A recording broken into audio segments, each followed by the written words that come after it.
Welcome back, everyone, to the Paranormal M channel. Still having trouble falling asleep? Don't worry, I've got you. Tonight, I'm bringing you mysterious stories from around the world to help you drift off and sleep better. Make sure to drop a comment and tell me where you're watching from. And a huge thank you for sending in so many incredible experiences. All right, no more waiting. Get cozy in bed, switch on your nightlight, and let's dive into tonight's chilling stories. Don't forget to subscribe and turn on notifications. Hey, so this is my first time really telling this story out loud, and I'm a little nervous, but I'm going to try to say it the way it actually felt, moment by moment. For about the last 8 months, I've been in what I can only call an awakening. Not in a dramatic, movie way, more like something quietly rearranging itself inside me. I started with basic meditation, then mindfulness, then I fell down a research rabbit hole. The Hermetic principles became this framework I kept coming back to, and I started experimenting with different audio tracks, binaural beats, guided frequency meditations, that kind of thing. Weirdly enough, that was where I noticed the biggest shift. Like my body finally understood how to exhale. And here's the thing, I've always had a cautious curiosity about the occult. When I was younger, I'd mess around with astrology, go see a psychic once in a while, read about spirit stuff late at night. But I always kept one foot on the brakes because I was raised very Protestant. You know that voice. Don't invite trouble. Don't open doors you can't close. Then adulthood happened, and I tried to make evangelical Christianity work for me. For a while, it did. Kind of. It made me feel spiritually supervised, like I was being watched over, but by a school principal who's constantly disappointed. And as a gay man, that became unbearable. I spiraled into this cycle of shame that got dark enough that I knew I had to step away, because staying was turning into self-harm with a smile on top. But even after I stepped away, I couldn't just switch off the part of me that still felt aware. I still believed there was power in Scripture, and I still believed there were forces at play that we don't fully see. So I followed what felt like intuition. That's what led me back to meditation, specifically using sound to calm anxiety, and, honestly, to try to feel safe in my own body again. And it worked. Like, really worked. And the better my practice got, the more I noticed something else. These little coincidences that felt too targeted to be random. Not like voices in my head, more like reality nudging me. I started to think of it as guidance, gentle, consistent, benevolent, like something saying, yes, keep going, you're on the right track. Until this week. Because for the first time, I felt something in my house that didn't feel gentle at all. So, context. My husband Marcus and I have had his mom Irene staying with us for a bit. And Irene and we've been clashing. Not yelling or anything dramatic, just this low-grade friction where you can feel it even when nobody is speaking. We were avoiding each other, and I started noticing something that honestly embarrassed me to admit. I couldn't stand going near the guest room. The energy around that door felt heavy, like walking past it made my stomach tighten. At first I told myself, okay Eli, this is you. This is your resentment. You're projecting. Be an adult. So we talked. Irene and I actually apologized, genuinely. We both said we wanted to move forward. And we meant it. But even after that, the weirdest thing happened. We both kept ruminating anyway, like we couldn't stop replaying things. It didn't feel natural. It felt sticky.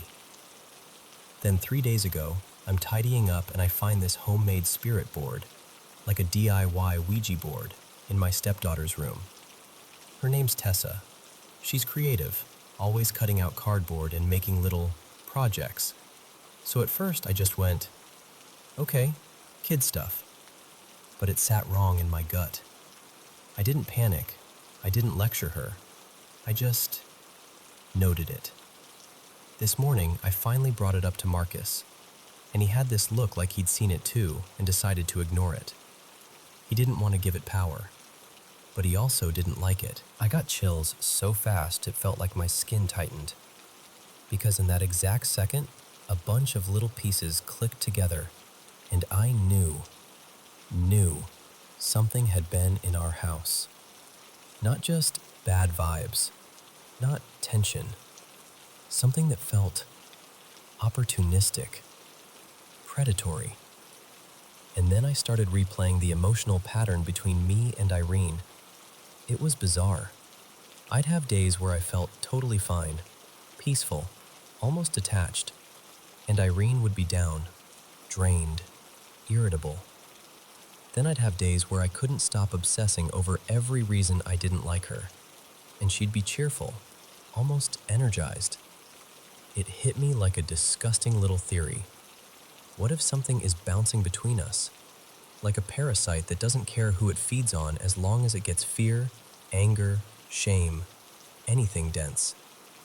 So that night, Marcus decided to cleanse the house. He didn't make it theatrical. No horror movie chanting. He just lit sage, went room to room, opened windows, and we both firmly said, out loud, that anything harmful was not welcome here. And that's when it happened. I felt it. Goosebumps, but sharper. A kind of static pressure, like the air thickened and leaned into me. My eyes filled with tears before I even understood why. It wasn't like I chose to cry. It was like my body reacted first. I stood there, shaking, and I said, "You need to leave. You are not welcome in this home." Irene called me to the guest room, and the second I stepped inside, it was like walking into a pocket of cold fog. I don't know how else to describe it. The room felt occupied, not by a person, by a presence. The walls felt wrong, like the space had been marinating in something for a while. And I didn't whisper. I didn't ask politely. I stood there and I spoke like someone who finally remembered they had authority in their own home. I said, "You're done. Get out. You can't stay here." And I swear to you, I felt the pressure shift, like something recoiled, like it didn't expect to be confronted. There was this distinct feeling of fear. Not mine, its. Like it had been caught. And this is going to sound strange, but I started talking to it the way you'd scold a misbehaving kid. Not because I thought it was a kid, because I wanted it to understand. You don't negotiate, you don't bargain, you don't entertain. You name the boundary and you hold it. Irene had chills too. And there we were, me talking to the ceiling like a crazy person, and her looking at me with total trust. Total belief, no mockery, no skepticism, just this quiet solidarity. When it finally felt like the room released, Irene and I hugged. And I mean a real hug. Not polite, not quick. We stood there holding on for a full minute like we'd both survived something we couldn't fully explain. After that, the grudge I'd been carrying felt lighter.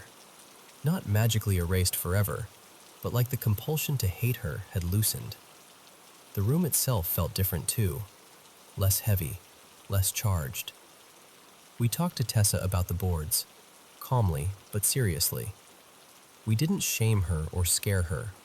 We just explained that some games aren't neutral, and curiosity can invite things you're not prepared to handle. And she listened, like she truly got it. So yeah, I feel shaken, but I also feel empowered. More certain than ever that the spirit realm isn't some abstract concept. If it exists, it brushes up against daily life in subtle ways. In moods. In thoughts that don't feel like yours. In conflict that suddenly escalates for no reason. And I'm telling you this because I'm a logical person. I question things. I analyze things. I'm not looking for drama. but I know what I felt in my home.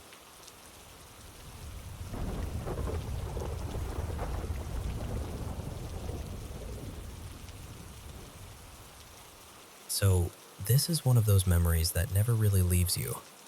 It just kind of pops up every once in a while, usually late at night, and you're like, why am I thinking about this again? But I do.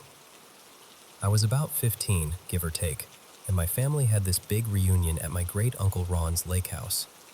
Beautiful place, classic summer vibe, people everywhere, food nonstop, kids running in and out. The only problem was there just wasn't enough room for everybody to sleep there. So Uncle Ron arranged another place, this small rental a couple houses down. He said it belonged to someone he knew personally, like it was no big deal. But here's the part that still feels strange to me.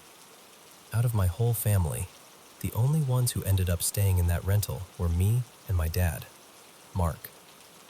Everyone else squeezed into the main house or found somewhere else. During the day, the rental seemed totally fine, normal even. My cousins came over and we played cards and messed around and raided the kitchen like kids do. Nothing felt off in the daylight, but the room I picked to sleep in had something in it. In the closet, kind of shoved into the corner, there was this life-sized figure, like a mannequin, but not one of those clean store mannequins. This one looked like somebody had tried to make it real. The head and hands were hard, almost like painted wood or resin. The body was soft and stuffed, dressed in jeans and a flannel shirt. It was slumped over like it couldn't hold itself up. And it had this face, strong features, and some kind of feathered headpiece. The whole thing reminded me of those old wooden Indian statues you'd see outside antique shops. It wasn't scary exactly, just weird, unsettling in a quiet way. I remember standing there thinking, why is this in here? And then brushing it off like, whatever, it's just a creepy decoration. That night, after dinner back at the lake house, laughing, eating, everyone lingering around the table, I walked back to the rental alone. The lake air was cool, and the road was dark and quiet. I remember thinking it felt peaceful. I went to bed, and then sometime later, I woke up. Or I thought I woke up. My eyes opened, and I was staring into the dim room, but I couldn't move. Not my arms, not my legs, not even my fingers. Nothing. I tried to shift my body and it just wouldn't respond. Like my brain was awake, but my body hadn't gotten the message. And then I saw him. That life-sized figure, the one from the closet, was standing right next to my bed, leaning over me. Arms stretched out toward me, like it was reaching. I can still remember the exact feeling of panic rising in my chest, because I wanted to jerk backward or scream or do anything, and I couldn't. And it looked like it was speaking. Its mouth wasn't moving like a normal person's, but there was this sense of words happening, like something being said right into the air between us. I couldn't understand it.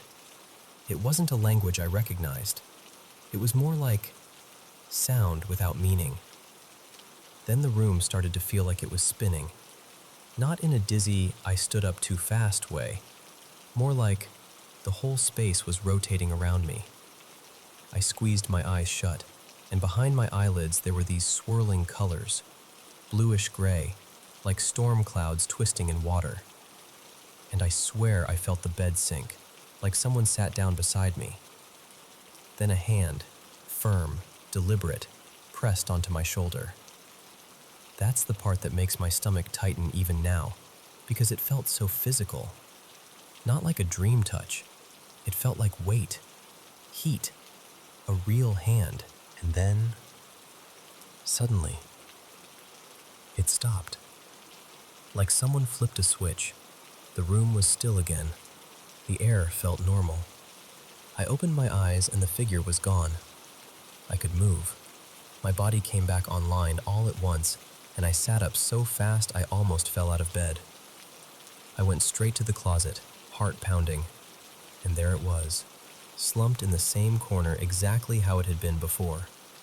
Not moved, not standing, just this lifeless, stuffed shape staring off into nothing.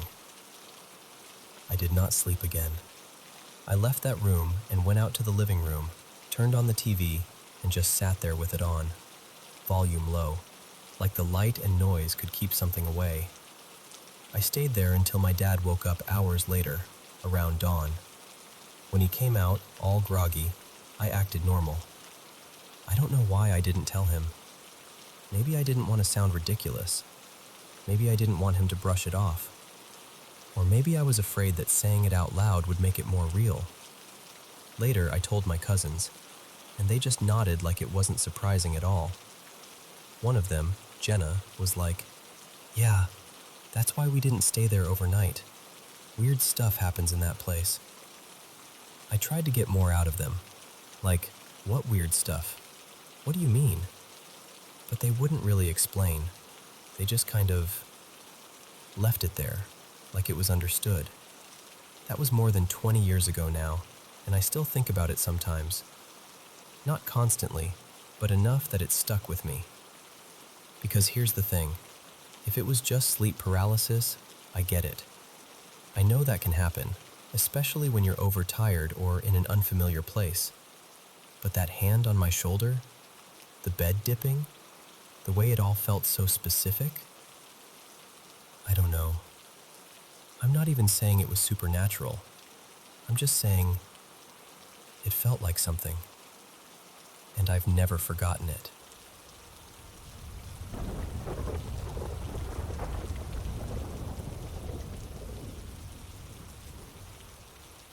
So, before I tell you this, you should know where I'm coming from. I live in a European country where people still do some pretty old-fashioned things. But I'm not the mystical type. I'm the show me the evidence type. No ghosts, no gods, no aliens, none of it. I'm usually the guy who can explain things away with a shrug and a rational theory. And yet, this is one of the only stories I've ever heard that keeps snagging in my brain because I can't fully untangle it. My best friend, let's call her Mira, has been in my life for years. She's one of those people who seems built out of competence. Master's degree, sharp as a blade, respected in her field, athletic, funny, the kind of person who somehow knows a little bit about everything. Films, music, politics, obscure documentaries, all of it. And she has that rare thing where you just feel better after being around her. But Mira also grew up with a kind of darkness that can leave a mark even on the strongest people. When she was little, her father changed after a serious car accident, like something in him snapped. He became violent, unpredictable. There were nights where it got so bad he nearly killed both Mira and her mother. And then, when Mira was around 10, he died in another crash. She and her mother weren't in the car, thank God, but still, you can imagine what that does to a child. In her family, there's also this old tradition. When someone dies, the coffin stays in the home until the burial. They did that for her father. And Mira, still a kid, had to live in that house with the coffin there, day after day, until the funeral. She doesn't talk about it often, but you can tell it lodged somewhere deep. I met her years later at university, and I got to know her mom, Elena, in that strange way you sometimes do with friends' parents. Whenever Mira went home for weekends, she'd come back, because she and Elena would almost always end up fighting. But then Elena would come visit Mira on campus, and she'd be charming, warm, social, smiling. The kind of person who can make you think, oh, she seems lovely, maybe it's just normal mother-daughter friction. Except it wasn't normal, not really. Mira carried so much of it. She always excused her mom's moods, told herself Elena was lonely, told herself they only had each other. Even when the words got sharp, even when the fights got ugly, Mira would reset like nothing happened because she couldn't stand the idea of abandoning her. Until one weekend. She came back from that visit like she'd been scraped raw. She called me during the drive, nearly 3 hours, and I could hear it in her voice. Elena had crossed a line. Not just we argued, but mean for the sake of being mean. Picking apart everything Mira did, everything she was, like she was trying to dismantle her piece by piece. And the cruelest part? Elena threw out this accusation, basically saying Mira was becoming like her late father. That hit Mira like a slap, because Mira didn't choose her father. She didn't create any of that trauma. She survived it. And hearing her mother fling that at her felt not only unfair, but vicious. When Mira arrived, she showed up with a couple bottles of craft beer like, "I need to talk until my throat gives out." We sat there while she replayed the whole fight in detail, exact sentences, exact moments. And then she said something I didn't expect. "I'm done. I'm not speaking to her again. I'm not going back." And honestly, I was relieved. Not because I wanted her to lose her mother, but because I wanted her to stop bleeding for someone who kept cutting her. But you know how it goes with family, especially when it's just the two of you. A few weeks later, Mira went back, and then months passed, and one weekend Mira finally said, gently, carefully, "Do you know why I left?" And Elena, completely blank, said, "No. Why would you leave?" Mira thought she was kidding at first. She wasn't. Mira said, "Because of the fight? The things you said?" Elena stared at her like she was hearing a story about someone else. "What fight? What things?" So Mira went through it, line by line. The insults, the accusations, the way Elena tore into her. Nothing. No recognition. No shame. No, "Oh my God, I can't believe I did that." Just confusion, like Mira was describing a movie plot. When Mira told me, I immediately went into my usual mode. Okay, if this isn't manipulation, what's the simplest explanation? My first thought was carbon monoxide. I've read enough stories, people hallucinating, losing time, acting strangely, because of a slow leak in a house. Elena spent most of her time in that big home she'd built with her husband. It was old, it was spacious, and she rarely stayed away for long. So I told Mira, "Promise me you'll check the house." She promised. They checked, and apparently, nothing. No carbon monoxide problem. That should have been the end of it. Weird, but not supernatural, just unexplained.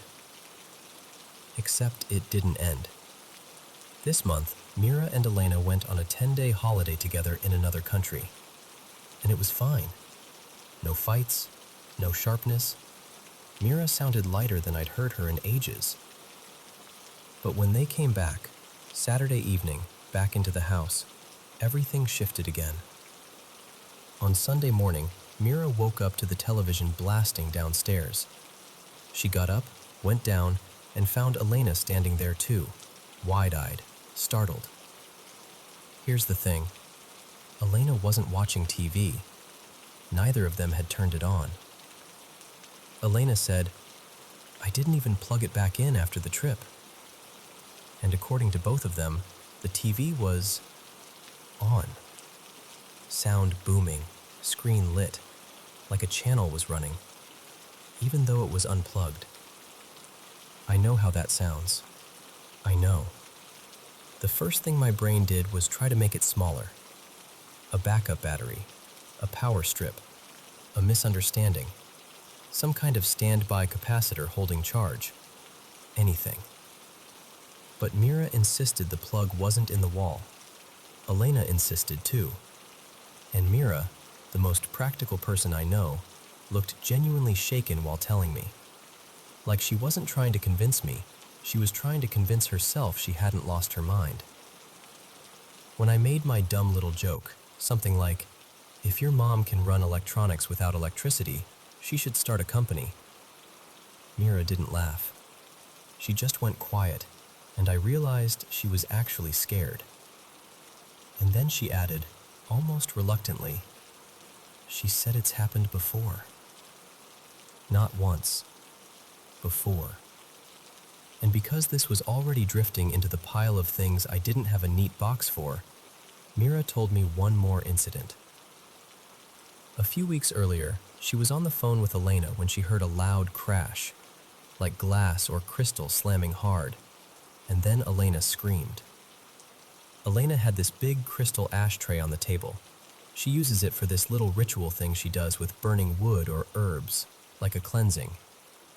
Mira says her mom has gotten more spiritual over the years, more into esoteric stuff. Anyway, the ashtray was sitting in the middle of the table, and according to Elena, it slid, like it traveled, across the table to the edge and fell to the floor. No one touched it. No pet bumped it. No one leaned on the table. It just moved.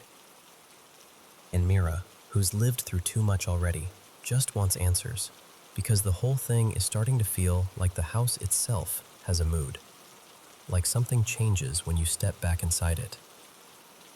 And me? I'm still me, still skeptical, still trying to find the simplest, most boring explanation that fits all the facts. But if everything Mira said is true, I'll admit it. It's hard to find a clean, logical explanation that covers all of it. And that's what makes it stick in my head.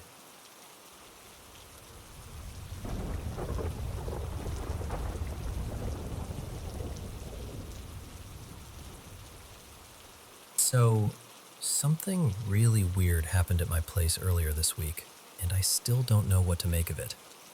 A couple days ago, I was coming back from walking my dog, and as I'm unlocking the building door, my downstairs neighbor, her name's Marisol, stops me with this look on her face like she's been holding a question in all morning. She goes, "Hey, are you guys okay?" And I'm like, "Yeah, why?" She tells me that the night before, she and her husband, Raphael, and even their kids all woke up because they heard these insanely loud bangs coming from my apartment. Not like footsteps or someone dropping something once. She described it like someone was repeatedly slamming a heavy ball against the floor, over and over, right above their ceiling. The part that made my stomach twist is where she said it was coming from. She pointed to the section that's basically between my mom's room and my brother's room downstairs. Those rooms share a wall, so it's a pretty specific spot. According to her, it happened a little after 2 a.m., loud enough that they were ready to come upstairs and ring our bell. And then, suddenly, it just stopped. I just stood there blinking at her, because I genuinely had no idea what she was talking about. I told her, "Marisol, I fell asleep around maybe 1:30-ish. I didn't hear anything. I didn't wake up. Nobody told me anything." And it's true. My mom didn't wake up, and my brother didn't wake up either. Not even a, "Hey, did you hear that?" the next morning. Nothing. Like it never happened. Later, my mom even ran into Marisol and told her the same thing. We didn't hear a thing. So now we've got this situation where the people directly below us are jolted awake by loud impacts, but the people supposedly right next to the source are sleeping like rocks. That's what gets me.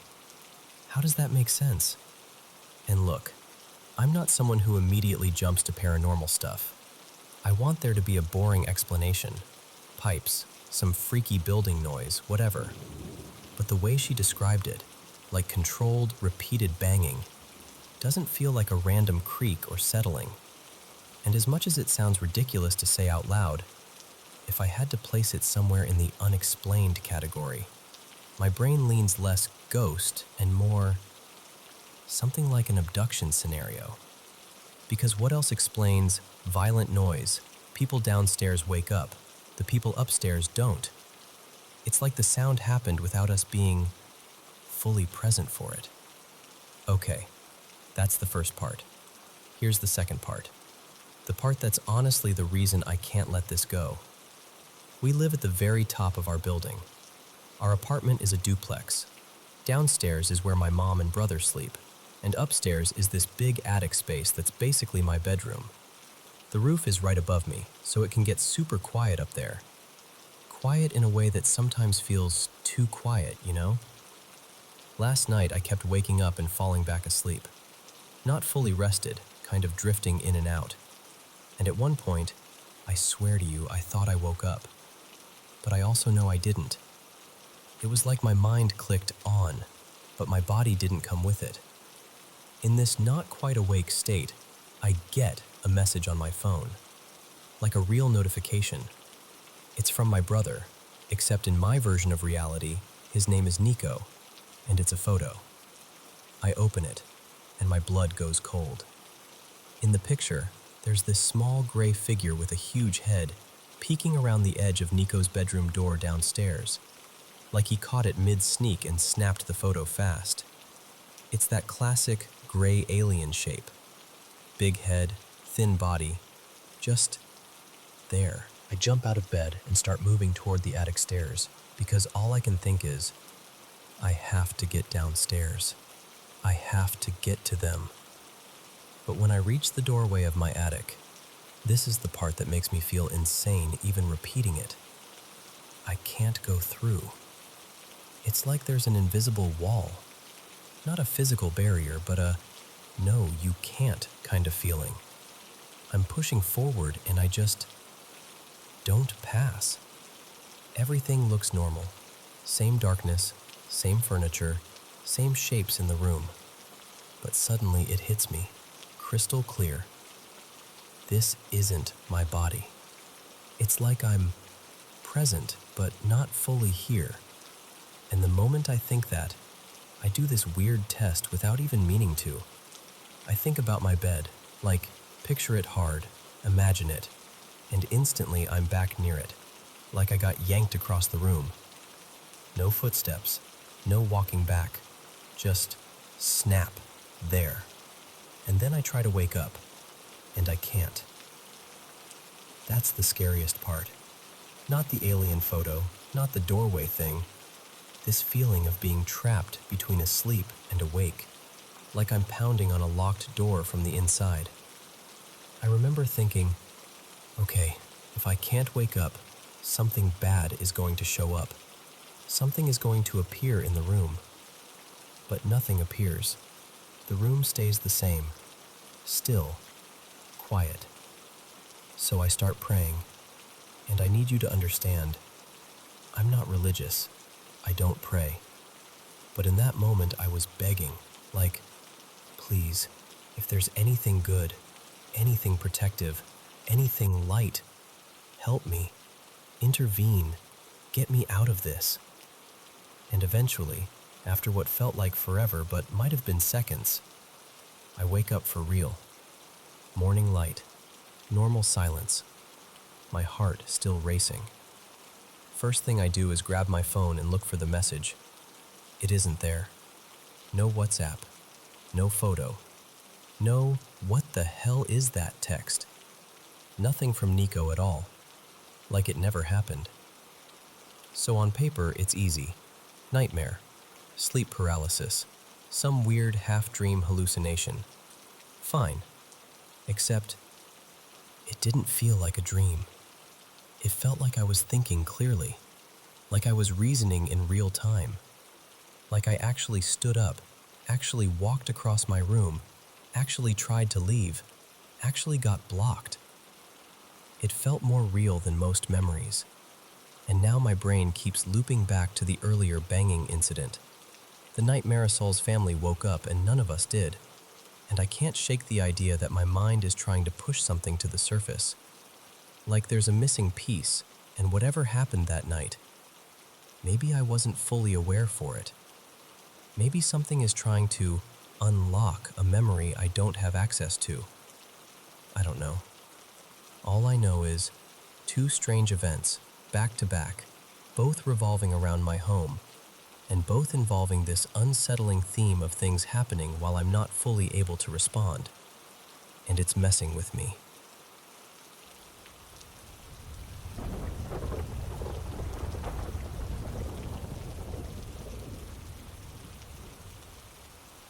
So, I've been doing paranormal investigations for a long time now, close to 2 decades, give or take.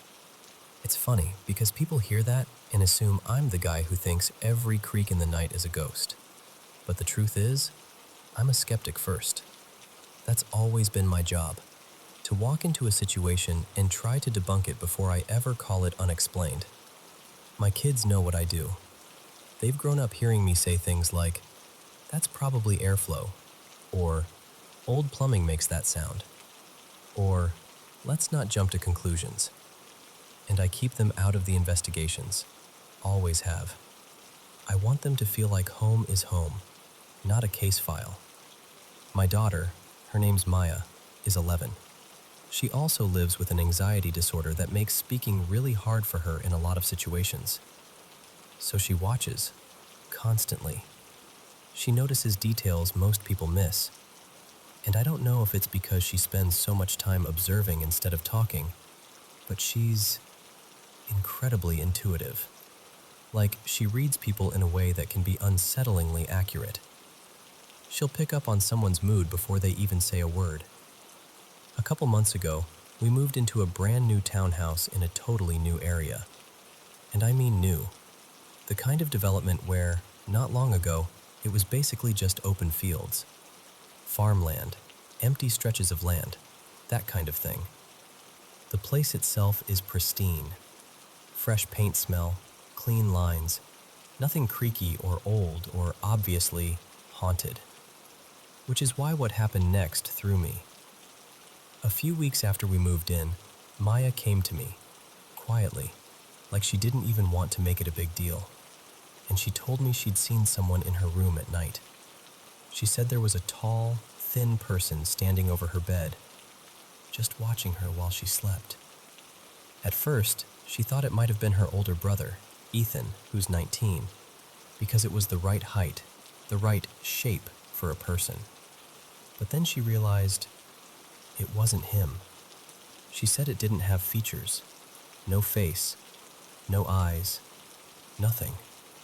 Just a figure made of shadow, like darkness had somehow pulled itself into a human outline. She told me she froze, like her whole body went cold and heavy. She squeezed her eyes shut, and when she finally worked up the courage to open them again, it was gone. Now, normally, I'd go straight to the obvious explanations. Sleep paralysis, hypnopompic hallucination, that weird half-awake space where your brain is still dreaming but your eyes are open. And that's exactly what I told her, gently, not dismissive. I said, it might have been a dream that leaked into waking. But she wasn't convinced. She didn't argue, she just looked at me like, no, I know what I saw. And we kind of left it there. Then, about a week ago, she told me it happened again. This time, it wasn't hovering over her bed. She said she woke up in the middle of the night, wide awake, because she couldn't fall back asleep. And as she lay there, staring toward her bedroom door, she noticed something standing just outside it. Again, shadow, no features. But she said what scared her more than the shape was the feeling, this heavy, unmistakable sensation that it was aware of her, that it was watching. And here's the part that made my stomach drop. She said this one looked wrong, like the head was too big, enlarged. Not comically big, just enough to feel unnatural, like it didn't belong on the body. Like someone took a normal silhouette and stretched it in the worst possible way. And she told me, very clearly, I wasn't dreaming. I was awake. Here's the thing about Maya. She doesn't lie, and she doesn't like attention. She's not the kind of kid who would spin a scary story just to get people hovering around her. If anything, she'd rather people forget she's even in the room. So when she tells me something like this, I don't brush it off. I believe she's experiencing something. I just can't figure out what. So while the kids were away for a few days, I did what I never wanted to do in my own home. I brought my team in. Kept it low-key, minimal gear, just enough to see if there was anything obvious we could rule out or confirm. And we didn't get the kind of evidence people hope for. No dramatic voices on command, no slamming doors, nothing like that. But we also couldn't cleanly debunk it. We did catch a couple mild temperature oddities on the FLIR, little pockets of cooler air that moved in a way that didn't fully match vents or drafts, but nothing strong enough that I can point to it and say, that's it, that explains everything. It was more like a quiet shrug from the house. I still haven't reviewed all the audio yet, and honestly, part of me is dragging my feet because I know how this goes. 99% of the time, it's nothing, and the other 1%? It changes the way you feel walking down your own hallway in the dark. Now I'm stuck in this uncomfortable middle space, because the practical part of my brain says, new place, new stress, weird sleep, anxiety, shadows in a hallway, your mind filling in gaps. But the parent part of me, the part that's seen enough strange things to not laugh too quickly, keeps circling back to the same question. Why does my daughter describe it the same way every time? Tall, thin, made of shadow, watching. And then that second detail, the one with the head that didn't fit right. So yeah, I'm trying to figure out if anyone else has heard descriptions like that. Shadow figures that present as tall and narrow, or tall with something off about the head shape. Normally, I'd be tempted to wire the place up with trail cams and audio recorders and just let it run. But I won't do that while my kids are here. I refuse to turn their home into an investigation set, especially when Maya already feels on edge. So right now, I'm looking for ideas that are quieter, less invasive, things I can do that don't make my kids feel like they're living inside one of my cases. And I'll be honest with you, more than anything, I just want Maya to feel safe in her room again. Because whether this is paranormal, psychological, or something we haven't named yet, the fear she felt was real, and that's the part I can't ignore.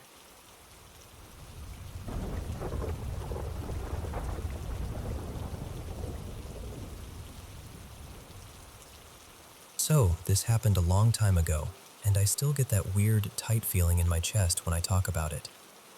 It was back in 2008, when I was in my early 20s. I used to crash at my buddy Dylan's place pretty often, like at least once a month. He lived with his mom in this busy, always full kind of house. You know the type. Siblings, cousins, kids running in and out, somebody always cooking something, somebody always sleeping somewhere they didn't plan to. They'd even expanded the house over time.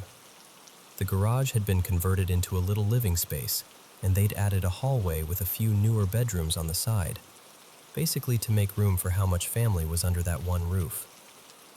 I was close with all of them, so it never felt like I was visiting. It felt like I belonged there. One night, Dylan and I were up late playing games. At some point, I passed out on the couch in the front room with the TV still glowing. That room connected to the kitchen, but there was this partial wall between them with doorways on either side, so you couldn't see the whole kitchen from the couch, but you could definitely hear everything. And that's what woke me up. I hear pots and pans clinking in the kitchen, like someone's digging around, maybe trying to be quiet, but not really succeeding.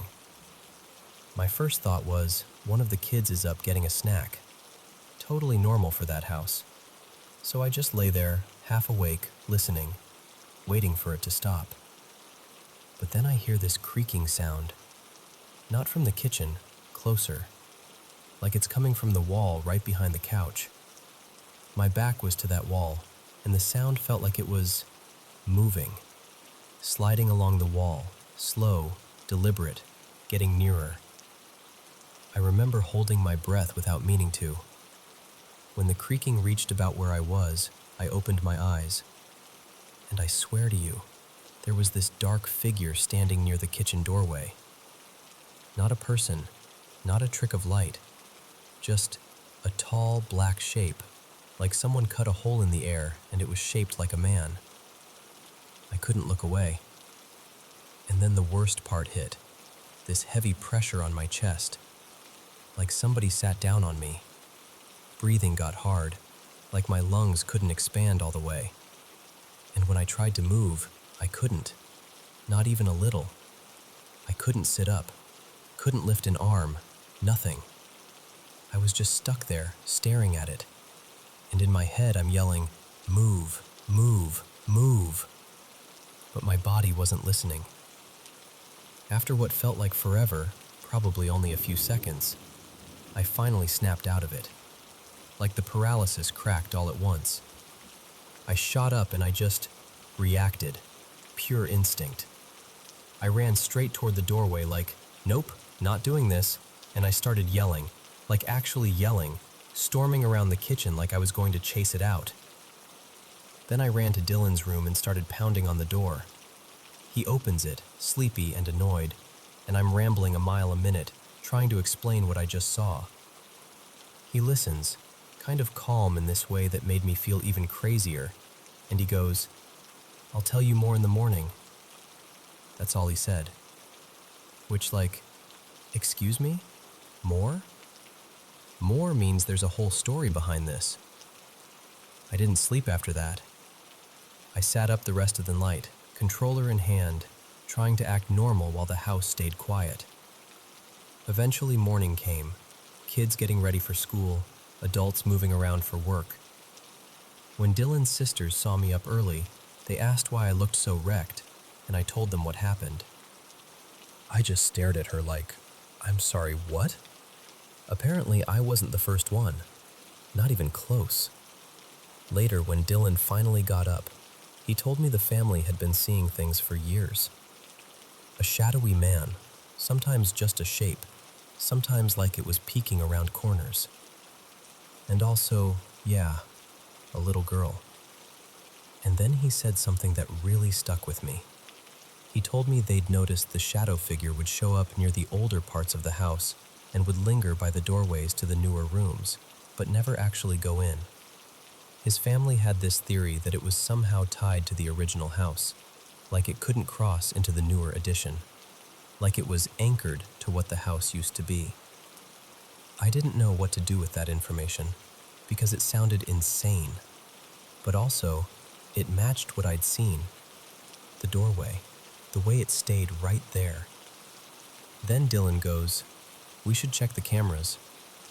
They had security cameras set up around the place, kitchen, front entry, and down the back hallway. And the footage recorded onto this weird little cassette thing, not a normal VHS, but like a smaller, chunky cartridge that slid into a recorder. So we watched. And the footage shows me on the couch, staring toward the kitchen doorway.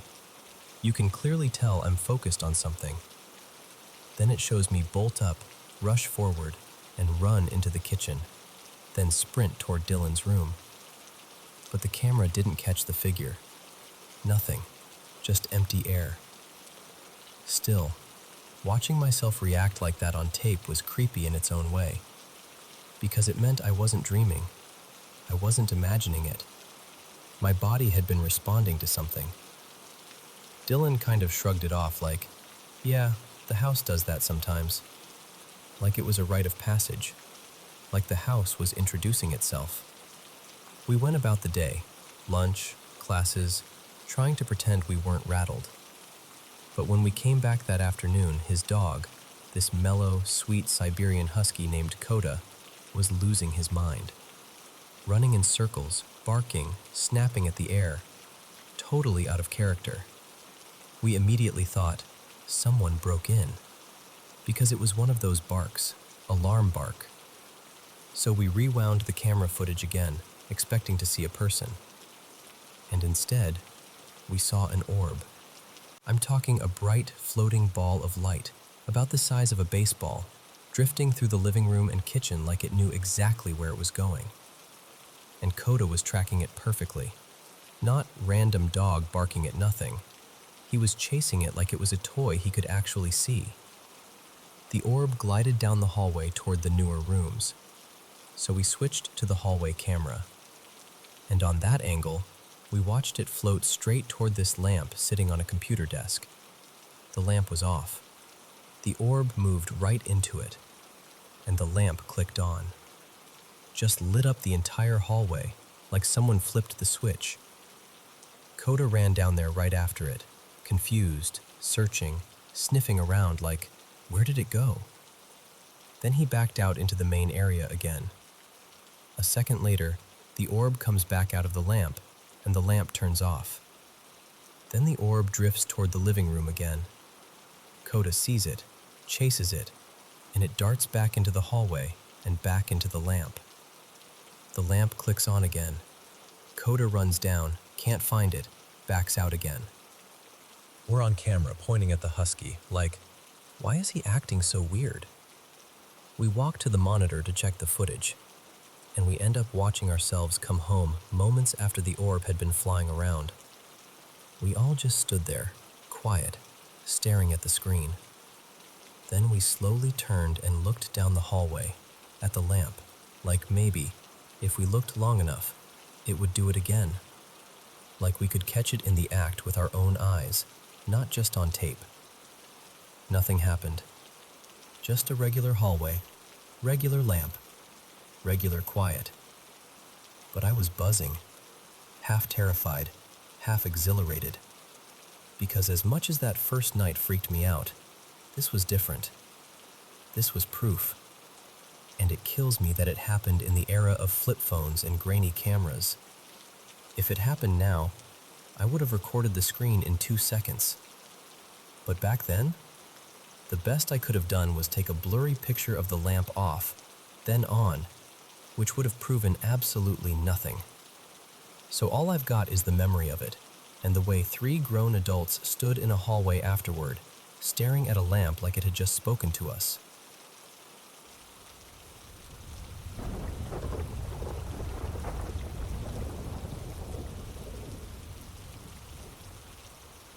So, my mom, Marilyn, died on June 10th, and I'm still getting used to saying that out loud. I'm an only child, and she wasn't just my mom. She was my safe place, the person I could tell anything to without feeling judged. She had this way of listening that made you feel like you weren't too much, or dramatic, or silly.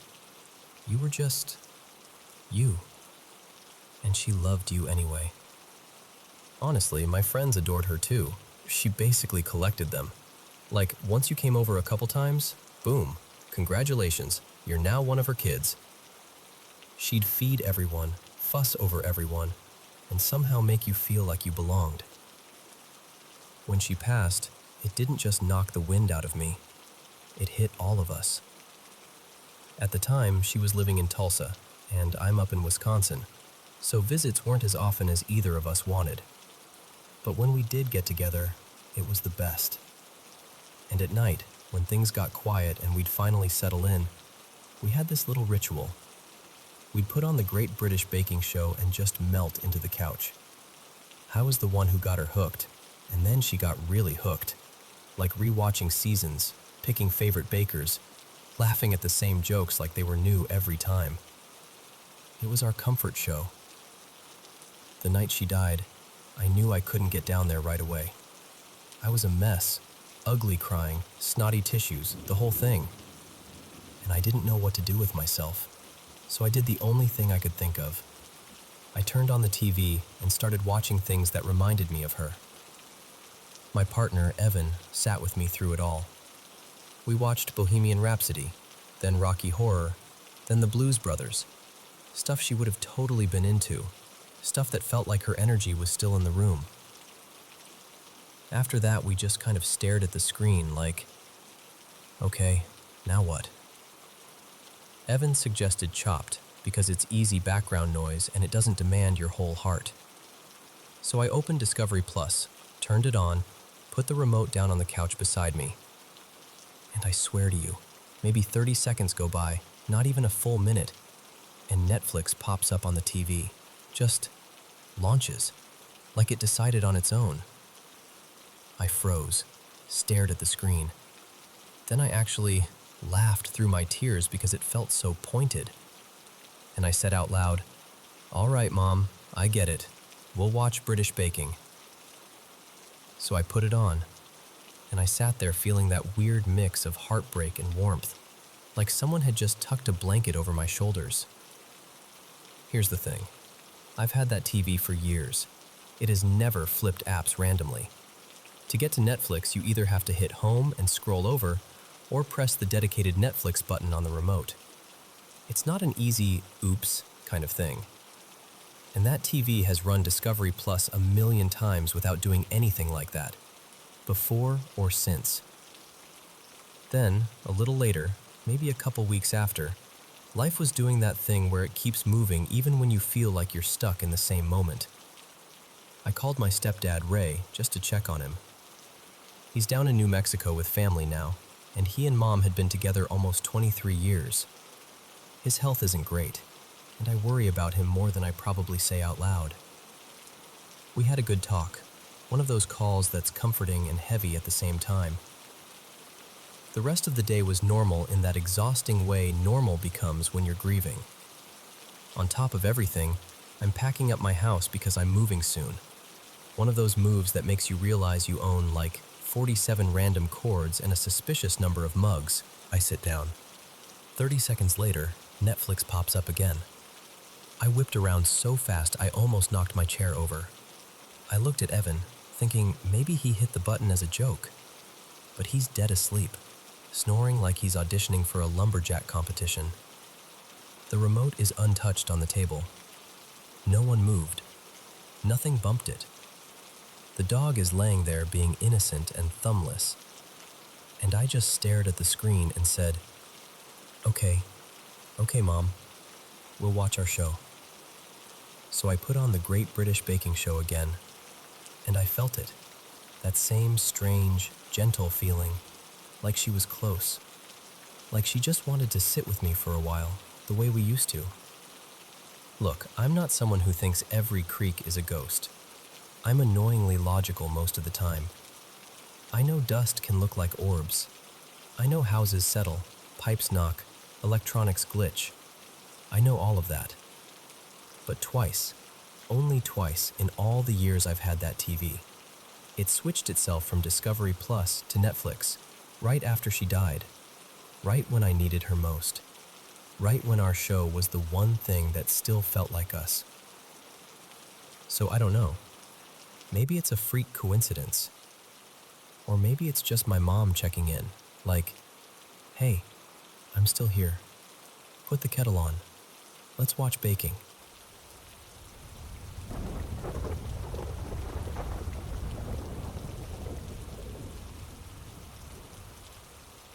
So, I'm going to tell you this like I'd tell a friend sitting across from me, because that's the only way I can get through it without laughing at myself or getting chills. I've been trying, genuinely trying, to come up with a reasonable explanation for these noises in my house, and I keep hitting the same wall. Nobody can get in. It's just me and my parents who have keys. That's it. We live in a 2-story place, but it's a little unusual. The downstairs isn't connected to where we sleep. It's basically its own separate unit, like 2 homes stacked on top of each other. My grandpa used to live down there, but he passed away in April, and since then, it's been empty. We cleaned it out, we go down there almost every day, we store things there, so it's not abandoned exactly, but nobody sleeps in that space anymore. A few months back, my mom, Lena, told me she woke up in the middle of the night and heard that unmistakable sound, a chair dragging across the floor downstairs. That rough scrape, like someone's shifting their weight and pulling it back an inch. My dad and we brushed it off. We teased her a little, told her grief can play tricks, that she was probably half asleep and hearing things because she missed him. I feel kind of bad about that now, because last night, I heard something too. I woke up suddenly, checked my phone without thinking, and it was 4:27 a.m. I remember because I stared at the screen like, of course it's this hour. And then, a few minutes later, 4:30 exactly, I heard this heavy thud from downstairs. Not a creak, not a settling noise, a thud like a door being shut hard or something solid being dropped on the floor with intention. And here's the part that makes my stomach tighten. We don't have pets. No cat knocking something over. No dog pacing around. Nothing. And since the downstairs is separate from where we live, it's not like someone could have been sleepwalking and bumped into something. There's a locked outer door, then another locked door. It's very much closed off. Today in the afternoon, I went down there. I did this whole slow walkthrough like I was trying to prove to myself I was being dramatic. I looked at the chairs, the doors, the windows, the furniture. Everything was exactly where it had been the last time I was down there, like the space hadn't been touched. No signs of anyone being inside. No drawers opened, no mess, no broken lock, no feeling of a break-in. So I'm standing in that quiet, clean room and I'm thinking, then what did I hear? And I'm not proud of how this sounds, but I got goosebumps just telling you about it. Because the logical part of me is like, okay, old houses make noise, temperature changes, pipes, building settling. But the other part, the stubborn, scared little part, keeps whispering, what if it's not that? And I hate that I even think that, because I'm not the spirits and signs type. I've always been the skeptical one. I'm basically an atheist. Even if the idea of nothing after death unsettles me sometimes, I still struggle to believe there's anything beyond this. But I've had experiences that mess with that certainty. Not constantly, not like I'm walking around predicting the future. Just enough weird, specific things that stick in my mind and refuse to let go. 2 months later, the neighbors living in the unit below accidentally started a fire. It didn't burn my grandma's place down, but smoke poured up through the building and left parts of her apartment stained and blackened. When my family was talking about it afterward, I was just sitting there, quiet, because I didn't want to be the kid who says, I dreamt that. And then there were dreams that weren't disasters, just eerie. I once dreamt I was talking to my grandpa after he'd died, like we were casually catching up. We were standing on a balcony I didn't recognize. He looked healthy, calm, dressed in this pale, almost glowing outfit, like soft white clothes you'd wear on a warm evening. The whole thing felt gentle, not horror movie creepy. He asked about me, the normal stuff, how I was doing, if I was eating well, if I was okay. And then right before the dream ended, he got more serious and said, we don't have much time. Tell me, did you find someone good to share your life with? And I woke up crying, which shocked me because it had been years. I wasn't actively grieving anymore. But it felt like I'd just spoken to him, like I'd been given 5 minutes and then yanked back into waking life. And it's not only dreams. Sometimes it's little coincidences that pile up until they feel less like coincidence. Like I'll think intensely about an old friend I haven't spoken to in ages, someone I haven't even seen on social media, and then later that day, they'll message me out of nowhere. Or I'll be in the middle of work, distracted, not even waiting for anything, and my mind will suddenly land on my partner, Mara, like a clear bell ringing. And then, minutes later, her text pops up. I've read the explanations. I've seen the confirmation bias argument, how you remember the times it matches and forget the times it doesn't. And that makes sense. It does. I get it. But the problem is, it doesn't feel rare. It feels frequent enough that I can't fully shrug it off. So when something downstairs goes thud at 4:30 in the morning, in a locked, empty space that used to belong to someone we loved, my brain does this awful split-screen thing. One side goes, house noise, settling, wind pressure, pipes, a door not fully latched, temperature shift. The other side goes, okay, but what if it's him? What if it's something?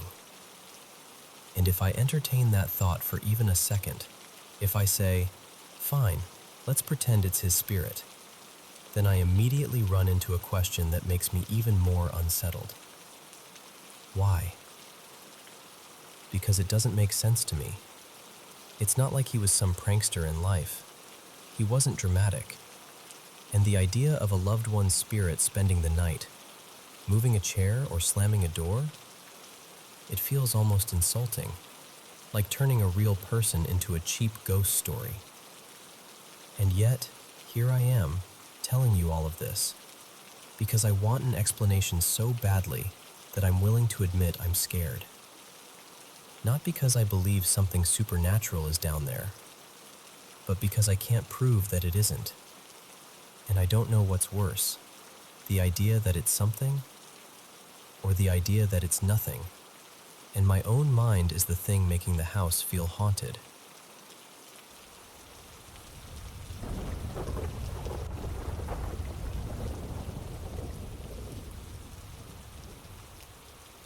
Okay, so this happened a few years back, maybe 5, give or take, and I can still feel that weird, prickly feeling in my skin when I think about it. Back then, I was deep into paranormal stuff. Like, not just casually curious, obsessed. I'd watch videos late at night, read forum stories, try to connect dots that probably weren't meant to connect. And then I'd lie in bed afterward, wide awake, replaying everything in my head until my imagination basically turned my room into a horror movie set. My family wasn't into any of that. My dad would roll his eyes, and my mom, Marisol, was the most firm about it. She kept telling me, "Stop filling your head with nonsense." She didn't believe in ghosts at all. But demons? That was different. We're Catholic, so to her, if anything did exist, it wouldn't be some playful spirit. It would be something darker. Something you don't invite in. And here's the part I hate admitting. I wanted to prove something. I wanted some kind of sign, anything, that said, "See, it's real." I didn't do a ritual or a Ouija board or anything like that, but I was always thinking about it, always focusing on it, like I was daring the universe to respond. Then little things started happening. On nights when I couldn't sleep, I'd hear soft footsteps, light and quick, like someone was padding through the hallway. Not heavy, not creaky floor obvious, just there. Enough to make me sit up and listen. My 2 younger brothers, Nico and Teo, were just as skeptical as my parents. But even they started noticing weird stuff. A faucet would turn on by itself. A door would drift shut when nobody touched it. They'd complain. My parents would shrug and say, "Draft," or "old plumbing," or "you're imagining it." And then we adopted our dog. His name was Bruno. Big black lab, sweet as anything. The kind of dog who leans his whole body into you like he's trying to melt into your ribs. At first, we all relaxed a bit because, honestly, having a dog in the house just makes things feel safer. But Bruno started doing this thing at night. He'd stand in the main room, staring into the dark like it had offended him personally, and he'd bark. Not playful barking, not "someone's at the door." It was sharper, angry, like he was warning something to stay back. And the creepiest part was that there was never anything outside. No footsteps on the stairs, no neighbor walking by. Just Bruno, locked onto empty darkness. And then came the night I'll never forget. My parents were downstairs talking with the neighbors. One of those long chats where they're half laughing, half complaining about daily life. Nico and Teo were in the main room with Bruno, and I was in the side room right next to it. The one where you can hear everything, but you're not fully in the middle of it. Bruno started barking again. But this time, he wasn't looking into the main room like usual. He was facing the kitchen doorway, the open space connecting the kitchen to the main room. I remember feeling my stomach drop, like my body sensed something before my brain caught up. And then, this sudden movement. Fast, like a blur at the edge of my vision. I didn't see a full shape, not clearly, but I saw something shift, like air turning into a presence for half a second. And immediately after that, there was a loud, solid bang. Not a tiny noise, not a creak, a real impact. A second later, Bruno and my brothers came running into the side room where I was. Nico looked pale. Teo was talking too fast, and Bruno was whining in this low, upset way I'd never heard from him. They were like, "Did you do that? Did you hear that? What was that?" And then they told me what happened. Bruno wouldn't go near it afterward. He stayed back, stiff-legged, hackles raised, barking at the chair like it was alive. My brothers were swearing they didn't touch it. I believed them, because they looked genuinely scared, and they weren't the type to prank. If anything, they hated my paranormal phase and would have loved to prove me wrong, not feed into it. When my mom called a little later, we told her, and for once, she didn't brush it off. I think Bruno's reaction did it.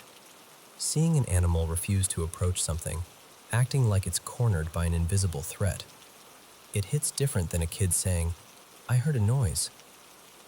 Marisol came up, turned the lights on, said a prayer, blessed the rooms, the whole thing. She didn't yell, but she was serious in that quiet way that makes you behave. Then she sent us all to bed like it was a school night and she could schedule fear for later. None of us slept normally. My brothers locked their door and stayed awake, whispering. I laid there listening to every tiny sound, wondering if I'd somehow brought something into our home just by obsessing over it, by wanting it too much. After that, the weird events faded. Slowly, then completely, like whatever it was got bored, or got pushed out, or maybe it was never there to begin with, and we all spiraled together. I don't know. I just know that chair moved in a way I still can't explain. Bruno stayed with us for years after, right up until recently. He developed epilepsy this past year and passed away.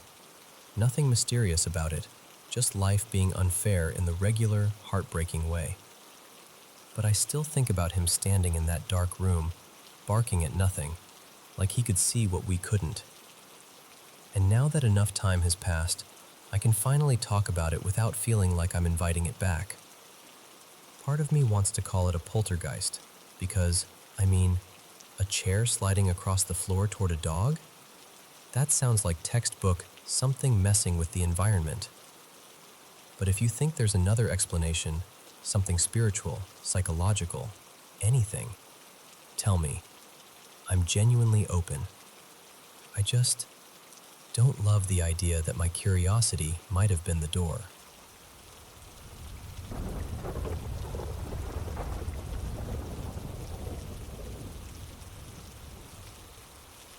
Hey, so this happened to me in early 2020, right before the world flipped upside down. Back then, I was working as a delivery driver for a courier company. Been on the job about a year, and they'd just expanded my route to include the downtown stretch of the city. And look, downtown was downtown. The kind of place where you learn to keep your head on a swivel. I grew up not far from there, so it wasn't like I was easily spooked. I'd seen fights, overdoses, people sleeping wherever they could, sirens at all hours, stuff that becomes background noise when you're in it long enough. So that day, I thought it was just another shift.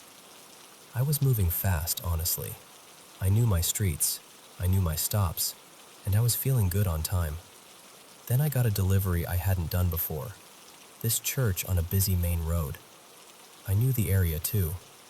Lots of tents a few blocks over, lots of people drifting around. That detail matters because it's part of why I did what I did next. I pulled up around maybe 1:45 or 2 in the afternoon, parked the truck, locked it, habit, and grabbed the package. Needed a signature. Simple. And I'm not a church guy, Not really. Long story, but religion was shoved down my throat growing up, and I kind of backed away from it as an adult. Still, work is work. I walked up to the entrance, and the first weird thing was that the huge double doors were wide open. Like, wide open. Not cracked. Not someone just stepped out. Fully open. At first I shrugged it off. I figured maybe they were doing some outreach thing, letting people come in, cool off, grab food, whatever. Churches do that sometimes. Inside, there's this entry area with this massive mirror, floor to ceiling, right in front of me. And beyond it, another set of doors that looked like they led into the main sanctuary. So I do what I always do. I raise my voice and go, "Hello, delivery. I've got a package that needs a signature." Nothing. I call out again. Still nothing. To my left, I spot a little alcove that's clearly bathrooms. To my right is this hallway that's dark. Like, dark. And it bends left at the end. I tell myself, offices are probably back there, so I start down that hallway. And as I'm walking, I keep announcing myself. Not just to be polite, but because you don't want to startle someone, or worse, bump into someone who didn't expect you. I hit the bend, turn left, and the light drops even more. It's not just dim, it feels like the hallway is swallowing sound. I remember getting this faint prickle on my neck, but I tried to laugh it off in my head. It's a church. It's quiet. It's old. Whatever. Then I noticed light leaking from underneath a door ahead, off to the right, like someone left a room lit. I move toward it and push through. And I end up in this little courtyard. Not pretty, not peaceful, just neglected. Dried flowers in sad, dusty planters, dead leaves, cracked stone, that sort of no one's been out here in a long time vibe. Across the courtyard there's another building, and I'm thinking, okay, maybe staff offices are in there. So I walk over and open the door. Pitch black.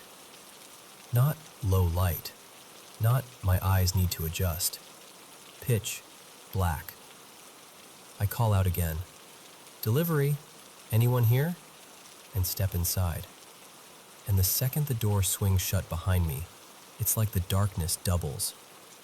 I can't even see my own hand. So I pull out my phone and turn on the flashlight.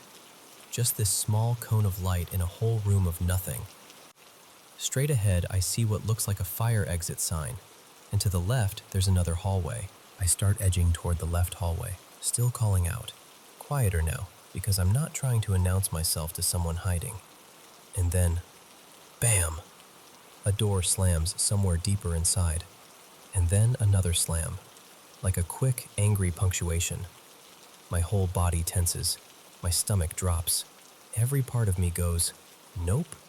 And in that split second, my mind starts running scenarios. Maybe it's a person living in here. Maybe it's someone who doesn't want to be found. Maybe I just walked into something dangerous and now they know where I am. So I back out. I decide, if they want the package, they can come to the front. I am not playing detective in a dark building. I go back through the courtyard and into the original hallway, moving fast but trying not to outright run. And this is the part that still makes my throat tighten when I think about it. As I'm heading back toward the lobby, the feeling changes. It's not just fear anymore. It's grief. Like this heavy wave rolls over me out of nowhere. My arms feel weighed down. My chest feels tight. And it honestly felt, this sounds dramatic, but it's the closest description I have. Like something put its hands on my shoulders. Not in a grab way, more like a pressure, like being pressed down.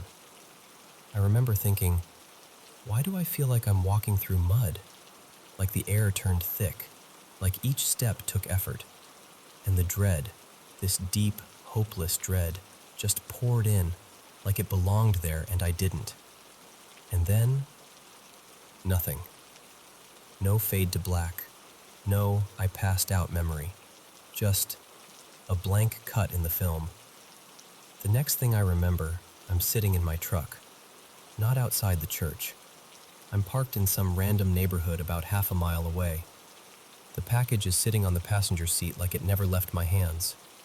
I'm drenched in sweat, and I'm crying. Like full-on, can't catch my breath crying. And I'm not a crier. I'm just not. But in that moment, I felt absolutely wrecked. Like everything was pointless. Like I'd been hollowed out. The kind of sadness that doesn't even have a reason. It's just there, swallowing everything. So I grab my phone with shaking hands and check the time. It's close to 3, and I realize I'm missing almost an hour. An hour I cannot explain. I don't remember walking back out. I don't remember getting into the truck. I don't remember turning the key, pulling away, driving through streets, stopping where I stopped. Nothing. Just this jump from dread-filled hallway to me sobbing in the driver's seat somewhere else. I called my girlfriend. Her name's Marissa. And then I called my best friend, Theo, because I didn't know what else to do. I needed to hear a voice. I needed someone to tell me I was real and I wasn't losing my mind. And to this day, I won't go back inside that church. I don't care what job I'm doing or who gets annoyed. I'll leave the package at the door. I'll call dispatch. I'll take the write-up. Whatever. Something about that place felt wrong in a way I can't neatly explain. Even after I moved away, I still think about it more than I want to. Like some part of me is still trying to fill in that missing hour. I've had other weird moments in my life. Stuff that freaked me out, sure. But those had edges you could grab. Stress, exhaustion, coincidence, whatever. This one doesn't. I still don't understand how I ended up back in my truck, drove away, and lost time, without remembering a single second of it. And I guess what I've always wondered is, have you ever heard of something like that happening? Like true time loss? Because I'm telling you, whatever that was, it left a mark.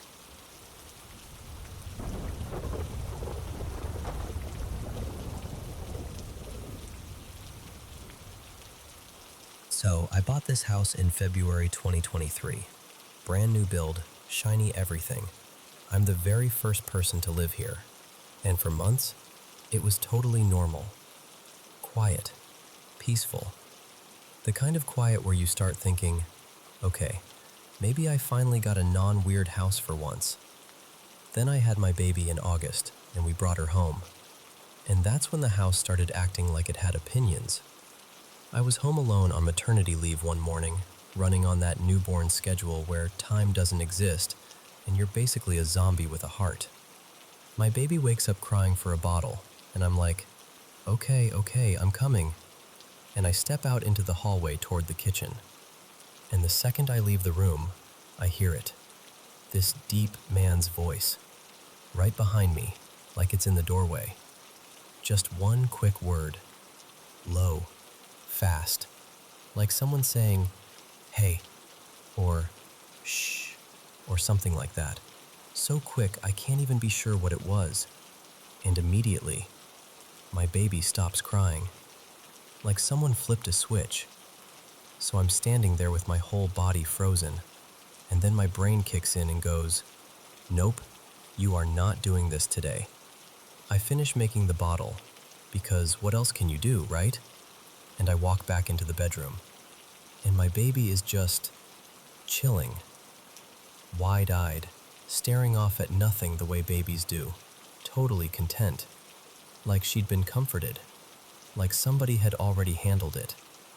I remember laughing, nervous, but still laughing, and I went, well, thanks, Mr. Echo. That's the moment he got his name. Now, I should say, I don't spook easily. I grew up with weird stuff. I've lived in places where you just sort of accept that the house is occupied. But my fiancé, his name is Dylan. Dylan is not built for this. Dylan is the type of person who hears a creak and starts mentally drafting his goodbye letter. So when things started happening more, it hit him way harder. We had this baby swing in the living room, one of those motorized ones with different speeds. And one night Dylan's in the kitchen, feeding the dogs, and I'm in the other room. The swing hasn't been used in days, like it's fully off. We're not touching it. And suddenly, it clicks on by itself. Not blasting full speed or anything, just the lowest setting, but it starts moving. That slow, gentle rocking like it's soothing someone. Dylan comes into the room with that look like he just saw a UFO land on the coffee table. He's like, "Did you do that?" And I'm like, "Nope." And he goes, "The swing was off." And I'm trying not to make it worse, but at the same time I'm thinking, of course it was off. Mr. Echo knows how switches work. Then there was the baby monitor. We bought this fancy motion sense monitor for the nursery, but the baby wasn't even sleeping in there yet. She was still in a bassinet in our room. We set the camera up in the nursery, and we had the monitor plugged in at Dylan's desk just to test the range. One day I walk by and notice the monitor is completely unplugged. Like, not just turned off, unplugged from the wall. So I ask Dylan, "Why'd you unplug it?" And he doesn't even hesitate. He just goes, "Because the screen kept turning on, by itself, like it was detecting motion, and there was nothing in there." Then he looks at me dead serious and goes, "I told him, 'Not today, Mr. Echo,' and I unplugged it." That's when we started realizing, whatever this was, it was locked in on the baby. Like the nursery was his favorite room in the entire house. A few weeks later, Dylan's parents come to visit. His dad, Mark, and his stepmom stay in the guest room, which is right next to the nursery. The next morning, we're all sitting on the couch, doing that sleepy morning small talk, and Mark goes, "So, how'd you guys sleep?" And I'm like, "Fine, honestly." And he kind of squints at us and goes, "Really? Because I heard you two in and out of the nursery all night." Me and Dylan just stare at each other. I'm like, "What do you mean?" And Mark gets very serious, like not joking, not playful, just certain. He says, "I heard footsteps walk from your room toward the nursery. I heard the door open and close. I heard someone moving things around in there, and then it would stop. And then it happened again, at least 3 times. I swear the room got colder just from him saying it out loud." And Dylan goes, "That wasn't us." And Mark kind of laughs like we're messing with him, and I'm like, "No, I'm serious. That genuinely wasn't us." And Mark's face changes, like the realization lands. Like, oh, they're not denying it because they're embarrassed. They're denying it because it wasn't them. So I just sort of sighed and said, as gently as I could, "Yeah, I think you met Mr. Echo." And nobody really knew what to say after that. Because what do you say? Sorry the invisible man spent the night checking on the nursery. I've got more, honestly, a lot more, but that's the core of it. The house was normal until the baby came home. And ever since then, it's like something in here has been hovering close, watching, wandering, occasionally reminding us, "Hey, I'm still around." The activity has slowed down in the last couple months, but every once in a while, something small happens, and I'll catch myself whispering, half amused, half serious, "All right, Mr. Echo, I see you."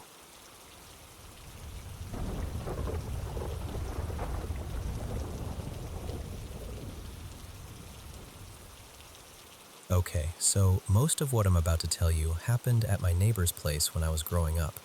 And if you're into creepy stories, yeah, this one still gives me that tight feeling in my chest when I think about it. So, picture this. I'm about 15 or 16.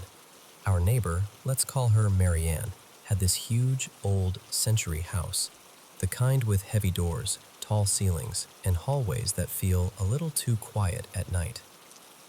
Marianne was going out of town for about 2 weeks on a work trip, and she asked if my sister and I could stay there to keep an eye on the place and her pets. My sister, I'll call her Jules, and I were super close with Marianne. We loved her little animals too.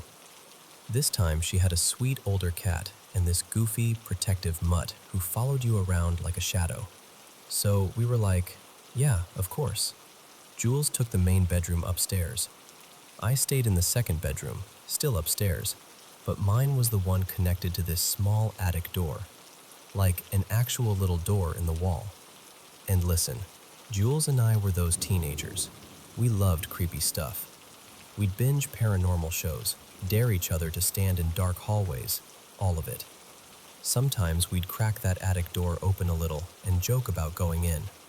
We never did, and honestly, thank God.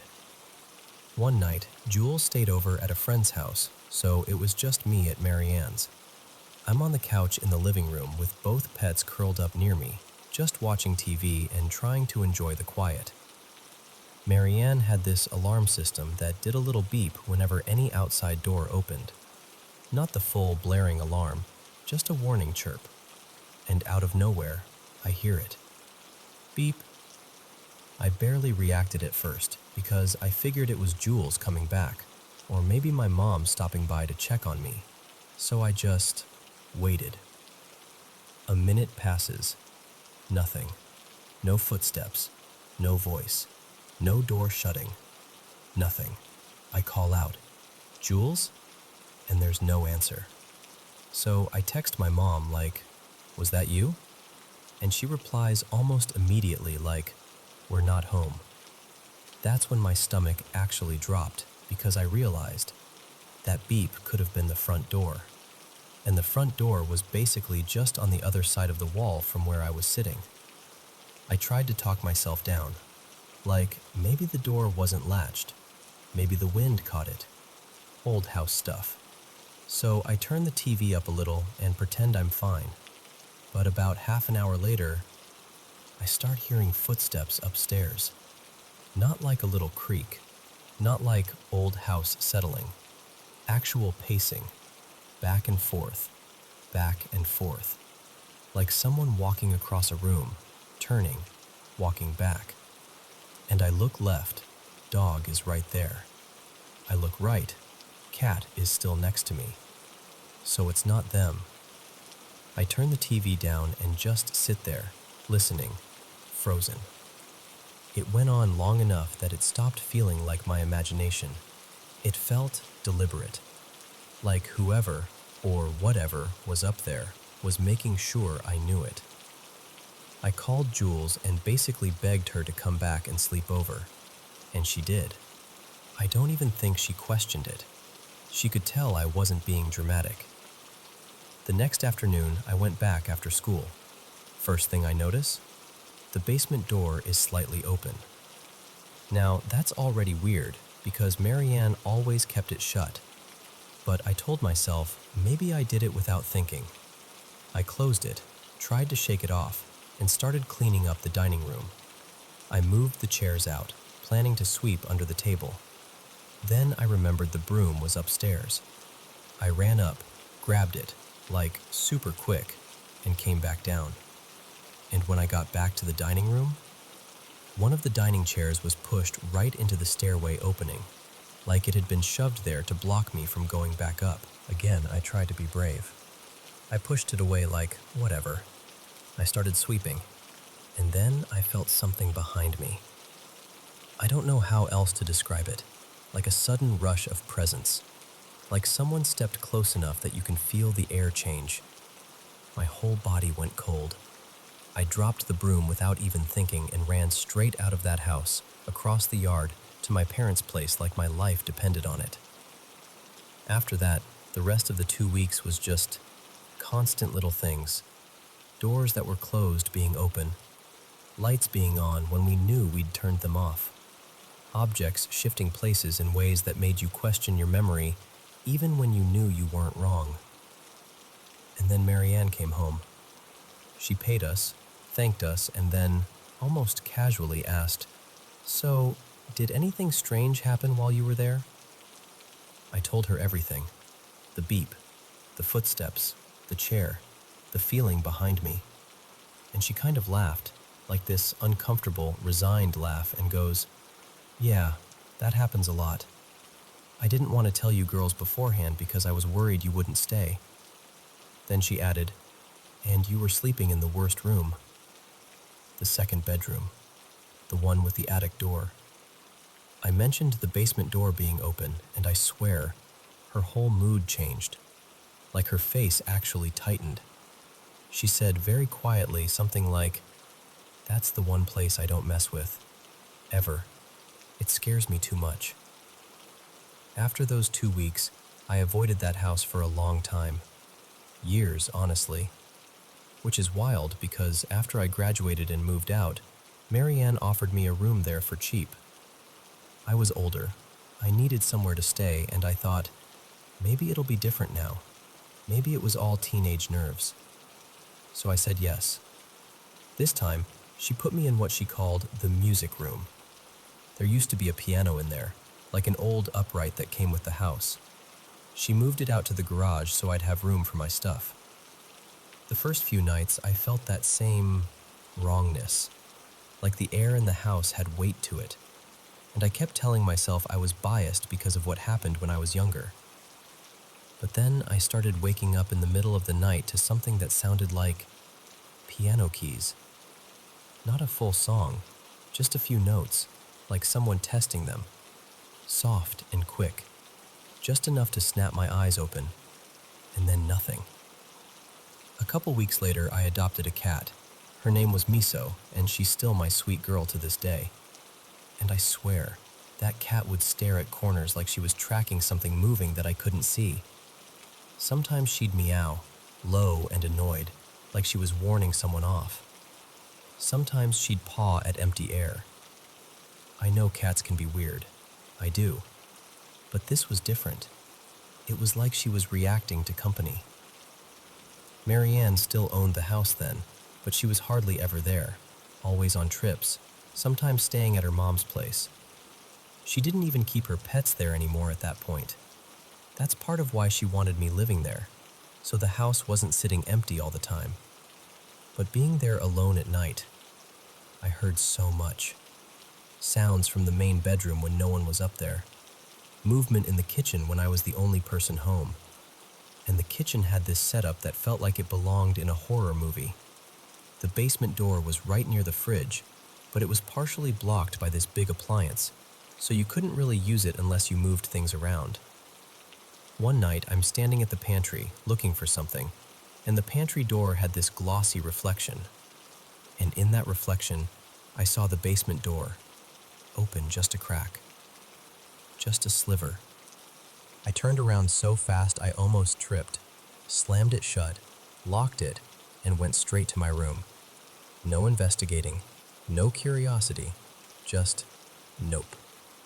Marianne and I talked about the weirdness a few times, but she never went into deep detail, almost like she didn't want to say it out loud. My mom later told me Marianne had admitted a few things to her and seemed genuinely scared. And my mom warned me not to press Marianne about it. And there's one more moment. This was years before I moved in, that I still can't explain. I was outside in our yard on a hot summer day, sitting near this old sandbox. And I saw Marianne out of the corner of my eye, down at her driveway, dragging her garbage cans up toward her garage.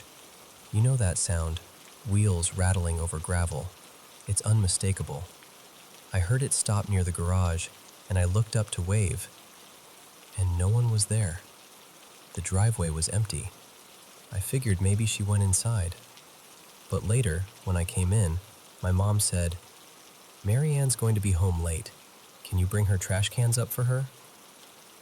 I swear my whole body went numb. I told my mom, "I just watched her do it." My mom blamed the heat, said I probably imagined it. But I didn't. And one last thing that always felt eerie to me. Marianne tried to sell that house constantly. A family would buy it, and then move out weirdly fast. Over and over.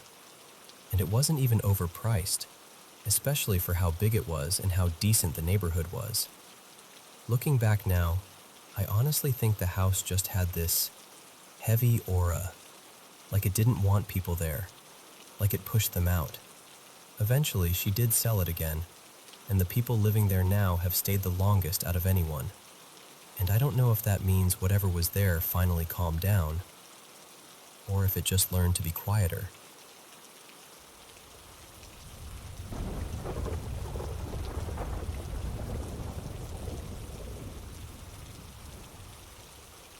So, this happened when I was in my early 20s, back when I was trying to make it as a real estate agent. I was brand new, like, still figuring out where the extra lockboxes are kept new. So I didn't even have my own listing yet. My office used to do these big open house weekends where everyone hosted on the same day. And since I didn't have a house of my own to show, another agent tossed me one like, "Here, go sit in this place and look professional." Her name was Marissa, I'm pretty sure. Nice enough, but definitely the type who'd casually hand you something cursed and call it a great opportunity. Anyway, I pull up to this house and it's honestly gorgeous, in that old money, slightly too quiet way. Massive. Like, you could lose a person in here massive. And behind it, a little storm cellar door half hidden by overgrown shrubs, like something out of an old movie. That alone should have been my sign. Inside, the layout was weird. The house had two main sides, almost like two wings. One wing had a row of bedrooms and a bathroom. Normal, bright, totally fine. But the other wing, that side held the dining room, laundry area, and a couple other rooms. And the vibe was just off. Not needs new paint off. More like, you're not supposed to linger here off. The dining room in particular felt darker than it should have, even with the curtains open. It had this heavy, stale quiet to it, like the air was holding its breath. I'm not the kind of person who's usually like, "Ooh, spooky house," but I kept getting these little chills up my spine, like my body was reacting before my brain could talk me out of it. At first, a few groups came through. Polite, quick, not interested. One couple stepped into the dining room, looked around for maybe 5 seconds, and the woman literally said, "Nope," and walked back out like she forgot something in the car. After that, nothing. It got dead. Like an hour and a half of nobody dead. So I'm wandering around, pretending I'm checking the property, but really I'm just bored and trying not to stare at the dining room doorway like it's staring back. And that's when I noticed this basement door tucked away in the laundry room on the creepy side. It was kind of hidden, like the house didn't want you thinking about it. And because I'm an idiot with too much confidence and not enough experience, I'm like, well, might as well. I open it and head down. And immediately, the basement feels like the house all over again. Same weird split, like a central area with 2 directions you could go. And the lighting down there was ridiculous. There were switches everywhere, like 10 of them, but only 2 actually worked. And even those only lit up the little entry area at the bottom of the stairs. The rest stayed swallowed in darkness. So I pull out my phone and click on the flashlight, trying to act like this is totally normal and I'm not basically exploring a horror movie basement alone. And then, I turn slightly and there is a man right behind me. Like, close. Not, oh, he's down the hall close. I mean, right there, in my personal space, as if he'd been standing there the whole time. He looked about mid-70s, maybe older. Neatly dressed, polo shirt tucked in, pressed slacks, clean shoes. He had that calm, retired guy energy, like he was on his way to play golf or judge a pie contest. And my brain just short-circuited. I'm standing there frozen, phone flashlight trembling like a tiny, terrified lighthouse, and the man looks around like he's just casually browsing. Then he goes, in this totally casual voice, "Nice place. But you know, there could be ghosts down here." And I swear to you, it was like he said the exact thought that had been sitting in my chest. So I do what any painfully awkward young professional does when confronted with a possible paranormal encounter. I try to laugh like it's a normal comment someone makes during an open house. I go, yeah, maybe, but, nothing to worry about. And he just gives this tiny little nod, like, mm-hmm, sure. Then he turns around and walks up the stairs. That's it. No questions about the house. No, how many square feet? No, is there a HOA? Just ghosts. And gone. I stood there for a second, trying to breathe and convince myself I didn't just hallucinate an elderly man in a pressed polo. Then I turned off the basement lights, because I don't know why, it felt wrong to leave them on, and I followed him up. And the second I hit the laundry room, I expected to see him in the kitchen or wandering toward the living room, like maybe he wanted a tour. But he wasn't there. So I walk through the creepy wing. Nothing. I check the dining room, the hall, the other wing with the bedrooms. Nothing. I go out the front door and look down the driveway, which was long enough that you'd notice someone walking away. No one. It was like he stepped out of reality the moment he reached the top of the stairs. At that point, my skin is buzzing. I'm doing that thing where you're trying to act normal, but your heart is going, nope, nope, nope. And all I can think is, how did he even find the basement that fast? And how did he leave that fast? And why did he only say that? So I made an executive decision. I'm closing early. I did one last sweep, like I made absolutely sure I wasn't about to lock an actual human being inside the house. Then I locked up and got out of there. I remember walking to my car and feeling this huge wave of relief, like the house had finally let me go. To this day, I still don't know what that was. Maybe it was a neighbor messing with the new agent. Maybe there was some side entrance to the basement I didn't notice. Maybe the guy moved faster than I thought and I was just panicking. Or maybe, genuinely, it was something else. What messes with me the most is that I never explored the rest of that basement. Not even a little. I didn't go down the dark wing. I didn't investigate. I didn't try to be brave. I just left. And I've never felt that exact kind of eerie heaviness in a building again. And I still laugh thinking about it, because if it was a ghost, is that really how you haunt someone? By politely suggesting there might be ghosts? I don't know, man. But whatever it was, it worked.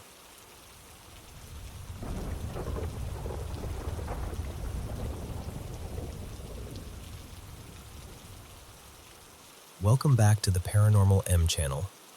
Still having trouble sleeping? I honestly love this job, getting to sit here and share paranormal experiences from all over the world with you. Thanks so much for sending in your stories. Don't forget to subscribe and turn on notifications. All right, let's get into it. Okay, so let me tell you about this place, because it's the kind of story that sounds exaggerated until you're standing in the middle of it, feeling your skin prickle for no good reason. It's a 2-story farmhouse out in the middle of wide open land, about 150-ish acres, give or take. Been in the same family forever. Not a cute, old house with charm situation either. More like a house that's always been awake, always listening, always doing something. And what makes it even stranger is how long it's been going on. Not a few spooky months. Not since the owners remodeled. I mean generations. People have been talking about footsteps, voices, doors slamming, lights acting wrong, since at least the 1930s, and honestly, probably earlier. It's like the house has kept a running routine of reminding everyone, I'm still here. Here's the part that always gets me. In this family, almost nobody could stand staying there overnight. Like, most of them wouldn't even nap upstairs. They'd visit for a few hours, keep the lights on, joke around to stay brave, and then leave before it got dark. Except for 2 people. One was the grandfather, Hank, and the other, years later, was the current owner, a woman named Marin. Hank loved the property. He wrote about it when he was away in the Navy during World War II, how he couldn't wait to be back, how he wanted to raise a family there. He eventually bought the land, moved in with his wife Lottie, and they raised their kids in that house like it was the most normal thing in the world. But the kids? Oh, they hated it. Both of them, even now in their 70s, still talk about that house like it's a place you don't fully escape. They remember hearing heavy footsteps upstairs when nobody else was there, doors opening on their own, voices drifting down from the second floor like someone was talking just out of earshot. And the upstairs, especially the east bedroom, always felt wrong, like the air got heavier as you climbed the stairs. Lottie and her siblings had been saying that for as long as anyone could remember. They grew up in that house and swore the upstairs had a presence that didn't want you comfortable. Now, the house itself is old, built in the 1880s, stone foundation, later reinforced in a couple stages. Renovations over the decades, but still very much the same bones. Living spaces on the first floor, and then 4 bedrooms upstairs that seem to hold the worst of it. And no, this isn't one of those stories where everything starts after someone dies. There were deaths on the property. Lottie passed in the house, and so did her mother before her. But the activity was happening long before any of that. No abuse stories, no dramatic tragedy, no, and then we found a hidden room. Just an active house that never really quieted down. After Hank died in 2004, Lottie lived there alone for years, and she still reported things. The upstairs lights started turning on and off even though she physically couldn't climb the stairs anymore. It got so frequent that the family finally had an electrician disconnect the upstairs lighting altogether. The electrician checked everything and basically shrugged. No short, no obvious wiring issue, nothing that should be doing it. Then one night, this detail makes my stomach clench. Lottie was lying in bed, awake, and the covers were yanked clean off her like someone had grabbed them and thrown them onto the floor. And because families do what families do, her kids tried to laugh it off. "Oh, Mom, that's just Hank messing with you." Like if they made it a joke, it couldn't hurt her. But even they didn't believe their own explanation. Especially because Hank wasn't the kind of haunting you could pin this on. The house had been doing this long before he ever died. They told stories about heavy boot steps pacing overhead, doors slamming upstairs in the middle of the night, sounds like the kitchen being rummaged through while everyone was lying there, wide awake, staring at the ceiling. And one year, they walked into the living room and smelled fresh cigar smoke, like someone had just lit one. Hank loved cigars. The smell was so specific it made the hairs stand up on their arms. Then, the house sat mostly empty for about a decade. After Lottie passed in 2015, it stayed maintained, but nobody really lived there. Just the occasional visit, the hunting season guests, the land being watched over by the family trust, until Marin moved back in. She and her husband Eli came in September of 2025, and almost immediately, the house started up like it had been waiting. At first it was almost playful. They'd sit in the living room watching TV and watch the master bedroom door swing open, then ease shut, then open again, right in front of them. Not from a draft. They checked vents, windows, all of it. Nothing. One of their dogs, a scent hound named Clover, would sit there and stare at the door like she was watching someone invisible. Marin and Eli actually laughed about it in the beginning, like, well, okay, the house is showing off. But Eli started hearing footsteps upstairs at night, steady, heavy, like a man in boots pacing directly over their bedroom. He wasn't panicked at first because Marin had warned him, and the dogs weren't reacting the way they would if there was a real intruder. So he told himself it was just the house being the house. That door swinging thing lasted about a month, then stopped. Around the same time, they had mice. Real mice, actual normal explanation. Scratching in the walls, little taps, faint movement in the kitchen. The dogs growled at a corner of the kitchen, and they assumed, yep, mice. They hired an exterminator, got it handled by early October, And that's when it got harder to explain. Because after the mice were gone, the same kinds of noises kept happening. Footsteps, things shifting, soft banging like somebody bumping cabinets. Except now, there wasn't a logical culprit. October was messy for another reason too. Marin and Eli were dealing with trespassers. Apparently, while the property had been mostly vacant, a group of people had been sneaking onto the land, renting out hunting spots without permission, cutting timber, putting up little structures. It escalated into a civil suit, police calls, game wardens, the whole thing. And one of those people even muttered something nasty to Marin during an argument, something like, "The boys will handle you."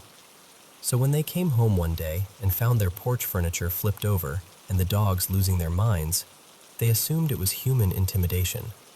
They installed security cameras, changed the locks, got serious about safety. They didn't even consider that the house might have been part of it until later, because the other weirdness kept piling up. Doors they knew they latched would be standing open. The upstairs door, the basement access. Not every day, but often enough that it started to feel like someone was deliberately undoing what they'd just done. Then November hit, and the house started messing with access. Eli would step outside to take out the trash or grab something from the garage, and the front door would lock behind him. Not an auto lock. This was a latch you had to turn manually. And it happened again and again. At first he blamed Marin. Marin blamed Eli. And then they had that moment where they both went, "Wait, I thought you did it." After a while, they stopped leaving the house without keys, even for 30 seconds, because being locked out became a normal risk. Another day they came back from visiting family out of town and found the back door standing wide open. The dogs were frantic, barking like mad when they pulled into the drive. But they hadn't bolted outside through that open door. They'd stayed inside, agitated, like something had been moving around in the house while they were gone. And then there was the kitchen. They came home from errands one afternoon and found every cabinet door and drawer in the kitchen open. All of them. Like someone had gone through the room and left it gaping. That's when the dogs changed. Clover, the scent hound, started locking onto one spot in the kitchen, staring at the back wall or the corner where the ceiling met the adjoining section, tail up like she was tracking a live animal. Growling, barking, hackles raised. No sound, no movement, nothing visible. Their other dog, Bramble, was a big sheepdog, protective, watchful, the kind that naturally positions herself between you and a doorway.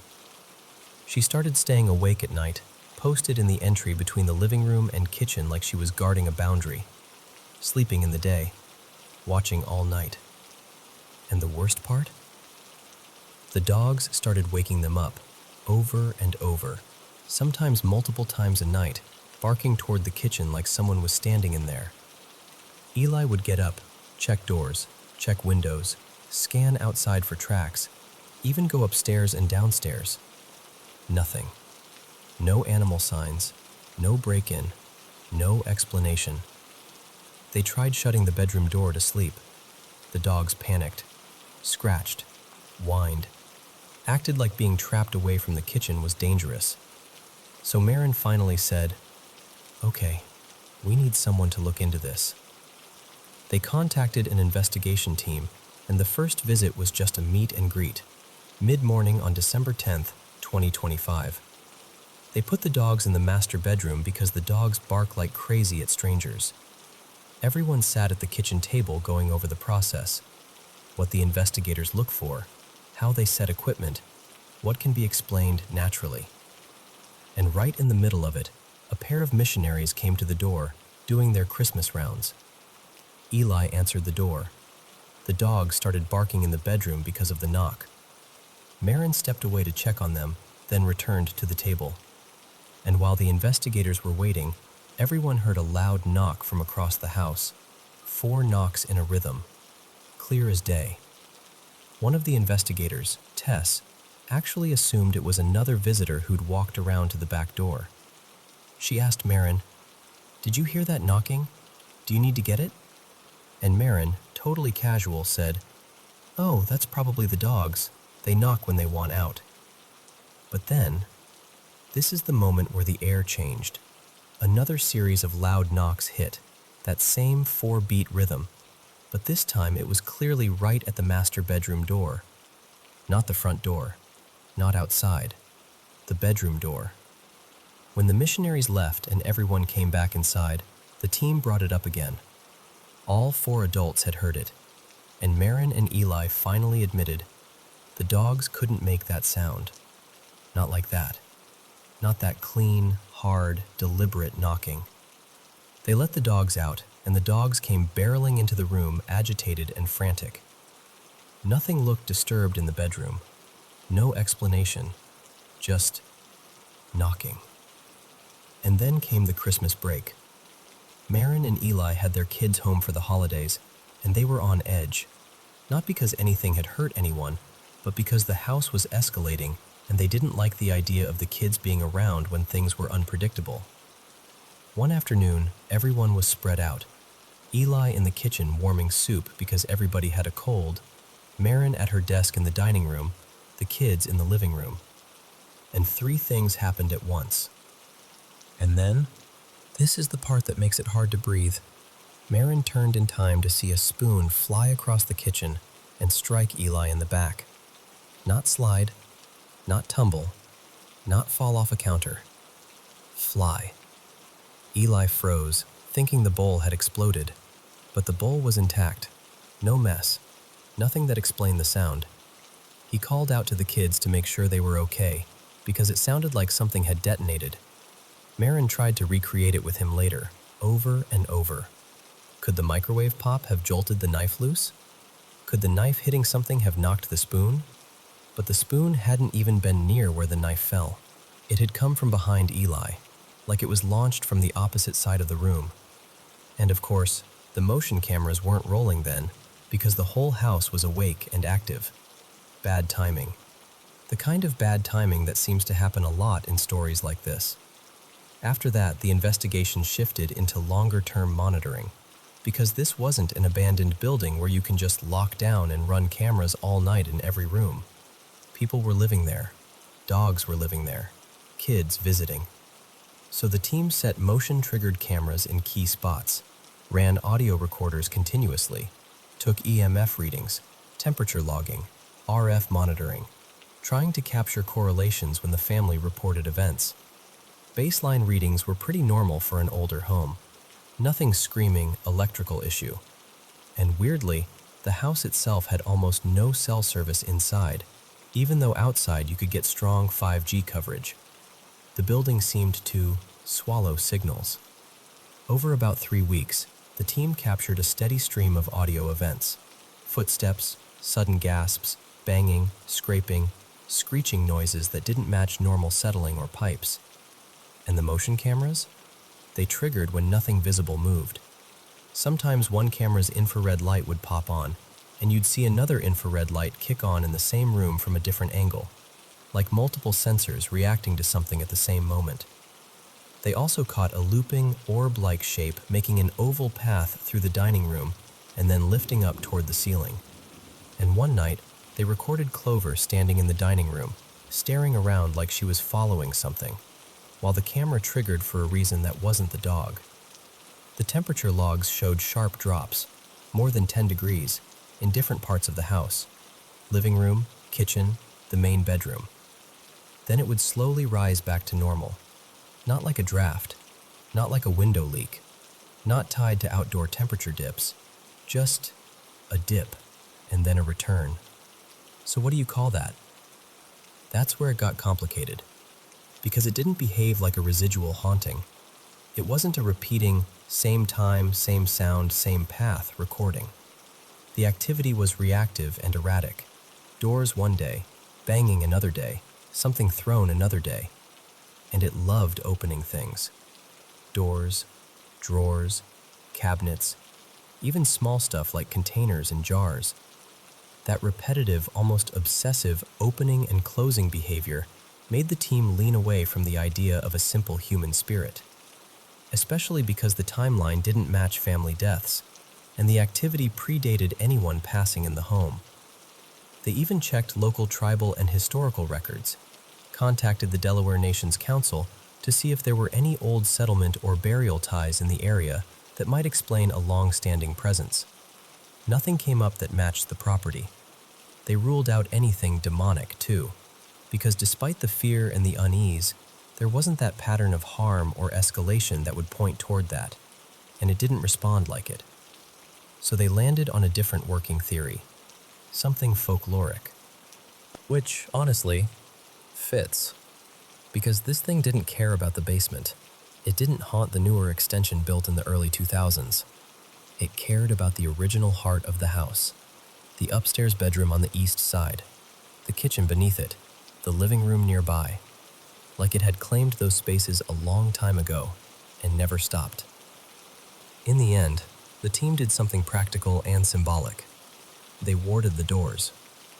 Not the windows, because the goal wasn't to trap whatever it was inside. The goal was to make the house less welcoming, encourage it to leave. They laid salt along the thresholds in a sealed strip, like a draft guard, but spiritual. A clean, solid line, hardened so it wouldn't scatter with airflow or footsteps. Wards above bedroom doorways, and at the main entrances too. And afterward? Things calmed. Not everything stopped forever, not and they lived happily ever after. More like the volume turned down. The family stayed in contact with the team, and the owner still had that very human habit of blaming every missing object on the ghost. Because once you've lived through something like that, it's hard not to. But the worst of the chaos eased. And still, when I think about it, what sticks with me isn't even the flying spoon or the cabinets or the footsteps. It's the idea of a house keeping its own history. A place that outlasts generations and stays exactly as it is. Watching, knocking, opening doors. Like it's been waiting 100 years for someone to listen.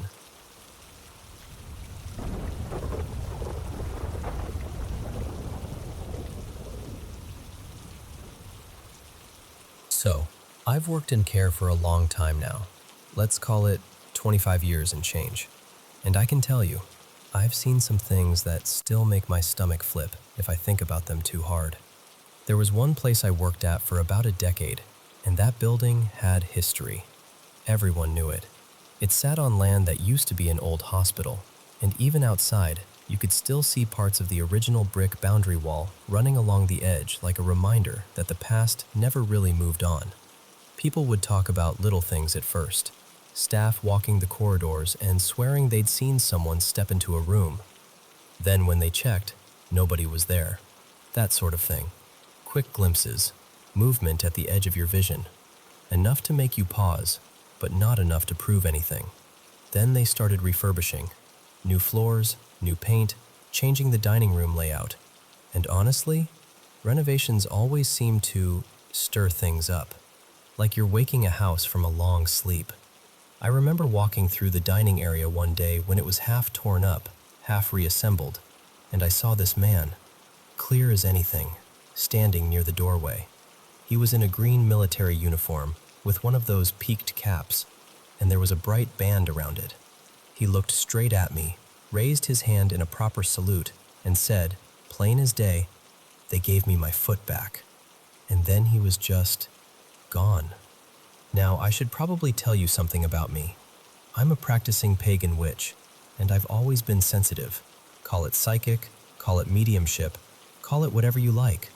I used to be part of a small paranormal group years ago, back before ghost shows made everything feel like entertainment.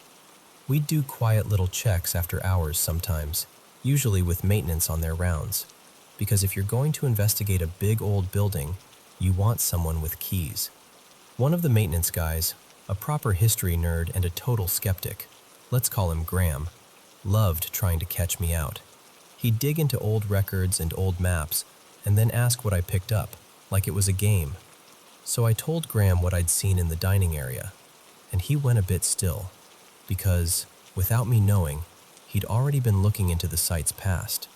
Turns out during the Second World War, that hospital had been used in a specific way. Across the road, there'd once been a rail spur, and it ran toward another hospital nearby, one that's still operating today. The story went that one place handled the general wounded, and the older hospital on our land had been used more for officers or special cases. And that line, "They gave me my foot back." Graham said it made him think of soldiers coming back from injuries, prosthetics, surgeries, all that. That wasn't the only time either. Another day, I was in the kitchen and I saw a woman shuffle past the doorway, holding her arms tight against herself like she was protecting her chest. She looked exactly like one of the residents, so I went straight out, heart thumping, ready to guide her back. But when I checked, she was safe on the unit, sitting exactly where she'd been all along. Later, someone told me there'd been a cook years before I started. Lovely woman, apparently, who had a twisted hand, and she'd walked with her arms held close like that. She'd also looked eerily similar to the resident I'd mistaken her for.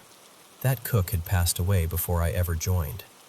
But my oddness helped sometimes too. There was a laundry worker, let's call him Dean, who lost the keys to the laundry and was panicking, because in a place like that, keys are everything. We sat down and drew a rough sketch of everywhere he'd been. Then I took off my necklace and used it like a pendulum.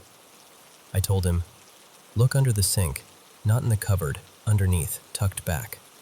He did, and there they were, just sitting there like they'd been placed carefully. And then there are the messages. I don't know how else to describe it. Sometimes I just get a word in my head, over and over, like someone tapping the same note on a piano. One morning, a kitchen worker was serving breakfast, and I kept hearing the word, plums. Not once, not twice, constantly. So finally I said, "This is going to sound ridiculous, but every time you walk past me, I'm hearing plums, and it's driving me mad. Did something happen at home? Something spill? Something smash?" Her face drained of color. She told me that the night before, her husband had been told not to eat something because of medication. He'd ignored it, tried to sneak it out of the fridge, and a jar had smashed all over the floor. Not plums exactly in her case, but close enough in the way the message came through. Someone making sure he didn't take what he shouldn't. I told her, "Well, it sounds like someone's looking out for him, even if they're doing it in a very dramatic way." And pregnancy. Oh, pregnancy is another one. I don't go around announcing it like some party trick, but sometimes I just know. I've told women they're pregnant when they swear they're not. Then they come in the next day wide-eyed with a positive test. I even told one colleague she was having a girl, and that the baby would arrive on October 31st. She laughed at me like I'd lost my mind. Her daughter was born on Halloween. But not everything felt friendly. There was one corridor in that old place that turned my blood cold every time I went down it. You know how some spaces feel heavy? Like the air is thicker? It wasn't just sadness, it was anger, sharp and old. 2 rooms in particular felt wrong. In that corridor, I used to hear a woman's voice in my head, like she was speaking through clenched teeth. He knew it would finish me. Other staff, people who didn't believe in any of this, kept describing the same thing. A woman in a white nightdress, long, dark blonde hair, standing where she shouldn't be. Always in that stretch of hall. And then there was one incident that genuinely scared me. I got pulled onto a unit I didn't usually work on. There was a man in a wheelchair there, new face, and the moment I felt his energy, my skin crawled. It wasn't just unpleasant. It felt sticky, like tar, dark, wrong. This wasn't only an elderly care home, you see. Some residents had mental health conditions too, people who were hard to place elsewhere, so you learned to stay grounded, professional, calm. I did what I'd come to do, then turned to leave, and I saw the man in the wheelchair staring upward at something no one else in the room seemed aware of. Beside him stood what I can only describe as a tall figure, easily 2 meters, wrapped in what looked like a black robe, like the fabric ate the light around it. I froze, completely, like my body had forgotten how to move. And then it turned its head toward me. just enough to let me know. It knew I could see it. And then it vanished, instantly, like a candle snuffed out, she told me. And I heard myself say, before I could stop it, "He won't be here next week." He passed away a few days later. Not long after that, there was a resident, gentle woman, who asked me to wash her hair because her husband was coming to visit. I offered, and she looked at me with that calm, steady gaze some people get near the end and said, "I won't be here tomorrow." Then she added softly, "You know what I mean." I did know. I washed her hair anyway, carefully, like it mattered, because it did. When I finished, she held my hand and thanked me, and said she was going through, and didn't need to say the rest. I told her, "If you can, let me know you're all right." She nodded, smiled. 2 days later, I was back on shift. She had passed away the next day, just like she'd said. And I was in the laundry room with a coworker, sorting sheets, when a box on the top shelf suddenly flew off and smacked into the door hard. Right after it hit, I heard this bright, unmistakable laugh, like someone delighted with themselves. My coworker bolted out screaming. I just stood there and said, quietly, "All right, love. Thank you. I hear you. Take care." Because I knew exactly who it was. I never worked nights at that old place, and honestly, I'm glad. I can't imagine what I might have seen if I had. I worked at other homes after that, little bits here and there, nothing huge. Sometimes I wondered if I'd shut myself down without realizing, like turning the volume down inside my own head. But then I started at the place I'm in now, and I've been here since it was built. It's only around 10 years old, so you wouldn't think it would have that kind of activity. But it does. During training, before we even officially opened, I told the manager, "I keep feeling a little girl, like she's running around laughing, just out of sight." The manager went pale and asked me to come to the lounge. On the coffee table, plain as day, there was a small handprint, like a child had pressed their palm into dust or residue. I hadn't told anyone except her. Since then, residents have mentioned a little girl too, talking to her like she's just another person in the room. I've heard bangs on walls when nobody's near. One time I was in an office opposite the laundry with only one housekeeper in that end of the building. We both heard what sounded like a heavy box slam into a wall. We both ran out at the same time, each thinking something had happened to the other. Nothing. No fallen boxes, no accidents, just a sound, like something wanted to be noticed. And at night, people have seen lights moving past the office window when the building should be dark. These days, I work nights now, and nights are different, quieter, thinner somehow. I've seen people sitting in lounge areas when everyone is tucked in bed. I've seen small orange balls of light hovering at the end of a corridor, like floating embers. I've seen shadow figures on one floor, and on another, I felt something behind me, close enough that my shoulders tense, even when I refuse to turn around. One night, a colleague and I sat down at the desk around 3 a.m. to do paperwork. All residents asleep, everything settled, and we both heard someone say her name, soft, clear, right beside us. "Tan." I looked at her and said, "Did you hear that?" She swallowed and said, "Yes," and I was hoping I hadn't.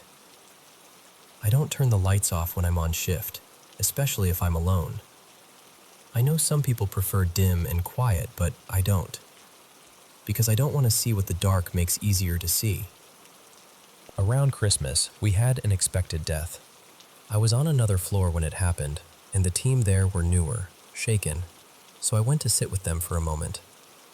We were in a little area near the doors, decorations everywhere, and 2 long banners had been hanging down the sides of the doorway for weeks, completely still the whole time.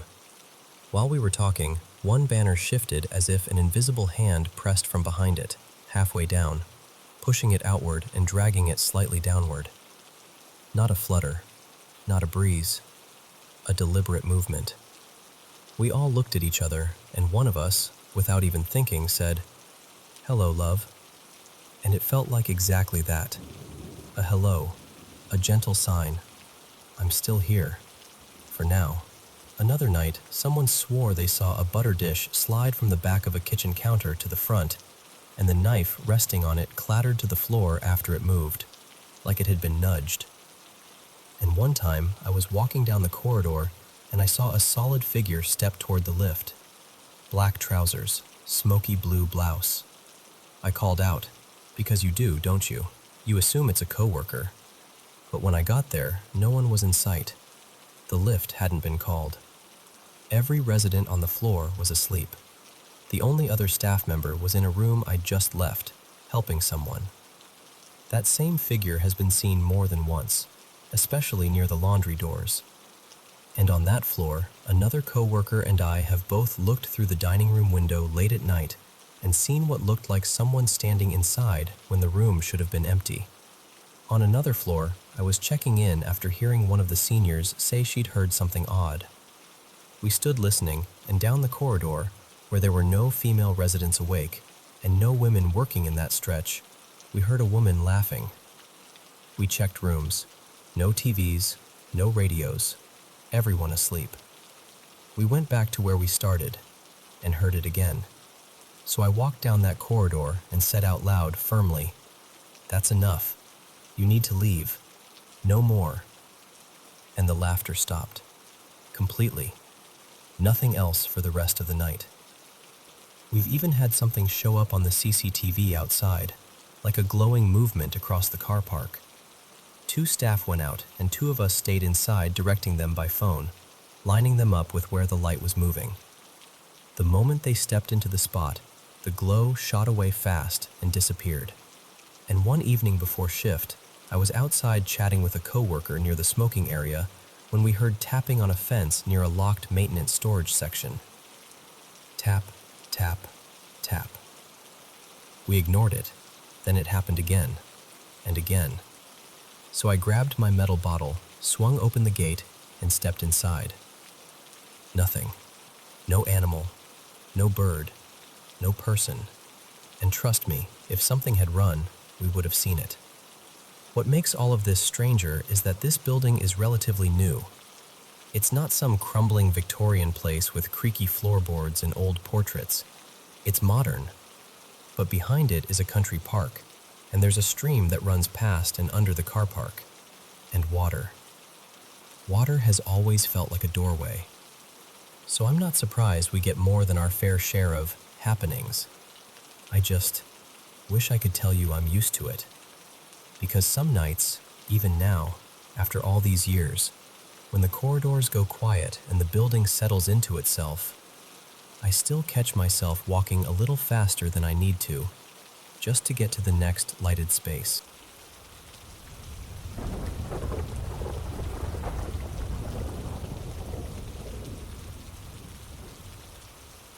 Okay, before I jump in, I just want to say, this is genuinely my first time telling this story out loud like this, and I've been sitting on it for years, like a decade. So if I ramble a little, just bear with me. Grab a snack. I'm serious. This one's long. So back when I was maybe 15-ish, somewhere between 14 and 16, I was home alone watching our family dog, Nova, this big fluffy husky with attitude for days. And I start hearing these little creaks around the house. At first I'm like, old house, settling, whatever. But then I pause, and I really listen, and I swear to you, I hear footsteps, like actual, deliberate footsteps, which makes absolutely no sense because nobody's home. So I get quiet, like full statue mode, and I look at Nova to see if she's reacting. She is. Not barking, not growling, just uneasy. Ears weird, body stiff. That I don't like this vibe. And instead of doing the smart thing and calling for help right away, I do what a lot of teenagers do. I start gaslighting myself. Like, you're being dramatic. You're imagining it. But here's the thing. My parents' house had always felt off. Like there was always some kind of weird energy in it. And my family had stories. So part of me was like, this isn't just nerves. So I call my best friend Maya. I'm like, Maya, I'm really scared. I think someone's in my house. And she's trying to be practical, but she's also a kid too. So she goes, I'm watching my little brother right now. If I come, I have to bring him. And I'm like, fine, bring him. I don't care. I just need someone here. So Maya shows up with her little brother Eli, who's probably around 9. And I remember clinging to that kid like he was a life raft. Poor thing. And because we were apparently auditioning for a low-budget horror movie, we decide we're going to clear the house. We both grab kitchen knives, like that's going to help us against anything. And we start in the basement and work our way up, room by room, trying to act brave even though our hearts are basically trying to claw out of our rib cages. The whole time, I keep hearing faint movement. Not constant, just enough to make you question yourself, and then panic all over again. By the time we get close to the second floor, I feel sick. That's the only way I can describe it.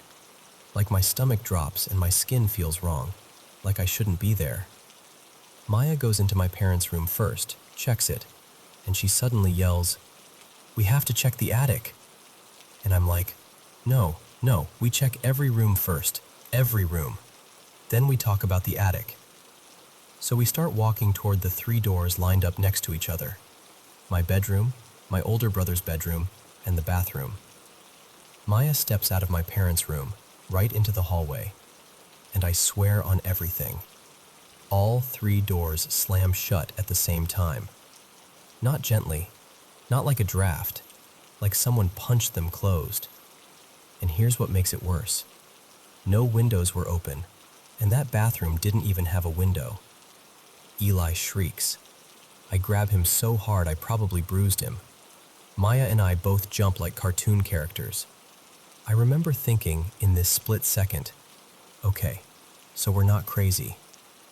We open the bathroom, nothing.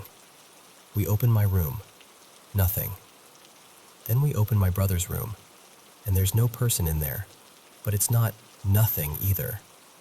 The air feels wrong, heavy, and the closet is half open, and my brother's closet had one of those little attic access panels built into the ceiling inside it.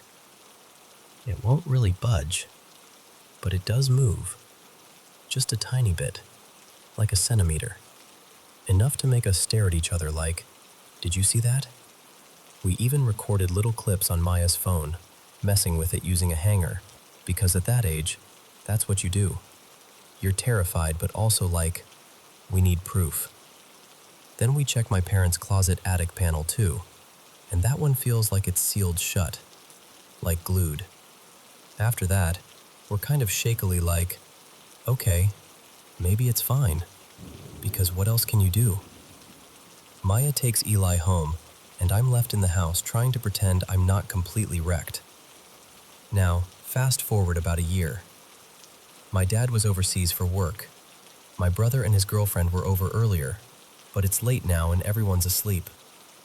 By this point, we had 2 dogs, Nova the husky, and this massive German shepherd named Bruno. Like, huge. Absolutely could have ended someone if he had to.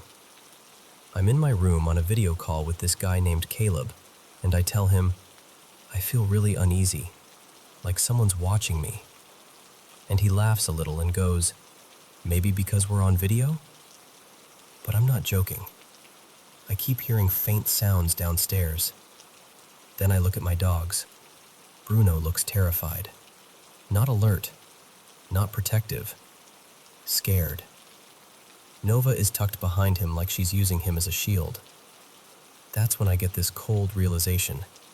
If the dogs are scared, it's not in my head. My mom always slept with her door cracked open when my dad was away, so the dogs could roam and guard the house. So even though every part of me wanted them in my room, I try to push them out. They refuse like they've suddenly turned into statues. Legs locked, full body breaks, no movement. I'm literally apologizing out loud like, "I'm so sorry, but you need to go protect Mom." Finally, they creep out, reluctant, slow, heads low. And the second they clear my doorway, Caleb and I both hear it. Stomping, like someone sprinting up the stairs. Fast, heavy, like they're trying to be heard. I slam my door and lock it so hard my hand hurts. The stomping stops at the top of the stairs. And then, quieter now, there are footsteps coming down the hallway. Toward my room. Toward my brother's room. And I swear, this is the part that still makes my stomach twist. The footsteps stop right outside my door. Just standing there. I don't know how long it was.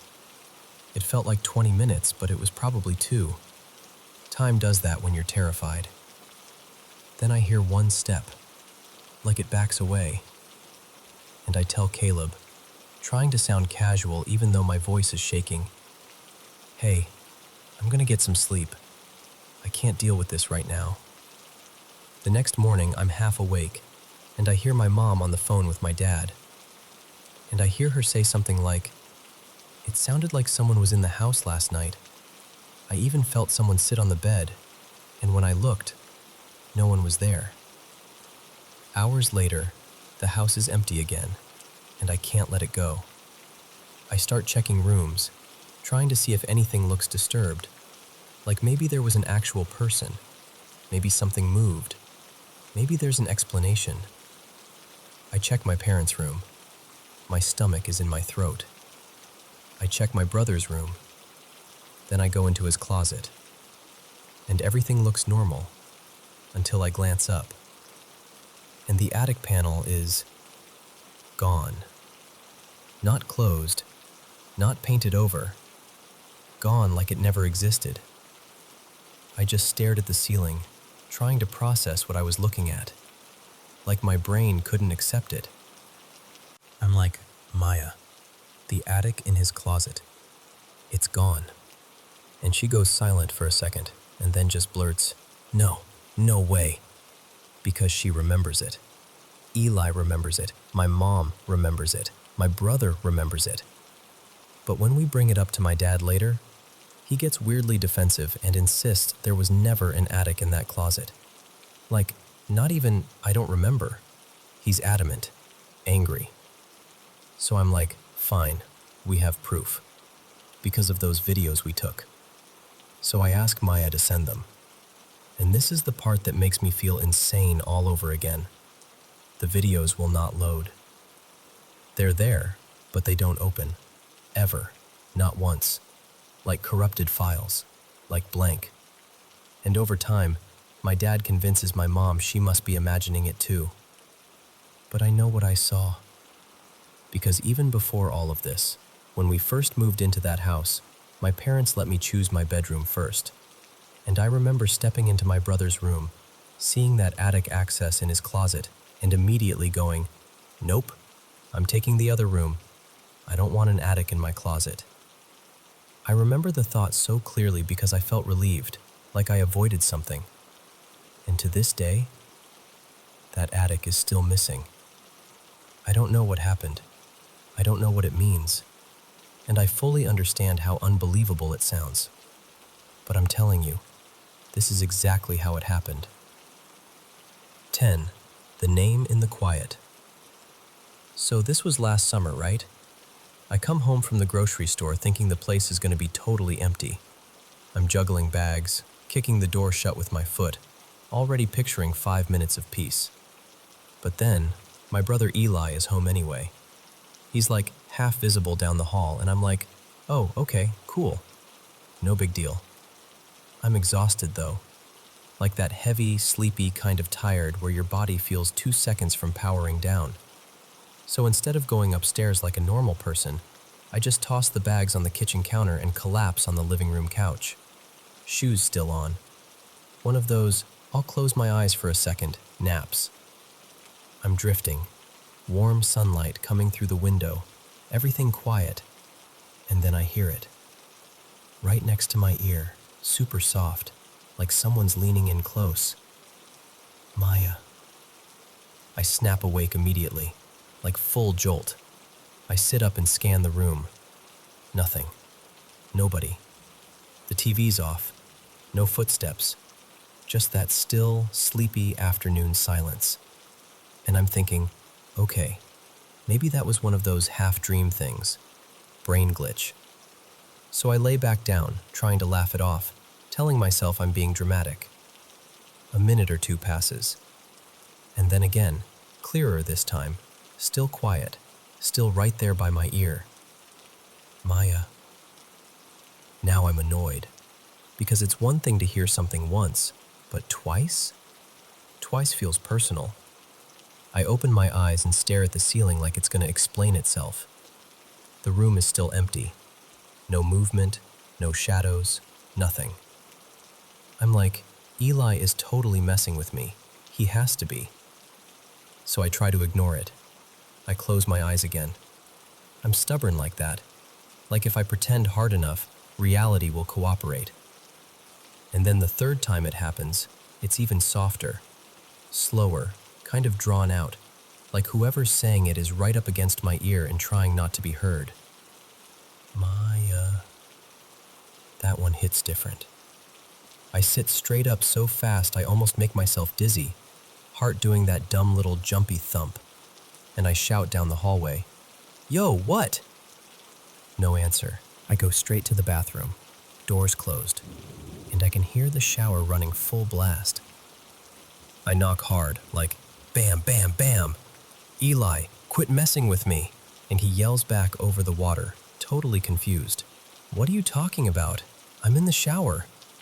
I just stand there for a second with my hand still on the door. Did you whisper my name? I ask, like 3 times?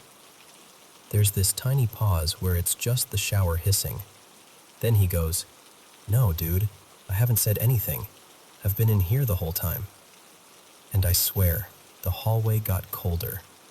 Not like physically freezing, but that feeling where your skin goes a little tight, like your body knows something before your brain catches up. I back away from the bathroom door slowly, and I look down the hall toward the living room like the couch is going to turn around and look at me back. The whole house felt too quiet after that, like it was holding its breath. I didn't go back to the couch. I didn't even pretend I was going to finish my nap. I just went to the kitchen, started unpacking groceries like my life depended on it, making noise, opening cabinets, clattering spoons, anything to break that silence. And yeah, it still gives me a weird little chill when I think about it. I've taken naps on that couch since then, but not like that. Not the shoes on, lights on, fully relaxed kind. Because ever since that day, a small part of me is like, what if it says my name again?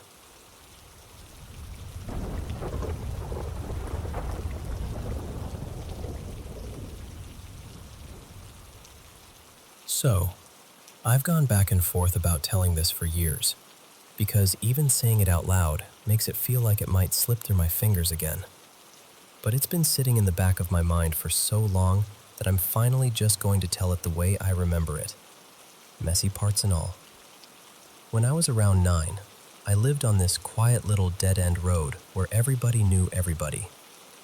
It was the kind of neighborhood where you could knock on someone's door and their mom would offer you juice before you even asked to play.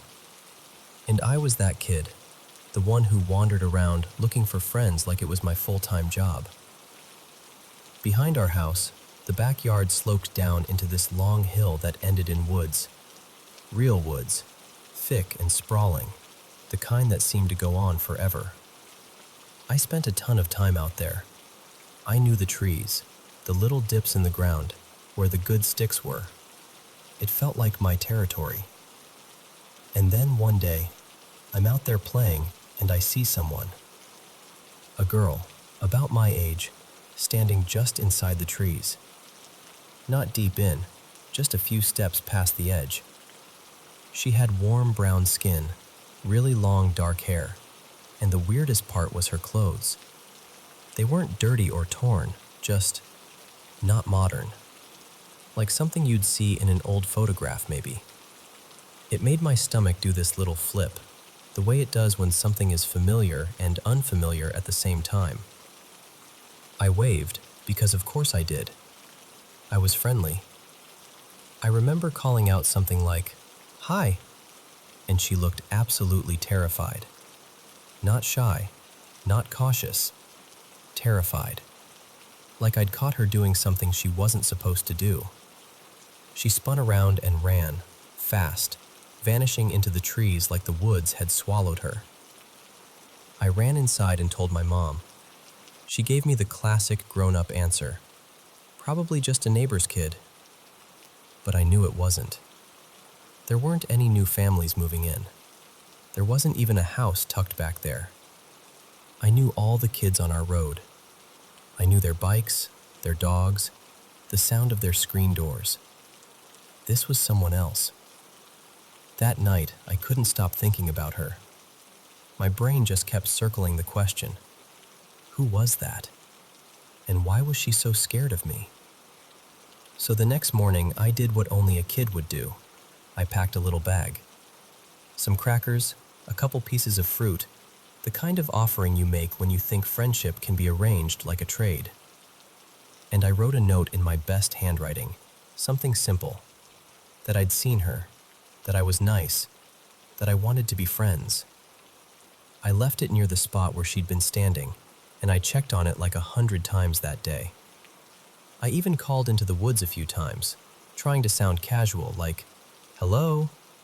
as if she might stroll out and be like, "Oh, hi, yes, I was just passing through these mysterious woods in my vintage clothes."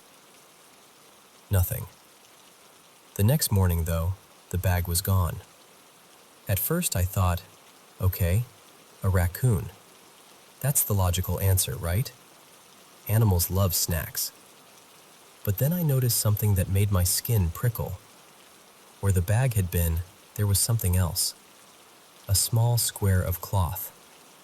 It was hand-stitched, like clearly made by someone's hands, not store-bought. Deep red and burnt orange thread, and in the center was a black bird stitched in profile.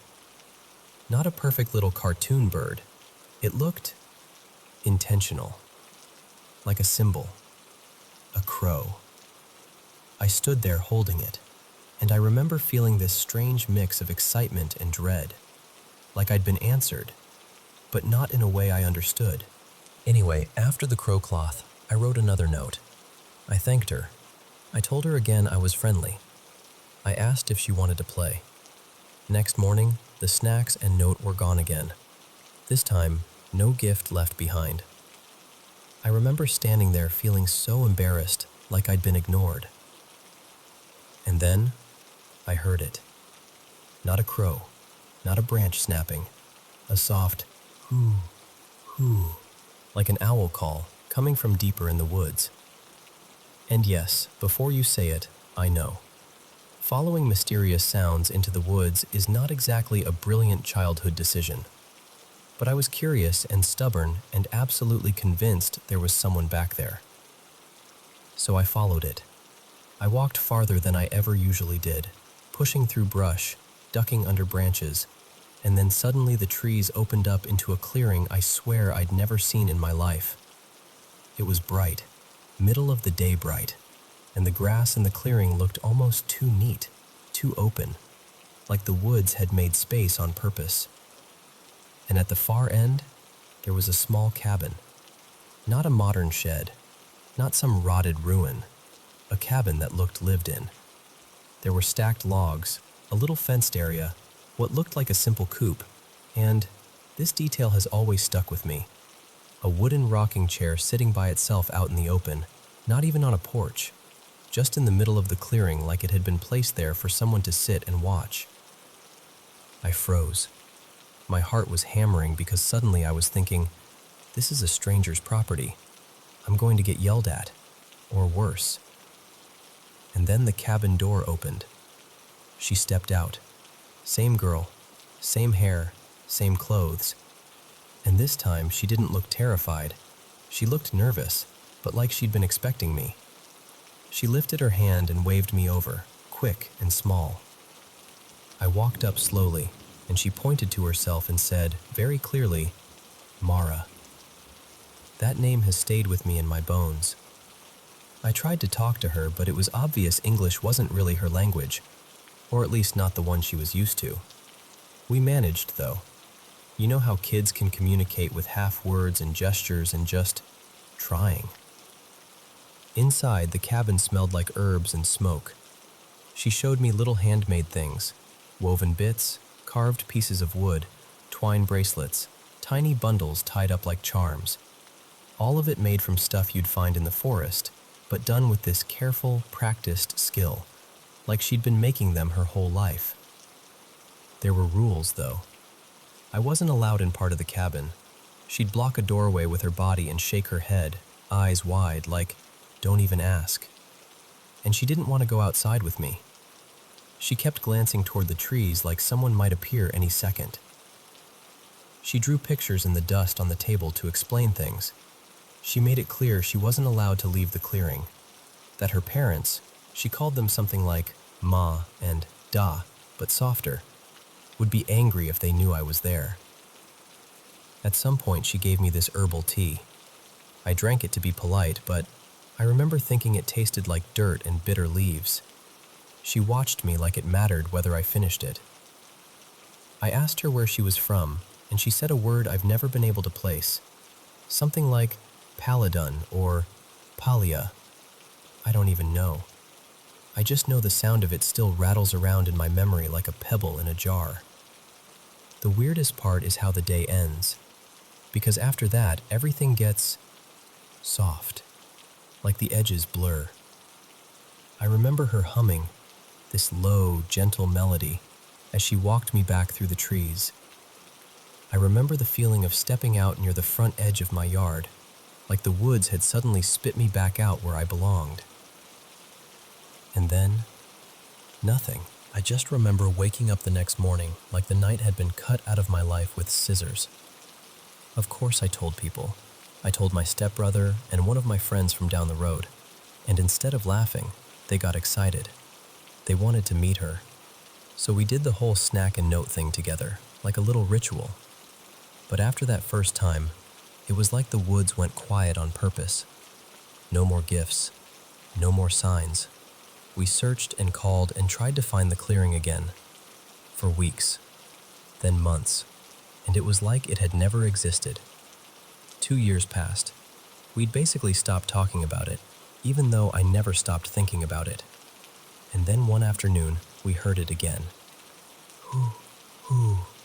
All three of us heard it, and we saw a girl between the trees, just a flicker of her before she ran.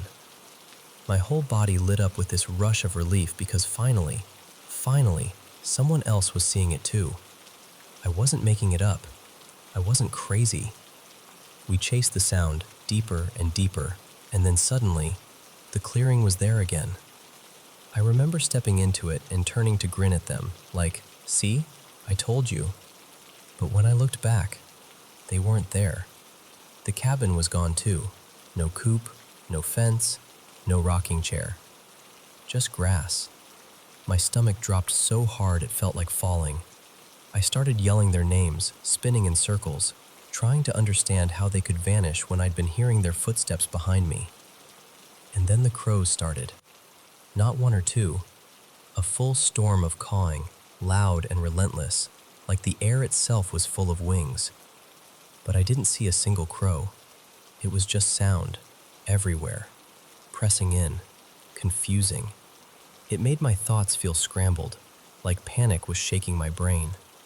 I remember clapping my hands over my ears and still hearing it, like it was inside my skull. I ran. I bolted back the way I thought we'd come, crashing through brush, heart pounding so hard it hurt. And the terrifying thing was that I kept thinking, I didn't come this far. Why can't I find the edge of the woods? Why does it feel endless? I was convinced for a moment that I was going to be stuck in there. And then I slammed right into them, my stepbrother and my friend, hard enough that we all stumbled. The instant we collided, the crows stopped. Just gone, like someone flicked a switch. They were furious at me, shouting, accusing me of running off and leaving them. They said they'd been right behind me, and then suddenly I took off and disappeared, and they didn't know where to go. And I swear to you, I do not remember doing that. I remember turning around and they were gone. I remember being the one left behind. But they believed I abandoned them. When I got home, I got in massive trouble. My stepbrother was upset, crying, telling everyone I ditched him in the woods. No one wanted to hear my side. "Don't go in the woods again," the adults said, like that would solve whatever the woods had decided to do. Years went by. I grew up. And the older I got, the more the story stopped sounding like an adventure and started sounding like something I didn't have words for. I went back once when I was older, determined to find the clearing again. I couldn't. But I heard crows in that area, faint, distant, when no one else with me heard a thing. I remember standing there feeling this awful, sinking embarrassment, like maybe there was something wrong with me. But even now, as an adult, whenever I see a crow, I get this strange feeling, like it's looking back a little too long, like it recognizes me, and I don't know what to do with it. Was it just a weird childhood encounter I've built into something bigger? Was it some kind of warning? A trick of the woods in the mind? Or something I still can't fit into an explanation, no matter how hard I try? I honestly don't know. I just know it happened. At least, the way it stayed with me feels as real as anything I've ever lived through.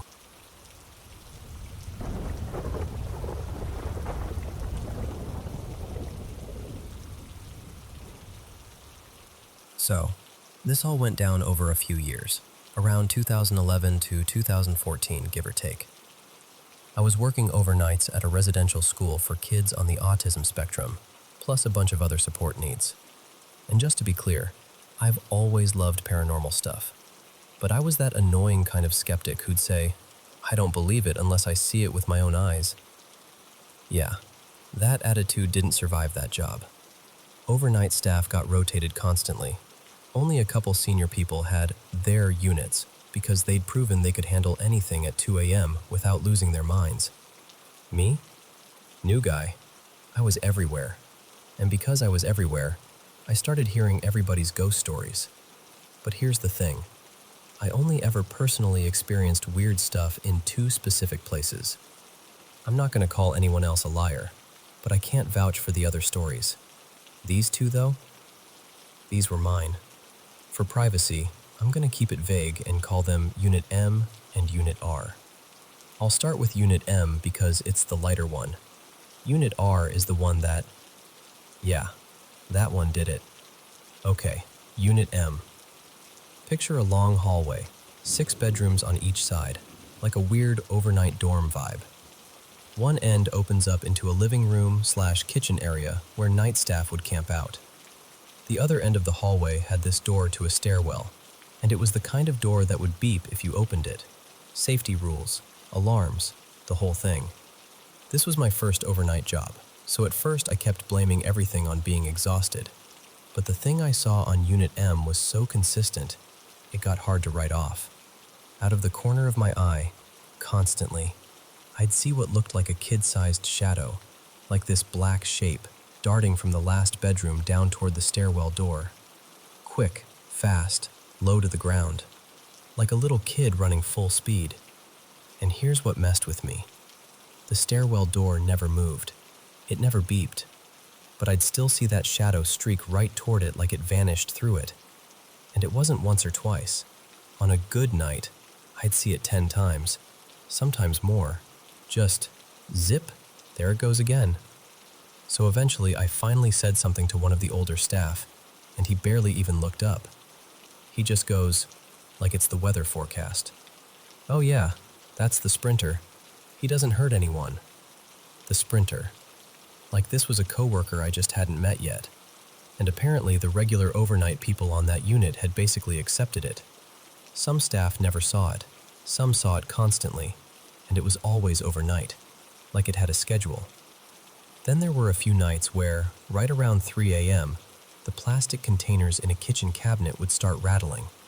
like someone was nudging them from inside. And it would keep going until I stood up. Then it would stop. Could that be pipes? Heat? Whatever? Maybe.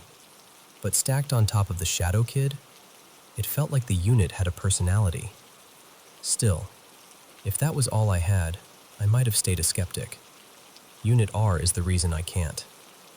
Unit R was basically a house, 2 floors, and then this basement that just felt wrong. Like, you know how some basements are just unfinished and creepy, but this one felt aware that you were down there? That kind of creepy.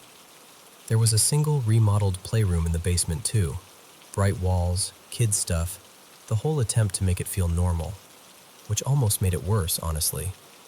I later became a restraint specialist myself, and even thinking about it still makes my stomach twist, because it shouldn't happen. But improper technique, bad training, panic, and a kid suffocated. It's horrible.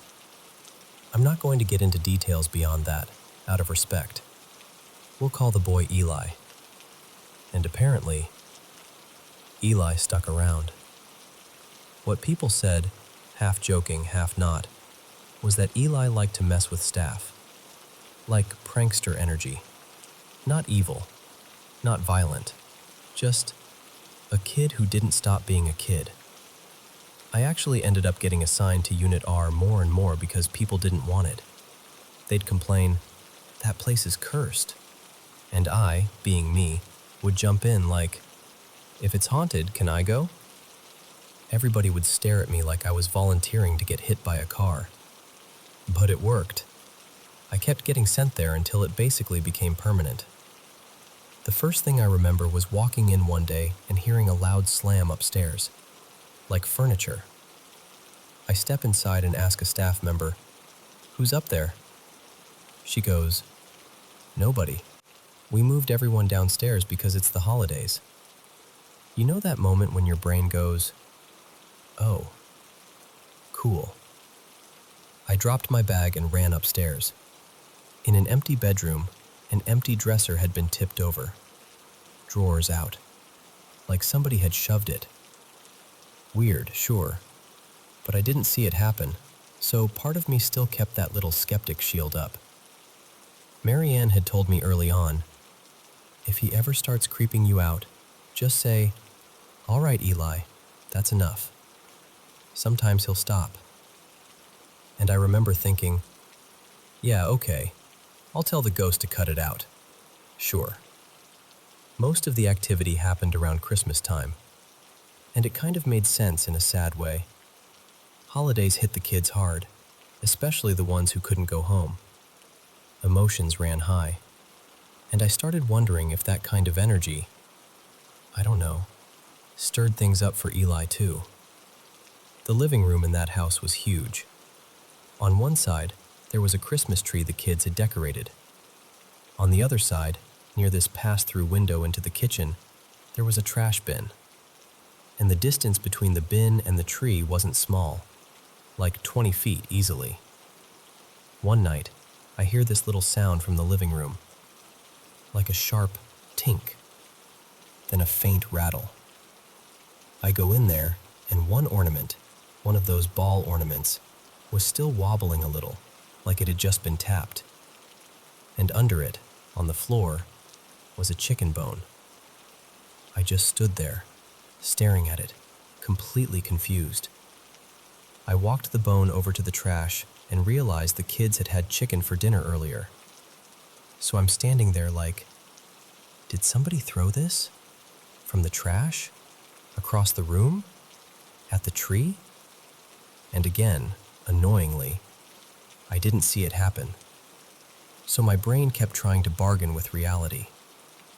Then another night, I'm sitting at the end of the hallway with Marianne. It's like 1 a.m. She stayed late doing paperwork. We're just talking about nonsense, life stuff, random stuff. And there's a pause in the conversation. And from down the hall, I hear my name. Not a kid yelling, not a staff member, just my name. Calm, clear. And here's why that mattered. My name gets mispronounced constantly. It's spelled weird, and I stopped correcting people years ago. So the kids? They all say it wrong. Even most staff did at first. But whatever said my name said it correctly. I look at Marianne, waiting for her to freak out, and she just goes, without missing a beat, "That was Eli," and goes right back to her paperwork like she just told me the printer was jammed. At that point, I'm like, okay, either I'm losing it or something is genuinely happening here. So I see what looks like a kid, small, cross from the hallway into the safe room with a blanket over their head like a little ghost costume. And my first thought is, oh, someone's up. I better check. What was weird was the way it appeared, like it kind of stepped out from the wrong spot, almost like not from the doorway exactly. But I still just did my job. I walk down, flip on the safe room light, and I go, "Hey buddy, you all right?" Empty. Nothing. No kid. No blanket. No movement. Just a bare room. So I go to the bedroom I thought the kid came from, flip on the light, and the kid in that room bolts upright, furious, because I just woke him up. And I'm standing there like, then what did I just see? When I told Marianne, she got this look on her face and said, really quietly, that the bottom floor used to be laid out differently, that the doorway to that room had been moved in a remodel. And she points to the spot I described, where I saw the kid appear, and she goes, "That's where it used to be." So basically, I saw someone come out of a doorway that doesn't exist anymore. That's the moment my skepticism started cracking for real. But the thing that finally made me believe, like full stop, wasn't even the biggest thing. It was just interactive. One night around 3 a.m., I decided to be nice and do laundry on my break so the kids would have clean towels in the morning, which meant, of course, going down into that basement when the whole building felt like it was holding its breath. I'm loading the washing machine, half tired, half focused, and I start hearing this slow creaking behind me. I turn around, and the door to the basement playroom, the one tied to that old tragedy, was slowly closing on its own. Not slamming, not drifting from a draft. It was like a deliberate, steady closing. And for some reason, that was the first time I felt genuinely creeped out. Like my body reacted before my brain could talk me out of it. So I did it. I used the line. I went, trying to sound casual even though I absolutely was not. "All right, very funny, Eli. That's enough." And the door stopped. Immediately. Like it hit pause. I just stood there, staring, and then I did the most logical thing I've ever done in my life. I left the laundry and went upstairs. Because once something responds to you, that's different. That's not maybe pipes. That's not corner of my eye. That's not I'm tired. That's a conversation. And after that, I couldn't pretend anymore. Whatever spirits are, whatever the explanation is, something was happening in that unit. And other people had stories too, the kind where it wasn't just spooky, it was responsive. Like Eli picked who he wanted to mess with. Unit M still felt questionable. Weird, consistent, but maybe explainable if you really stretched. Unit R? No. I genuinely believe Unit R had the presence of a boy who stayed the age he was when he died, like 8 or 9, despite the fact he would have been an adult by then. Over time, things on Unit R calmed down a bit.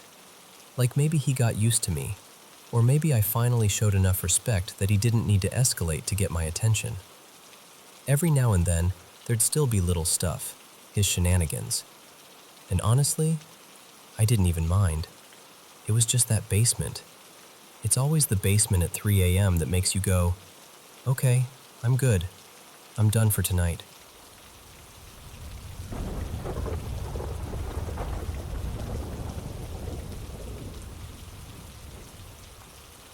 You know how people say old houses make noises? Creaks, pops, the occasional thunk like something heavy shifted in the walls. I used to repeat that to myself like a mantra after I bought my first home. This compact little place in a quiet pocket of Minneapolis, built in the early 1950s. And I'll be honest, while I lived there, I didn't realize how much I was brushing aside.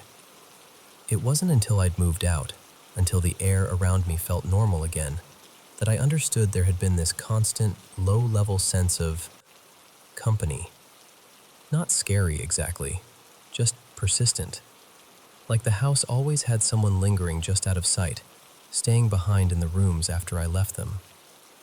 Let me back up a bit. I'm not someone who runs around calling everything a ghost. I'm pretty skeptical by nature. But I also think it's naive to assume we understand everything. Some things happen, and you can't neatly file them away. The house had a history.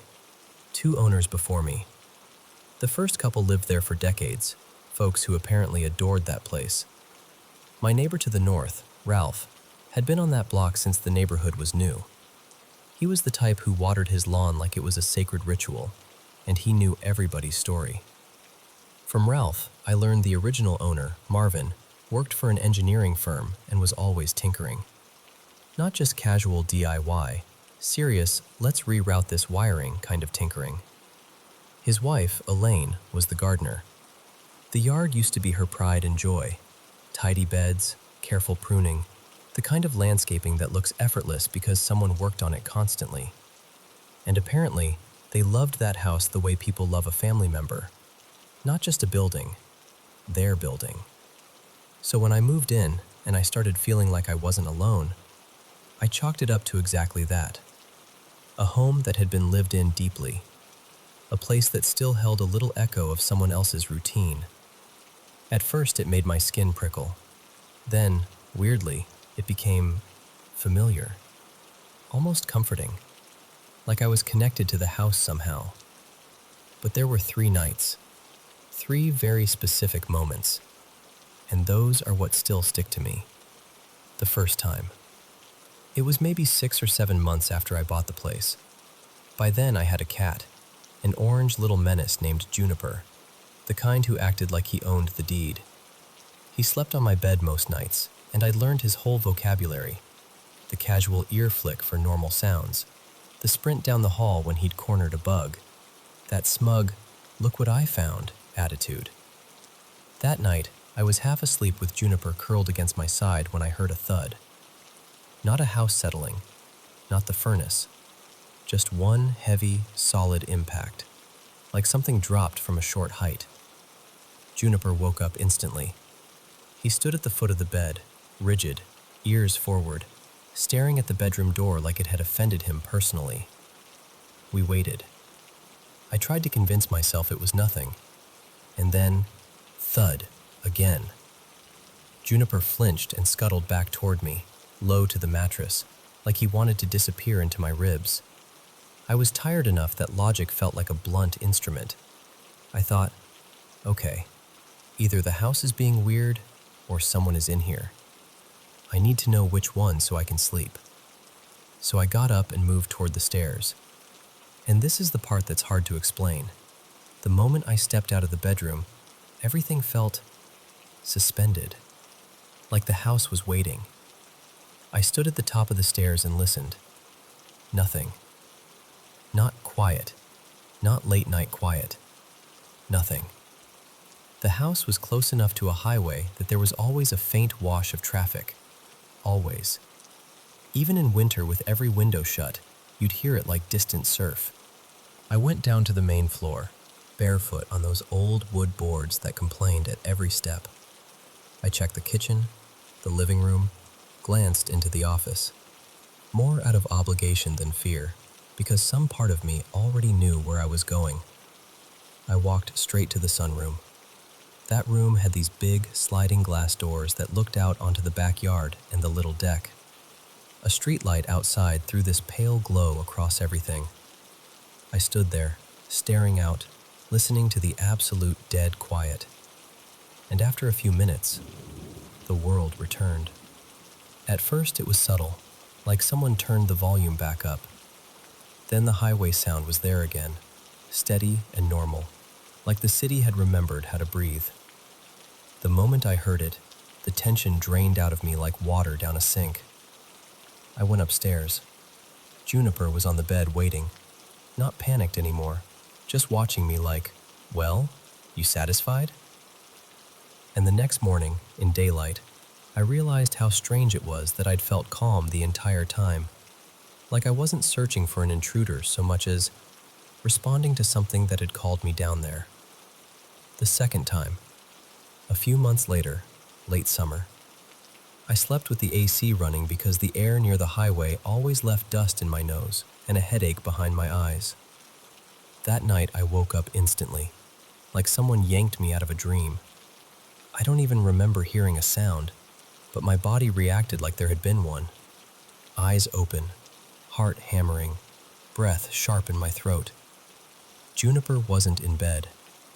Normally, that wouldn't mean anything. He'd wander at night. But in that moment, it made everything worse. He'd become my little alarm system. If he wasn't bothered, I wasn't bothered. I lay there listening. And after a while, I realized it was happening again. That impossible silence. No hum from appliances. No distant cars. No night insects. Just blank. It was around 3 a.m., and I got hit with this overwhelming urge to go downstairs. Not curiosity, more like certainty, like my body had already decided. I got out of bed and went to the stairs. Juniper was sitting at the bottom, looking up at me. The second my foot hit the landing, he bolted past me and ran upstairs, straight back to the bedroom, as if to say, "You go, I'm good." I didn't turn on lights. The street lights outside gave enough visibility, and honestly, I didn't want to break whatever night vision feeling I had. I walked straight to the sunroom again. No checking rooms this time, no second guessing, just straight there. I stood in the middle of the room, staring out into the bluish yard. And then I heard it. Right behind my right ear. A whisper. Soft, close, intimate in the worst way. "Hey." It wasn't loud. It didn't echo. It wasn't like it came from across the room. It felt like it happened inside my space, close enough that, for a split second, I almost expected to feel breath against my skin. I turned slowly, stupidly, like turning fast might make it real. Nothing there. Just the room, the sliding doors, my reflection faint in the glass. And then, like a switch flipped, the highway sound came back. The city exhaled. And the instant it did, my fear evaporated. I went upstairs, and Juniper was on the bed like he'd been waiting at a checkpoint. I got back under the covers and fell asleep, which still feels insane when I think about it. The third time. After that, a couple of years went by without anything major. The usual small stuff, an odd noise here and there, but nothing that made my stomach drop. But around that time, I noticed something new with Juniper. Sometimes I'd wake up, and he'd be sitting upright on the bed, staring into the room. Not at me, past me. His head would slowly track from one side to the other, then stop at the doorway, like he was watching something cross the space. And he didn't want to be touched when he did it. No purring, no leaning into scratches, just focused, alert, uncomfortable. It happened a handful of times, always late, always in the upstairs bedroom. And then came the last night. It was between 2 and 3 a.m. when I snapped awake. This time there was no thud, no slow buildup, just a whisper so close it felt like someone leaned over my face. And it said my name. Elliot. Not shouted, not spoken normally, whispered like a secret. Juniper launched off the bed and dove into the closet, which was where he always hid when strangers came over. He didn't just run, he vanished, like pure instinct had taken over. My face tingled. That sounds dramatic, but it was this unmistakable sensation, like warm breath had brushed the skin between my nose and my mouth. And I just lay there, wide awake, frozen, listening. And again, the silence. No highway, no wind, no furnace, nothing. And while I lay there, my whole body had this animal certainty that I was being watched, that if I moved, if I even rolled over, I'd be acknowledging something I didn't want to acknowledge. So I stayed perfectly still for what felt like forever. Eventually, the world came back online. The distant rush of traffic returned, a normal creak somewhere in the house, the small, ordinary noises of life. A few minutes after that, Juniper crept out of the closet like a soldier returning from battle, blinking and tense and offended. But I didn't go back to sleep. I was in that house maybe another year after that, and nothing like it happened again. Not once. I even had a friend stay with me for a while not long after, so I was rarely alone. And maybe that changed something. Maybe it didn't. I've tried to find logical explanations. HVAC quirks, half-dream states, the way silence can play tricks on your perception. And sure, maybe it was any of that. But here's the thing. Nothing like that ever happened before that house, and nothing like it has happened since. So all I can really tell you is what it felt like. It felt like the house had a presence. Not cruel, not threatening, just there. Like something deeply familiar with that space was aware I'd arrived, and sometimes, late at night, it reached out in the smallest ways. And when I think about the original owners, the love they poured into it, the years of habit and attention and care, it's hard not to wonder if a piece of a person can linger the way a scent lingers in old wood. Old houses do have lives of their own, and sometimes, when someone loves a place enough, it might not let them go completely.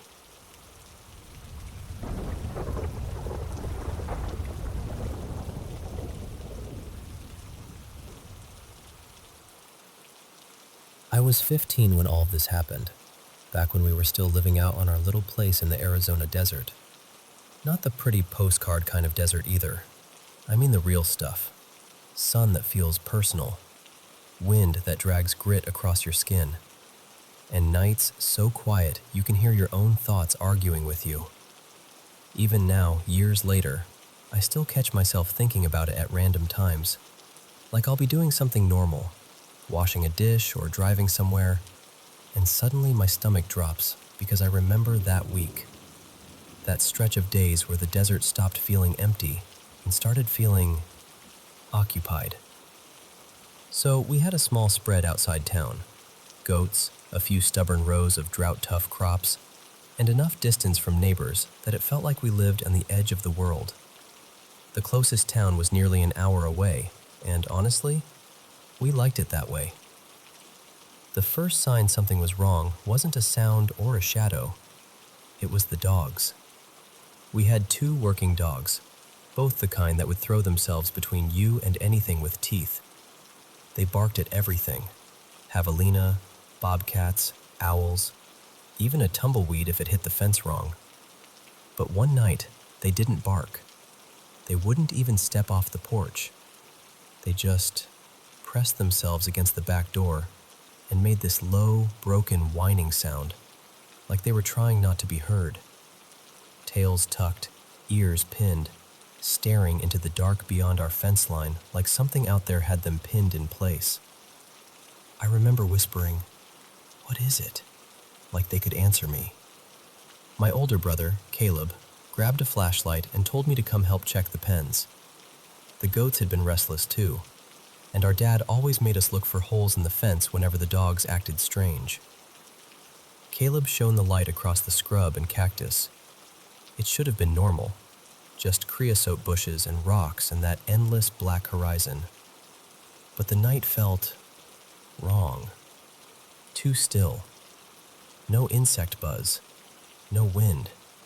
Like the whole desert was holding its breath. The next morning, Caleb and I found tracks along the perimeter. Not coyote, not dog. They were vaguely canine, sure, but too big, and the spacing was off, like whatever made them couldn't decide how it wanted to move. There were stretches where it looked almost upright, like a person trying to imitate an animal and doing a bad job of it. We called our dad over, my dad, Ronan, and he studied them longer than I wanted him to. He told us not to mention it to our mom because her blood pressure had been acting up and she doesn't need one more thing to worry about. But his face said plenty. That afternoon is when things stopped being subtle.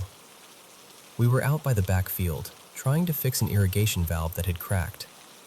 The sun was brutal, and the air smelled like hot metal and dry dirt. Caleb was crouched by the line, Dad was tightening something with a wrench, and I was mostly standing there trying not to fry. And then we heard it. A voice calling from the edge of the salt cedar line. It sounded exactly like my mom. "Sweetheart, you boys out there?" Caleb answered without thinking. "Yeah, Mom, we're right here." The voice came again, closer than it should have been, like it had moved 20 feet in a blink. Okay, I'm coming." Dad straightened up so fast he almost dropped the wrench. He stared at the bushes, eyes narrowed like he was trying to force the heat haze into something solid. He walked toward the salt cedars. "What do you need, babe?" Silence. Just that awful, dry quiet again. He turned back to me and pointed at my pocket. "Call your mother." My hands were shaking so hard I fumbled my phone twice. When she finally picked up, she sounded irritated, like I'd interrupted her on purpose. "What is it?" she asked. "I'm in the kitchen." I swallowed. "Mom, did you just call for us? From outside?" There was this pause, just long enough to make my heart stutter. Then she said, flat and certain, "No, I haven't gone outside. I've been cooking all morning. You must have heard the wind." But there hadn't been any wind. When I hung up, Caleb and Dad were watching me like they already knew the answer and just needed me to confirm it out loud. "She's in the kitchen," I said. "She didn't call us." Caleb's face went pale. "Then what did we hear?" Dad didn't try to explain it. He just said, "We're done for today," and started walking back toward the house like he could outpace whatever had just happened. And I'll tell you the part that still creeps me out the most. The voice we heard was perfect. Too perfect. Like it copied the words and the sound but missed the little human things. No strain, no breath, none of my mom's outdoor holler, none of the tiny cracks she'd get when she raised her voice. It was smooth, like it came out of nowhere already polished. A few days later, one of our goats disappeared, one of our strongest young bucks, a dark-coated one we'd named Jet. He was sturdy, mean in the way bucks can be, and not the kind of animal that just wanders off and gets lost. Caleb and I volunteered to go find him. Dad let us take the rifle, which should tell you everything about how uneasy he already was. By late morning, the heat was climbing fast. The cicadas were screaming in the brush, and every step kicked up little bursts of dust off the trail. We walked for maybe half an hour before I got that feeling. You know it? That prickly, crawling sensation between your shoulders like somebody's eyes are on you. I slowed down and looked around. Nothing. But then the cicadas started to quiet. Not all at once, just like someone was turning a dial down. Caleb noticed too. He looked back at me. "Stay close," he said, like he was trying to sound casual and failing. Then we heard flies. This thick, ugly buzzing off the trail near a cluster of rocks. We stepped off the path and rounded a boulder. And there he was. Jet. Dead. Not just dead, ruined. His belly was opened, and what was inside him had been placed around him in a loose, messy ring. Not neat like a person doing something careful, but not random either. like something trying to make a shape out of instinct or imitation or habit. I gagged so hard my eyes watered. Caleb put a hand on my back and whispered, "Oh my God," like he couldn't say anything else. I remember choking out, "What does that?" He tried to force logic into it. Some drifter, maybe? But even as he said it, his eyes were darting through the brush like he didn't believe his own words. That's when the coyote sound started. Yips at first, far away, then closer, then coming from everywhere. Not like a pack moving in, more like the sound itself was circling us, bouncing around the rocks and brush so we couldn't tell where it was coming from. Caleb grabbed my arm. "We're leaving. Now." We ran back down the trail, boots pounding, throat dry, heart smashing against my ribs. And the whole time, those coyote cries followed us, layered and wrong, like someone playing them too loud and too close. We passed between two boulders that sat like gates on either side of the trail, and something in me made me look back. I wish I hadn't. There was a figure on one of the rocks, long dark hair spilled out beneath it, and it looked, at a glance, like a woman. But the longer my eyes were on it, the more my brain started rejecting it.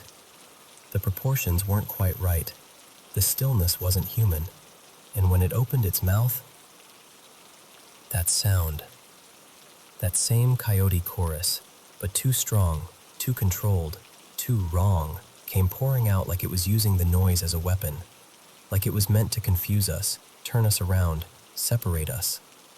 Then it moved. It dropped off the rock and shifted in this horrible, fluid way, like it was folding itself, rearranging how it walked. One moment it looked upright, the next it was running on all fours like it had always belonged there. And it was fast. Not normal fast, not animal fast, impossible fast. I screamed. I couldn't help it. It was closing the distance like it was gliding, not running. Caleb spun and fired without even stopping. The rifle crack split the air, and the figure snapped sideways, vaulted almost, disappearing into the brush. But it didn't crash through the bushes like anything real would.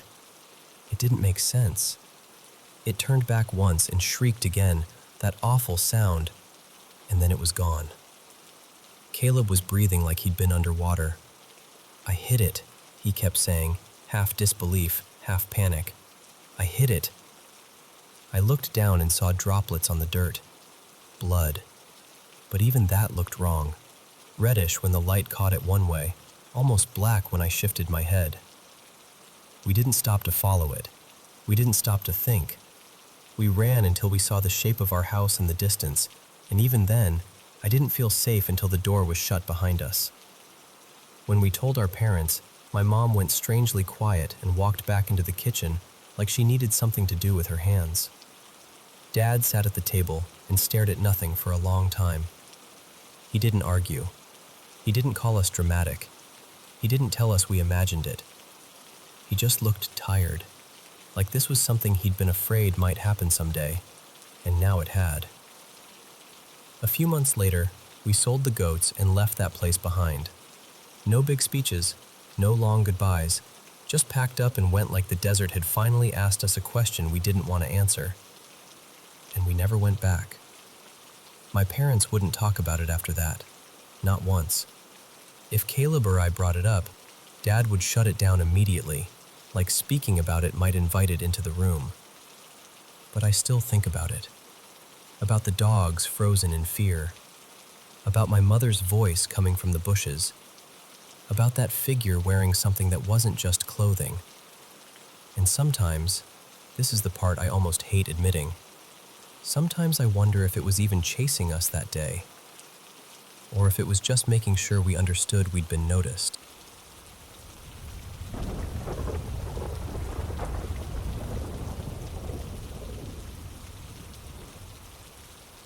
Hey, okay.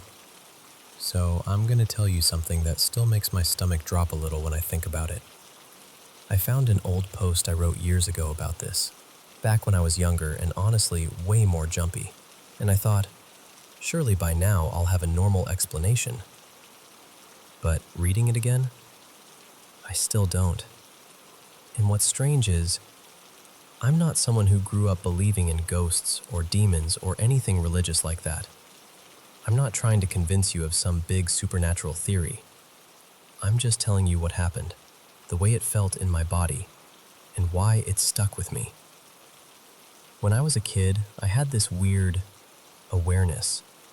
Like when I was maybe 7 or 8, I'd know my parents were coming up the steps before they actually did.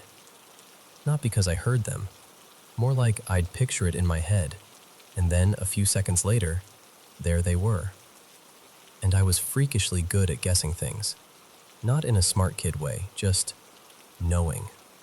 Like, pick a number, and I'd get it right so often it stopped being fun for other people. That kind of thing faded as I got older. But then, around the time I was 10, I had my first proper nope moment. The kind you don't laugh off. It was winter, so it got dark early. Like, you'd swear it was nighttime by 5. My parents, Niall and Orla, had gone out for a couple of hours, and I was home alone, absolutely glued to my phone like a little goblin with a new toy. And the sitting room layout matters here, so just picture it with me. Long, narrow room, open plan into the kitchen at one end. Along one wall, there's this run of tall, skinny cupboards, mostly boring storage stuff. And around the far end, there's a corner that leads into this short hallway that goes to the older part of the house. The old house section. High ceilings, cold corners, that kind of vibe. One cupboard door was ajar. Not wide open, just open enough to make a weird angle. I was slouched sideways on the couch with my legs stretched out, so I couldn't really see past that cupboard into the hallway. And then I got this feeling. You know that sensation when you're a kid and you've done something wrong and you don't even remember what it is yet, but you just know you're about to be caught? Like the air goes tight? That. It hit me out of nowhere. My chest went hot, my stomach went hollow, and the room felt smaller, like it was leaning in.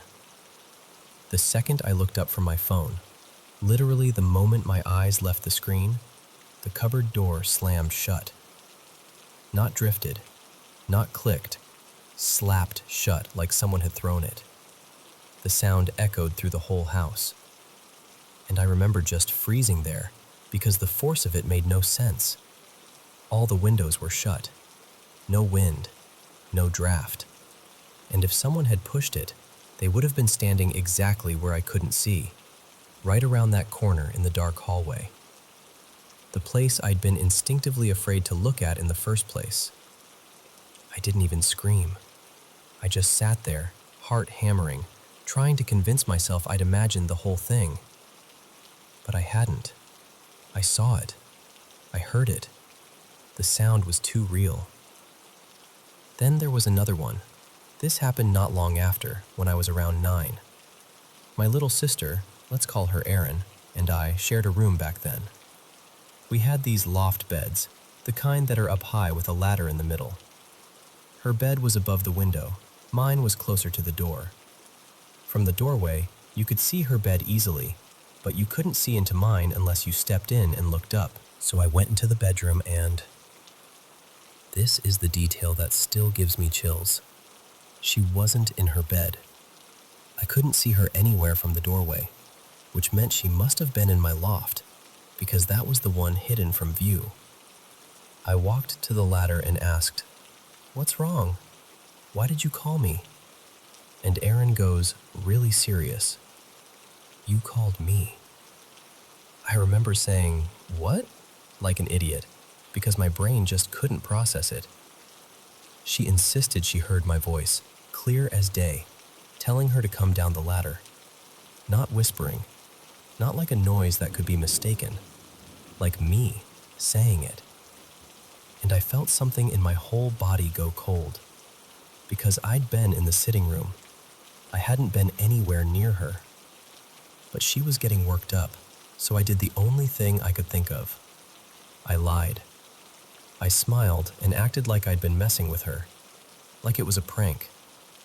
I needed her out of that room, off that ladder, and out into the hallway where it felt safer. I don't know why I felt that so strongly, but I did. I got her down, shut the bedroom door behind us, and then I asked her what she heard again, exact words. She said my voice told her to come downstairs. We used to call the loft upstairs and the floor downstairs, like our own little language. She said she asked, "Why?" and "What do you want?" And when she didn't get an answer, that's when she called my name. And then I walked in from the hall. To this day, she still thinks I was messing with her. I've never been able to explain why that voice wanted her to climb down, or why it chose to sound like me. I just know I didn't like it. I didn't like the intent behind it. And then, there's the last one.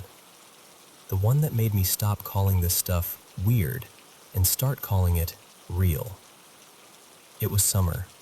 We were on holiday in the West, still in Ireland, but not where we normally stay. Somewhere outside a small town near the edge of woodland. I think it was County Mayo, but honestly it all blurs together now. What I remember is the house and the way the dark looked outside it. It was us, me, Aaron, our parents, and our 2 dogs. The rental house was beside a bigger one where a family lived full-time, and they had this massive dog. The back of our place faced a garden that ran right up toward trees. Past the garden was forest, thick enough that the night looked like a wall. Aaron and I slept on a pull-out sofa bed in the living room. The sofa faced a big window, straight out to the garden and the woods. Our parents were in the 1 bedroom at the front. It was around midnight. I was on my phone with the brightness turned down, scrolling videos, half listening to the quiet. The kind of quiet you only get outside towns, where there's no traffic hum, just space. Then I heard something. Far away at first, deep in the woods. It didn't sound like a fox. It didn't sound like an owl. It didn't sound like any clean, natural animal call. It was like a woman moaning and an animal crying at the same time. Like something wounded. Like something trying to sound wounded. The first time, I tried to be sensible. Okay, I thought. Someone's dog, maybe. Or a deer. Something weird but normal. Then it happened again. Closer. And I can't even explain the dread that hit me, because it wasn't just, I'm scared because it's a scary noise. It was like my nervous system recognized it before my brain did. My skin went prickly. My throat tightened. It felt like my body was preparing to run, but there was nowhere to run to. I nudged Aaron and whispered, "Can you hear that?" And then it came again, closer still. The sound moved like it had direction, like it was coming toward us. That's the part that makes it hard to dismiss, you know? If it was just a random animal calling, it would have stayed in one place, or wandered, or faded. This didn't. It would cry out, and then cry out again, and every time it did, it was nearer. Within minutes, it wasn't deep in the woods anymore. It was in the garden. And then, it was right outside the window. Maybe 3 meters away, 10 feet, just on the other side of glass. I started crying without even meaning to. Silent tears, the kind where you're trying not to make noise because you don't want whatever it is to know you're awake. My hands were shaking so badly I could barely hold my phone. I remember pressing my thumb into my palm like it could anchor me. The sound up close wasn't clearer. It was wronger. It had this strained, almost deliberate quality, like something imitating pain, like it had learned the shape of a human whale but didn't have the right mouth for it.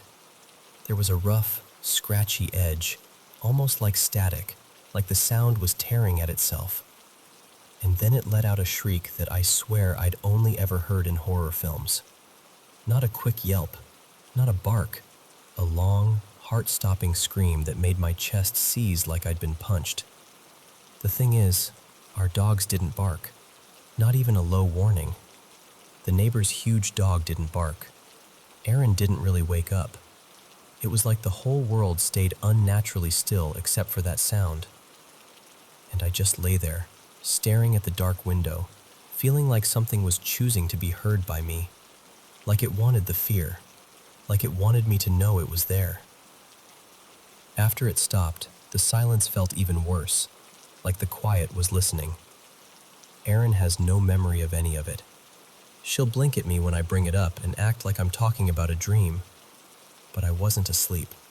I know the difference. I was wide awake, crying, shaking, fully conscious, counting seconds between each scream like that would somehow make it logical. And even now, years later, that's the part I can't make peace with. It wasn't just a sound that scared me. It was the feeling that came with it. That dread that hit instantly, before I even had time to think. Like something in me recognized something in it. I don't know what it was. I'm not saying it was a banshee or some mythological thing. I'm not trying to dress it up. I just know it came from the woods. It moved closer in a straight line. It stopped right outside the window, and it screamed like it wanted to peel the fear right out of my chest. And I know this. If I ever hear it again, if I ever hear that sound moving toward me in the dark, I won't be able to pretend I'm imagining it. Not for a second.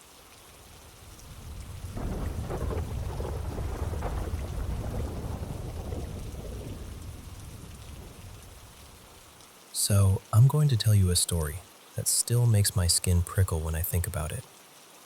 It happened years ago, back in the late 2000s, when everyone still had those slightly clunky phones and calls would randomly drop for no reason. A co-worker of mine, let's call her Maya, came into work one morning looking completely wrecked, like she hadn't slept, like she'd been crying, like she'd been carrying something too heavy for her body to hold. She was jittery, distracted, not herself at all. After watching her spiral quietly for an hour or so, I finally asked, "Hey, are you okay?" She hesitated, then leaned in and said, "Can you come outside with me?" So we stepped out where it was quieter, and she kind of hugged her arms around herself like she was bracing against the air. Then she told me, very carefully, "I'm only telling you this because you're open to spiritual stuff. If I tell anyone else, they'll think I'm losing it." And I remember thinking, oh boy, whatever this is, it's big. She said her sister, I'll call her Elena, had been dating a guy long distance named Riley. They'd been together for a while, really intertwined emotionally, the way long-distance couples can be. And then, out of nowhere, Riley died. It was sudden, tragic, the kind of death that doesn't give anybody time to catch their breath. Elena was devastated, obviously. She started calling Riley's roommates, trying to piece together what happened, trying to hold on to anything that felt like him. And then something started happening that makes no sense, even now. While Elena would be on the phone with them, Riley would break into the line. That's the only way I can describe it. Like the call would glitch and there'd be this shift in the audio, and suddenly there was another voice, a voice that wasn't supposed to be there. At first, Elena thought they were playing the cruelest joke imaginable. She accused the roommates. She demanded answers. She even called the local police where Riley lived to confirm the death was real. It was real. He was gone. And after that, she tried to rule out everything you'd normally reach for. Prank calls, call forwarding, someone imitating him, some weird phone hack. Except it kept happening across different calls, different numbers, different times. It didn't matter who she called. Sometimes she wouldn't even be talking to the roommates anymore, and it would still happen. And what made it harder to dismiss was this. The voice knew things no one else could know. Little private memories, specific conversations, inside jokes, things that only Riley and Elena would have shared. It wasn't just a voice that sounded like him, it moved like him. The rhythm, the little pauses, the way he'd phrase things, the personality was there. Maya told me Elena and Riley would talk for hours, sometimes all night. And Riley wasn't okay. She said when he came through, he sounded angry and confused, like someone waking up in a place that shouldn't exist. He kept saying everything around him was dark, like, not metaphorically, literally dark, like he couldn't see anything, like he was trapped in some dim, closed space with no bearings. And he complained about his throat hurting. That part hit me because the way he died involved his throat, not in some vague way, directly, as if whatever happened to his body had left an imprint on whatever he was now. And then came the part that made Maya come into work looking haunted. Apparently, one night Riley told Elena, very casually, "I'm going to mess with Maya." Elena was like, "Don't, leave her alone." But Riley insisted, almost amused. He said, "She's going to wake up screaming, and she won't even remember why." And that night, Maya woke up absolutely screaming in her room, full body, terror screaming. Elena ran in, flipped on the light, tried to calm her down, asked what happened. And Maya just sat there, shaking, and said, I don't know." No dream she could describe, no image she could hold on to, just pure fear, like her nervous system had been yanked awake. And later, Riley admitted it, like he was proud of himself, like it was some party trick. Maya was furious, obviously, and Elena was shaken, because what do you even do with something like that? What do you do when grief turns into activity? At that point, Maya didn't know who to talk to, so she talked to me, and I became her safe person, the one she could unload onto without being laughed at or diagnosed or dismissed. I didn't really know what I believed, but I believed her. I believed that she believed it, and I believed she wasn't trying to spin a ghost story for attention. She was scared. She was exhausted. She was too raw for theatrics. And then came the moment that turned it from, "My friend is telling me something impossible," into, "This is happening to me right now." A few nights later, Maya called me while I was heading home. I was riding the bus, the kind with fluorescent lighting that makes everyone look tired and slightly green. We were just talking, normal stuff, trying to keep things light, when she said, almost offhandedly, "Elena and Riley are talking right now." And I remember saying, "Right now? Like, on the phone?" "Yeah," she said, "like, currently." A minute passed, maybe two. And then, on my call with Maya, my regular cell phone call, I heard the line shift. That subtle, clicky, hollow change you sometimes get when a call gets unstable. And then a third voice slid into the space between our words. It was low, gravelly. It sounded like someone forcing air through a damaged throat. And it said, in this horrible, rasping insistence, "Maya, Maya, Maya," over and over, like it was trying to pull her attention through the speaker. I went cold, not like goosebumps cold, like my whole body forgot how to be warm. I gripped the phone so hard my fingers hurt. My brain did that thing where it wants to scream but also wants to pretend nothing is happening, because acknowledging it makes it real. When I finally managed to speak, my voice came out thin and shaky. "Maya, can you hear that?" And she went, "Hear what?" Like, nothing. Like the line was normal for her. She even laughed a little, like she thought I was joking or maybe hearing street noise from the bus. Then she said, "Hang on, call me back." So I did, immediately. And when she picked up again, I said, That voice. Did you seriously not hear it?" She swore she hadn't. She couldn't hear anything. But I had. Clear as day. And the strangest part was the feeling that the voice wasn't trying to reach me. It was looking for her. Like I was just in the way. Like I happened to be holding the line it could slide through. I don't remember every detail after that, because once your nervous system goes into full shock, time turns syrupy and inconsistent. But over the next months, Maya told me Riley's energy changed. And then something happened that, to this day, makes my throat tighten when I tell it. Maya and Elena's father had died unexpectedly, not long before all of this. It had been the kind of loss that leaves loose ends everywhere. Things unsaid, conversations that never got to happen. The kind of death that doesn't come with closure. One night, during a call with Riley, Elena said she heard someone else. Not Riley. Their dad. And I know how that sounds. Trust me, I know. I'm telling you exactly how it was told to me, and I can't prove it, and I can't package it neatly. But Elena insisted the voice was unmistakable. His tone, his warmth, even the way he'd clear his throat before he spoke. He talked about little details, shared memories, like the motorcycle shows he used to take them to, the smell of gasoline and popcorn, the way he'd point out the old bikes and tell stories like he was welcoming them into some secret club. He said he loved them. He said he was proud of them. And when they asked if they needed to change anything, if they needed to live differently, he said basically, no. Just keep going. Keep being who you are.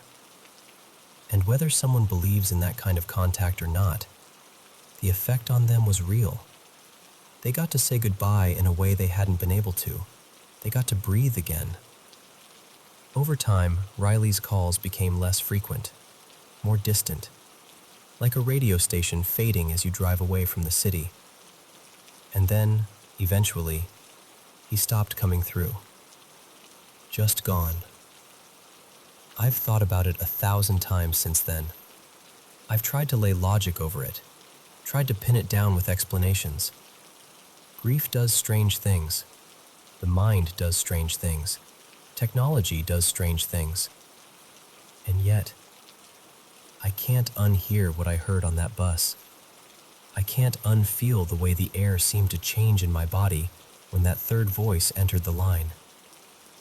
Most people I've told either joke about it or get quiet and uncomfortable and change the subject. Only a couple people have ever taken it in without trying to swat it away. But I'll tell you this. Hello, Paranormal M viewers. How's your day going? Still having trouble sleeping? I'm truly happy and feel really lucky to be here sharing my paranormal experiences with all of you. Thank you so much for sending in your own stories. And don't forget to drop a comment below and let me know how your day was. I read every single one. Now, let's dive into today's paranormal experience. Please subscribe to the channel and turn on notifications. Hey, okay, so I need to tell you this the way it was told to me. Like, sitting at my grandmother's kitchen table, with the radio humming and her hands busy with something small, like she was trying to keep calm while saying things that still made her uncomfortable. This story takes place in northern Romania, not long after the late 70s rolled into the early 80s, back when villages felt sealed off from the rest of the world, and people believed in things they didn't say out loud unless they absolutely had to. So my grandma, her name was Elena, lived in this little house at the edge of the village, and just across a narrow lane, practically within whispering distance, lived her husband's sister, a woman named Marika. Now listen, Marika wasn't the kind of person you'd call eccentric and laugh it off. People in that area straight up called her a witch. Not in the cute storybook way either. People went to her for hexes, for revenge, for sickness, for fixing someone who drank too much or cheated too often. And she had a reputation that traveled. Farmers from villages 2 hills away would still show up at her gate like they were visiting a doctor. But the strange part wasn't just what she did. It was how she carried herself. Elena always said Marika had the coldest presence, like being near her made you tighten up without knowing why. She wasn't friendly, she wasn't social, and she didn't hide her contempt. Especially not for Elena. Because Elena had children, 4 of them, and Marika couldn't stand that. She treated those kids like they were dirt on her shoes, and she'd spit insults at them whenever she got the chance. Elena told me that, at first, it was just the feeling of being watched. Like you'd be hanging laundry, and suddenly your shoulders would go stiff, and you'd turn and see Marika behind her fence, staring through you like you weren't even human. Then Elena started noticing things. Little things first. A dead frog where it shouldn't be. A strange bundle of twine tucked behind the stove. A knife stuck upright in the soil near the back step, like someone placed it there deliberately, blade down, handle up, as if the ground itself was holding it. And at night, this part always made my stomach flip. Elena said she'd sometimes wake up and see movement in Marika's yard. Not like a person walking normally, more like pacing, circling, back and forth. Sometimes under the moonlight, sometimes with no light at all, like she didn't need to see. Elena swore she once saw Marika out there performing some kind of ritual, moving in slow circles, murmuring, her hair loose, her arms lifted like she was pulling something from the air. And here's where it gets worse. After a while, Elena started hearing noises inside her own house. Soft thumps in the walls, scratching in the chimney, a sound like someone tapping on glass when there was no glass to tap on. One night, Elena said the whole house shuddered. Not a little creak, not the normal settling of old wood. Shook, like the floor had breathed in and the walls flexed. She thought it was an earthquake. She ran outside, heart pounding, and went straight to the neighbors. Because in a village, you don't panic alone. But the neighbors looked at her like she'd lost her mind. They said nothing happened. Not a cup rattled. Not a chicken startled. The earth didn't move for anyone but her. And that's when Elena got frightened enough to bring the priest. So the priest came. Father Toma, she called him, and he prayed over the house for days, then weeks. Blessings, incense, holy water, scripture murmured so steadily it felt like part of the furniture. Elena said the air changed little by little, like the house could finally unclench. Things quieted down. Not forever, but enough for her to breathe again. Now I need you to understand something. Elena wasn't a cruel woman. She was strong, yes, but not vicious. She didn't go around cursing people. But one afternoon, after Marika had been particularly nasty, Marika pointed at Elena's children and called them dogs. Just like that. Dogs. And Elena snapped. Not because she wanted revenge, but because you can only swallow humiliation so many times before it turns into fire. Elena said she looked her right in the face and blurted out something she didn't even feel like she chose to say. She said, "Then may you not find peace until you have dogs of your own." She told me later she regretted it the instant it left her mouth. Years passed. Life moved on the way it does. Work, seasons, births, griefs. Marika grew older, and then she got sick. Very sick. The kind of sickness that makes a powerful person suddenly small. One winter morning, Elena noticed something that didn't sit right. Marika's door hadn't opened. There were no tracks in the snow. Not a single footprint, not even the messy kind that chickens leave. But Elena could still hear the radio playing inside Marika's house. That's what made her go over. She knocked. Nothing. She called her name. Still nothing. So Elena pushed the door open and stepped in. And what she found? She said she never fully recovered from. Marika was dead. Not peacefully dead. Not gently. Her eyes were wide open, staring upward like she'd seen something on the ceiling that terrified her too much to blink away. And in her mouth, this is the part that sounds impossible, but Elena insisted it was true. There was a packed snowball, like someone had shoved winter itself into her throat. Elena was frozen in place. She couldn't even scream at first, just stared, trying to make her brain accept what her eyes were seeing. Then she heard movement, a low sound, like soft squeaking, under the bed. And when Elena looked, there was a dog there. Not one of Elena's dogs, not any dog anyone remembered seeing go into that house. And the dog had just given birth. 4 tiny puppies pressed together in the dark. Elena said her blood went cold because the number hit her like a slap. 4. The same number as her children. And that's when Elena remembered the words she'd shouted years earlier, in rage. Words she'd forgotten until that exact second. The village doctor came and confirmed the death. Then the funeral preparations began. And in that region, the wake isn't held in a quiet building somewhere. It's held right there in the home, with people coming and going, candles burning, prayers murmuring, food laid out, grief mixing with routine. But Elena told me the wake didn't feel like mourning. It felt like waiting for something to happen. The animals in the yard were restless. A chained dog kept straining at its collar like it wanted to tear its own throat open just to get away. In the middle of the night, while Elena and a few neighbors sat talking in low voices, they heard a sharp crash from the room where Marika was laid out.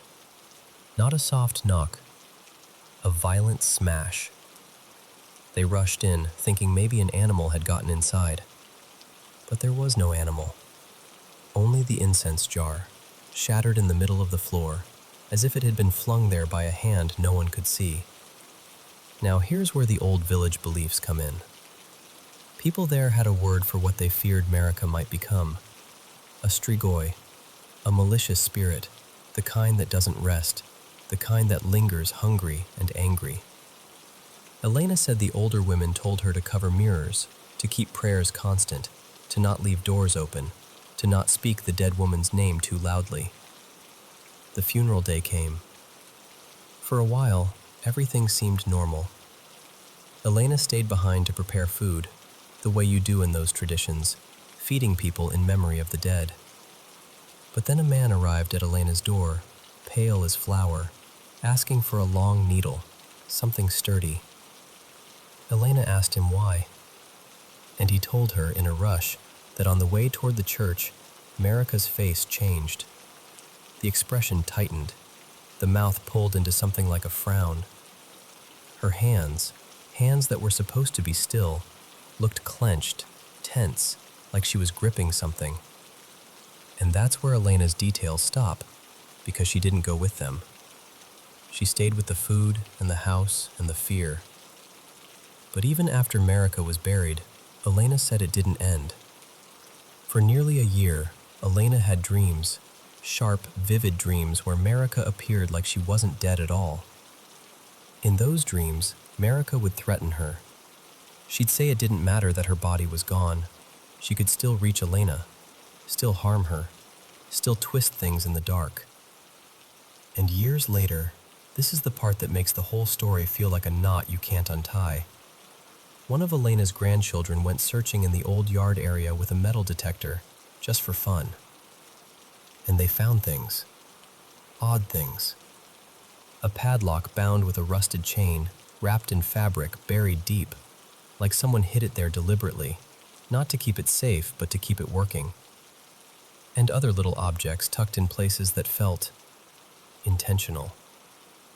When Elena saw them, her face changed immediately.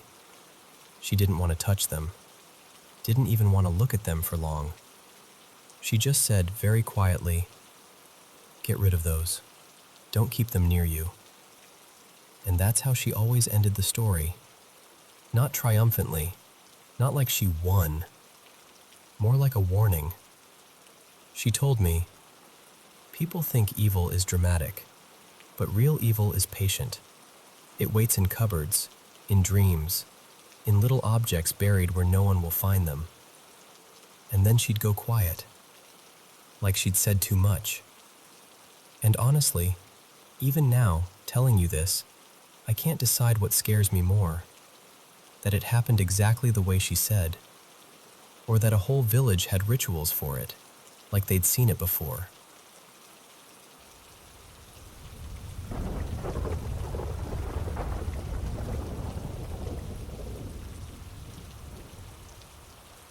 Okay, so I don't tell this story often because it sounds like something you'd hear around a campfire and roll your eyes at.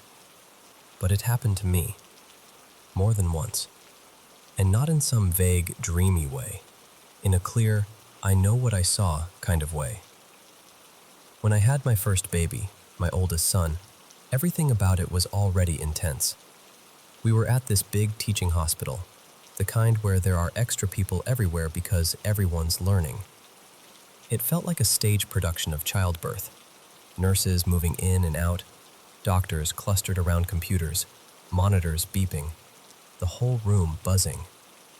I was terrified of hospitals back then, so I did what I always do when I'm scared. I delayed. My water broke early in the morning, and I tried to pretend I could out-stubborn labor itself. By the time I finally came in, I was deep in it. Like, past the point of politely answering questions, past the point of caring who had what clipboard. My husband, Noah, was there. My mom, Diane. My sister, Kelsey. And my mom's best friend, Marla, because of course she came too. She's the "we're doing this together" type. Even my brother-in-law, Sam, was there. The room was bigger than I expected. A window seat along one wall, a recliner, a couple chairs, and a TV mounted on the far side. And that's where he was. In the chair under the TV. A man in a black suit and an old-fashioned hat, like something out of a detective movie. Not flashy, not dramatic, just composed. He wasn't staring at me like a creep, and he wasn't smiling like he knew something. He sat there with his hat in his hands, watching the room the way someone watches a busy airport. Quiet, alert, patient. What's strange is that I never felt fear at first. If anything, his presence felt neutral, steady, like he was there on purpose, but not to interfere. His face was narrow. His eyes were this startling bright blue, and even now when I try to picture him, the details of his features blur, like my brain is trying to protect itself from remembering him too sharply. Hours go by. I'm laboring, breathing, sweating, doing that thing where your body is doing something monumental and you're just strapped in for the ride. Then the staff says it's time to push. And because it's a training hospital, the doctor starts laying down rules. Too many people in here. We need to narrow it down. Only one person can stay. I was exhausted, in pain, and I snapped, because labor turns you feral. I said, "Then what about the man over there? He's not doing anything." The doctor looked at me like I'd spoken another language. "My staff is training," he said. "No," I said, voice rising. "The man in the black suit." And the doctor just stared at the monitor. Not at me, not at the chair, just the monitor, like he couldn't compute the words. I remember Sam, my brother-in-law, leaning in, trying to lighten the moment. "Riley," he said, using my name. "What man are you talking about?" I pointed right at him. I mean right at him. "The man who's been sitting there this whole time." And at that exact moment, the man lifted his eyes and looked straight at me. And something in my stomach dropped like an elevator cable snapped. His eyes weren't just blue, they were intense, like they went through me. I went cold all over. It felt like being seen in a way you didn't consent to. Sam stood up, walked over to the chair, and said, so casually it makes my skin prickle even now, "There's nobody here." And then he sat down in the chair, and the man vanished. Not like he got up and left. Not like he slipped out when I blinked. Just gone. Instantly. And then, because apparently the universe has a sense of humor, during all the chaos of pushing and shouting and nurses moving around, I saw him again. Back in the corner, watching, quiet, still, hat in his hands. And after my son was finally born, when everything blurred into relief and shaking in that crash of hormones. I fell into a heavy sleep. When I woke up, he was gone. For years, my sister and Sam teased me about it. "Your detective friend," they'd say, like it was a funny story, like I'd invented him out of pain and exhaustion. But then came my second birth. Different state, different hospital, much smaller room. This time it was just Noah and me. And him. Same black suit, same hat, same posture, same impossible blue eyes. I didn't say a word this time. I just watched him back. And I swear the energy was different. Not threatening, just charged. Like he was vibrating with this buzzing alertness. Like something was about to happen and he knew it. That delivery was hard. My blood pressure went dangerously high. Things got frantic. And I remember them talking about interventions, about inducing, about getting the baby out safely. I remember Noah's hand squeezing mine. And then I remember blacking out. It wasn't sleep. It was like someone flipped a switch and dropped me into darkness. But in that dark moment, this is the part that still makes my throat tighten. I felt a hand close around mine. Not Noah's. Noah was already holding one hand. This was the other hand. Firm, real, warm. And I knew, without seeing him, it was the man in the suit. Like he'd stepped forward and grabbed me, steadying me, anchoring me to the world until I came back. When I woke up, everything was okay. Baby healthy, me stable, and the man was gone. The third time I saw him wasn't a birth. It was early pregnancy. I started bleeding. I knew in my bones something was wrong before anyone told me. At the hospital, they confirmed it. The pregnancy was ending. They were gentle, but the words still felt like being hit. They prepped me for surgery. Everything was sterile and bright and unbearable. And in the middle of all that heartbreak and noise, I saw him again. Same suit, same hat. Only this time, he didn't linger. He didn't watch. He just turned and walked out the door. And I don't know why, but that crushed me even more. Like, if he was my strange, silent witness, then him leaving felt like confirmation. Like, yes, this is happening, and it's not meant to be stopped. The months after that are honestly a smear. Grief does that. It makes time feel like it's made of fog. Then I got pregnant again. A girl this time. Because of my history, everything about the pregnancy was labeled high risk. More scans, more check-ins, more that constant underlying fear. I tried to stay calm. I tried to be practical. But I was carrying this old dread in my ribs the whole time. When it was time to deliver, I was braced for anything. And he came back. But this time, it wasn't buzzing or cold or sharp. It was warm. Like walking into a room where someone has been keeping the lights on for you. Noah, who had slowly, reluctantly started believing me over the years, leaned close and whispered, "Is he here?" And I whispered back, "Yeah." The man leaned against the wall like he belonged there, like he'd done this 100 times. Hat on this time, almost casual. And for the first time ever, I didn't feel fear when he looked in my direction. The delivery was smooth, almost peaceful considering everything. Afterward, my daughter lay in that clear plastic bassinet beside my bed, tiny and perfect and astonishingly calm. He stood right beside her like a guard, like a proud witness, like someone quietly saying, "You made it. She made it. This is okay." He looked down at her with those bright, piercing eyes, only now they didn't feel like knives. They felt like light. And then he was gone. Not just gone from the room, gone in the way you know something has ended, like a final page turning. I've tried to explain it 1,000 ways. I've asked my mom if we had some long-dead relative who dressed like that. I've dug through old photo boxes, looked at faces until my eyes blurred, hoping to find his. Everyone jokes. Everyone laughs. Everyone says exhaustion, stress, hormones, anything but what I know in my gut. And I'm not even claiming he was an angel.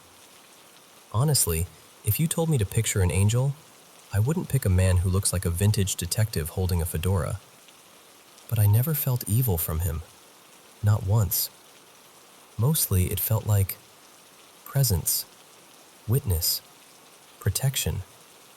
Like he wasn't there to change anything, just to make sure I wasn't alone in the moments that split my life into before and after.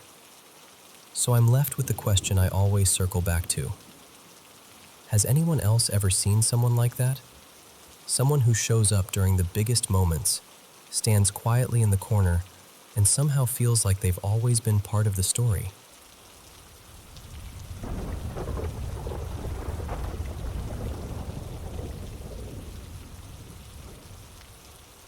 So, I don't tell this story to freak you out. I tell it because it still sits in my chest the same way it did back then, like a cold hand pressed flat against your ribs. When I was younger, me and a few friends, let's call them Nate, Owen, and Jess, used to go poking around this abandoned, winterized house out near Mason, New Hampshire. And when I say out near, I mean out there. Dirt roads, trees packed in tight, and no neighbors close enough to hear you yell if you needed help. It was the kind of place where the world gets quiet in a way that feels unnatural. The house itself was oddly intact for being empty. We found old boxes and paperwork that made it look like nobody had really lived there since around 2006 or so, like time just stopped and left everything behind. Most rooms were trashed from people rummaging through. Bedrooms turned inside out, the living room littered with junk and broken things. But the sunroom, that was different. On one wall there was this messy, half-faded writing, like somebody tried to copy Latin without really knowing it. And there was a symbol on the floor, something like a star drawn inside a circle. Not neat, not dramatic like in movies. More like someone scribbled it in a hurry and didn't care who saw it later. There were also these painted snakes winding along part of a wall. And I remember thinking, why snakes? Why here? We went there more than once because it was private. Nobody bothered us. We could mess around, explore, talk, laugh, whatever. But here's the thing. Even when nothing happened, the place always felt sour. Like the air had a mood. You know how some rooms feel warm, even if they're cold? This was the opposite. It felt like you weren't welcome, but you were being tolerated. And then, one day we decided to go into the basement. The basement stairs were narrow and steep, and the smell down there was sharp. Dust, metal, something chemical. Our phone flashlights were doing that jittery thing, cutting little slices out of the dark. And the second we got to the bottom, we saw it. Heavy chains fixed up near the ceiling area, like restraints. The kind you'd strap around wrists, arms raised up. It wasn't subtle. It wasn't maybe. It was exactly what it looked like. And on the floor beneath it there was a stain, old, dark brown, spread in an uneven patch. I remember my brain trying to argue with itself. It's rust. It's old paint. It's something. Anything but what your gut says. Nearby there was a workbench, and it was loaded with stuff. Bottles that looked like chemical containers, strange little glasses, tools, random pieces that didn't belong together. Like someone had been experimenting, or cleaning, or preparing. I don't even know. I just know my skin went tight. And then, this is the part I still struggle to explain without sounding crazy. I got this sudden, clean, violent certainty in my head, like a thought that wasn't mine. Get out. Now. It wasn't a whisper. It wasn't a bad vibe. It was like someone shoved the words straight into my mind, hard enough to make my stomach drop. So I didn't try to convince anyone. I didn't make a speech. I just told the guys, I'm going outside. I've got a really bad feeling. And I moved fast, up those stairs, 2 at a time. At the top, there's this little gap where the basement door and the front entry are close.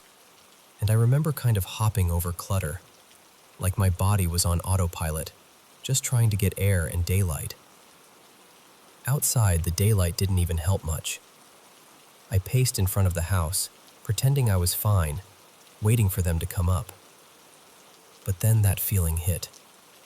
The one where you can feel eyes on you, even if you can't see anything. Top floor, left side window. And there was a white face staring down at me. Not a shadow that could be a curtain, not a trick of light. A face, pale, still, watching me like I was an insect under glass. I swear, my whole body snapped into panic.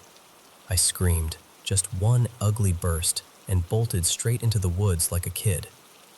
I didn't make it far, maybe half a minute, long enough to realize I was alone and breathing like I'd been running for my life because, honestly, I thought I had.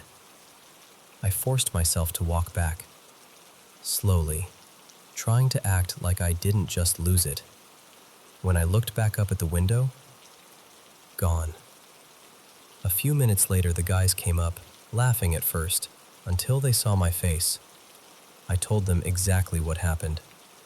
Nate got that stubborn, angry look and said we should go check upstairs. Owen, being Owen, started talking about breaking the window, just to prove nobody's in there. I didn't like that. I told them not to. But you know how it goes when you're young and someone's trying to feel brave. My protest got swallowed by their adrenaline. We stayed outside for a while after that, like we were daring the house to do something. Eventually, we decided to leave. My car was an old '98 Saturn coupe, nothing fancy, but it always started. Always. I turned the key. Nothing. Not even a click. No dash lights. No interior lights. Just dead. Like the car had been unplugged from reality. At first, I assumed I'd done something stupid. Left a light on, left the key turned, something. But I knew I hadn't. We popped the hood, tried the basics, waited, tried again. Still nothing. And out there, service was garbage. The trees just swallowed the signal. So we sat near the car as the sky started dimming, trying to call anyone we could. And while we're doing that, Jess walks up and says, really quietly, "Look at the upstairs window, the top left. Tell me if you see anything." My stomach did that same drop again. I looked, and I'm not exaggerating when I tell you what was there. 2 huge, faint, dark red eyes. Not a whole face, not a head, just eyes, floating in the window like embers in smoke. They shifted slightly, like whatever it belonged to was breathing, like it was leaning in and out just a fraction. I told him, "Yeah, I see it." And he just stared at me, pale, and said, "I thought I was losing my mind." We kept looking back at the window while the others fought for signal, and the eyes didn't leave. They stayed there, unblinking, holding that spot like it owned it. Eventually, thank God, someone got through and a friend came to pick us up. But we still had to deal with my car. We didn't want it sitting right at the house, because if cops rolled up for any reason, we'd be done. So we pushed it, quietly, urgently, down the road and deeper into the woods to a little pull-off near a lake, where a tow truck could reach it later without parking right at the property. The next morning, I had it towed to my shop, and that's when the mechanic called me with a tone I'll never forget. He goes, "This is weird. Both fuse panels are blown. Like everything. Not one fuse, not a couple. All of them. Every single fuse in both boxes. They had to replace the entire set. And even after that, they couldn't point to a normal electrical problem that would have caused it. No clear short. No obvious damage that explained the scale of it." I remember sitting there with the phone in my hand, just staring at the wall, feeling that same basement warning humming behind my eyes. Because I know what it felt like out there. I know what I saw. And I know what it felt like to be watched. But I never went back to that house. And here's the part that makes it worse, in a quieter way. I've always been sensitive to stuff. I can walk into certain places and feel the atmosphere shift, like emotions hang in the air. Sometimes I pick up on people's feelings before they even speak. I don't pretend I understand it. I just know it's real for me. A couple months later, Nate sent me a photo of the house, just casually, like he was reminiscing. And in one of the side windows, there were two small shadows, short, thin shapes, almost like children standing close together. Then he asked me if I remembered a little black box the guys had found that day, one that two of them wouldn't let anyone else open. He told me they ended up burning it. When I asked why, he wouldn't go into detail, just said it was kids' stuff, and that it was bad. His voice changed when he said it, like he regretted even bringing it up. And then he said something that made my stomach go cold all over again. He said he sometimes wondered if whoever owned that house had done horrible things to children, took them, documented it, and then made sure they never left. I didn't argue. I didn't try to reason it away, because the truth is, some places don't just feel abandoned. Some places feel like they're still holding on to what happened inside them. And that house felt like it was still watching.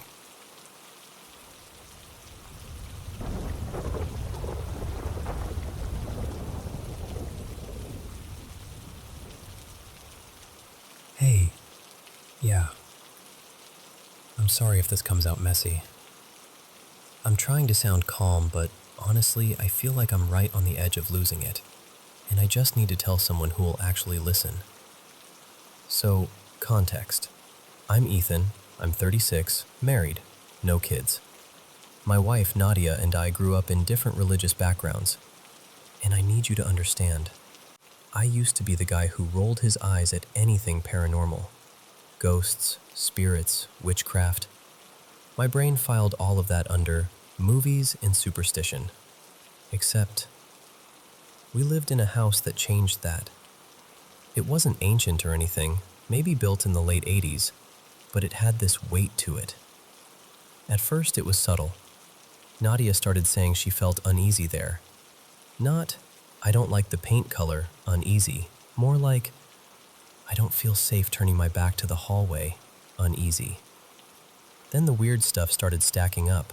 She'd hear footsteps on the stairs when she was home alone, more than once, like someone pacing, slow and deliberate. She started having nightmares, really vivid, disturbing ones. She told me she'd wake up feeling like someone was breathing right next to her, on the side of the bed where I wasn't. And then there was this one thing she said that made my skin crawl. In her dream, we'd be intimate, and halfway through, my face would shift. Like it wasn't me anymore, like something was wearing me. She'd wake up furious at me, like I'd betrayed her in real life. And I'd be standing there going, "What are you talking about? I was asleep." I tried to rationalize it. Stress, sleep paralysis, anxiety, anything. But then her brother, Malik, came over one night, and later he told us he saw a dark figure near the staircase. He's not dramatic. He's not a prankster. He looked genuinely shaken. And the same day, our dog, usually the friendliest, dumbest little ball of joy, refused to come inside, like planted his paws and pulled back, trembling. I had to carry him in, and even then he fought me like the house was a burning building. Not long after that, Nadia got sick. Really sick. Severe vertigo that dragged on for months. She couldn't function without medication. Some days she could barely sit up without the room spinning. I watched my wife turn into someone exhausted and scared, and I still kept telling myself, this can't be the house. And then one day she said something that hit me hard. She said, "Do you smell that? It's like something rotten." I smelled nothing, not even a hint, but she kept insisting it was everywhere, especially near certain rooms. And here's the thing, I'm a horror movie addict. I know what the only one person can smell it trope is. That's usually when you're supposed to start praying or running. We stayed with my parents for a few days just to get her out of there. And with their help, we found a woman, someone people described as a spiritual healer, a medium, whatever you want to call it. She came to the house. Didn't even hesitate. She told us it felt occupied, heavy, like something had attached itself. She did a cleansing, prayers, incense, the whole thing. And then she prayed over Nadia and me. And I swear to you, right after that, Nadia's vertigo eased, like someone turned off a switch. Within hours, she was moving around like herself again. The next day, she was cleaning the house, wiping counters, opening windows, like she hadn't spent months struggling to stand. I just stood there, stunned. Because what do you do with that? Where do you put it in your brain? For a while, it actually felt normal. Then slowly, little things came back. Nadia started having nightmares again. And then this streak of bad luck hit her hard. She lost a job she'd had for nearly a decade. She found another one quickly, but it turned toxic fast, and she was pushed out. Long story, but basically office politics and someone with power who decided they didn't like her. She's been unemployed for about a year now, and it's crushed her confidence. Around that same time, she started saying she felt a presence in the new house. Not seeing anything, just that feeling of being watched, like the air behind you is occupied. And both of us, we were drained, constantly, like our batteries couldn't charge. I started skipping work. I used all my leave and then some. I'd come home and collapse like I'd been hauling bricks all day, even when I'd barely done anything. Then one day we found something on our gate, red candle wax smeared near the lock, and nearby, little bits of stuff that looked intentional, like someone left it there on purpose. Not trash, not random, more like a message. It happened again later. Candles again, signs of someone doing something right outside our place. That's when we had this moment of, okay, we've been coasting spiritually. Because for a long time we weren't really practicing either of our religions consistently. Life got busy, then stressful, then heavy, and prayer became this thing we did someday. So we decided to stop drifting. We did house blessing prayers, kind of a housewarming ritual, but spiritual. And after that, the atmosphere genuinely felt lighter, like the air could breathe again. We started praying every single day. No breaks, no excuses. We also installed cameras outside, and that created a problem with our neighbors. They accused us of recording into their yard, which we weren't, but the relationship turned sour almost overnight. And that was strange because before that we'd been friendly. Barbecues, little outings, casual chats. Suddenly it was cold looks and silence. For a few months things felt steadier. Not perfect, but better. And then, maybe 3 or 4 months ago, it shifted again. Nadia's nightmares returned. Not just occasional bad dreams, the kind where she wakes up tense and afraid, like she's been running for her life. Malik started having nightmares too, about us. He's always been kind of sensitive, like he picks up on moods and energy more than most people. He told us he dreamed that Nadia and I were in trouble, that people, or something, was trying to split us apart. Nadia started feeling that presence again. So last November, Malik took us to see an Anglican priest. We sat in this quiet church office and tried to explain everything without sounding insane. The priest listened carefully and then said something that made my stomach drop. He believed something sexual and parasitic might be involved. He used the words incubus and succubus. He said sometimes things attach themselves through fear, trauma, obsession, vulnerability, and they feed on conflict and intimacy. He prayed over us, and when I say prayed, I mean it felt intense, like a spiritual intervention. Malik later told me that during the prayers, he heard a low growl behind us, and that the priest actually glanced toward the sound like he'd noticed it too. Nadia felt better afterward, but only for a few weeks. And ever since then, intimacy has been complicated. Not just emotionally, like physically blocked. Here's what's happening now, and this is where I start to feel really scared. Nadia struggles to fall asleep, and when she does, she has nightmares constantly. Last week, we finally had a quiet moment where it felt like, okay, tonight. And I got sick out of nowhere. This weekend, we tried again. Saturday night, Nadia's stomach turned. Then the next night, she got this intense pain running through her arms and shoulders, like her body was warning her. And I know how this sounds, but it genuinely feels like there's an invisible wall between us, like something doesn't want us close. We've started fighting over nothing again. Little comments turn into arguments. We'll look back after and go, why did we even do that? I'm exhausted all the time. No motivation. I drag myself to work, and by the time I'm home, I'm empty. And then this morning, this is the part I haven't even told Nadia yet. I was in the bathroom, getting ready for work, and out of the corner of my eye, I saw something, like a pale, white, shadowy figure, move out of our bedroom. Not a full person, not a clear shape, but definitely not a trick of light. It moved with intention, like it walked. I froze. I stared, and it was gone. I know what denial feels like. I've been living in it for years. This didn't feel like imagination. So now I'm sitting with all these questions that I never thought I'd ask seriously. Did something follow us from the old house? Is this something new? Is someone doing something to us, like actual witchcraft? And I hate even thinking this, but could it be the neighbors? Could it be resentment, jealousy, spite? And then there's this other fear I can't shake. Are couples like us, coming from different religious backgrounds, more vulnerable spiritually? Like, does that create cracks something can slip through? I don't know. I really don't. I just know I'm scared, and I'm tired, and I want my wife to sleep peacefully again.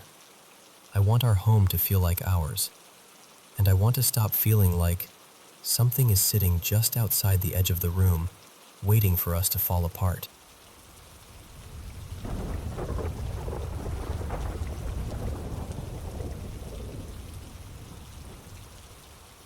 Hey, so I want to tell you about a house my family owned for a long time. And when I say owned, I mean it in that weird way where a place feels like it owns part of you too.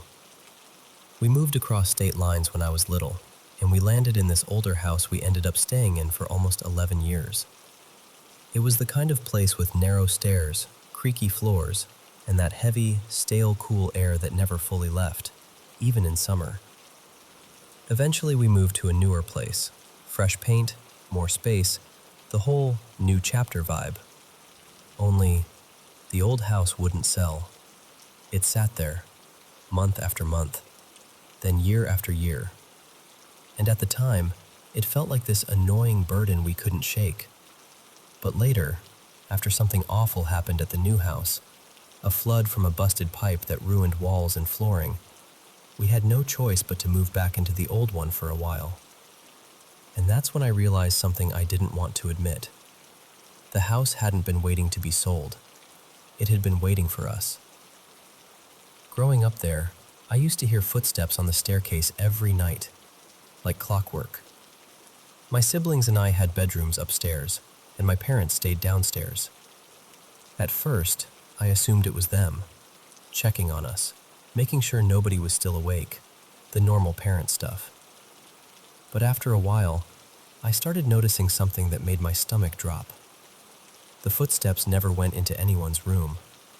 They'd climb the stairs, each step distinct, heavy in the way only real footsteps are, reach the top landing, and stop right outside my bedroom door. Every time. Then, after a pause, they'd turn around and go back down, one stair at a time. And listen, I know what you're thinking. Old houses make noises, settling, pipes, temperature shifts. I tried to tell myself that too. But this wasn't a random creak or a groan in the walls. This was a pattern. A person walking. A full set of steps, up and down, with intention. One night, I was already awake when it happened. I remember just lying there, staring at the ceiling, annoyed and exhausted. The steps came up like they always did, stopped at my door like they always did, and I finally snapped. I thought, fine, if it's my mom, I'm going to tell her I can't sleep. So I opened my door, and the hallway was completely dark, empty, still, not even a shift of shadow, nothing. I swear my whole body went cold. I shut my door so fast it almost slammed, and I scrambled back into bed like I could disappear under the covers. And then, right after I closed it, I heard the footsteps again. Only this time, they were going down. And that part messed with me the most. Because it was like whatever it was had been standing there, right outside my door, and my opening it was the signal that it could leave. It wasn't just me either. Friends would sleep over and whisper, "Your dad's coming upstairs." And then we'd both sit there listening, waiting to hear a bedroom door open. And nothing ever did. Eventually, one of us would get brave and peek out, and the hall would be empty every time. Another day, this is one I can still replay in my head like a video. I came inside while everyone else was out front doing yard work. It was warm out, bright, normal. I went into the kitchen to grab water. There was a window over the sink that looked out into the backyard.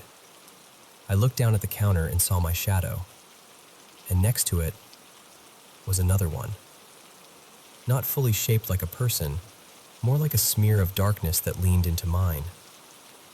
It was close enough that it looked like something was standing shoulder to shoulder with me. I spun around and looked out the window, because I thought maybe someone was behind me outside, like a neighbor passing by the fence line. No one, and this feeling hit me. This being watched feeling that's so sharp it makes you want to crawl out of your own skin. I bolted upstairs to my room, and I know it sounds childish, but I truly felt like if I slowed down, something would be right behind me. I stayed in my room for a long time, too long. Finally, I told myself I was being ridiculous and stepped back into the upstairs hallway. And right then, right by my ear, someone said my name. Not from across the house, not muffled, not like a distant voice. Directly into my right ear, like lips close to skin. I felt it. Warm breath, or something like it, right at my neck. I don't know how else to describe it. Every hair on my arms stood up. I ran downstairs so fast I almost fell, and I burst out the front door like the house was on fire. My family was still outside. None of them had come in. Nobody had left the yard. So when we had to move back in years later after the flood, I figured, fine, it'll be awful, but at least I'm older now. I can deal with it. What I didn't expect was for it to finally start happening to them. My mom, Lena, was the first one who got genuinely shaken. In the mornings, she and my dad would wake up earlier than me. This time, they were sleeping upstairs too, because most of my siblings were already grown and gone, and we weren't using the whole house the way we used to. Lena would go downstairs to the bathroom to get ready, and my dad, Mark, would come down a little later. Instead of knocking, he had this soft little tap-tap he'd do on the bathroom door so he wouldn't wake anyone. One morning, she heard the tapping. Same rhythm, same spot on the door. She said, "Come in," like always. No response. She waited, thinking he was being funny or distracted, then opened the door, and no one was there. Mark was still upstairs, asleep. He hadn't moved. She tried to laugh it off when she told me, but her face didn't match her voice. You know that look people get when they're trying to stay casual, but something inside them has already decided. Nope, absolutely not. Then there was the door incident.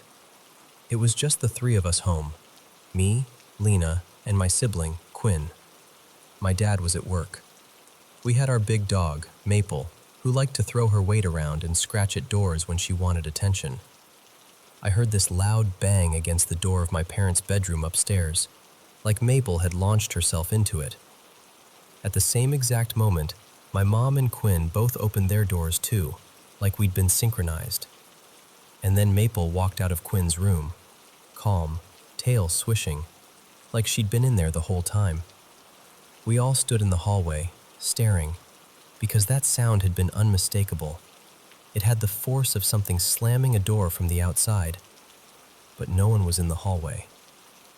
And then we noticed the handle on my parents' door, still, like it hadn't been touched. No signs of Maple scratching at it. Nothing. It was like the house had decided it didn't need to pick on me anymore. It could spread the misery around. The creepiest part? I caught something on video during that stay. I was downstairs late at night, alone, doing that dumb thing people do when they can't sleep, wandering the kitchen, sipping water, scrolling, trying not to think too hard. I recorded a quick video on my phone, mostly just messing around, and suddenly, bang!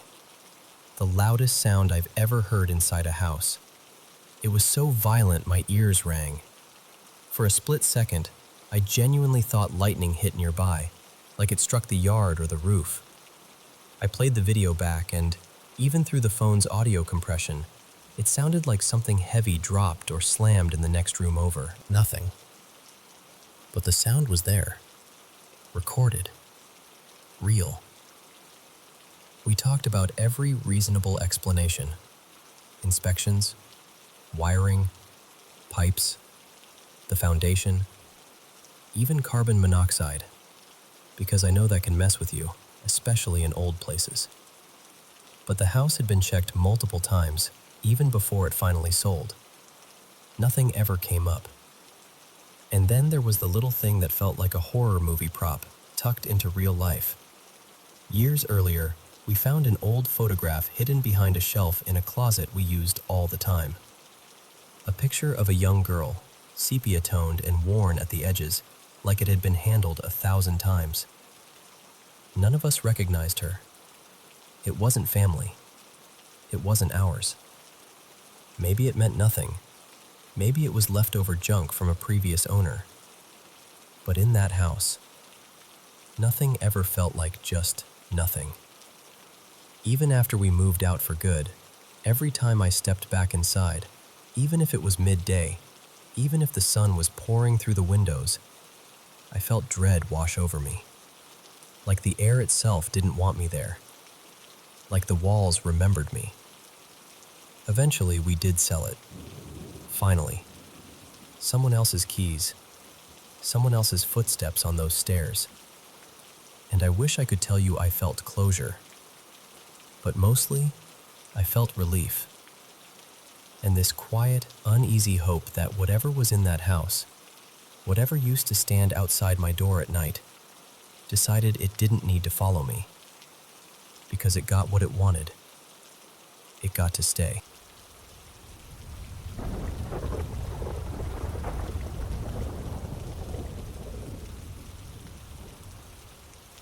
So this was about 20 years ago now, and I'm 35, and I swear it still makes my skin crawl when I think about it. Picture a small town high school, year 8. and 4 girls who were way too confident after watching a couple of creepy movies. You know the type of confidence, like, we can totally handle a spirit board. What's the worst that could happen? That kind. One afternoon after school, before we even touched the board, we decided to explore this abandoned house on the edge of town. It was one of those places everyone had a story about. One of my friends, I'll call her Talia, said she'd heard a local kid had killed the old man who used to live there. No idea if that was true, but even repeating it out loud made the air feel heavier. And we shouldn't have been in there. I remember that clearly, this tight, warning feeling in my chest, like my body was trying to drag me back out the door. But we stayed. And honestly, we acted like absolute jerks, kicking through junk, picking things up and tossing them, laughing too loud to cover how creeped out we were. There wasn't really furniture left, nothing personal, but we were still disrespectful. Just dumb teenagers doing dumb teenager things. When we left, we crossed the road into this empty paddock, like a big open field with patchy grass, and somehow decided right there, across from the dead man's house, was the perfect spot to mess around with a spirit board. Even saying it now, I'm like, what was wrong with us? One of the girls, let's say Mika, had made the board at home. It was the classic DIY thing. Letters, numbers, yes, no, a little goodbye in the corner that we absolutely did not take seriously enough. We sat in a circle, fingertips on the planchette, and started asking those cheesy questions you ask when you're trying to be brave. At first it was giggles, then it wasn't. The planchette started moving in that slow, deliberate way that makes you look at each other like, are you doing that? And nobody wants to be the first one to admit they're freaked out. I remember yanking my hand away at least once, maybe twice, because the movement felt confident, not random, like something was answering.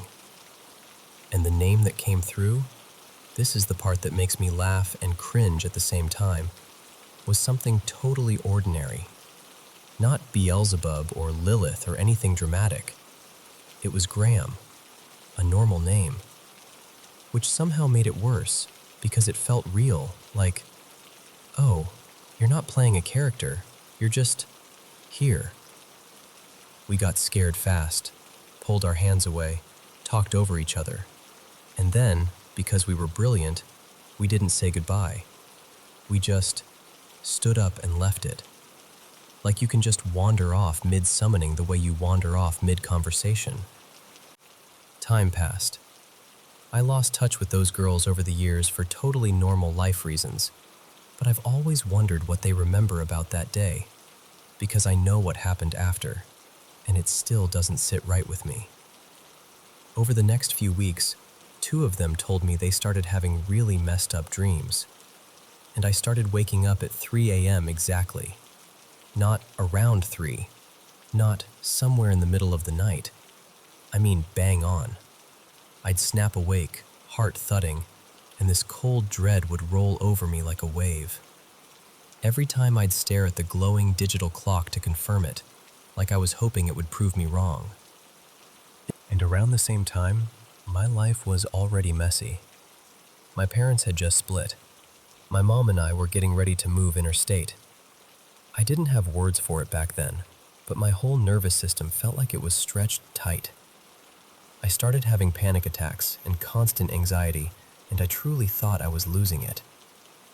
I kept it to myself because I didn't want anyone to think I was being dramatic or crazy. My friends threw me a going-away party before I moved. Half our year showed up. Everyone was loud and hyped and running around like it was the best night of their lives, and I remember standing there feeling completely detached, like I was watching it from behind glass. Later that night, this small group came back from going for a walk, and apparently they'd tried messing with the board again, or doing some kind of spirit dare. One of the boys, I'll call him Ryan, looked wrecked. Like pale, shaken, not joking.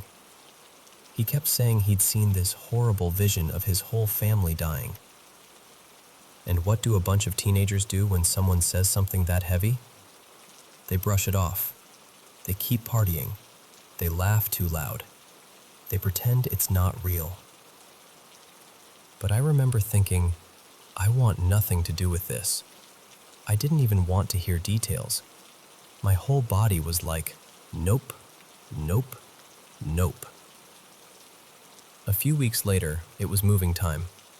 Most of my stuff was packed up, and since my dad was staying in the house, I ended up sleeping on the couch in the living room, just for those last nights before Mom and I left.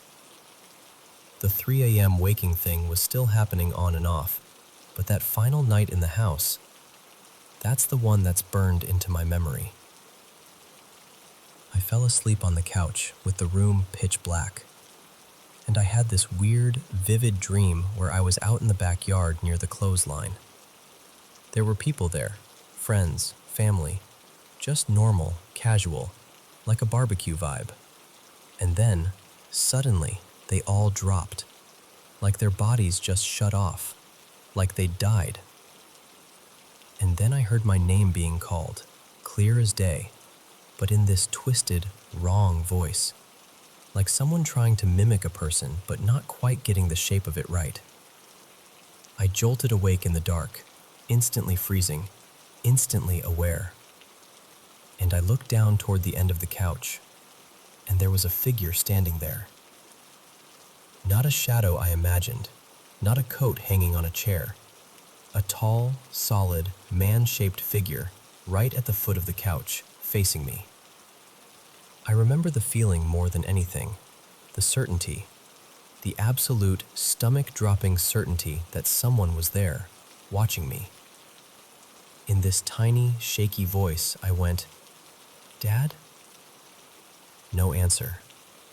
I tried to focus, trying to make my eyes work in the dark, like if I could just catch a face, I could explain it away. And then I saw them, 2 faint, dull red points where eyes should be. Not glowing like a movie, not bright. More like the suggestion of red, but unmistakably there. And the presence felt bad, heavy, wrong, like the air itself didn't want it in the room. So I did the most 14-year-old thing imaginable. I pulled the blankets over my head and tried to breathe quietly, like if I made myself small enough, I'd disappear. I remember making this tiny gap under the blanket so I could get air, and just staying like that, rigid and sweating, praying it would leave. At some point, I must have drifted off again, because I woke up later with early light creeping in, and my mom was there, shaking me awake like any normal morning. We moved. I started a new school. Life did what life does, kept moving, and I tried to shove it all into a box at the back of my mind. I told myself whatever bad energy was there could stay behind at that house. Except, about a year and a half later, life looped me back. I ended up living in that same house again for study. Different city, different routine, and I was older, a bit tougher, trying to be normal about it. And for a while, it was fine. Until one day I was home alone, sitting at the computer desk, messing around online. The desk was tucked behind a wall, but through the doorway to the right, you could see into the kitchen and the small living area. I was mid-chat, completely mundane, when a sudden wave of unease hit me, like someone had walked into the room behind my back. And then, bang! It sounded exactly like the oven door being slammed, except ridiculously loud. The lights flickered at the same time. The sound had weight to it, like it shook the house. I froze, then shot up and looked into the kitchen. Nothing. No one. No open doors, no fallen objects. Just that horrible, sour, crawling feeling in the air. I didn't even try to be brave. I grabbed the cordless phone, bolted out the back door, and called my dad, with my heart trying to climb out of my throat. I probably sounded insane. All I could get out was, "Something's wrong in the house. Please come home." After that, I don't remember anything else dramatic happening. Maybe it stopped. Maybe I got better at ignoring it. Maybe I just got busy growing up and burying things the way you do. I'll be honest, there were years where I went out a lot, came home tipsy, and that probably helped me sleep through anything weird. But those memories? The paddock, the board, waking up at 3 a.m. like a bell going off, the figure at the end of the couch. That stuff doesn't fade the way normal memories fade. So yeah, if you take anything from this, don't mess with spirit boards when you're a teenager trying to impress your friends. Actually, don't mess with them at all.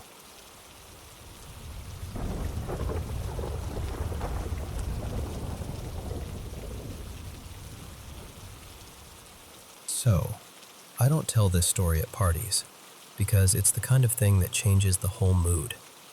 But if you're really listening, like really listening, then I'll tell it the way it happened to me. A few years back, my then husband Caleb and I bought this old house right in downtown Tuscumbia, Alabama. One of those towns that feels like it has history baked into the sidewalks. Everybody there talks about Helen Keller like she's part of the air you breathe. The house itself was gorgeous. High ceilings, heavy doors, the kind of place you walk into and immediately start imagining holidays and family photos and a future. And the price? Almost too good. Our realtor did that careful voice people do when they're about to say something they think you might not like. She told us the previous owner had taken his own life in the upstairs primary bedroom. I remember just standing there, staring at the crown molding like it was going to explain something. But the house didn't look sad. It didn't feel broken. It felt polished, like it had been scrubbed clean of any trace of what happened. And we were young and trying to be practical, and, honestly, the deal felt impossible to pass up. So we bought it anyway. And I swear to you, things didn't even wait long to start. We were still unpacking. We didn't have a dishwasher yet, so I'd washed a few glass tumblers and left them upside down in a drying rack on the counter. I was in the next room when I heard this slow, unmistakable sound, like one of the cups was being nudged across the countertop. I turned my head just in time to see it. One cup slid, then lifted. Not tipped, not fell, like it had been flicked by an invisible hand. It flew across the kitchen, cleared the doorway, sailed through part of the dining room, and smashed against the far wall. No one was near it. No cat. No vibration. Nothing. I just stood there, heart thumping, thinking, oh, this is going to be bad. After that, it was like the house learned what got a reaction out of us. A couple months later, my little boy, Mason, he was 3, started waking up at night. At first, it was normal toddler stuff, you know? Bad dreams, needing water, wanting me. But then his toys began going off by themselves. Not once. Not maybe a glitch. Over and over, always in the middle of the night. He had this little stuffed duck that would chirp, "I love you," when you moved it. Cute in daylight. Not cute at 2:47 a.m. So I took the batteries out. That duck still went off. I told myself I must have missed something, like there was a backup battery or a weird capacitor or whatever. So I got dramatic with it. I opened the seam and pulled the battery pack loose. I'm talking wires out, no connection, no way it should have made a sound. And that duck still whispered, "I love you," in the dark. I'm not proud of what I did next, but I'm going to tell you anyway because it's the truth. I took that duck outside and burned it in a little fire pit like I was in some low-budget horror movie, because I truly felt like it didn't belong in my child's room. There was also this singing book, one of those sound books, that played "Here Comes Peter Cottontail" when you opened it. Except sometimes it would start singing while it was shut tight on the bookshelf, like it was trying to get our attention. I finally put it in a trash bag and drove it to a dumpster across town because I didn't want it in my house even one more minute. Tara's mom went pale. She didn't even try to laugh it off. She just looked at me and said, real calm, I have lived over 50 years and never had a paranormal experience. I don't know what's in this house, but you need to get out. That hit me harder than the cup flying, honestly, because it wasn't just me anymore. And then came the night that still makes my stomach tighten. It was around 3 a.m. I woke up suddenly, like that jolt you get when something's wrong before you even know what it is. I reached over, half asleep, expecting to feel Mason next to me. The bed was empty. Instant panic. I listened, barely breathing, and I heard his little voice coming from the kitchen. Not crying, not scared, just talking, like he was having a calm conversation. I crept to the doorway and stopped, frozen. He was answering questions. A one-sided conversation with someone I couldn't see. "I'm Mason. I'm 3. Like he was listening. "What's your name?" "My mom is asleep." I couldn't hear any other voice, not even a whisper. Just my child talking into empty air like someone was right there with him. Then he suddenly ran back toward me, eyes wide, excited and urgent in that toddler way, and he grabbed at my arm and said, "Mommy, wake up! Wake up! The lady said she's my grandma!" And I swear the room tilted, because both of his grandmothers were alive at the time, healthy, not in our house, not in our kitchen at 3 in the morning. I scooped him up so fast he yelped, and I backed away like the air itself might grab him again. I woke Caleb up shaking and whisper yelling, and he searched every room, every closet, every corner of that house. Nothing. No one. But after that, I started dreaming about a dark figure. Not like a person, more like a shape made out of shadow. It would circle the bed slowly, like it was taking its time. And every single time, it would stop right at my side and bend down until it was face to face with me. No features, no eyes, just that heavy presence. I always woke up in that room, the same room we'd been told the previous owner died in, covered in sweat, heart racing like I'd just barely escaped something. Around that same time, my marriage started collapsing in a way that felt like it was rotting from the inside out. Caleb was drinking more and more, working non-stop, coming home angry, unpredictable. The house didn't cause all of that, but I swear it felt like it fed on the tension. Like the worse things got between us, the louder the house became. Eventually, I couldn't take it anymore. I made him leave.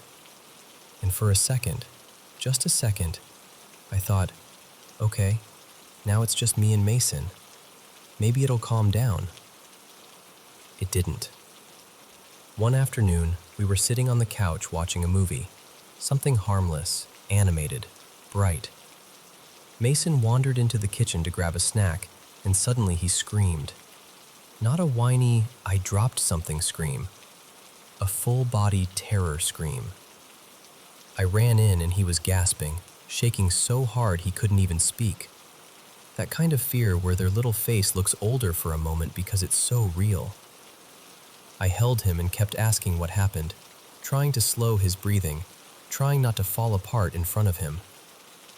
Finally, he choked out, through tears. "Grandma, I saw Grandma. She made a monster face at me." I didn't stop to reason it out. I didn't stop to argue with myself about logic. I grabbed my keys, picked up my child, and we left. We stayed with family for a while, and after a couple weeks, I went back at night to get clothes and a few important things. I pulled into the driveway, and I remember thinking I could hear a football game. There's a stadium not too far away, and it sounded like a crowd roaring. But as I got closer, I realized the noise wasn't coming from outside.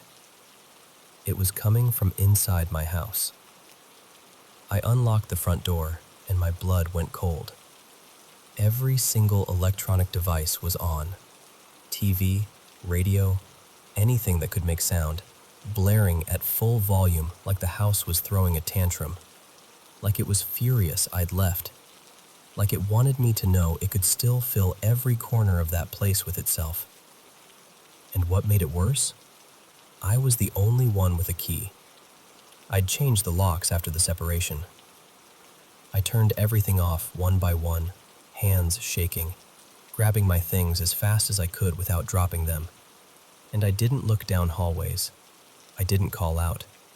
I didn't say a word. I walked out, locked the door behind me, and I never spent another night there. We sold the house not long after, split what we made, and moved on with life in the most practical way you can after something like that.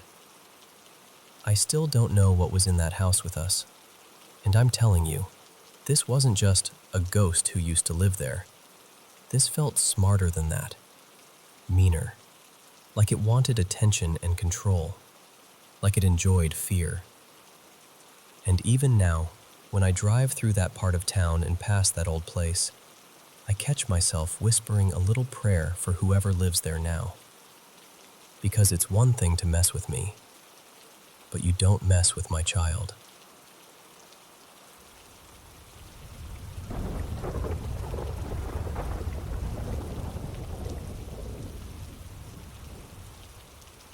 So, this happened when I was a junior at Mississippi State University. It was one of those spring Saturdays in the deep south where the air feels almost unreal, warm without being heavy, bright without being harsh. I've had beautiful autumn days up north and those calm, perfect Midwest summer evenings. But southern springtime? On the best days, it's like the whole world turns the saturation up. Every color pops. Every smell is a little sweeter. Even the sounds, birds, wind through leaves, feel sharper, like you're standing inside a movie. That day was one of those days. I drove about 25 miles off campus to pick up the girl I was dating. Her name was Clara, from her parents' place. We were headed to an all-day river party on the Tombigbee River at somebody's house a few miles out. Clara had a couple bags with her, and as we were getting ready to go, she asked if we could swing by and drop something off to her friend. Her friend, Hannah, was working as a hostess for one of those small-town spring pilgrimages. If you've never been to one, a pilgrimage is basically when towns, especially in Mississippi, open up their old pre-Civil War homes for tours. People come through, and local students help guide visitors room to room while the homeowners talk history. It's kind of a big deal in those places. The hosts and hostesses dress up too. Old formal outfits, sometimes those big, elaborate gowns. Anyway, Clara directed me to the house where Hannah was stationed. It was a big white place, 3 stories, with a porch that looked like it belonged on a postcard. I remember the fence out front, neat and pale, and the way the sunlight hit the paint like it was glowing. It was around 10:30 in the morning, maybe a little after. We parked right out front. Clara hopped out with her bags, and as we walked up, the front door was already open, like it was inviting you in. The second we got close, we heard laughter and voices coming from somewhere in the back of the house. Clara smiled and said, "Oh, I hear Hannah back there. I'm gonna run around and say hi." And I said, "Yeah, okay, I'll be right behind you." She went off toward the back, and I stepped just inside the front door because, I don't know, I wanted to take it in for a second. The house felt old, in that clean, polished way, like it had been cared for forever. There was a long central hallway straight ahead to a back door, and doors opening off both sides. On the left, maybe 10 feet in, a staircase rose up to a landing on the second floor. And that's when it started. At first it was just my neck. You know that feeling where the hair on the back of your neck lifts, like your body reacts before your brain catches up? That happened. But it wasn't mild. It was like every single hair back there stood straight up at once. I paused, confused. I remember thinking, why am I doing that? Like I even tried to laugh it off internally. I'm standing in a bright, cheerful house on a perfect morning. People are laughing in the next room. There's no reason for my body to be acting like a deer that just heard a twig snap. Then I noticed the hair on my arms rising too. Not just a little. Rigid. Like static electricity had grabbed me. I told myself to stop being weird about it. I started to take a step toward the back of the house, and my feet didn't move. At first I thought my shoes had caught on something, like maybe the rug was snagging. But no, it was my body. I was stuck, completely still. And then, like somebody slowly turned off my ability to control myself, my neck muscles gave out. My head dipped forward, inch by inch, until my chin was almost pressed against my chest. I tried to speak. I tried to call Clara's name. Nothing came out. And then this other feeling arrived. Not fear like something startled me. This was fear like something is wrong and it's right here. And layered on top of that fear was something I don't have a better word for than a message. Like a thought that wasn't mine. It was hate. Not irritation. Not anger. Hate. Focused, sharp, and aimed at me like a spotlight. And somehow, in my mind, I saw that there was something up on the landing at the top of the stairs. I couldn't physically lift my head enough to look, but I knew it was there. Like my awareness got tugged in that direction. Then I had this sudden, crystal clear instinct. You have to face it. With everything I had, I forced my head up. It was jerky, like trying to lift a weight with a muscle that's cramped. But I got my eyes up high enough to see the landing. And what I saw, it wasn't a person. Not really. It was like a human-sized column of dark, muddy smoke, brownish, almost like fog mixed with dirt, slowly turning in place. Inside it were darker streaks, little black specks, like ash swirling through it. It didn't have a face, but it felt like it was looking at me. The moment I saw it clearly, that hateful pressure intensified, like it realized I could see it. And then it moved. It didn't walk. It swooped. It came down the stairs fast, straight toward me, and before I could even process what was happening, it passed through me and went out the front door behind me. When it went through my body, it felt like being electrocuted, not with pain exactly, but with this violent, burning surge of, I don't even know, disgust and hostility. Like my whole nervous system lit up with someone else's rage. And the message came with it, loud and unmistakable. Get out. The second it passed, I got a little control back, enough to move. I could see the back door at the end of the hallway straight ahead. The front door was open behind me, but I didn't trust myself to turn around without collapsing, so I just shuffled forward. Weak, wobbly, like my legs belonged to somebody else. I made it to the back door, pushed it open, and stepped outside. There was this tidy backyard garden, formal, almost like a small estate. And about 20 feet from the house there was a stone bench. I staggered over and sat down hard like I'd just run miles. The whole thing, from stepping inside the front door to sitting on that bench, couldn't have been more than 2 minutes. I sat there trying to breathe normally, trying to tell myself I'd just had some kind of, I don't know, a weird spell, a panic attack, anything. But then, after maybe 30 seconds, the hair on my neck started rising again. Then my arms. And even though I was facing away from the house, I got this snapshot in my mind, like a sudden mental photograph of the back of the house. There was a single window high up near the roof peak, and in that snapshot, that swirling column was there, watching me through the glass. And again the message hit me. Get out.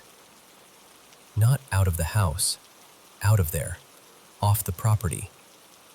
That same instinct rose up again, the one that told me I had to confront it. So I turned around, stiff and twitchy, and forced myself to look up at that window. And I swear, I could see it faintly through the old glass, like a dark smudge of movement. The moment I really looked straight at it, it vanished. I didn't start the engine right away. I just sat there, hands on the steering wheel, trying to understand what I'd just lived through. A few minutes later, Clara came out, cheerful at first, then immediately worried when she saw my face. "What happened?" she asked. "Why didn't you come back? Are you okay? Why are you just sitting here?" And I couldn't do it. I couldn't tell her. Not then. So I lied. I told her I suddenly felt sick, nauseous, and I'd come to sit in the car until it passed. She got that concerned, caring look and immediately wanted to help. And I felt awful because she didn't deserve a lie. But I genuinely didn't have the words. I didn't even have a place to put the experience in my mind yet. We sat quietly for a little bit. Eventually, I told her I felt better and we should head to the river party. We went. But I'll tell you, I wasn't exactly fun company that day. And here's the part that still gets me. It was years before I could tell this story out loud to anyone. I kept it locked away because every time I tried to think about it, I feel that same cold pressure in my chest. I still don't know what that thing was. I don't know why it hated me. I don't know why it wanted me gone so badly. All I know is, it did.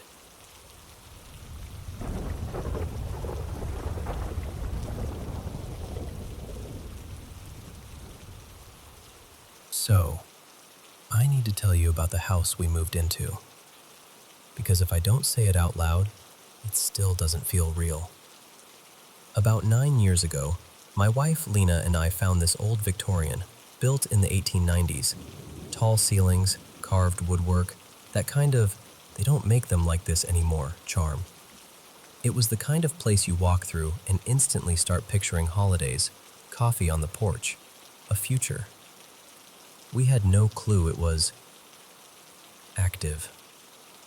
The first few months were normal, nothing dramatic, just us settling in, learning the quirks of an old house, the creaks, the drafts, the way you have to pull one door just right or it sticks. And then, somewhere around month 4 or 5, the house started doing this thing where it felt like it was trying to get our attention without fully stepping into view. At first, it was little stuff. Cabinets in the kitchen, just barely swinging open, like someone had nudged them and walked away. Upstairs, footsteps in the hallway when both of us were downstairs. Bedroom doors that we knew were shut when we went to sleep, standing wide open in the morning like a silent announcement. I was here. And our bathroom. This is the part I still can't make logical. There's an old clawfoot tub with one of those vintage shower setups. 3 separate knobs. You don't accidentally turn it on. You have to commit. But more than once, we'd wake up and the shower would be running full blast. Then things started getting physical. Stuff getting knocked off shelves. One time in the master bedroom, another in the kitchen, another time in this back room down in the basement. Not sliding, not falling, like it had been flicked off with intention. That's when you stop saying, "Huh, weird," and start saying, "Okay, what is going on?" After that, the house got bolder. We'd hear knocking, hard knocks, coming from the living room when nobody was there. A heavy thud from the basement, like something dropping, but when you go down, there's nothing. Lights flickering for no reason, even after we changed bulbs. And the disappearing things. That's the kind of stuff that messes with your head. Like, you put your keys on the little table by the stairs. You know you did. And then they're gone for days. You tear the place apart. You question your sanity. You blame the cat. You blame each other. Then a week later, there they are again. Right where you left them. Like the house is returning them after it's done playing.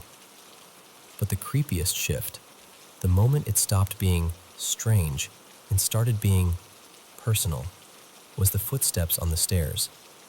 Not the gentle old house creaks. These were heavy, angry, like someone stomping up from the bottom step, each footfall louder than the last, and then stopping a few steps from the top, like whoever it was standing there, just out of sight, deciding whether to come the rest of the way. And the thing is, it wasn't just me. My friend Caleb experienced it alone. Lena experienced it alone. I experienced it alone. Same pattern, same weight, same stopping point. Then it started copying us, mimicking.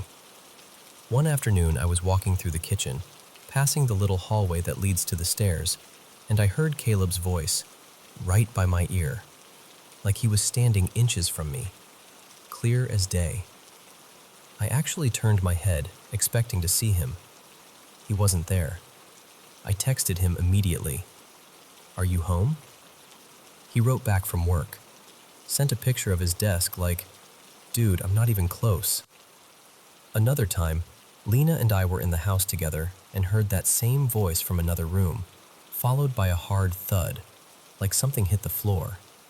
And then, this is where it flipped. It copied me. He says, "I heard footsteps outside the door, and then I heard you sniffling. But I wasn't near the bathroom. I was sitting still, watching the movie, not moving, not messing around." A few days later, it happened again. Caleb was alone in the living room while Lena and I were out in the garage, and he swears he heard me sneeze, loud, close, coming from upstairs, from my office. I didn't sneeze. I wasn't even inside. It was like something was practicing our voices, testing them. When we bought the place, nobody warned us. The realtor didn't say a word, but the house came with this old storage box, like a history of the home kind of thing. Deeds, old photos, receipts from repairs, even newspaper clippings. And mixed into it were details about deaths tied to the property. 3 of them, confirmed in the paperwork. One person had a heart attack in the garage, another died after a long illness, and another, this one hit me hard, drowned out in Lake Michigan. And then there was this single sheet, like someone had typed it up on an ancient machine, listing reported hauntings from tenants back in the 1980s. They wrote about seeing a man near the fireplace or standing by a front window. They described him in detail. Tall, older, thinning hair but long in the back, dressed like he belonged to another century, suit, and this long tailcoat. I'm telling you. Lena read that and went dead quiet, because she'd already seen him. She said she'd caught glimpses of a tall man on the stairs more than once. Sometimes he'd just be there, and she'd have to walk past him like you do when you're trying to act calm around something you don't understand. Sometimes, this part makes my skin crawl. She said he'd move like he realized he'd been caught, and then he'd disappear through these old swinging butler doors that lead toward the entryway. And before she ever saw that paper, she described him exactly the same way. The suit, the shape, the hair. Most of the time, Lena handled it better than I did. She'd shrug off little things. "Old houses are weird," she'd say, like that explained a cabinet opening itself. But there was one night she couldn't shrug off. She woke up around 3 in the morning and saw someone peering over the doorway from the hallway into our room, hunched over, watching her, smiling. She told me she couldn't tell if it was a woman or maybe a child, smaller, bent forward in a way that didn't look right. But what she remembers most were the eyes. She said they looked pale, almost yellow-white, too bright, like they were reflecting light that wasn't there. She got so scared she literally climbed on top of me to wake me up. Not shook my shoulder, not called my name. She jumped onto me like she needed to get off the bed, off the floor, away from whatever was in that doorway. And the last thing, the most recent thing, that still messes with my sense of reality, happened a couple months ago. It was late, after 2 a.m., and Lena and I were on the couch in the living room. Down in the basement, I have this little compressor for my airbrush setup. It kicks on every so often to rebuild pressure, and it's loud enough that you can hear it through the vents. Lena goes, "Can you please unplug that? I can't sleep with it turning on." And instantly, this feeling hit me. That gut drop feeling where you don't even have a reason, but something in you says, don't go down there right now. I told her I'd do it in the morning. She laughed and said it would take 30 seconds. She'd go upstairs and let our cat out of the room he'd been trapped in, and we'd meet back in the kitchen. So I did it. I practically jogged down, yanked the plug, and ran back up. We met in the kitchen at almost the exact same moment, less than a minute total. We go back into the living room, and the ceiling fan lights had been loosened, not removed, not shattered. And here's why that still keeps me up sometimes. The TV was still on. The clock was still on. Other lights in the house still worked. Nothing else was disturbed. Just those bulbs, intentionally turned off, while we were both out of the room for less than 60 seconds. Like the house wanted us to know, I can do things while you're gone. I can do things fast. And maybe the strangest part is, this isn't even the first time something like this has followed us. Before this place, Lena and I had a little apartment in Pennsylvania and had experiences there too. Footsteps, odd sounds, that sense of being watched. I also used to work at this old, haunted attraction not far from here, and once did a ghost tour where they used one of those spirit box setups, and it spit out my name. Twice. My name isn't common. Hearing it through that crackling radio noise made my stomach turn. So I don't know if it's the house, or if it's us, but I do know this. When you live somewhere long enough where the walls answer back, you stop asking if something is there. You start wondering what it wants. And you start listening a lot harder than you ever wanted to.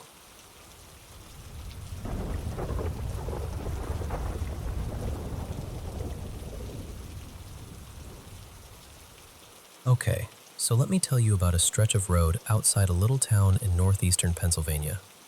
The kind of place where the hills feel ancient, like they were here long before we had words for fear. People around there will point you toward this one winding cut through the woods.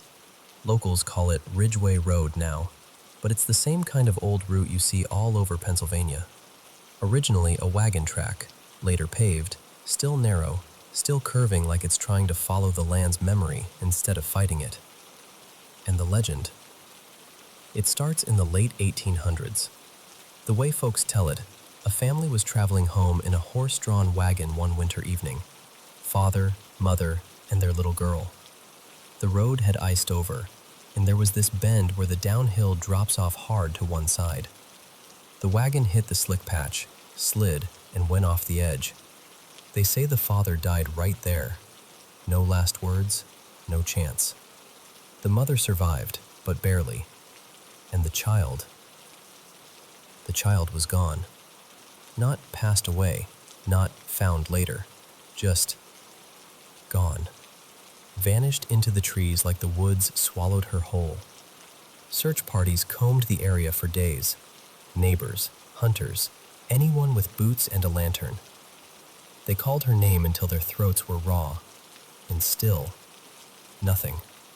No tracks, no torn clothing, no sign she'd ever been there at all. So naturally, the story didn't stay a simple tragedy. It never does.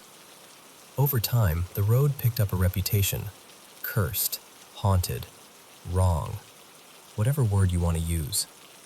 And now, if you look it up online, you'll find videos, YouTube clips, TikTok posts, people claiming the place does things. They talk about headlights flickering for no reason, car radios cutting out mid-song, like someone reached in and pinched the sound off, footsteps behind you when you're alone, especially if there's fog. That sensation, like cold fingertips brushing the back of your neck, quick and light, like a warning. And then there's the one detail everybody repeats, because it's just specific enough to feel real. They say if you stop your car on that road, roll the window down, and whisper, "I'll find you." You might hear a small voice answer from the dark. Too late. Now listen, when a legend comes packaged with a line like that, something that perfect, something that cinematic. Part of me immediately goes, okay, someone embellished this. Because of course they did.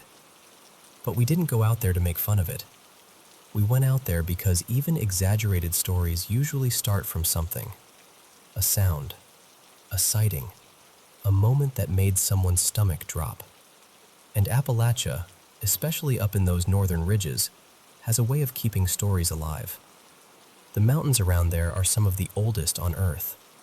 People live close to the dark and the quiet. You still hear folks say things like, lock your doors, and not in a casual way, in a sincere way, like they mean it. So here's what the road is actually like. It's about 5 miles, more or less. Traveling west to east, the first half climbs and wraps around a hill with sharp turns that come up quick. On one side, especially near the climb, you've got this steep drop that runs down toward the river valley. On the other side, the ground rises hard into rock and shale and trees. Everything feels tight, close, like the road was carved out with no room to spare. And what struck me right away during our daytime walkthrough was this. In that first half, the terrain is rough enough that you're not casually strolling through those woods. It's steep, rocky, and honestly uncomfortable. Not impossible, but not inviting. But the second half? Different story. As you come down the hill, the land starts to level out. The road opens up a little. You get glimpses of fields, a few driveways. Houses set back just far enough that at night they're more suggestion than comfort.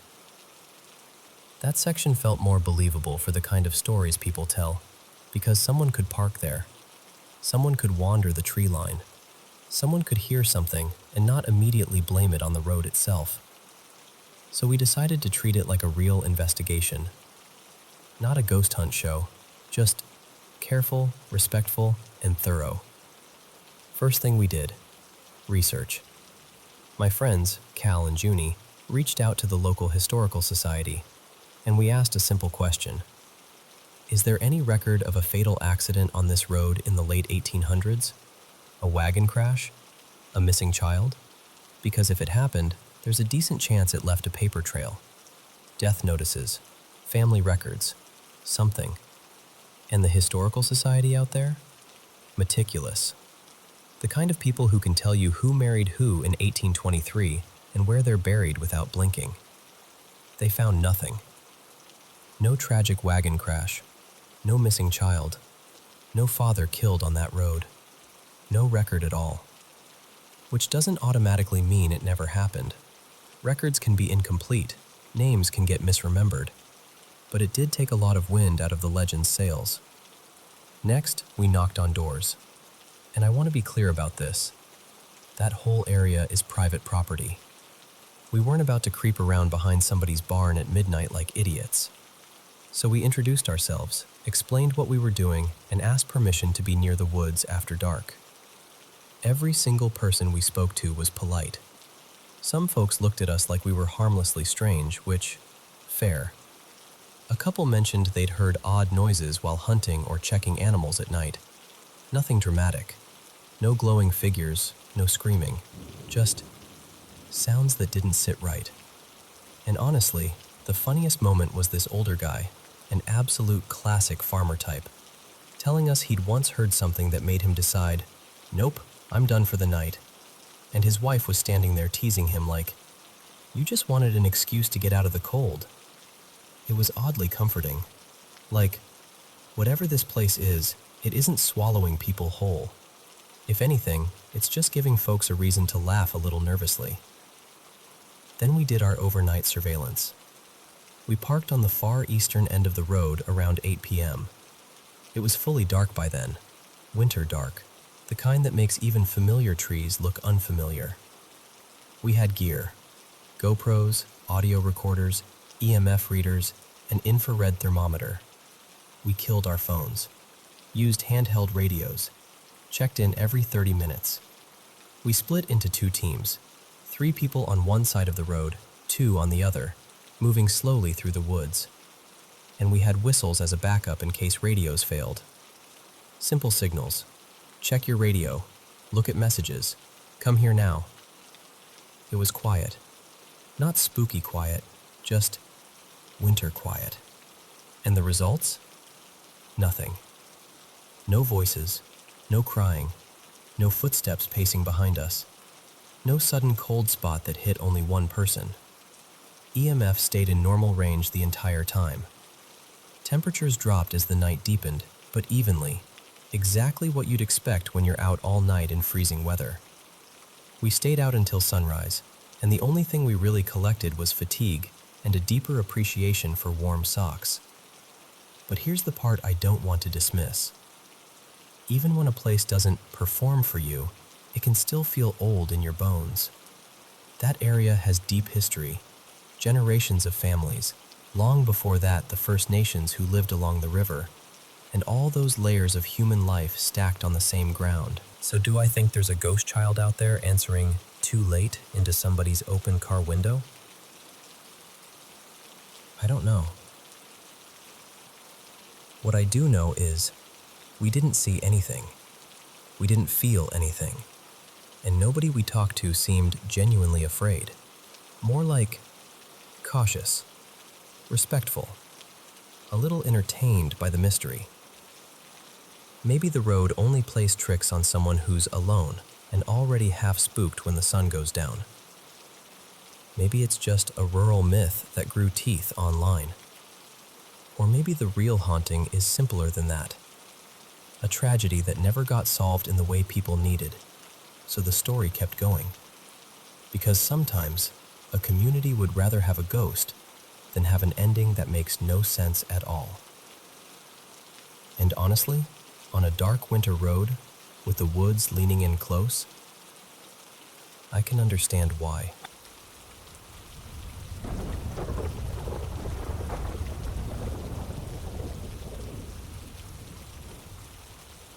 So, I'm 33 now, and I've had these weird flashes and knowing moments for as long as I can remember. Premonitions, heavy energy, the sense that something is there even when the room looks totally normal. It's always been random, and honestly, I've never fully explored it the way people tell me I should. I kind of live around it. But this happened a couple nights ago, and it shook me in a way I can't easily shrug off. That night, I was burning up, like uncomfortable, can't get cool hot. So I did something I basically never do. I slept with only a thin sheet. Usually I sleep bundled up, especially around my neck. Ever since I was little, I've done that. Like, I need that pressure there to feel safe. I've always joked it feels like some leftover past life fear, like my body remembers something my brain doesn't. Dramatic, I know, but it's been a lifelong thing. And then I fell asleep on my back. Another thing I almost never do. The dream starts with me in this tiny downstairs unit, like a cramped basement apartment, underneath some other home I didn't recognize. In the dream, I'm with someone, a friend-feeling person named Mara, and there's this sudden realization that the place above us isn't locked. Like the door is unsecured and we're exposed. That uh-oh feeling hits. Like you don't even know what is coming, you just know it's coming. The next part gets fuzzy, like my mind skips frames. But I remember grabbing Mara and we end up hiding in a closet. And the closet looks exactly like my real one. Same shape, same shelf, same weird cramped corner. That's when the dream goes pitch black. And the blackness is terrifying, because I've got partial vision loss in my left eye. So darkness isn't just spooky to me, it's personal. It's disorienting in a way that's hard to explain if you haven't lived with it. Then, suddenly, I'm on my back again, and I can't tell if I'm still dreaming or if I'm half awake. You know that awful in-between place where your body feels real, the room feels real, but the logic of the world doesn't? I feel this presence rush toward me. I can't see it. I don't see a shape. I don't see a face. Nothing. But the energy is thick, hostile, and fast. like something swooping in. And my instinct, because I'm stubborn and I hate feeling powerless, is to challenge it. In my head, I'm like, fine, show yourself. So I actually say out loud, well, I think out loud, all right then, come on. And the second I do, it hits me. Not like a gentle weight, not like a dream where you feel pinned. This was like something with real mass slamming down onto my body. I felt it on my legs first, heavy, like someone dropping onto the bed. Then it moved up, stomach, chest, and then the worst part, my neck. Like it was pressing down harder and harder, claiming space. And then I heard it. This sound. I don't even like typing it because it makes my skin prickle. It was a deep, guttural growl, lower than any human voice, not quite animal either. It had this awful intelligence to it, like it wasn't just noise. It felt aimed at me. It lasted seconds, but it was the scariest sound I've ever heard in my life. Worse than any horror movie, worse than any creepy thing I've ever experienced. Because horror movies don't feel like they're in your room. I snapped and screamed, "Get off me!" And instantly, like someone flipped a switch, my eyes flew open. Fully awake, heart punching my ribs. Staring into my real bedroom, frozen stiff, still hearing that growl echoing in my head like a stain I couldn't scrub out. Then I shook my partner awake, his name is Evan, and I didn't even try to play it cool. I just needed him to hold me.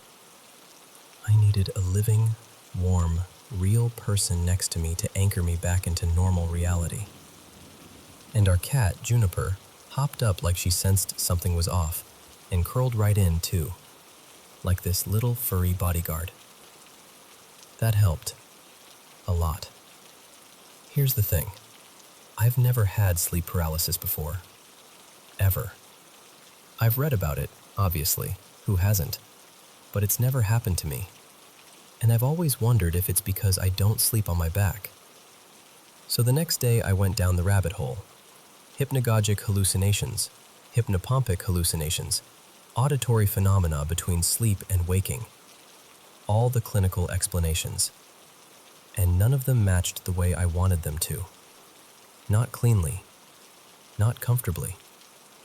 The closest thing people describe is this low vibrating hum, this growly presence, this entity feeling. But what I experienced felt so targeted, so heavy, so personal. I should also mention something else because it's part of my brain's landscape. I have this obsessive counting thing. Not like quirky, I like even numbers. I mean counting everything, automatically, like my nervous system does it for me. It spikes when I'm stressed. It's tied to trauma, not spirituality. I avoid certain number patterns and repeat check things in my head like it keeps me safe. It's exhausting, but it's my reality. Anyway, fast forward to the next night. It's late, I'm finally in bed, and I'm fully awake, like scrolling on my phone awake. Evan gets up and walks out into the hallway to take a shower. The moment he turns the corner and disappears from view, I hear it. Right behind me. Not in my head, not like a maybe, clear as day. Psst. Like someone trying to get my attention. Like they're standing a few feet away from the bed. My whole body went cold. I shot upright and said, out loud and firm, "No, you're not welcome here. Leave me alone." And then, like a puzzle piece snapping into place, I remembered something. A few days earlier, we'd gone to this little pop-up vintage market thing with our kid, Micah. One of those tent setups with tables of antiques and old knickknacks. We bought a handful of stuff. An old film camera, a couple small toys, some glass bottles, random odds and ends. Cute little treasures. We love that kind of thing. But the timing hit me like a punch. Everything strange started right around when those items came into the house. So I didn't hesitate. I gathered every single thing we bought that day, put it all into a box, and set it out for trash pickup. No, maybe I'll cleanse it later. No, let's keep the camera. Just gone. Then I found a half-forgotten bundle of sage in a drawer and smudged every corner of the house. Closets, doorways, behind the couch, the whole thing. And while I did it, I said what I had in my heart. Simple, direct. Only peace in this home. Anything harmful has to leave. This house is not for you. And yeah, I also tacked on a prayer I remembered from childhood. My family was Catholic, even though I don't really practice now. It wasn't about religion so much as it was about claiming my space in the most familiar language I had. Since then, nothing. No growls, no whispers, no heavy feeling. The house feels normal again, like the air is mine.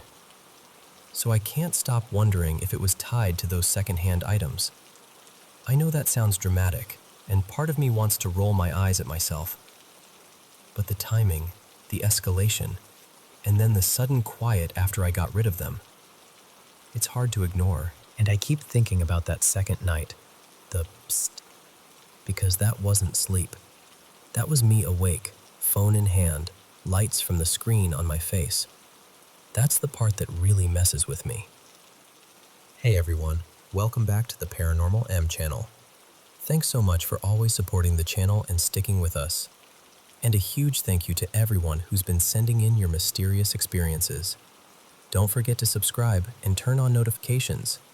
Drop a comment and let me know where you're watching from. Lately, I've been counting down to the end of the day so I can sit here and share these mysterious stories from all around the world with you. All right, let's get started. So, I've got to tell you what's been going on, because it's starting to feel like the kind of thing you can't just shrug off anymore. For a little background, my day job is in a funeral home. And I know how that sounds already, but honestly, most of the weird stuff there is almost routine. A door that swings when it shouldn't. Something that vanishes and turns up later in the most obvious place. A patch of foggy air that lingers in one corner like it forgot to leave. Strange, sure, but usually it doesn't feel bad, you know? It's more like, oh, that again. But a couple of months back, a few of us started noticing something else. Just a dark shape, like a shadow, catching the edge of your vision in different parts of the building.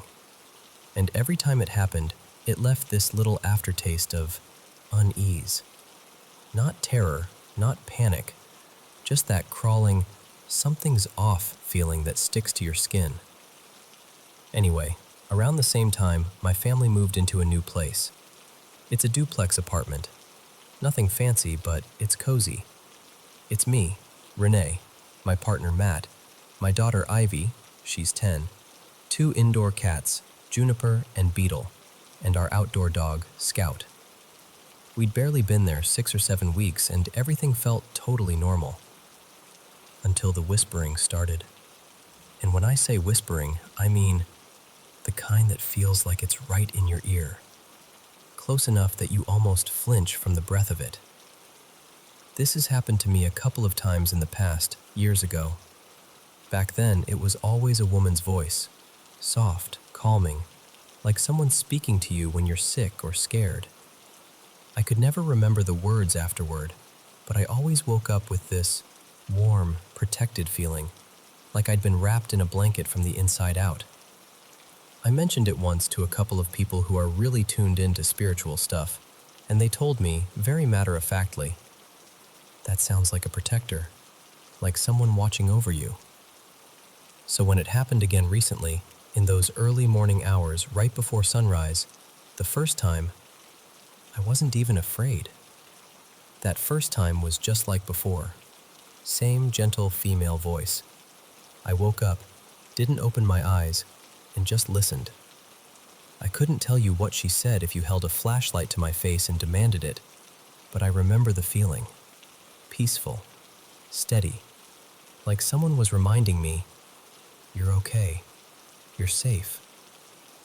But then the second time happened, and that time, it sounded exactly like Ivy. I heard her voice, clear as day, right by my ear. "Mom?" In that exact way kids say it when they're about to ask a question. It jolted me awake. I sat up, looked around. No one. Matt was already gone for his early shift. The bedroom was quiet, the door closed, everything still. So I went down the hall to Ivy's room, expecting to find her standing there or sitting up in bed. She was out cold, fully asleep, not even stirring. That's when the nice, comforting, guardian feeling started to wobble. A few days after that, Matt told me something that gave me goosebumps immediately. He said he'd woken up in the dark to a voice, his own voice, saying either "mine" or "nine." He couldn't tell which. He said it wasn't like he'd spoken in his sleep. It was like he heard it, external, like someone else used his voice as a sound. He sat up, confused, scanned the room, and there was nothing. Just me sleeping. Then I had this other moment, middle of the day, when I was home alone because I'd been off work recovering from pneumonia.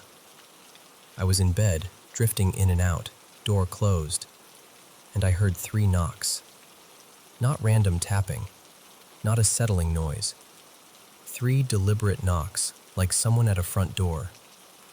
Knock, knock, knock. But then, this is the part that still makes my stomach twist. This morning, before sunrise again, Scout started barking outside. That sharp, urgent bark she uses when she thinks something's wrong. I got up to calm her. It was still dark, but the sky had that faint early light, enough to see without turning lamps on. I got her settled, and I was walking back down the hall toward the bedroom when I heard Matt's voice from behind the closed bedroom door. "I got him!" It was playful, but there was something underneath it. Something that didn't match him. Like a grin you can't see in the dark. I stopped so fast I swear my whole body locked. Because while I was standing there, I could also hear Matt lightly snoring. Steady, unbroken. He hadn't moved. He hadn't paused. Nothing. And right after I heard the voice, both cats hissed, like full, angry, spitting hisses, and they bolted away from the bedroom door like something had rushed at them from the other side. Juniper and Beetle never do that. They live for that door. They usually camp there like little furry burglars, waiting for someone to open it so they can sneak in and nap on the bed. Matt and I finally sat down and talked about all of it. He told me he'd heard knocking too, coming from the kitchen late last night. 3 knocks. And here's the thing. I hadn't told him about the knocks I heard earlier in the day. Not a word. So when he said 3, my heart kind of dropped. We even checked the security cameras, because of course that's what you do when you're trying to be rational. But nothing showed up. And all of it has been happening on the far side of the apartment, away from the wall that connects to the other unit. So we're pretty sure it's not a neighbor or someone thumping around next door. And then there's me. I've been feeling drained, like someone unplugged me, mentally and physically. Even when I sleep a solid 8 hours, by mid-afternoon I'm barely upright. I keep telling myself it's left over from being sick. Pneumonia will knock you around, I know that. But this exhaustion feels sticky, like it doesn't lift. And yesterday at work, something happened that I haven't been able to stop thinking about. I was talking with coworkers when I felt pressure on my left shoulder blade. Not pain, pressure. Like a hand. But not a normal hand. It felt rough, scratchy, almost scaled? That sounds ridiculous, I know, but it's the closest description I've got. I kept brushing at my cardigan, thinking maybe a hair or a loose thread was poking through my shirt. I kept trying to find the source of it. Even slipped my hand down the back of my shirt like, okay, what is this? And there was nothing. No tag, no seam, no pin, no hair. Nothing. It happened over and over until I got so frustrated I could have cried. And then it just stopped. That night I got home, ate dinner, and passed out on the couch like someone hit an off switch. Later, Matt woke me and guided me to bed. And while we were settling in, he casually goes, "Oh, and something weird happened earlier." He told me he'd been packing our lunches and he felt a hand press into his left shoulder blade. Same spot. Same kind of pressure. He said he thought it was me messing with him, so he turned around ready to call me out. I wasn't there. He checked the living room and I was still asleep on the couch. He just stood there in the kitchen staring at nothing, trying to make it make sense. And one more detail. One of my coworkers, a woman who is very spiritually tuned in, mentioned this past week that she saw something perched on her own shoulder in the bathroom mirror while she was washing her hands. She said it like she was trying not to scare herself as she said it. So now I'm sitting here, connecting all these dots I don't want to connect. And I keep thinking, what if it isn't just one thing? What if it's multiple presences, multiple energies? One that comforts and one that imitates, one that watches and one that pushes. I don't know.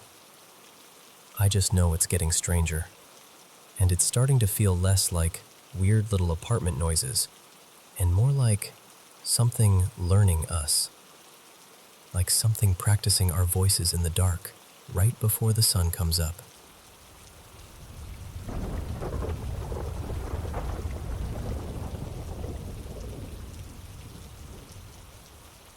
Okay, so I should probably start by admitting something. I've been obsessed with paranormal stories for as long as I can remember, but I've always hovered right on the edge of actually believing them. Like, I want the world to be a little stranger and more interesting. And honestly, when you've heard thousands of people swear they've seen or heard something unexplainable, it's hard not to think some of it has to be real. But I'm still a skeptic. I'm the kind of person who will bend over backwards trying to find the boring explanation first. When I was around 11, my grandfather died. And to be totally blunt, it wasn't the kind of death that left me shattered. He wasn't some sweet old man who told stories and slipped you candy when your parents weren't looking. He was cruel, a heavy drinker, loud, unpredictable, and the type of person who made a house feel smaller just by being inside it. He and my grandmother lived in this old wooden house out in a village, one of those places where everything creaks and smells like dust and summer heat. I used to go there with my mom for part of the summer, usually a month or two. Even though I wasn't there all the time, I still carried enough memories out of that place to last me years. And here's where it gets weird. After he died, my grandmother, let's call her Nadia, would tell us she heard knocking. Not like polite little tap-tap sounds, more like sharp, forceful cracks, like something was hitting the walls or furniture with purpose. She said it would happen all through the house, like it couldn't decide where it wanted to be. And when I stayed there, I heard it too. Mostly at night. I can still remember lying in bed, staring into the dark, trying to keep my breathing quiet, when suddenly there'd be this loud crack somewhere near the dresser. Then maybe an hour later, another one closer to the kitchen. Sometimes it sounded like it came right from the wall beside my head, like the house itself had snapped at me. Once, I swear to you, it came from a chair right next to the bed. So close I actually sat up and looked at it, like I expected to see it rocking or moved out of place. But I didn't. And I wanted to believe it was something paranormal, while also being determined not to. So I came up with the most reasonable explanation I could. Old house, old wood, temperature changes. The place had been built sometime in the late 70s or early 80s, and wooden houses do make noises. They settle, they expand, they complain. So I told myself, that's all it is. Then there was the kitchen. And that's the part that still makes my stomach tighten, even now. At night, I would hear dishes clinking. Not just a single sound, like a plate shifting a little. I mean actual busy noise. Like someone was in there doing something. Sliding a cup aside, moving a plate, setting something down. It had that human activity rhythm to it, like a person trying to be quiet but still making tiny mistakes. It happened constantly, night after night. And the thing is, I kept thinking it must be my mom, let's call her Elena, or my grandmother getting up for water. Maybe someone checking the sink. There was even this annoying dripping faucet that didn't help my nerves at all. Drip, drip. And then the soft clatter of glass and ceramic like someone was right there. Except, looking back, none of my explanations hold up. Because I never heard footsteps. Not once. The floors creaked like crazy, so if someone walked to the kitchen, I would have heard it. And Elena hated the dark. If she went into the kitchen at night, she would have turned a light on immediately. But the house stayed pitch black. So why did it sound like someone was carefully moving dishes around in the darkness? I didn't realize how wrong I was until recently, when the memory hit me out of nowhere, and I just sat there thinking, wait, I've lived in other apartments, I've stayed in other houses, I've moved around, and I have never heard anything like that anywhere else. And what's more, when I visited the village house in the past few years, nothing. No dish sounds, no nighttime kitchen activity, just quiet. That realization messed with me more than I expected, because back then, it terrified me. Deep down it did, but I kept forcing myself into calmness. I kept telling myself, no, it's fine. This is normal. It's just wood. It's just the house. And now, realizing it wasn't normal at all, it feels like my younger self was right to be scared. Of course, my brain still tries to salvage a rational explanation. The outside of the house was renovated years ago. New siding, repairs, that kind of thing. Maybe it changed how the structure settled. Maybe it reduced vibrations. Maybe something in the kitchen cabinets was loose back then and got fixed without anyone thinking it mattered. It's possible. But still. A few nights ago, I had the chance to stay there again, and I was almost testing it. Like I wanted to see if I'd just exaggerated the memories, or if my mind had stitched together details that weren't real. I'm a night owl. I barely sleep, so if anything was going to happen, I'd hear it. And it was completely quiet. No knocks, no kitchen clatter, nothing. The only sounds were normal ones, the sort that don't make your skin prickle. The house felt calm, safe even. And that's what makes the whole thing stranger, because the house used to live in my nightmares. When I was a teenager, I dreamt about that place constantly. In those dreams, I was always running, being chased by something huge and wrong, ducking into corners, hiding behind doors, praying it wouldn't find me. And it's hard not to notice that my subconscious kept choosing that specific house, again and again, like it had been branded into me. I also had dreams about my grandfather himself. Let's call him Victor. In the dreams, he would come back. Not alive. Not really. More like a dead thing trying to pass as human. Close enough to fool everyone else, but not close enough to fool me. The uncanny feeling was overwhelming. Like his face was wearing the idea of life, but the actual life wasn't there. And the worst part was how everyone acted like it was normal. Elena, Nadia, other relatives. They'd talk to him like, "Oh, you're back, okay," as if nothing about it was horrifying. Meanwhile, I'd be standing there feeling insane, like I was the only person who remembered the most basic rule of reality. the dead don't come back. In those dreams, I'd try to hint at it, try to get someone to notice, but I could never quite say it out loud, because I always had this certainty that if Victor realized I knew, I'd be in danger, like he'd turn that attention on me. The last time I had one of those dreams, it got wildly cinematic. There were other people, like a team, and they gave me this strange sword, something that felt ancient and important, and somehow I fought him off. I don't even remember the exact ending. I just know I stopped having those nightmares after that. So yeah, could all of it be explainable? Probably. Old house, old pipes, old cabinets, grief, stress, childhood fear, imagination. But I can't shake the feeling that for a while, something lingered there. Something angry, restless, familiar in the worst way. And honestly, it wouldn't shock me if it was him. If Victor spent his life making everyone miserable, why wouldn't he try to haunt the place a little after? Still, whatever it was, it's gone now. There's no heaviness there anymore, no dread.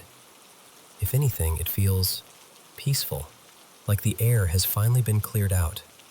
I go there now and feel like I can breathe, like I can reclaim it, which almost makes me smile in a quiet way. Like, whatever haunted that house, whether it was something paranormal or just old pain, it doesn't get to own it anymore. I do.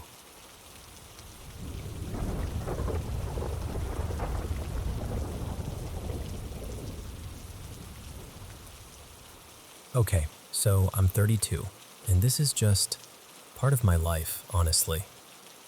I've always had these odd little premonitions, these flashes of knowing, and moments where I swear I can feel energies the way other people feel temperature. It's not something I've trained or explored the way I probably should have. It's more like it finds me when it feels like it. So a couple nights ago, I went to bed feeling unusually overheated, like sticky summer air hot. And I did something I basically never do. I slept with only a thin sheet. That might sound normal to most people, but for me, it's not. Ever since I was a kid, I've slept with a heavy blanket pulled up around my neck and shoulders. I know that sounds dramatic, but it's like my body refuses to relax unless I'm protected there. I've always felt like it connects to some old fear buried deep, like my throat has always felt vulnerable. I don't know how else to explain it. And that night, I also ended up on my back, which is another thing I almost never do. That's where it starts. I fell asleep and I'm dreaming, but the dream felt more like I'd stepped into someplace real. I'm in this small downstairs apartment, kind of cramped, dim lighting, the air feels stale. And there's someone with me, a friend. His name in the dream was Eli, and he felt familiar in that dream logic way where you just trust them. We realize the place above us, this house or unit, has a door that isn't locked. Like the whole building is just open. And the moment we notice it, dread rolls in. Not panic exactly, more like the sudden certainty that something bad can get in, and it's already on its way. There's this gap in my memory, like my mind skips a frame. And the next thing I remember, Eli and I are hiding in a closet. And here's the part that makes my stomach drop even now. The closet looked exactly like my closet in real life. Same shape, same hanging bar, same awkward corner where stuff always piles up. Then everything goes completely black. Not dark like nighttime dark, not shadowy, just gone. Like my eyes are open but there's nothing to see. And that freaked me out on a deeper level because I have vision issues. My left eye has never been great. So the idea of complete blackness hits a nerve that's hard to describe. And then I'm on my back. I don't even know if I'm still dreaming at that point or halfway awake. It felt like both at once, like I was caught between worlds. But I could feel something coming at me, fast. I couldn't see it, but I felt it the way you feel a storm roll in before the first drop hits. The air got thick, heavy, hostile. Like the room was suddenly crowded with something that hated me. And my first reaction, because I'm stubborn and I do not fold easily, was to talk trash. I actually said, out loud, "Oh, come on then." Not in a brave movie hero way, more like pure instinct. Like, if you're coming, then come. The second I said it, it hit me. A weight, solid, crushing weight, slammed down onto my body. I felt it press into my legs first, like someone dropping their full body weight onto my shins. Then it slid up, stomach, chest, until it pinned my neck and throat like it was trying to erase me. It felt like, I don't know, like the weight of a full-grown person. Heavy enough that my body registered it as real. And then I heard it. It lasted only seconds, but it branded itself into my memory. Even now, if I sit in a quiet room too long, I can almost hear it again. And I lost it. I screamed, "Get off me!" And immediately, my eyes snapped open and I was fully awake in my bedroom. Real life, real ceiling, real air. I didn't move for a long time. I just lay there frozen, staring, trying to figure out if I was still in danger. I kept replaying that growl in my head like my brain was stuck on it. I eventually shook my partner awake. His name is Marcus, and I was like, "Please, just hold me." I needed another human body in the room, something grounded. And our cat Miso hopped up too and curled right in, like she knew. Between Marcus's arms and Miso purring against my ribs, I finally felt my nervous system unclench. Now here's the thing. I've never had sleep paralysis. Never. People talk about it, and I always wondered if I somehow avoided it because I don't sleep on my back. So the next day, I went down a full rabbit hole. Hypnagogic hallucinations, hypnopompic hallucinations, all the clinical terms, all the explanations. And none of them felt like they fit neatly. Not the way I needed them to. Also, this is relevant, I promise. I have this obsessive counting thing. Not the typical cleaning and checking kind of OCD, but counting in my head constantly. Steps, turns, bites, items. Sometimes it's like my brain is trying to control chaos by measuring it. And I have this intense aversion to repeating things in threes. It's tied to trauma for me. Like my mind thinks if I hit certain numbers, something bad follows. It's exhausting, but it's also how I've coped. So I'm already a person whose nervous system runs hot. I already pick up on patterns. I already feel things most people dismiss. Fast forward to the next night. Nothing weird has happened all day. I'm tired, but awake. Marcus steps out of the bedroom to go shower. I roll onto my side in bed and start scrolling on my phone, just trying to decompress.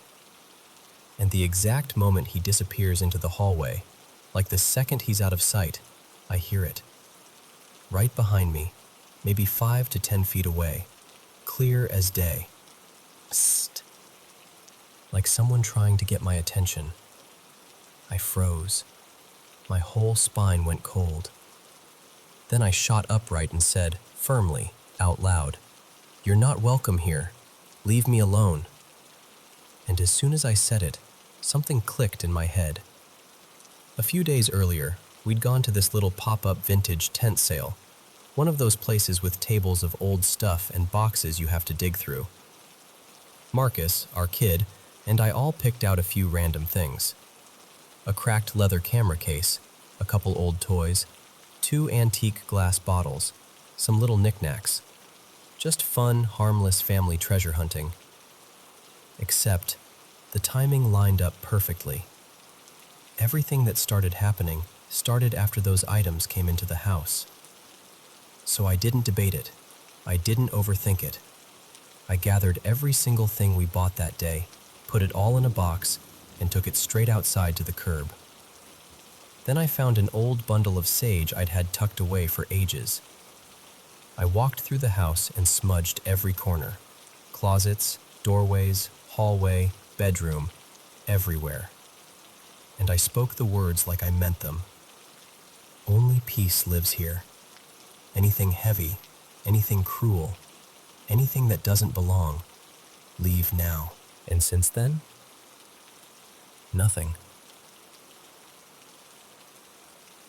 No growls, no whispers, no heaviness, no weird dread creeping in at the edges. The house feels like it did before, warm, normal, ours. So, do I know for sure it was the secondhand stuff? I can't prove it. I can't hand you a scientific chart and say, here's the data. But in my bones, the way my body reacts when something is wrong, I truly believe it was connected. Like something hitched a ride. Like we brought home more than antiques. And honestly, it's a bummer, because we love antiquing. It's kind of our thing. But if the price of a cute vintage find is that kind of darkness in my bedroom, yeah, no thanks.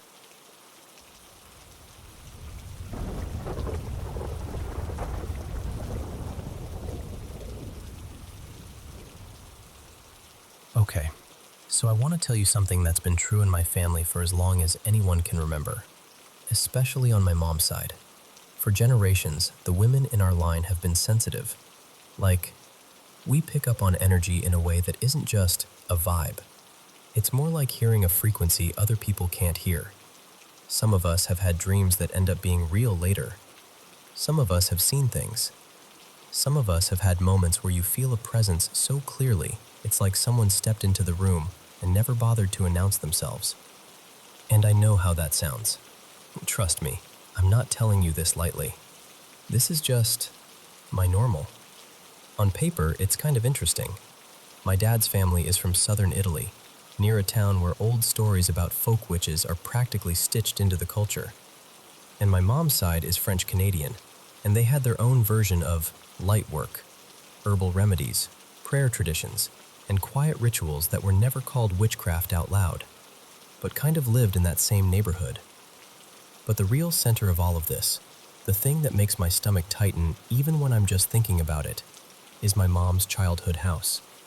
It's in a small town in Connecticut, and it's old, built in the early 1900s by immigrant families.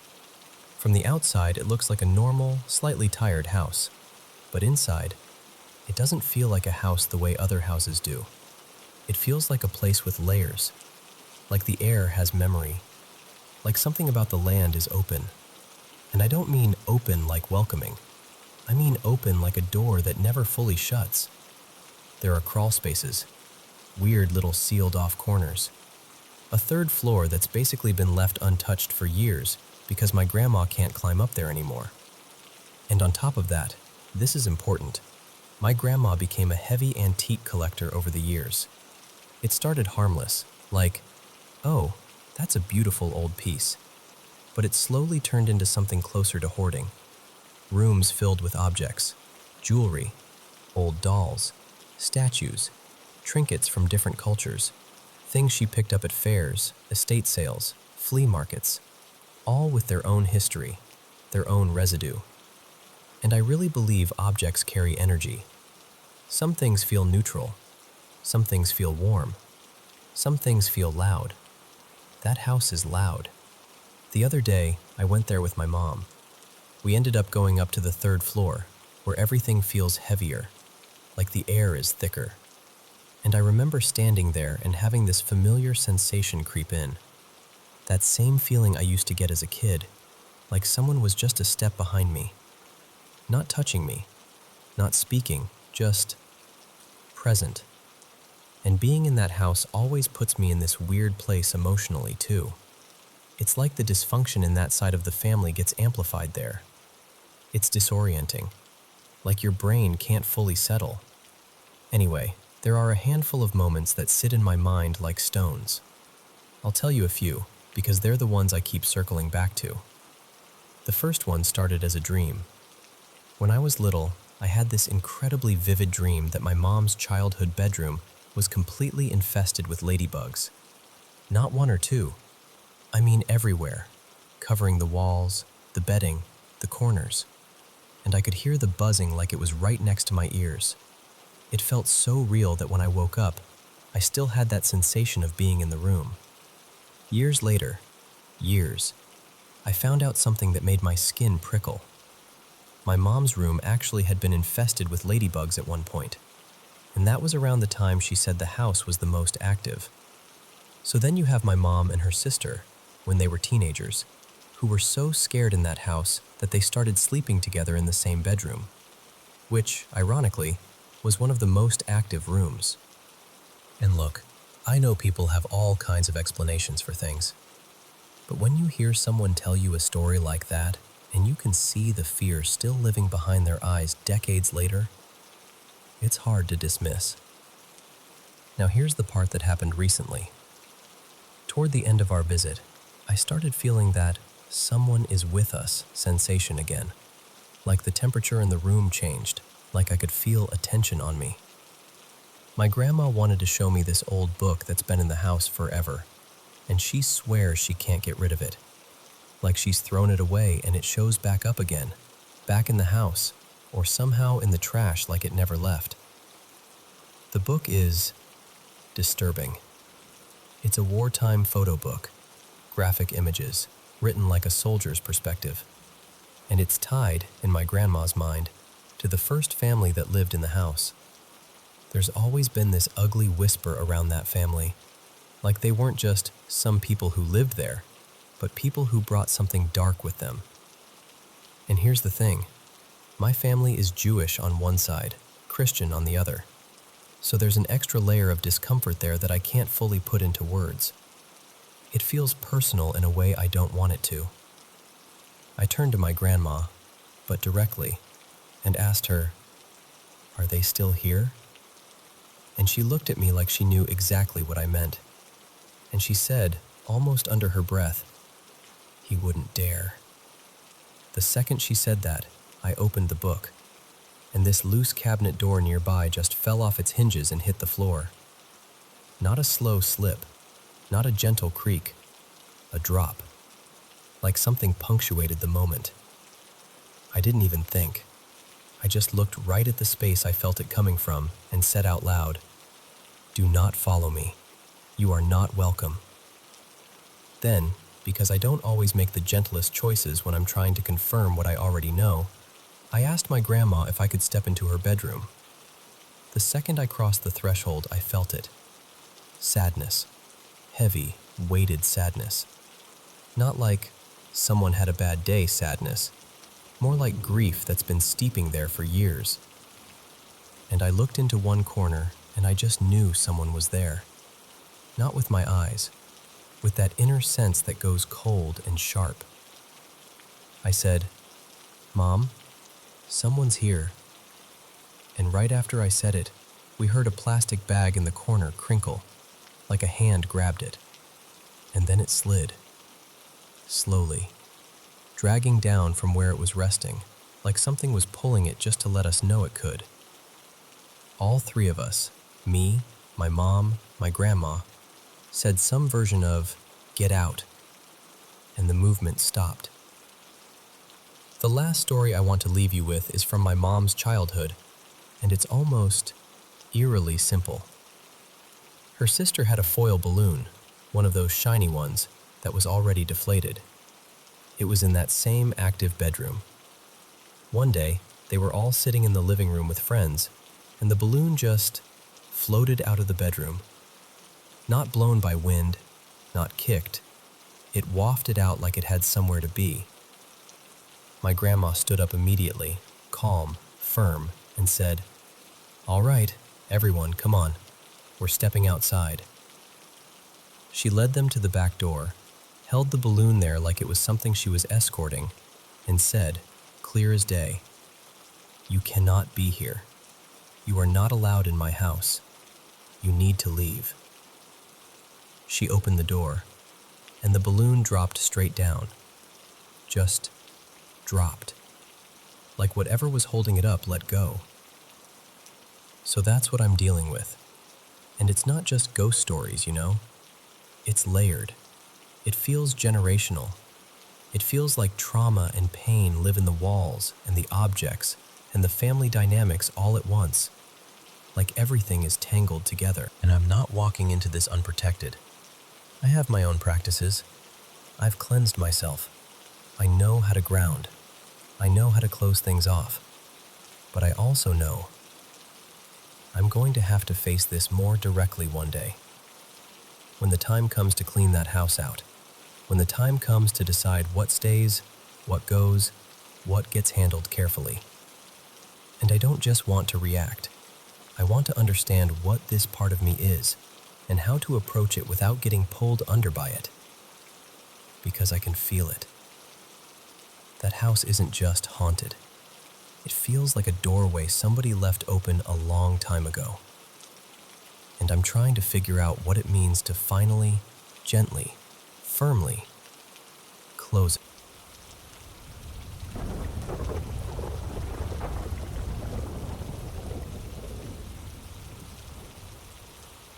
You know, there are places that look completely ordinary in the daytime. Kids running around, laundry swaying on bamboo poles, aunties bargaining over fruit, and yet the ground underneath feels like it's holding its breath. That's how I felt the first time I really paid attention to Crosshead Lane. Well, people today call it that more casually, but the old name still clings to the walls. It sits over in Kowloon, tucked inside a district that's always buzzing, always moving. On the surface, it's just another public estate, crowded, practical, alive. But if you stand still long enough, you can almost hear the past knocking from behind the concrete. And the past here isn't gentle. Locals told me the name didn't come from some poetic legend. It came from something ugly, something meant to scare people into silence. During the occupation years, this area wasn't apartments and playgrounds. It was a place where men were detained, questioned, broken. People said that when executions happened, the remains weren't treated with dignity. Heads were displayed along a stone boundary, like warnings pinned to the land itself. Even the language around it changed over time. Someone once told me it might have started as a phrase closer to beheading wall, and then softened into something people could say without tasting iron on their tongue. Either way, the meaning stayed. And once a name like that is born, it doesn't really die. After the war, the city tried to heal the way cities always do, by building over the wound. In the years that followed, the land was cleared and reshaped. What had once been tied to graves, an old burial ground people remembered by nicknames and directions, the way elders do, was gradually emptied to make room for housing. Families were moved in. Survivors, working people, folks who needed a roof more than they needed answers. The estate rose up like a promise. Here, start again. But some places don't let you start clean. The stories I heard weren't dramatic at first. They were small, almost embarrassingly ordinary, the kind of thing people mention quietly while pretending they don't believe it. A corridor that always felt cold, no matter how sticky the summer got. Footsteps pacing above you when the upstairs flat was vacant. A faint crying sound, thin, far away, drifting through the stairwell at 3 a.m, even though everyone's doors were shut and locked. And then there were the ones people hesitated to tell, like they were worried the telling alone might invite something. A security guard named Mr. Leung, or maybe it was Uncle Leung, depending on who you asked, swore he once saw a figure at the end of a hallway. Long hair, pale dress, standing too still. He blinked, looked away for half a second, and when he looked back, the corridor was empty.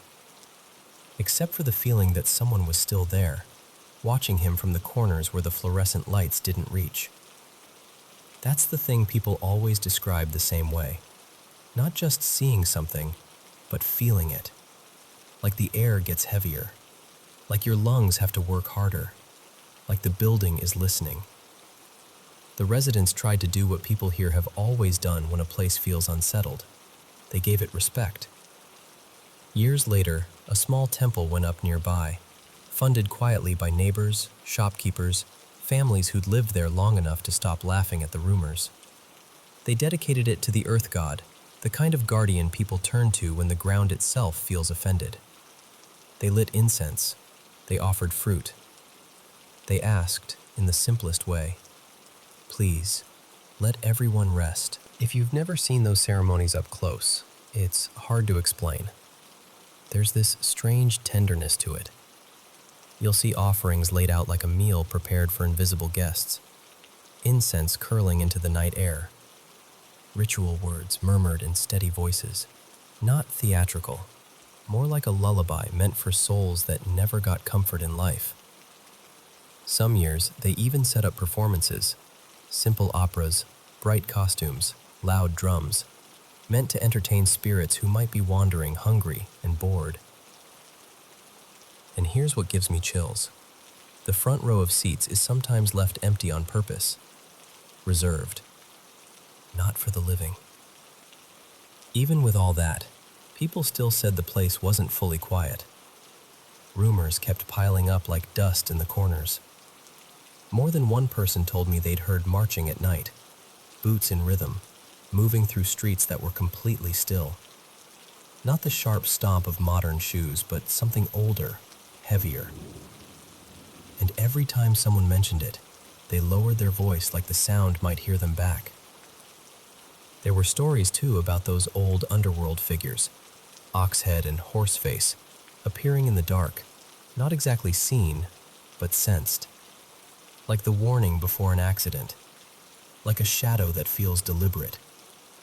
Folks would say, if you meet them, don't look too long. And then they'd change the subject, fast. One story that stuck with me happened in a small park nearby. A woman, people called her Mei Lin in one version, Ah Yu in another, had taken her own life years ago. The way they told it, her spirit didn't roam angrily. It returned with a kind of sad routine, placing offerings for herself like she was still trying to take care of the person no one saved. Residents avoided that park at night, not because they feared she'd hurt them, but because the loneliness of it felt unbearable. And then there's always a music story in places like this, isn't there? Kids swore they heard piano notes drifting from a flat that had been empty for months. Simple melodies, the kind you'd practice slowly as a beginner. Not a full song, just the same few bars repeating, like someone was stuck on a memory and couldn't move on. Of course, the estate has its headline stories too, the ones that get retold so many times they start to sound like urban legends you'd hear at a late-night diner. There's the tale of the lost boy, a child with a face too pale, eyes too flat, wandering the street and asking strangers, very politely, how to get home. People said the scariest part wasn't the question. It was that when someone tried to help, the child would point toward buildings that no longer existed. Then there was this incident decades back. Someone I heard called Chung Wai, though who knows if that was his real name, who attended a ritual and came out wrong. Friends said his voice changed. His temper snapped like thread. And then he developed this sickening craving for raw pig head meat, demanding it like it was the only thing that could quiet the hunger inside him.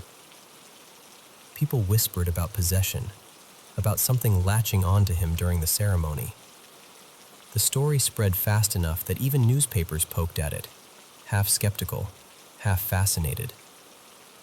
And the most famous figure of all, the one everyone seems to agree on, was the long-haired woman.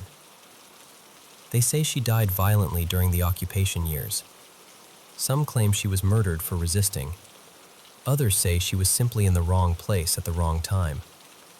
But everyone describes her the same, hair spilling forward like a curtain, drifting through the misty streetlights late at night, not walking so much as gliding, like the ground refuses to touch her. It's the way public estates like this can feel after midnight. narrow corridors, echoing stairwells, lights that flicker and hum. The kind of quiet that isn't peaceful, but expectant. These buildings hold thousands of lives stacked on top of each other. And when you add the weight of what the land used to be, detention grounds, graves, suffering, it starts to feel like the present is just a thin layer laid over something still restless underneath. So whether you believe in spirits or not, I get why people talk about Crosshead Lane the way they do. Because some places don't just have history. Some places have leftovers. And if you ever find yourself there late at night, walking alone, hearing a faint cry that doesn't match any open window, just keep your steps steady. Don't run. Don't look too long into the dark corners. And if you smell incense when no one nearby is burning any, maybe just whisper something respectful, just in case someone is listening.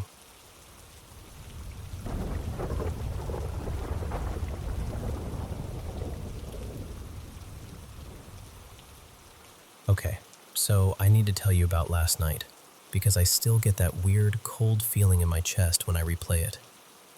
So I'm Maya, and my friend Tessa had just gotten back from a trip. She'd brought home these wild, novelty alcohol bottles, like the kind with goofy dessert cereal flavors, and she wanted me and our other friend Kylie to come over, hang out, and help her taste test, or at least smell them, and laugh about it. I got to Tessa's place first, a little after 8:15 p.m. It's important to know her house is way out, basically tucked into the woods. Like, no neighbors close by woods. And outside, pitch black. One lonely streetlight down the road, and it's usually off by that time, so it's just darkness and trees. Tessa tells me pretty early on, "Hey, it's just us tonight. My husband's out of town visiting family with his brother." Which is fine, but it did make the house feel a little quieter than usual. We're in her kitchen, and she starts pulling out these bottles like it's show and tell. One smells like watermelon candy, one like sour gummy worms, and another one, swear to you, smelled like some kind of sweet cereal milk. We're cracking up, taking turns sniffing them like we're professional judges or something. Kylie was supposed to already be there, but she wasn't. So I text her like, "Where are you?" And she replies that something came up at home, but she's on her way.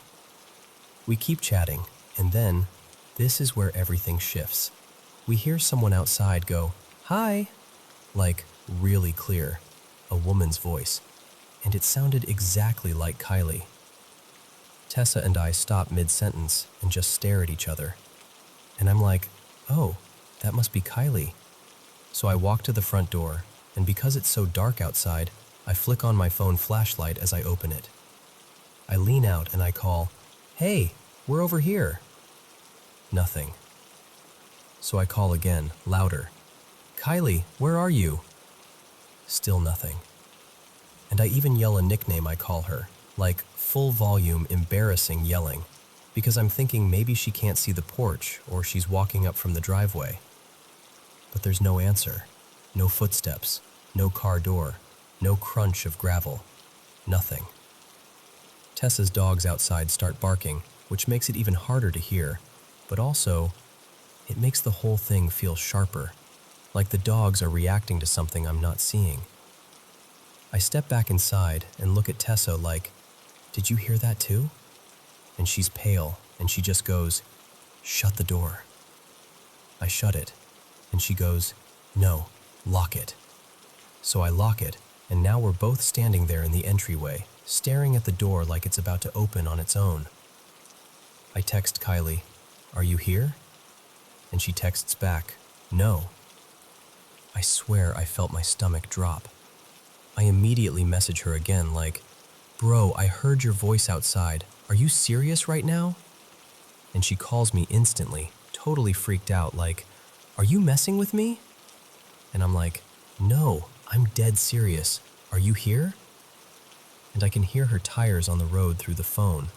Like, you know when someone's driving and you can hear that soft roar in the background? She was definitely still in the car. So now it's not just, we heard something. It's, we heard someone. And it's not the person we thought it was.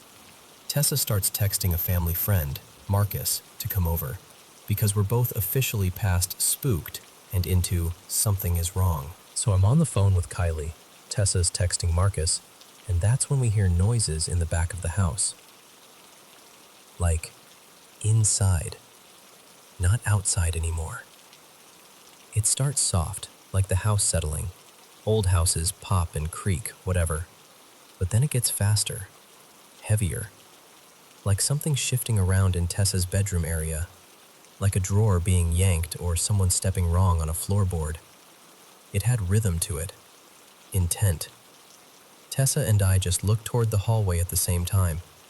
She raises the shotgun and I raise my phone flashlight like that's going to save us. We move down the hallway, Tessa in front, me right behind her. We sweep the room with our lights. Nothing. No open windows. No person. No animal. No explanation. Just the air feeling thick, like we interrupted something we weren't invited to. Around this time, my boyfriend calls, and I answer for like 2 seconds, just long enough to say, "Something's happening, I'll call you back." Because my brain is doing that thing where it's trying to be normal while everything is absolutely not normal. And then Kylie calls me again and says, "I'm outside." And immediately I'm like, "Do not get out of the car. Stay in it. We don't know what's going on." So she stays put. Her headlights are on, but it's still so dark that it feels like the woods are swallowing the light. Marcus shows up a few minutes later, but he accidentally blocks the cars in when he pulls up. Doesn't matter. At least we're not alone anymore. I ask Kylie to turn on her brights so we can actually see more than 10 feet past the driveway, and she does. The trees beyond the light just look like a wall. Marcus takes the shotgun from Tessa while she explains everything, and she's moving fast, grabbing a bag, shoving stuff inside, because she's decided she's not staying there that night. She's like, "I'm going to family's. I'm not sleeping here." And I don't blame her, not even a little. I walk out to Kylie's car, but I feel way too exposed standing out there, so I tell her, "I'm going to talk to you from inside my car so I'm enclosed." So I get into my car, roll the window down, and we're talking through the gap between our cars like it's some weird drive-through confession booth. And then I hear it, behind us. It sounds like a rock being kicked, like a foot scuffing gravel, close enough that my shoulders instantly tense up. I go, "Roll your window up, right now. I heard something behind us." And she rolls it up immediately, and we both just stare forward, watching Tessa and Marcus circle the property with flashlights, checking the dogs, checking the corners of the house, shining light into the tree line. A few minutes pass. We crack the windows again, just barely. Kylie goes, super quietly, "Do you hear that?" I'm watching Tessa and Marcus, scanning, and I'm like, "No, what?" She says the bushes sound like they're rustling, but I can't hear it from my side. And the thing is, Marcus had just walked back there. Like, if it was an animal, it should have bolted. And if it didn't bolt, Marcus would have seen it. Then Kylie looks at me and goes, "It sounds like something is going, ah, ah, ah, ah." And I'm like, "Are you sure it's not one of the dogs?" And she asks, "Do they have a deep bark?" And I'm like, "Yeah." So we try to convince ourselves that's what it is. We need it to be that. Marcus comes back and says he hasn't seen anything, but he wants to fire the shotgun once, just to clear it and scare off anything nearby. So the whole time we thought we had protection, we didn't. And the part that I can't let go of? That first voice.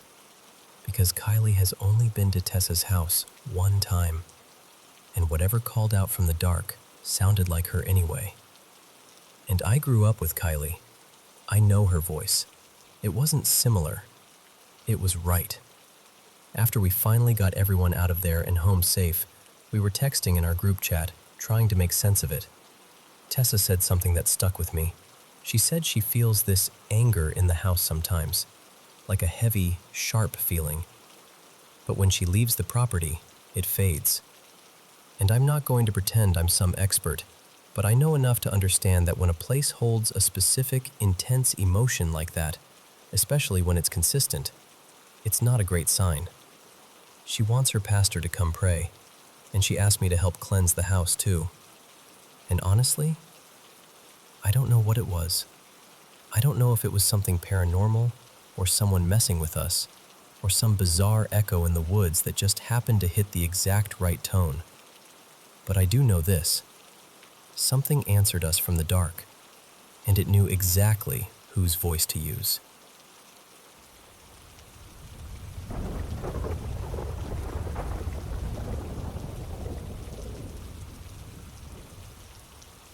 Hey, so I've been going back and forth on whether to tell this story out loud, because every time I replay it, I get that same tight feeling in my chest.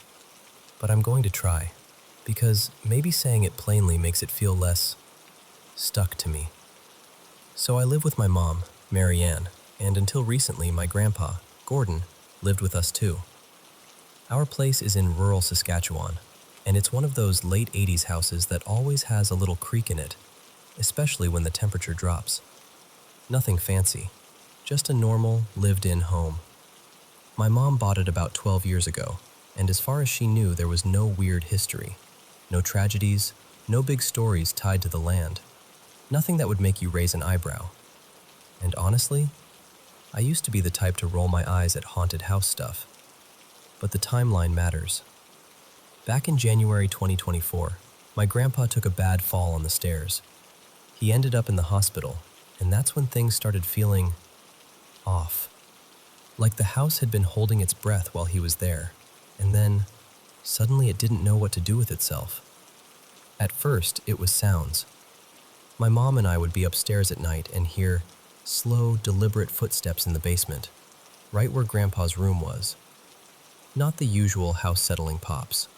Not the, maybe the furnace kicked on noise. Actual movement. We'd pause and look at each other like, did you hear that? And then we'd do the whole rational thing. Old house, pipes, wood, wind, whatever. But then it stopped being just noises. Little things started happening that were hard to explain away without feeling like you were lying to yourself. The downstairs bathroom sink would be running when neither of us had been near it. The laundry room door would be open after we both remembered shutting it. Cupboards not fully closed. Lights doing that flicker, then just turning off, like someone flipped the switch while you were still standing there. And once, this one still bugs me. The old stereo down there turned on for maybe 3 seconds. Not quietly. Not like it came on and faded in. It blasted a radio station so loud it sounded like someone was messing with us. And then it cut off, right as I walked past the doorway. It's the kind of thing that sounds small when you list it out. But when it's your house, your normal, everyday space, and it keeps happening, you start moving differently. You start listening harder. You start avoiding certain rooms. What scared my mom more, though, wasn't even the house. It was the hospital. There were 2 moments with Grandpa that the family still talks about in that careful, quiet tone. Like if you say it too boldly, it invites something in. The first time, my mom and my aunt, Janelle, were sitting with him after dinner. Grandpa leaned toward my mom like he had a secret, and he whispered, "Who's that over there? Is that a nurse?" And he pointed to the corner of the room. My mom turned, expecting maybe a staff member had come in without her noticing. But the corner was empty. Just the same hospital chair, the same beige wall. Nothing. The nurses had already warned us he wasn't totally himself after the fall, so they tried to shrug it off as confusion. Hallucinations, medication, stress. But the second moment, my aunt still can't talk about it without tearing up. She was alone with him late at night. She said he was drifting, half asleep, when he suddenly jolted upright, eyes wide, face tight with fear, and he told her, very quietly, "There's something behind you." She said she froze because the way he said it didn't sound confused. It sounded certain. She stood up fast and spun around. Nothing. Just the dim room. No one there. And my aunt swears. She felt a touch on her shoulder. Not a pat, not a brush, a deliberate pressure. And right after that, like a breath against the back of her neck, she bolted up, grabbed her coat, and called my mom, shaking so hard she could barely get the words out. My mom told her to go home, to leave right then. And after that, nothing else happened in the hospital. For a while, things at the house calmed down too. Not completely, but less. Like whatever it was had gotten bored. Then Grandpa passed a few weeks ago. And since then, the basement has felt active again. Not in a dramatic movie way, more like a persistent feeling that something is restless. We'd hear odd knocks, a faint shuffle, the occasional light flipping when you know you didn't touch it. But tonight is what finally snapped something in me. It was around 10 p.m. My mom walked into my room in this totally casual way and asked, "Do you want ice cream?" I said yes, obviously, and I started to head toward the front door to put my shoes on. She laughed and told me I didn't have to come if I didn't feel like it, so I decided to stay home. Before she left, she told me, "Lock up behind me, okay?" And I said I would. She walked out. I heard the front door close. I went to the bathroom for a minute, and when I came back out, I locked the door like she asked. I remember doing it clearly because I had that brief, stupid thought of, wow, I'm being very responsible right now. The screen door wasn't locked, but it was definitely latched, like it always is. Then I went back to my room, put my headphones on, and got back into a game. I even had my floor fan going, so there was noise on top of noise. Maybe 10 minutes later, 10, 15 at most, I heard my mom's voice, loud and clear, calling my name from the front entry like she'd just come back in. Not muffled, not distant, not maybe I imagined it. It cut through my headphones and the fan like she was standing in the hallway. She called my name and said something like, "Come grab it." Ice cream. So I jumped up, annoyed at myself for not hearing her come in. I called back, "Sorry, I didn't hear you get home," and I hurried to the door. And when I turned the corner, the front door was slightly open. Not wide open, but cracked, like someone had just come through it. And the screen door was wide open, and the porch was empty. No mom, no car pulling in, no headlights, no footsteps, nothing. Just cold air and that open doorway. I swear my whole body went hot all at once, like my brain couldn't decide whether to panic or deny reality. I stepped forward, looked out into the night, and the street was dead quiet. No engine, no gravel crunch, nothing. I shut the door so hard my hands stung. I locked it, then checked it, then locked it again even though it was already locked, and I backed away from it like it might swing open on its own. I sat in my room with the lights on until my mom finally came home for real, holding a bag with ice cream like everything in the world was normal. I told her what happened, and she went pale in that way people do when they're trying not to scare you while they're also scared themselves. We searched the whole house together, because the only explanation that felt even slightly grounded was that someone had gotten in. But nothing was missing. Nothing was disturbed, other than that door. And here's the part that makes it even creepier. We have 2 dogs. They bark at delivery drivers, squirrels, their own reflections, everything. But during most of these weird moments, they stay quiet, like they don't want to acknowledge it. So, that's where I'm at. I don't have some big dramatic ending. I don't know what it was. I don't know how my front door ended up open. I don't know how I heard my mom's voice in the house when she wasn't even home. All I know is that it sounded like her. It used the exact reason she'd have to call me, and it lured me right to the front door. We're moving soon, and I'm clinging to that like a lifeline. Because if this is tied to the house, or to whatever shifted after Grandpa got sick, I just want it left behind. I want a new place to feel quiet again, and I want my mom's voice to only ever belong to my mom.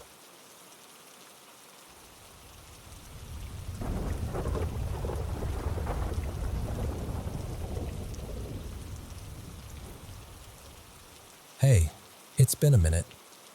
I'm not really someone who posts online. I'm more of a quiet reader, you know? But I've been sitting with this for a while, and I keep coming back to it. So, I figured I'd just tell it the way it happened. So, my partner Mara and I moved to Buenos Aires recently. Well, not the center, more like a calmer neighborhood that still feels alive. We came because it honestly feels like a place where young people can build something, and we were ready to start our life together for real. Nothing fancy, but steady jobs, decent pay, enough to rent a small 2-room place with a separate kitchen, which sounds like a tiny detail, but trust me, when you cook a lot, it matters. The building itself is old, like you can feel it in the walls. The kind of place where doors swell when it rains and the hallway lights buzz even when everything's fine. It's not scary exactly, just aged. Lived in. When we moved in, the landlord mentioned the woman next door, an elderly neighbor named Elena. He said she was sweet, liked to chat. And yeah, she really does. I've always had a soft spot for older people. So many of them spend their days alone. Sometimes all it takes is 10 minutes of listening to make someone feel human again. Anyway, maybe 2 weeks after we settled in, Elena rang our bell and asked if I could help with her door. It was sticking. I went out, fixed it, and then she did what she always does. She talked. About the weather, the building, her knees, the city, her childhood, all of it. And then, kind of casually, like she was telling me the time of day, she mentioned the woman who lived in our apartment before us. She said the previous tenant was older too, sick for a long time, and that she had died. In the bedroom. Our bedroom. The same room Mara and I slept in every night. Now, here's the thing. Before Elena ever told me that, Mara had already been saying she felt uncomfortable at night. Not in a dramatic way, just uneasy, like she couldn't fully relax. She'd wake up and stare at the corner of the room, like she was trying to figure out what she'd heard or felt. One night, this was maybe our first month there, she whispered that she'd felt the blanket tug, like someone had pulled it toward the foot of the bed, at around 3 a.m. After Elena told me about the death, those little things stopped feeling like maybe the apartment's settling, or maybe we're stressed, and started feeling directed, like something was aware of us. And then stuff started happening to me too. I'd feel the sheets move when I was completely still. Once, I felt something cold brush my ankle, like fingertips, quick and light. Our bedroom door would swing shut with this heavy click even when there was no breeze, no open windows, nothing. Not every night, but often enough that it became a pattern, and patterns mess with your head. This felt restless, like something stuck, like a person knocking on glass from the other side. So we did something simple. We asked a local church if someone could come bless the apartment. Not because we were trying to wage war with a ghost or whatever, more like setting a boundary, saying, "This is our home now. If you're here, you don't get to hurt anyone." A priest came. He said prayers, walked through the rooms, sprinkled holy water, the whole thing. The apartment felt lighter afterward, not instantly perfect, but calmer. And then, about 2 weeks later, I had the most vivid experience I've ever had. Half dream, half something else. I don't even know what to call it, but it felt like I moved through it in stages, like 3 separate scenes. First stage, I'm asleep, but I know I'm in my bed. I can feel the mattress, the weight of the blanket. And then I feel a cold hand clamp onto my shoulder, the shoulder closest to Mara. It wasn't her. I knew it immediately. That kind of knowing doesn't come from thought. It's just certainty. Second stage. Suddenly, Mara and I are both sitting upright in bed. The room is dark, quiet, freezing. And I'm telling her, we need to cleanse. We need to wash it off. And then we're doing it, both of us, pouring water over ourselves like we're washing in the darkness. No talking, just that soft sound of water and breathing. It felt ritualistic, like something we were being pushed to do. Third stage. This is the part that still makes my stomach tighten. I'm upright again, in the same cold darkness, and I hear the building buzzer. In our place, the intercom is way back near the kitchen, so you have to cross the whole apartment to answer it. So I get up and start walking down the hallway. And as I pass the front door, I see her. A woman, old, heavy-set, dressed like someone from another era, thicker fabric, shapeless clothes. But her face was wrong. It was there, but there were no features, no eyes, no mouth, no nose, just blank skin where a face should have been, like it had been smoothed over. And she wasn't walking. She was gliding toward me. I panicked and shot backward, away from her, and then I saw her drift toward the bedroom. And my first thought was Mara. Mara's in there. She's sleeping. She doesn't know. So I ran to the bedroom, and the second I crossed the doorway, I snapped awake. Like awake. Eyes open, heart slamming. The room was dark and still. No buzzer, no footsteps, nothing. But I could feel her. I could feel a presence at the bedroom entrance, like someone standing there watching me. Not attacking, not angry, just there. Silent, heavy. I grabbed my phone with shaking hands and checked the time. 3:01 a.m. And I remember whispering, no way. Because it felt too exact, too lined up with everything else. When I finally stopped, the room felt quieter. Not empty, but calmer. Like whatever was pressing in had loosened. I didn't tell Mara right away. I didn't want to scare her more than she already was. She wasn't sleeping well to begin with, and I felt like if I said, "Hey, I saw a faceless woman glide toward you," she would never close her eyes again. But things were escalating, and I couldn't keep it to myself forever. So instead of making it dramatic, we focused on something gentle, something respectful. We spoke to Elena again, carefully, and asked if she remembered the name of the woman who had lived there before. She did. I won't say it here, but we got her full name. We bought a small rosary, and one night we lit a candle and prayed for her. Not like go away, but more like rest. Like if you're here, you don't have to be. After that, the apartment changed. The tugging stopped. The doors stopped slamming. Mara started sleeping longer stretches. The air didn't feel tense anymore. And here's a detail I didn't realize until later, which makes the timing even stranger. The night that vivid dream happened was in early November. And in a lot of Latin America, November 2nd is tied to honoring the dead. Maybe that's coincidence. But I don't know. All I know is, for the first time since we moved in, It finally felt like our bedroom belonged to the living again.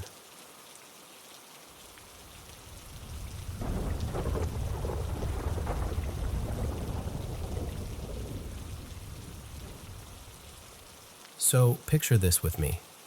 It's early evening, getting on for 6 o'clock, on a drizzly Monday in early November. I'm 26, fresh out of the office, and I'm walking home along Clarence Street in Staines, heading toward Egham. Clarence Street back then had this tired, lived-in feel to it. 4 lanes, a thin little median running down the middle, and the sidewalk on my side. Honestly, it barely deserved the name. Just wide enough for 2 people to squeeze past each other if both of you were polite about it. And the surface was all patchy slabs and uneven bits that loved to catch your toe at the worst possible moment. It's rush hour too, so everything's busy. Cars crawling along, people streaming past, umbrellas bobbing, puddles everywhere. One of those walks where you're constantly adjusting your path so you don't clip someone's shoulder or step into a surprise lake. I'm watching my footing, and I look up and see a young woman coming toward me, maybe 10 or 12 feet away. Long dark hair, a pale blue coat, and this big tan tote bag hugged under her arm like she's protecting it from the rain. We do that little sidewalk dance where we both subtly shift to make room for each other. Easy. Normal. I glance down, just for half a second, to avoid a cracked bit of paving. And the exact moment I look up again, everything changes. The young woman is gone. Not walked past me gone. Not turned into a doorway gone. Just gone. Like someone deleted her. And then I realize it isn't only her. The cars I'd been watching, 2, maybe 3 in my immediate view, are gone too. The rain is gone. The sound is gone. The puddles, the wet sheen on the road, even that damp smell in the air. It's like someone snapped their fingers and switched the world off. The ground on my side of the street is bone dry. I stop dead, like my body decides before my brain does. My skin prickles, every hair standing up, this instant, animal recognition of something is wrong. I whip my head around thinking, no, she must have slipped past me. I just missed her. But there's no one behind me. No one in front of me either. As far as I can see along that side of the road, the sidewalk is completely empty. Not a single commuter. Not a single car parked up. Nothing moving. Nothing. Except for one person. There's an old man now, about 20 feet ahead of me, standing right at the curb. And I can say that with total certainty. He wasn't there before. He simply wasn't. He's probably late 70s, maybe older, slightly hunched, wispy gray hair with a bald spot. And he's dressed in this dark suit that looks slept in, crumpled, baggy in the wrong places, like he's been wearing it for years without ever really taking it off properly. But the strangest thing, before I even clock the rest of him, is how he's standing. His heels are planted on the curb, but his feet are angled so his toes hang out over the road, suspended in midair. It doesn't look like he's balancing carefully either. It looks effortless, like gravity just doesn't apply to him the way it should. I'm frozen, staring at him, taking in every detail because I'm trying to convince myself I'm hallucinating. And then I notice his arm. He's pointing hard, arm fully extended, toward the bridge at the end of the street, like he's trying to direct someone urgently. And even though I can't see his face clearly from behind, I can see his mouth is open, like he's shouting, or warning, or calling out. Not him, not the cars, not the people that should be around me. Nothing. Just silence, thick and absolute, like the world is holding its breath. So I follow the line of his finger and look toward the bridge, expecting, honestly, I don't know what I'm expecting. A crash, a fire, something, anything. But there's nothing obvious. And that's when I notice the other side of the street. Across the median, everything is normal. Cars are still moving. People are still walking. It's still raining over there, properly raining, umbrellas up, puddles splashing, exactly like the world is supposed to be. Except, I can't hear any of it. Not one horn, not one engine, not one voice. It's like I'm watching them through a soundproof window. And visually, it isn't right either.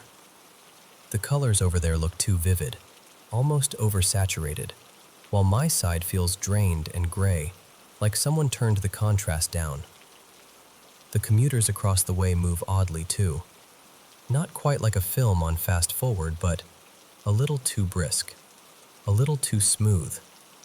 Like the rhythm of them is off by just a fraction. And the whole scene has this subtle blur to it, like I'm seeing it through wet glass.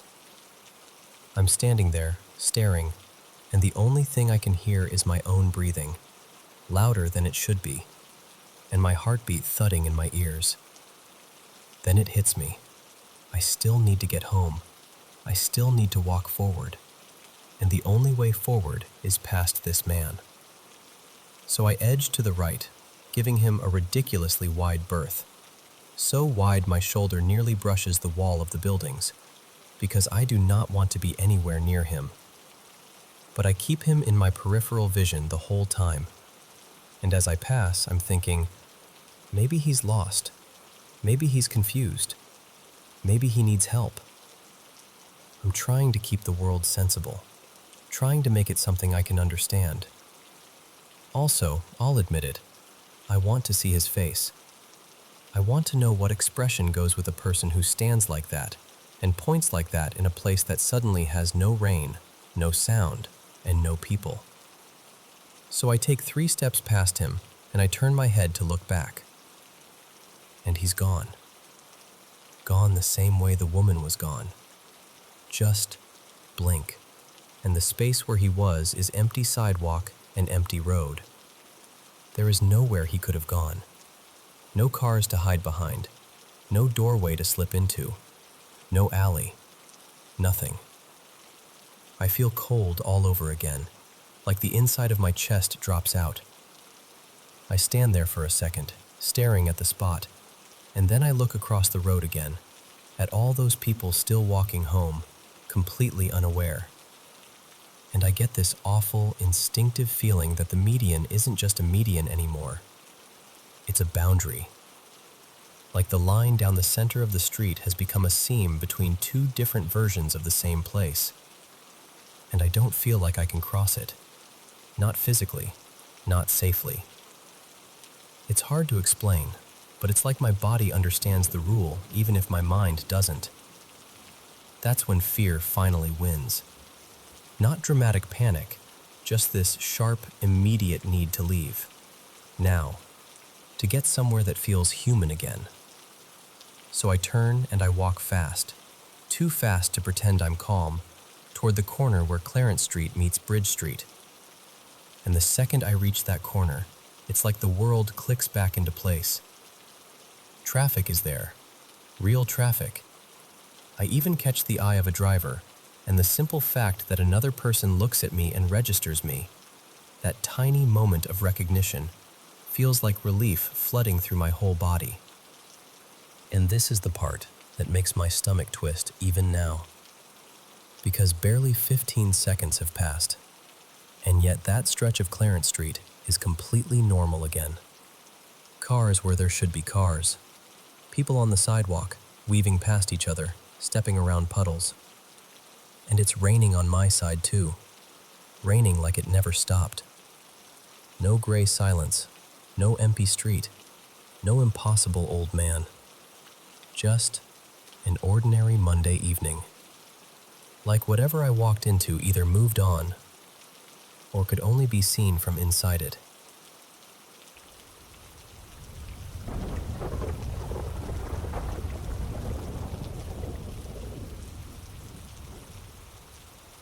Alright, so before I tell you what happened, I should give you a little background, because without it, the whole thing sounds even stranger. My mom was adopted as a baby.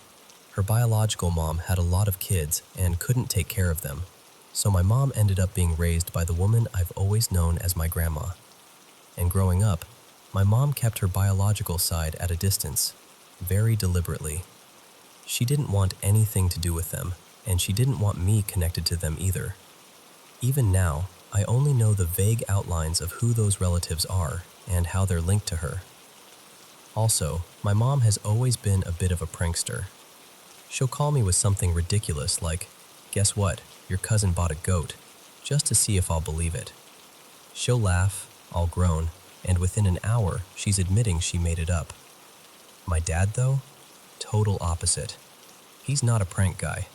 He's calm, serious, and if he's ever in on a joke, you can usually tell because he can't keep a straight face. That matters, because what I'm about to tell you is the one story my mom never backed down from. Not once. Years later, she still swears it happened exactly the way she says. And what's even weirder is my dad used to support everything she said about it. Until one day, he got really quiet and told us he didn't want to talk about it anymore because it made him uncomfortable. Which is so unlike him that it still stands out to me. Even my grandma, the one who raised my mom, confirmed what my mom told her right after it happened. And my grandma is the kind of person who rolls her eyes at nonsense. If anything, she thinks my mom can be immature, but she doesn't think she's a liar. One more detail that matters. The layout of the house I grew up in. My bedroom was on the ground floor, and my parents' room was directly above mine. From my door to the kitchen and living room, it was about a short hallway, maybe 8 or 9 meters. So if I was talking, it wasn't hard for them to hear. So, here's what happened. When I was about 4, almost 5, my mom was pregnant with my little brother. And for a stretch of time, every night at bedtime, I started talking to someone in my room. At first, my parents thought it was nothing. Little kid stuff, imaginary friend stuff. But it didn't stop. It went on for weeks. Not just a few minutes either. Sometimes I'd be chatting for a full hour like there was somebody sitting there with me, and I was genuinely engaged. Not giggling and being silly, more like having an actual conversation. After a couple weeks, my parents finally asked me who I was talking to. I remember them saying something like, "Who are you talking to, honey?" Expecting me to say a made-up name like Mr. Sparkles or something. But I didn't. I told them, very matter-of-factly, that he wasn't my friend. That apparently made the whole thing feel different. So they asked me to describe him, and I did. I said he was an older man, tall, with thinning hair like my dad, and that he usually wore a light-colored baseball cap. I didn't call him a scary man. I didn't say he was mean. But I also didn't talk about him the way you'd talk about a fun, imaginary buddy. It was more like he was just there, and I was talking because that's what you do when someone's there. My parents started getting worried because it was affecting my sleep. So they'd tell me, "Okay, time to stop talking now. You need to rest." And for a while, I'd still do it, maybe half an hour every other night, until it gradually faded. Then one day, it just stopped completely. Except there was this other part.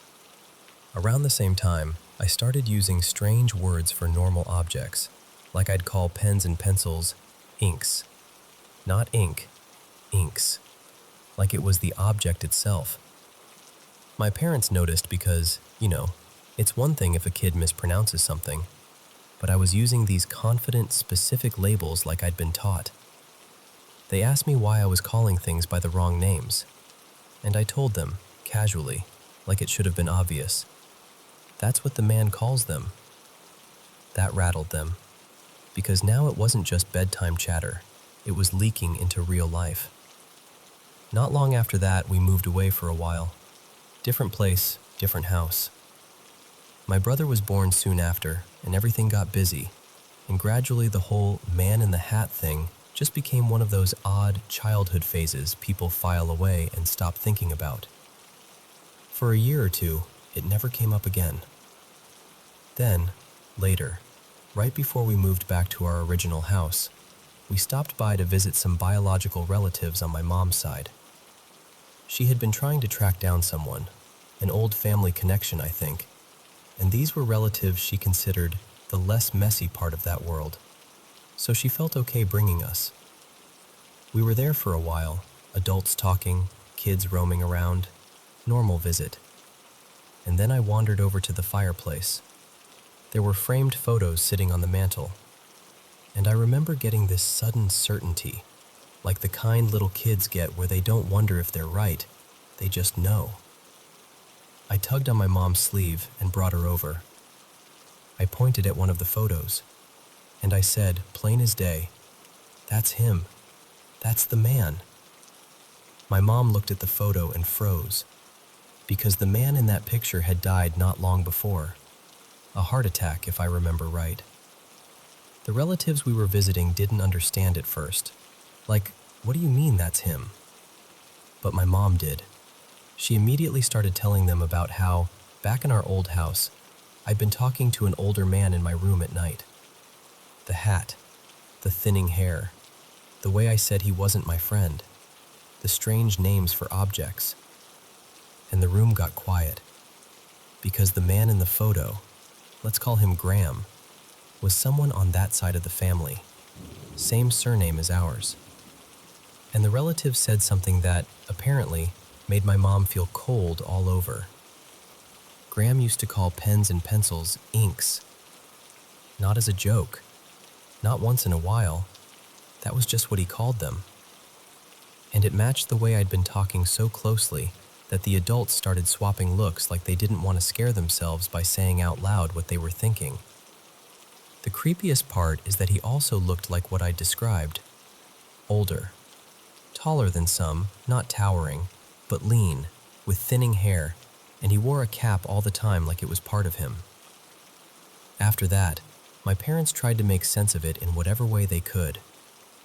The theory they landed on, at the time anyway, was that because my mom's biological family line was kind of fractured, and a lot of the men either didn't want kids, or had disappeared, or changed names, Graham might have cared about the family name continuing. And at that point in time, when my mom was pregnant but my brother wasn't born yet, I was the only boy carrying that surname. So my parents' idea was, maybe Graham showed up because he wanted to see me. Like he wanted proof the name didn't end with him. Like he wanted to pass through, take a look, and, I don't know, make peace with something.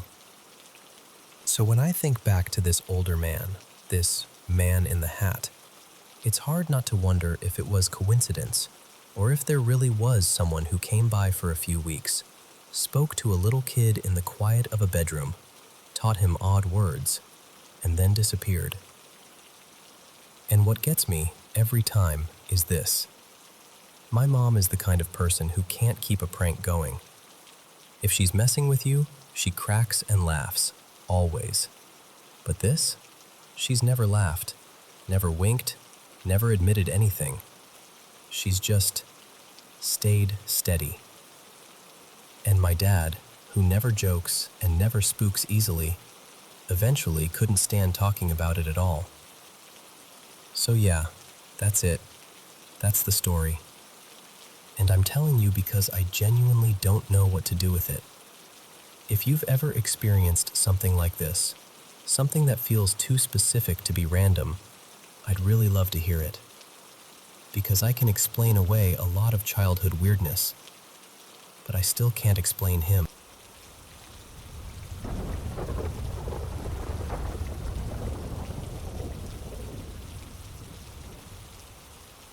Hey, have you ever stumbled across a story that sticks to the back of your mind, like you can't quite shake it off?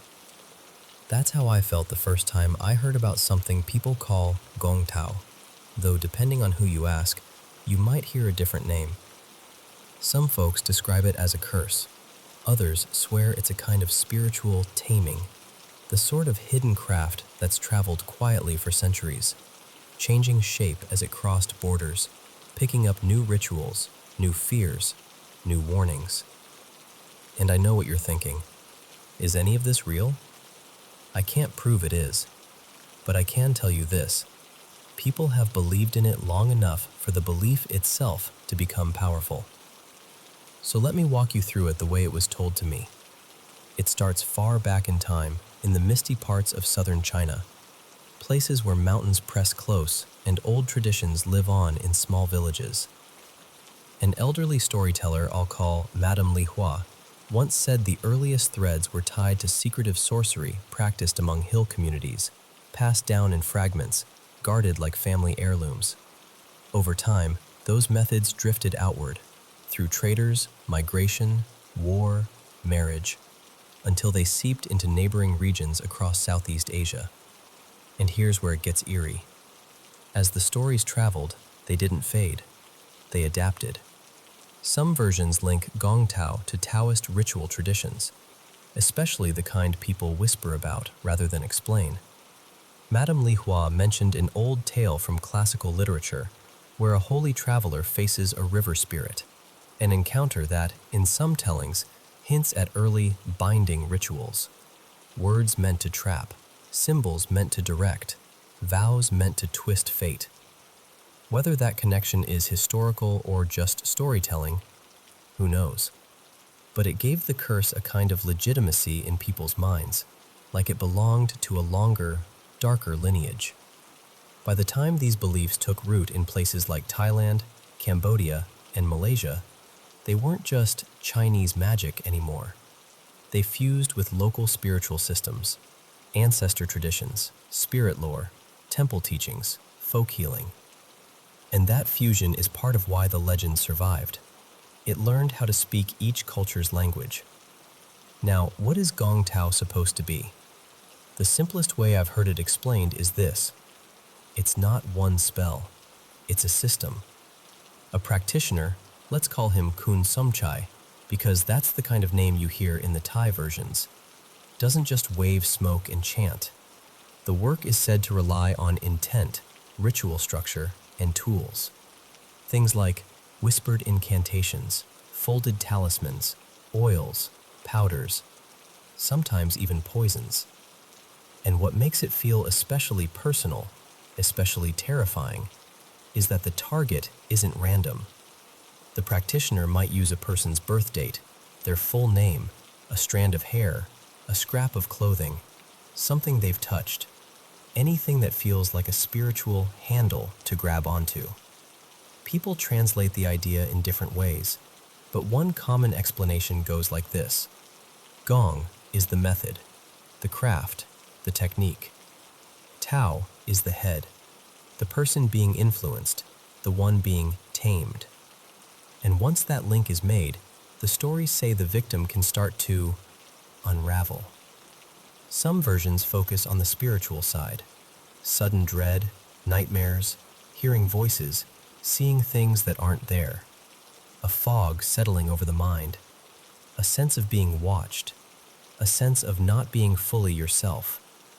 Other versions get more physical, and honestly, those are the ones that unsettle people most.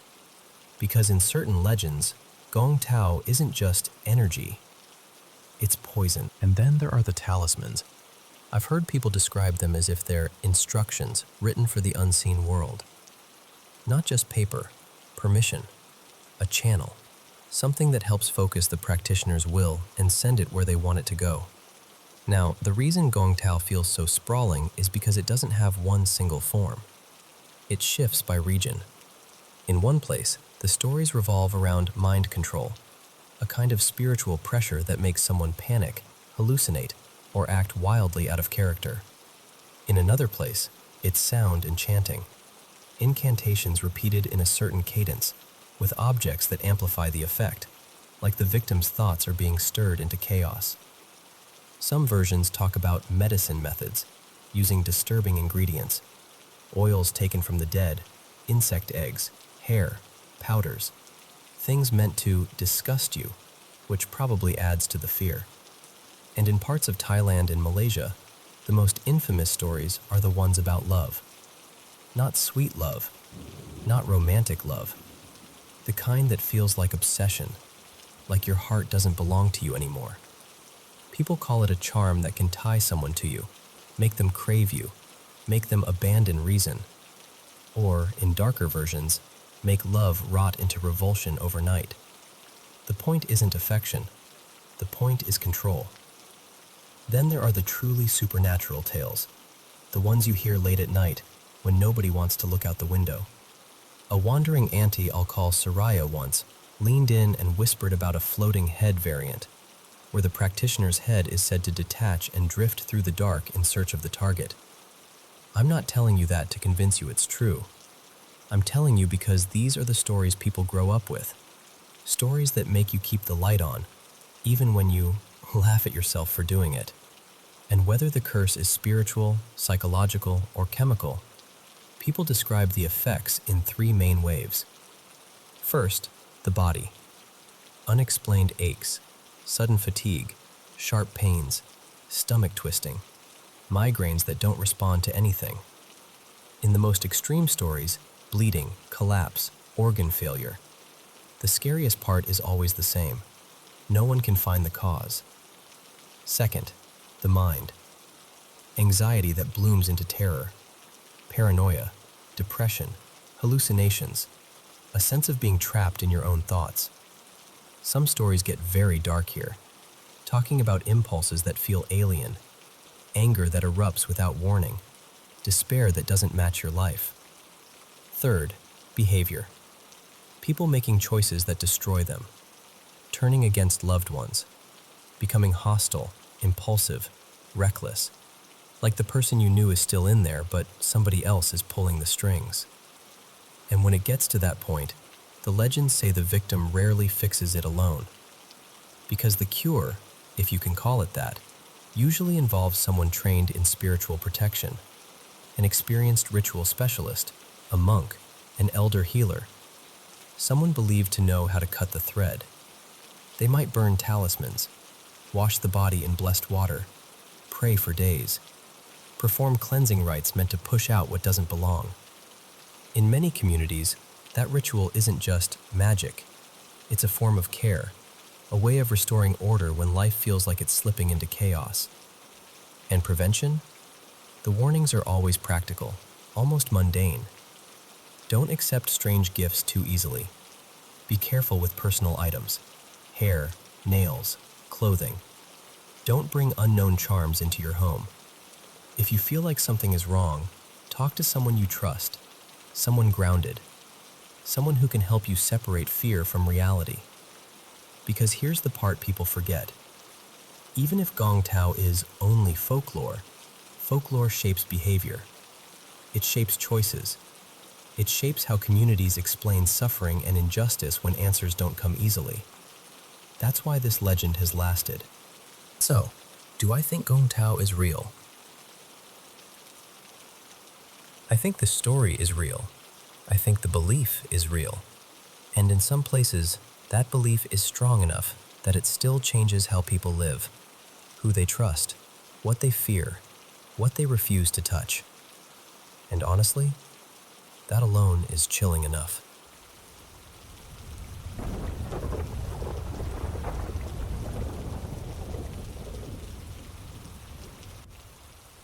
Hey, so before I jump in, you need a little context. I grew up in this tiny river town in southern Illinois. I mean tiny. A couple hundred people on a good day. We'll call it Ravens Bluff. It sits right along the Ohio River, and there's this state park there with a cave cut into the limestone cliffs. The cave is basically the town's claim to fame, except the stories tied to it are... Old river folklore says pirates used to hide out near that cave. Some of them would dress up to lure boats closer, then rob the passengers. And the area has all these gritty frontier legends tied to it too, like early serial killer stories that people still about like they happened yesterday. So yeah, it's one of those places where the history feels like it never really stopped breathing. And in my family, paranormal stories were just part of the background noise. Everybody had something. But the one that always pulls me back is my aunt and uncle's old house. My Aunt Marla and Uncle Dean lived up on this hill, not far from the ferry landing, close enough that you always felt the river nearby, even when you couldn't see it. My grandparents lived next door, so when I was little, like ages 1 through maybe 8, I stayed there all the time. It was basically a second home, and almost every person in my family who spent real time in that house has a story they can tell without even thinking, because it's burned into them. Like this. Marla and Dean would be in the living room watching TV, and they'd hear the pull chain on the ceiling fan in their bedroom, that little click-click sound, and then the light would turn on. Not flicker, not dim, fully on, as if someone reached up and pulled it, and the fan was centered right over their bed. You couldn't reach that chain unless you were literally standing in the middle of the mattress. Another time, they were actually in bed, about to fall asleep, and it happened again. Same chain, same unmistakable sound. Then there were the days they'd come home from groceries and find stuff open. Doors, windows, cabinet doors. Not like one cabinet got left cracked. I mean a weird, scattered, someone walked through the place and opened things just to open them. And that's all their side of it. Mine started a little later, late 90s, early 2000s. I remember being there with Uncle Dean one afternoon, and he had this massive stereo setup. Tower speakers, big receiver, the kind of system that felt like it could shake the drywall if you wanted it to. We were trying to find the remote because it had gone missing. So we're looking around, checking between couch cushions, under magazines, normal stuff. And then, out of nowhere, the recliner in the corner fully reclines. Not slowly, like it slipped. It went back like someone leaned into it with their weight. And before I can even process that, the stereo turns on by itself and blasts up, like full volume. The kind of sound that makes your stomach drop before your brain catches up. Dean snapped to his feet instantly, like his body reacted before his mind could. He shut it off and just stood there for a second, breathing hard, staring at the recliner like it might move again. Neither of us said much after that. Not because we didn't have words, but because words felt useless. Another time, I was staying over with my cousins. I'll change their names too. Let's call my cousin Lena. We were kids, so we shared a bed like it was no big deal. We woke up in the middle of the night to their dog, an old spotted mutt, not even a guard dog type, just losing his mind. Snarling, barking, frantic. He was standing rigid, facing this rocking chair in the corner of Lena's room. And the chair was rocking. I remember my whole body going cold. I looked at Lena, expecting her to panic, and she just leaned toward me and whispered something like, "It's okay.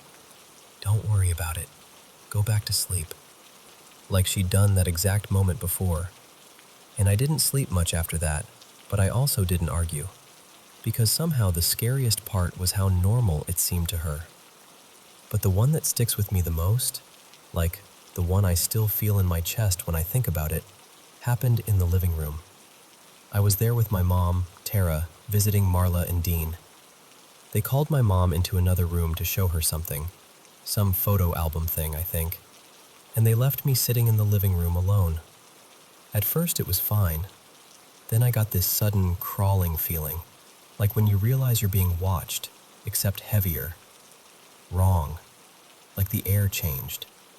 I stood up and took a couple steps, maybe 2, maybe 3, and then it felt like something wrapped around me. That's the only way I can describe it. Not hands, not arms. More like pressure. Like I'd been caught in something invisible that tightened all at once. Everything went quiet, like someone hit mute on the world. I tried to call out, and nothing came. I tried to move, couldn't. Tried to scream, nothing. My mouth was open, and my lungs were working, but no sound happened. My body just refused. I have no idea how long it lasted. Seconds? A minute? Longer? Time didn't behave normally in that moment. And then my mom came back in the room. I remember her voice cutting through the silence like a rope being thrown to someone drowning. She asked me if I was okay. And the second she stepped into the room, it was like whatever had me just released. I couldn't explain anything. I didn't even try. I just started crying, full-on shaking sobs like my body needed to get the fear out somehow. I'm in my 30s now, and I still don't have a clean answer for what that was. Marla and Dean moved out when I was around 7 or 8, so it's been over 2 decades since they lived there. And for a long time, it stayed filed away as this haunted chapter of childhood that I didn't know what to do with. But recently, I had to go back home for a funeral. And this is the part that messed with me in a totally different way. My grandmother on my dad's side, let's call her Ruth, is the most religious, no-nonsense, straight-shooting woman you can imagine. The type who doesn't entertain spooky stories. Ever. We're sitting there eating after the service, and Ruth comes over, sits right beside us, me, Marla, and Dean, and she says, real casual, like she's asking about the weather. Back when you lived in that hill house, did anything ever happen that you couldn't explain? I swear the whole table energy shifted, because she has never asked anything like that. Not once in my entire life. So we tell her, just the basics, some of the things I told you. And as we're talking, I watch her face change. Like something clicked into place for her that she didn't want to admit existed. And then she tells us why she asked. Apparently the person living in that house now, the current owner, has been dealing with things too. Enough that he finally went to Ruth, through the church, basically asking if she knew anything about the house, or if she could help. That's when it hit me in this really unsettling way. It wasn't just our family. It wasn't just kids imagining stuff. Whatever was happening there, it outlived the people. So now I'm stuck with this split feeling. Part of me wants to go back, talk to the owner, stand in the rooms again, see if it still feels the same. Maybe prove something to myself, one way or the other. And that's honestly where I'm at, still holding the questions, still wondering what that house was, what that feeling was, and why it picked certain moments to show itself. And I'll end with the same thing I find myself asking anytime I talk about it. If you've ever lived near a place with a history that feels heavy, have you ever seen something you couldn't explain? And if you were me, would you go back, or would you leave it alone?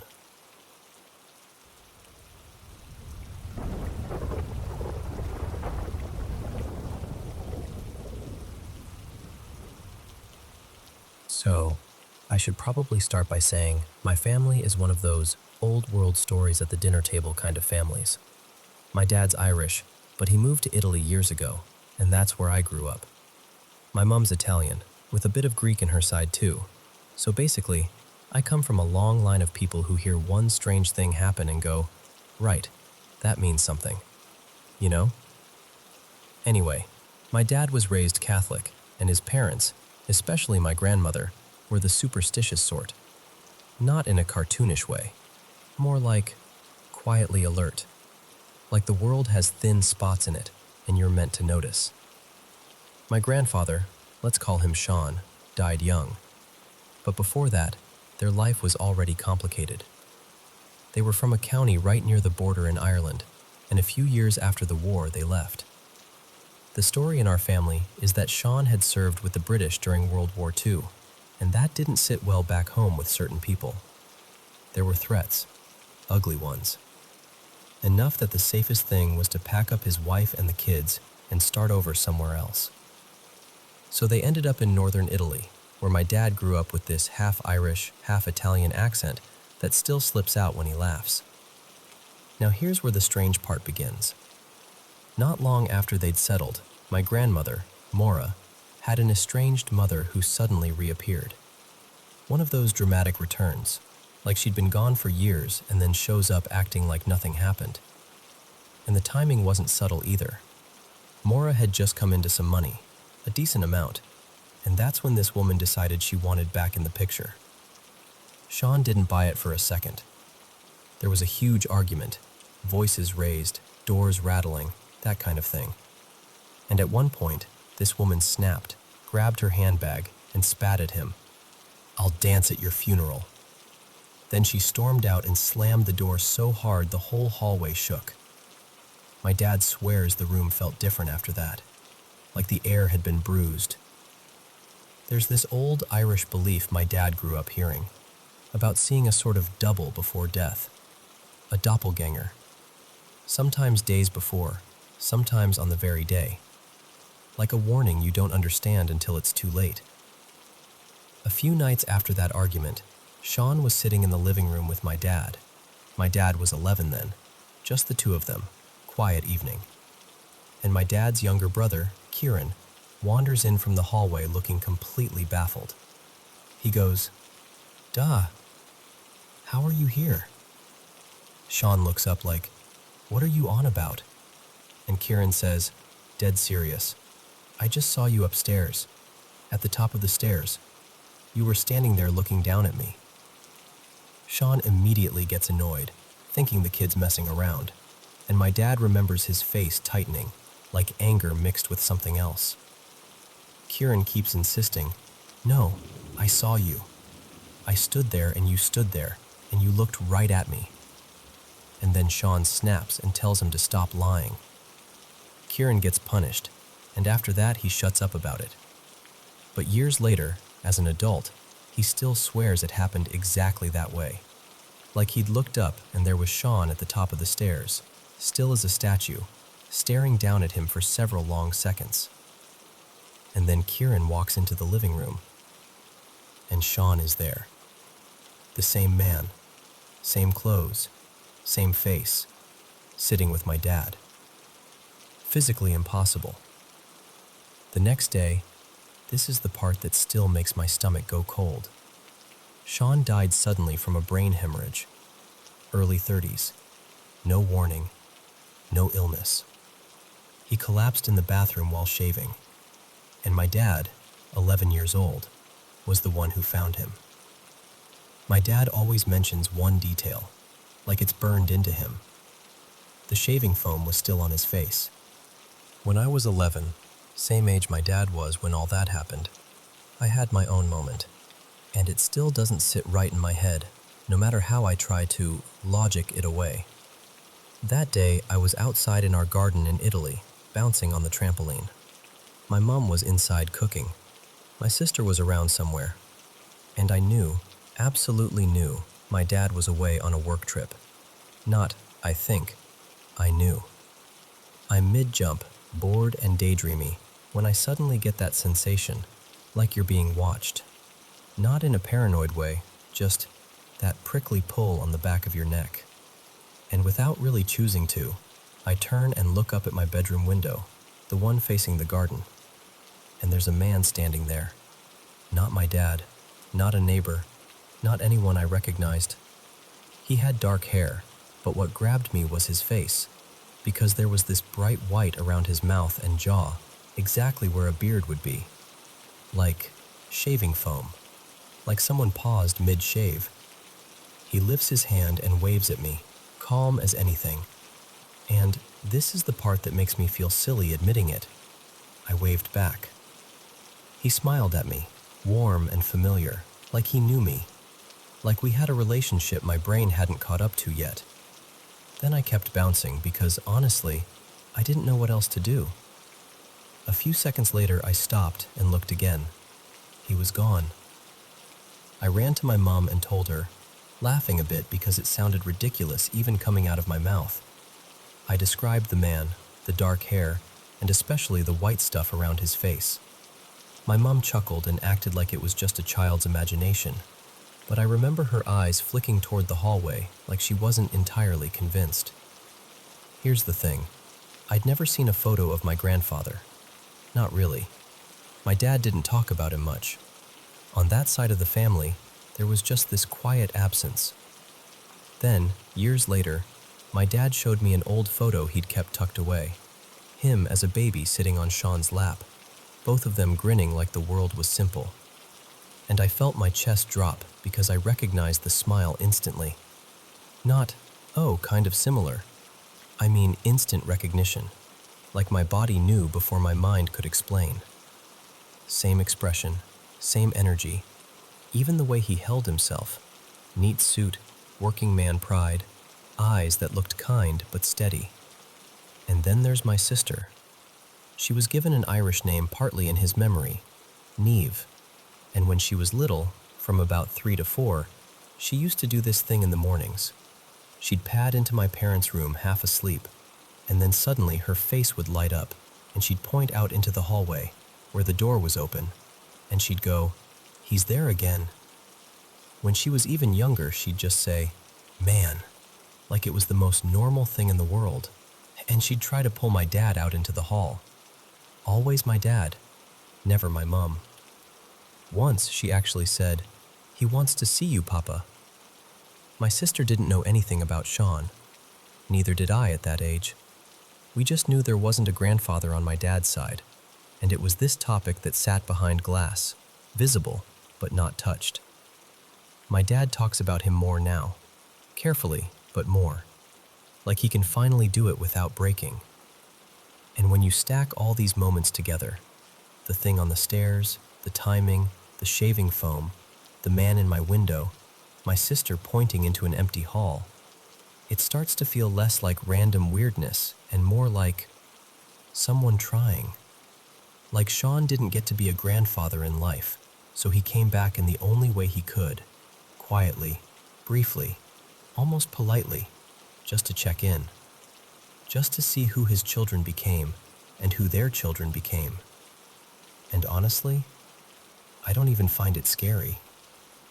Because from everything I've been told, he adored his family. He was the kind of man who would have been all in, morning hugs, carrying kids on his shoulders, fixing things around the house, making you feel safe just by being nearby. It would have been nice to know him. But maybe, just maybe, we did, in a strange way.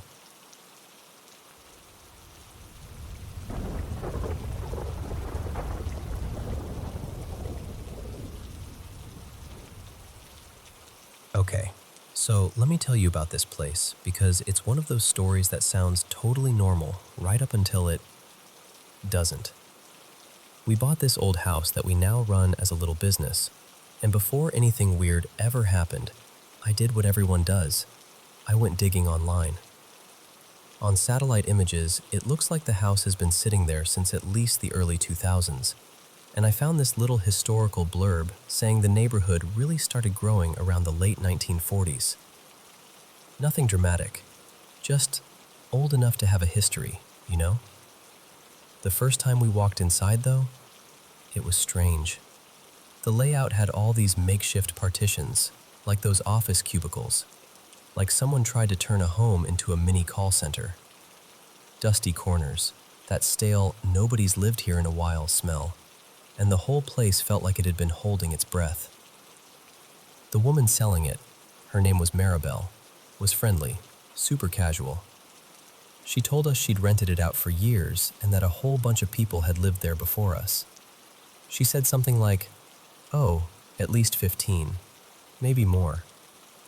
And she was very insistent about one thing. She had no idea about any spooky stuff. Like, she almost laughed it off. "Ghosts? Here?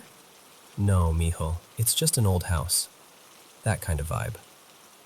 Now, fast forward. We're using it every day.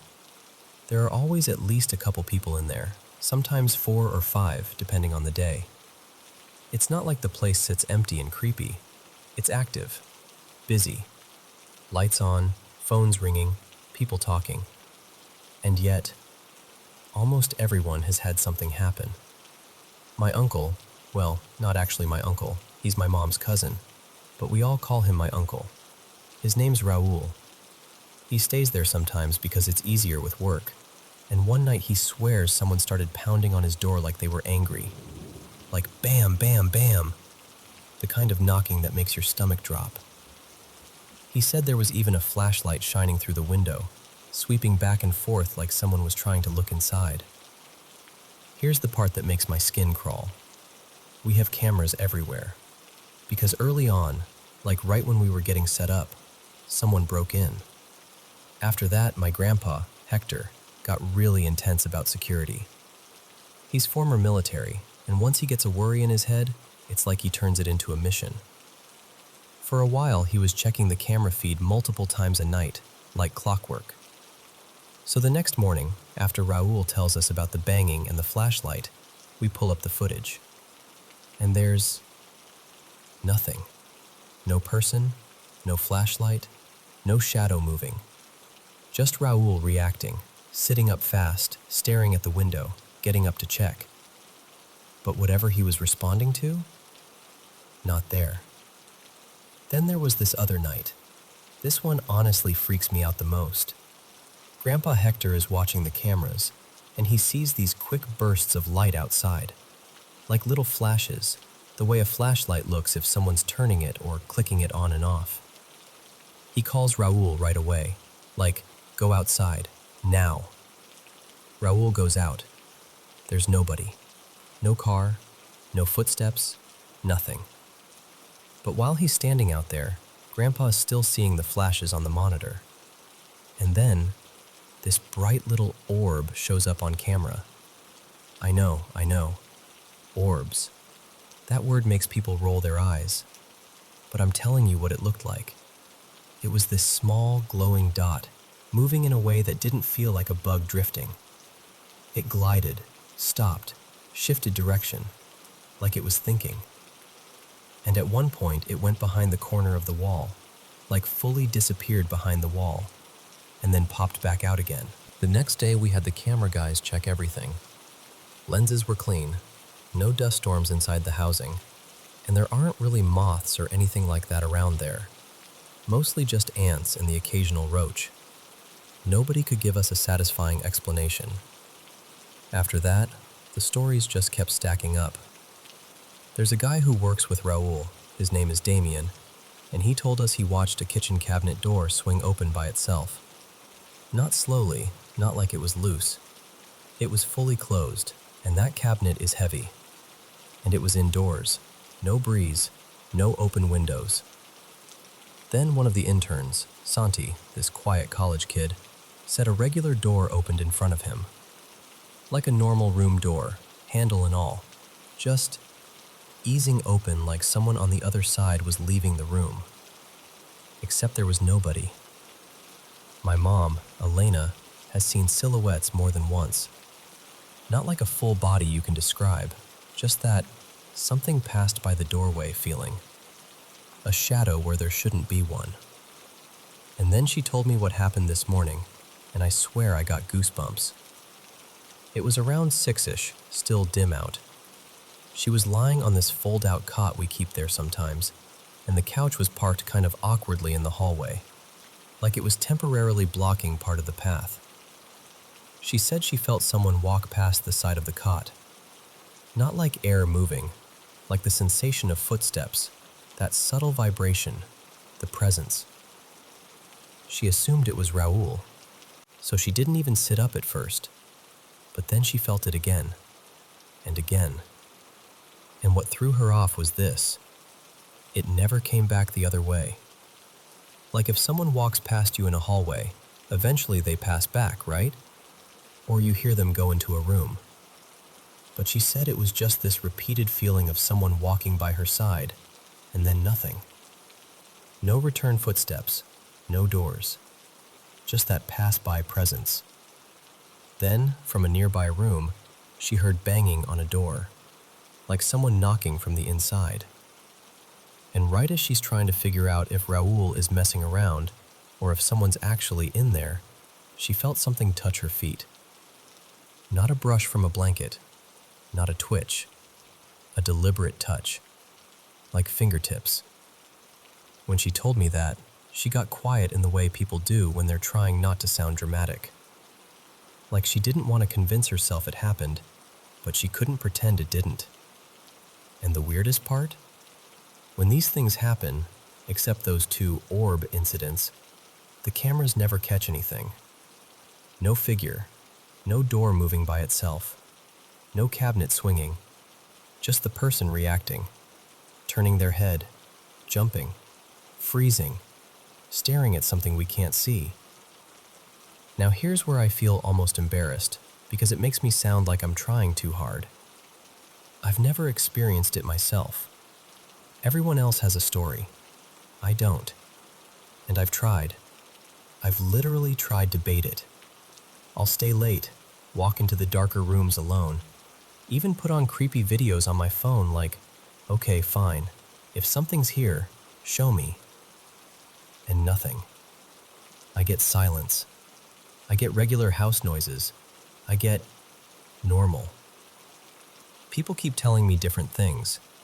Some say if it ever happens to me, I should talk back, like knock it off, or even curse at it to show I'm not scared. But they also warn me not to challenge it, not to be like, do it again, or prove you're real, because apparently that's a bad idea. And honestly, if I ever actually see something, like really see it, I don't even think I'd yell. I think I'd just stare. Like my brain would go, okay, there you are, because it's not nothing to them. So yeah, that's our little office house. Always busy, always lit up, and somehow still full of these moments that make people stop mid-sentence and go, did you see that? Even though there's nothing there to point to.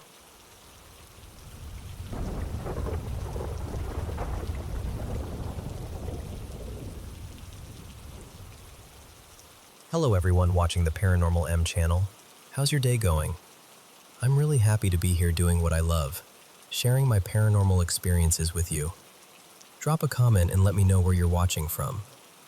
Thanks so much for sending in your own paranormal stories. And don't forget to subscribe and turn on notifications so you won't miss any new videos. Now, without further ado, let's dive into today's paranormal experiences. Good night. So, let me take you back a few years. It was 2018, and I'd flown out to Western Australia to visit my brother, Callum. He'd moved over there ages ago with his then partner Renee and their 3 kids.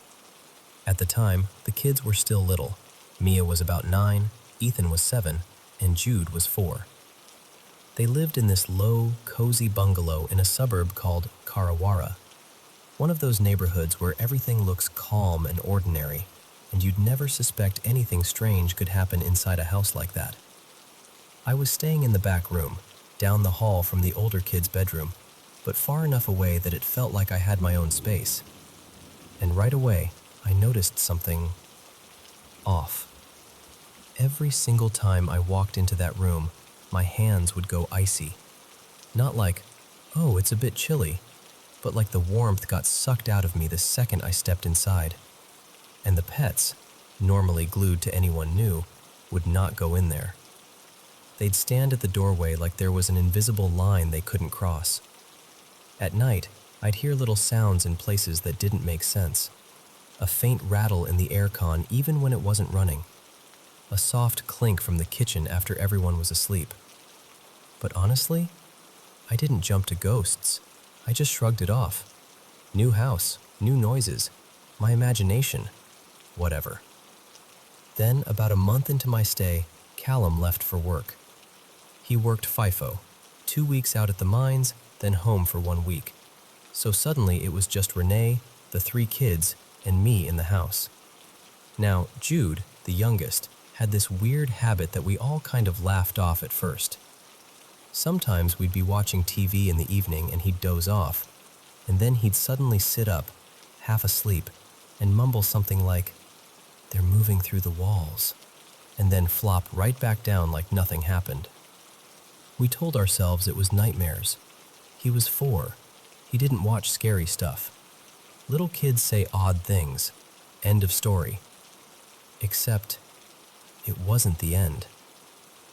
A few nights after Callum left, we were having dinner at the table. Let me paint the layout for you, because it matters. The kitchen was kind of wedge-shaped, and the dining table sat tucked into a little nook off to the side. From where I was sitting, you could see straight down one hallway, the one that led toward the living room and the master bedroom.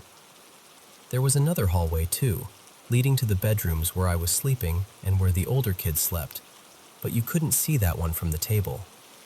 I was sitting on one side, with Mia and Ethan opposite me. Jude was next to me. Renee was at the head of the table, and her back was to that visible hallway. And Jude, this is the part that still gives me chills, kept staring down that hallway. Not just glancing, staring like he was watching something come closer. At first, we all did that quiet thing where you look at each other like, is he okay? Like, what is he looking at? Then Jude's face changed. He started crying, hard, like panic crying. His whole body started trembling, and he scrambled off his chair and climbed onto Renee's lap. But even while he was clinging to her, he kept craning his neck to look over her shoulder, right down the hallway. And he just got worse, more frantic, like he couldn't breathe properly. Then he lifted his little arm, pointed down the hallway, and shouted through his sobs, "They're coming!" Not someone's coming, not a man, not a monster. They. Renee stood up so fast her chair scraped the floor. She scooped Jude up and practically ran down the hallway toward the master bedroom. And that left me there. Me, 17 years old, sitting with Mia and Ethan, who were both frozen with fear. I remember thinking, what am I supposed to do? Fight something I can't even see? It felt like forever. It was probably only a few seconds, but I swear the air got heavier, like the whole house was holding its breath. Then I grabbed Mia and Ethan by the hands, and we ran, straight down the hall to the master bedroom where Renee had gone. All 5 of us ended up in that room, shaken and wide-eyed, trying to act calm for the kids, even though none of us felt calm at all. And that night, no one slept alone. Not a chance. We all stayed together in that room, lights on longer than usual, pretending we were just having a sleepover, when really we were terrified. After that, I went into full problem-solving mode. I started looking up anything I could: psychics, cleanses, blessings, house clearings, because whether you believe in that stuff or not, I couldn't shake the feeling that fear was feeding whatever this was. And that night at the table, if something thrives on fear, it would have had a feast. Eventually, I found a woman who did home cleanses and booked her to come out. Callum was due home soon, and when we told him what happened, he didn't really buy it. Not fully. But he agreed to the cleanse anyway, mostly to keep the peace. We also agreed not to tell the kids what was happening, just in case it made things worse. The day she came, we took the kids to the park so she could do her work. Here's the thing though, she live-streamed her sessions. So while we were pushing the kids on swings and pretending everything was normal, I was watching her live video on my phone like my life depended on it. She walked through the house with all the gear, asking questions, listening, doing that intense quiet focus some people have when they're tuning in. And then she got to my room. She stood in the doorway and said, really calmly, "What do you want?" There was this pause, and then a voice came through her little device, clear as anything, saying, "The child." I swear my stomach dropped so hard I thought I was going to be sick. She didn't flinch. She just kept working, room to room, sage, salt at the windows, corners, thresholds, the whole thing. Like she was scrubbing something invisible out of the walls. When it was finally done, we came back from the park and walked into the house. And Jude, 4 years old, no context, no explanation, looked around like he was checking the air. Then he just said, casually, like he was telling you the weather, "They're gone." No one had told him, not a word, but he knew. And the strangest part? My room wasn't freezing anymore. It just wasn't. The air felt normal. The pets wandered in like nothing had ever happened. For a few minutes, I almost convinced myself it was all in our heads, until the woman was leaving. She turned to Callum at the front door and said, almost offhandedly, "Don't bring any stones home next time." We all just stared at her, because Callum had a habit.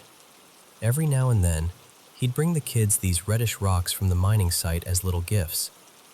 They weren't lying around on display either. They were tucked away in the kids' wardrobe like little treasures. We hadn't mentioned them, Not to her, not online, not in conversation, nothing.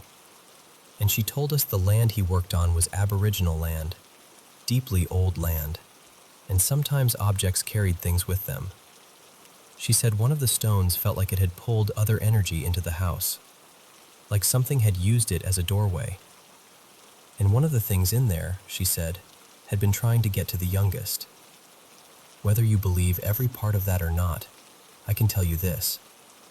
The blood drained out of my face when she said it, because she shouldn't have known, and yet she did. But I've never forgotten that dinner table moment, that tiny, shaking finger pointing down a hallway, and a little voice, cracking with fear, saying, "They're coming." And honestly, I'll never look at harmless little souvenirs the same way again. Because sometimes you don't know what you're inviting in until it's already standing in the hallway.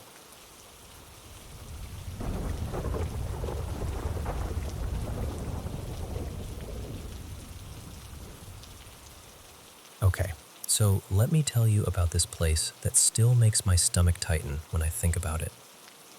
Two of my friends, Milo and Rin, moved into this neighborhood that's packed with condos, and every building has a name. Like, they're all named after different cities in my country. It sounds kind of cute at first, right? Like a themed little village. But one building across from theirs, that one felt different. It faced the main road, and it was huge. Basically, two buildings fused together, like someone decided one condo block wasn't enough. And because it was so big, with so many corners and stairwells and echoey spaces, it became our default hangout spot whenever we visited.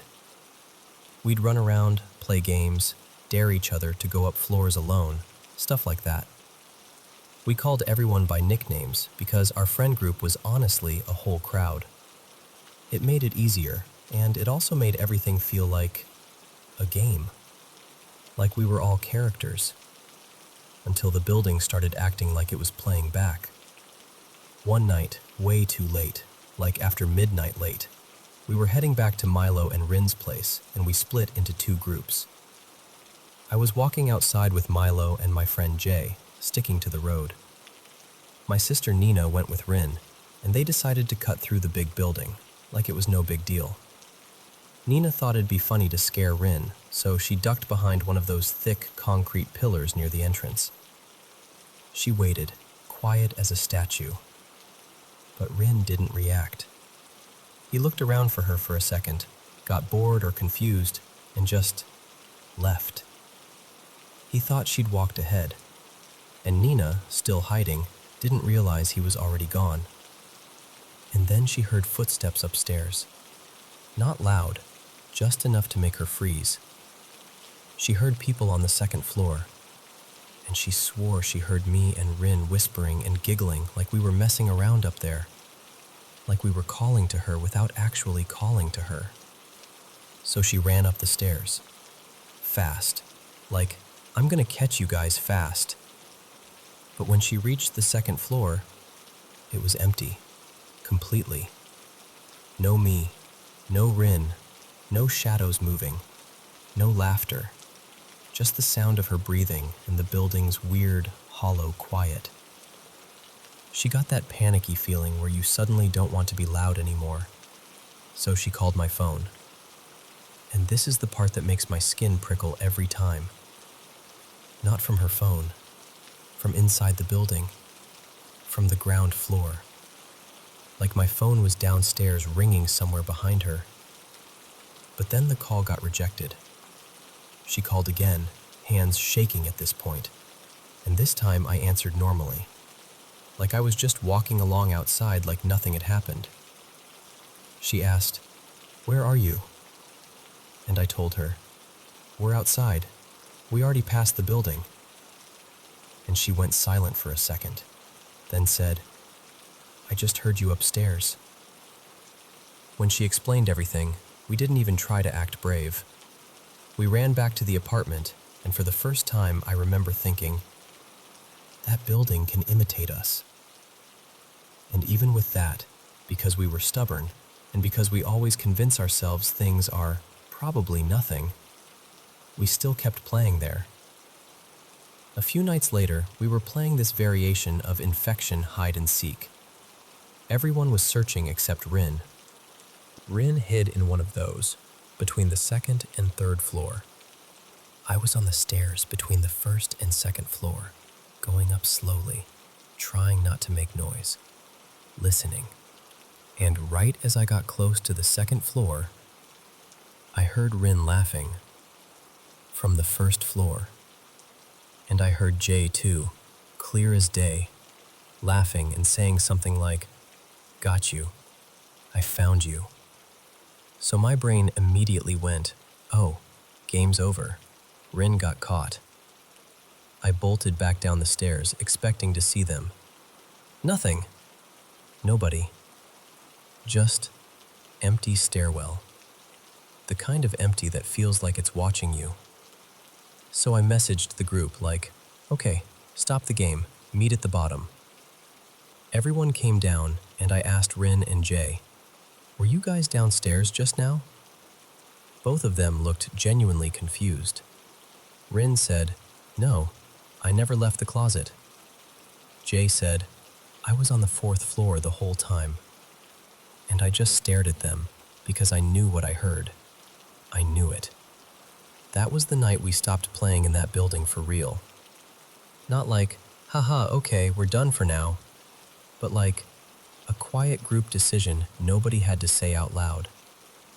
We still went out at night sometimes, grab snacks, walk around, go to the playground, but we avoided that place. Then something happened that made it feel like the building wasn't just messing with us when we were there. Weeks later, my sister and I were at home in a totally different city, nowhere near that neighborhood, and Rin messaged her angry out of nowhere. He was like, "Why didn't you tell me your family came to my area?" Nina was confused and told him, "We're literally at home." But he insisted. He said he saw someone who looked exactly like her walking into that same big building across the street while he was out walking his dog. And he said his dog, the second it saw her, just stopped, like it refused to keep walking. And when he realized we weren't there, he didn't even argue anymore. He just went quiet and said he was going home, like he didn't want to talk about it once it became real. The last really weird thing happened when it was just the three of us, me, Nina, and Rin. We'd gone to buy snacks from a store nearby and headed back to Rin's building. We got into the elevator and pressed the third floor. It took forever. When it finally opened, the doors slid apart and we weren't on the third floor. We were at the top level, the laundry/storage floor. This massive open area where people keep old furniture and boxes and random stuff. And no one was there. It wasn't even creepy in a dramatic way. It was creepy in a, "Why is it so quiet and why are we alone up here" way. We told ourselves someone must have pressed a button earlier and the elevator just glitched. So we got back inside and hit the third floor again. We stayed close together this time, trying to laugh it off because that's what you do when you're scared but don't want to admit it. The elevator moved. The doors opened. Fourth floor. We aerified. And then we saw this guy standing there waiting to get in, looking at us like we were completely insane. We apologized 1,000 times, mortified, and decided we were done trusting elevators for the night. We took the stairs. And the thing is, this neighborhood isn't even ancient. It's like maybe 20-ish years old. Not some crumbling haunted site. I never even looked up whether anything happened there before my friends moved in. But I'll tell you this. I believe in paranormal stuff. I always have. I've seen and heard things since I was little. Little shadows, strange noises, the kind of stuff people try to explain away for you. But whatever was going on in that building felt different from anything I'd experienced before. Because it didn't just feel like something was there. It felt like something was trying to join our group, copying voices, copying laughter, copying people. And the scariest part is still not knowing whether it was trying to lure us somewhere, or if it was just playing with us because it could.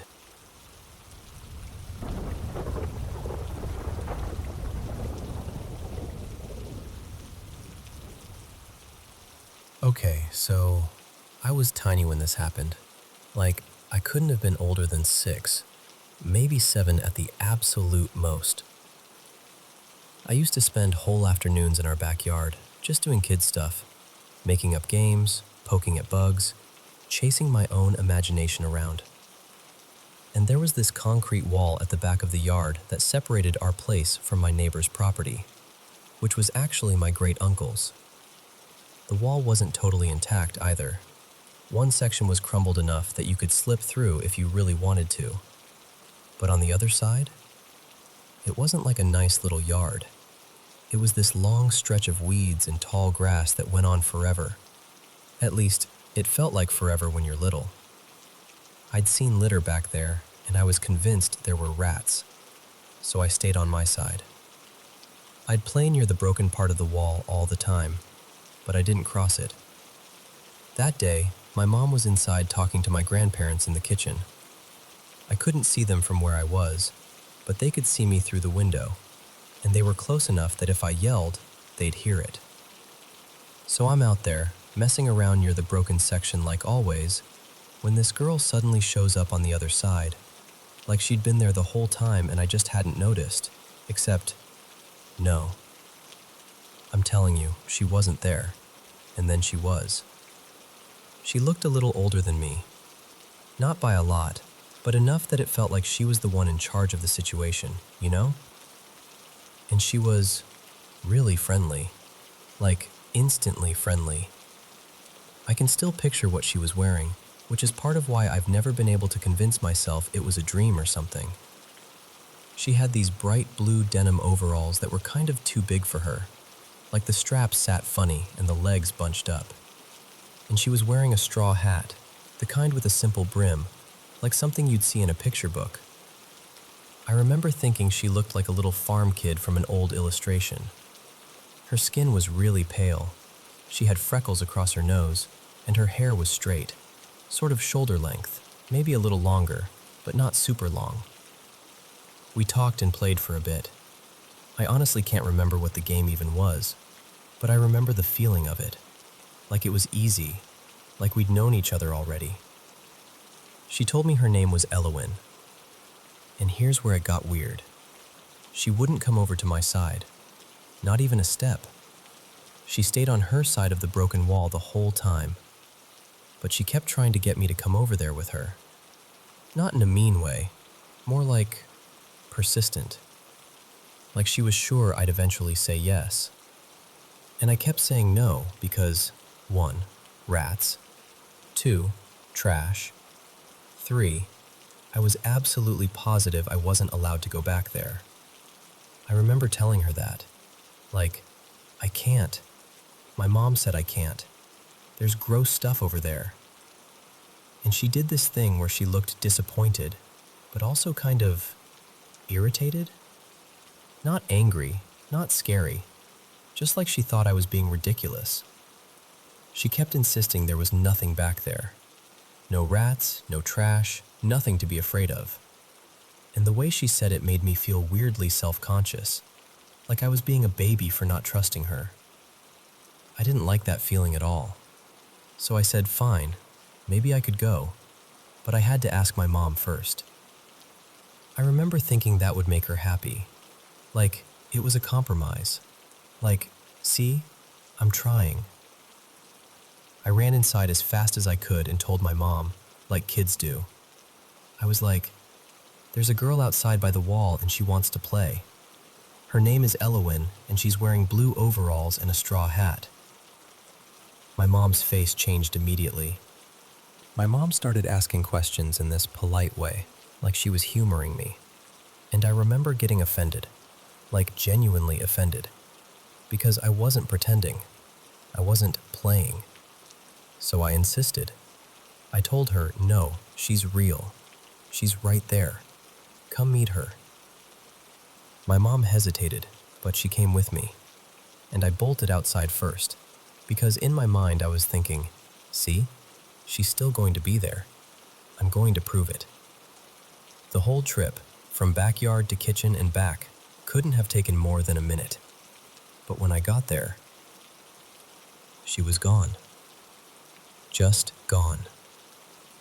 I remember my stomach dropping, like that sudden cold, embarrassing swoop, and I started calling out her name, thinking maybe she was hiding behind a bush or crouching down in the grass, being shy now that a grown-up was there.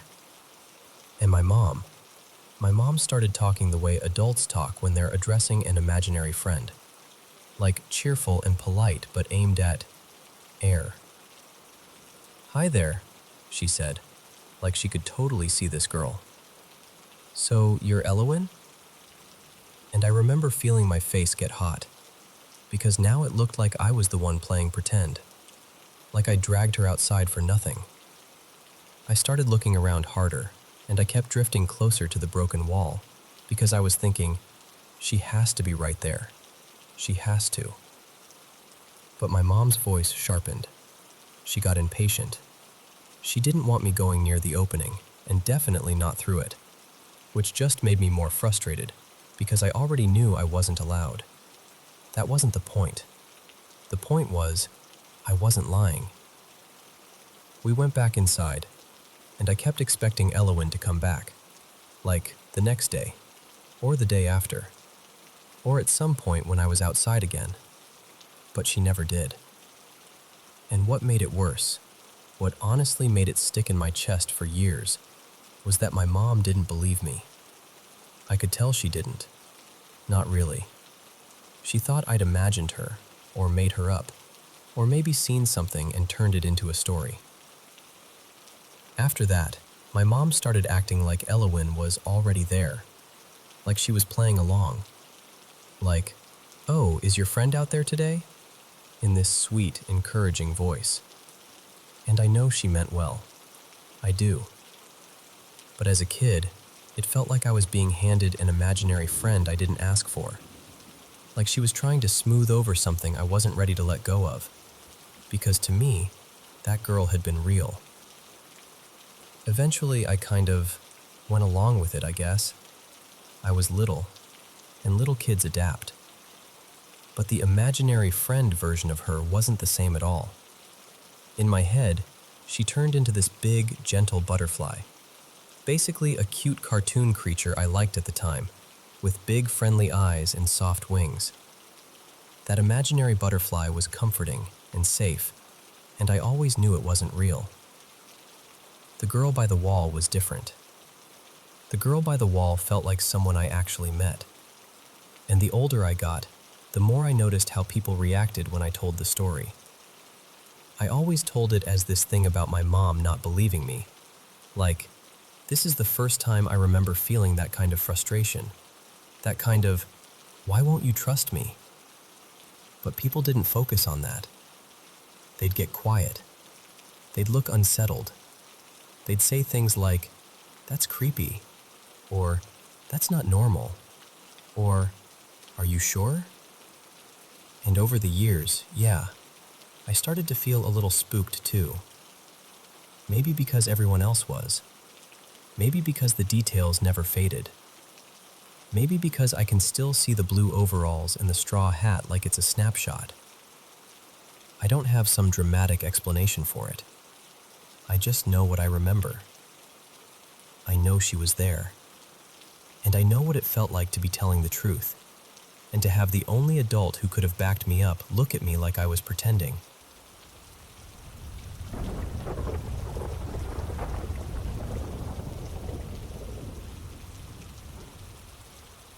So, I need you to imagine this with me, because even now, it feels like the kind of thing your brain tries to sand down into something more reasonable. This happened in late May, a few years back, when I went with my family to a little cabin by a lake for my cousin Rafa's birthday. The place actually belonged to my brother's wife's family, my sister-in-law, Camila, so it had that lived-in, loved by generations kind of feel.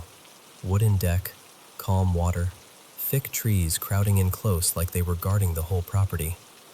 And just to set the scene properly, this was in Brazil, but not in the region where I grew up.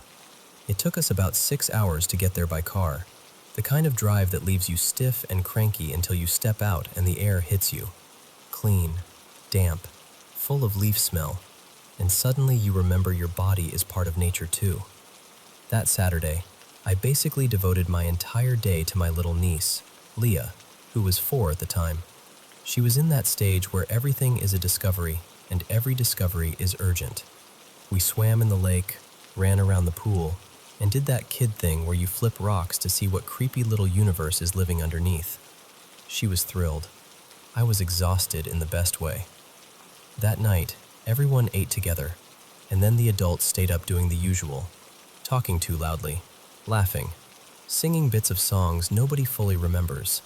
But I'm an early sleeper, always have been, so I crashed first. I remember thinking, as I fell asleep, that I'd had one of those rare days that feels clean, like a reset. I'd planned to wake up around 5 a.m. to make coffee and catch the sunrise from the deck, the one that jutted out over the water. But instead I woke up closer to 4:15, and it wasn't the gentle kind of waking. It was the kind where your eyes snap open and you immediately know you were just somewhere else. I'd been having these strange dreams, fragmented, slippery, where you can't recall the story, only the feeling. And when I sat up in bed, there was one single thing left in my mind, like someone had pressed a stamp into wet clay.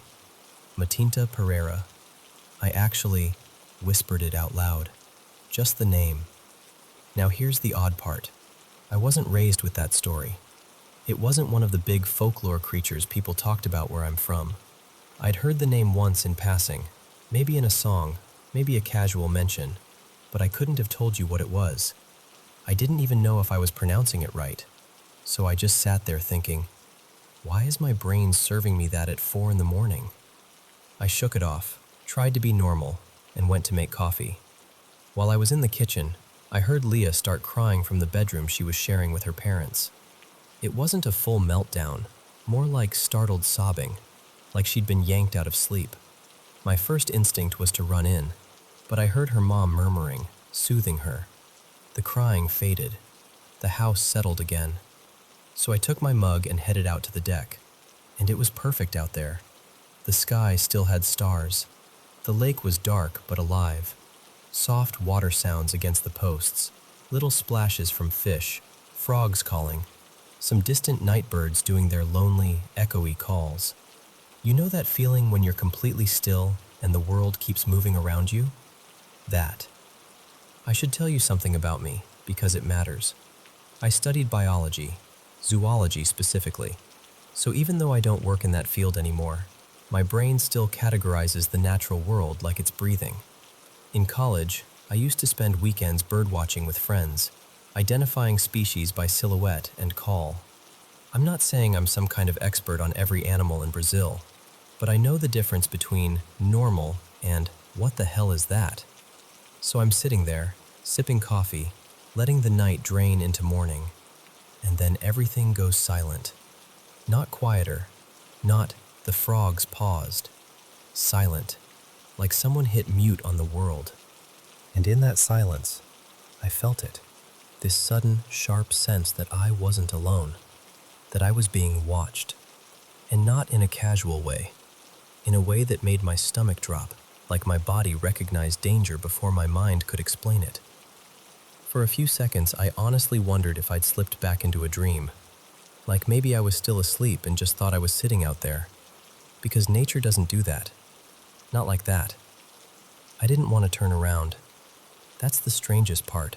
Some instinct was begging me not to move, but I forced myself, slowly, to look back toward the cabin, because if someone else was awake, if it was a person, then at least my fear could land somewhere sensible. At first, I saw nothing, just the cabin shape, the darker squares of windows, a hint of light from the moon. Then I glanced up, and there, on the edge of the roof, was something that made my brain short-circuit. It looked like a bird, but it was too big. Not big bird big, not wow, that's a large owl big. Person-sized. The moonlight hit it in this slick, almost oily way, reflecting off feathers so black they looked like they swallowed light. I couldn't make out a face. I couldn't see a beak. It was like the head was hidden, like it wore a kind of hood, a veil of darkness, and all I could see was the outline. The body was thin, almost hunched. The wings were folded, but wrong. Too long. Too heavy. Like they belonged to something that wasn't supposed to be sitting calmly on a roof. And the whole time I'm staring, my mind is doing that frantic zoology inventory. Harpy eagle? No. Owl? No. Vulture? No. Nothing fit. Nothing even came close. I wanted to scream. I wanted to bolt back inside, but I couldn't move. I was locked in place, mug in my hands, watching this impossible thing like my body had decided movement would make it notice me. Then it shifted. Not dramatically, almost casually, like it was adjusting itself, preparing. And suddenly it opened its wings fully. I swear to you, the span looked absurd, like it shouldn't have been able to lift off at all. It launched from the roof in a single, smooth motion and flew off to the right, toward the woods. And the second it disappeared into the tree line, the world snapped back to life. Frogs started calling again. Water resumed its gentle slap against the wood. A bird called from somewhere far off like it had never stopped. Even the air felt normal again, like someone had released a pressure valve. But I didn't feel normal. I started shaking so hard I thought I might drop the mug, and then I just broke. I started crying, quietly at first, then in these awful, gasping waves. Not because I was being dramatic, because it felt like my mind couldn't hold what had just happened. Like reality had bent and then straightened out again, and I was still stuck in the bend. I didn't tell anyone that morning, or the next, or for a long time. Because what do you even say? Later, days later, I couldn't stand it anymore, and I looked up the name that had been left behind in my head like a splinter. Matinta Pereira. And reading about it made my skin go cold. Because the stories talked about a large black bird, something that appears around homes, something tied to uneasy bargains and disturbances, something that shows up like a warning, or like a collector. I don't know what it was doing there. I don't know if it was even for us. Maybe it was passing through. Maybe my sleep-starved brain stitched folklore onto a shadow and called it truth. All I know is this. That night, that exact night, Leah started having night terrors. And whether that's coincidence or not, I can't make myself shrug it off. Even now, if I wake up too early and the house is too quiet, I catch myself listening for the frogs, listening for the water.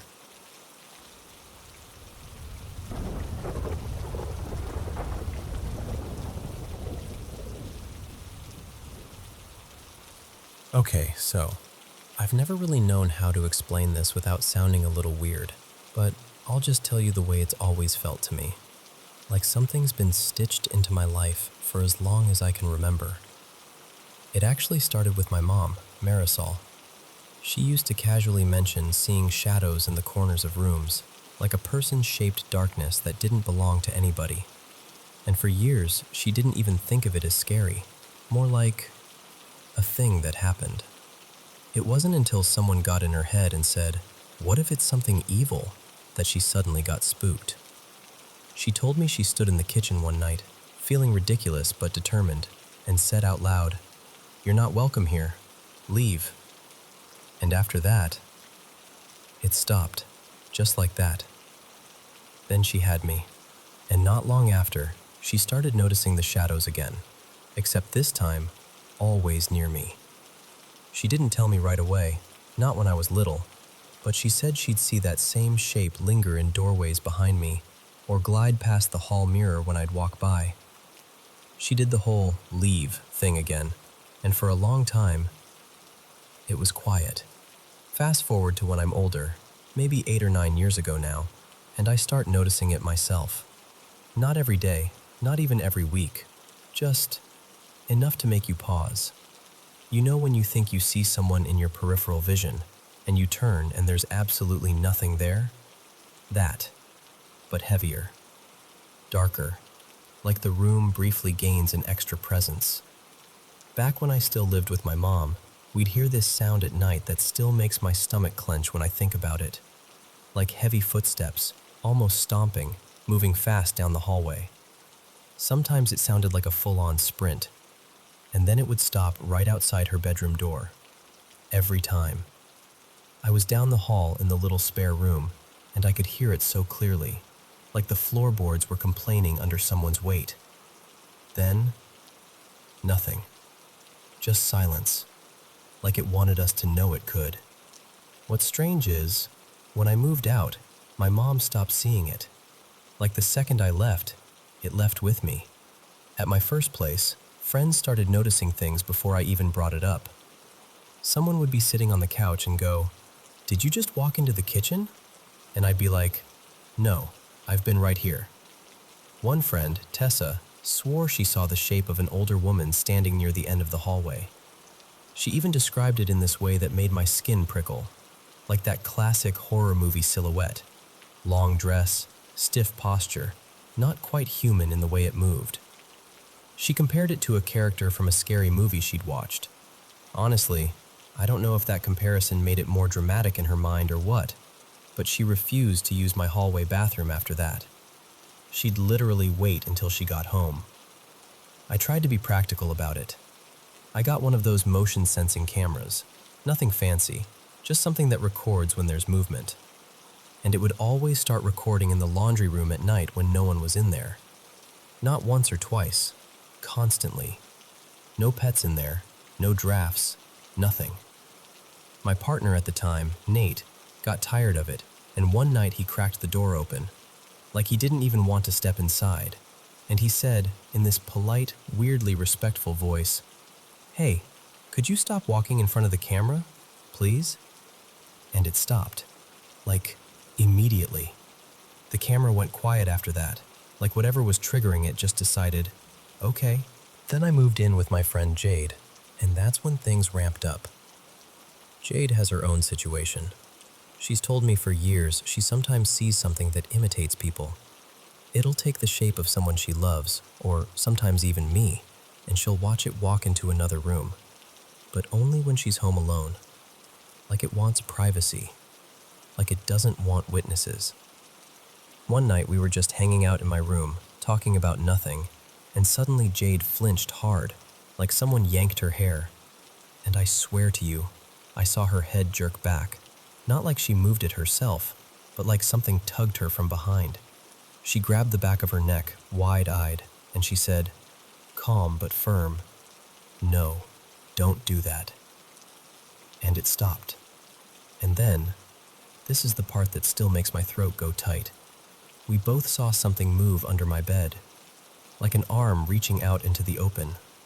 Long, thin fingers, too long, and these black hooked nails, claw-like, shiny in the dim light.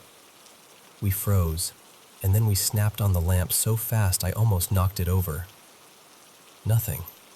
Absolutely nothing under the bed, just dust bunnies and a forgotten sock.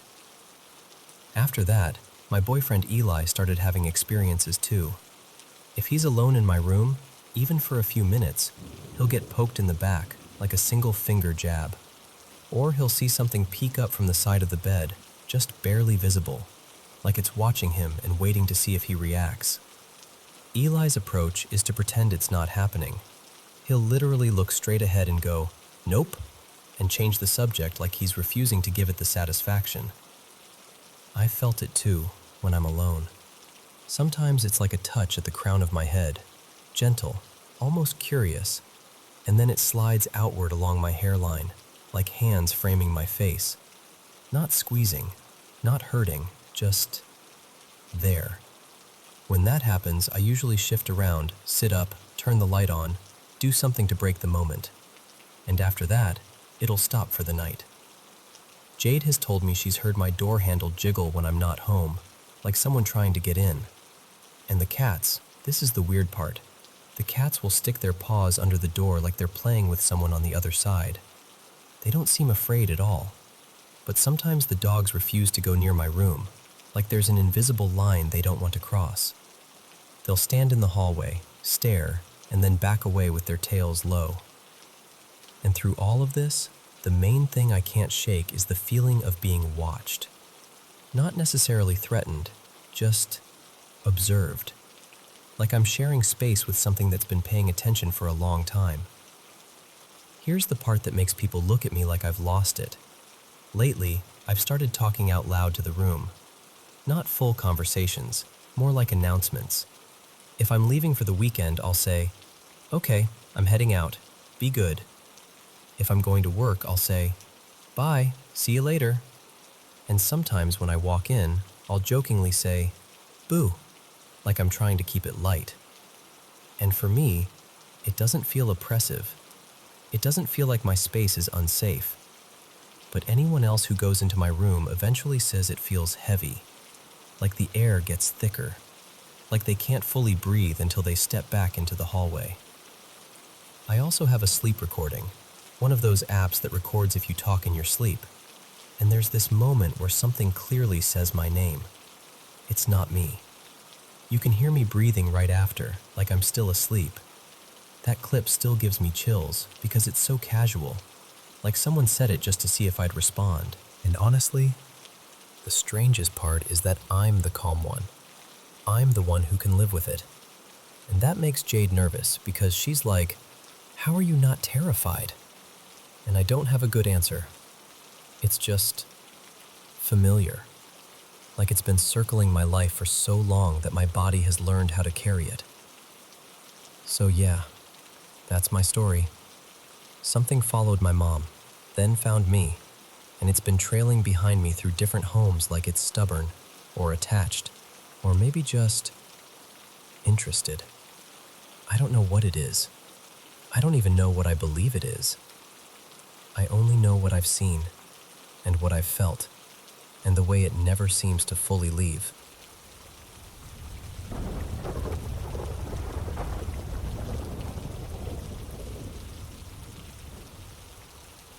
Hey, so I want to tell you about my kid, because this has been sitting in my chest for years. My daughter, her name's Luna, is 7 now. She's autistic and mostly communicates in short phrases, sometimes just single words, and sometimes with gestures that make perfect sense, but only if you already know her language. And ever since she was a baby, she's acted like the world has extra layers the rest of us can't see. When Luna was tiny, like still in the squishy baby phase, she'd just light up. She'd smile at empty corners, wave at nothing, giggle like someone was playing peekaboo with her, except there was nobody there. And as she got older, it didn't fade. It got more specific. As a toddler, she'd crawl and then toddle straight toward nothing, hands out, like she was chasing bubbles, like there were little moving targets floating around the living room.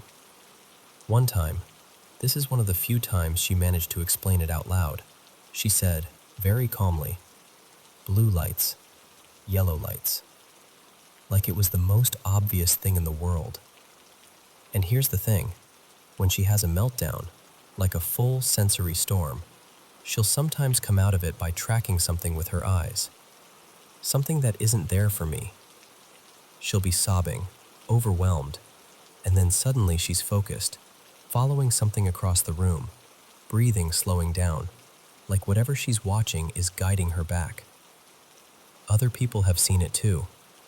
My husband, Ethan, has watched her play like she's interacting with another kid. Not pretend play with dolls, like actual back and forth. She'll nod, shake her head, show a toy to empty air, even reach up like she's holding someone's hand while she runs. Her teacher mentioned it once, kind of gently, like she didn't want to spook me. "Luna plays like there's a friend beside her," she said, like she's sharing.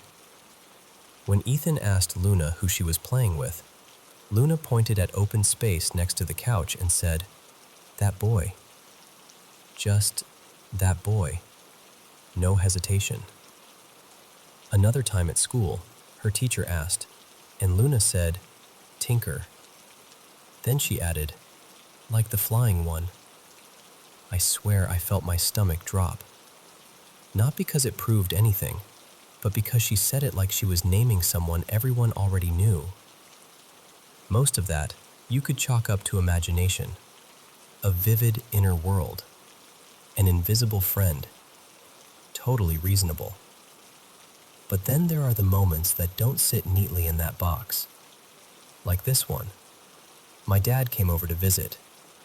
When he was getting ready to leave, Luna looked up from her little pile of blocks and said, "Pop goes in the blue car." We laughed, because my dad's car is white. Ours is dark gray. Outside the window, no blue car, nothing. 10 minutes later, my dad goes to start his car and it won't turn over. Dead. He ends up calling for a ride share. And tell me why the car that pulls up, right on time, bright as a children's book illustration, is blue. Or this, Luna's birthday last year. My in-laws gave her a gift bag with tissue paper and a bow, the whole thing. Luna took one look at it and frowned. Then she said, "Flower broken." She didn't want to open it, just stood there, stiff, like, nope. We coaxed her gently, thinking maybe she just didn't like surprises that day. Inside was a little tea set, porcelain, delicate, covered in tiny painted flowers.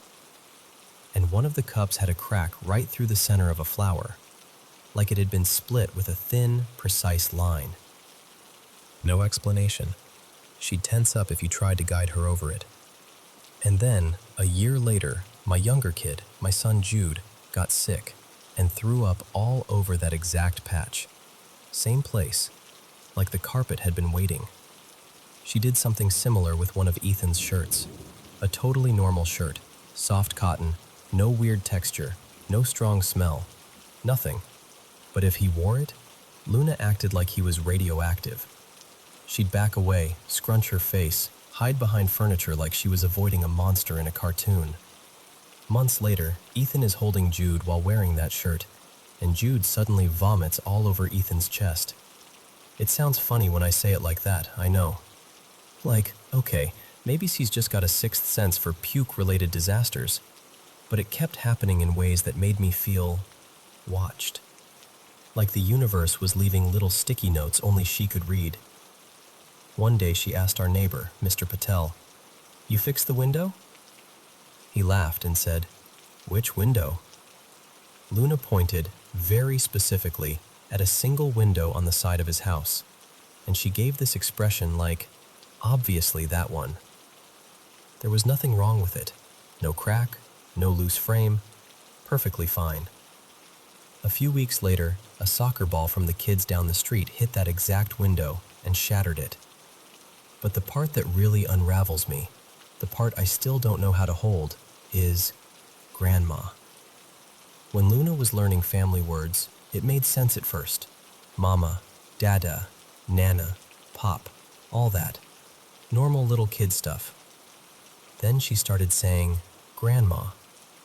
And I froze the first time because my mom, my actual mom, disappeared when I was 12. She was never found, presumed dead. It's one of those losses that doesn't finish happening. It just keeps echoing. Here's the thing. We don't talk about her as Grandma in our house. Not because it's forbidden, just because it hurts, and also because Luna never met her. We refer to her by her first name when we have to, or I'll say, my mom, quietly, like I'm trying not to disturb something. Luna has never been told about her. Not in detail, not in bedtime story form, not in a way that would give her an image to latch onto. But Luna would mention Grandma like she was someone current.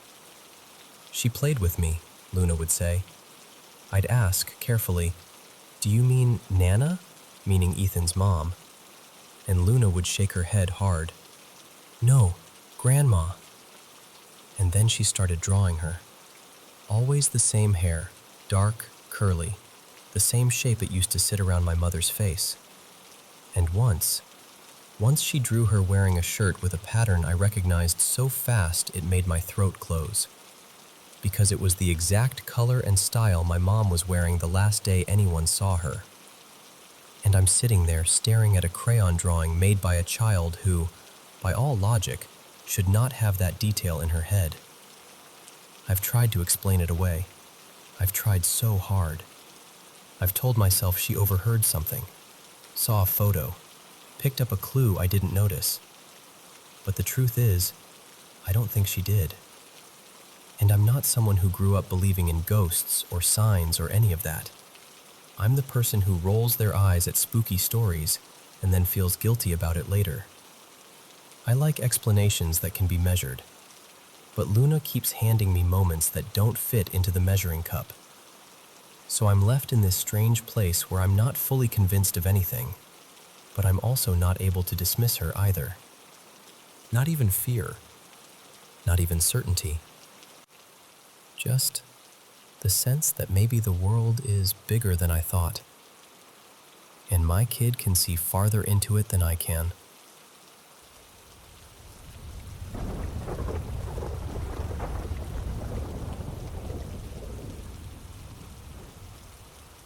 So, lately I've started feeling this really unsettling thing when I'm trying to sleep.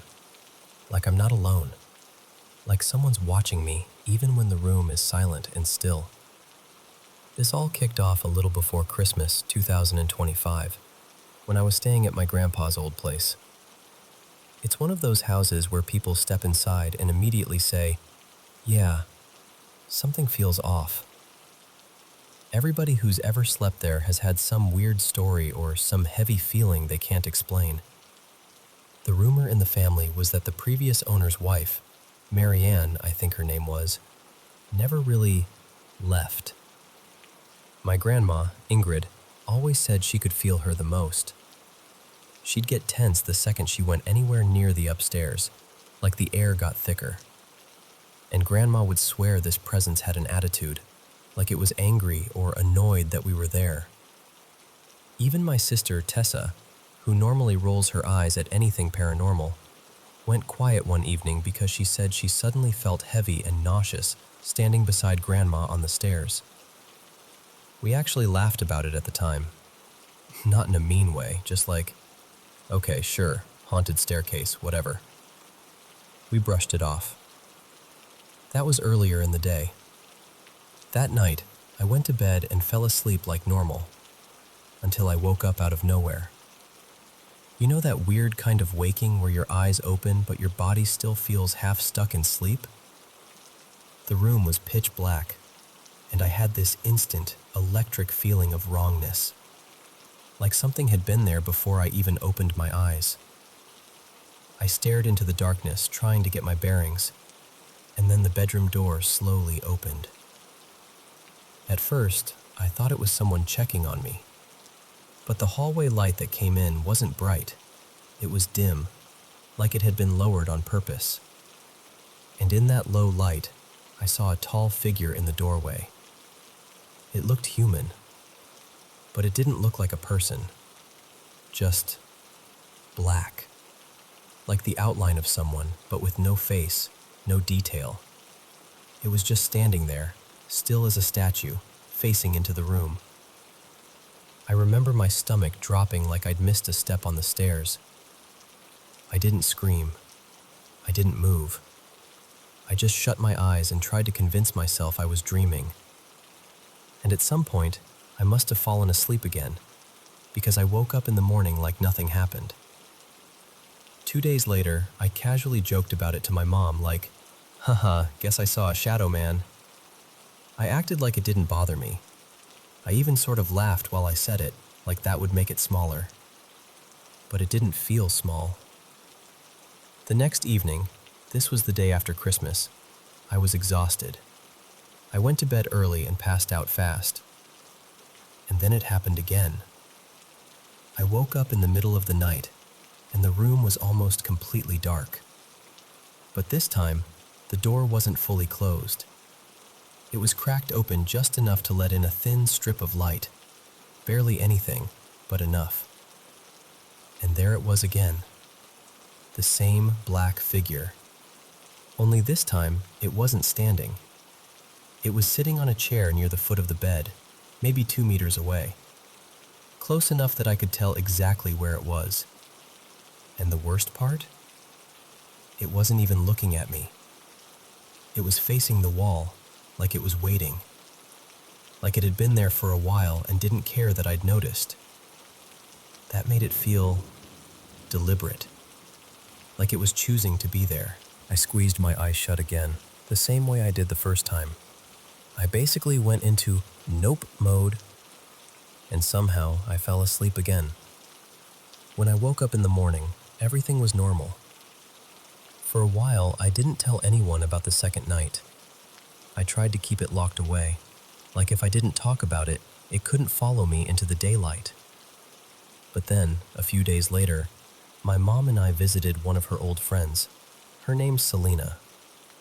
The second we stepped into Selena's house, I got that same feeling again. You know when your body reacts before your brain can explain why? Like your skin knows something you don't?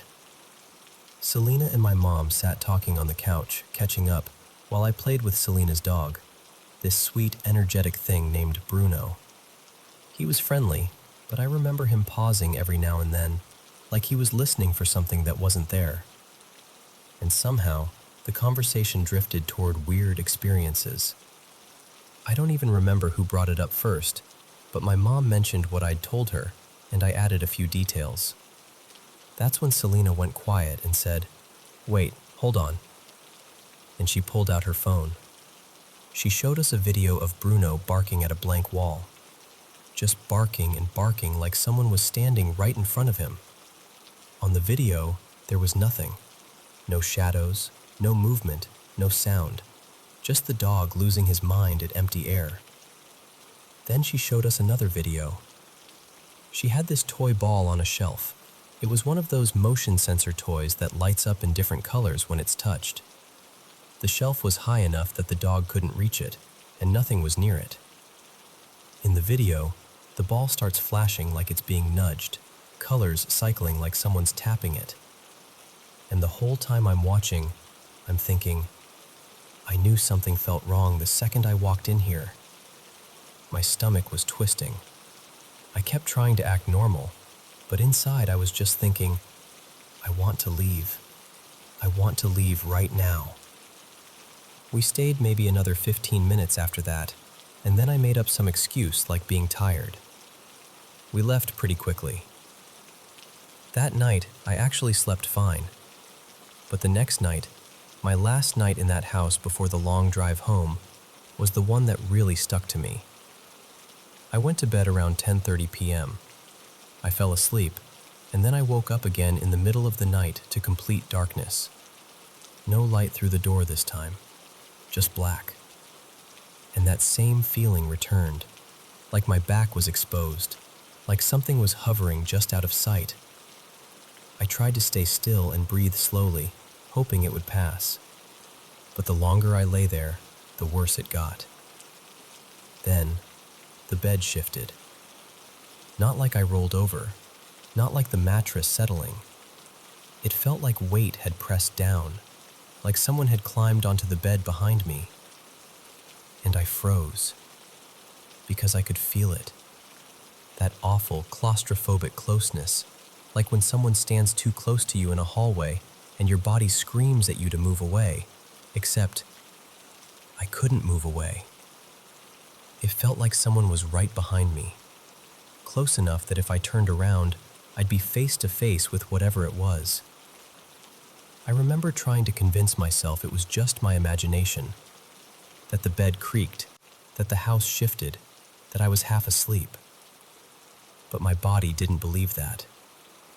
I was terrified, like real stomach-deep fear.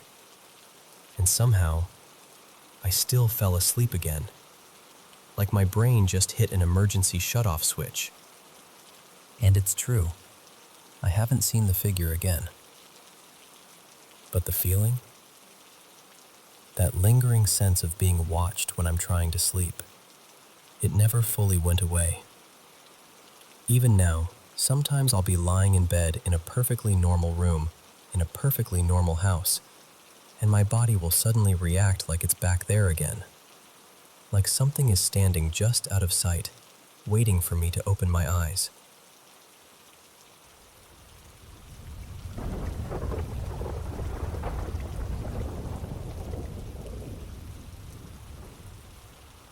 So this happened last summer, and I'm not exaggerating when I say it still creeps me out in a way I can't quite shake. I was on a road trip with my sister Marina, her partner Jules, and their dog Otis. We were driving through southern Oregon into northern California, those long stretches of trees and mountain road where it's gorgeous, but it can also feel weirdly quiet. Too quiet.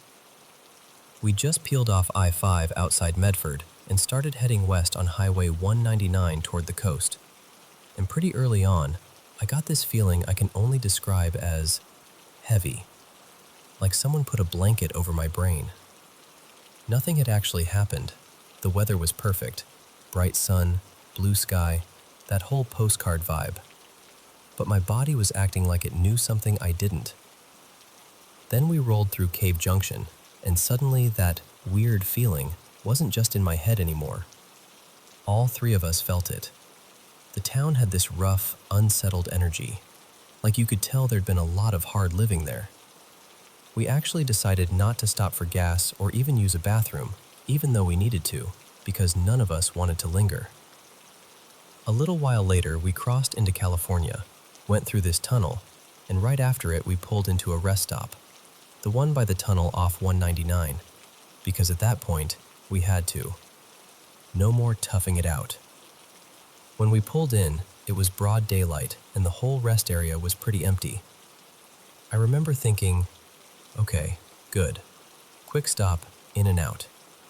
Except the first thing we noticed was this white dog. It was wandering around the pet area alone, no leash, no collar, kind of a stocky mix, maybe pit bull, maybe something else. And there was no owner in sight. Otis is usually thrilled to jump out of the car anywhere, but we didn't want to let him out with this random off-leash dog roaming around. So we all just kept watching, waiting for somebody to appear and claim it. Marina and I went to the restroom, and right near the entrance, partially blocked by this divider wall, there was a van with its side door open. A woman was leaning into it, digging around like she was looking for something, and a man was yelling at her. Not joking yelling, angry, sharp. And there was music blasting, loud enough that it felt like it filled the whole building. What's wild is I remember the song clearly. It was a familiar rap track, the kind you instantly recognize, and I remember thinking, of course this is the soundtrack to this vibe. Inside the bathroom, while I was washing my hands, my sister stood in the doorway holding it open. From there, you couldn't actually see the van because that divider blocks the view, but the music was still just as loud. We were in there for maybe 10, 15 seconds longer? Not long at all. We step out, and the music is different. Not faded, not quieter, just different, like it had jumped tracks mid-thought. I didn't even look back toward the van because I wanted to be done with the whole rest stop energy as fast as possible. We go back to the car. Jules heads into the restroom while Marina and I stay in the front seats watching the dog area like hawks. And that's when we notice the only other vehicle parked near us. This older sedan, idling. A man got out. To me, and to Marina too, he looked older. Big white beard, plaid shirt, kind of weathered, like someone who'd lived outside a lot. He stood there calling for the white dog like, come on, that kind of thing. But the dog didn't even react. Not a glance. Nothing. Which made both of us immediately think, that is not his dog. He went back to his car, grabbed a dog bowl from the back seat, and walked toward the restroom like he was going to fill it with water. Then he came back, sat with his car door open, and kept calling. And then, this is the part that makes my stomach flip even now. We start to pull out, and suddenly, the white dog is gone, the man is gone, and the car is gone. Just gone. No engine sound, no backing out, no driving past us. Nothing. And here's why that matters. The rest stop is basically a big loop. To exit, you have to drive around and come out the same way you came in, which means that if that car left, it would have had to pass right by us. Marina and I both reacted at the exact same time, like, out loud. Where did he go? I was literally watching him. Because we were watching. We'd been waiting for that whole situation to clear up so we could let Otis out. Jules, trying to keep things normal, drove us back around to the pet area since, technically, the off-leash dog problem seemed solved. And Otis, who normally tries to launch himself out of the car the second a door cracks, refused. Not hesitated, refused. Jules had to physically coax him out, and even then he moved like his paws didn't want to touch the ground.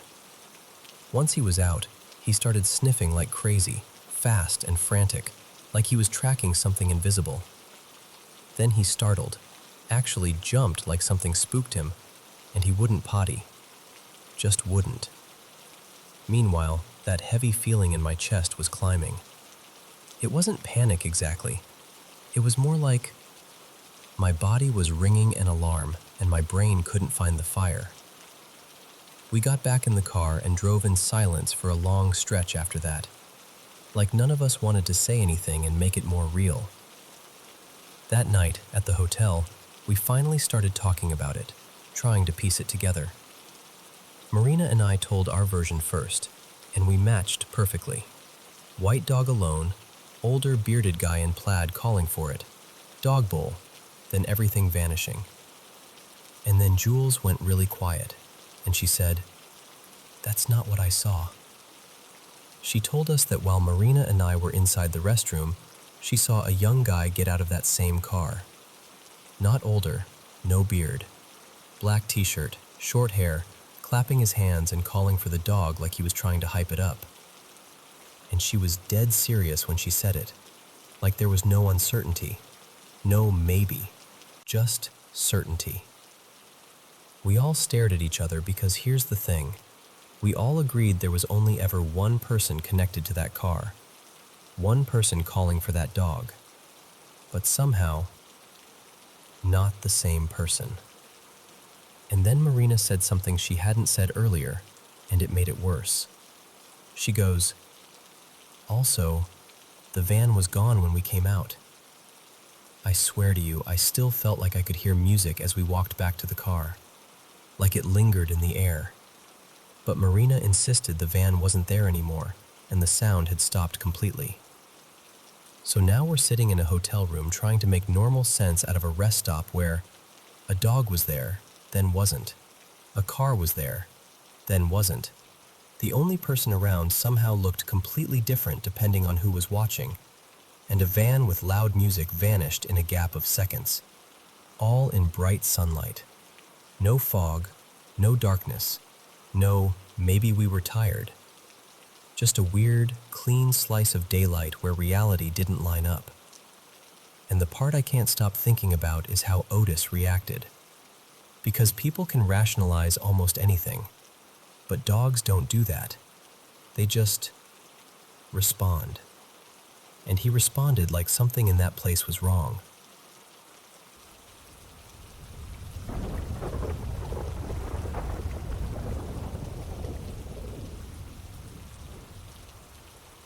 So, last Saturday was honestly one of the weirdest nights of my entire life. I'm still sat here trying to make sense of it, like my brain keeps replaying it and getting stuck on the same questions. Me and my friend Ollie are really into urbex, poking around forgotten places, old ruins, anything that's fallen off the map. We'd made this little hit list of spots around the Peak District, and we'd booked a small campsite not far from Bakewell, planning to crash out in his canvas bell tent after a night of exploring. One place we were excited about was an abandoned railway tunnel, long as anything, easily close to a kilometer, tucked away on the edge of private estate land. By the time we parked up and started walking, it had properly turned dark.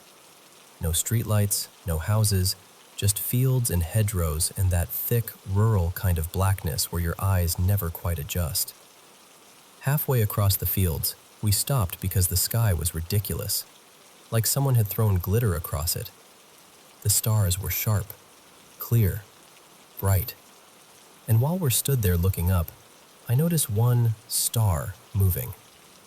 At first I'm like, okay, satellite? But then it changes direction. Not smoothly either, more like it hesitates, then darts slightly. We keep watching and then there's another one, then another, and suddenly we're both spotting them everywhere. Like once you see one, your eyes unlock the rest of them. There were loads. I mean, genuinely too many to keep track of. They were coming from different parts of the sky, traveling in different directions, some of them speeding up, slowing down, making these odd little turns. They looked exactly like stars, white, high up, pinprick bright. Except stars don't behave like that. And we could tell it wasn't just our imagination because we saw normal stuff too. Planes way lower with the blinking lights, and even fireworks off in the distance at one point. These weren't either of those. This was something else. Now, I'll be honest with you. I've read way too much abduction and UFO stuff over the years. So while Ollie's stood there grinning like a kid, I can feel my anxiety climbing like a thermostat. Not panic, but that creeping, prickly feeling of, what if tonight's the night something happens? Ollie's like, come on, this is sick. Let's go see the tunnel. And I'm trying to match his energy, but inside I'm already half ready to run back to the car. We finally reach the entrance and step inside, and the tunnel is massive. The sound changes straight away, our footsteps echoing, our voices sort of swallowed and thrown back at us. The air felt colder in there too, damp and old. We'd only been walking a short while when my nerves start kicking off properly. I'm thinking, this is stupid. Why are we here? What if something's down here? What if we get lost? Ollie keeps chatting and joking, totally calm, so I try to keep moving. At some point, my torch beam catches something on the ground. A rusty metal bar, maybe just over a meter long, flat at one end and jagged at the other. I pick it up and, trying to laugh it off, I'm like, right, I feel a bit safer with this in my hand. After a while, my fingers start going numb, so I lean it against the tunnel wall at a slight angle and go, we'll use it as a marker, so we know roughly how far in we are when we come back. Eventually, we reach the far end, and I'm actually buzzing, proud even, like, I did it. I pushed through the fear, nothing jumped out, no creepy whispering, no unseen footsteps behind us, just a long, eerie walk through an old tunnel. So we turn around and start heading back, and this is the part where everything goes wrong. Then we spot the metal bar up ahead and I go, there's my marker. We walk past it. Keep going, still talking, and about a minute later, we see it again. Same bar, same angle, same section of wall behind it. We both just stop. Like our bodies did it before our brains caught up. We go quiet, staring at it, then at each other, then back at it again. I remember saying something like, no, we literally just passed that. And Ollie, who'd been fearless all night, suddenly looks properly unsettled, like his face changed. He didn't even joke. He just went, yeah, we did. And I can't explain how that felt. It wasn't like, oh, we got turned around. It was like the tunnel had copied and pasted a slice of itself. Like we'd walked through a minute of tunnel, and then the minute restarted. We didn't hang around trying to test it. We just started walking faster, Neither of us wanted to see that bar a third time, because if we did, what then? What if we couldn't get out? It sounds dramatic, but it genuinely felt like the beginning of some Blair Witch kind of nightmare. That cold, sinking idea of a loop you can't break. I could feel my heartbeat in my throat. Somehow we made it back to the entrance without seeing it again. We practically spilled out into the open air, both acting like we were fine, but not really speaking much. Like we didn't want to say the wrong thing and make it real. And then we still had to cross those fields back to the car, in pitch black again. On the way back, we see something that makes my stomach flip. 3 pale shapes, low to the ground, moving fast in a line right beside us. For a split second, I thought it was people. Then I thought it was deer. But no, they looked like dogs, like slim greyhound-type dogs, ghost-colored, running with purpose towards the direction of the tunnel. And the thing is, out there, in the middle of nowhere, in total darkness, what are 3 dogs doing sprinting across fields like that? No callers, no owner calling, just there and gone. We get to the car, and the relief is huge. We're trying to talk ourselves down, trying to be logical, but neither of us can really land on an explanation that fits. And then, later, when we're driving, as if the night hadn't already given us enough, we see something else in the sky. This time it's not a star.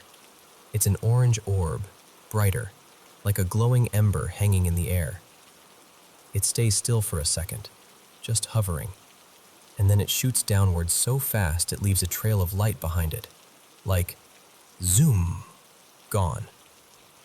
We both saw it at the exact same time, and we both shouted, full-on involuntary. I've never seen anything move like that. Not a firework, not a drone, not anything I can name.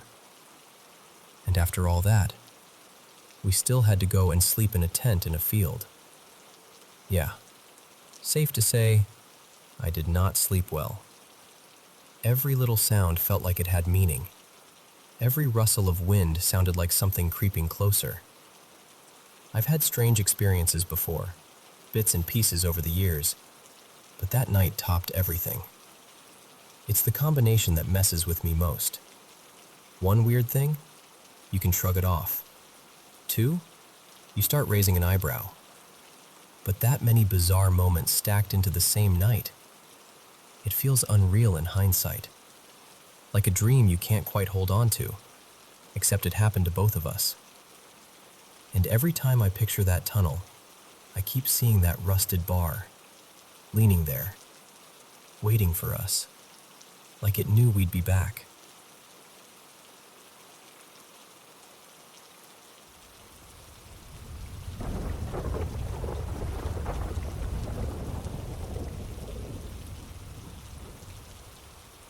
Okay, so I don't really know how to tell this without sounding like I'm trying to convince you of something.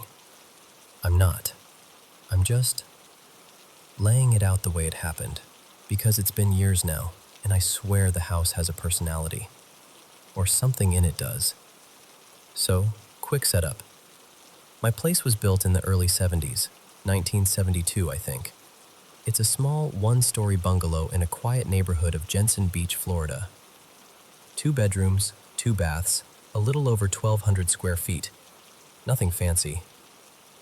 I'm the 4th owner. I live alone, and my fiancée, Maya, she's overseas right now, so it's just me in the dogless silence most nights. The house was renovated right before I bought it. Fresh paint, new floors, the whole move-in ready thing. It had been a rental at some point too, which always makes you wonder how many different lives have been lived in the same rooms, you know? Anyway, about 3 weeks after I moved in, the first weird thing happened. Every night I close my bedroom door. Not slam it, not dramatize it, just close it. Normal. But once in a while, I'd wake up in the morning and the door would be stuck. Not like swollen wood stuck, like latched stuck. Like the lock had been turned just enough that I couldn't open it without forcing it. It doesn't happen as much anymore, But it used to freak me out because, I live alone. Who's locking me in my room? Then about 6 months after moving in, it started doing this thing with the door to the garage. That's my main exit. I never lock it because the garage itself is secure and my washer and dryer are out there. But sometimes I'd open the door to step through, and the second I crossed the threshold, bam! The door would slam back like it was offended I was leaving. And when I'd turn around, the deadbolt would be fully extended, smacking into the door frame like somebody had thrown it out on purpose. I'm telling you, I just stand there in the garage staring at it thinking, how? Because I didn't touch the deadbolt. And I'm not the kind of person who sleepwalks and locks doors for fun. Then there's the attic. The attic is basically useless. Super low, all trusses, barely any room to move. But a few times a year, 3 or 4 maybe, I'll hear it. It's this rhythm, like footsteps but muted, like thump, thump, thump, moving across the ceiling from one end of the house to the other. And it's not quick like a squirrel. It sounds deliberate, like someone taking their time, pacing, up and down the length of the house. I've climbed up there with a flashlight before, and there's never anything. Just insulation, beams, and that heavy, don't stay up here too long feeling. Now, more recently, like the last month or so, I started noticing something at my bay window in the living room. It's frosted glass, so you can't really see clearly outside, but you catch movement. People walk their dogs on my street all the time. Joggers, kids on scooters, the usual. Except sometimes I'll see a shadow sweep past the window, human-shaped, like a person walking by, and I'll immediately get up to look because I'm nosy like that. And I swear to you, most times, there's no one there. Not, they already passed. I mean, the street is empty like it got wiped clean. One time there was someone, a guy walking a dog, and I felt relieved like, okay, I'm not losing it. But the rest of the time? Nothing. And here's where it gets a lot. I plugged them in around dusk on the first night. I remember checking my phone while I did it because I was proud of myself. Like, look at me, festive. That night, at exactly 7 p.m., one candle turned on, then another, then another. By 7:01, they were all on. I'm not exaggerating. It was like they were taking attendance. And then in the morning, exactly 6 a.m., one would click off, then another, then another. By 6:01, they were all off. Every night, every morning, like clockwork. I got so creeped out I took one apart. I'm not an electrician, but I expected to find some obvious little timer component hidden inside. There was nothing. Just a bulb, wiring, the plug, basic parts. No smart features. No reason they should have been doing that. Last Christmas, I didn't even put them out. I know that sounds ridiculous, but I just didn't want to invite that back. Now, this next part is the one that really messes with me because it's physical. Ever since I moved in, off and on, my bed will shake at night while I'm in it. Not like an earthquake, not violent, just side to side, maybe half an inch.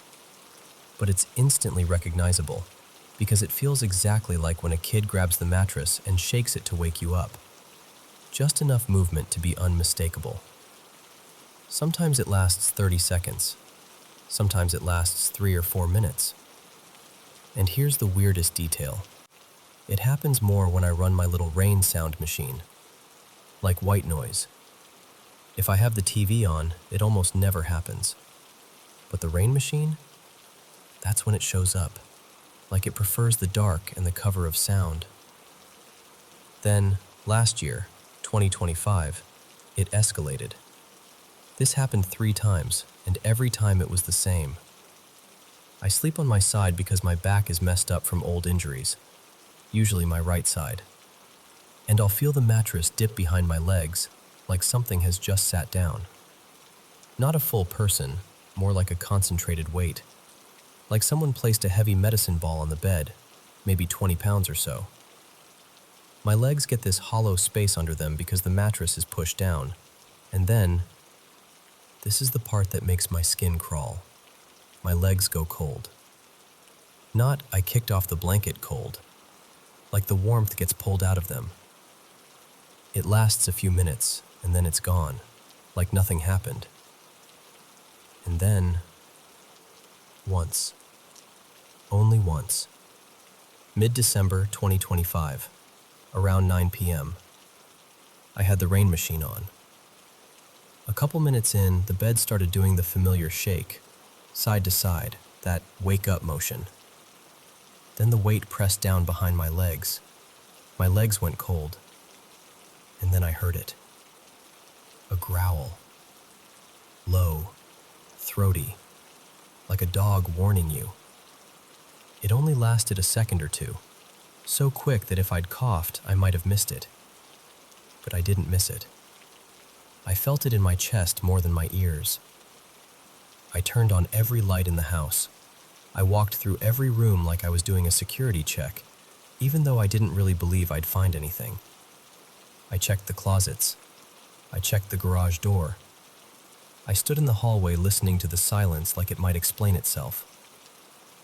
And then I slept on the couch, lights on, because I just couldn't climb back into that bed like everything was normal. So yeah, that's it. That's the whole thing. I'm not asking you to tell me it's a ghost. I'm not even saying I believe it's a ghost. I just know what I've experienced, and I know how it feels. Like the house is doing little things to remind me it's there. And sometimes it's not just the house.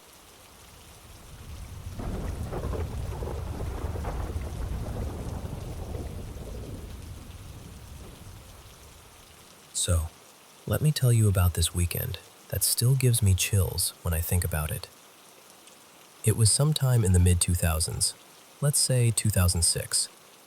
I'd planned this extended weekend getaway with my then-fiancée Marisa at this famous old pink hotel on the Gulf Coast. The kind of place that looks like it belongs on a postcard. Arched windows, palms swaying, that whole grand old resort vibe. But it also had a history. Over the decades, it had gone through different lives. Glamour, decline, being used for things it was never meant for, then sitting quiet for a while before being restored and reopened. Beautiful on the outside, with a weird feeling tucked into the corners. Now, here's the key detail about me. I'm extremely allergic to cigarette smoke. Not, I don't like the smell. I mean my body reacts fast. So I'd made a point to reserve a non-smoking room, and I'd even mentioned it twice. Once when booking, once again a day or two before we arrived. I was trying to do everything right. We get there after check-in, luggage in hand, feeling that little rush of vacation finally started, and the front desk hits us with, "Your room isn't ready yet." They're very sweet about it though. They tell us to relax in the lounge, and they comp us a couple of drinks while we wait. Marissa's laughing, making the best of it, talking about how we're going to walk the beach after dinner. I'm trying to settle into the mood. About 40 minutes later, someone comes over, real polished, concierge energy, and says our room is ready. We head upstairs, and the second I step over the threshold, I know. I don't even need to sniff around or check anything. It hits my face like a wall. Someone had smoked in there recently. Maybe they opened a window. Maybe housekeeping sprayed something. But it didn't matter. My chest tightened immediately. That prickly, awful start of a reaction. I looked at Marissa and said, "Don't unpack. Not one thing. We can't stay in here." So I go back down to the front desk, trying to keep my voice calm because I'm already uncomfortable and I don't want to sound dramatic. I tell them the room reeks of smoke and I'm allergic, so we need another non-smoking room. They relay it to the manager on duty. His name tag said Gordon. I remember that for some reason. and he comes out with this smile that's just a little too fixed. And he really, really wants me to stay in that room. He starts offering solutions: carpet deodorizer, an ozone machine, air fresheners. We can take care of it right away, all that. And I'm standing there thinking, "Sir, I am not negotiating with physics." I tell him, "I appreciate it, but this is medical. I can't gamble on it. I need a room that hasn't been smoked in. Period." So we wait again, another 40 minutes or so. At that point, I'm exhausted, and Marissa's being incredibly patient, but I can tell she's disappointed. The whole evening felt like it was slipping away. Finally, they give us a new room. And honestly, it was a better room. A view straight out toward the water, the beach stretched like a pale ribbon, moonlight glimmering out there later that night. And when I walked in, nothing. Clean air, no smoke. My body relaxed immediately. We unpacked, got ready for bed, and I remember thinking, okay, we're good now. There was a ceiling fan above the bed, one of those old-fashioned ones with a wall switch that clicks through settings: off, low, medium, high. Before we went to sleep, I set it on the lowest speed, just enough to keep the air moving. Now here's where it shifts. The room is cold, way colder than it should have been. The AC is running, but it feels like it's overdoing it. And then I notice the ceiling fan.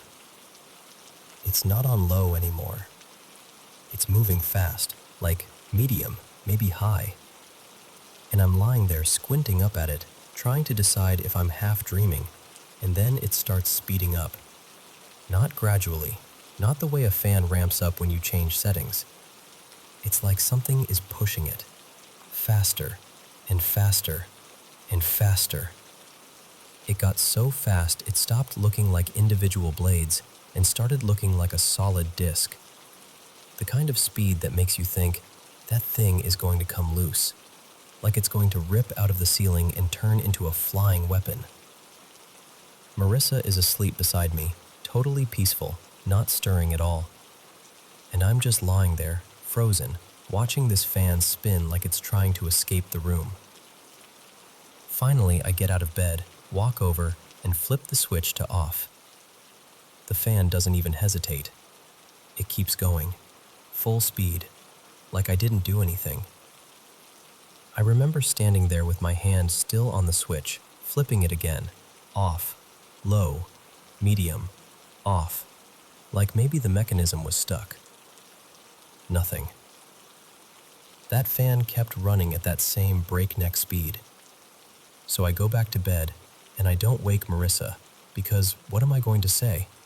Hey, the ceiling fan is possessed?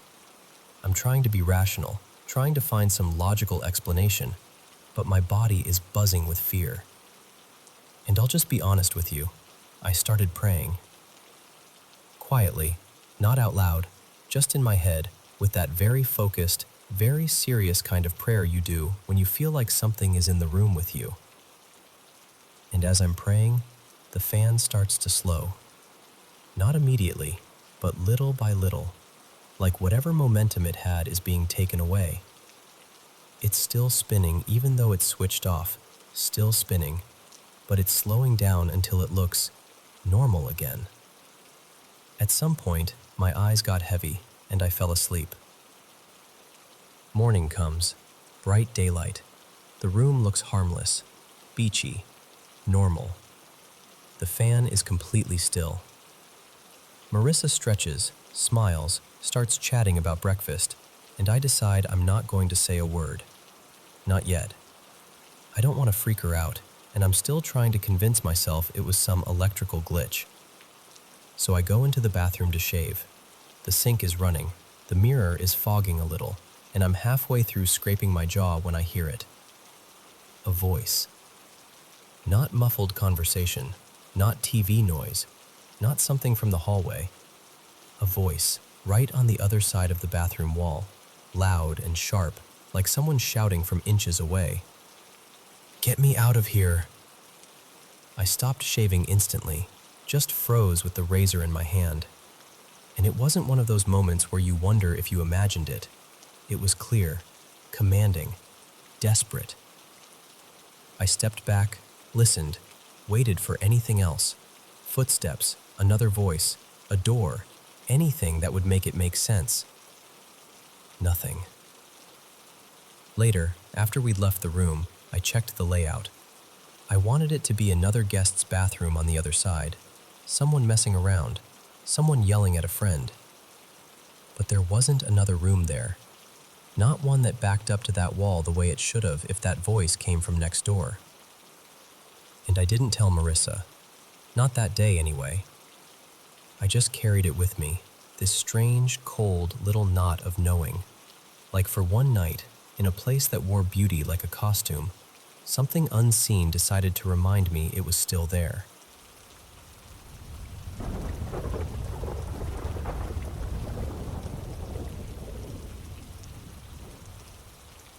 So, I've been with my partner Eli for almost 8 years now. Back when we first started dating, we were still living with our own parents, so we do that thing where you basically live together, but only in little pockets, sleeping over when we could, packing a bag like you're going on a tiny weekend trip. Eli's parents are divorced, which meant sometimes we'd end up staying at his dad's place for a few nights at a time. The thing is, the first time I stayed there, Eli didn't warn me about anything. No, hey, by the way, this house is weird. No stories, nothing. And I remember thinking, okay, great. Normal place, normal nights. Except, within the first week, I started noticing things that were hard to explain without sounding dramatic. Upstairs, there were a couple of corners that didn't just look shadowy. They looked wrong. Like the darkness wasn't a lack of light. It was thicker. Like the space went deeper than the wall should allow. Almost like your eyes couldn't measure it properly. And outside, this is such a specific detail, but it stuck with me. There was this narrow path behind the house that ran past the kitchen. There was no rule about it. No fence, no sign, nothing. But every time I even looked toward it, I felt this immediate, gut-level certainty. Don't go there. Like it was off limits, in a way that didn't belong to reality. The worst part, though, was the bedroom window. During the day, it was just a window. At night, I couldn't stand the idea of looking out of it. I'd catch myself turning my head away before I even realized I was doing it, like my body was trying to protect me from something my brain hadn't agreed was real. After a few days of feeling quietly on edge, I finally said something to Eli. I started listing the spots, the corners, the hallway angle, the window, the kitchen path. And he stopped me mid-sentence. Not in a dismissive way, more like he went pale and said, "Wait, don't keep going." Then he did the creepiest thing possible. He named the other places I hadn't even mentioned yet, like he already knew exactly what I was talking about. He told me he hadn't wanted to plant the idea in my head because not everyone reacts to it. His dad and his stepmom, Nora, seemed completely unaffected, like the house was just a house to them. So Eli was hoping maybe I'd never notice anything, but I had noticed. And once I did, it got worse. There came a point where I wouldn't even glance at those corners, not because I was trying to be dramatic, because my fear felt automatic, like touching a hot pan, like my body already knew the outcome. A few moments still make my stomach tighten when I think about them. One night, I needed to use the downstairs bathroom, and I realized I was bargaining with myself like a little kid. Just go. Just walk down. It's fine. But I couldn't. I literally refused to go alone. I waited until Eli came with me, and I remember feeling embarrassed, and also relieved, like I'd narrowly avoided something. Another night we were in bed, and I was facing one of those corners. It didn't even look darker than usual at first, until it suddenly felt occupied. And I don't mean I imagined it. I mean the air in that corner shifted in a way that made my skin prickle. And then my brain did that awful thing where it fills in a shape. A figure. Tall, still, almost swallowed by darkness, except for this pale, blank suggestion of a face, and something like a dark cloak or long draping fabric. I couldn't make out clear features, but I remember long, dark hair, like strands hanging down in an uneven curtain. And then, another evening, I saw something along the kitchen path, the one that felt forbidden. I was inside, near the sink, and I glanced out at just the wrong moment and saw that same shape moving down it, like it belonged there more than I did. When I whispered to Eli what I'd seen, he didn't laugh. He didn't say, "It was a shadow." He got quiet in this heavy way, like he was weighing whether telling me more would make everything worse. And then he told me something I wish I'd never heard. He said there was a night when his dad was asleep, and Nora woke up because he was choking, like really choking. She shook him awake, and the second he woke up, it stopped. His dad told them he'd been dreaming that something, some kind of monster, that was the word he used, was strangling him. And even after that, his dad still insisted he didn't believe in anything paranormal. Like he could admit the experience happened, but refused to give it a category. Over time, I tried to do practical things. I tried to rationalize. I tried to take control in small ways. At one point, I was so fed up with one particular corner, the one that felt like it had a presence, that I asked Eli if we could move a bulky wardrobe into it. He agreed, and we shoved it in there together like we were plugging a leak. And this is the weird part. That corner stopped being one of the dark spots. Like breaking the line of sight or changing the shape of the space actually mattered. Eli and I talked about the figure too, and what messed with me was that he described it almost exactly the way I did. Same general silhouette, same feeling, same vibe. The only thing we disagreed about was what we thought it was. Like even assigning it a gender felt like guessing at something that didn't want to be known. And it wasn't only us.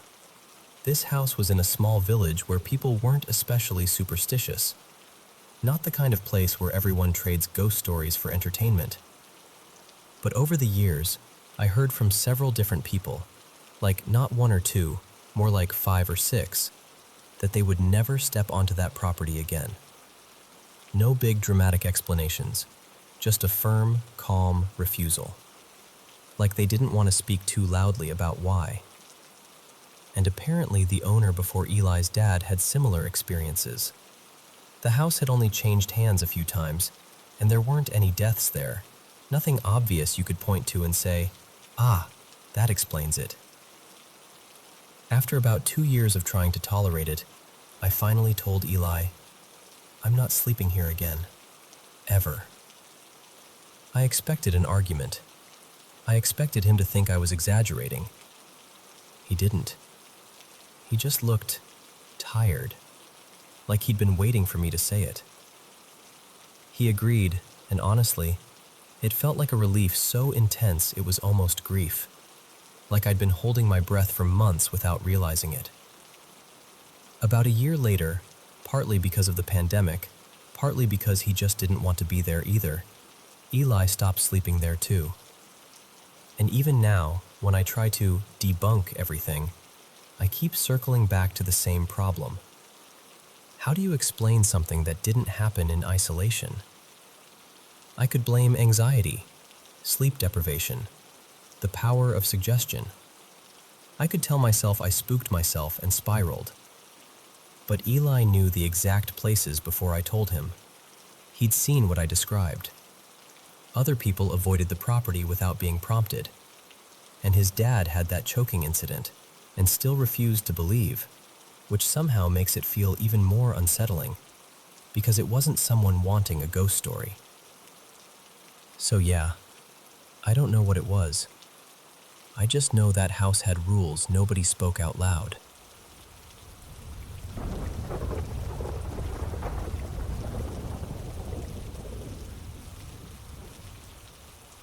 So here's something my family has been telling me for as long as I can remember. Like one of those stories that gets passed down at birthdays over cups of tea whenever someone says, "You'll never believe this." Before I was even born, my great-grandmother, her name was Mabel, apparently told my parents, plain as day, that I'd come into the world with blue eyes and brown hair.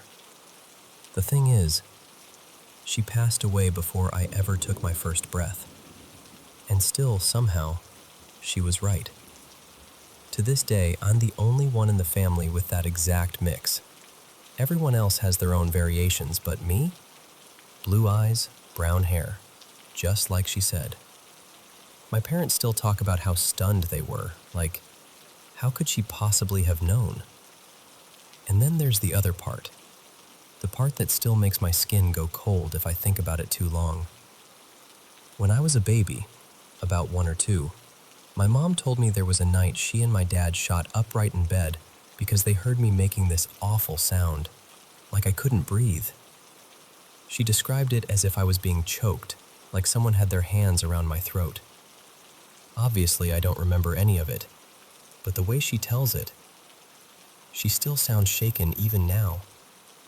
That first place we lived in was a small upstairs apartment, and as I grew up there with my brothers, there were 4 of us kids total, 3 boys and me, the youngest girl. We started noticing things before anyone ever sat us down and said, "Okay, this is what we think is happening." At night, we'd hear cutlery clinking in the kitchen, like someone calmly rummaging through drawers. We'd hear slow footsteps when everyone was meant to be asleep. And in the mornings, my parents, who were always the first ones awake, would walk out and find cupboard doors hanging open that absolutely weren't open the night before. Even the neighbors said things. They'd stop my parents in the hallway and be like, "Were you renovating up there?" Because they'd hear loud banging through the ceiling, heavy enough to rattle their place, at times when none of us were even home. And my parents would just stand there like, "That's impossible. We weren't there." One incident still sticks with me because it wasn't just my family hearing things anymore. There was a night my family was away for a funeral, my dad's uncle, I think, and I was too little to go. So I stayed downstairs with my best friend at the time, Lily, and her mum, Renee. We had dinner, watched a bit of TV, did the whole bedtime routine. Totally normal. Then all 3 of us heard it. These huge crashes coming from our apartment upstairs. Not a little creak or a settling noise, like full-on angry stomping movement. It went on long enough that Renee's face changed, that serious adult look, and she grabbed her keys and said, "Right, I'm checking." She went up, looked around. Every room. Silence. No one there. Nothing out of place that explained it. And when she came back down, she didn't laugh it off or brush it away. She looked genuinely unsettled. The next morning, she told my parents everything, and that was the first time my parents had someone outside our family confirm it in a way that couldn't be waved off as imagination. Somewhere along the way, years later when I was old enough to understand, they told me something else they'd been told back then. That there was supposedly a female presence attached to me.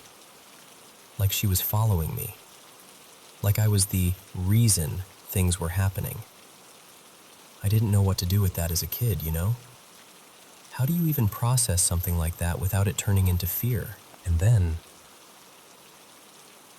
it started again.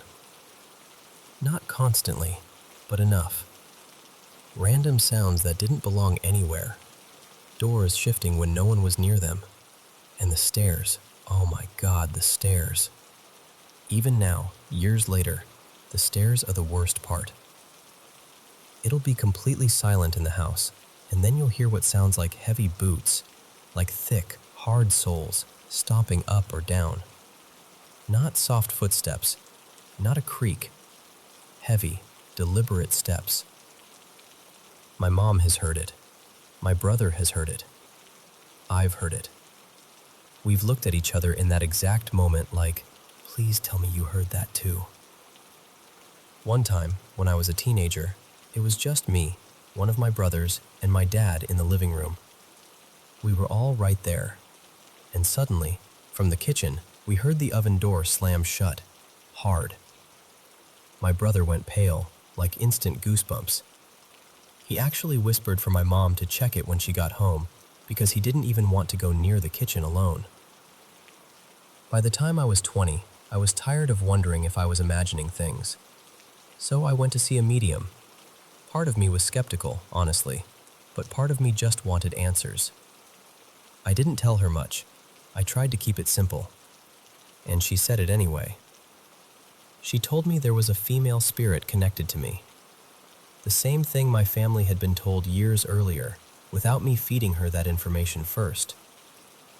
That was the moment it stopped feeling like coincidence to me. Not because I wanted it to be true, because I didn't, but because it matched too closely. Then later, when my now fiancé, Evan, moved in with me, he had no idea about any of this. None. I didn't want to freak him out, and I didn't want to plant ideas in his head. But after a while, he started noticing things. Little things at first, then bigger things. And one day he looked at me and said, "Does stuff like this happen a lot?" And weirdly, that helped. Not because I wanted someone else dragged into it, but because it was the first time I got that outside confirmation from someone who hadn't grown up hearing the stories. I'm 26 now, and it still happens. Not every day, not like some horror movie where everything is flying off shelves, but enough that it's always sitting in the back of my mind.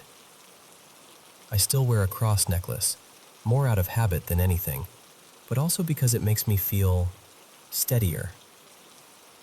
And there's this video my mom sent me once that I still hate watching. Our cat, staring at nothing, tracking something across the room, then jumping and swiping like it's trying to grab whatever's there. But there's nothing. No toy, no bug, no shadow. Just empty air. It freaks me out every single time. Lately, we've started talking about doing something about it, like properly. Cleansing the house, using sage, whatever you want to call it. Not out of anger, not out of drama, more like, it feels like whatever this is has been hanging around for too long. And if there really is something unsettled here, I don't want it lingering forever. I want peace. For me, for my family, for Evan, and honestly, for whatever might be stuck. And look, I know how this sounds. I really do. If you haven't lived it, it's easy to dismiss. I used to be the same way when I was younger, oblivious, brushing things off, thinking people were just being dramatic. But it's harder to shrug off when it keeps happening, year after year, in different homes, with different people hearing the same things. I'm not telling this to convince anyone. I'm telling it because it's my reality. And maybe, somewhere out there, someone's lived something similar and knows exactly what I mean.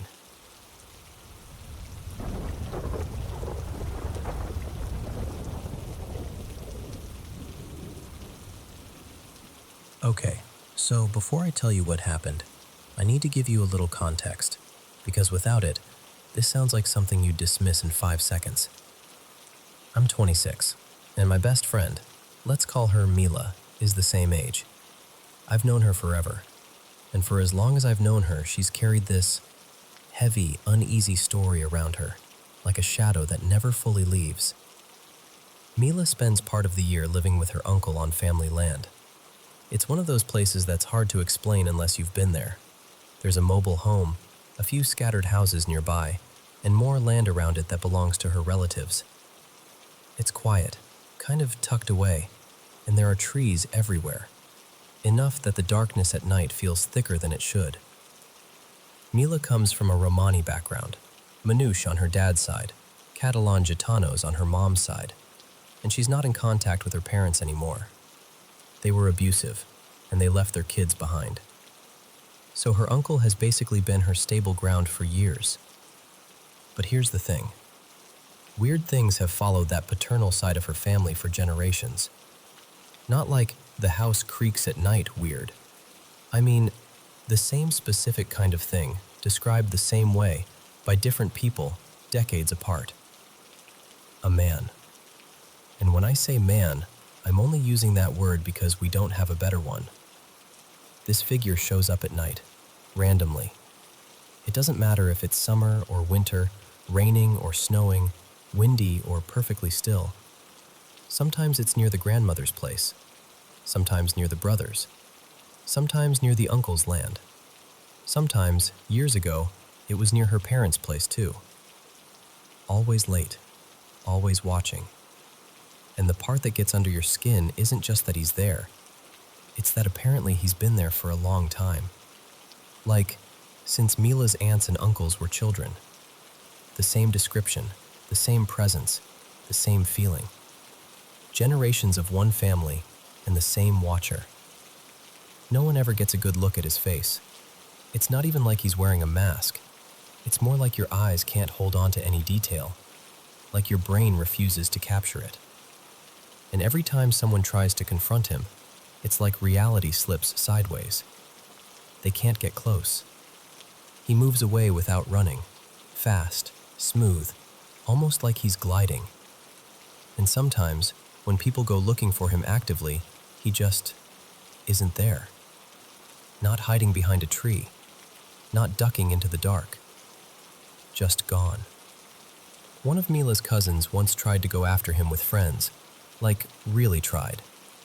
They went out together, lights, flashlights, calling out, spreading around the property, and the man vanished. As if he'd never been there at all. But what really scares people isn't even the visual. It's the feeling. Everyone describes it the same way. This wave of discomfort that hits your body first. Like your chest tightens. Like the air is suddenly wrong. And it doesn't just affect the person who sees him.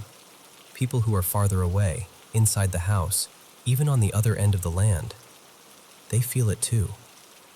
Like something has stepped into the night and the whole place knows. Mila told me the first time she ever saw him, she was about 6. She got up in the middle of the night to get water. Kid stuff, half asleep, just padding down the hallway. And when she looked toward the patio door, there he was, standing right there, close enough that it didn't make sense. And he was so tall that from where she stood, she could only see his shoulders, not even his head, just this massive shape filling the space in front of the glass. And they stayed like that for what felt like forever, watching him stand there, motionless. Then, slowly, he backed away. And that's the only way Mila can describe it. He didn't walk off like a person. He kind of retreated into the dark. And then he was just gone, hidden, or disappeared. No footsteps, no sound, no, oh, he went behind the shed. Just nothing. The second time she saw him was years later at her grandmother's place. It was one of those nights where the yard feels too quiet. Mila looked outside and saw him again, tall, completely still, facing toward one of her uncle's plots of land, like he was watching something specific. Her cousin saw him too and immediately started panicking, like a full-on panic attack, trembling, struggling to breathe. It wasn't one of those moments where people talk themselves down. It was instant terror. Mila's uncles and her father at the time rushed outside, determined, angry, trying to be brave. They started toward him. And the same thing happened. He moved away without running. Fast, effortless, always just out of reach. And still, no face, no details. Just that towering silhouette and the sense that he was aware of them without reacting like a normal human being would. Now, the third time is the one I can tell you about personally, because I was there. This was at her uncle's place on the land. I remember it so clearly because I wasn't primed for it the way her family was. I had heard the stories, sure, but part of me still filed it under someone creepy or family legend that got bigger over time. That night, it didn't feel like a story. It started with the dogs. They weren't barking like they do when a fox or a cat shows up. They were whining, low, distressed, like they didn't want to go near the windows. And Mila's uncle, who sleeps like a rock, truly, like nothing wakes him, suddenly jolted awake, like someone had yanked him out of sleep. He sat up, eyes wide, breathing hard, and without even speaking much, he reached for something. This time it was a heavy stick he kept by the door, and he was shaking so badly I could see it even in the dim light. He went outside, and I swear to you, the second he stepped off the porch, the night felt heavier, like the air pressed down. We didn't see footsteps. We didn't hear movement. But Mila's uncle stared into the trees like he was looking straight at someone. And then, this is the only way I can describe it, the presence seemed to evaporate into the vegetation. Not ran into the woods, not hid behind a bush. It was like mist pulling back into the dark. I didn't even have to see him to know something was out there, because I felt it. A pressure, like being watched so intensely it almost made my skin hurt. Like eyes on the back of your neck, except it lasted for hours. Even after we went inside, even after we tried to act normal, even after the house was quiet again. I remember lying there thinking, if I turn my head, I'm going to see him through the window. And the worst part? It didn't feel like a stranger passing through. It felt like something that already knew the place, like it belonged to the night there, like it had done this before, over and over, long before I ever stepped foot on that land. And that's why, even now, when people ask me if I believe in paranormal stuff, I don't even know how to answer. Because all I can say is, I was there. I felt it. And I've never forgotten what it felt like to be watched by something you can't reach, can't understand, and can't make leave.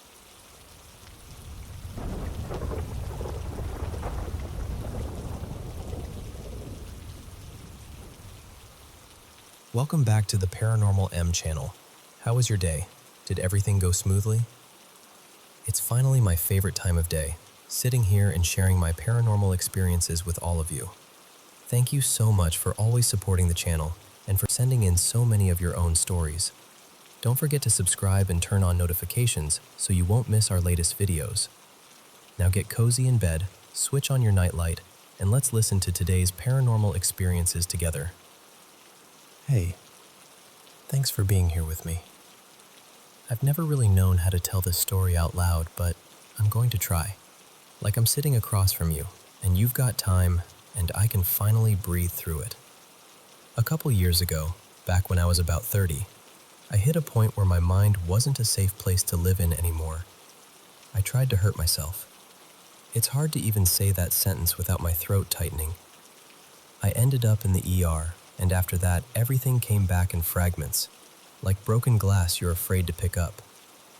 The first clear thing I remember is flashing lights and confusion. Someone in uniform trying to calm me down, trying to get something dangerous out of my hands.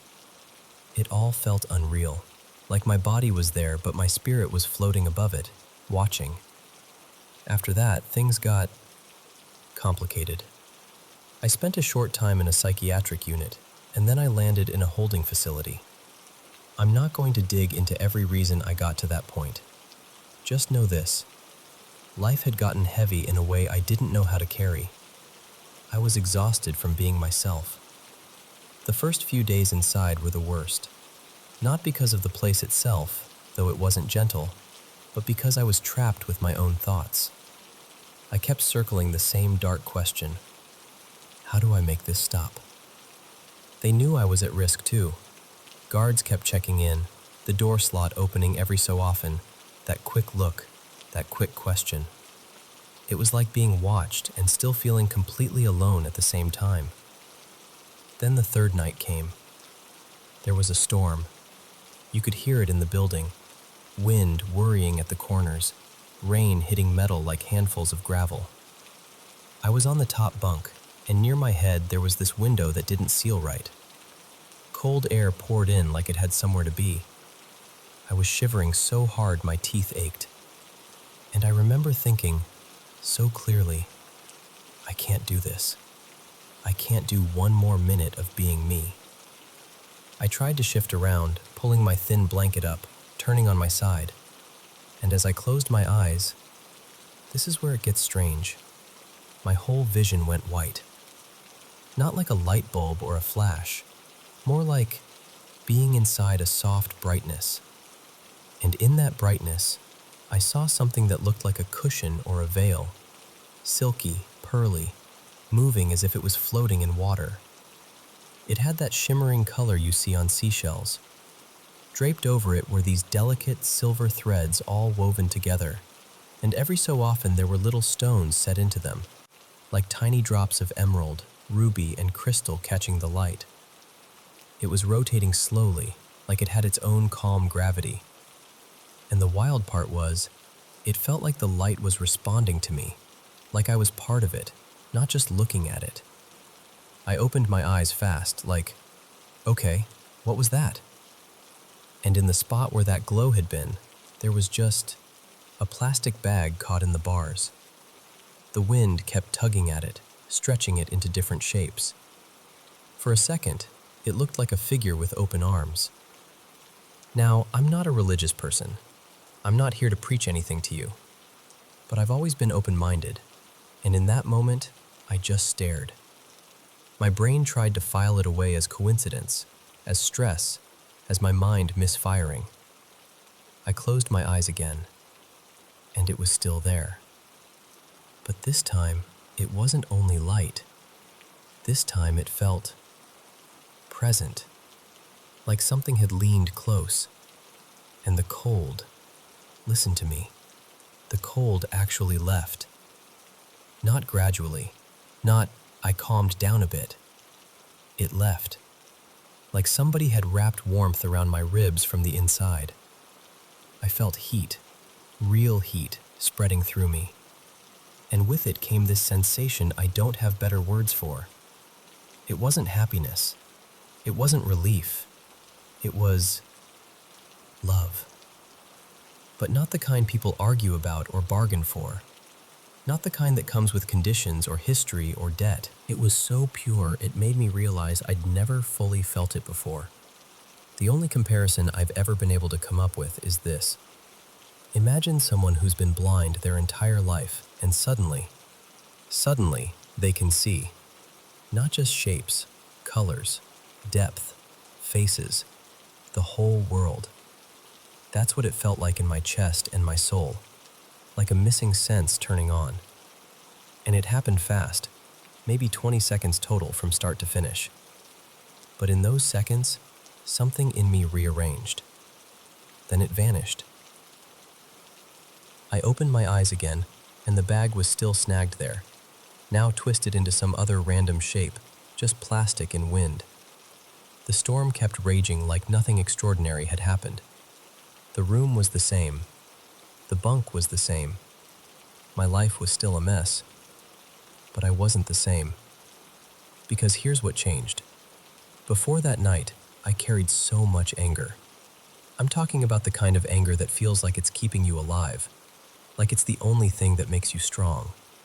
I held grudges like they were shields. I was always eye for an eye. I'd rehearse old betrayals like they were scripture.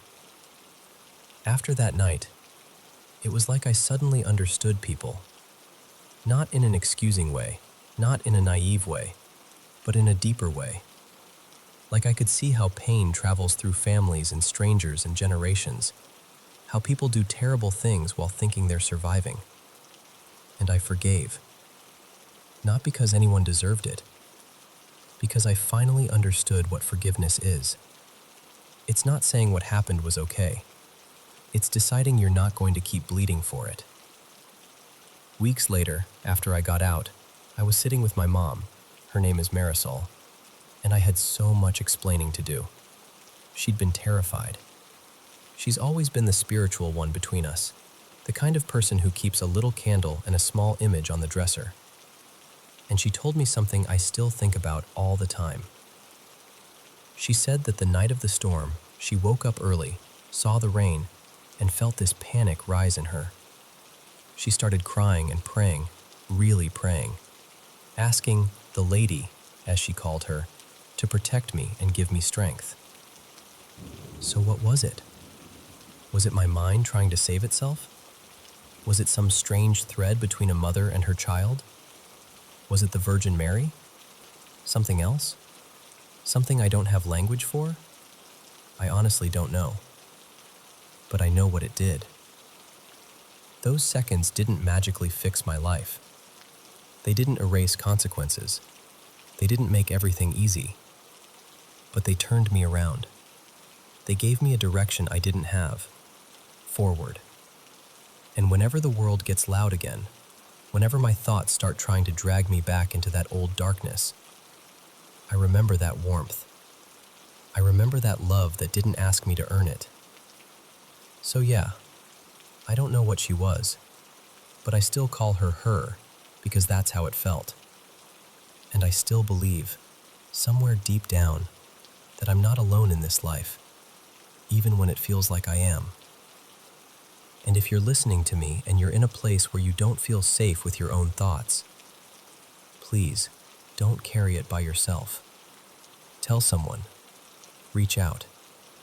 You deserve help that's real and human, right in the room with you.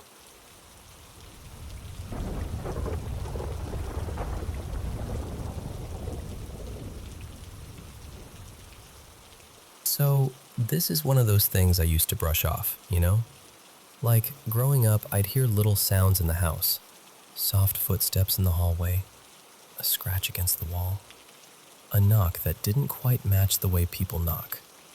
And I'd just tell myself it was the house settling, or pipes, or my imagination being dramatic. But here's the thing.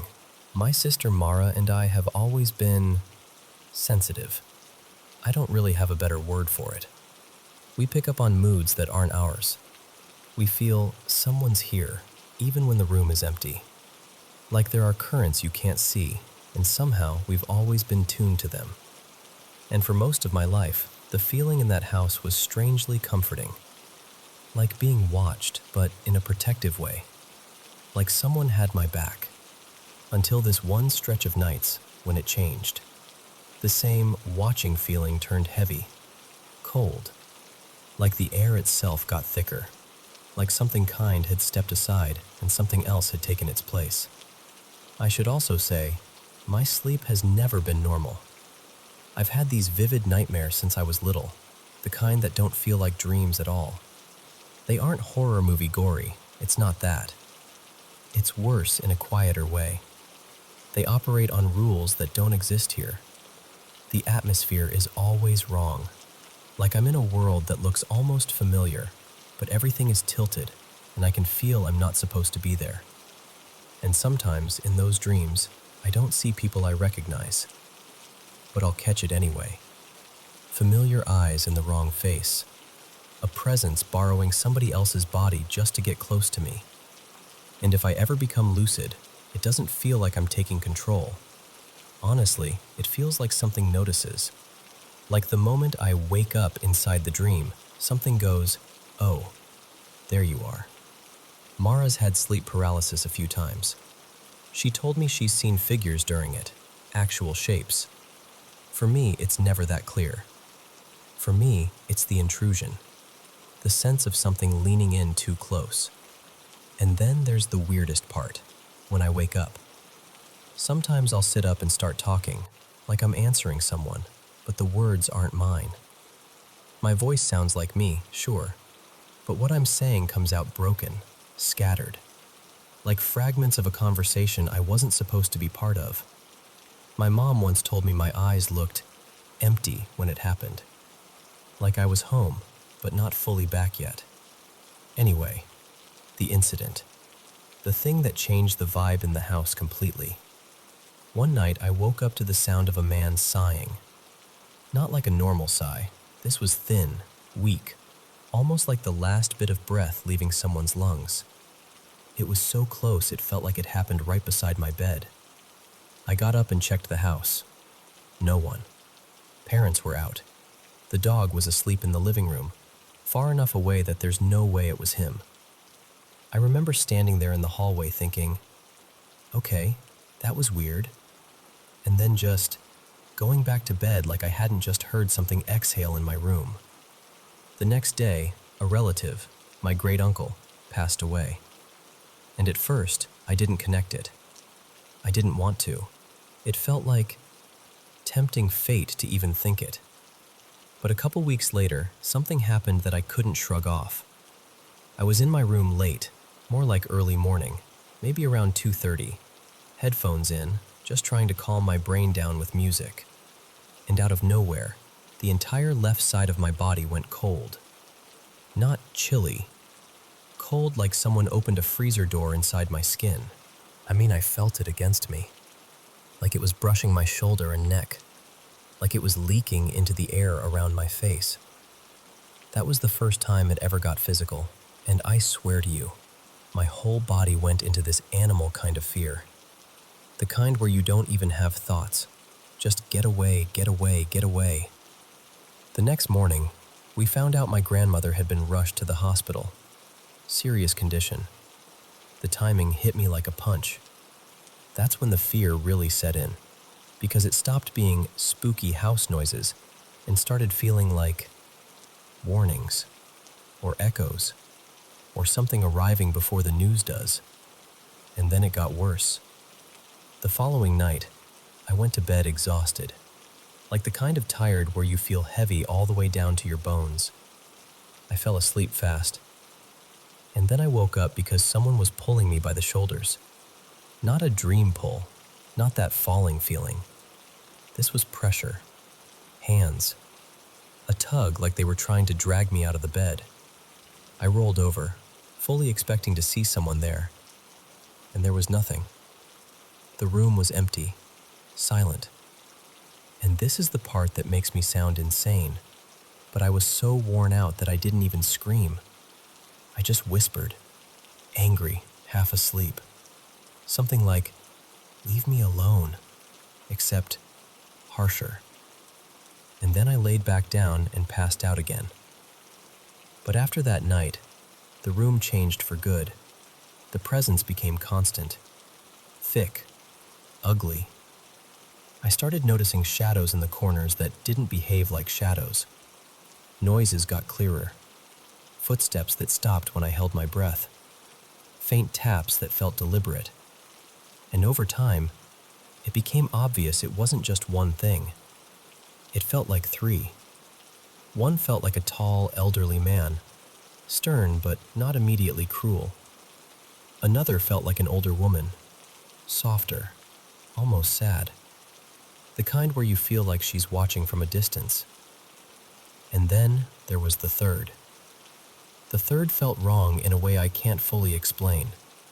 Not scary like a jump scare, more like bad intent. Like walking into a room right after an argument and the air still remembers.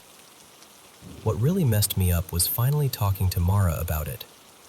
We weren't close growing up, more like ships passing in the same house, so we never compared notes. But recently, I told her everything. The sigh, the breathing, the pulling, the three presences.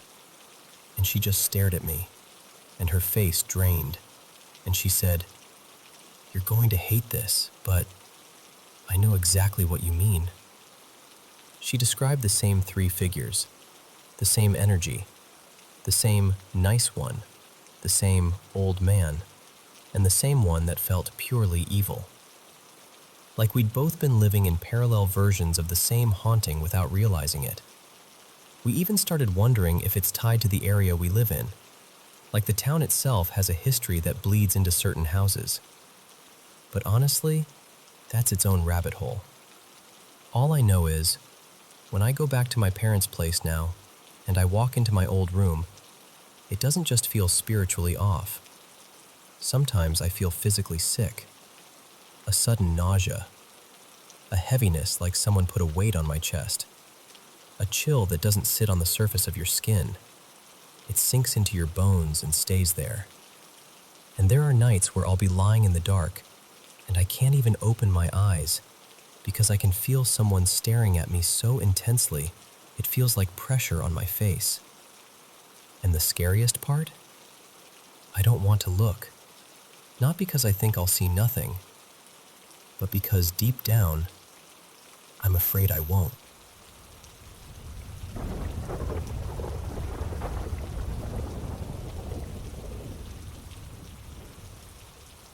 So, I've got two stories from growing up that still sit in the back of my mind like a song you can't quite place. I'm not someone who goes looking for paranormal stuff either. I've always been pretty practical about it. But these two moments, they happened in a way that still feels weirdly solid. First, a little setup. I grew up in this really old house, old enough that when my family added on to it, we had to deal with historic paperwork and all that. It wasn't like the place was constantly creepy. No cold spots, no slamming doors, none of the classic haunted house stuff. Honestly, it mostly just felt like a house that had been around a long time. When I was in second grade, my bedroom was at the end of a hallway. My parents' room was right beside mine, with our doors almost touching at the corner. Down the other end was my little brother's room. He was in preschool then. The bathroom sat between us, kind of like the hallway's midpoint. And for whatever reason, I always slept with my door open. I hated the feeling of a closed door at night. Even as a kid, I couldn't explain it. It just made me anxious. One night, I woke up to the sound of a toilet flushing. Not like a vague noise either, like the full, unmistakable whoosh of it. I rolled over, expecting to see my dad or my mom, or maybe my brother stumbling back to bed half asleep. But instead, this girl stepped out of the bathroom. She was taller than me, wearing this simple white nightgown that hung kind of straight, like something you'd picture in an old movie. She didn't shuffle or creep. She just walked like it was normal, like she belonged there. She came down the hallway toward my room, and then, right before she reached my doorway, she turned to face the wall and stopped. And then she just stood there, breathing. But not normal breathing. It was heavy, deep, rough breathing, like she'd just run a mile, or like every inhale took work. Like she was pulling air in and pushing it out with everything she had. I remember lying there watching her, trying to make sense of it, and my brain basically landing on the only explanation it could tolerate. That must be my brother, even though it obviously wasn't. I got out of bed anyway, slowly, like I didn't want to startle her, or whatever she was. I crept toward her and waited for her to react, turn her head, glance at me, anything. But she didn't. Just kept staring at the wall, breathing like that. I kept inching closer until I was right there, close enough that if I leaned forward, my forehead would almost touch her shoulder.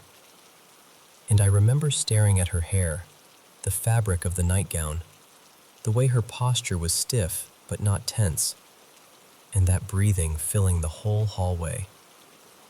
Then I lifted my hand. I watched my fingers move toward her, like I was doing it in slow motion, like I was proving to myself she was real. And right before I touched her, I panicked. Not a screaming panic, more like my body suddenly decided, nope, absolutely not.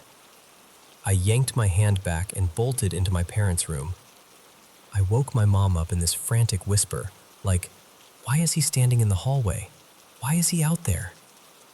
And my mom, still half asleep, just went, what are you talking about? Because my little brother was right there, in their bed, sound asleep. My mom got up and searched the house, bathroom, hallway, closets, kitchen, the whole thing, like a parent going through the motions even when they're pretty sure it'll be nothing. But it was nothing. And even now, she doesn't have an explanation. What messes with me about that one is how clear it is. I wasn't a toddler. I was old enough to know what dreaming feels like. And this didn't feel like a dream. It felt like I woke up, heard the flush, saw someone step out, and then stood 3 feet away from them. I didn't see through her. She wasn't glowing or floating or anything. She looked like a regular person. And the strangest part is, I wasn't even terrified afterward. It was more like my brain filed it under, "That happened," and then just kept going. Okay, the second story is different. Less hallway ghost and more, what the heck is this?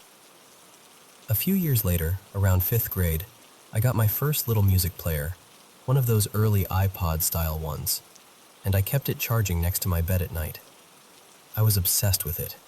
Music, games, photos, everything.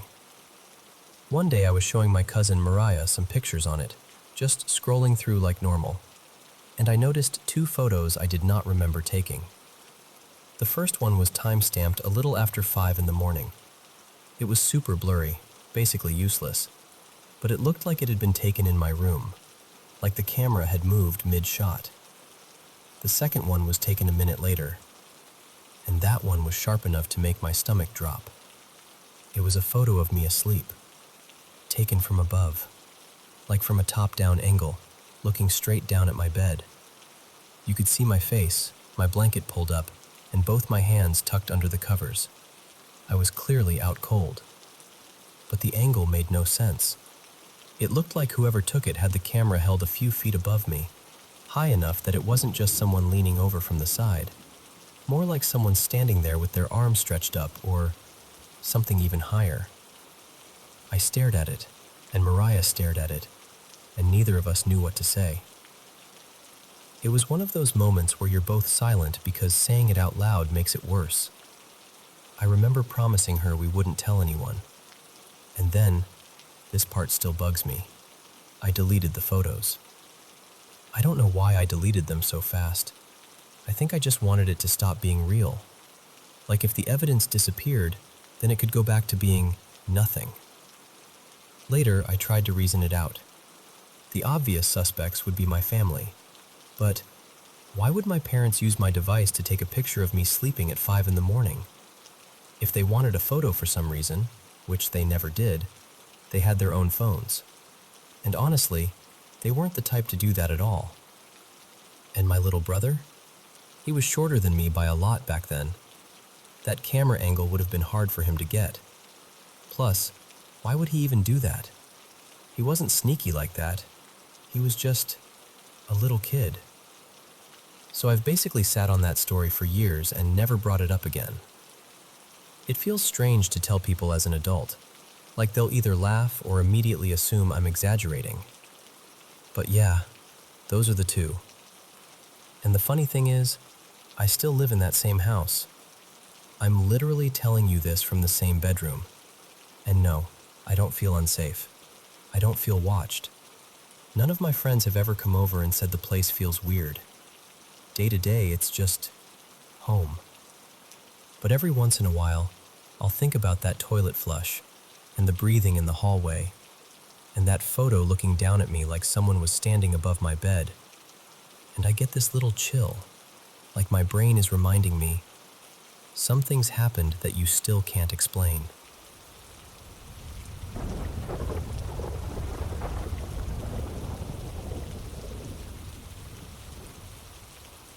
So a couple years back, I was in the middle of this ridiculously long coastal walk. One of those treks where the days blur together and your whole life fits into a backpack. I've been wild camping the entire time, and honestly, it was mostly uneventful in the best way. The odd nuisance, sure. One night a fox made off with my dinner. Another time some off-leash dog tried to headbutt my tent like it was a toy. But nothing that ever really got under my skin. Until this one night. I'd been cutting through the northwest of England in winter, and I got caught out in a seaside town. Let's say Morecambe, or close enough to it that the air still tasted like salt and cold metal. The problem was the light. You know how winter does that thing where the sky just gives up?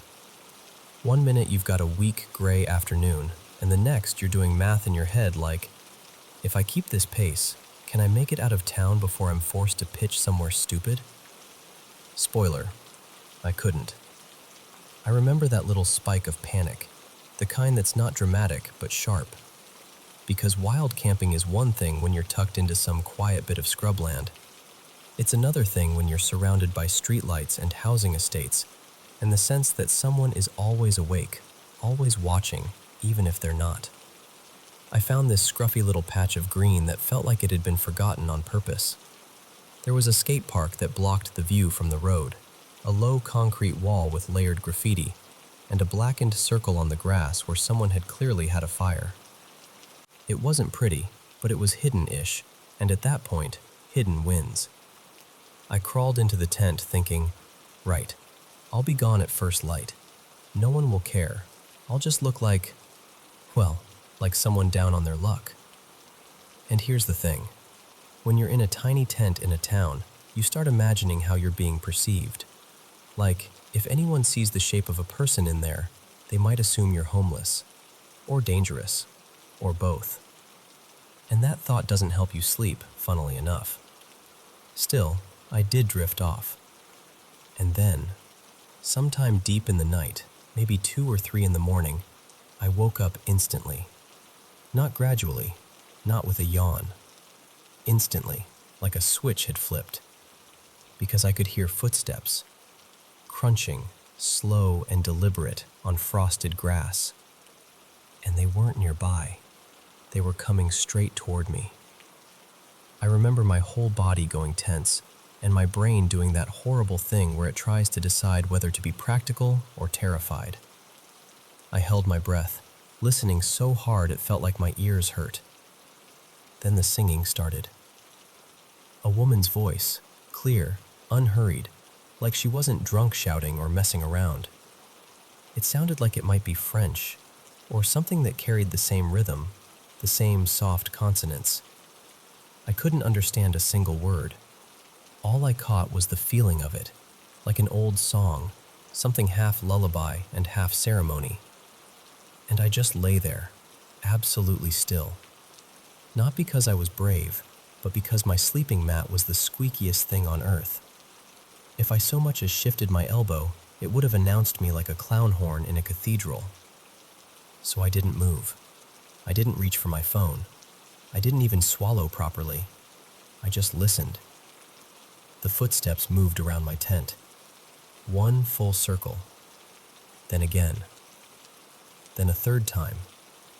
3 slow loops, the frost crunching softly, the singing always close, close enough that I could picture her boots, her breath in the air, the shape of her shadow on the tent fabric, even though I never actually saw a thing. And what's strange is, it didn't feel threatening. Then, as if it had reached its natural ending, the singing stopped. There was a pause, just long enough that my mind started screaming, "Now what? Now what happens?" And then the footsteps moved away, fading out across the grass until it was only the distant hush of the town again. That was it. No laughter, no banging on the tent, no sudden "got you," no one trying the zip. Just 3 circles and a song in a language I couldn't place. Afterward, I didn't sleep properly. I lay there with my eyes open, feeling weirdly reassured, which is not the emotion I expected. The fact it was a woman's voice, the fact it was singing, those details made it feel less like a threat and more like something, I don't know, intentional. By morning, nothing looked different. It was just a battered bit of grass beside concrete ramps and old graffiti, like it had always been. I packed up quickly and got out of there, but the whole time I kept thinking, what was that? Who does that? Why 3 times?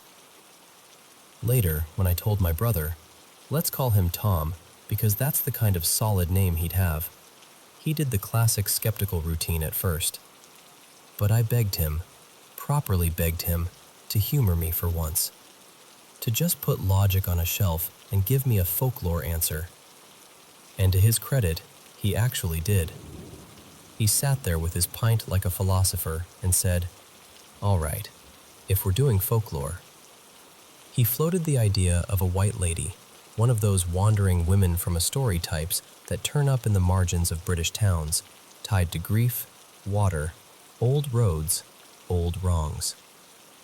Then he said, since I'd been near an old theater, one of those Victorian places with peeling posters and long closed doors, it could be some kind of performer spirit, a singer, someone who died with a melody still in her throat. He even mentioned how touring companies used to cross between Britain and France, swapping songs and styles, like the coastline itself was a corridor. And I know, there's a perfectly reasonable explanation.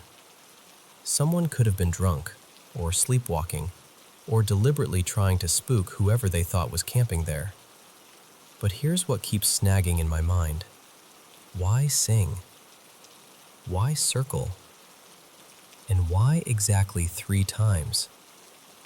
Because 3 feels symbolic, like an old rule, like the kind of number that shows up in stories because it means something, a blessing, a boundary, a warning, a protection.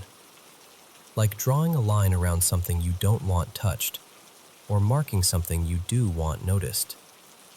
Sometimes I wonder if it was a curse. Sometimes I wonder if it was the opposite, like a kind of accidental protection. Someone seeing a lone tent in the cold and doing whatever ritual they'd inherited, half joking and half believing, to keep the night from swallowing it. And sometimes, if I'm being honest, I wonder if it was just one of those moments where the world overlaps itself for a second, where you're exhausted and far from home and half dreaming, and something ancient and human and inexplicable brushes past you, singing softly, and then moves on. All I know is, I've camped in plenty of strange places, but I've never had the night walk around me in 3 slow circles and sing.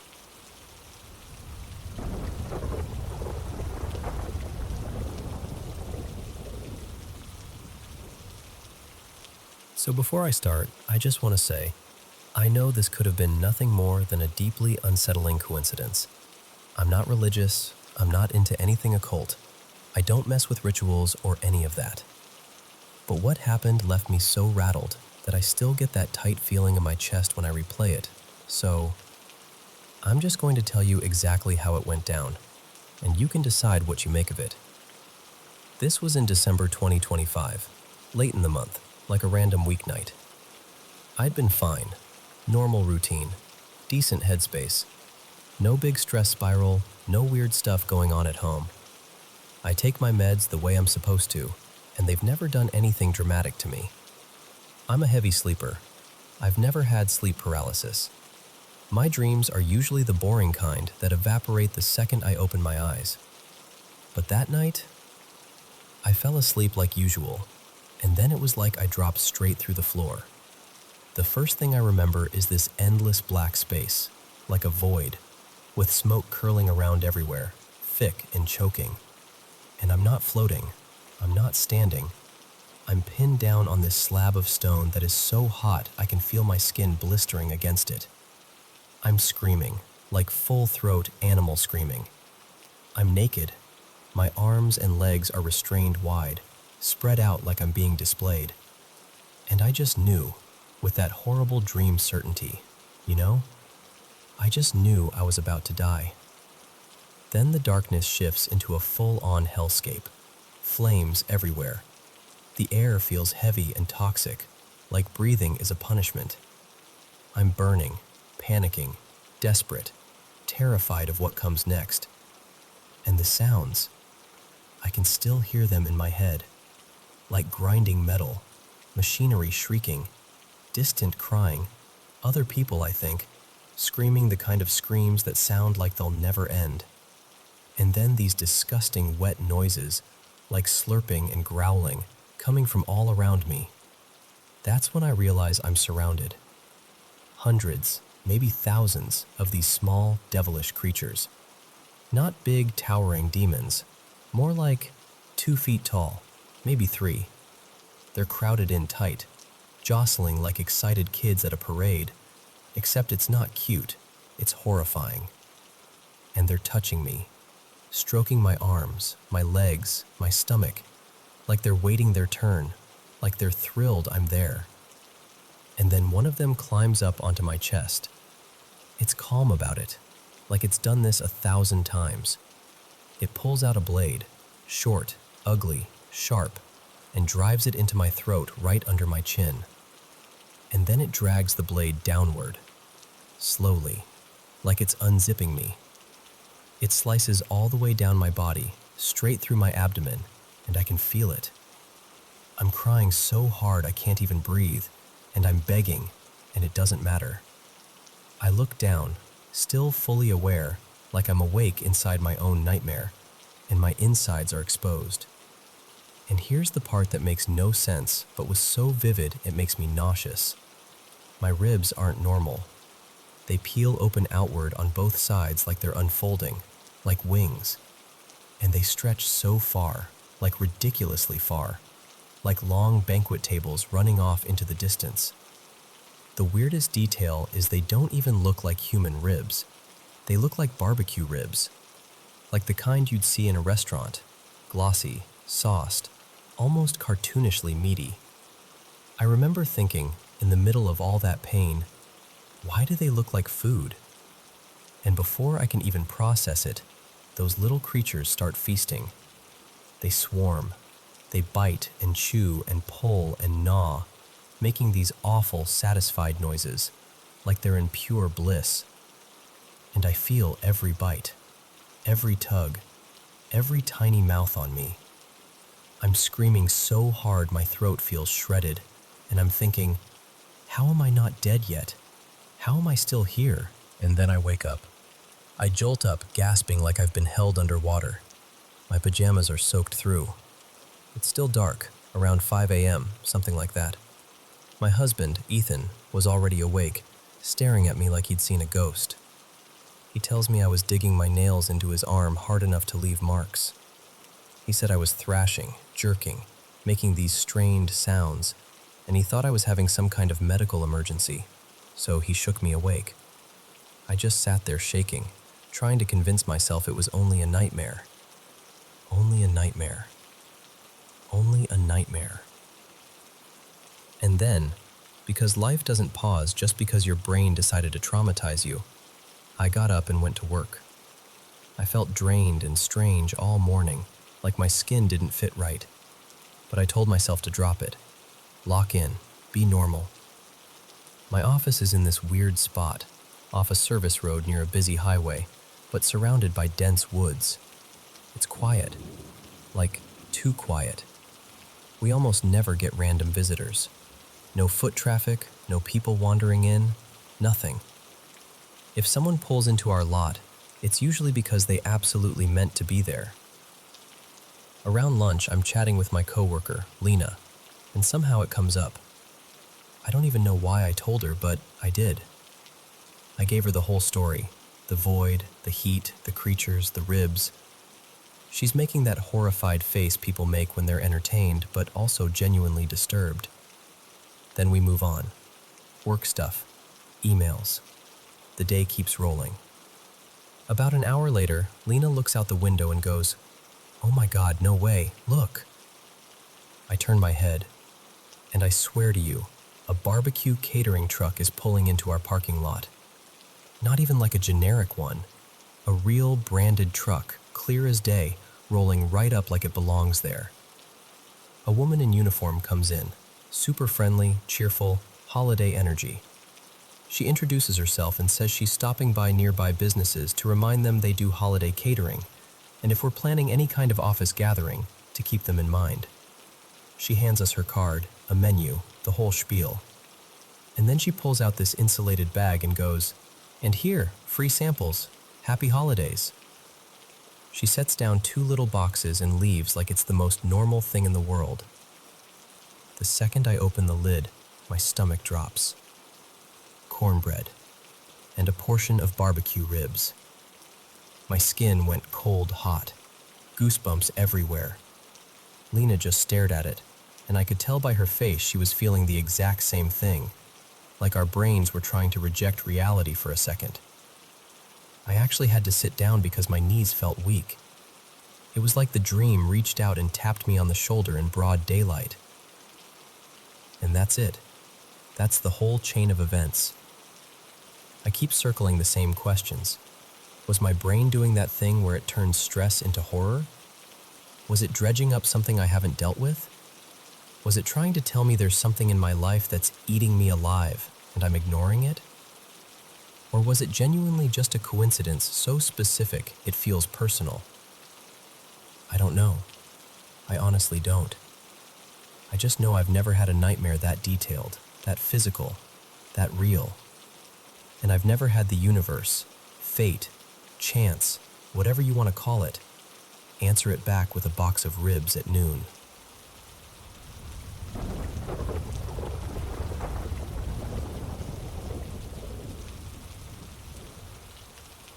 Hey, so I've got to tell you about this trip I took with my old man. I still think about it way more than I want to, and every time I do, I get that little chill right at the base of my neck. So, my dad, Ray, calls me up a few days before the weekend. Says, my partner backed out, drew a tag in another unit. And the way he said it, I could tell he didn't love the idea of going alone. Now, my dad's been hunting since before I was even a thought. I'm talking decades, bow hunts, rifle hunts, scouting trips, you name it. He's the kind of guy who's calm in places most people would panic. So I'm like, yeah, of course I'm coming. No question. We loaded up and headed out toward the Toyabe Range, out near Kingston, Nevada, way out there. This time we aimed for the Arc Dome area, but not the usual spots. Dad wanted to check a canyon north of Kingston, Weeks Canyon. And if you've never been out there, picture this. Rugged high desert with that high Sierra feel. Dry air, rock, scrub, and those stubborn little junipers that look like they've been fighting the wind their whole lives. But the thing that sold us on this canyon was water. There was a creek running down from higher up, and we figured, if deer are anywhere, they're going to drift toward water. Everything does. We set up camp right near the mouth of the canyon. At first it felt normal, honestly, kind of beautiful. Bugs buzzing, little birds hopping around, the usual noise. There was thick green brush in patches, and the air smelled like dust and plant sap, like it always does out there. We camoed up and started hiking into the canyon to scout. Not a fast walk, more like that careful pace where you're reading the ground and the brush as you go. Maybe a mile or so in, could have been a bit more. Dad just stops. Not like a casual stop, like someone hit pause on him. He goes dead still, then leans his head slightly, like he's trying to catch something on the wind. He whispers, "You hear that?" So I freeze, hold my breath, and listen. Really listen. You know how your ears start straining so hard you can almost hear your own heartbeat? And there's nothing. No rustle. No wing flutter, no little skittering in the brush, no insects, not even that faint background hum you don't notice until it's gone. I whisper back, "No, I don't hear anything." Dad nods like he expected it and goes, real quiet, "Exactly. There should be something. No birds, no squirrels, no chipmunks, not even bugs." And that's when it hits me. How wrong it felt. Because the place looked alive. There were bushes heavy with wild berries, and a lot of them were so ripe they'd dropped and turned mushy, like they'd been sitting there untouched. Trails that should have had prints, hoof marks, little paws, something, were clean. Like no one used them. Like nothing went in there. Except us. Just our boot prints, leading deeper into this gorgeous green little ribbon of water through the desert, and everything around it acting like the canyon didn't exist. We kept going a bit farther, another half-mile or so, still hoping we'd find some sign that made it make sense. But the deeper we got, the quieter it felt, like the silence had weight. Eventually, Dad turned around without saying much, and I didn't argue. We hiked back out with that weird feeling sitting between us, like a third person. Later that evening, we're back at camp, eating. Nothing fancy, just the kind of dinner that tastes amazing when you've been outside all day. And then it happens. Out of nowhere, this wave of birds, like easily 100, maybe more, comes up from the valley below. It's loud for a second, wings and calls and movement, and then they settle into the brush near camp like they own the place. They landed around us, in the flats, near the dusty open ground, anywhere but that creek, any direction but Weeks Canyon. Dad and I just kind of sat there, looking at each other over our food, and neither of us wanted to be the first to say it out loud. That's not normal. We talked a little, tried to rationalize it. Wind patterns, pressure from other hunters, predators up the canyon, anything. But the uneasiness didn't leave. It just waited. That night I slept, but not right. I had those heavy, strange dreams you can't remember, only the feeling of them, like your brain's trying to warn you without using words.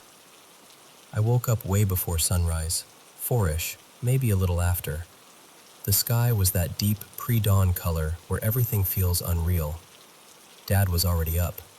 We were going to do a quick morning scout somewhere else. He steps out of the tent to pee, comes back in. Then I go. And listen, this is the part I have trouble explaining without sounding dramatic. But I swear to you, the second my boots hit the cold ground outside the tent, my whole body flipped into survival mode.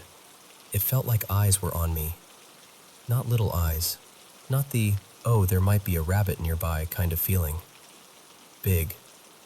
Focused. Like something was watching from one single place, and it was locked in on me. I kept whipping my head around, scanning the dark, trying to find a shape, a movement, anything. And I realized my hands were shaking because my brain was screaming, "Get back inside." I don't even remember finishing. I just hustled back into the tent like a kid, zipped it behind me, and sat down hard without saying a word. Dad didn't even ask what was wrong. He just says quietly, "You feel it too, huh?" And I look at him, and my voice comes out smaller than I wanted. "Yeah, something's out there." He cuts me off, really sharp for him, and says, "It's not normal." And man, hearing that come from my dad rattled me more than the feeling itself. Because he's not easily spooked. He spent years in remote Nevada, hunting, exploring, working old sites, places where you learn to stay calm or you don't last. If he says something isn't normal, you listen. So we stayed in the tent until the sky started to lighten, until it felt safer just because we could see. Then we packed fast, got in the truck, and went scouting somewhere else. We didn't even argue about it. It was just decided. I've tried to explain it away ever since. Mountain lion, maybe. That's the obvious answer. They'll stalk, they'll watch, they're quiet. But I've been in tense situations before.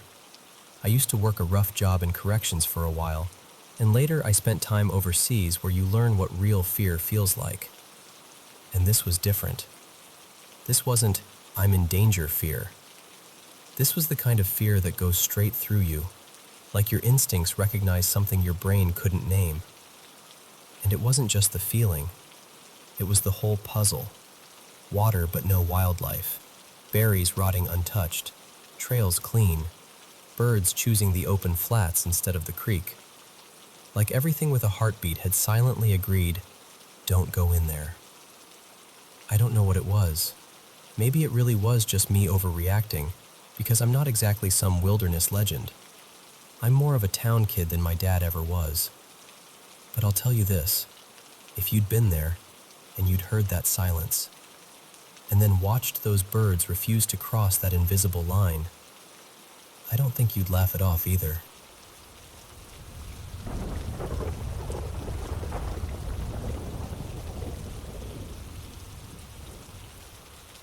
So, I want to tell you something really personal. and I'm trusting you with it. For as long as I can remember, my family's had a lot of mental illness and trauma running through it, like this heavy thread woven into everything.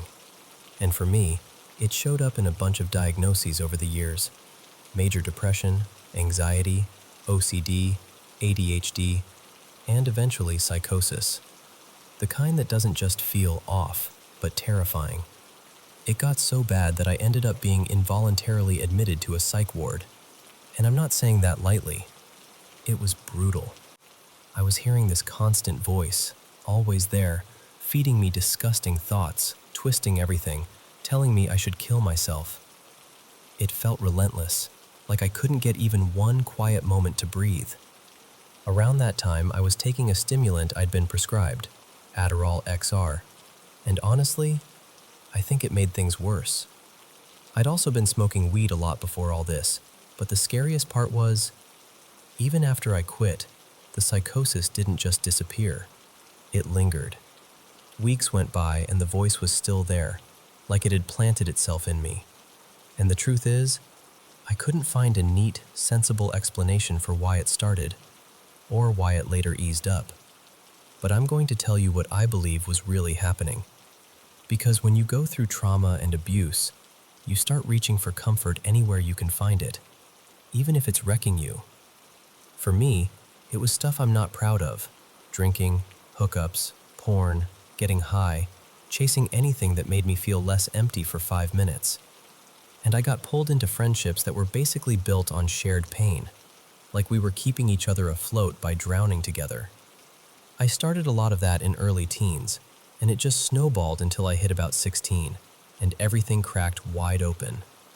That's when I got obsessed with tarot and spiritual stuff. I'd always been curious about it, even as a kid, but this was different. It wasn't curiosity anymore. It was like a hunger, a fixation. I started thinking I was getting messages, like a voice, or flashes in my mind, and I convinced myself it was something good, a guide, the universe, something light. And I'm not going to drag you through every detail, but I'll tell you this. That voice didn't lead me to healing. It led me to shame. It pushed me into lustful, degrading choices, things that made me feel like I was losing pieces of myself. And what really terrified me was how controlling it became. It would tell me what to do, and if I resisted, it would threaten me, like this pressure in my head, this fear that something awful would happen if I didn't obey. Meanwhile, I was also rambling to my friends about God being real, while I was completely out of my mind. That's the part that's so wild looking back. I even called my whole family to the house once and tried to convince them I had psychic abilities. And when they didn't agree, I yelled at them, like full-on arguing, crying, accusing them of not seeing the truth. I was deep in delusion. After the psych ward, life didn't magically get better. I came home and my dad treated me like I was fragile and dangerous at the same time. He literally watched me take my meds multiple times a day to make sure I didn't skip them.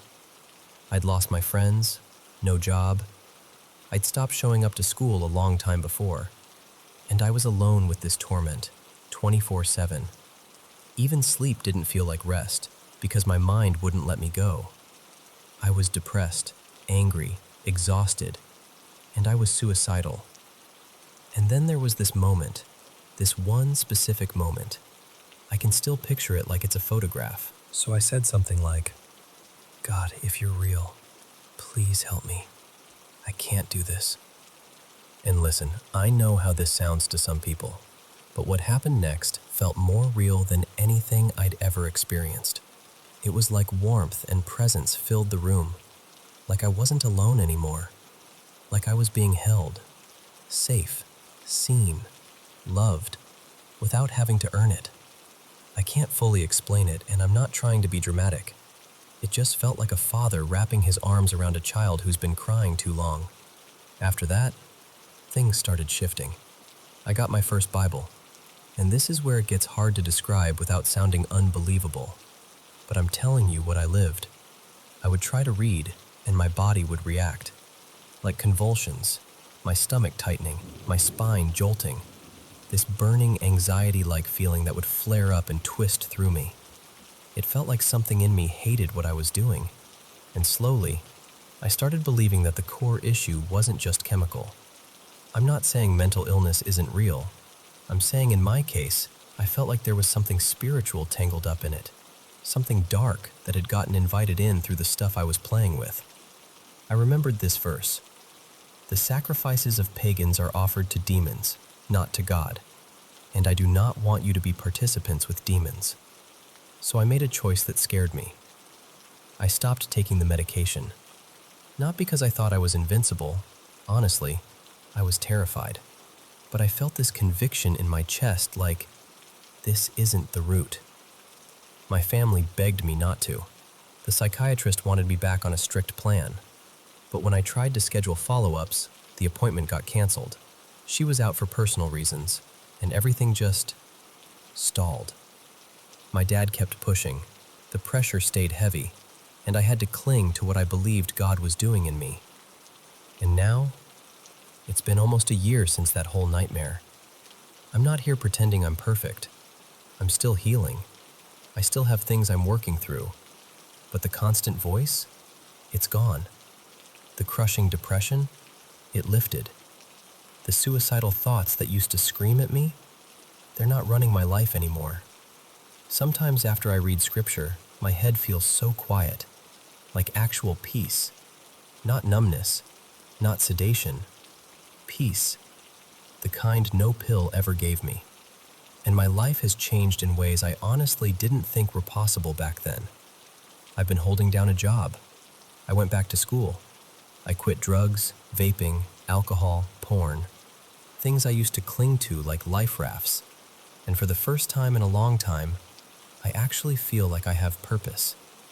Because there was this void in me, This ache. And I tried to fill it with everything. Pleasure, attention, escape, spiritual power, anything. But nothing even comes close to what I felt in God's presence. That love, steady, holy, real, did something to me that I can't fake. When I look back now, I'm honestly stunned. Stunned by grace. By the fact that I was protected even when I wasn't looking for protection. Even when I didn't believe. Even when I was messing with things that harmed me. And I don't expect everyone to understand this. I really don't. But if you're still listening, thank you. I mean that. I hope nobody has to go through the kind of hell I went through to reach for God. I hope people can find Him before it gets that dark. But if you feel broken or ashamed or like you're too messed up to come to Him, please hear me. You don't have to be perfect. You just have to be willing. Because God didn't send His Son into the world to condemn it, but so the world could be saved through Him.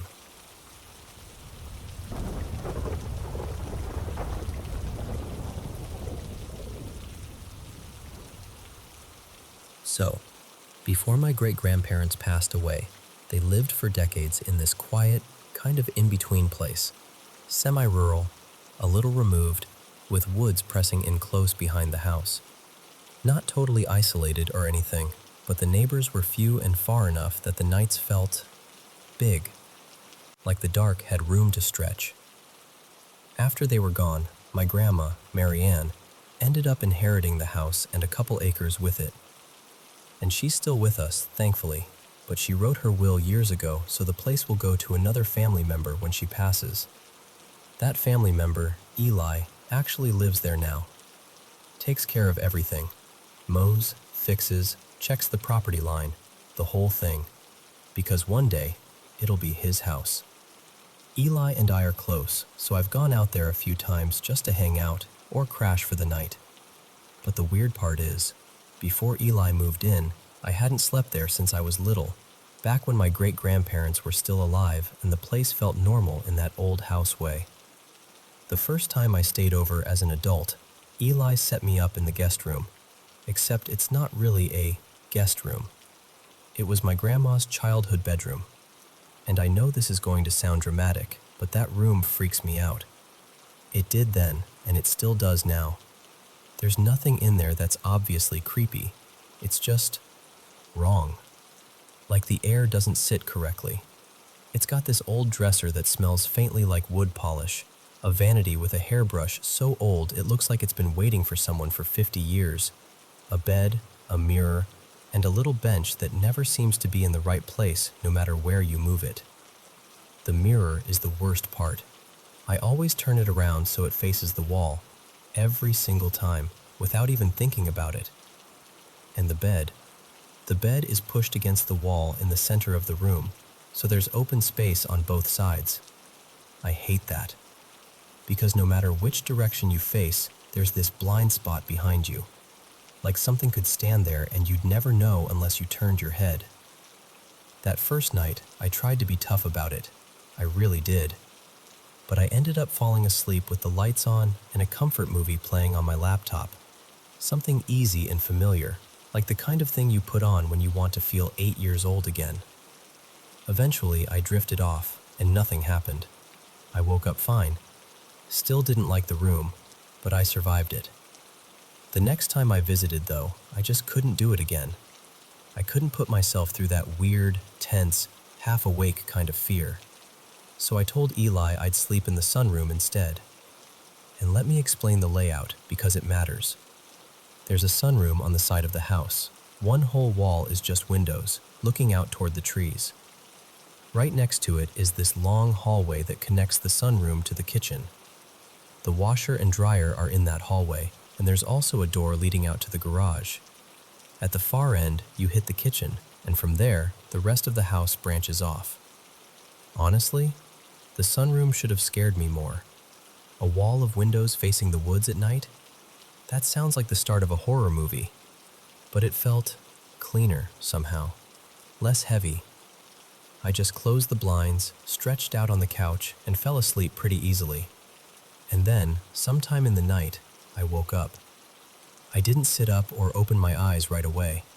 I just kind of surfaced into awareness, like my brain snapped to attention.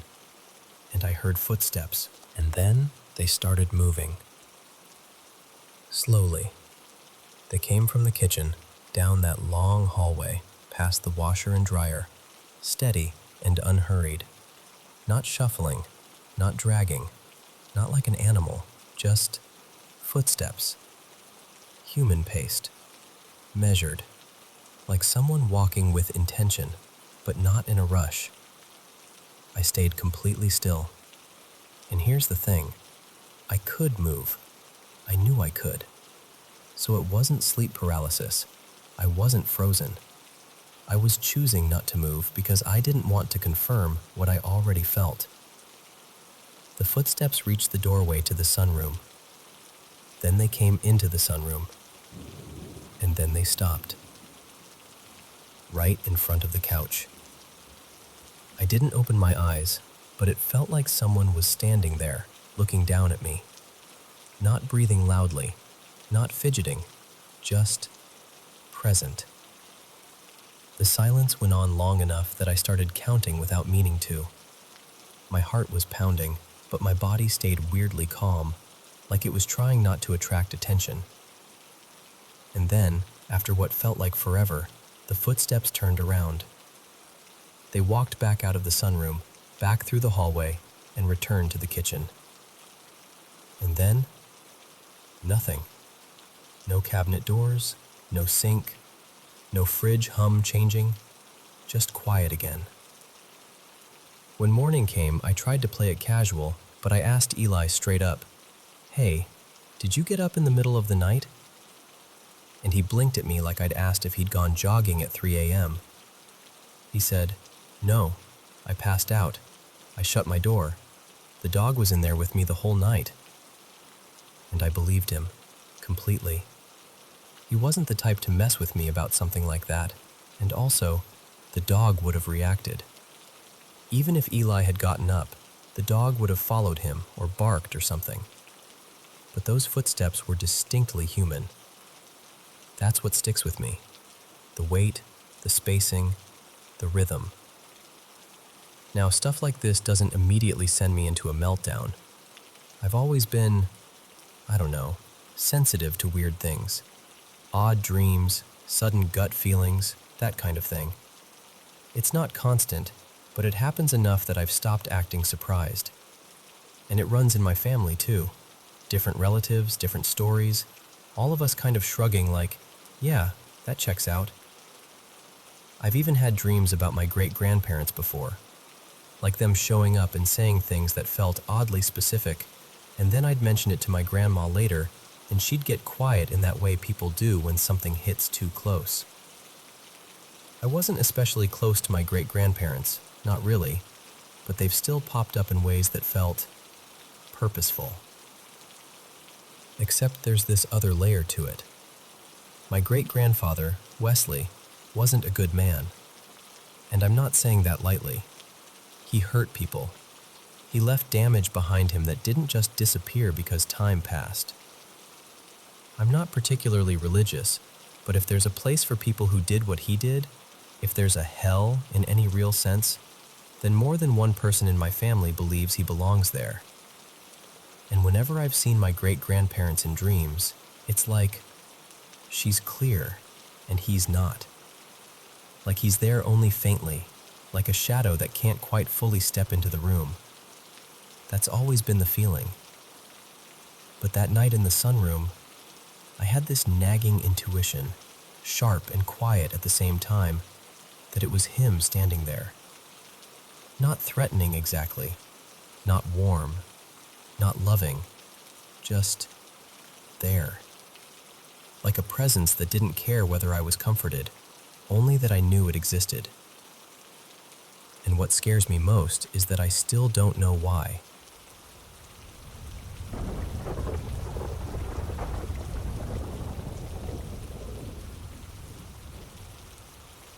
Okay, so I need to set the scene a little, because it matters. I grew up in a really strict, church every Sunday kind of home. Like, everything had a Bible verse attached to it. So when I was 15, and my friend Marisol suggested we mess around with a Ouija board, I honestly thought it was just going to be some dumb, spooky sleepover thing. I didn't believe in it, not even a little. But Marisol, she wasn't joking. We were at her place, and it was late, like close to 11. Her house had this heavy, quiet feeling at night, the kind where even the hallway creaks sound loud. And she tells me, in this almost whispery voice, that her family didn't keep the board to play with. They kept it to contain whatever was in it. I laughed. I actually laughed right in her face. I was like, okay, sure. But she looked dead serious and told me her family wasn't supposed to touch it at all. Some cultural thing, some rule she kept repeating like it was burned into her brain. Still, she said since I'd never seen one, we could sneak it into her bedroom and just do it once. So we did. She set a few candles around us, more than a few actually, enough that the room glowed in this weird, flickery way that made everything look unfamiliar. Then she started murmuring this little chant under her breath while we sat cross-legged over the board. And before we even started, she looks me right in the eyes and goes, "If someone named Alara comes through, we stop. Immediately." That name meant nothing to me, so I shrugged it off. I did the whole sarcastic, "ooh, scary" thing. I can still remember her expression, like she wanted to shake me. At first, it was boring. We got a couple names that felt random, almost generic. I kept thinking, she's moving it. She has to be moving it. I even watched her hands, tried to catch her doing it. Then the next one starts coming through. E, L, A, R, A. And Marisol just breaks. She yanks her hands back like the board burned her, and she starts crying, full-on sobbing, telling me we have to say goodbye. So we do. Clumsy, panicked, both of us talking over each other, sliding the planchette to the little goodbye like that's supposed to undo anything. You'd think that would have been it, right? But here's the part that still makes me mad at myself. The second we stopped, I felt this pull, like an itch under my skin. like I needed to do it again. And I told myself it wasn't real. Told myself Marisol was just trying to scare me, and it worked, and now my brain was stuck on it. Marisol begged me not to. She said Alara wasn't just a spirit. And then she described her. Tall, dark hair, and this is the part that made my stomach turn even then. She said Alara had no eyes, like empty. And her jaw looked wrong, like it didn't sit where it was supposed to. I remember forcing a laugh, even though my throat was tight. I told her she was being dramatic, and I convinced her to try one more time. I grabbed a notebook and a pen because I wanted proof. I wanted to catch her in the act, or write down the answers and show how easy it would be to fake. We put our fingers back on the planchette. It moved almost immediately. And when I asked, "Can I ask you questions?" it slid to yes so fast my hands went cold. I said, "Do you remember how you died?" And it spelled out, "Killed." My stomach dropped. I tried to keep my voice steady and asked, "By who?" And the planchette moved slower at first, like it was dragging through thick syrup. D-E-V-I-L.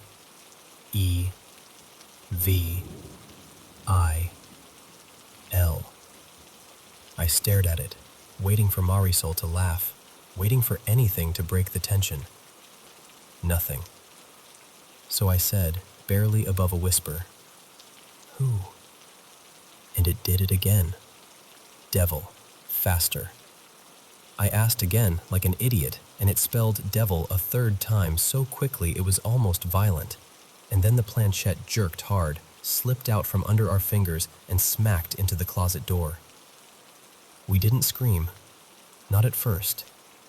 It was like both of us forgot how. I remember my hands shaking so badly I could barely hold my phone. And still trying to be logical, I started searching. I typed in the name, the age, the little details it had given me, even though part of me was already begging myself to stop. And I found something. Not exact, but close enough that my blood turned to ice. A young woman with the same first name, killed brutally, stabbed a ridiculous number of times by someone she'd been dating. And in one of the photos, there was this shot of the guy after he was arrested, shirtless in the booking image, and across his chest was a tattoo with one word. Devil. I swear to you, the room felt different after that, like the air got heavier, like the candles weren't just flickering, they were struggling. I didn't want to be brave anymore. I asked Marisol to keep every light on. She turned the TV on, some sitcom, something with a laugh track. I remember it because it felt so wrong hearing canned laughter in that room. Eventually I drifted off, still tense, still listening for, I don't even know what. And then I woke up. Not slowly. My body snapped awake like something yanked a string inside me. But my mind was screaming one thing over and over. Don't open your eyes. Don't open your eyes. The lights were still on, so even with my eyelids shut, I could tell the room was bright. Until it wasn't. A shadow started to slide over that brightness, slowly, like something leaning in. And then I felt it, hair brushing my cheek. It wasn't a quick touch. It was soft and deliberate, like someone was letting it drag across my face on purpose. For 1 second I thought, Marisol is messing with me, like she finally decided to go full prank and scare me for real. So I rolled over fast, shoved my face into the bed, and reached for her leg, like, "Okay, stop." She was right there, still, completely still. I whispered her name, barely moving my lips. "Marisol, wake up." And without opening her eyes, without shifting at all, she answered immediately, like she'd been awake the whole time. "Be quiet," she whispered. "She's here." That was it. That's all she said. I started crying, quietly, into the pillow, trying to make myself smaller, trying to disappear. And somehow I fell asleep again, not because I felt safe, but because my body just gave up. In the morning, we didn't talk about it. Not once. And I never went back to that house. Not ever.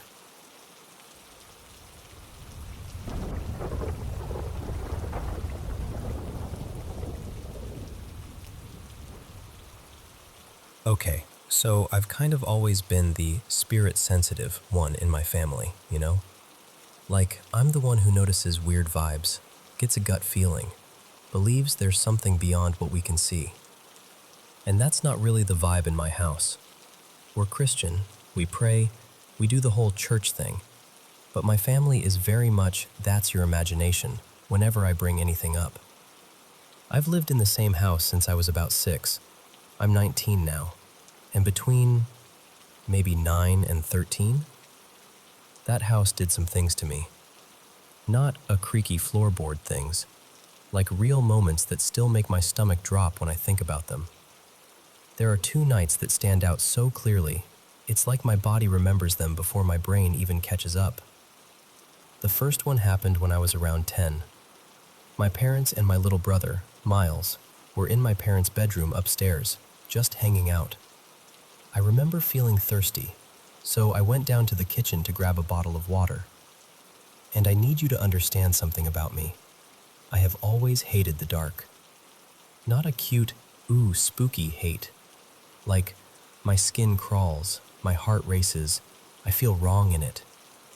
So whenever I'm downstairs at night, I turn off the light and I basically sprint back up the stairs like the darkness is chasing me. Normally, I'd flip the downstairs light from the top of the stairs before I went down, because there's a switch that makes it easier. But for some reason that night, I didn't. I don't know why, I just didn't.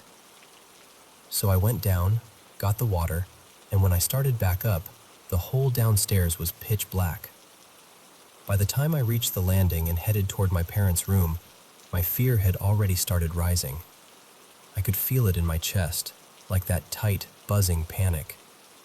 And then, when I grabbed the doorknob to my parents' room, it wouldn't open. Like the knob turned weird, like it was jammed. Like someone on the other side was holding it, or it was stuck in a way it shouldn't be. I tried again, harder. Nothing. And the darker it felt around me, the more my brain went, okay, they're messing with you. It's a prank. They're trying to scare you. So I started whisper yelling, like, stop, open the door. And then I started shaking the handle, actually getting angry. But right when I was at that point where panic turns into full body shaking, I heard a laugh. Not from inside the room, not down the hall, right in my ear. Like someone leaned in and laughed beside my head. This low, ugly, satisfied kind of laugh that made my whole body lock up.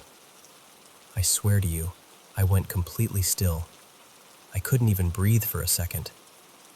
Then I shoved the door with both hands, like pure instinct, and it swung open immediately. Smooth, easy, like it had never been stuck at all. I stumbled into the bedroom like I'd been chased. My parents and Miles looked up at me like I was being dramatic, and I was like, who did that? Why did you hold the door? And they all just stared. My mom was like, what are you talking about? My dad was like, we didn't even hear you. Why did you take so long? And the thing is, they weren't acting. They weren't hiding smiles. They weren't doing that we got you thing. They genuinely had no idea what I meant. That was the first time I ever thought, okay, maybe I'm not crazy, and maybe something is actually happening in this house. But every time I said anything, it got brushed off. It's the house settling. You're overthinking. You have a big imagination. And honestly, after a while, I started trying to believe them. Especially because my brain is busy all the time. I have ADHD, And sometimes it's like my mind generates extra noise, thoughts, echoes, random sounds that feel almost real. So I'd tell myself, "You're probably mixing things up. You're fine." Then came the second night. This one was later. Maybe I was 12 or 13. It was nighttime again, and for some reason I decided to change my clothes downstairs in the living room. I don't even know why I chose there. It was one of those decisions that makes no sense later, but at the time, I didn't think anything of it. The layout downstairs is kind of open. The living room connects to the dining area, and that connects into part of the kitchen, like one long rectangle that's split into 3 spaces. Each space has its own light though, so if the living room light is on, you can sort of see into the dining room, but the kitchen stays shadowy unless you turn its light on too. So I'm in the living room, changing, and I hear this sound. At first, it's subtle, like I'm not sure if it's real. It's a deep, slow, heavy breathing sound, like someone breathing through their mouth on purpose, like they're standing still and just pulling air in and out loudly. I froze with my shirt half on, and I remember thinking, nope, brain noise, not real.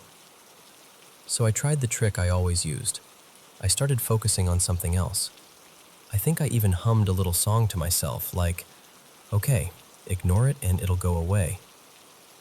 But it didn't go away. So I covered my ears with my hands, and the breathing got muffled, meaning it was real. My heart dropped. I turned toward the kitchen, but from where I stood, it was mostly dark. I couldn't see much. The living room light lit part of the dining room, but the kitchen was this black patch beyond it. So I stepped into the dining room, slow, trying to be brave, trying to convince myself it was nothing. And from there, I could see more. Not clearly, just enough. And that's when I saw it. A silhouette, a man-shaped figure. Not like a shadow from furniture, like a person's outline. Standing, or kind of rocking, like he was shifting his weight back and forth, almost pacing in place, but not walking anywhere. Just moving like he couldn't stay still. And the breathing was coming from him. That's what wrecked me the most. The fact that the sound matched the shape. Like it wasn't random noise anymore. It had a source. I didn't scream. I didn't call out. I didn't even think. I just ran. I bolted up the stairs so fast I almost tripped, and I slammed my bedroom door like that could protect me from whatever I'd just seen. When I told my family, nobody believed me. Not even a little. They treated it like I'd watched something scary and freaked myself out. But I know what I saw. And ever since then, nothing that intense has happened again. But the smaller things still pop up sometimes. Little moments where the house feels too aware, too present, like it's listening. And I don't know what any of it means. I don't even know if it means anything at all. I just know those 2 nights changed the way I feel in the dark forever. And sometimes I still catch myself moving faster through the hallway, even now. Like some part of me is expecting that laugh again, or that breathing.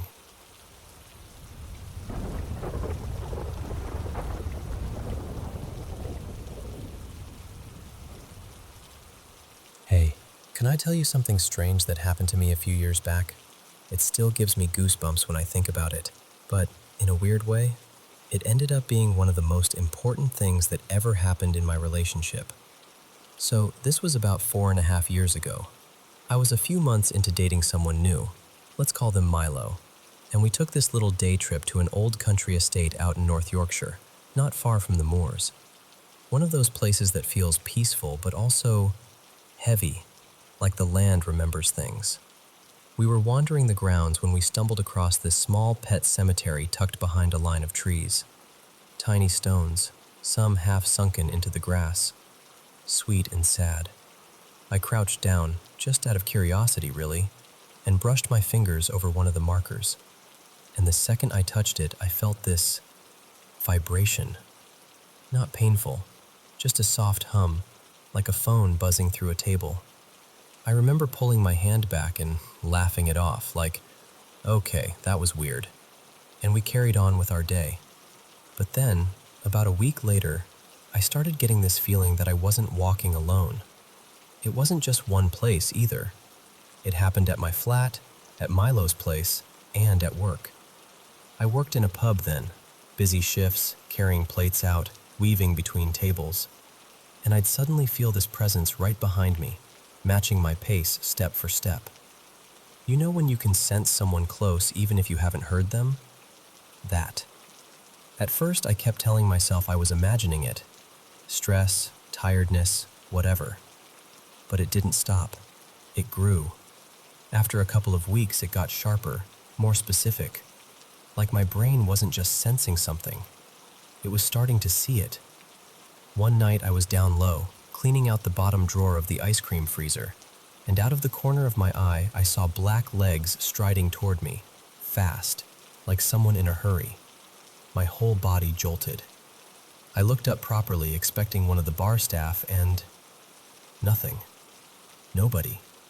Just the empty stretch of floor and the sound of the fridge motor. And then it started happening more often, always in the corner of my eye. This figure, roughly my height, maybe a touch taller, solid looking but wrong somehow. Stocky shoulders, no details, no face, just a standing shadow, like a person-shaped cutout that didn't belong to any light source. Sometimes it would peek from around door frames. Sometimes I'd catch it in mirrors, just for a heartbeat, before it was gone. And the moment I turned my head directly toward it, it would vanish like it had never been there at all. It didn't feel evil, exactly. It wasn't like horror movie dread. It was more like being followed by someone you can't quite confront. It kept making me jump. I started hesitating before opening the bathroom door at night, bracing myself in case it was there. I'd check the back seat in my car like an idiot, half laughing at myself, half not laughing at all. And I didn't tell anyone. Not for weeks. Because how do you say that out loud without sounding like you've lost it? But eventually, someone noticed. My manager, Rhea, said I'd been jumpy while closing up. And that night, as I was loading the glass washer, I saw the shadow move again. Not drift, move. It ran around the corner toward me, arms out like it was going to grab me. I flinched so hard I nearly dropped a rack of glasses. That was the moment I finally whispered it to someone else. I think something's been following me. So I went to my mom. My mom, Janine, reads tarot. She's always been calm about that kind of thing. Not dramatic. Not the type to hype you up. And I didn't want to influence her, so I told her nothing. I just asked her to pull cards and read whatever came up. She laid them out on the table, staring at them for a long time. Quiet. Almost puzzled. I remember watching her face, waiting for her to say something normal. Something safe. And then she looked up and locked eyes with me. And in the most even, steady voice, she said, "What's been following you?" My stomach dropped. Because at that exact second, in the corner of my vision, the shadow was standing in the kitchen doorway. And this time it felt different. Like it knew it had been seen. Not physically, maybe, but recognized. The air started to hum again, the same way it had when I touched that stone, and the outline of the figure shuddered, like it was vibrating with anger or panic or both. My mom asked again, still calm, "What's been following you?" And I just told her about the estate, the pet cemetery, the stone. The weeks of feeling haunted by this faceless thing that disappeared the moment I looked at it. I asked her, "Did something attach itself to me from there?" And she shook her head. "No," she said. "It's Milo." I swear, that answer scared me more than anything else. She tapped the cards lightly, like she was reading a sentence written plain as day. The cards are saying their trauma is holding on to you, like it can't stay contained, so it's clinging. And what she didn't know, what I hadn't even properly connected myself, was that Milo had been having these intense night terrors since I met them. Sleepwalking sometimes, crying in their sleep, talking in a language I didn't understand then, shouting like they were back somewhere they didn't want to be.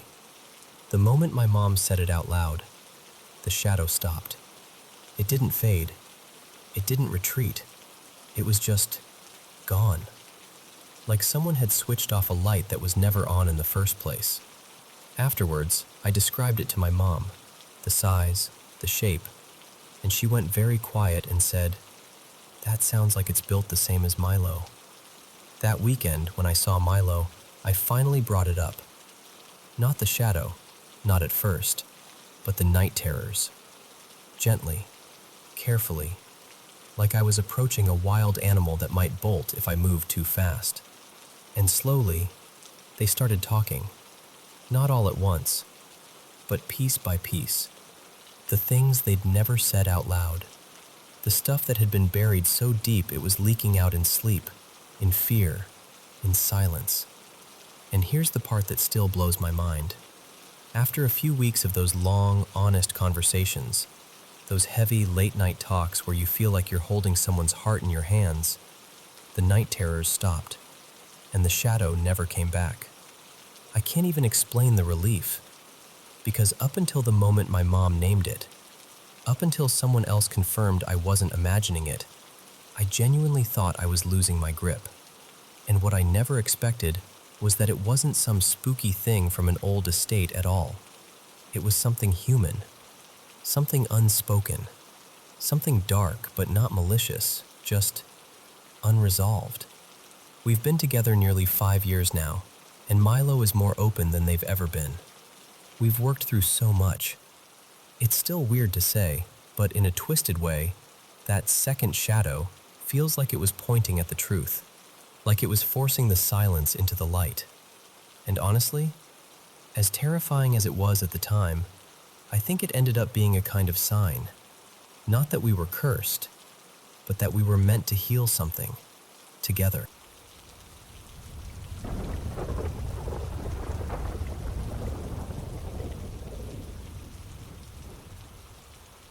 So I bought this place in September of 2018.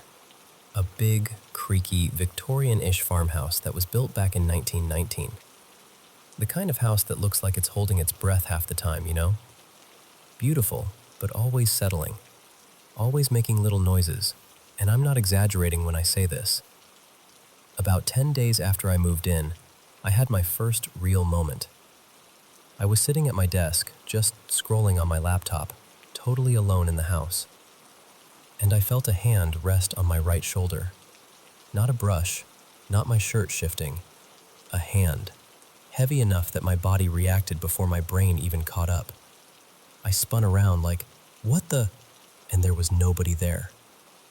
Just empty space, quiet. The house doing that thing old houses do where it feels like it's listening back. After that, it was smaller stuff for a while. A bedroom door I know I latched would be cracked open in the middle of the night. A kitchen cabinet would be hanging open like someone forgot to close it. And honestly, I told myself all the reasonable things. Old hinges, uneven floors, wood expanding and contracting. Anything to make it feel normal. But the part that didn't feel normal was the feeling. Especially upstairs. If I went to the second floor alone, there were times I'd get this steady, prickly sense of being watched. Like I'd stepped into someone else's space, and they were waiting to see what I'd do. And the basement had this little coal storage room, more like a tight, unfinished pocket off to the side. And every time I even stood near it, my stomach would drop. Like my body was warning me, no, don't go in there. Not fear exactly, more like a deep, sour, you shouldn't be here. Things didn't really ramp up until 2020 when my partner, who's now my wife, moved in. Her name's Mara, and Mara is the kind of person who notices everything. Not long after she moved in, she started telling me she could hear voices in the basement. 2 people, a man and a woman, talking like they were having a normal conversation. Not yelling, not whispering dramatically, just talking. Like the basement was a living room, and they were down there keeping each other company. Then she started seeing movement out of the corner of her eye, like someone stepping out of a doorway or crossing a hall. And when she'd turn her head, nothing. And here's the part that got under my skin. One night, kind of casually, she admitted she suspected the house had something going on before she even moved in. Turns out, she'd known people who knew the previous owners, and apparently the owner's kids used to talk about Granddad, like he was just around, like he was another member of the household. They'd say they played with him, and they'd laugh about how he always talked about treasure hidden upstairs, like there was something tucked away in the walls.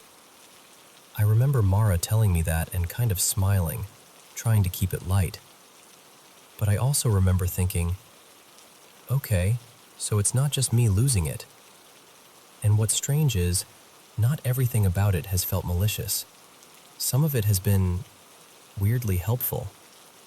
Mara has this habit, she used to anyway, of falling asleep on the couch and waking up with her back all twisted up. One day she told me, "I can't keep doing that, I'm wrecking myself." And after that, a few different times when she dozed off out there, she got shaken awake. Not gently, not like a dream jolt, like someone actually put hands on her and went, "Hey, get up." And the timing, it was only a couple minutes after my alarm should have gone off. Like somebody noticed. Like somebody was like, you're late." That was the first time I heard them clearly enough to know it wasn't pipes or the TV or my imagination. There have been other moments too, moments that make your skin go tight. One night we watched Mara's purse get launched off this little shelf in the dining room. And I mean launched. It didn't just slip and fall. It had this upward arc to it, like someone flicked it up and over, and it went sailing across the room before it hit the floor. We both just stared at it like, "Did you see?" Yeah, I saw it." Another time, I was sitting by the front door putting my boots on, and I heard footsteps coming down the stairs. Clear as day. Heavy enough to make the boards talk. I looked up expecting to see Mara. Nobody. Not on the stairs, not at the landing, not anywhere. Mara hears those footsteps more than I do. She's told me sometimes, in bed, she'll feel someone lean in, like a presence hovering close, checking on us. And she'll just say, softly, "We're okay." And then she'll feel it pull back, and she'll hear the steps go back down. Like whoever it is just making sure we're safe. And then, this is where it gets even stranger. Around late 2021, we started seeing a cat, but not a real cat. It was this gray-black blur at first, always in the corner of my eye. I'd think, "Oh, it's the cat," and I'd turn my head and there'd be nothing. But Mara saw it more clearly. She swears she saw it fully sprawled out near the hallway like it owned the place. A couple of times, lying in bed, I felt something jump up onto the mattress and press against my side, like an animal curling up. I even reached down, half asleep, to pet it, expecting fur, warmth, that familiar little shift of a body breathing. Nothing. Just air. Mara told me when that happens, she feels the temperature drop on that side of the bed, like cold spilling across the sheets. And once she said she could feel it purring. Not with sound exactly, but with that vibration you feel through a mattress when a cat settles in and gets comfortable. And here's the weirdest detail. Our TV sits on a dresser, and sometimes the screen will start to sway, just slightly, like something is rubbing behind it. Like an animal slipping back there the way cats do, brushing and bumping and making things wobble.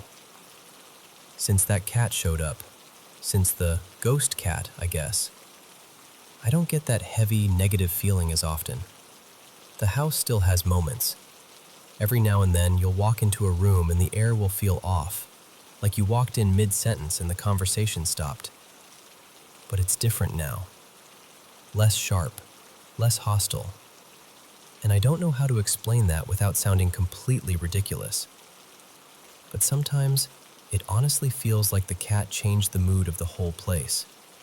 Like it softened something. Like whatever tension used to sit in the corners got chased out. The way cats somehow make a home feel lived in just by existing in it. So yeah, that's where we're at.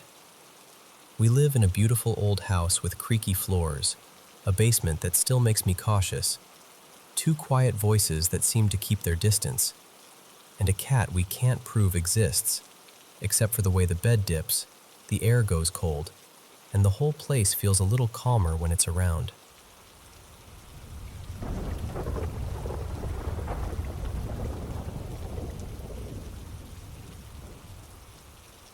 So before I jump in, I should probably tell you this. Ever since I was little, I've felt things.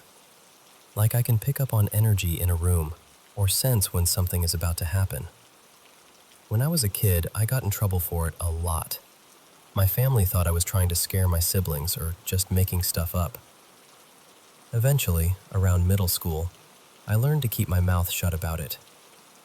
I told myself I was being dramatic. I tried to be normal about it. But then this happened. It was my junior year of high school, and my mom, well, Marisol, and her husband Derek and I had just moved into this new apartment. Nothing fancy, 2 bedrooms. We had 2 dogs, their dog, Nala, and my dog, Biscuit. Biscuit was glued to me, always. My room was kind of tucked away behind the living room, like its own little corner. When you walked in, straight ahead was Biscuit's crate. My bed was along the far wall to the right of that. If you turned right, you'd see my desk first, and then my closet right beside it. The closet was the closest thing to my desk. That detail matters. We'd been moving a lot, so I was doing online school at the time. Most days I'd be planted at my desk with my big over-ear headphones on, music loud enough to drown out the world, and Biscuit stretched out on the floor next to my chair like my little bodyguard. And my mom, Marisol, was strict. The kind of strict where you learn to sense her presence before she even speaks. I don't know how else to explain it. Even with my headphones blasting, I could usually tell when she came home. And sometimes she'd come into my room and just stand behind me, silent, waiting for me to notice her, like it was some test. One afternoon, Marisol and Derek left to run errands, and I was rushing to finish this project I'd procrastinated on. I had my music up high, head down, trying to focus. Except I kept getting this strong feeling that my mom was standing right behind me. It was so specific, like I could feel her there. I took off my headphones and turned around. Nothing. Then I did it again. And again. I think I checked 4 times. At one point, I even got up and walked through the apartment to see if they'd come back without me noticing. Nope, empty. I tried to laugh it off. I told myself, "You're stressed. You're paranoid. You're just anticipating getting yelled at for not finishing your work." But I couldn't shake it. That feeling just lingered in the air, like static. Then about half an hour later, I got hit with this sudden rush of adrenaline. You know when the hairs on the back of your neck stand up and your body reacts before your brain catches up? It was exactly that. And I swear everything I'm about to tell you happened in maybe 2 minutes, but it's burned into my memory like it happened yesterday. I grabbed my phone off the desk with one hand, and with the other, I lifted one side of my headphones off my ear.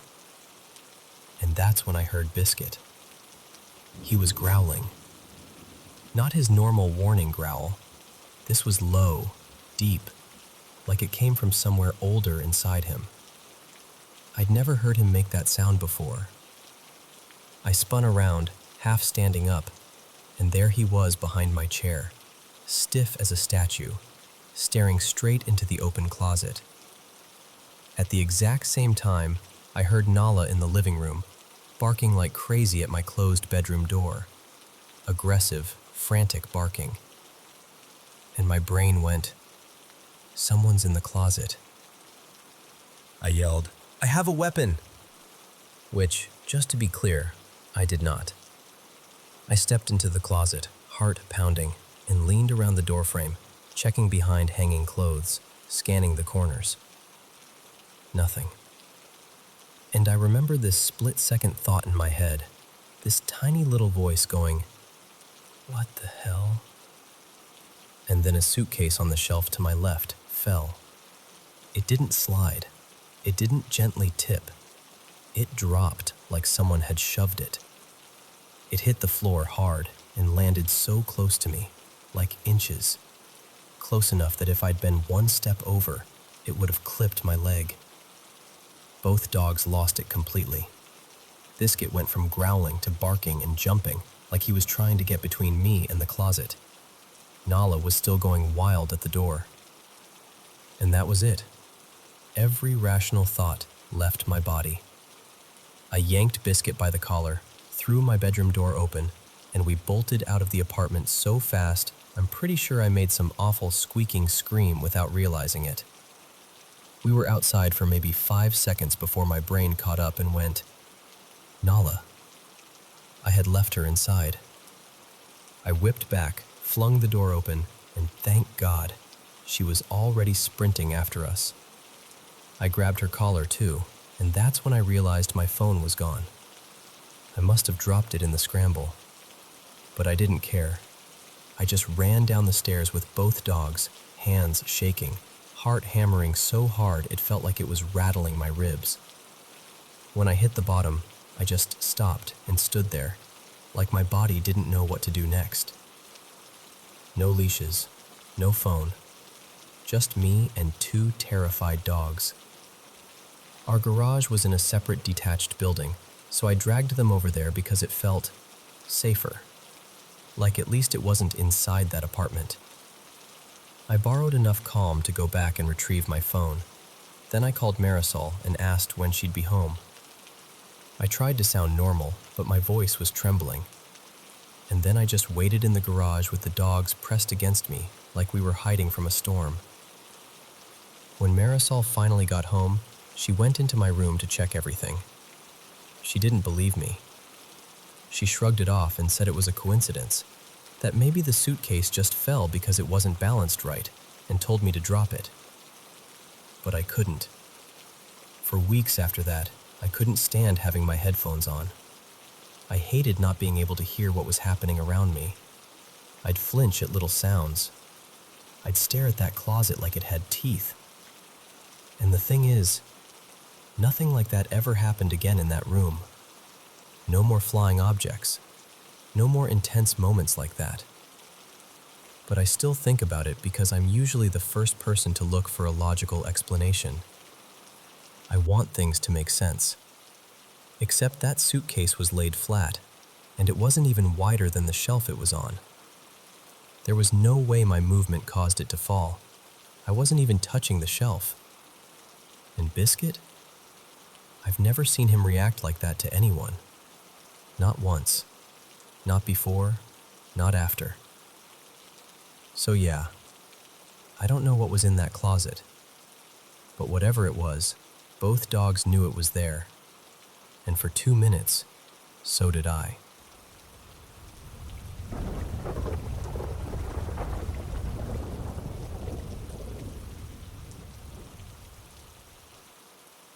Okay, so this happened one winter back in 2017, just outside Gothenburg, in a quiet neighborhood where the snow sticks around long enough to make everything feel muffled.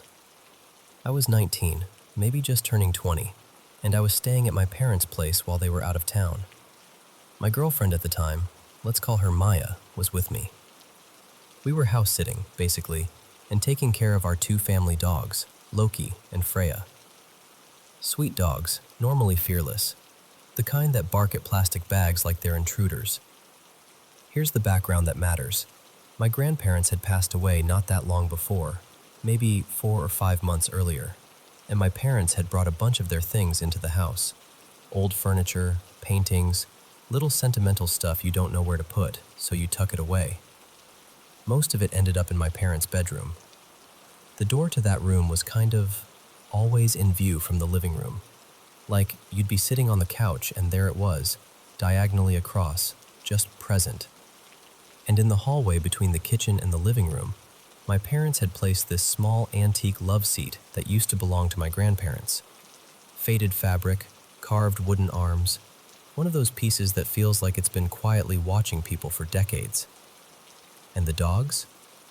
They would not go into my parents' bedroom, not even for treats. They'd step up to the doorway, sniff the air like they were testing it, and then back away fast, ears low, tail tight. It wasn't dramatic barking or anything. It was worse than that. It was like decision. Like, no, not in there. And honestly, I got it. That room felt heavy. I don't know how else to describe it. You know when a place feels wrong even though everything looks normal? Like the air is thicker and your body notices before your brain catches up. That. Now, while we were there, both Maya and I got sick. Like, properly sick. I had it the worst. Strep throat and an ear infection at the same time. Feverish, dizzy, barely able to swallow. I felt like my whole skull was packed with wet cement. One night, snow falling outside, we're on the living room couch watching some dumb comedy. Pretty sure it was Hot Fuzz, something we'd seen a million times. The dogs were curled up with us. Maya fell asleep against my shoulder, and I was that kind of sick tired where you keep slipping under. And then, clear as day, from the hallway, right by that antique love seat, a loud, deliberate throat clear, like, ahem. Not a little cough, not a creak, not maybe the pipes. It sounded like a person, like someone trying to get your attention politely but firmly. My whole body went cold, but my first thought was honestly, I'm hallucinating. Fever, infection, my brain's glitching. I tried to talk myself down in real time, until I saw the dogs. Both Loki and Freya shot upright like they'd been yanked by strings. Heads turned toward the hallway, ears forward, staring. Not barking, not growling, just locked on, totally alert, like they were waiting for the next move. So I whispered, Maya, did you hear that? She stirred, blinked at me all groggy and goes, yeah, I heard it. I thought that was you. And I just remember staring at her like, please don't say that. Because if she heard it too, then it wasn't my fever. We sat there for a while, breathing shallow, just listening. Nothing else happened. Eventually we convinced ourselves it was, I don't know, the house settling, wind, anything that wasn't what it felt like. The next day we were still sick and miserable. I stayed on the couch most of the day, half wrapped in a blanket, playing through old games to distract myself, Skyrim I think, and Maya was scrolling on her phone, bundled up like a little ghost. I didn't want to, but I did. Freya wasn't there, but something was. Right in the middle of the bed, perfectly centered like it had been placed there carefully, was this shallow wire laundry basket. Metal mesh, lightweight, the kind you could toss with one hand. And it was sitting completely flat, like it had been set down gently and intentionally. I stood there for a second just staring at it, trying to remember if I'd put it there. Maya wouldn't have. My parents were gone, and I definitely hadn't been in that room unless I absolutely had to.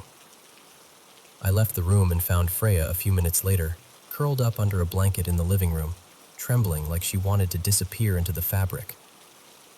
That night, we tried to act normal. Same routine, couch, blankets, dogs pressed against us, lights low.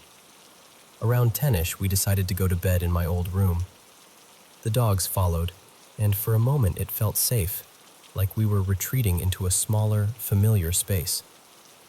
We turned off the lights and had just settled in, like that exact moment right before sleep. And then the house exploded with a crash.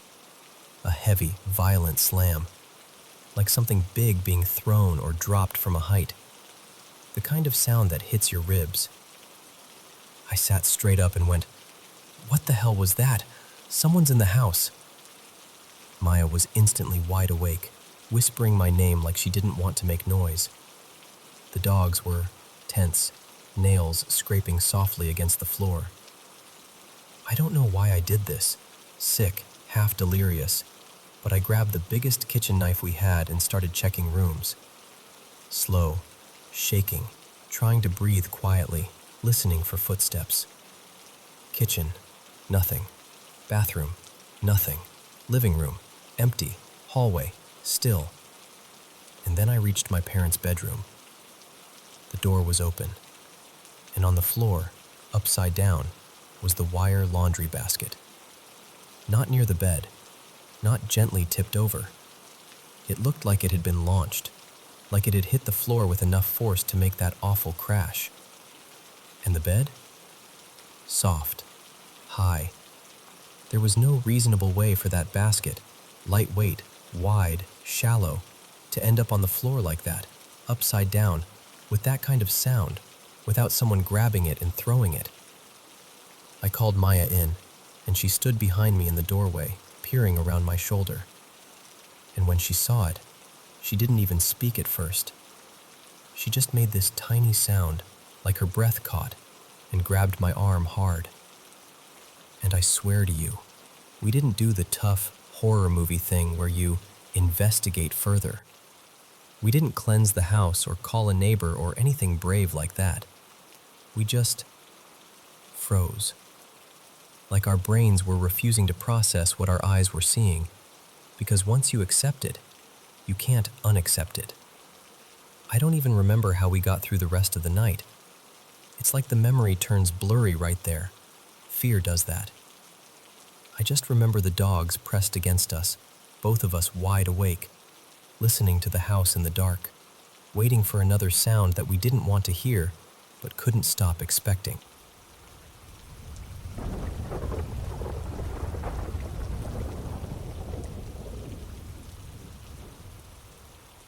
Hello everyone, welcome back to the Paranormal M channel, where we share mysterious experiences from all around the world.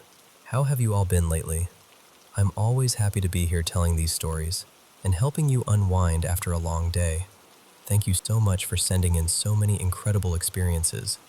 Don't forget to subscribe and turn on notifications so you won't miss any new stories.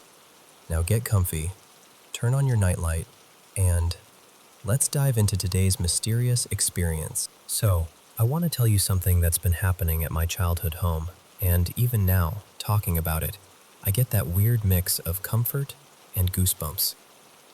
My dad passed away at home in early summer a couple years ago. It was quiet, it was heartbreaking, and ever since then this place has had these little moments that don't fit neatly into any explanation. Not horror movie scary, more like personal, like someone's trying to be heard. My sister Mia still lives here full-time with her boyfriend Caleb. They've been here together for a while. I moved out not too long after everything happened, and I'm only about a mile away now, so I still come by a lot, sometimes to help, sometimes just because it still feels like home. And I should probably say this up front, I've always been the sensitive one. Ever since I was a kid, I'd pick up on things, sounds, feelings, little shifts in the air that other people shrug off. My current house is honestly the same way. I see and hear and feel things pretty often. But the difference is, I feel my dad too. And when I feel him, it's like my whole chest loosens, like, okay, I'm not alone. Before I tell you what's happening now, you need the backstory, because that's the part that makes this feel so specific. When my dad was still alive but really unwell, we had what turned out to be his last Father's Day here with us. He couldn't go out, couldn't do much, and I remember standing in a store thinking, what do you even buy someone you might be saying goodbye to? I got him some soft lounge clothes, stuff he could actually use. But I wanted something that felt meaningful, something he could look at. So I found this simple frame that held 3 photos. I printed one of me and him from a day we were laughing so hard the picture came out a little blurry. One of him and Mia, she's got her head on his shoulder in it, and he's doing that proud dad half smile. And the third one was him with our dog, Buddy, sitting right at his feet like he belonged there. When I gave it to him, he just stared at it for a long time. And then his eyes filled up. My dad wasn't a big crier. He was more the type to make a joke and change the subject. But that day, he actually cried. And I cried too, trying to pretend I wasn't. He passed a few weeks later. After he was gone, we kept that frame up. It felt wrong to move it. I'd come into the room and see those photos, and it was like proof that he was real, that our life with him wasn't just something that ended and evaporated. Then, around the holidays, Mia and Caleb decided to tidy up to make space for decorations. And they brought a bunch of my dad's things up to the attic. Some ornaments, a couple keepsakes, and that photo frame. They meant well, I think, but they're also the kind of people who start a job and then abandon it halfway through. And when the holidays were over, nothing came back down. For months, I kept asking. Not even in a dramatic way, just, "Hey, can we please bring Dad's stuff down?" Especially the pictures. Especially the frame. I'd even offered to do it myself, but the attic hatch is up high, the ladder is awkward, and I'm short enough that the whole thing turns into a humiliating slapstick routine. Plus, Mia insisted she knew where everything was up there, and I didn't. So the photos stayed in the attic. Here's where it gets strange. Every time it happens, I get up and look, and sure enough, the attic hatch is just hanging open, slowly swinging like it was pushed. So I asked Mia if it's ever happened when it's just her and Caleb, and she goes, totally casual, "Nope, never." Which, okay, that's odd, right? Because it's not a quiet little click. It's a full-on bang against wood. You'd think it would wake anyone. The first time I heard it wasn't even me, actually. It was my mom. Mia and Caleb had gone away for a few days, and my mom stayed here to watch Buddy. She told me the next morning, "Something weird happened last night. The attic door slammed open. I thought maybe it was your dad trying to tell me something, but I didn't know what." And the second she said that, my mind went straight to the pictures. Instantly. No hesitation. It wasn't like I sat there connecting dots. It was just this immediate feeling of, it's the frame. It's his things. He wants them. Because that frame was meant for him. It was the last thing I gave him that wasn't practical, that wasn't medical or supportive or for the illness. It was for him, for his heart, for his life. And now it's sitting in a dusty attic. The wild part is, it still only seems to happen when I'm here. Not Mia, not Caleb, just me. And Caleb is tall, like annoyingly tall, so he's the only one who can get up there easily. Which means the only person who can fix it is also the same person who keeps saying, "Yeah, I'll do it," and then doesn't. I know how this sounds. I do. Maybe it's the house settling. Maybe it's a draft. Maybe the latch is loose. But then I think about the timing. Because the last time it happened, I'd gone to bed really emotional. Earlier that night, I'd been reading this thread online. People arguing about how there's no life after death, how it's all wishful thinking, how you live and then you're gone. And it hit me like a punch. I started imagining my dad, this warm, hilarious, kind man, just extinguished, like a light turned off forever. And it broke me. I cried myself to sleep in my old room like I was 15 again. And then, in the middle of the night, Bang! The attic door. The same exact sound. The same exact moment. Like a message landing right on the edge of my sleep. And I just lay there, staring into the dark, feeling my whole body go still. And I remember thinking, okay, I hear you. Maybe it was him saying, bring my pictures home. Maybe it was him saying, stop reading stuff that hurts you. Maybe it was just him reminding me, gently, stubbornly, that love doesn't disappear just because a body does. I don't know. I can't prove anything. I'm not trying to convince anyone. I just know it doesn't feel scary. It feels like him. Like that quiet insistence he had when he wanted something done. Like a nudge in the ribs from the other side of the room. And honestly, even if all it ever does is make me finally get that frame down from the attic and put it somewhere it belongs, I kind of love the idea that he's still finding ways to take up space in our lives. Because if there's one thing my dad was good at, he never liked being ignored.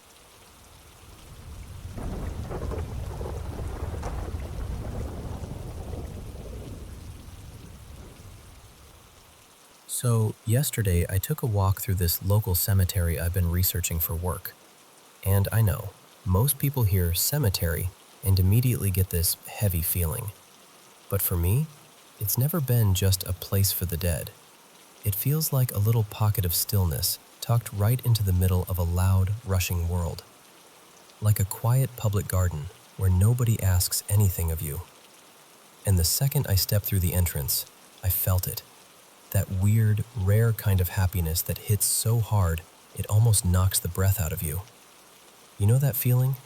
Like you're exactly where you're supposed to be, and for a moment you don't want anything else. That's what came over me. Not spooky, not sad, warm, almost loved. I started down one of the winding paths, letting my mind drift, and that's when I noticed it. A headstone that practically glowed compared to the others. Not shiny, exactly, just brighter, like it was catching more light than it had any right to. And carved into it was a last name I recognized immediately. It was the same last name as a former client from my old healthcare admin days, back when I worked with medical equipment and coordinated home setups. I hadn't thought about her in a long time, not properly. The stone didn't have first names or dates that I could see, which made it even stranger, like it was unfinished, or waiting. I stood there longer than I meant to, long enough to feel ridiculous about it. I remember whispering to myself, okay, coincidence, like that would settle it. Then I kept walking, trying to shake it off. But last night, when I finally got into bed, my brain wouldn't let the place go. The cemetery kept replaying like a song stuck in my head. Those paths, that bright stone, the way my chest had tightened for no reason I could explain. So today, I'm at my desk, doing deeper historical research, digging into family records tied to the cemetery's early caretakers, and suddenly a name pops up that makes my stomach flip. Not the exact same as my old client, but close enough that I froze. The record listed a woman with that same last name as the great-granddaughter of one of the founders back in the 1800s. The caretaker line. The "this land stayed in the family" kind of history. I literally said out loud, "No way." Then I did what any emotionally unwell researcher does when the universe starts acting up. I went down the rabbit hole. Obituaries, burial registries, old local archives, those sketchy grave databases that look like they were made in 2004 and never updated. And there she was. Same last name, same county, buried in that very cemetery. I swear my throat closed up so fast I couldn't even swallow. I sat at my desk trying not to cry like a middle schooler who just got hit with a memory they weren't ready for. Because here's the thing, this woman, this client from years ago, she wasn't just a name in a file to me. In my head, she was still this soft, sweet presence, the kind of person who made you feel safe just by existing. She used to call me my little honey and pat my hand when she talked, like she was blessing you without even meaning to. She reminded me so much of my own Nana. Same gentle way, same warmth in her eyes. And I had no idea she was from the same area I'm from. None. I didn't even know she had ties here. So seeing it, right there in black and white, felt unreal. Like the world had quietly stitched something together behind my back. And it hit me all at once how much I miss her. How much I miss that version of my life, too. I didn't realize how much I'd been carrying until that moment. The universe is, I don't know, mysterious, annoying, beautiful, all of it at once. But I kept thinking of all the places my feet could have taken me yesterday. I ended up there, at the exact stone with a name that still lives in my heart. And honestly, that day has stayed with me ever since. In the best way. But wait, because it gets even wilder. That night, after I'd cried and calmed down and told myself to stop spiraling, I had a dream. In the dream, I was back in the cemetery, and everything felt crystal clear, like I was fully awake. And I kept seeing this different headstone.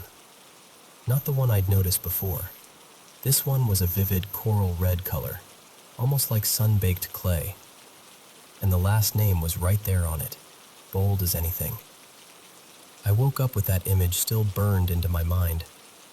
So the next day, because apparently I have zero chill, I went back. I took the same entrance, walked the same path, and found the original bright stone again. And this time, I realized what had happened.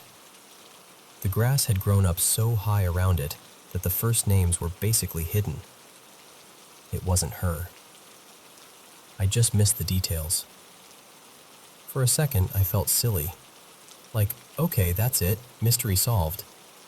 But I was already there, so I kept walking. I wandered with this quiet hope in my chest, like I was being pulled around by something I couldn't see.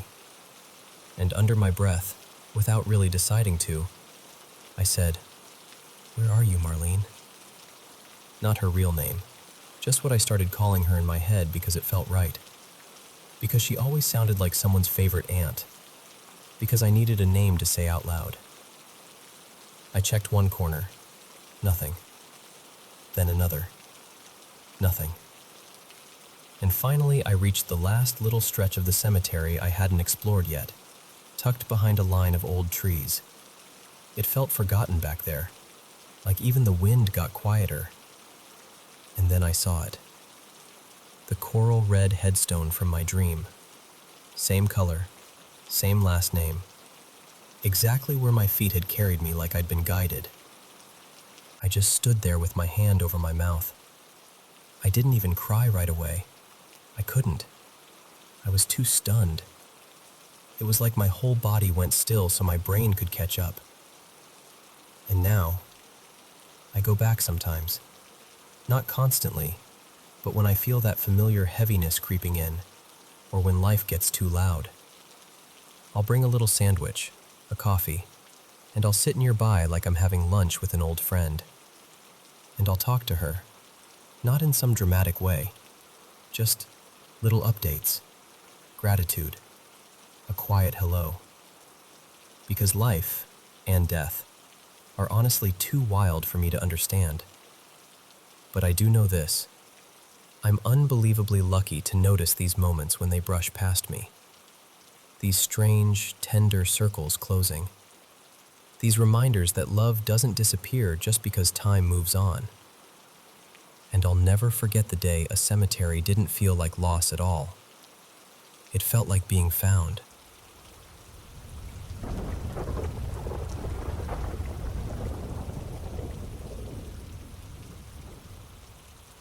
So, back when I was in university, I lived in this little private dorm that was run by nuns.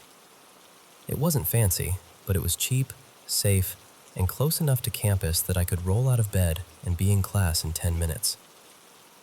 The building was simple. 2 boarding floors, maybe a dozen girls on each one, and then the ground floor where the 2 sisters lived. I stayed on the top floor, second level, down a narrow hallway that always smelled faintly like floor polish and laundry detergent. There was a strict curfew, 9 p.m., except for one night a month when they pushed it to midnight so everyone could go out and cut loose. Most of the girls treated it like a mini holiday. Clubs, parties, late-night food, the whole thing. Me? I was not that girl. I had a mountain of coursework and zero interest in drinking or being out late, so I stayed behind with my laptop and a stack of notes, feeling pretty smug about my productivity. That night, right around 9, I'm sitting in my room with the door locked, deep in a project, when I hear this awful sound. Metal chairs scraping hard against the dining room floor. Not one chair, a bunch of them. Like someone was dragging chairs back and forth for no reason at all. It goes on long enough that I finally set my pen down and just listen. 30 seconds, maybe more. No voices, no laughter, just that relentless scraping. So I get up, open my door, and peek out into the dining area. Pitch dark, empty, no one. I flip on the light, expecting to catch someone messing around, or maybe a girl sneaking a late snack. But the room looks normal. Chairs tucked in neatly, tables exactly where they always were. Nothing out of place. It's the kind of normal that makes you feel silly for being nervous. I tell myself it's probably just pipes or the building settling. Old buildings make weird noises, right? And I go back to my room, shut the door, and try to focus. And then it starts again. Same scraping, same intensity. This time I'm faster. I open my door almost immediately, like I'm going to catch the sound in the act, and the second I step out, it stops. Just gone. Like someone hit mute. I walk over, look around again. Still nothing. Still neat. Still empty. Now I'm officially unsettled. I knew most of the girls had left earlier. I'd seen them heading out in groups, fixing their hair in the hallway mirror, laughing, calling out quick goodbyes. But I still went up and down the second floor to check. Every door was closed. Quiet. Except for one other girl who had stayed behind to study too. Her name was Maria. Sweet, shy, always polite. I knock softly and ask if she's been moving chairs around or heard anything weird. She just stares at me, genuinely confused, and says, "What chairs?" Not in a joking way. Not teasing. She looked like I'd asked her if the ceiling was on fire. When I described the noise, her face changed. Like she didn't want to believe me, but something in her was connecting dots she didn't like. She admitted she hadn't heard a thing, but she asked if I could stay with her for a little while anyway. Like she suddenly didn't want to be alone. So I did. We sat in the hallway for a bit, whispering about assignments, pretending everything was normal, both of us listening too hard to every tiny creak. Eventually, she went back into her room, and I returned to mine. I tried to laugh it off. I even managed to get a few solid hours of work done. Then midnight came. I hear 3 knocks on my door. I figure, okay, the girls are back. Someone needs something. Maybe they lost their key or want to borrow a charger. I open the door. No one. The hallway is dark. Every other door is shut. No footsteps. No giggling. No distant chatter drifting up from the stairs. Just silence. I stand there for a second, kind of holding my breath, then close the door and go back to my desk because, honestly, I had deadlines and I didn't want to spiral. A little while later, 3 knocks again. Same pattern. Same calm, intentional rhythm. This time I call out, "Yeah?" Nothing. I open the door again. Still no one. Now I'm irritated and nervous at the same time, because the most logical explanation is that someone is messing with me. But the hallway is empty, and I don't hear anyone running away, and the building is quiet in that heavy, late-night way. So I lock the door. And of course, because life loves timing, the 3 knocks come again. Knock, knock, knock. I sit frozen for a moment, then I lean close to the door and say, "Who is it?" No answer, not even a breath. I don't open it this time. I just put my headphones on, even though I wasn't really listening to anything. I just wanted a barrier between me and whatever was happening outside that door. I stayed in my room the rest of the night. No bathroom trips, no hallway checks, nothing. I just waited for morning like it was a finish line. A few hours later, I started getting this awful stomach pain, sharp and rolling, the kind that makes you feel nauseous and clammy. I remember thinking, great, as if I needed one more thing. But I was too scared to step out into the hallway, so I curled up in bed and tried to breathe through it until I fell asleep. After that night, nothing happened again. But a few days later, something did change. Our dorm had a tiny chapel, and once a week a priest would come for a short service. That part was normal. What wasn't normal was what happened afterward. The sisters invited him upstairs, like all the way up to the boarding floors. I'd lived there over a year by then, and I had never seen that happen. Not once. I didn't know what he did up there. I was on my way out to class, and I didn't want to sound dramatic or superstitious, so I didn't ask. I just watched him pass by with the sisters, calm as could be, like this was just another item on the schedule. And that was it. No more chair scraping, no more knocking, no more weird, heavy silence pressing against my door. I stayed in that dorm for the rest of my time in university, years, and nothing like that ever happened to me again. But I still remember how it felt in that hallway at midnight, staring into the dark, realizing there was no one there, and knowing, deep in my stomach, that something had still knocked anyway.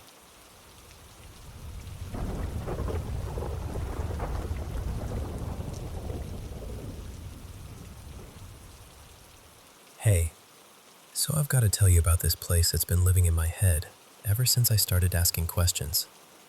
My husband's grandma, let's call her Ms. Inez, grew up in this modest little house sitting on a big stretch of land just off an old highway. Not Old Highway 90 exactly, but one of those long, sun-faded roads that feels like it's seen 1,000 lives. She didn't just visit there, she lived there forever. Decades, nearly her whole adult life. And the only reason she ever left was because the property got sold and the new owner basically forced the whole family out. Like, just ripped the ground out from under them. But what really gets me is that, for as long as I've known my husband, Caleb, he's talked about that house in this very particular way. Not like, oh yeah, my grandma's old place, but like, it left a mark on him. He told me that when he was a kid, all the cousins would sleep together out in the living room. Blankets on the floor, bodies everywhere, that kind of chaotic family sleepover vibe. And he said he'd wake up in the middle of the night and see it. A huge black shape. Not a person exactly, not an animal either. Just this heavy, solid darkness hovering above him. And the creepiest part is how long it would stay. Like it wasn't a flash, it wasn't a nightmare moment. He swears it would hover there for hours, and then it would disappear right before sunrise. Like it had some kind of schedule. And listen, Caleb's not easily rattled. He's the type who stays calm in situations where most people would panic. So when he tells me this is one of the only things that still makes his skin crawl, I take it seriously. So of course, once I heard that, I couldn't leave it alone. I started gently asking around, like, hey, did anything weird ever happen in that house? And his mom, Marisol, gets quiet immediately. And she tells me that when she was about 12, she saw a dark figure shaped like a man standing in the doorway by the kitchen. Just standing there, like it belonged there. And then she tells me something else. Years later, as an adult, she woke up one night and saw something hovering over her bed. Same kind of experience Caleb described. That hovering feeling. That presence just over you. At that point, I'm like, okay, this isn't just one person's imagination. So I keep going. I talk to one aunt, then another, and eventually I sit down with Ms. Inez herself. And she's interesting because she's calm, almost stubbornly calm. She tells me her oldest son, Rafa, once fell asleep on the couch in the living room and woke up with this pressure on his chest, like something was pushing down on him. And she said he told her he saw something, but he never explained what. Wouldn't. Like even saying it out loud would give it more power. Then she looks at me, steady as anything, and she goes, people say they saw things there, but I never did. I was never afraid. And she starts talking about how she kept saints and candles around the house, how she prayed her rosary, how she believes nothing could come near her because of her faith.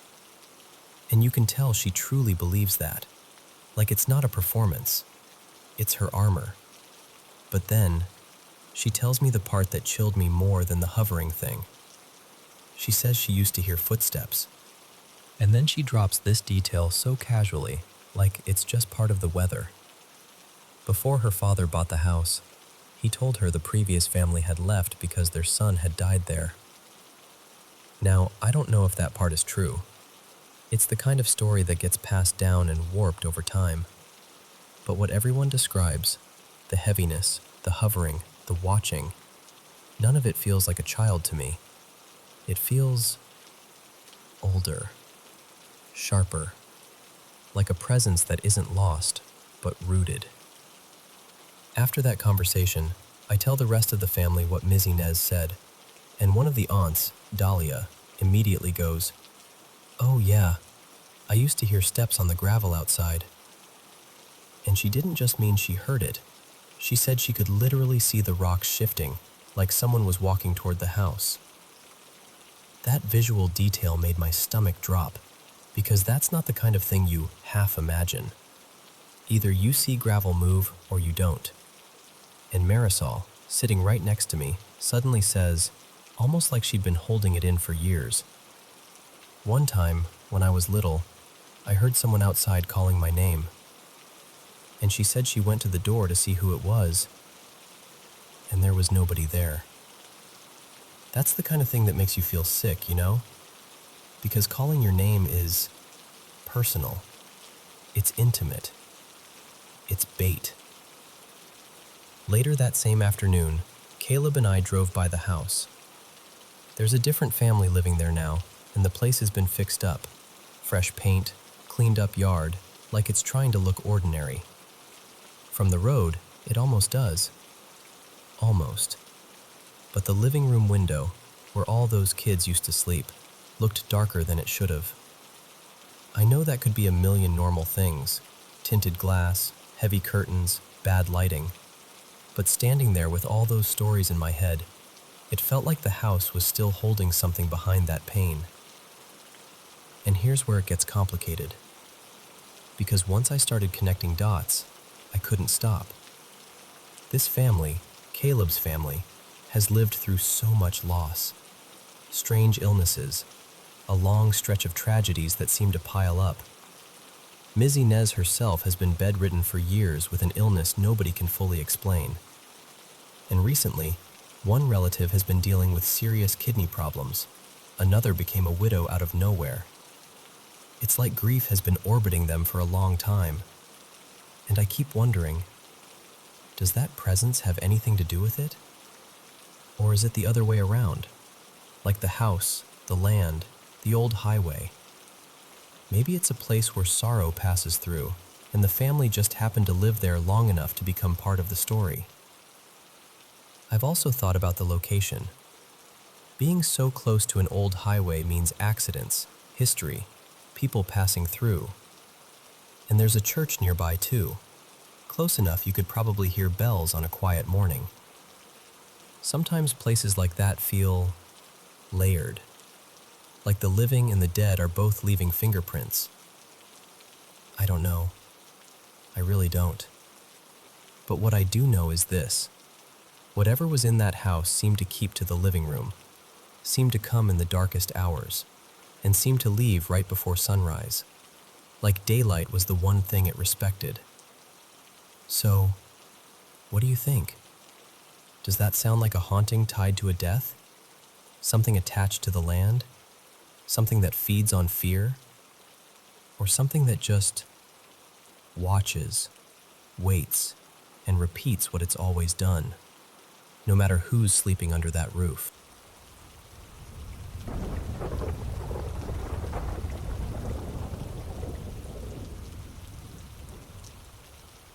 Hey, so this is one of those things I still don't quite know what to do with, you know? I'm 24 now, and dreaming about people who've passed has kind of been normal for me, weirdly. But 2022 took it to a different level. That year, I lost 2 relatives within about 5 months, and I'd barely been to any funerals in my life before that. Suddenly, I'm going to not 1, but 2, back to back, and everything in my head felt louder at night. The first one was in early spring of 2022. My great-uncle, technically by marriage, passed really suddenly. A heart attack. He was Jewish, so everything moved fast, like immediately. I remember my mom coming home after going to see him that evening, and she looked emptied out, like the color had been rinsed from her face. She didn't say much at first, just sat down like her whole body weighed extra. And then she told me that his wife and daughter had been praying over him in Hebrew until the funeral home came. That night, I had this dream that was so vivid it felt like someone placed it in my hands. I'm back in school, like middle school, and it's lunchtime outside. I can hear kids laughing, sneakers squeaking on pavement, all of that.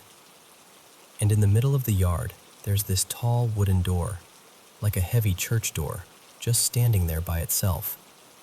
No walls, no building, just a door. And in the dream, I don't even hesitate. I walk up and open it. On the other side is this bright, busy room, packed with older people I've never met. There are long tables set up like a celebration, platters of food, warm bread, things that smelled like cinnamon and onions and something sweet. And there are candles lit everywhere, mostly blue and white.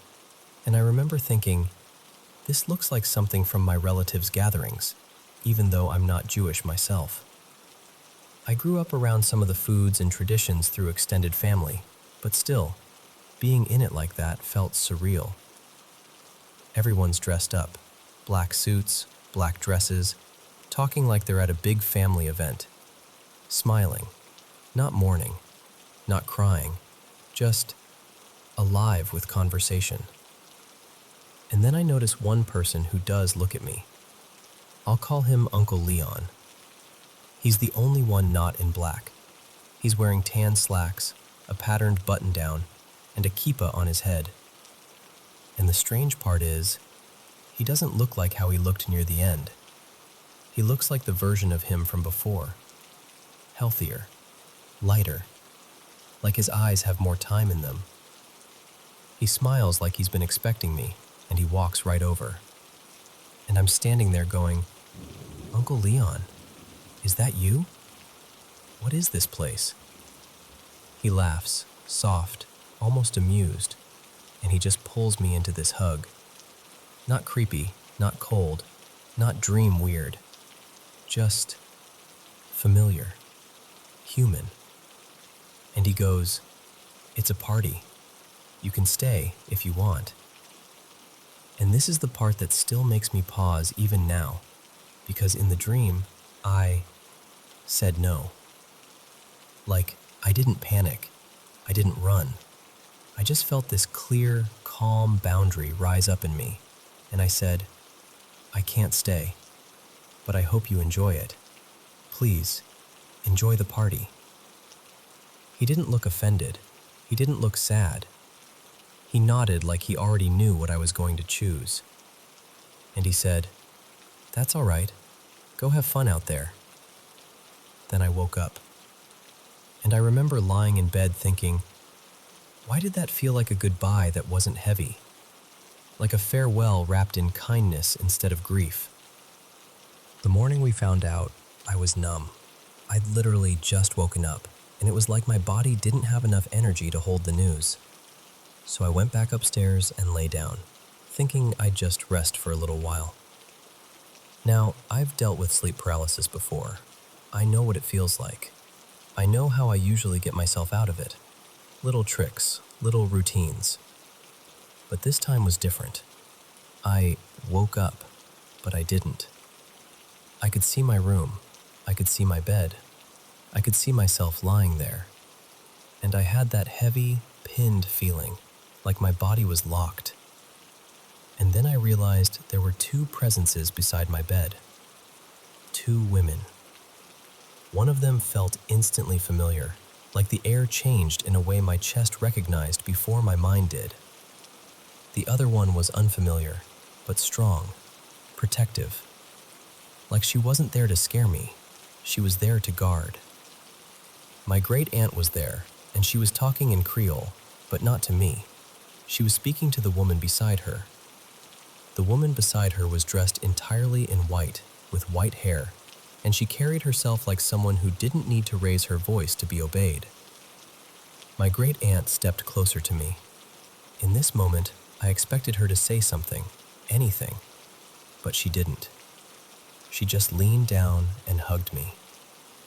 And I need you to understand, I have never felt a hug like that. Not in real life, not in any dream. It wasn't just arms around me. It was like being wrapped in pure love. Like she poured everything she wanted me to know straight into that one embrace. I'm okay. I'm not alone. I love you. I love all of you. And when she pulled back, the warmth lingered for a second, like heat after you step out of sunlight. Then the woman in white said, very clearly in Creole, Nous devons aller. We have to go. My great-aunt stepped back to stand beside her, and she lifted her hand and waved goodbye, soft, gentle, like she didn't want to startle me. And then I woke up for real, like snap, back inside my body, heartbeat loud, mouth dry. I ran downstairs and told my family everything, still shaking. And the reaction I got wasn't disbelief. It was shock, yes, but the kind that comes from recognition. Because they told me the woman in white sounded exactly like my great-aunt's great-grandmother, someone I'd never met, but they described her in a way that matched what I felt. And then, this is the part that made my stomach flip. They went and found a photo. And in it, my great-aunt was wearing the exact outfit I'd seen, a bright red top and blue jeans, the same way it looked in that moment by my bed. So yeah, I don't tell these stories to convince anyone of anything.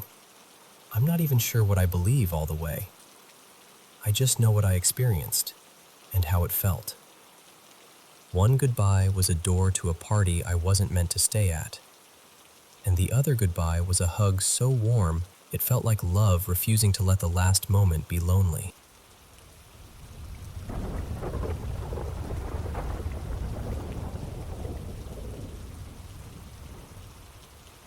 So this happened to me twice, and I still get that weird tight feeling in my chest when I talk about it. The first time was a rainy night back when I lived in this tiny studio apartment. One of those places where the kitchen is basically 2 steps away from your bed. The power went out, and honestly, it kind of felt cozy at first. No phones, no TV, just a bunch of us sitting around talking like people used to, laughing, filling the darkness with our voices. There were 3 of us awake, me, my friend Darius, and my other friend Milo, and we were mid-conversation when Darius just changed. Like someone flipped a switch behind his eyes. His face went blank for half a second, then it tightened up like he'd suddenly remembered something terrifying. And he didn't say a word. He just stood up really slowly and walked toward the kitchen. Now the layout matters here. The kitchen was behind this sliding glass door. You had to slide it open to the left before you could see the little hallway and the sink area. Darius slid that door open like he was moving through water, and then he just stopped. He stared toward the cupboards by the sink for, no exaggeration, almost a full minute. Dead still, not blinking like normal, just staring. Milo and I exchanged that look, you know the one. Curious, annoyed, anxious, all mixed together, and we both leaned forward. Quiet, like we were scared to make the air move. And then we peeked. I don't even remember who leaned in first, but we both saw what Darius was looking at. There was a figure, a man-shaped shadow, like darker than the dark around it. He had this old-timey vibe, high hat, the outline of a cane or walking stick, and he was leaning against the counter like he belonged there, like he'd been waiting. And the part that makes my skin crawl just thinking about it, he looked like he was smiling. Not a big, friendly smile, more like a private little grin, like he knew something we didn't, like we were late. And he didn't move, not even a twitch. No sound, no footsteps, no breathing, nothing. Just standing there in the kitchen, grinning in the dark.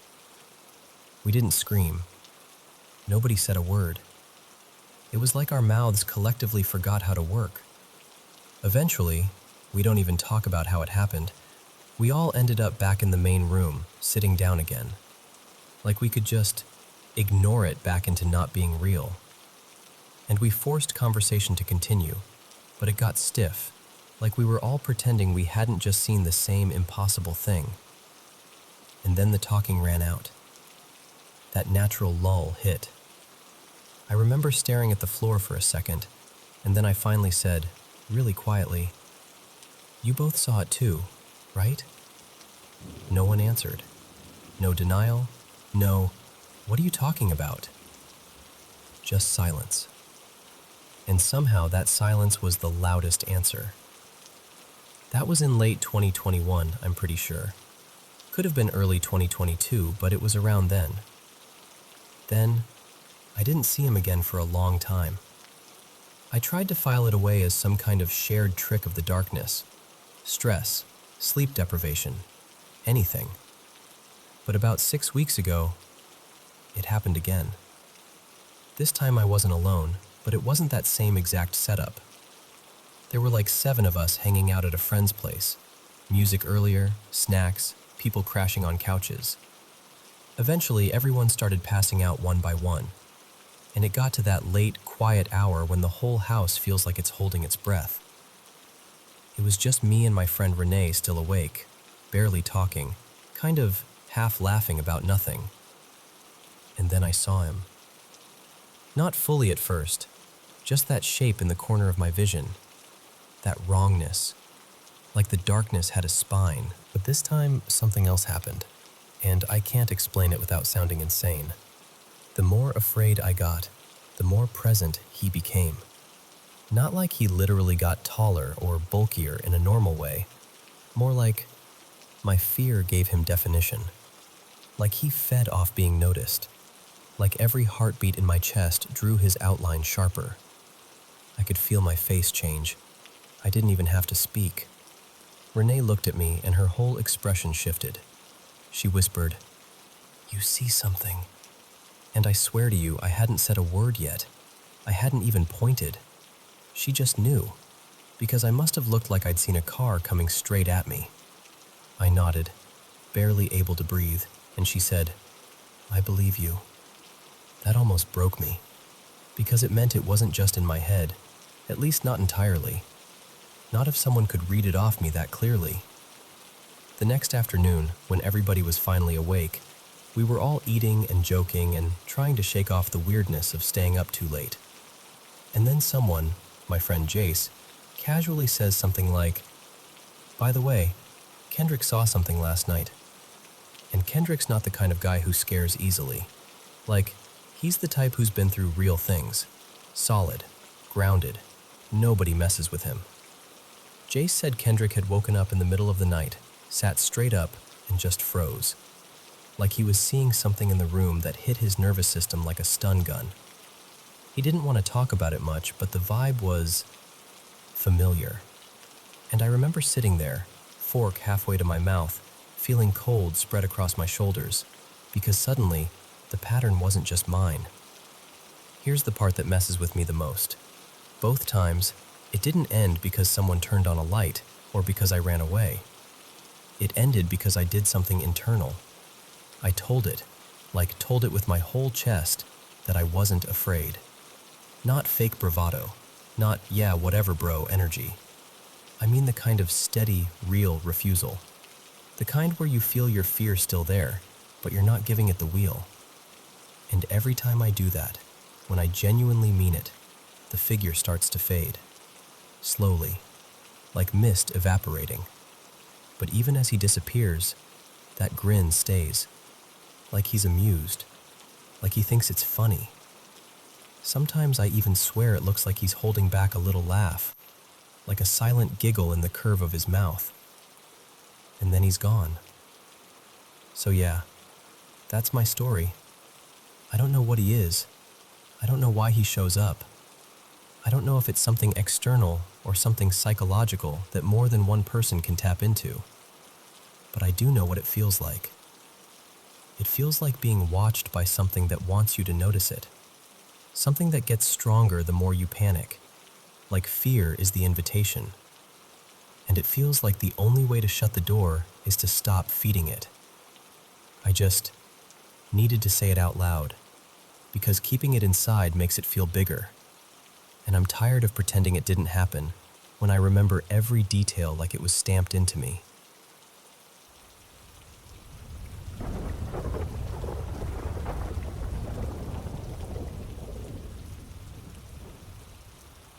So this goes back to 1987, when I was in 4th grade, and we lived in this sleepy neighborhood on the edge of town. More trees than people. The kind of place where afternoons felt extra quiet. I've always been an animal kid. You know the type. If something had fur or feathers, I was already in love. And one weekend, my parents took me to this little open-air market. There were stalls with fruit, toys, cheap plastic jewelry, and then, tucked off to the side, this small pen with baby birds. That's where I saw him. A tiny, barely steady chick. Still fluffy, eyes too big for his head, peeping like he was asking the world a question. I don't even remember thinking it through. I just remember this feeling, like, I'm not leaving without him. So I begged, and somehow, I won. I brought him home with absolutely no clue what I was doing. I mean, what does a kid know about raising something that fragile? I didn't have the right food. I didn't have the right lamp. I didn't even have the right anything. But I tried. I warmed him with a towel, mixed whatever mush I could, and sat there for hours like it was my job. And against all odds, he made it. More than made it, actually. Because here's the strange part. He didn't grow normally. He grew fast. Not just, oh wow, he's getting bigger, but like someone had pressed fast forward. Within a couple of months, he was tall and sturdy and, this is going to sound weird, he carried himself like he was older than he should have been. Like he wasn't just a chick anymore, but something steadier, more aware. We named him Milo, and I swear, from the moment that name stuck, we were bonded. I've never had anything like it, before or since. He wouldn't eat unless it was from my hands. If anyone else tried, he'd just stare and refuse like, nope, that's not how we do things. At night, he'd settle right next to my bed, not on it, but beside it, like a little sentry. Sometimes I'd wake up and see him there in the dim light, perfectly still, like he was on duty. My family joked he was more faithful than a dog, and honestly, they weren't wrong. Then fall rolled around, and everything changed. I got sick, really sick. It hit like a wall. One day I was fine, and the next I had this fever that wouldn't quit. My parents took me to doctor after doctor. They ran tests, drew blood, asked a million questions, and every time it was the same thing. Shrugging confusion. Nothing fit. And I just kept getting worse. I dropped weight fast. My skin got raw and started peeling in places. Food wouldn't stay down. Everything tasted wrong, felt wrong. Even water made me nauseous. I remember my mom trying to keep her voice calm while she talked to me, but her eyes looked terrified. It was the sickest I've ever been in my life. And there was this quiet fear hanging in the house, like no one wanted to say the worst thought out loud. And that's when Milo changed too. At first, it was like he could sense something. He got restless, pacing, darting, making these sharp little sounds. Not angry, just frantic, like he was trying to solve a problem and couldn't. If my parents offered him food, he'd refuse. He'd look right past them, like he was waiting for me. Then, as the days dragged on and I got weaker, he got quieter. One morning I noticed he wasn't pacing anymore. He'd moved to the corner of my room and just stayed there. Eyes half-lidded, feathers puffed up, barely reacting to anything. It felt like he was sinking alongside me. Then, suddenly, something shifted. One morning, my mom brought me broth, and I managed a few spoonfuls, and they stayed down. The next day, I kept down a little pureed food. My fever broke in slow steps, like it was loosening its grip. My skin started to calm. My strength didn't come rushing back, but it started to return, piece by piece. Everyone was relieved. Everyone. Except Milo. Because while I was getting better, he was getting worse. Fast. Like whatever had been holding him up was draining away. He didn't lift his head when I spoke. He didn't flinch when someone walked in. It was like he was already halfway gone. And when I finally had enough strength to sit up on my own, I asked to see him. My parents tried to distract me, told me to rest, but I wouldn't let it go. So they carried him over and set him gently beside my bed. He looked so small in that moment. I reached out and touched his feathers, soft as dust, and I whispered his name. Just Milo. Hey, I'm here. And for the first time in days, his eyes opened. Not wide, not bright, but open. He gave this tiny shudder, like a sigh, but in his whole body. And for a second, I felt like he was looking straight through me, like he was checking something off a list. Then his head dropped. And that was it. Milo was gone. The house went silent in this way I still remember. My mom cried like she'd been holding it in for weeks. My dad stood very still, like he didn't know where to put his hands. And me, I didn't even have the energy to sob properly. I just sat there, stunned, feeling this grief I couldn't understand. Because how do you explain losing something that felt like it was part of you? Here's what makes it even harder to talk about. From that day on, my recovery kept going. Steady, clear, like the worst had passed and wasn't coming back. Doctors never gave us an explanation that made sense. It just resolved. And Milo never got to see the kid he guarded actually come back. We buried him under a tree in the yard, the one that cast shade over the grass in the late afternoon. I remember we ringed the spot with pale little stones we found nearby. Nothing fancy, just a small circle, like a promise.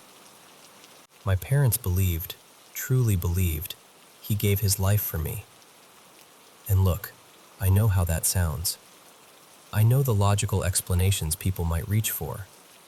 But even now, all these years later, I can't shake how perfectly the timing lined up.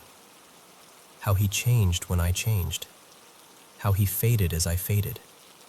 How he let go right when I started to come back. I can't prove anything. I can't explain it. I just know that some bonds don't make sense on paper. And sometimes, the thing that keeps watch over you doesn't have to be human.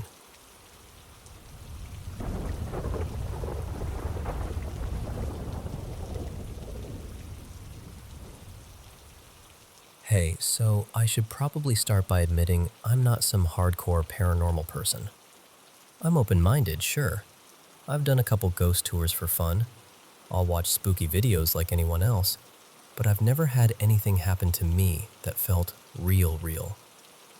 Nothing that actually got under my skin. I work overnight in in-home healthcare, and a little while back I got placed in this new house. It's a freshly renovated 3-bedroom place, but right now there's only one person living there.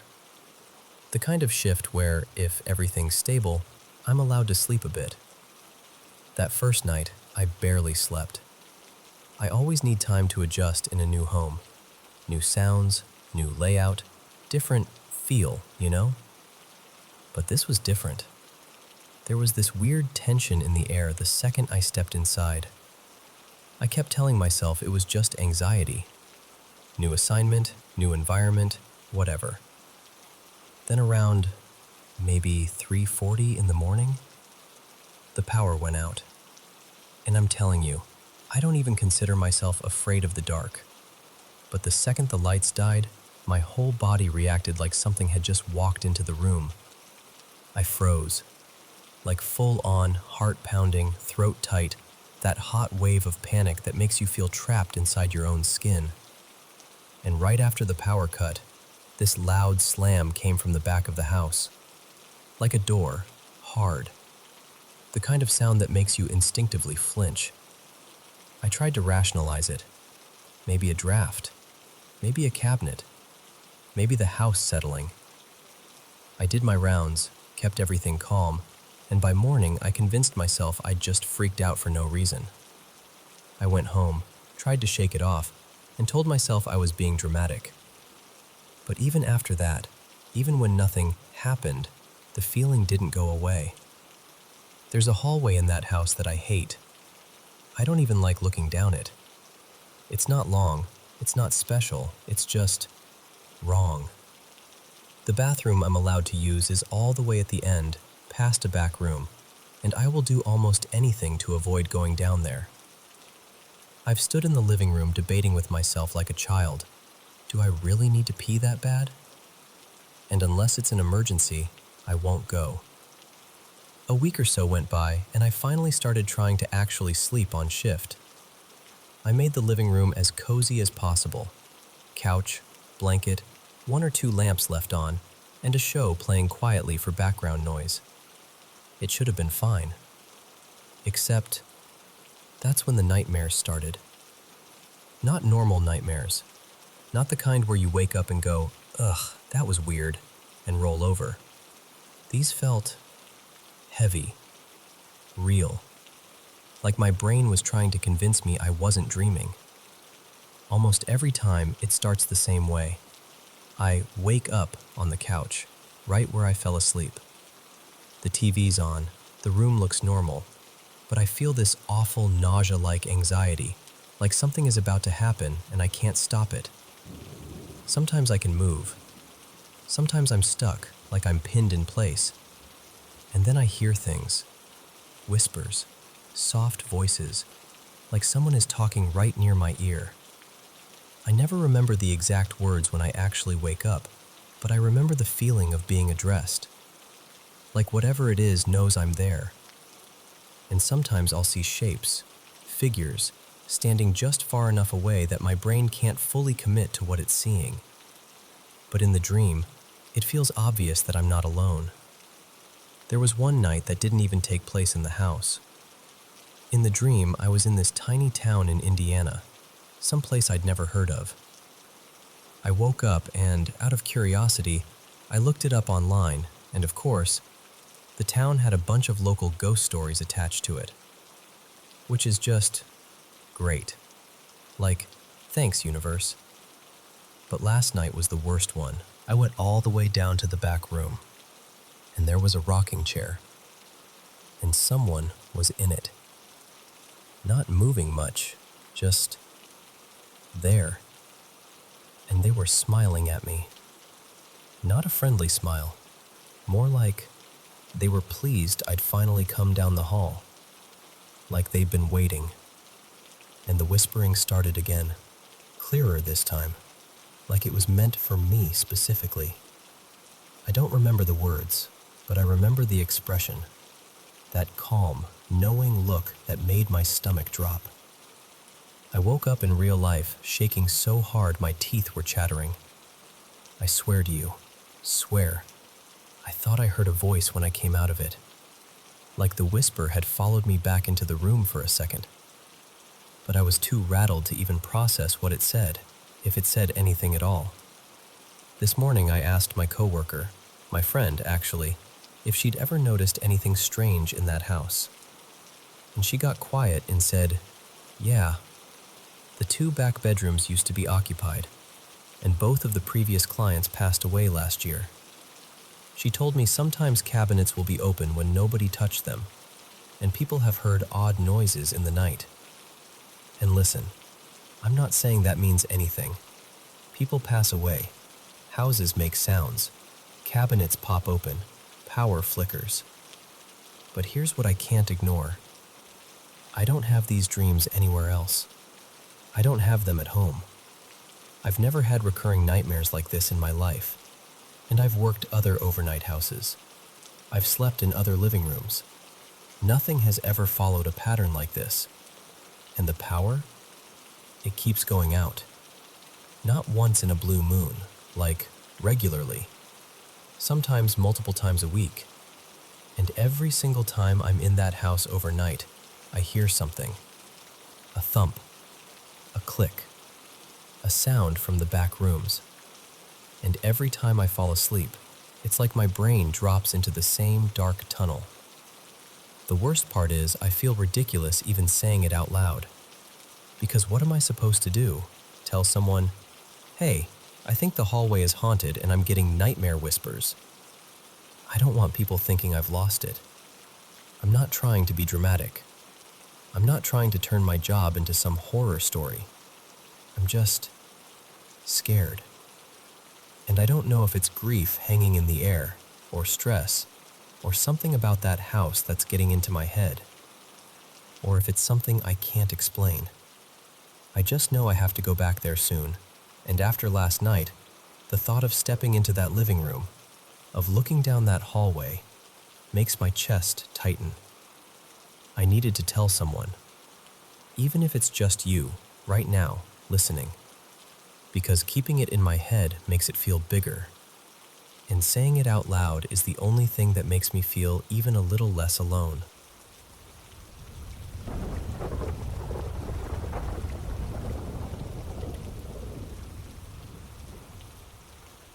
So, you know how people always say kids and animals pick up on things the rest of us can't? Like they're tuned in to some other frequency we've forgotten how to hear. I've come to believe it, because my little boy Cal is absolutely one of those kids. For months now, he's been playing with someone, or something, that I can't see. And I want to be clear, it's never scary. It's never heavy. It's the sweetest thing. I'll catch him suddenly turning his head like he just heard a familiar voice, and then his whole face lights up, this massive grin, the kind that makes your chest warm. He gets all wiggly and excited, like he's trying not to laugh, but he can't hold it in. At night, when I put him down, I'll check the baby monitor, and there he is, on his back, kicking his little feet, giggling like he's being tickled by an invisible best friend. One time, I even saw it happen in the car. We were driving home, and he kept looking over his shoulder at the empty seat behind him, laughing and babbling like he was having the best conversation of his life. And honestly, I've always told myself it's something gentle. Maybe my late great-aunt, or a grandparent, or, if you're the kind of person who believes in it, maybe just some kind of guardian energy that's fond of him. Whatever it is, it feels loving. That's the only way I can describe it. And Cal, he adores animals. Like, adores. Animal books, animal sounds, documentaries, cartoons. If it has fur, feathers, scales, or hooves, he's in. His favorite toys? All animals. His favorite videos? Animal compilations.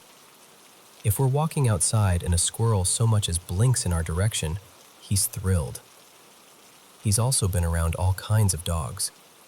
We used to have a gigantic, gentle Great Dane who passed not too long ago. Still miss that sweet old soul. He's been around my friend's tiny, furious little Chihuahua that barks like it pays rent. My sister has this bouncy Aussie mix and a happy-go-lucky chocolate lab. And my father-in-law's cattle dog, oh my gosh. Picture a dog that treats every visitor like an intruder in an action movie, barking non-stop, throwing himself at the window, acting like the glass is the only thing keeping the world from ending. And Cal? He thought it was hilarious. Not scared, amused. Like, wow, what a funny guy. So that's why what happened this week completely floored me. A few days ago, I stepped in to help a dog I knew wasn't being treated right. He'd spent most of his life either tied outside or shut in a crate for basically the entire day. I'm talking all day, every day.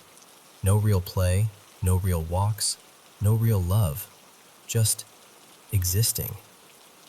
He's about 9 months old, a pit terrier mix, and I renamed him Milo.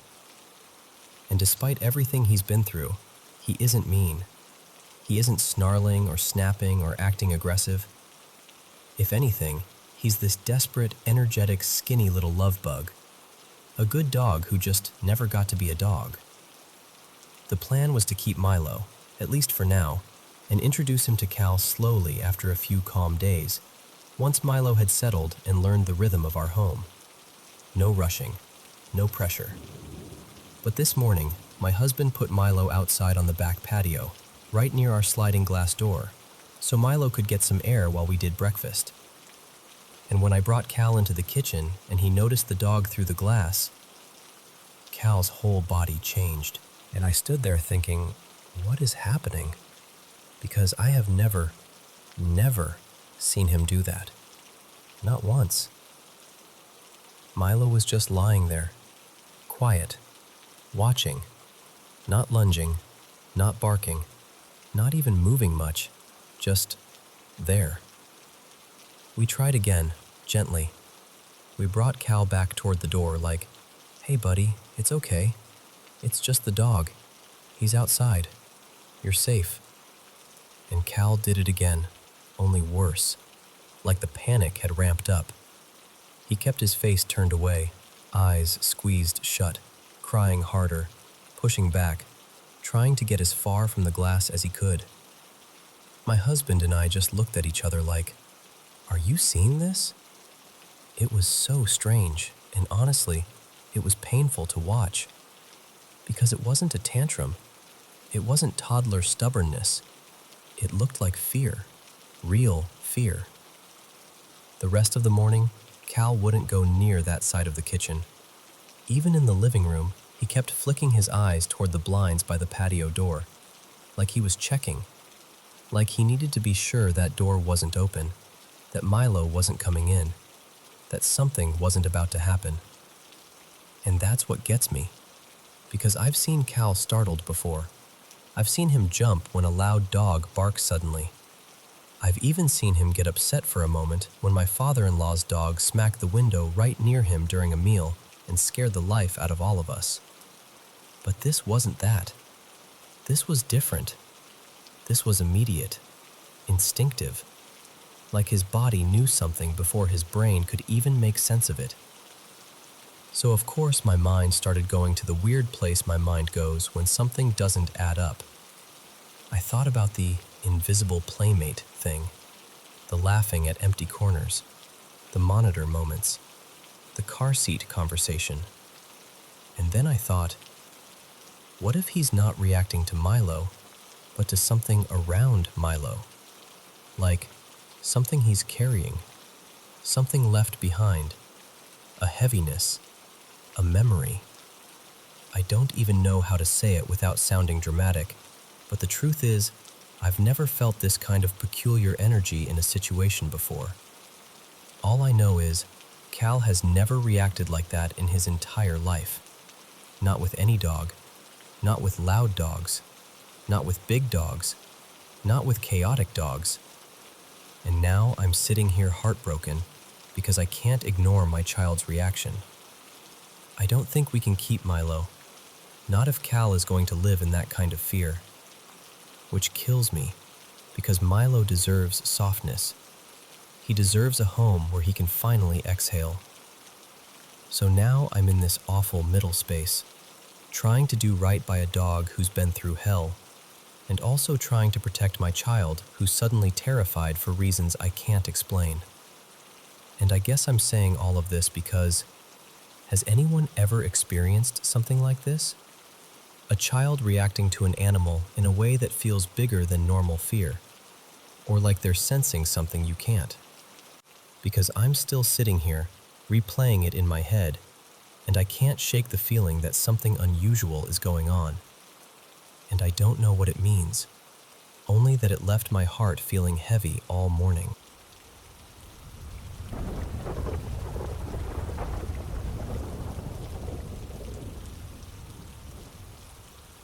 So, I've got this one trip story that still gives me chills when I think about it. A couple years back, our school took a trip with students from grades 7, 8, and 9 to this resort near Chittagong in Nepal, kind of tucked away with forest all around. We reached around dusk, and by the time we dropped our bags, the sky had already gone that deep, heavy dark where everything looks like a shadow of itself. At first, it was fun. Everyone was hyped, laughing, acting brave. Someone was like, "Let's go up toward the jungle and explore." I went once with my junior, Rohan, just the two of us, and honestly, nothing happened. It was creepy, yeah, but normal creepy. But then later, we went again. This time a whole group, maybe 6 or 7 of us. Now we were all acting tough, mocking ghosts like idiots, doing that thing boys do when they're scared but don't want to admit it. One guy, Sujal, was recording on his phone, showing off how clear the video was, zooming in on trees and leaves like he was making some documentary. Everything stayed normal, until Aman, and I swear this is the exact moment the vibe shifted. He went and started peeing on a tree. And in our culture, you know how people say doing stuff like that in certain places can invite bad energy? Like it's disrespectful and it attracts spirits. We even joked about it while he was doing it, like, "Bro, you're calling the boot now." But then Sujal suddenly goes, "Wait, what the heck?" He shows us the recording and the footage is wrong. Like the whole video turns blurry and pixelated right when Aman starts peeing. Not normal blur, not shaking blur, more like the phone couldn't focus on reality anymore. And the weirdest part is, Sujal's camera is usually super sharp. It wasn't even raining or foggy, just clean air, dark forest, and suddenly the video looks corrupted. Someone tried to laugh it off and said maybe there's a signal jammer nearby, but we all just stared at each other like, a jammer? In the middle of a jungle? For what? We got back to the resort acting loud, trying to convince ourselves it was nothing. But once we settled in, the fear started creeping in, quietly. Later that night, a bunch of us decided to go back to that same spot, like a stupid fix-it mission. Someone suggested we should apologize, like properly, out loud. Another guy was like, spit on the ground and say sorry, because people say that kind of thing can undo disrespect. So we did, awkwardly, nervously, trying not to laugh. And that's when it got worse. Back in the rooms, we started hearing banging, like door banging, then glass-like clinks, then knocking, hard knocks, not soft ones. We'd jump up and run to check, and there'd be nobody. And it wasn't like someone could prank us easily either. The layout was such that if it was someone from the next room, they would have had to sprint and hide in seconds. We checked corridors, checked outside. Nothing. Then Aman, the same guy, started acting off.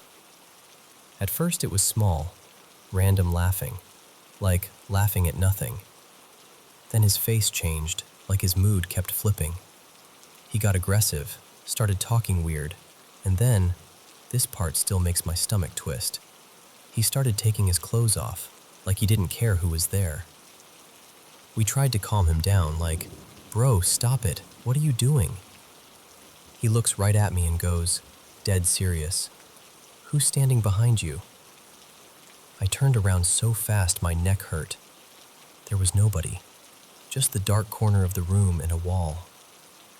We got scared now. Not, haha, ghost scared, like real fear, where your hands feel cold. One of the boys ran and brought ash, just whatever we could find, and we put a mark on his forehead, like a protective thing. Someone started playing bhajans loudly from a speaker, like full volume, as if sound could push the darkness back. We kept telling Aman, "Focus on us, look at us, stay with us." But even with the prayers playing, the banging sounds got louder, like something outside was angry. At one point, 9 of us went together into the hallway, and 3 boys said they'd guard near the end of the corridor to see if anyone was messing around. I stayed closer to the group because, I'll be honest, I was terrified, like my legs felt weak. A few minutes later, those 3 came back looking pale and dead serious. No jokes, no smiles. One of them just said, really quietly, "We saw a huge black shadow. Not like a person, not like a prank, like a shape that didn't look normal." And then another weird thing happened.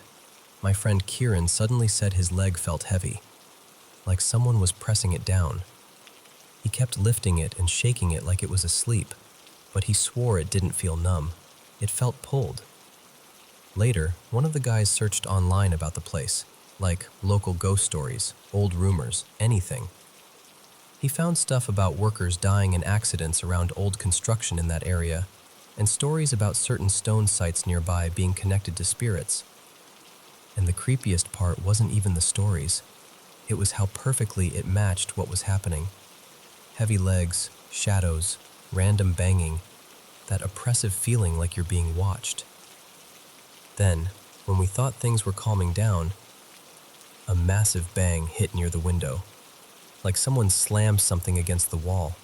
We checked the time, 12:31 a.m. And I remember thinking, who even has the courage to prank people at this hour? Like it didn't feel human anymore.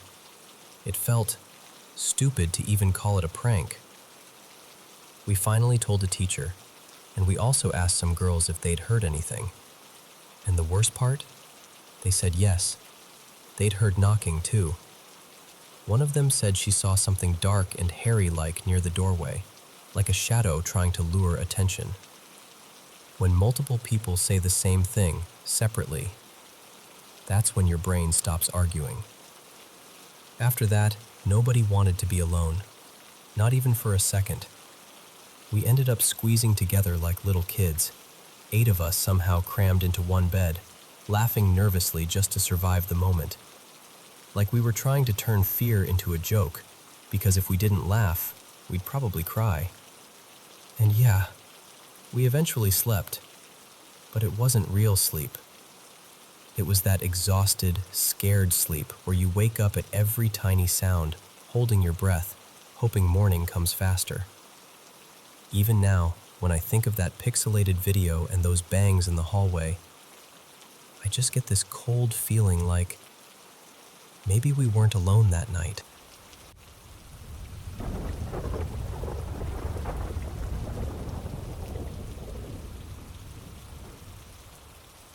Hey, so my best friend, Mara, died late last year. She was 28. and I'm still trying to say that sentence without my throat doing that thing where it tightens up like it's bracing for impact. Mara had this intense relationship with death. Not in a dramatic, I'm so edgy way, more like it genuinely her, and she couldn't stop circling it. She'd bring up funeral plans the way some people bring up weekend plans. She told me what songs she'd want, what she'd wear, even what she didn't want people to say. And she used to joke, joke, half not, that if she died first, she'd come back and haunt all of us. But she'd say it with this grin, like she was trying to soften it. Like, don't worry, I'll be a helpful ghost. I'll find your missing stuff. I'll do chores. I'll scare off weird men. I'll be the friendly haunting. That was very Mara. Dark humor with this weird, protective tenderness underneath. So, here's the part I can't stop thinking about. A few weeks ago, I was in the kitchen and I heard this heavy slamming sound, like a cabinet door or a pantry door, something with weight. It happened again another night. Not a little creak, a slam. And then there was this moment with the bathroom that genuinely made my skin go cold. I remember walking past and seeing the bathroom light on. I remember the door being half open. And I watched the door swing shut like someone had pushed it. My partner was right there, so I was like, "Did you see that?" They opened the door again, and the light was off. Off. Like it had never been on in the first place. And yes, before you say it, I know memory is messy. I know lights get left on and off and your brain fills in gaps. I know all of that. But it didn't feel like a fuzzy maybe. It felt like a clear snapshot. Then there's the paint thing. I started painting again recently, which I hadn't done in a long time. One afternoon I was looking for this specific tube of paint, cadmium red, the exact one I like, not the cheap version. And I tore the room apart. I counted my tubes. I moved them all. I checked the drawers, the bag, the floor, under the desk, like I was searching for a contact lens. I was talking out loud to myself because I was so irritated, just muttering like, "Where are you? You have to be here. This is ridiculous." And then I sat down at my desk, kind of defeated, and I looked to my left, just a casual glance, and there it was, the tube. Sitting in this open little space where I know it hadn't been before, because I had literally swept that exact area with my hand. Could it be me being scatterbrained? Sure, it could. Grief does weird things. Stress does weird things. But it felt like a tiny, pointed little, "Here, calm down." And then, this one is embarrassing to admit because it makes me sound like I'm sliding backwards. Mara and I used to smoke together, back when we were younger. I quit a while ago, like fully quit, and I'd been proud of it. But after the paint incident, I don't know, I started stepping outside at night again. Just standing there in the quiet with a cigarette, talking like she can hear me. It started as this thing where I felt stupid doing it, like, okay, I'm just talking to the air. But it turned into comfort, a routine, like I was sending my words somewhere. One night I put my cigarette out halfway through. I remember doing it carefully, snuffing it, checking it, making sure there was no glow, no smoke. Then I walked up the stairs, and halfway up I looked back down, and it was fully lit again, like it had never been touched. And yes, oxygen, wind, maybe I didn't put it out as well as I thought. I can explain that one away. I can. It's just weird. But the last thing is the one that won't settle. And then I felt it. A stiff, hard poke right at the back of my collar, through my leather jacket. Not like fabric shifting, not like a bug, not like my hair catching. It was a poke. Solid. Intentional. I felt it, and I heard it. This little tap sensation right where my neck meets the collar. I spun around so fast, my heart basically tripped over itself. My first thought was, someone threw a pebble at me. Then it was, someone touched me. I scanned everything. Walkway, shadows, cars, corners, everything. There was no one, no movement, no sound, nothing that made sense. And then, later, when I was replaying it, I remembered something. Mara used to tell this story about us in school. She loved bringing it up. She'd say that one of her favorite things back then was that I sat behind her and I'd poke the back of her neck to get her attention. She'd imitate it too, this little flinch and laugh, and she'd be like, "You always did that. You just poke me like you were summoning me." I don't even remember doing it as clearly as she did, but she remembered. She said it more than once, like it mattered to her. So now I'm sitting with all of this, and I don't know what to do with it, because I'm not religious. I'm a skeptic. I'm the person who rolls my eyes at half the stuff people swear is paranormal. And I wasn't hunting for signs. I wasn't begging the universe to show me she's still here. But at the same time, I did start talking to her. And I can't pretend I didn't want something back, even if I told myself I was just venting into the night. And the other part is, it doesn't feel sweet. Not always. Sometimes when I think about these things, I get this heavy, wrong feeling. Like my body is reacting before my brain decides what it believes. And then I spiral, because I've heard all those stories, about grief attracting the wrong kind of attention, about things that aren't your person pretending to be. I don't even know if I believe that, but the idea wedges itself in anyway when you're already raw. And there's one more layer that makes me feel kind of crazy. There have been a few moments where I had this gut sense something was going to happen right before it did. Not like a dramatic vision, more like a quiet certainty that showed up, uninvited. And then it happened. And I don't know what to call that. Intuition? Pattern brain? Grief brain trying to create order? I don't know. I just keep thinking about Mara joking, "I'll haunt you, but I'll be helpful." And then I think about the slams and the paint and that poke at my collar like a hand reaching through a locked door. And I'm left with this question I can't answer. Is it her? Or is it just my mind trying to survive her absence? Either way, it feels real when it happens, and I don't know what to do with the feeling it leaves behind.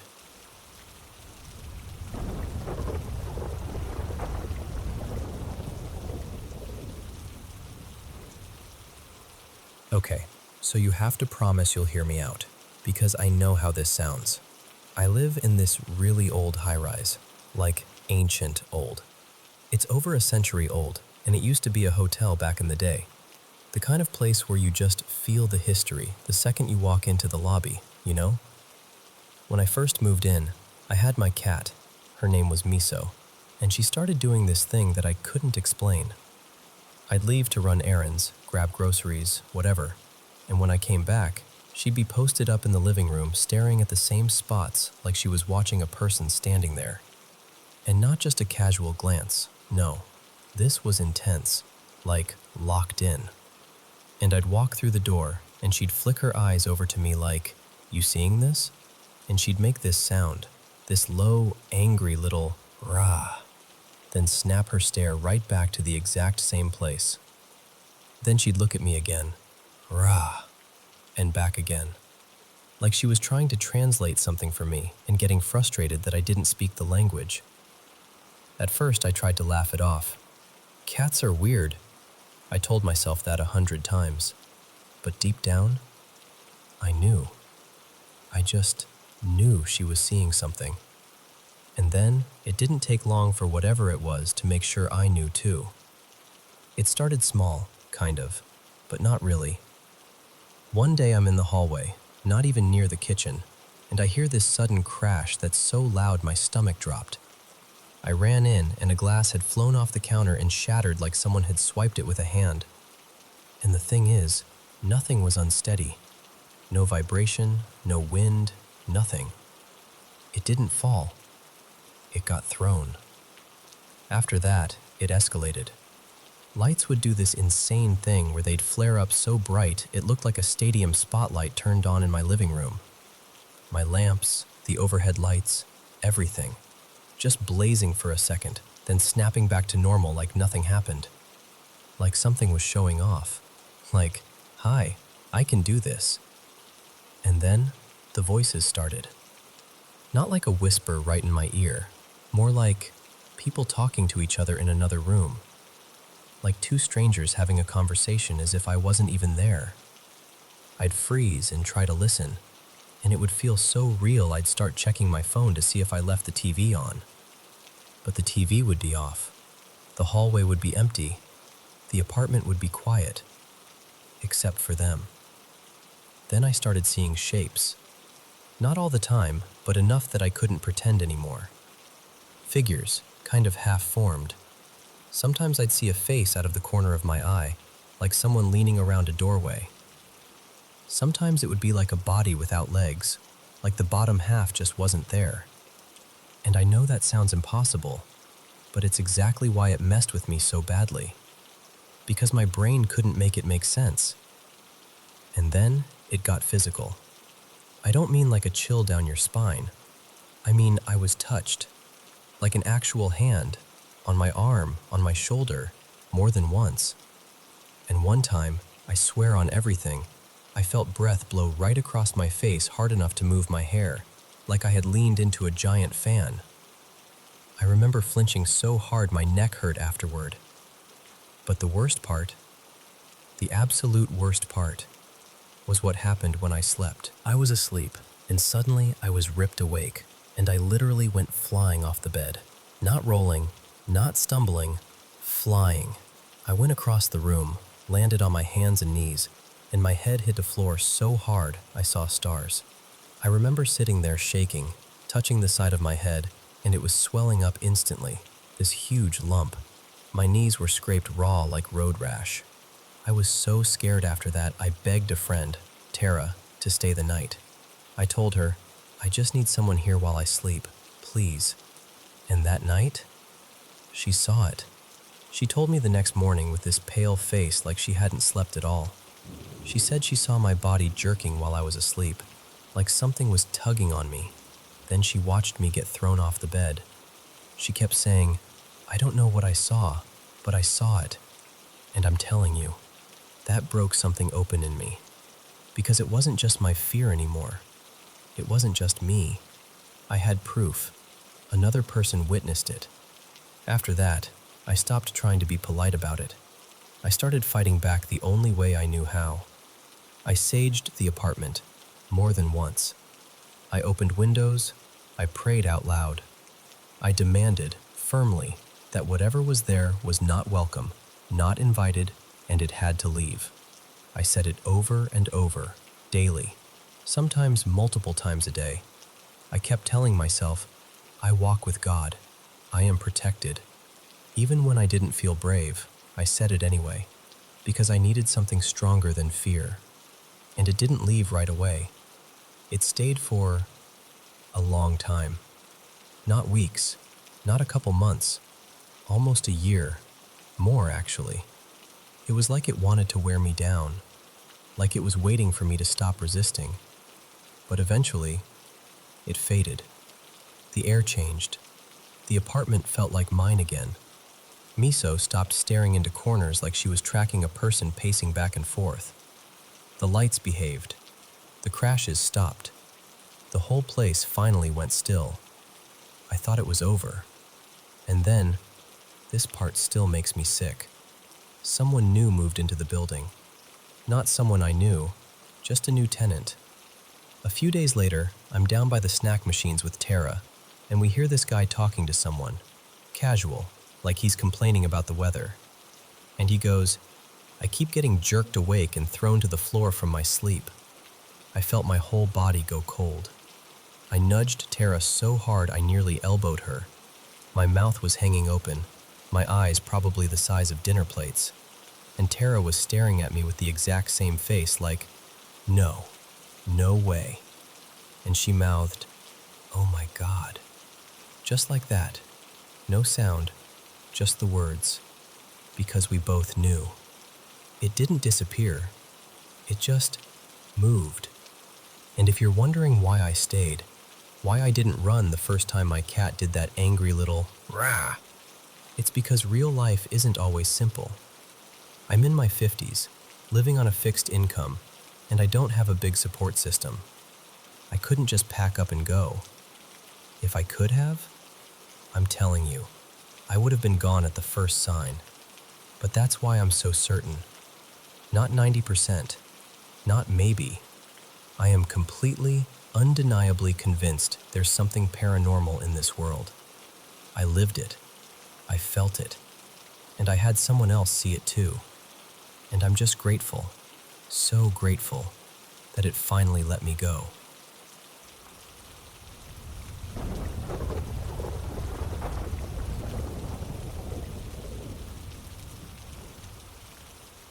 So, I've got to tell you about this house. It used to belong to my grandparents, and I swear, it has always had something in it.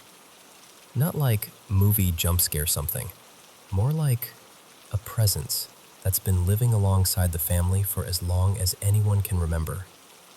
My partner, Eli, he's 29, and I'm 30, ended up inheriting the place last spring. And once we started actually living in it full time, it got weird. Not run for your life weird, just strange in a way that makes you pause mid-step. Here's some background that matters. My grandmother, Marisol, was the real deal. She practiced for years, and when I was little, she taught me a lot of what she knew. Quiet, respectful stuff. The house is still heavily protected because of her. Like, you can almost feel it. People come over and say it feels calm, even if they can't explain why. Both Marisol and I were always sensitive too. The kind of sensitive where you can walk into a room and instantly know if something is off, even if nothing is happening. And according to her, there was always this shadow in the house. She told me she'd seen it a handful of times over the years, just a dark shape, no features, no face. She never thought it was malicious. Actually, she always said it felt familiar. Like it reminded her of her older sister, Celeste, who passed away years ago up in Nova Scotia. But after my grandfather died in 2020, the house felt quieter in one way and louder in another. The first time I saw the shadow for myself was in 2022. I was in the main bedroom, stretched out on the bed with my grandparents' old dog curled against my legs. Eli and I were still pretty new back then, early relationship stage, when you're still learning each other's habits. He was across the room messing with his charger, half turned away, not really paying attention. And then I looked up. In the doorway, there it was, just black. Human-shaped, but not exactly. Like someone cut a person out of the darkness and stood it upright. No eyes, no mouth, no details at all. But I knew it was looking into the room. And listen, this is the part that always sounds unreal when I say it out loud. I didn't panic. I just stared right back, fully locked in, like we were in some silent little standoff. It lasted long enough for it to feel like time got thick, a couple minutes at least. Then it simply faded. Not like it walked away, more like it stopped being there, the way fog thins out. Eli finally turned and noticed me staring at the doorway like I'd been hypnotized, and later he told me, "That was the scariest thing I've ever seen you do. Please never do that again." Which, fair. After that, honestly, things stayed pretty calm for a while. Like the house had made its point, and we'd reached some kind of quiet understanding. Then we started moving in. It was late March, and I was alone in what we turned into an office, putting together a desk that came in about 1,000,000 pieces. I remember pausing with a screw in my hand because I suddenly got that feeling. The one you get when you're not actually alone, even though you are. It didn't feel threatening, not even creepy, just present. Like someone had entered the room and stood behind you, waiting politely. And I didn't speak out loud. I didn't want to. But in my head I thought, really clearly, let me finish this and then I'll head out for the night, okay? And I'm not exaggerating. Whatever it was, it just left. The air changed. The pressure lifted, like it understood the boundary and stepped back. The next time I saw it was months later, in September. I was in the bathroom washing my face. I felt something beside me and assumed it was Eli or one of our cats brushing past my ankles. Totally normal feeling. Same shadow, same blankness, same quiet, observant stillness. And again, my body didn't react like it was in danger. It was more like, you again. Like seeing a neighbor you don't hate, you just don't fully understand. So I met its gaze, if you can call it that, for a few seconds, let out this little, tired sigh, and then I went right back to rinsing my face like I was finishing a chore. Now, here's where it gets even stranger. Lately, it's been copying sounds.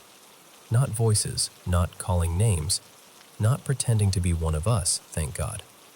But it's mimicking the everyday noises we make without thinking. Eli has this habit of flicking his lighter open and shut when he's distracted. Just the click, click, click. And I'll hear it from the hallway when he's not even home. I'll hear the soft shuffle that Marisol used to make, the exact pace she had. Slow, careful steps that scrape just slightly on the old floorboards. And then I'll remember she isn't there anymore, and I'll get this cold little pinch in my stomach.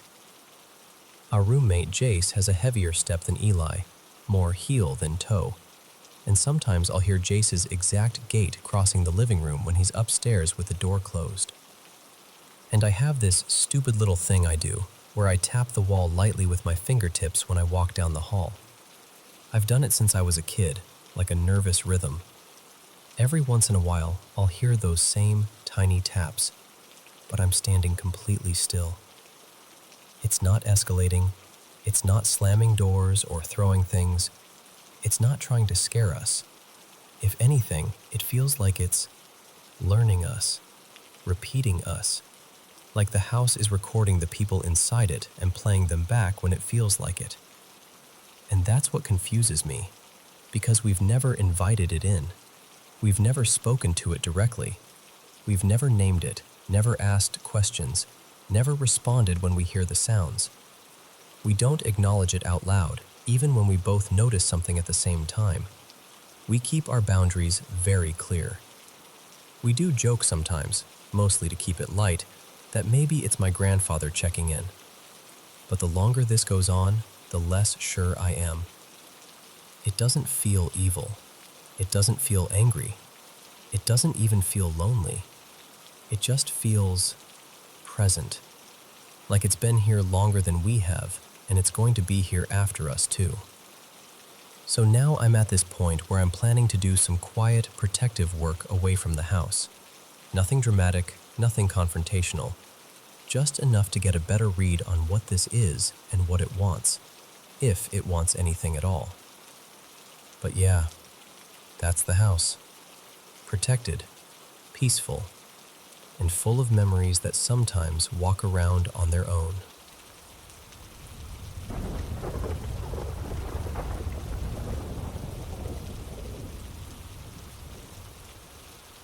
So, this happened to me more than 10 years ago, which means I was probably 9, maybe 10. Back then, our house layout was kind of weird, in a way that's hard to explain unless you've walked it. It was like a loop. You could start in the kitchen and dining area, go through one door into my dad's music room, cut through into my parents' bedroom, then take this long hallway past all the kids' rooms, and boom, you'd end up back where you started. Like the house was one big circle you could keep walking forever if you wanted. Anyway, it was a Sunday morning, and my older sister, Nadia, and I were getting ready for church. I remember I was in the dining area eating cereal, but not sitting like a normal person. I was standing at the counter, half awake, shoveling bites in like I had somewhere important to be. Nadia was nearby fussing with her hair in the mirror, doing that concentrated stare people do when they're trying to get a ponytail perfect. And then we heard it. This rapid click, click, click sound, like a dog running on tile with nails that haven't been trimmed in way too long. The door between the dining area and the music room was wide open, and I swear on everything, I saw something dart out of the music room. It was gray, skinny, low to the ground. It moved so fast, but my brain latched onto these sharp details. Long limbs, a bony spine, the way it ran on all fours like it didn't want to be seen upright. It slid right under our dining table like it had done it 100 times. And the first thing that flashed in my mind, this is so specific, but I can't unsee it, was Gollum from Lord of the Rings. Like that vibe. Not exactly the same, just that same kind of wrong-looking thinness, only smaller, almost like a child-sized version. I couldn't see its face. It was hunched and moving too quickly, like it knew I was watching and didn't care. For a second, I just froze, spoon in my mouth, because my brain was trying to decide whether I'd actually seen something or if I was still half dreaming. Then I looked at Nadia, and she was staring too, eyes wide, mouth slightly open. This expression like, "Please tell me you saw that." So I knew I wasn't imagining it. I put my cereal down on the nearest counter so fast I nearly spilled it, and I just ran. Nadia ran with me. We bolted out of the dining room and down that long hallway, using the loop of the house like an escape route, straight to my parents' bedroom. We burst in there talking over each other, breathless, panicked, trying to explain. Something gray, something crawling, something under the table. And I started crying. Like real crying. Not "I'm upset" crying. More like my body was dumping fear out through my face because it didn't know what else to do. My mom, Marisol, sat up, confused, and she did that calm parent voice right away. She was like, Hey, don't worry. It was me. I was looking for something." She told us she'd lost a microphone and was crawling around trying to find it. Which, I mean, sure, if you want to say that out loud. But Nadia and I just looked at each other like, no, that was not our mother. We both knew. The movement wasn't human. The shape wasn't right. And also, no offense to Marisol, but my mom was not out here scuttling like a hairless gremlin under the dining table at church o'clock. Nadia hated talking about anything she couldn't explain. That's just how she is. If it doesn't fit into a box, she'd rather never open the lid again. So the story kind of died. We grew up. Life moved on. We didn't bring it up much. Until about 3 years ago, and my mom's face changed. Not like she was annoyed. Not like she didn't remember. More like she remembered too well. And that's when she finally admitted, okay, it wasn't me.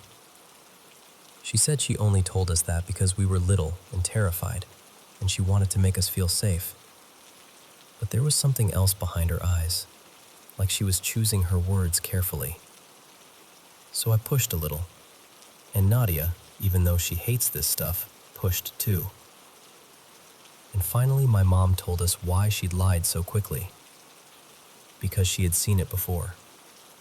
My parents built that house in the early 2000s. When they first moved in, my dad was working late nights, so for the first few days my mom would be there alone at night. She said she kept feeling this heavy dread, like the air in the house was pressing down on her. That kind of fear that doesn't come from a thought. It just shows up in your body like it belongs there. Then one night, she said she heard that same sound. Nails on tile. Clicking, fast, moving. And it sounded like it was coming from near the closet, close to the music room side of the house. She told us she woke up and couldn't move, like her body was locked in place. She could open her eyes, she could breathe, but she couldn't sit up or turn her head the way she wanted. And at the foot of the bed, she saw it. Not a blur, not a shadow. A small figure. A little man, she said. Gray, hairless, just standing there, watching her. She told us she squeezed her eyes shut and started praying. Not even like a polite prayer, more like a desperate, "God, please help me" kind of prayer. And she kept praying until she fell asleep. After that, she said it never happened again, at least not to her, until the morning Nadia and I came running into her room, sobbing, describing the exact same thing. And I remember sitting there as an adult hearing this, and feeling my stomach drop in the exact same way it did when I was a kid. Like my body recognized the truth before my brain did. Because it wasn't just something weird we saw once. It was, my mom saw it first. In the same house, with the same sound, the same description. I told her, "Why didn't you ever tell us?" And she just looked torn, like she'd carried it for years and didn't want to hand it to us too. I'll be honest with you, I've had a couple other experiences that feel similar, and I don't even know what to do with that. I go back and forth between trying to rationalize it and realizing some things don't neatly fit into rational explanations. And yeah, I looked up possible explanations over time. One that really got under my skin was duende, because the second I read about it, I got that sick, sinking feeling like, oh, that's what it felt like. I don't know what it was. I just know what I saw. And I know my sister saw it too.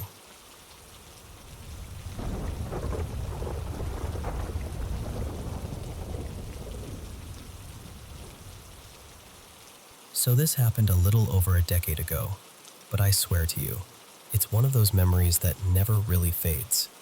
Like it's still tucked somewhere in the back of my body, waiting to make my skin prickle. Back then, I was 17, and my buddy Noah was 18. We were inseparable in that we've got all the time in the world kind of way. Most days we'd rotate between skating around town, losing hours to video games, and, yeah, sneaking off to smoke because we were still young enough to be paranoid about our parents catching a whiff on our clothes.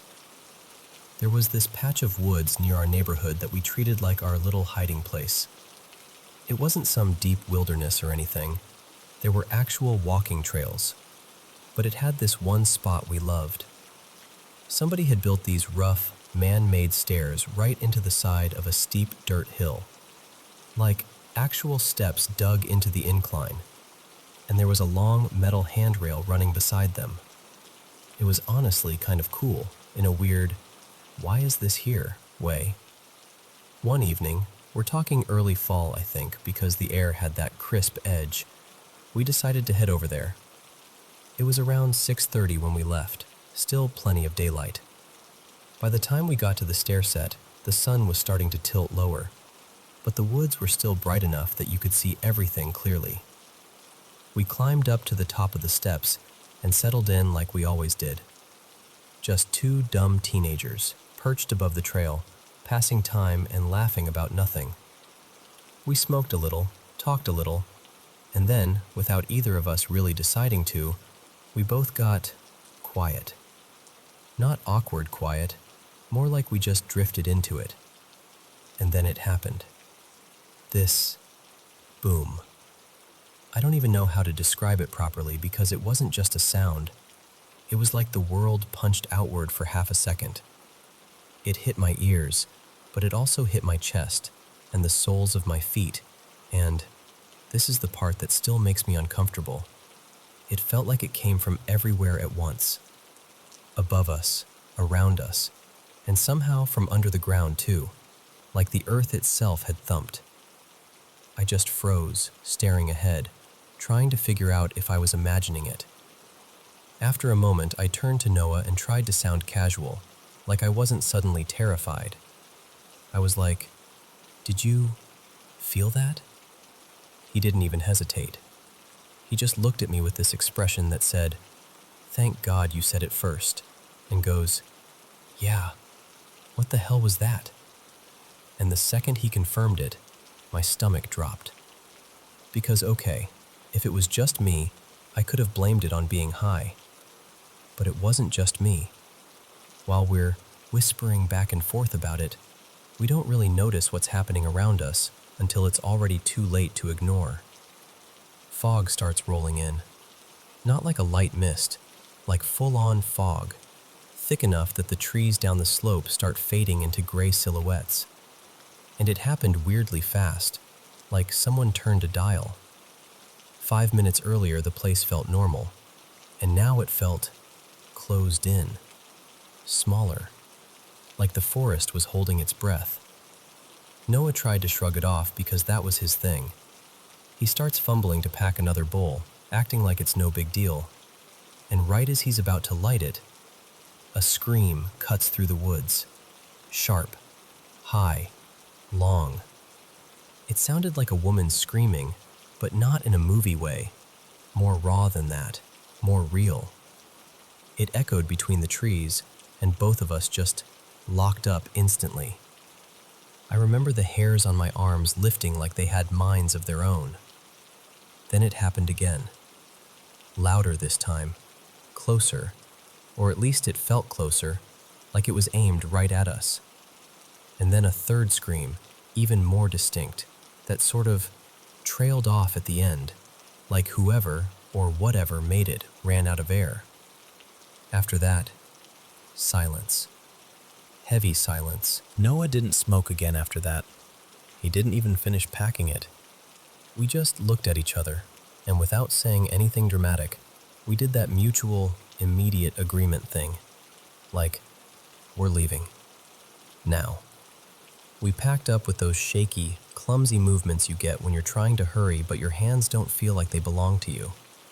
Then we half walked, half jogged down the trail toward the edge of the woods. The whole time I kept expecting something else. Another scream, footsteps, anything. But there was nothing. Just fog and our breathing and the sound of our shoes scraping dirt. Here's the part that really messed with me though. We got out of the forest, maybe 15 minutes tops, and the fog was gone. Just gone. The air outside was totally clear. Streetlights were coming on, cars passing, normal life. It was like we stepped out of a different world. We tried to laugh it off afterward because that's what you do when you don't want to admit you're scared. We called it a weird night, made a couple jokes, and then slowly stopped talking about it altogether. Life happened. Noah and I drifted the way people drift when school ends and schedules change, and you start becoming different versions of yourself. We didn't really talk for years. And then, years later, I ran into him again, at his wedding of all places. Same guy, just older, cleaner cut, smiling like an adult. At some point during the reception, we ended up off to the side talking, and it hit me. I brought it up like, "Hey, do you remember that night in the woods? The stairs? The fog?" And immediately his face changed. Not scared exactly, just serious. Like a door opened in his memory. He remembered all of it. The stair set, the fog, the screams, and most of all, that boom. We kind of laughed about it because we were in wedding clothes with music playing nearby, and it felt ridiculous to be talking about something that creepy in that setting. But I'll be honest with you, I still got chills. Because even after all those years, his memory matched mine so closely, it was like we'd left that night paused somewhere, waiting for us to come back and press play. People ask me what I think it was. I don't know. The screams were terrifying, sure, but what I can't shake, what I don't think I'll ever shake, is that first moment. That deep, impossible, all directions boom that felt like it came from the sky and the ground at the same time. Like the forest itself was warning us, or announcing something, and we just happened to be sitting there to hear it.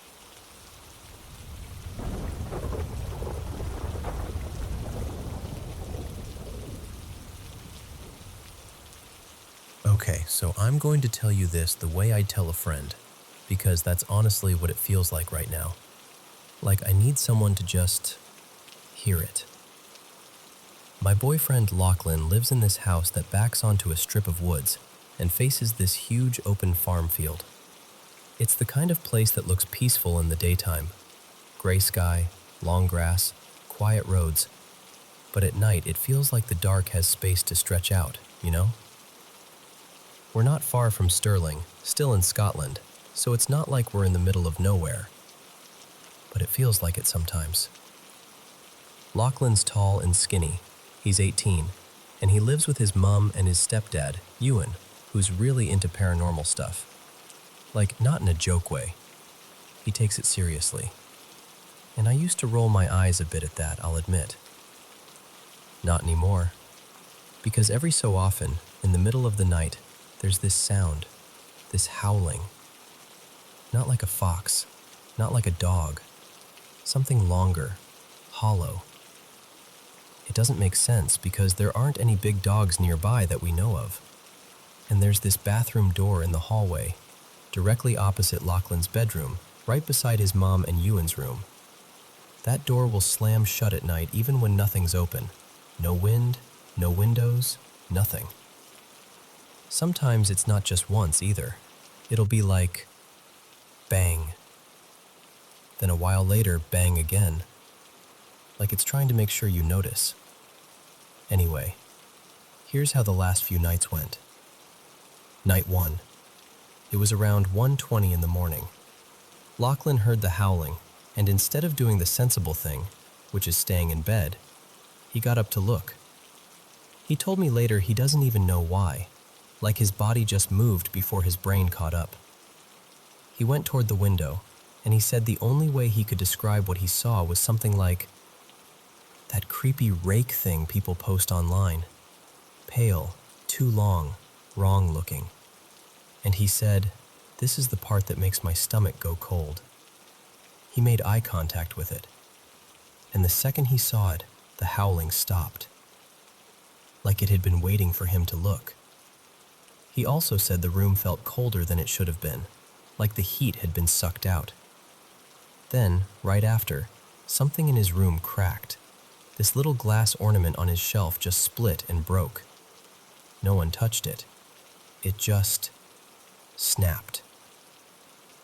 Night 2. Not as dramatic, but honestly it was worse in a different way, because it was all feeling. He kept thinking someone was watching him through the gap in his curtains, even though he couldn't see anything. The air felt cold again, sharp cold, like breathing in a fridge. And something slipped off a shelf in his room. Nothing heavy, just a small thing. But it still made him jump because it was so sudden.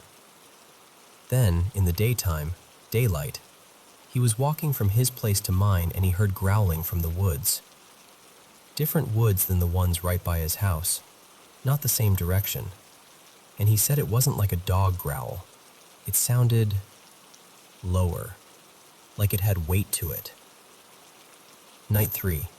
This one spiraled. It started around 10:30 at night and didn't really stop until after 3 in the morning. He noticed one of his collectibles, a little action figure he always keeps on the middle shelf, was suddenly way higher up, like 2 shelves above where it normally sits. And the box it came in was on the floor, open, like someone had rummaged through it.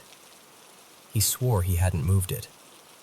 Later, a tiny, lightweight figure, one of those small ones that barely weighs anything, tipped off a shelf and fell, and he said he saw it from the corner of his eye, like he watched it happen without looking straight at it. Like whatever was going on didn't want him to fully see. A little after 3:10, I hung up for literally a minute, just to plug in my phone. And in that minute, he heard knocking at his window. Not tapping, knocking, like knuckles.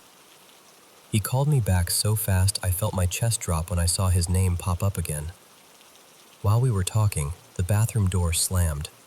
So loud it made him flinch, and after that there was this smoky smell in the hallway, like burnt dust or something electrical, but nothing was actually burning.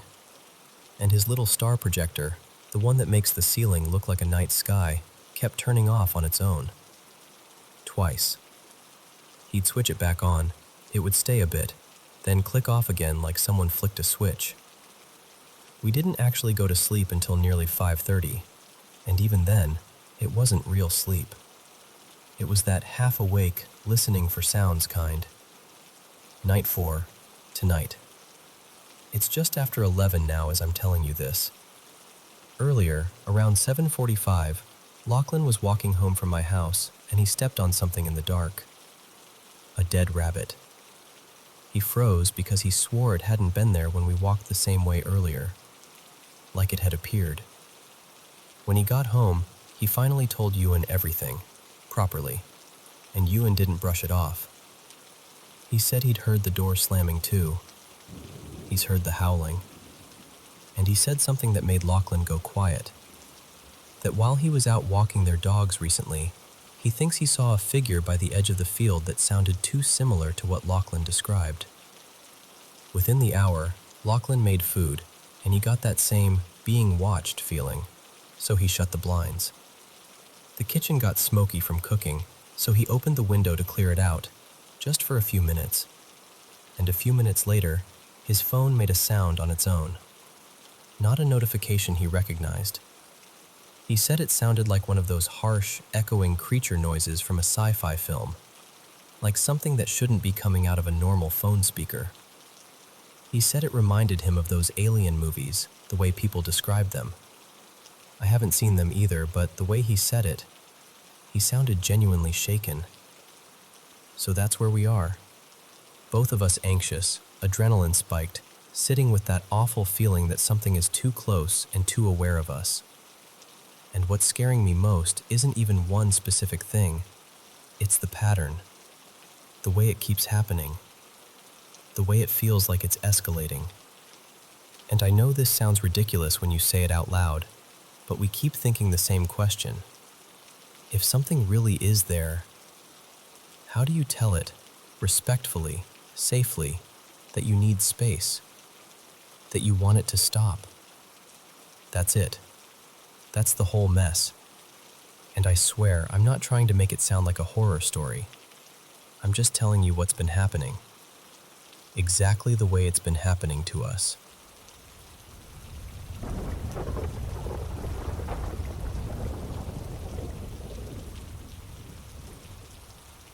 So, this was about 12-ish years ago now, back when I first moved out of my family's house and into an apartment in my college town. I ended up living with 3 other guys, total strangers at first. Nice dudes, honestly. We'd hang out now and then, grab food, watch games, that kind of thing. But most of the time we were doing our own thing in our own rooms. The setup was kind of perfect for that. Every bedroom had its own bathroom. No sharing, no fighting over shower time. It felt like winning the roommate lottery. Except, my bathroom had a vibe. And I don't mean old pipes or weird smell. I mean the kind of feeling that makes your shoulders go tight before you even realize you're doing it. From the first day I moved in, I noticed it. Picture this. The bedroom lights are on, the bathroom lights are on, the door is wide open, and I've got the TV playing in the background. Normal, safe, everyday stuff. I sit down, and immediately it's like, oh. Like I'm not alone in there. The bathroom wasn't cramped either. It was actually laid out pretty nicely. Sink and counter, toilet, shower, everything spaced out. But within the first week, I realized something strange. Wherever you were, standing at the sink, sitting on the toilet, in the shower, you could feel this pressure coming from the other side of the room. And sitting on the toilet was the worst, because it felt like it was coming from both directions, like you were right in the middle of it. It didn't feel like something was trying to hurt you, exactly. It was more like being too close to someone who's angry but silent, uncomfortable, heavy, like you were intruding. What really messed with me was that other people noticed it too. My parents came by once, and my mom used that bathroom and came out with this look on her face like she'd stepped into a cold pool. Friends would joke about it.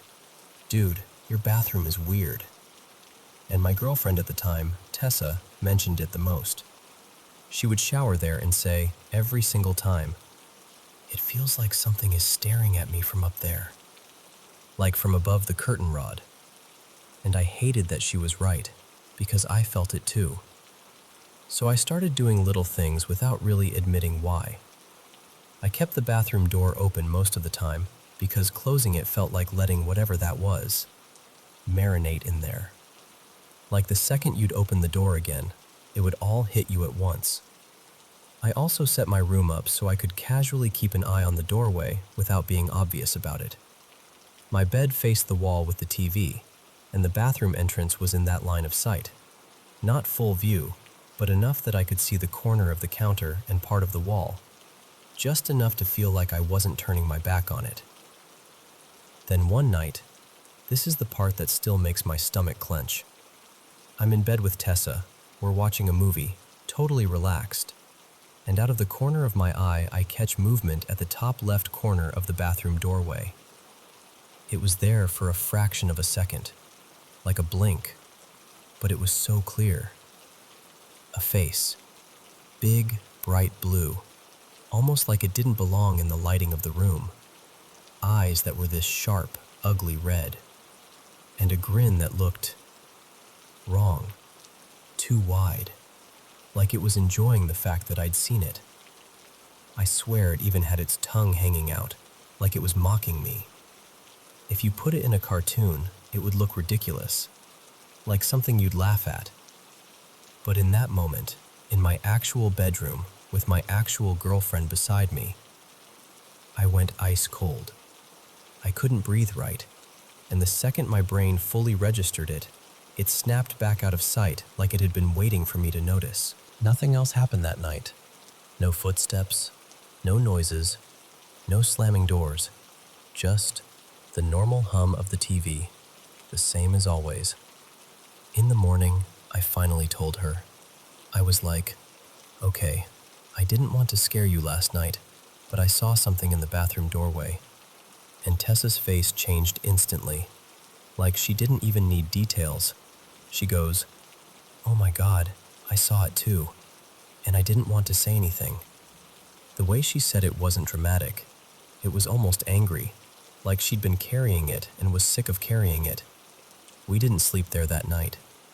We grabbed some stuff and stayed at her place without even pretending we had another plan. After that, I tried not to give it attention.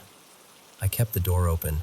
I avoided standing in there too long, and I absolutely refused to look into the mirror for more time than I had to. You know how you sometimes catch yourself staring at your reflection too long and it starts to feel strange?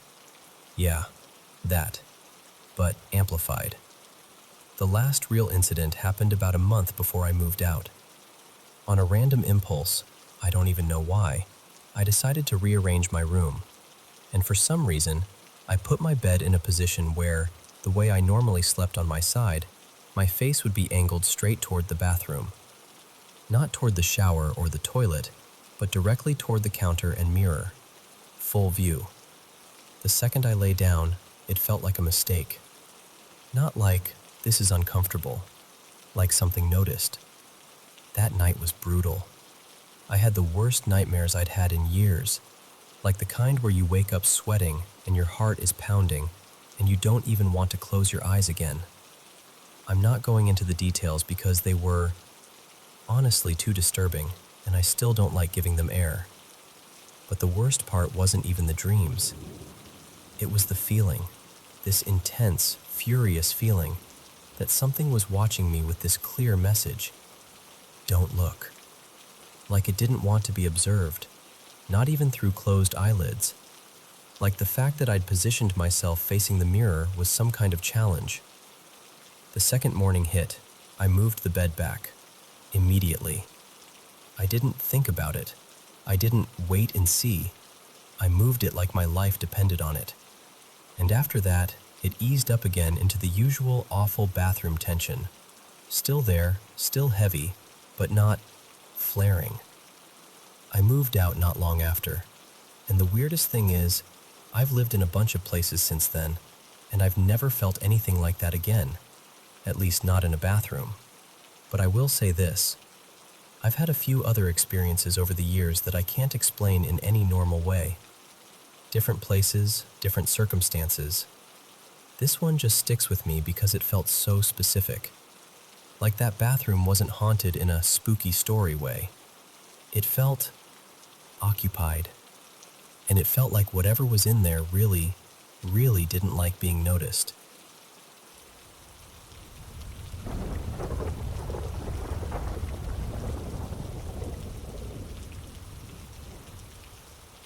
So, this happened when I was about 9, maybe 10. We were living out in this little village that felt like it was tucked away from the rest of the world. Our house was old and big, one of those places with hallways that seemed normal in daylight, but at night they stretched out and deepened, like the shadows were doing their own quiet renovations. I shared a room with my younger brother, Eli. We slept side by side on a wide bed that squeaked if you moved too fast. My parents slept across the hall, and my grandmother had her own room near the front of the house. My grandpa, Manuel, slept all the way at the far end. That's important. He was so far down the corridor that if he got up in the night, you'd hear it. His shuffle, the floorboards, the little cough he always did before stepping into a room. You'd hear something. That night, though, I wasn't asleep yet. I was lying there in the dark doing what I always did, making stories in my head. Whole scenes, full conversations, like I was directing a movie only I could see. The room was dark, but my eyes had adjusted, and I could make out the dresser, the wardrobe, the outline of a chair in the corner. Eli was already out cold beside me, breathing slow and steady like he was practicing for a peaceful life. And then, at some point, I looked up. Someone was sitting on the edge of our bed. It was my grandfather. He was perched closer to Eli's feet, a little hunched forward, like he'd sat down just to rest his back for a moment. He wasn't looking at either of us. His eyes were angled down toward the floor, and his hands were still. But the first thing I felt wasn't surprise. It was anger. Not annoyance, not irritation, not that I'm disappointed kind of adult mood. I mean anger, raw, heavy, the kind that doesn't belong to someone you've known your whole life. And that's what made my stomach drop, because my grandpa wasn't that man. Manuel was the gentlest giant you could imagine. Broad shoulders, thick hands, a silver beard that made him look like a storybook elder. He was old, well into his 80s, and still stubbornly strong. He worked outside almost every day, moving like the earth still owed him something. He laughed when it was the right moment, and he could go quiet in a way that felt safe, not scary. We loved him like kids love the best part of a day. Whenever he came home, we'd run to him without thinking.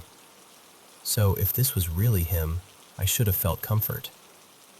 Instead, something inside me just snapped. My skin went tight with goosebumps, like the air had turned thin, and it hit me in the same breath as the recognition. It looked like my grandfather, and it was not my grandfather. I whispered, barely moving my lips, "Grandpa?" No reaction. I tried again, a little louder, my voice shaking even though I was trying to keep it steady.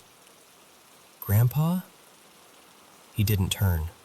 Didn't lift his head, didn't even shift his weight like someone who's listening.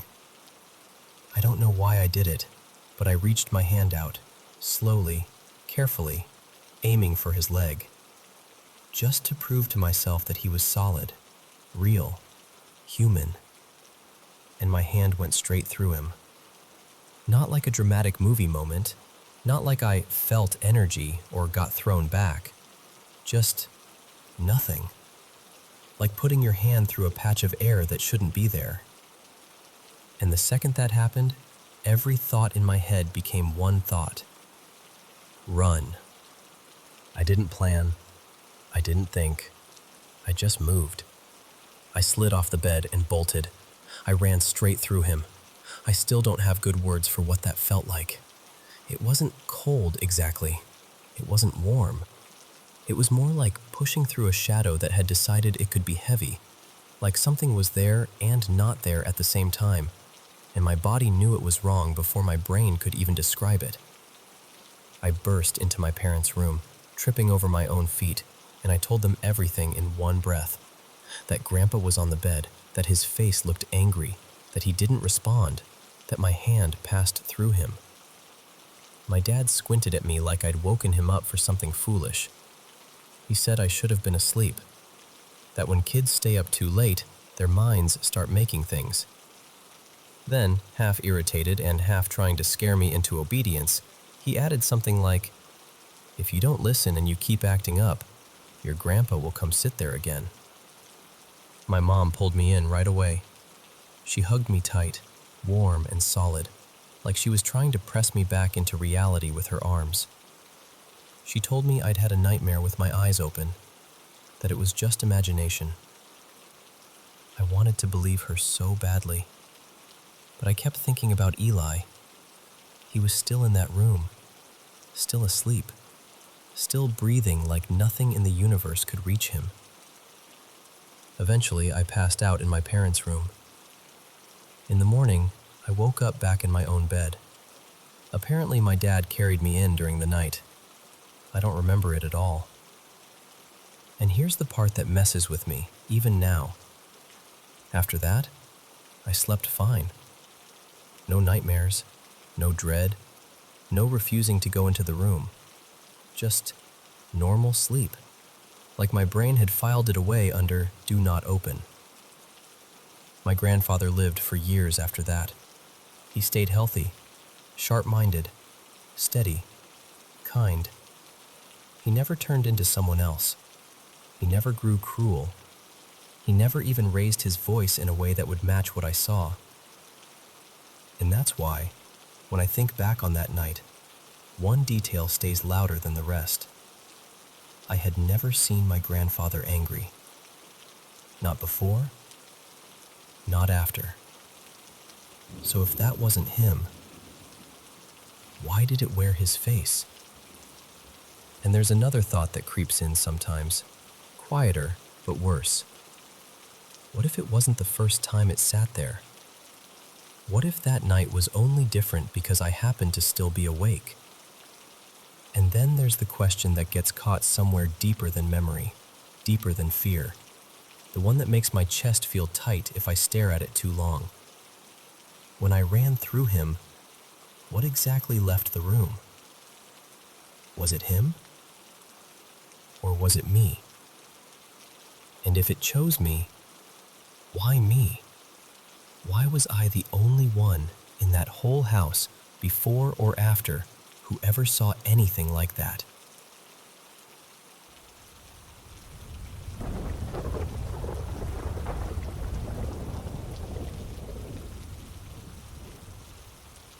So, we rolled into the Sphinx Resort on Friday, January 16th.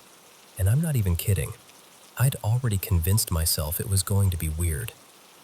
I did so much research before booking it. Reviews, old forum posts, people saying the place felt outdated, like it swallowed light. And then there were the stories.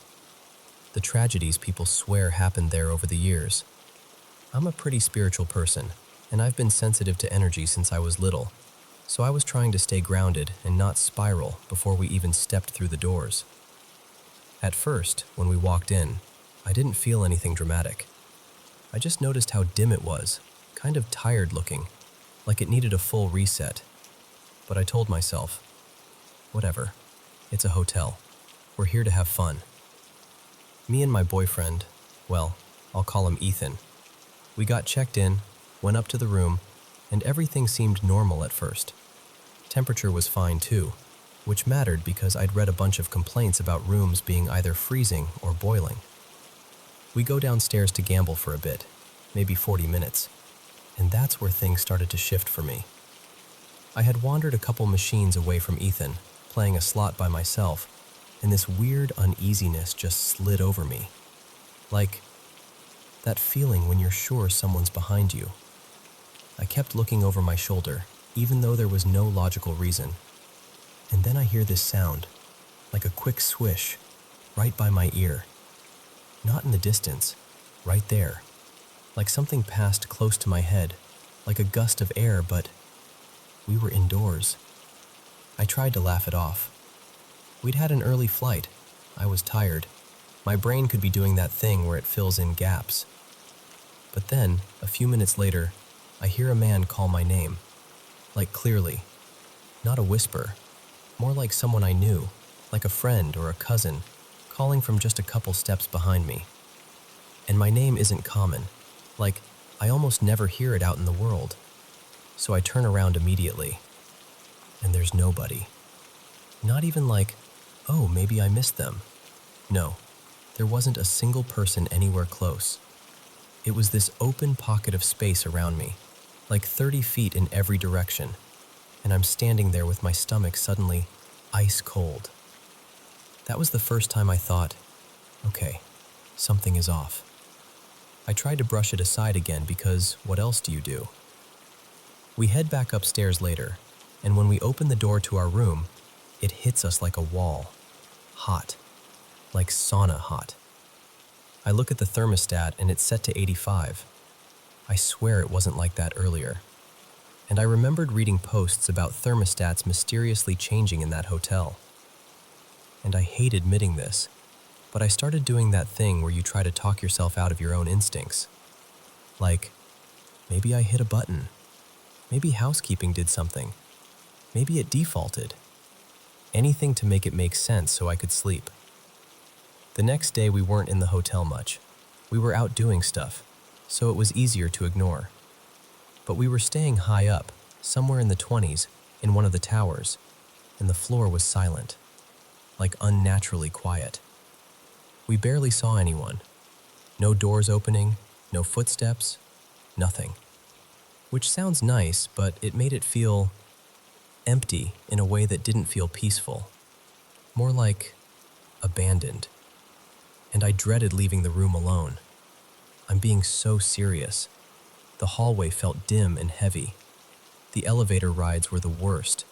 Every time I stepped in, I got this sensation like I wasn't alone, even when I was. And in those quiet pockets, hallway corners, waiting areas, the little stretches where it's just you and the hum of the building, I would get overwhelmed by this negative energy that felt almost physical. And then my emotions started getting unpredictable. I would feel dread for no reason. I'd get homesick out of nowhere. I cried over things I normally wouldn't even blink at. Ethan started changing too. He was irritated, edgy, like everything was getting under his skin. We argued more in those couple days than we had in months. And it didn't feel like normal couple tension. It felt like we were being pushed into it, like the room amplified every anxious thought and turned it into a fight.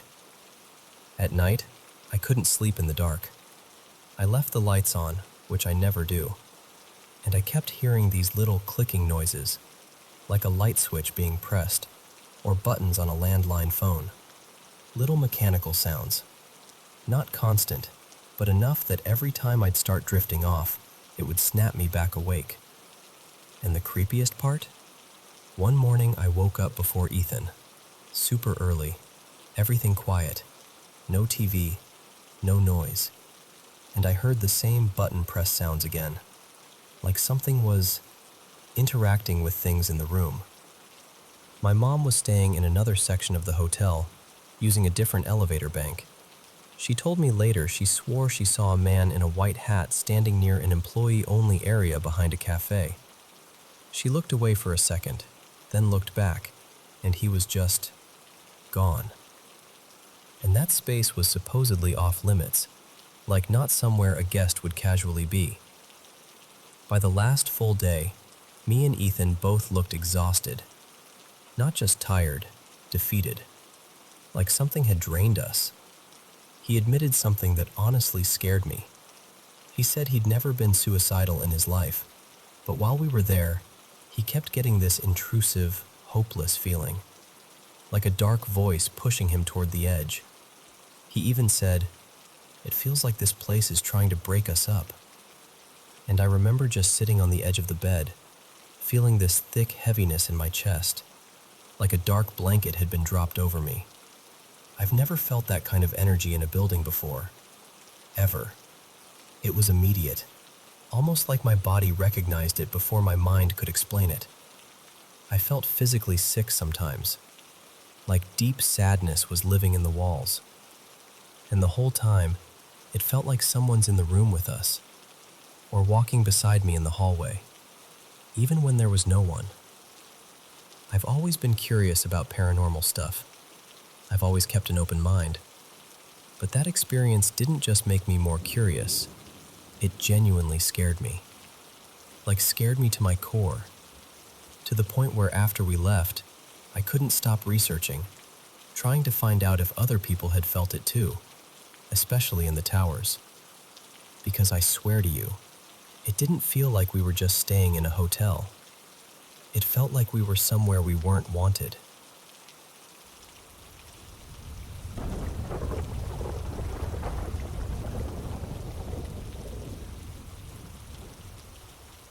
So, I don't talk about this a lot, but I want to tell you because it still sits with me in that tender, complicated place.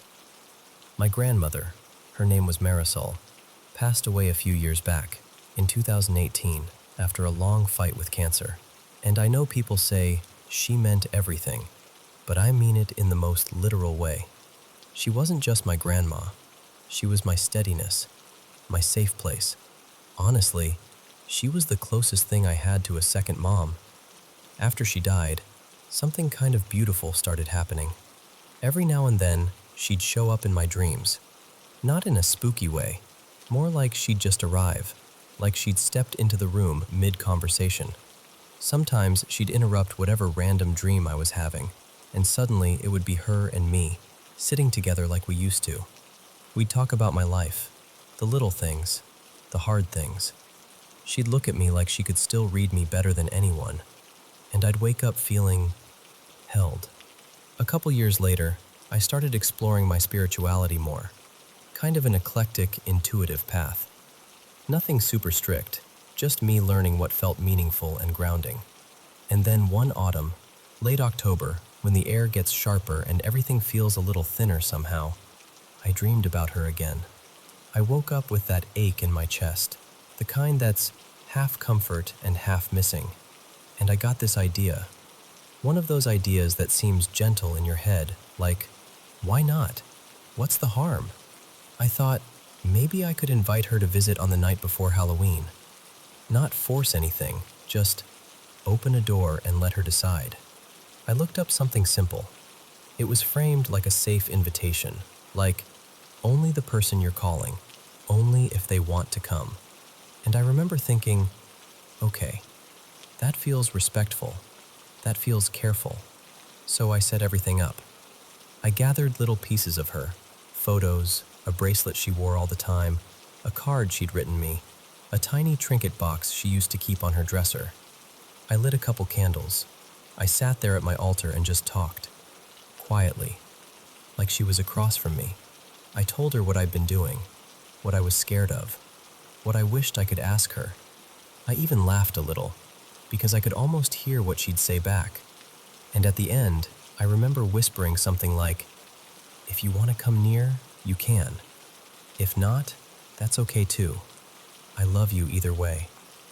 Then I blew out the candles and went to bed thinking, well, that was sweet. That was harmless. The next day, I'm home alone. Middle of the day, maybe around 1, just eating lunch on the couch. My laptop is open nearby, work stuff paused. The house is quiet. No TV on, no music, nothing. And then I look up and I see it. A shadow, just fast, like something sprinted across the wall of my living room. Not a slow shift of light, not the passing of a car. It moved like a body moves when it's running. My whole stomach dropped. I turned around so hard I almost spilled my food. And there was nothing. No one. No movement. Just my hallway staring back at me like it always had. And from that moment, the house started feeling off. It wasn't constant, and that somehow made it worse. Little things. A weird sound where there shouldn't be one. A soft thump upstairs when I knew I was the only person home.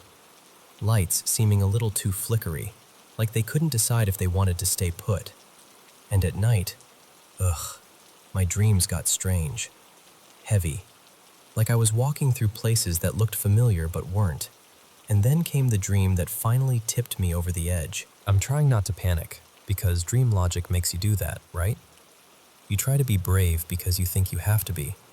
Then suddenly, Marisol is there. Not ghostly, not faded, just her. And the moment I see her, I feel relief so sharp it almost hurts. But her face is different than usual. She looks worried, focused, like she's scanning the room for something I can't see. She doesn't say much. She just takes my hand, firm, like, listen to me, and leads me toward the downstairs area. And I remember this very clearly. She squeezed my hand like she was trying to warn me without scaring me. Then I woke up, and I sat up in bed and I thought, nope, that's it, that's enough. Because what scared me wasn't just the spiders or the weirdness. It was the feeling that she wasn't visiting me the way she used to. It felt like she was showing up because something was wrong. And the thought hit me, cold and awful. What if I invited her here and didn't give her a way to leave? Or worse, what if I opened something I didn't mean to open? So I did what I should have done from the start. I shut it down. I cleansed the house. Really, thoroughly. I opened windows. I went room to room. I used smoke, herbs, things that feel protective to me, sage and lavender, prayers, boundaries spoken out loud. I didn't do it angrily, more like with shaky hands and a steady voice, like telling a child, okay, party's over, everyone out, this is my home. And after that, the weird stuff stopped. No more sprinting shadows, no more little uncanny noises that made my skin prickle. The air felt normal again, like my house belonged to me. But the part I didn't expect, the part that still makes me swallow hard when I think about it, is that Marisol stopped visiting my dreams too. It was like, when I cleaned everything out, I swept away the only doorway she'd been using to reach me. And I miss her. I miss her so much. Not in a dramatic way, in a quiet way that shows up when I'm folding laundry or making coffee, or standing in the grocery store and thinking, she would have told me what to do here. I tried again this past year, more carefully, more respectfully, with clearer boundaries. And I cleansed afterward too, just to be safe. But she didn't come. And I don't know what that means. Maybe she's at peace and doesn't need to check in anymore. Maybe I scared myself so badly that my dreaming mind shut the door. Or maybe, this is the thought that I hold most gently. Maybe she did come, once, long enough to take my hand and guide me away from something. And that was her way of protecting me one last time. Either way, I still talk to her sometimes. Not in rituals, just in the soft places. In my head, out loud when the house is quiet. And I like to think she hears me. I really do.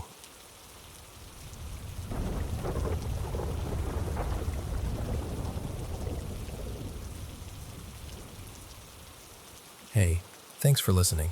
Because I swear, I'm not trying to be dramatic. But I need to say this out loud to someone who will actually hear me. So, for the last couple of weeks, my boyfriend, Ethan, and I have been dealing with the weirdest stuff in our apartment. And if it was only me, I'd chalk it up to stress, being overtired, my brain playing tricks, whatever. But he's heard it too. He's seen it too. That's the part that messes with me. And honestly, this is happening right now while I'm talking to you. Like, I'm sitting here with my phone in my hand, and the morning news just started playing out of nowhere. No TV on, no laptop, nothing. And my cat, Miso, is crouched in the hallway like she's about to pounce. At absolutely nothing. She keeps tracking something with her eyes like it's moving. I feel ridiculous saying that, but that's exactly what's happening. Okay, back up. It started about 2 weeks ago. We were in the kitchen reheating leftovers from this little date night we had. Nothing fancy, just one of those we should celebrate us dinners. We're laughing, being normal, and then we start walking down this long hallway toward the bedroom. We're almost to the door, like 2 steps away, and then we hear it. A growl. Not a cat growl. Not like something in the pipes. This was deep, guttural, loud enough that it felt like it came from a chest, not a throat. It sounded like something from a movie, like a sci-fi monster or some over-the-top werewolf sound effect. We both froze for a split second, looked at each other, and then, no shame, we ran back into the kitchen like our lives depended on it. Because what are you supposed to do with that? After a minute of panicking and whispering, "Did you hear that?" like 12 times, we tried to be logical. We were like, maybe the TV unpaused by itself. We'd been planning to watch a horror movie later, and maybe it started playing something creepy. So we finally go back down the hallway, bracing ourselves, and the TV is off. Completely off. No sound, no screensaver, nothing. And we slept like absolute garbage that night, just so you know. Every tiny creak sounded like a threat. A few days later, it escalated. I had this goofy little Buzz Lightyear alarm clock I bought from a thrift store years ago, purely as a dumb decoration. It never worked. Not once. I pushed every button when I bought it, tried new batteries, everything. Dead. Always dead. So Ethan and I come home one night, and it's dark inside. We stop in the doorway of the bedroom because, after the growl incident, neither of us wants to walk in without the lights on. I turn my room lights on from an app on my phone. No switch, so I'm standing there unlocking my phone. And Ethan, trying to be funny, like too funny, is doing this whole routine in the doorway like he's challenging a ghost. Show yourself. Stop hiding. That kind of thing. Like an idiot. Like a confident idiot. We step into the room, and the second we sit down on the bed, that stupid alarm clock starts blasting random phrases and sound effects. Loud. Bright. Like it's been waiting. I swear my stomach dropped so hard it felt like it hit the floor. Because here's the thing. Those batteries had been inside it for way longer than they should have survived. I hadn't changed them in years, and it probably already had batteries in it when I bought it. So there's no reason on earth it should suddenly wake up and start screaming. I ripped the batteries out immediately and tried them in something else. Nothing. Completely dead. Like, not even a little juice left. Dead. Then there was the bathroom light. And I'm like, no, it's not. I literally unscrewed it. He looks at me like I'm the one who's lying. So I go in there myself after my shower, turn the switch off, and it still flickers. With the bulb unscrewed. With the switch off. This weird, weak, stuttering light like it's trying to blink through a closed eyelid. I just stood there dripping wet, staring at it, feeling my face go hot. Because that's when it stopped being maybe and became, okay, something is wrong. Then my speaker, my big one, turned itself on. It's not a hair trigger button. It takes a real press. But it was sitting on my dresser, and it suddenly powered on and played that little startup sound like someone had just done it on purpose. And then, this is the part that really sealed it. 2 framed pictures fell off the wall. The first time, I was alone. I heard the scrape, then the crash. I thought maybe the nail finally gave out, but the way it fell looked aggressive, like it got yanked. When Ethan got home, I told him, and he was sympathetic, but you could tell he wasn't convinced. He was doing the whole, maybe the adhesive got weak thing. 10 minutes later, while we're literally standing there talking about it, another frame just launches off the wall. Like it didn't slide down. It popped out and fell forward. And Ethan saw it. His whole expression changed. He didn't even speak for a second. Just stared at the empty spot on the wall like he was trying to make sense of physics again. After that, it became constant little things. Cabinet doors that are open when we know we closed them. Drawers slightly pulled out. Stuff moved from where I put it, and we both do that thing where we're staring at each other like, was it you? No. Was it you? And it's always no. And the weirdest one, I'll lose something, like truly lose it, tear the room apart, check the obvious places 5 times, finally give up, and then it appears in the open, right where I would have seen it, like 20 seconds later, like it's being returned, like somebody's messing with me for fun. We haven't changed anything.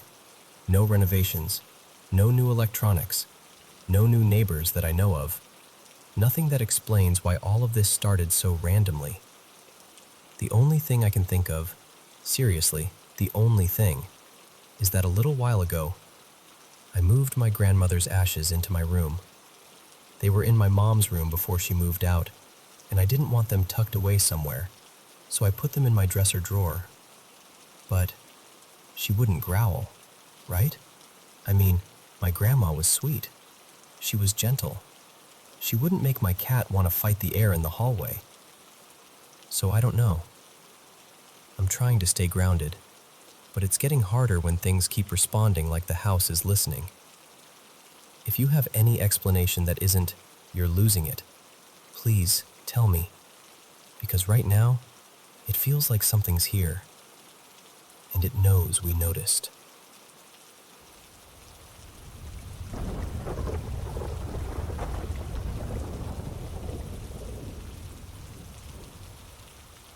So this goes back a ways, like early 2000s. I was about 12, and my class took this weekend trip to an outdoor education place in northern Minnesota. Not Wolf Ridge. This one was called Pine Hollow Environmental Center. Same vibe though.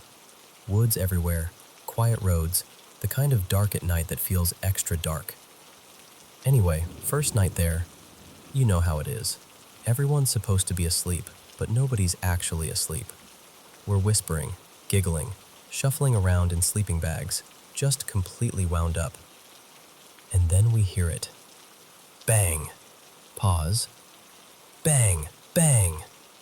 Right on the wall beside us. At first we're like, okay, someone's messing around. But it keeps happening, steady, like someone's doing it on purpose. My friend Mason finally blurts out, "All right, who keeps banging on the wall?" We all swear it isn't us. Nobody's leaning on the wall, nobody's kicking it, nobody's tossing stuff. So we decide it must be the room next to ours, trying to mess with us. So we storm out, quiet storm because we don't want to get caught, and we're marching down the little hallway to confront them. And they're walking out at the exact same time. Like we both had the same idea. And it turns into this confused whisper argument. Why are you banging on our wall? We're not. Why are you banging on ours? No, it's literally coming from your side. It's coming from your side. And we just stand there, staring at each other, because neither group is lying. We can tell. Everyone looks genuinely freaked out. So then someone goes, "What if it's someone upstairs?" And that felt like the only explanation that didn't make us all lose our minds, because yeah, there was another floor. So we go back into our rooms, and we all get weirdly quiet on purpose, like we're trying to show we got the message. And this is the part I'll never forget. The moment we quiet down, the banging stops.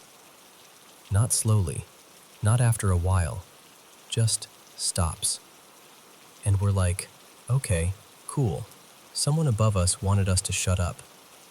We convince ourselves that's all it was, because what else are you supposed to do with something like that when you're 12?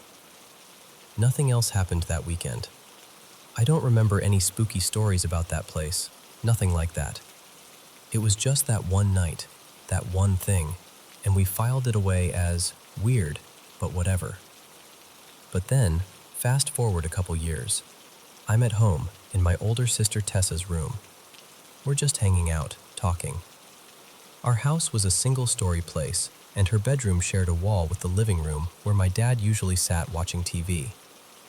And suddenly Tessa tilts her head and goes, "Do you hear that?" And before I can even answer, bang, pause, bang, bang. Same sound, same rhythm, same right on the other side of the wall feeling.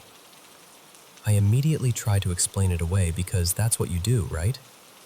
It's probably the TV. And she's like, "No, listen." So I listen, and it's not the TV. It's not bass. It's not vibration.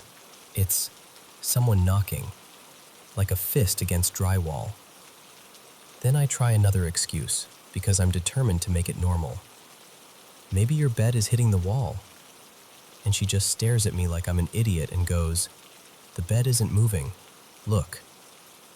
And then my dad, who was in the living room on the other side, gets up and walks down the hall and pops into her doorway looking annoyed and says, "Okay, who's banging on the wall?"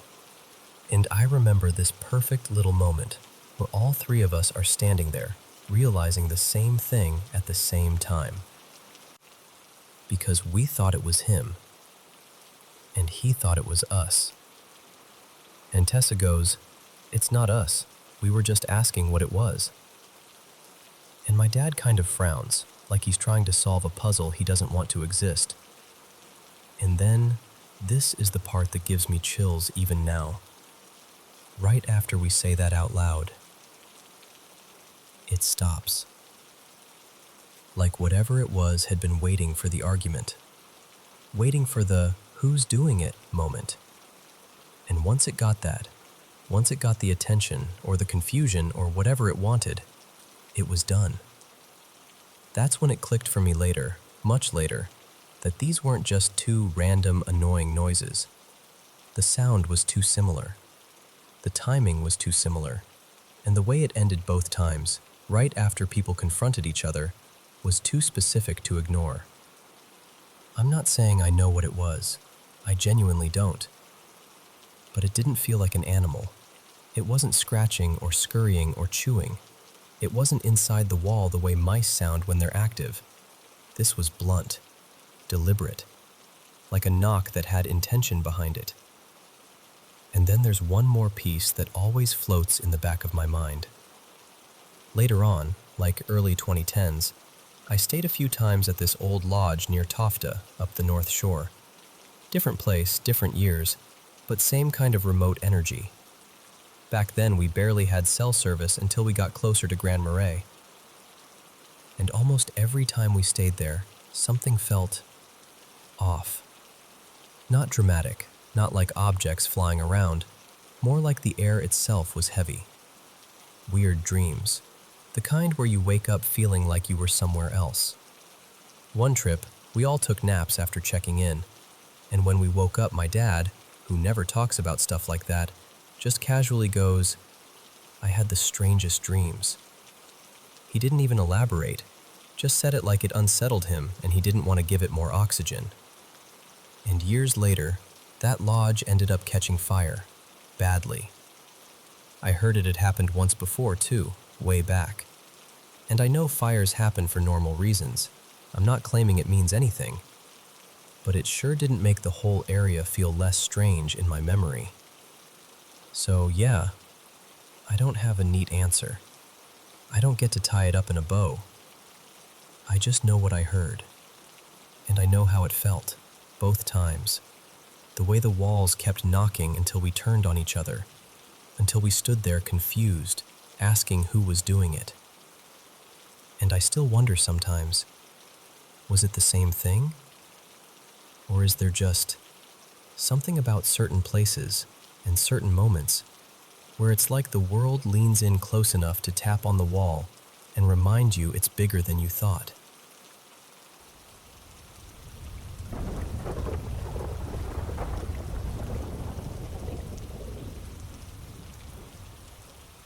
So, I guess I should start with the part that still feels unreal to say out loud.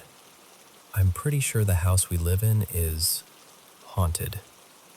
And the weirdest "welcome to this place" moment didn't even happen inside the house at first. It happened online. A few months back, I'm scrolling through my city's subreddit, half asleep, killing time, and I see a post that stops me cold. Someone had uploaded a street view screenshot of my house, like the exact one I'm living in right now. That alone would have been enough to make my stomach drop, but the reason they posted it made it so much worse.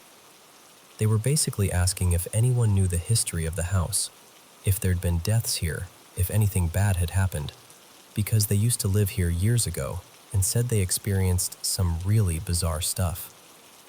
I just stared at my phone like, no, absolutely not.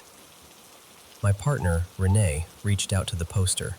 Her name was Mara, I think, and they messaged back and forth a bit. Nothing dramatic, just comparing notes. And it was one of those conversations where every sentence makes the hair on your arms lift because you keep realizing, oh, you too? In the same spots? The same kind of weird? When Renee and I first moved in, maybe 4 years ago now, we'd get little things here and there. The kind of stuff you try to laugh off because the alternative is admitting your house might be active. The first truly strange thing that happened to me was our very first night sleeping in the upstairs bedroom. I go through insomnia in waves. I'll wake up and be fully aware, like my brain powers on before my body does. Then I'll just lay there, trying to slide back into sleep. That night I woke up and heard what I can only describe as small footsteps, like a child or a small person. It sounded like something landed in the hallway, right outside our door, then ran, quick and light, down toward the living room.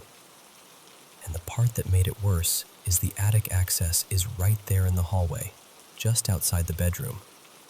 So my half-awake brain immediately goes, something came from up there. I got out of bed, heart pounding, and checked the whole place. Living room, kitchen, hallway, everything. Nothing. Not a single thing out of place. Then there's the moment that still makes my skin crawl when I think about it. Another night, same deal. I wake up and I'm just laying there, eyes open, not even lifting my head. The closet door is open, and my gaze drifts toward the top shelf. And I see this tiny green light. Not like a glow or a reflection, an actual pinpoint green LED-looking light, like something you'd see on a little camera or some old gadget, just sitting there, steady. The top shelf is basically empty except for an old blanket we keep folded up on the far side, nowhere near where that light was. And as I'm staring at it, I get this deep, immediate discomfort. Not fear exactly, more like my whole body is saying, that doesn't belong here. Don't ignore it. I watched it for what felt like forever, probably 2 minutes, maybe 3, until irritation kicked in and I sat up and turned on the lamp. Gone. Not hard to see, not maybe it was a reflection. Gone. There wasn't even anything on the shelf where the light had been. No device, no toy, no weird charger, nothing. And when I turned the light off again, it didn't come back. I even tried laying my head back in the exact same position, like I could recreate the angle, prove it was some trick of perspective. Nothing. Like it never happened. But then, about 2 months ago, something shifted. And I don't know what changed. I don't know if we brought something in, or if something woke up, or if it's just been building the whole time. I just know it went from occasional odd moments to feeling like the house is putting on a show every single day. It's just me, Renee, and our 3 dogs, and now all of us are reacting to it. The dogs are the part that really messes with me, because they didn't care before. For years they were totally normal in here, and now, out of nowhere, they'll stop in the middle of playing and all stare down the hallway like someone's standing there. Sometimes they bark at the kitchen doorway like there's a stranger. Sometimes they get anxious and clingy for no reason I can identify. And it's not just them being weird. It's everything. Shadows moving from room to room, like something passing through the edge of your vision. Except when you look up, there's nothing that could have caused it. Sounds with no source. Not the usual house creaks. I mean clear, specific noises that don't make sense, like taps where there's no pipe, or a thump where nothing could fall. Cabinet doors that are closed, then suddenly not closed. A closet door that's cracked open when you know you shut it. And I'm not talking about, maybe I forgot. I'm talking about I remember the click of it closing. Stuff goes missing, then shows up somewhere dumb and obvious later. And yes, I know how that sounds. I know what people assume. But I'm telling you, it's happening often enough now that it's hard to keep writing it off. And the timing is almost comical, like the house has a sense of humor. The other night I got up to grab a snack, just a chocolate bar and a glass of milk. And as I'm standing there, I hear knocking on the wall behind me. Not in the distance, right there. I just froze and stared at the counter like, are you kidding me right now? That's the thing. I'm not even scared the way you'd expect. It's not like I'm hiding under blankets. It's more paranoia and frustration. Like living with someone you can't see who keeps messing with your stuff just enough to make you feel crazy. If this was one weird event every 6 months, fine. I could shrug it off. But this has turned into something happening every few hours. And the strangest part is I don't get a malicious vibe from it. I don't feel threatened exactly. It doesn't feel evil. It just feels present. Like something is sharing the space and making sure we know it. I don't even know what I want at this point. Answers, maybe. Perspective. Anything that makes this feel less like I'm living in some low-budget haunted house movie. Because honestly, I'm tired of being the one who has to pretend this is normal.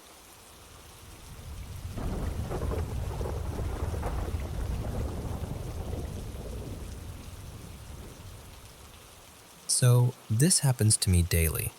And this week was basically the universe saying, "Oh, you thought you were having a nice moment? Cute."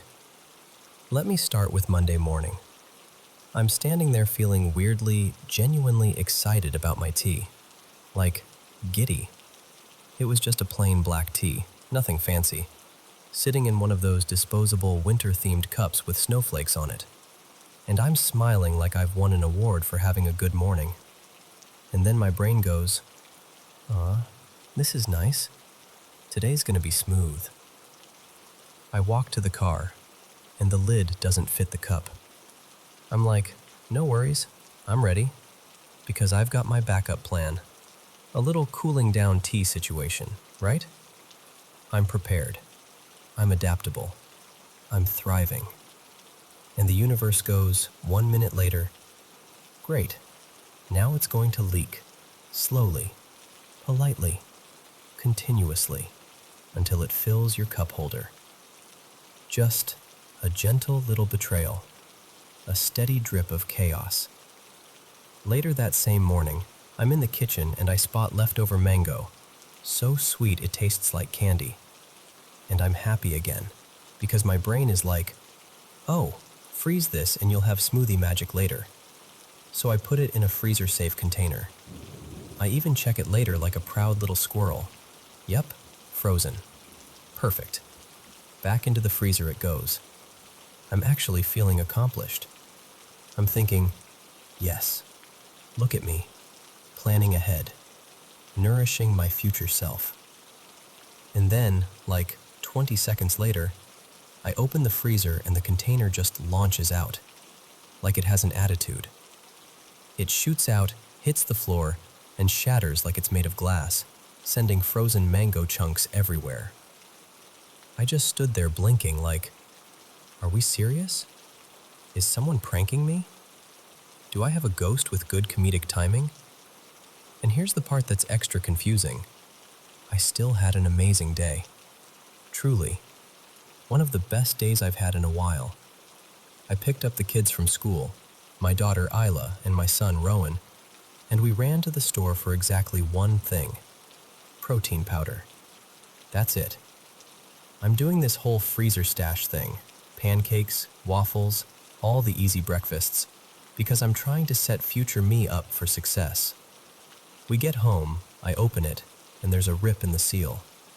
And I'm like, okay, fine, I'll return it. No big deal. Because at this point, I'm practically training for the Olympics of not losing my mind. Then, something possessed me in the best way. I go into full cleaning mode. I'm multitasking like I have 8 arms. I'm cooking 6 things at once. 2 batches of pancakes, 2 batches of waffles, and 2 batches of these Odie pancake things. Everything is running smoothly. Nothing is burning. I'm flipping, stirring, wiping, organizing. I'm moving with purpose. I feel unstoppable. I'm literally thinking, wow, I've never felt so capable. I'm like an octopus. I'm doing it all. And the universe goes, toilet's clogged. Just immediate. Like it heard me getting confident and was like, let's humble her. And honestly, even then I'm like, okay, that happens. It's fine. We deal with it, we get the kids to bed, I shut everything down, and I'm exhausted but proud. Before I go upstairs, I do my usual quick mental checklist. I normally peek into the garage, but that night I don't. I just lock the door and think, look at everything I got done today. The toilet can wait till tomorrow. The return can wait. I don't even need groceries because, listen, I got it done. Next morning, I wake up, go downstairs to make lunches, head into the garage to grab something from the garage fridge, and the garage is glowing because the fridge door is open, not wide open, just enough, like a 1-inch gap, like it's been sitting there all night, whispering, you should have checked. And the Costco groceries I bought? Yeah, most of it is done. Thankfully, I had frozen most of the meat already, except the bacon. So the bacon died for the cause. But all the dairy? Gone. A tragic, expensive puddle of regret. And that's when I'm like, okay, I know coincidences exist. I'm not ignorant. I'm not trying to be dramatic. But I swear to you, I think something, and within seconds, the opposite happens. I even told my husband Elias this morning, dead serious but also half laughing, that I feel jinxed, haunted, or like I'm a witch accidentally casting spells on myself. And the thing is, I am sensitive. Always have been. I've had creepy little paranormal experiences since I was tiny. So now I'm sitting here wondering, is this just me noticing patterns? Or is it something weirder? Because sometimes it feels like I'm not jinxing things. Sometimes it feels like I'm predicting them. Like I'll think, don't go left, you'll bump the sponge. So I turn right instead, like a perfect 90-degree turn away from the sponge. And somehow the sponge still flies over my head and lands right in front of my feet. How is that even possible unless reality is playing games with me? And now I'm at the point where I don't even want to say things out loud, because I'm afraid if I do, it'll happen. So I just keep my thoughts quiet, but it doesn't matter, because it's like thought, immediate opposite. I keep joking that it's the universe proving me wrong, like a snooty, jealous older sister who can't stand seeing me feel happy for 3 seconds. And what's wild is, when I was growing up, it was more delayed. Like I'd think something, and then it would happen days or weeks or months later. Now, it's like the universe took a sip of beer, cracked its knuckles and said, watch this. So, I don't know, does anyone else get this? Like your brain speaks and reality immediately heckles you? And if you do, what am I supposed to look into here? Is it anxiety? Pattern recognition? Some kind of intuition? A mischievous spirit with a flair for timing? Because I'm telling you, it's driving me nuts.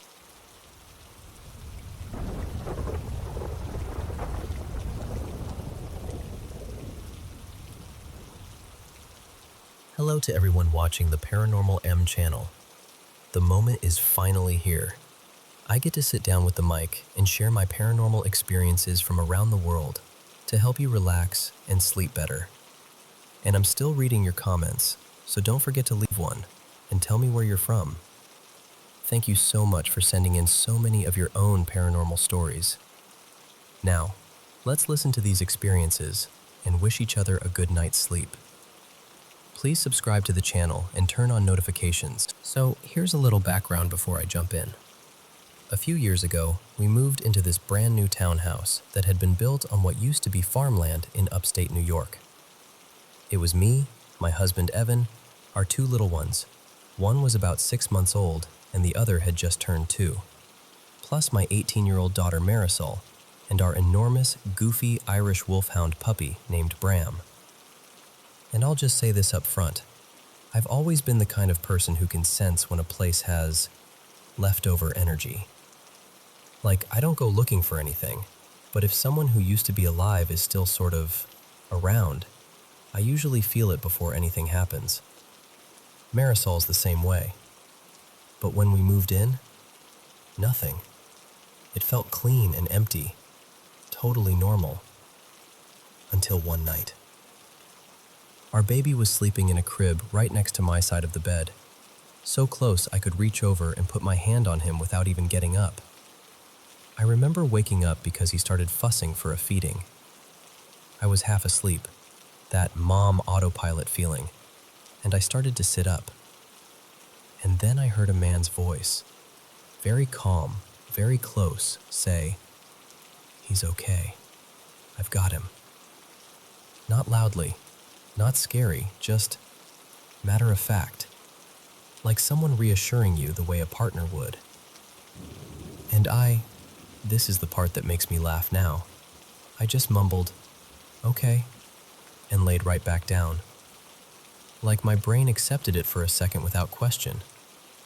I even put my hand on the side of the crib, still sleepy, and started drifting off again. Then I hear footsteps, and Evan comes into the room holding a bottle, looking at me like, "Why are you still lying there?" He'd apparently woken up first, gone downstairs, and was making the bottle the whole time. So now I'm sitting up, blinking, trying to sort out why I thought someone else had it handled. Because Evan hadn't been in the room, and there were no other adult men in the house. That was the first time my stomach did that little drop. About a month later, it happened again, only this time I was wide awake. It was just me and the kids at home, and I was making dinner. Bram was still young, still in that stage where he was technically a puppy, but already the size of a small horse. And if you turned your back for 2 seconds, he'd absolutely help himself to anything on the counter. So I'd started putting him in his kennel in the garage while I cooked. The garage door was right off the kitchen, super close, but it was shut, the light was on, everything normal. He hated being kenneled and would whine this long, dramatic, miserable song the whole time. I'm chopping vegetables, checking on the toddlers, hearing this big dog complaining behind the door. And then the whining stops. Just instantly. And I hear a man's voice, gentle and steady, say, "It's all right, buddy. It's all right." Twice, maybe 3 times. I actually froze with my hands still on the counter because my mind was doing the math really fast, like, nope, not possible. Nobody's here. I yanked open the garage door so fast I almost slammed it into the wall. And there was nobody. No movement, no footsteps, nothing. But Bram was shoved as far back into the corner of his kennel as he could get, wide-eyed, trembling, and he had peed on himself, like he'd been scared out of his mind. That part got to me, because it wasn't just me hearing something anymore. The dog reacted like someone was there. Not long after that, Marisol came to me one evening and said, really casually, "Okay, has anything weird been happening here?" And I looked at her and I was like, "Why?" And she'd just say hi back. I asked her, "Does it sound angry? Like bad?" And she shook her head. "No, it sounds friendly, like someone being polite." That's when I realized this wasn't one-off weirdness. Whatever it was consistent. After that, it became almost routine. We lived there another year, and the voice would pop up now and then. Not constantly, just enough that you'd forget about it for a while, and then it would happen again and you'd get that chill like, oh right, you. Sometimes it would be simple things, like when we walked in with groceries and we'd hear, hey there, like we'd just come home to a roommate. Sometimes it would comment on little everyday stuff. Smells good, if I was cooking, or it's coming down out there, when it was raining. Once I couldn't find my keys and I was doing that frustrated mom search, checking the counter, the diaper bag, the couch cushions, and I heard, plain as day, by the back door. And they were. My husband didn't love any of it. Evan is a sweet guy, but he's also very much a reality has rules person, and this did not fit neatly into his world. At first, he wanted to pretend it wasn't happening, but eventually, you can only ignore something for so long when it keeps saying hello. He got used to it in the way you get used to a weird house noise. You don't like it, but you stop panicking. Bram, too, changed over time. In the beginning, he was wary, always stiffening, staring into corners, acting unsure. But later, I'd see him wag his tail and stare at empty space like someone was talking to him. And every once in a while, we'd hear something soft like, good boy, or, hey buddy, and Bram would calm right down. And the strangest part is, it never felt threatening. No slamming doors, no shadows, no footsteps running down the hall. Nothing physical, nothing aggressive, just this presence that seemed content to be noticed. Eventually, that's what it felt like to me. Someone who wanted acknowledgement. Maybe even someone lonely. The energy in the house, when he was around, felt warm, almost like a familiar neighbor who talks a little too much but means well. When we moved, he didn't come with us. The new place was quiet, and it stayed that way. And honestly, I hope whoever moved in after us was the kind of person who would answer back. Just a simple, hi.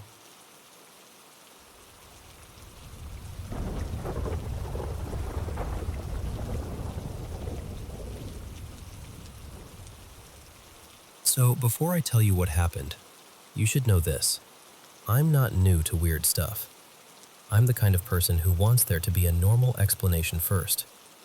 I'll reach for logic, science, sleep deprivation, anything, before I start calling something paranormal. But what happened this morning, I'm still unsettled. Like I can feel it in my body even now. I live in this pretty average apartment complex on the edge of a busy city. Nothing remote, nothing spooky on paper. Just parking lots, street lights, people coming and going. Still, I've had these small, unsettling moments in my unit over the past year. Little things that don't add up. A shadowy figure I caught in the corner of my eye once. The sound of something pacing when I was alone. And this one time I swear I saw a cat in my kitchen that wasn't mine. It looked at me like it belonged there, and then it was just gone. No sound, no scrambling under furniture, nothing. Anyway, this morning, well, technically still night, I jolted awake around 3:40 a.m. because of this long, drawn-out meow. Not a normal meow. It was stretched, loud, repetitive, like something calling out without stopping. It sounded scared, or hurt. We have 2 cats. One usually sleeps on the bed with us, the other likes curling up in the living room. So my first half-awake thought was, oh no, one of them is in trouble. And I know cat noises. I've had cats my whole life. This wasn't a heat yowl. It wasn't playful. It had that edge of panic. I checked on both of mine, both totally fine. Which is when I realized the sound was coming from outside. I went to the window and leaned out just enough to listen. The sound was coming from directly below, like right under our unit. We're on the 2nd floor, and the porch below us belongs to this guy named Marcos. Quiet neighbor, keeps to himself. I stood there for a second debating whether I should even go down, because it was early and I didn't want to be weird. But that meowing wouldn't stop. It didn't sound like something you ignore.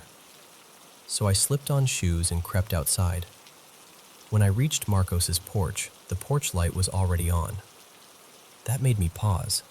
Like, why is your light on at almost 4 in the morning? But the meowing had stopped the second I got close, which somehow made it worse. You know how silence can feel louder than noise? I peeked over the little porch wall and saw a cat sitting there, pure white, almost glowing under the light. At first, I couldn't see its face because it was angled away from me, staring at the corner like it was watching something I couldn't see. I tried to get its attention like you normally would. The little ps ps ps, tongue clicks, soft talking. Nothing. Not even the tiniest ear flick. That's when I went back to my unit and grabbed a couple treats, thinking, okay, maybe it's hungry, maybe it's stuck, maybe it's somebody's cat that got locked out. I came back down and gently tossed a treat right in front of it. It landed so close it could have bumped its whiskers. Nothing. No head movement, no sniffing, no blink. Not even that little shift cats do when they're pretending not to care, but they totally care. It was like it didn't register the treat at all. And then I noticed it was trembling. A steady shake through its body. It was chilly outside, mid-50s, but not freeze and shake like that cold. Still, I told myself, maybe it's sick, maybe it's injured, maybe it's terrified. So I stayed, even though something in my chest was starting to tighten. I kept talking to it, soft and slow. Hey, sweetheart, it's okay. Are you lost? Are you hurt? Slowly. Too slowly. Not its body, just the head, like it was being rotated, like it had to think about how to do it.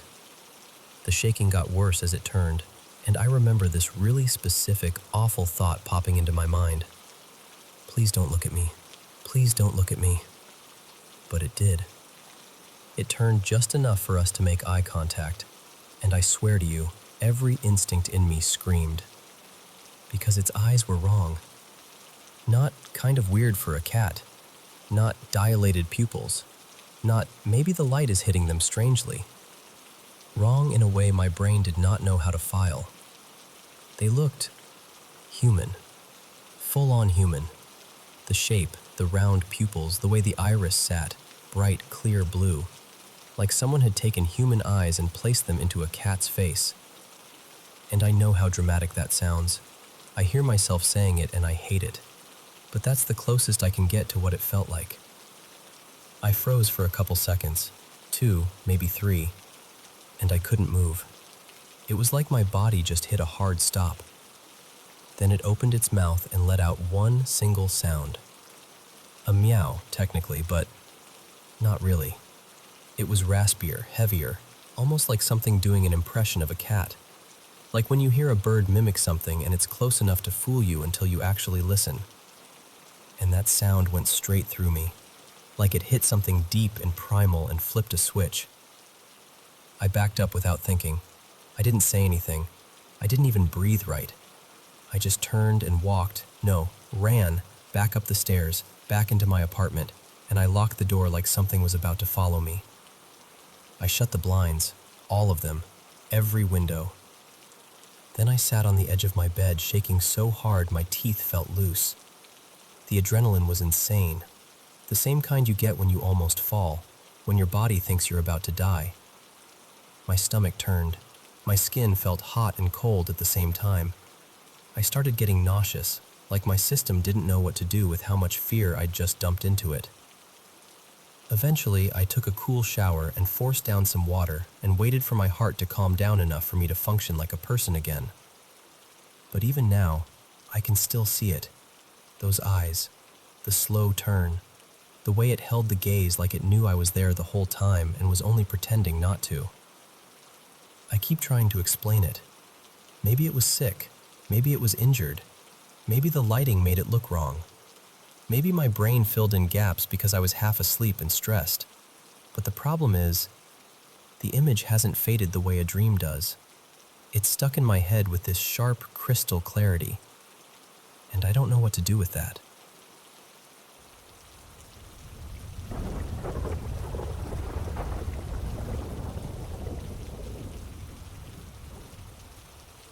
Hey, so I'm going to tell you this the way it's been sitting in my chest, because I honestly don't know what to make of it yet.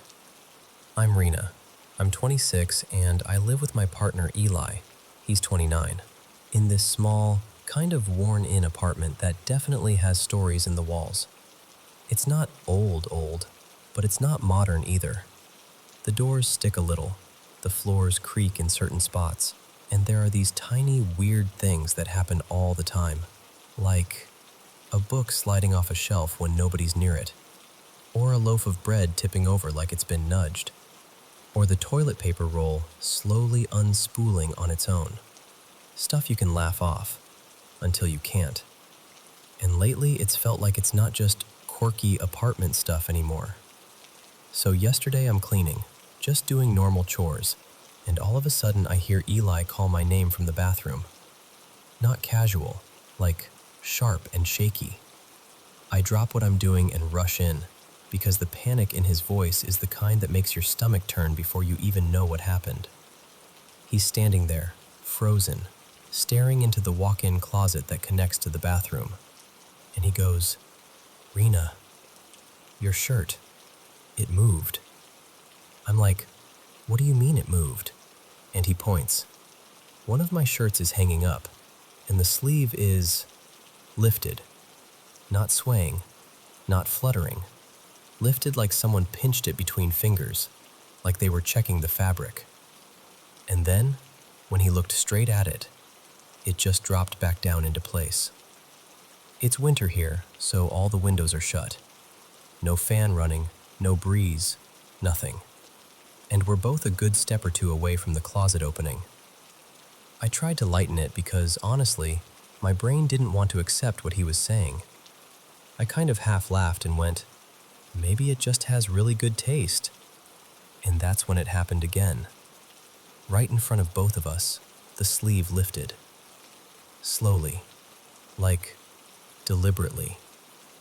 We both just stood there. I could feel my skin go cold. And because I'm apparently the kind of person who jokes when I'm scared, I went, "Okay, wow. Maybe it likes that I'm wearing something that isn't black for once." Because that's true. Most of my clothes are dark, but this shirt was bright, like this deep teal color I almost never wear. And I swear to you, after I said it, the sleeve moved again.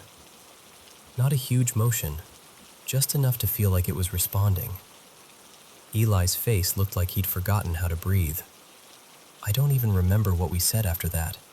I just remember backing away and shutting the closet door like that would somehow settle the universe back into place. Then today, I'm on my way home from work, and I get this message from him, full panic, like the kind where you can tell someone's hands are shaking while they type. He tells me he was in the living room and suddenly our bedroom door slammed shut, like hard. And right after, he heard footsteps moving away from the door across the floor. For a second, he thought it was me getting home. But our apartment is small and open, and there's no way I could have walked in without him seeing me. He was right there. The layout doesn't allow for sneaking. And that's the moment where the fear stopped being a, "What is this?" and started becoming a, "Who is this?" But the part that's messing me up the most is our cat. 2 nights ago, Eli and I are just relaxing on the couch, watching TV. Niso is dead asleep next to me, like fully melted, paws curled, totally peaceful. And then she snaps awake like she's been shocked. Not a normal wake-up, not a stretch and yawn. She bolted upright and made this sound I've never heard come out of her. It wasn't a regular meow, it was like a terrified, strained cry. almost like she couldn't decide whether to hide or fight. She scrambled, eyes wide, looking around like she was seeing something I couldn't. Her tail puffed up, and she wouldn't let me touch her at first. It took almost half an hour to calm her down. I held her while she trembled, and I kept whispering, "You're safe, you're safe." But I didn't fully believe it myself. She's never done that, not once. And then tonight, this is what really broke me. Eli tells me after the bedroom door slammed, he realized both bedroom doors had shut at the same time. Like the main door and the other one we sometimes keep ajar. Both closed. Like someone wanted that room sealed. And Miso was in there. Trapped. And she slept through the slam. Eli said she didn't even stir at first. But then she started having another nightmare. Worse than the last one. Twitching, crying, scrambling like she was trying to escape something in her sleep. Eli was trying to soothe her, talking softly. But she was still panicked, still locked in that fear. I'm not even home yet when he tells me this, and I'm reading the messages with this sick feeling like my chest is filling with ice. And then there's one more thing that's been hanging over us like a shadow. Last week, Eli had this night terror, so vivid he woke up sweating and shaking, about family members who've passed away. In the dream, they were there, and one of them was warning him someone else was going to die soon. He woke up and couldn't move, full sleep paralysis. That has never happened to him before. So now it's like, the apartment is doing things, the doors are slamming, the footsteps are there when nobody is, my shirt sleeve is lifting like it's being handled, and my cat, my baby, is suddenly having these horrifying episodes like something is scaring her on a level we can't reach. I don't know what I believe. I don't know if this is stress, coincidence, the building settling, some weird airflow we can't explain, or something I don't even want to name. I just know I'm scared. And I keep coming back to Miso, because she can't tell me what she sees or what she feels. She just reacts. And if she's afraid in her own home, that absolutely destroys me. So, yeah, that's where I'm at. A small apartment, a handful of maybe it's nothing moments turning into, okay, this is not nothing, and me trying to figure out what to do next. Because I can handle being unsettled, but I can't handle my cat being terrified. Not her. Not my world.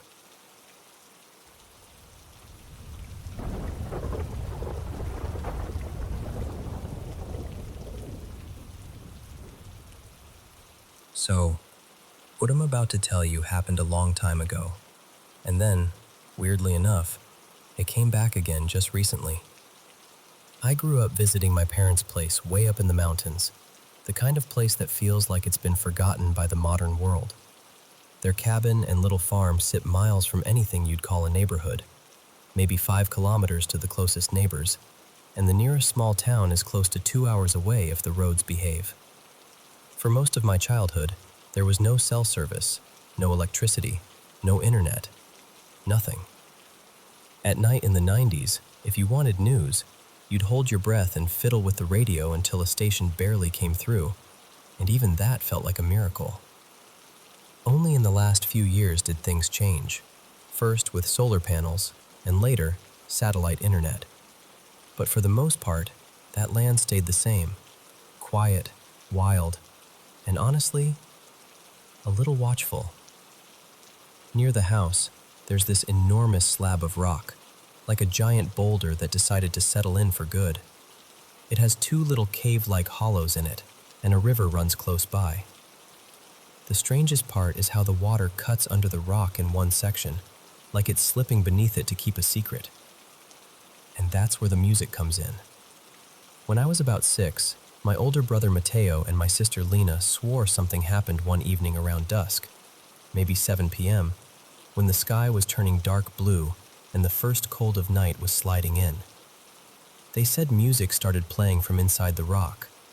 Not faint, not maybe I imagined it, not something you'd mistake for wind. They described it like a whole group of instruments, strings, pipes, even something that sounded like a drum, playing this old folk-style tune. Clear as if someone had set up musicians inside the stone itself. My mom, Elena, said everyone just froze. Even my dad, who's the type to explain things away before he admits to being spooked, went quiet. The dogs didn't bark the way they would if a stranger were around. They just stood there stiff, ears up, staring toward the rock like they were listening too. That wasn't even the first time it had happened, apparently. My parents said they remembered something similar way back in the late 80s, years before I was even old enough to understand what a story was, let alone tell whether one was true. Still, stories are easy to believe when you're little. I figured it was one of those family legends meant to keep kids from wandering down to the river alone. Then I heard it myself. I was around 11 the first time, old enough to know what real music sounds like, old enough to know the difference between an animal call and a melody. It was after midnight, and the moon was so bright it made the river look like polished metal. I remember that part clearly because the light was strong enough to cast hard shadows. And from that rock, right from those small cave openings, came music. Not a song I recognized, not the kind of tune people play in that region either. It felt older, continuous, like one long thread of melody that didn't start so much as it simply existed, already in motion. It went on, easily an hour, maybe more. It wasn't like someone hit play and then stopped it. It was just there, steady, flowing, almost gentle. And I hate admitting this part because it sounds like I'm romanticizing something creepy, but it was beautiful. It made the hair on my arms lift, but it wasn't ugly or harsh. It was haunting in the way a distant choir is haunting, like it reaches a part of you that doesn't have words. That time we were camping closer, maybe 60 meters from the rock. Same kind of night. Cold air, bright moon, that pale light making everything look sharper than it should. And there it was again, pouring out from the same exact spot. Same style, almost the same melody, like it was repeating itself, or like whatever was playing it only knew a few songs. Now, here's the thing people always ask. Was it a radio? A speaker? Someone messing with you? I get it. That's the logical answer. But my parents always kept a pack of dogs, never fewer than 5, sometimes more. Those dogs were basically an alarm system with teeth. If a fox so much as breathed near the sheep, they knew. If a person stepped onto the property, they knew. If anything unfamiliar approached that riverbank, they'd be barking and charging long before you could blink. But when the music played, the dogs didn't race down there. They didn't surround the rock. They didn't bark like they do when there's a real, physical intruder. They watched. They listened. They stayed close. And my mom, she's always been a little superstitious in the way mountain people sometimes are. She'd say, very calmly, that the dogs protect us from things we can't see. Not just foxes, not just strangers, other things. The deeper truth is, my family had enough odd experiences in those mountains that the music wasn't even the only story. My dad used to say the land had its own moods. Some neighbors believed the mountains were alive in a way you can't explain, like they hold power the way storms do. Natural, real, indifferent, and not always safe. So nobody ever went down to the rock while it was happening. Not once. Not to investigate, not to shine a flashlight in, not to prove anything. Because what if it wasn't a prank? And what if getting closer was exactly what you weren't supposed to do? Then, just a couple months ago, my parents heard it again. They couldn't pin down the exact date, but it was late February or early March. Same location, same rock, same impossible clarity, like the stone itself was acting as a speaker. And my mom told me about it with that careful tone people get when they're trying not to sound afraid, but also not willing to pretend it was nothing. So that's the story. I don't claim I know what it is.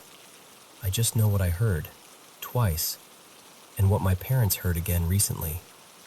And I'll be honest with you, I believe there are things outside our understanding. Not in a dramatic way, not in a ghost hunter way, just in the quiet reality that humans don't get to know everything. Still, I keep thinking about that melody, about how it sounded like it belonged to the mountain more than it belonged to any person. And I can't help wondering what you think it could be.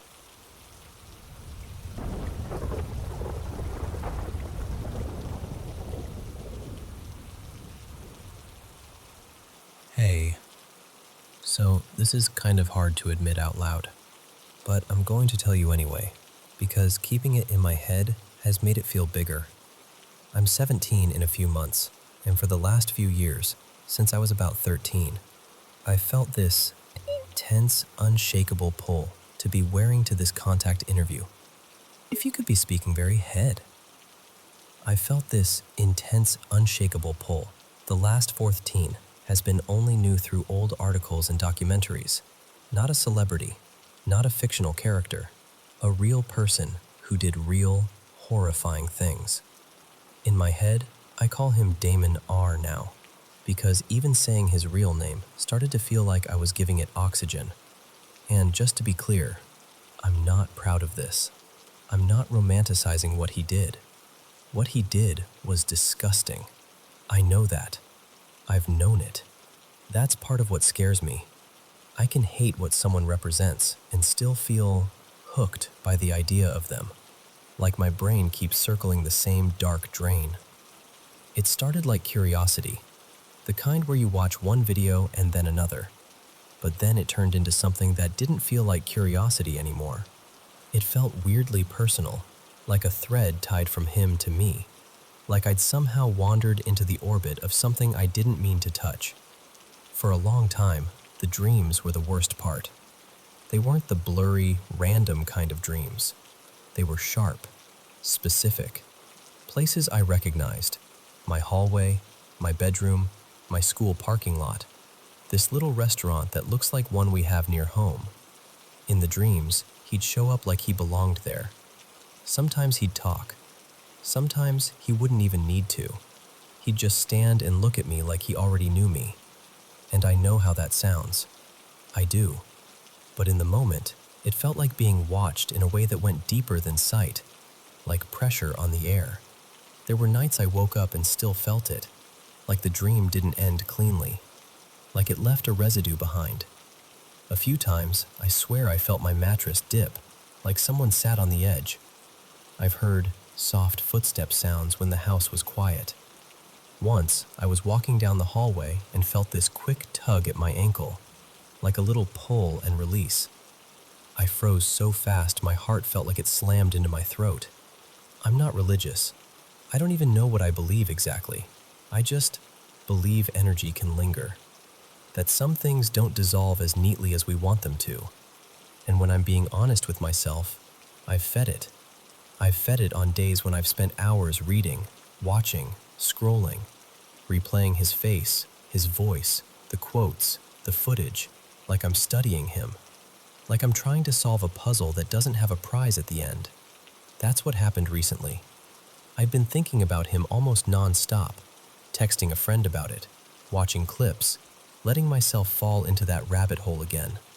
By nighttime, I felt keyed up and strange, like my mind was buzzing. And then I had this dream that felt so real, it made my stomach drop when I woke up. In the dream, I was going out to dinner with him, like an actual date.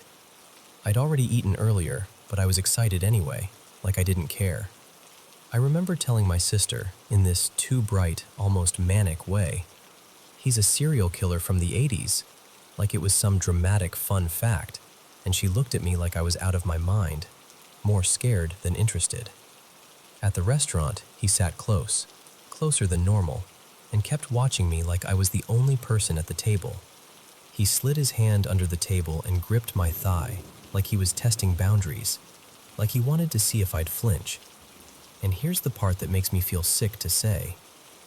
I wasn't scared in the dream. not the way you'd expect. He was charming in that polished, predatory way. Handsome, smooth, confident, like he knew exactly how to play the room. He held doors. He smiled at strangers. He acted like a gentleman, and the whole time, I felt this awful, confusing sense of chemistry. Like my brain was responding to the attention, even while another part of me was screaming, "This is wrong. This is dangerous. This isn't love. This is a trap." In the dream, he looked exactly like the videos. Exactly. Same stare, same posture, same way of moving, like he owned every inch of space around him. When I woke up, I didn't feel relieved. I felt watched. My eyes went straight to the mirror across my room, and I had this panicky thought, what if that's how he comes through? Like the dream was a door, and the mirror was a second door. I lay there with my blanket pulled up, listening to every tiny sound, trying to convince myself I was being ridiculous, while also not being able to shake the feeling that something had noticed me back. And that's the scariest part. This idea in my head that I'm chosen, like I'm singled out, like he saw me, liked me, attached to me, and never stopped watching. I'm telling you all of this because I'm trying to hold it up to the light instead of letting it live in the dark where it grows. Because if I'm being really honest, this doesn't feel spiritual in a beautiful way. It feels like my mind got stuck on something frightening and intense, and the more I focus on it, the stronger it gets.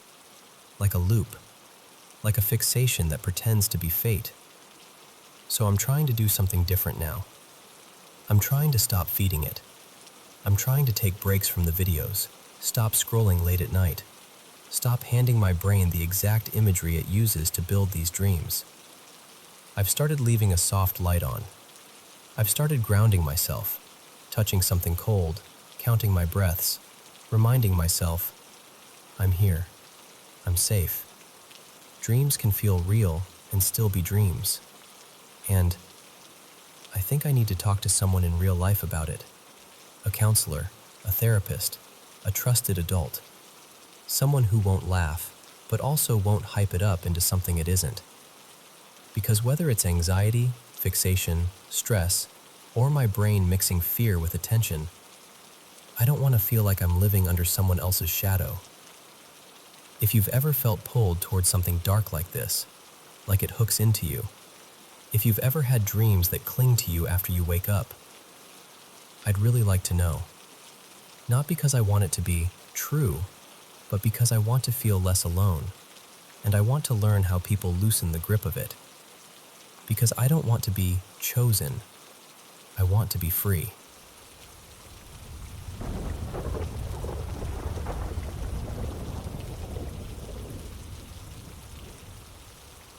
Hey, so I've never been the type to go looking for spooky stuff. I'm not out here chasing ghost stories or trying to convince myself the world is full of spirits. But I need you to hear this, because what happened one cold evening still sits in my chest like a stone. It was late winter, maybe around 10 or 11 months ago now, and my partner Nina and I had driven out for a walk near the Canal Locks by the 14 Locks Canal Centre in South Wales. You know that kind of evening where the air feels heavy? Not snowy, not magical, just damp, dark, and miserable. The kind where your breath looks like smoke, and you're already thinking about getting back to the car before you've even finished the walk. We'd been walking down the main canal path, heading downhill past the locks, and about 2/3 of the way down, we both sort of silently agreed, yeah, this is enough. It was getting properly dark, like that deep, light-swallowing kind of dark, and the wind was biting. And I said, kind of casually, let's cut back through the woods. Not because we were brave, more like, why not? We came here for a walk, let's make it a walk.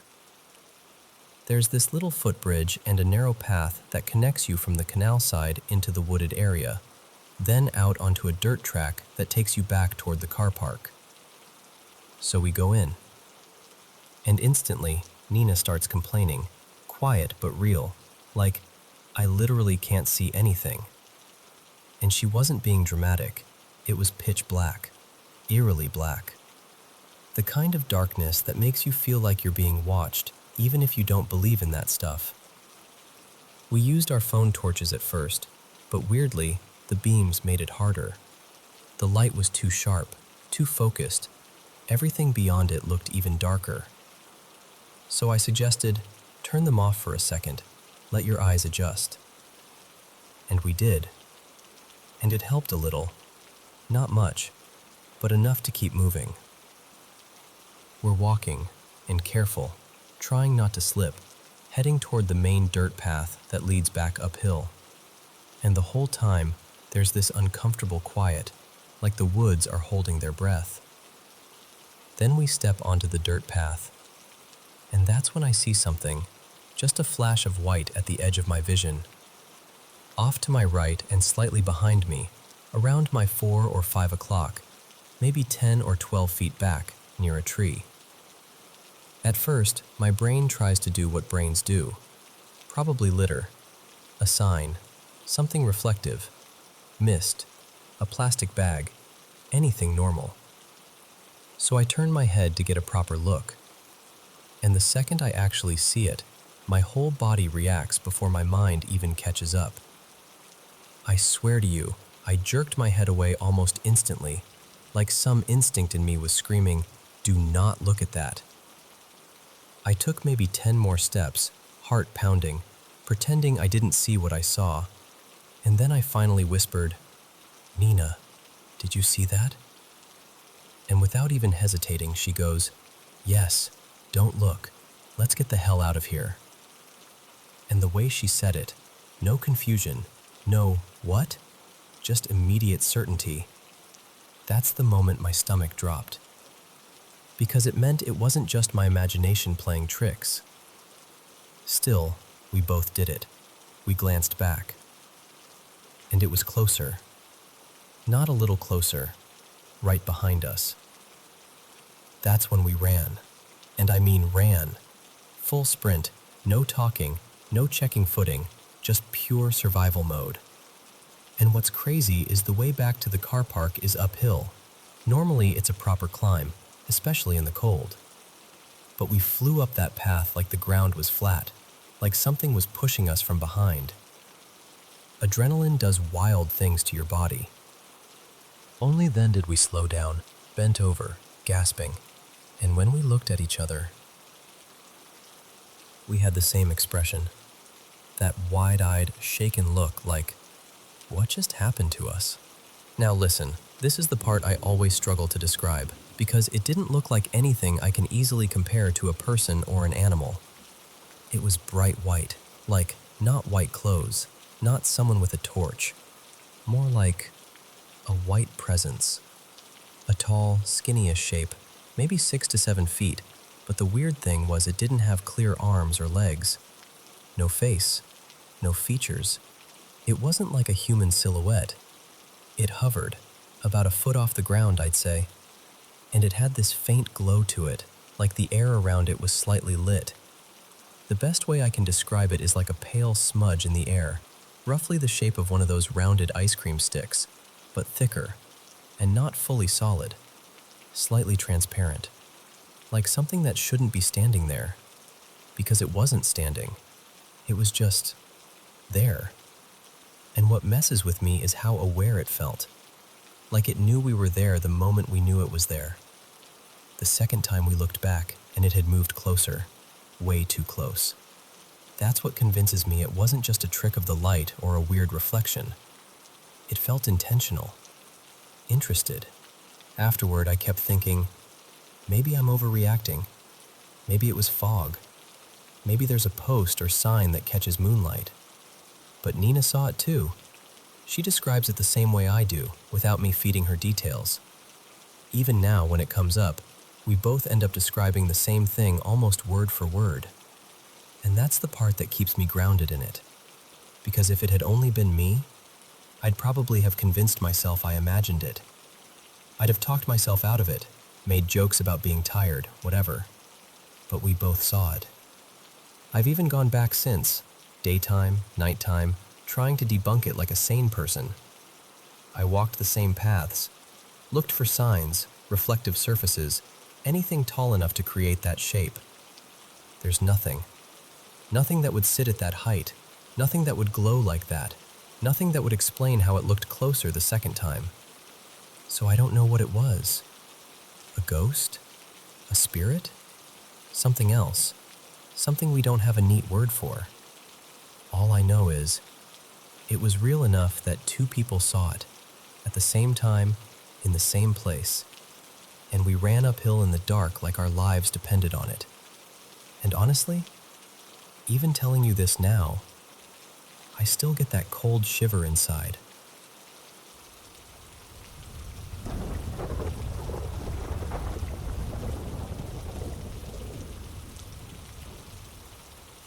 So, let me tell you about this one Saturday that still makes my skin prickle when I think about it. My roommates, Talia and Bree, and I were doing the most harmless, normal thing. We just wanted some cheap apartment decor. You know, thrift store candles, a funky lamp, maybe a crooked mirror we could pretend was vintage. We'd already hit a couple of regular spots, and we were honestly kind of over it, when we spotted this tiny antique shop tucked back from the road like it was trying to hide. From the outside, it looked almost abandoned. The sign was sun-bleached, the paint was peeling in long strips, and the windows were so clouded with dust you couldn't really see anything behind them. But we were like, why not? Because that's how every bad story starts, right? The second we opened the door, this smell hit us. Not just old dust old, more like damp basement mixed with something sharp and metallic, like pennies left in a wet coat pocket. We kind of glanced at each other, did that awkward little laugh people do when they're uncomfortable, and walked in anyway.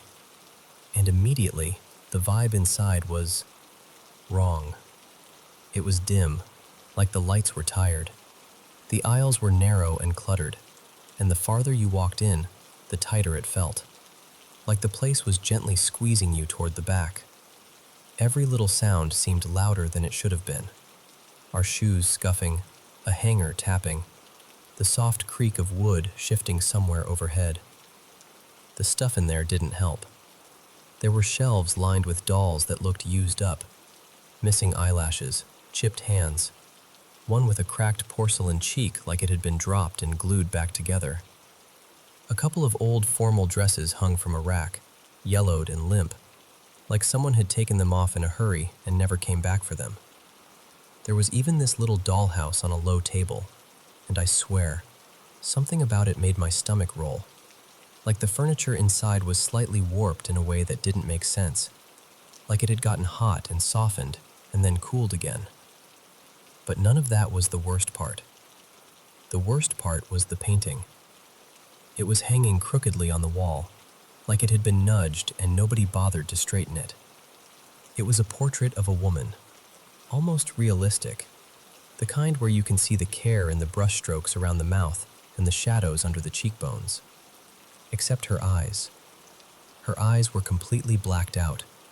Not shaded, not dark-colored, blacked out, like someone had smeared tar straight across them. It was so jarring that my brain kept trying to fix it, like if I stared long enough, the eyes would reappear. And this is the part that's hard to explain without sounding dramatic. The painting felt heavy, like it had weight in the room, like it didn't just exist, it noticed you.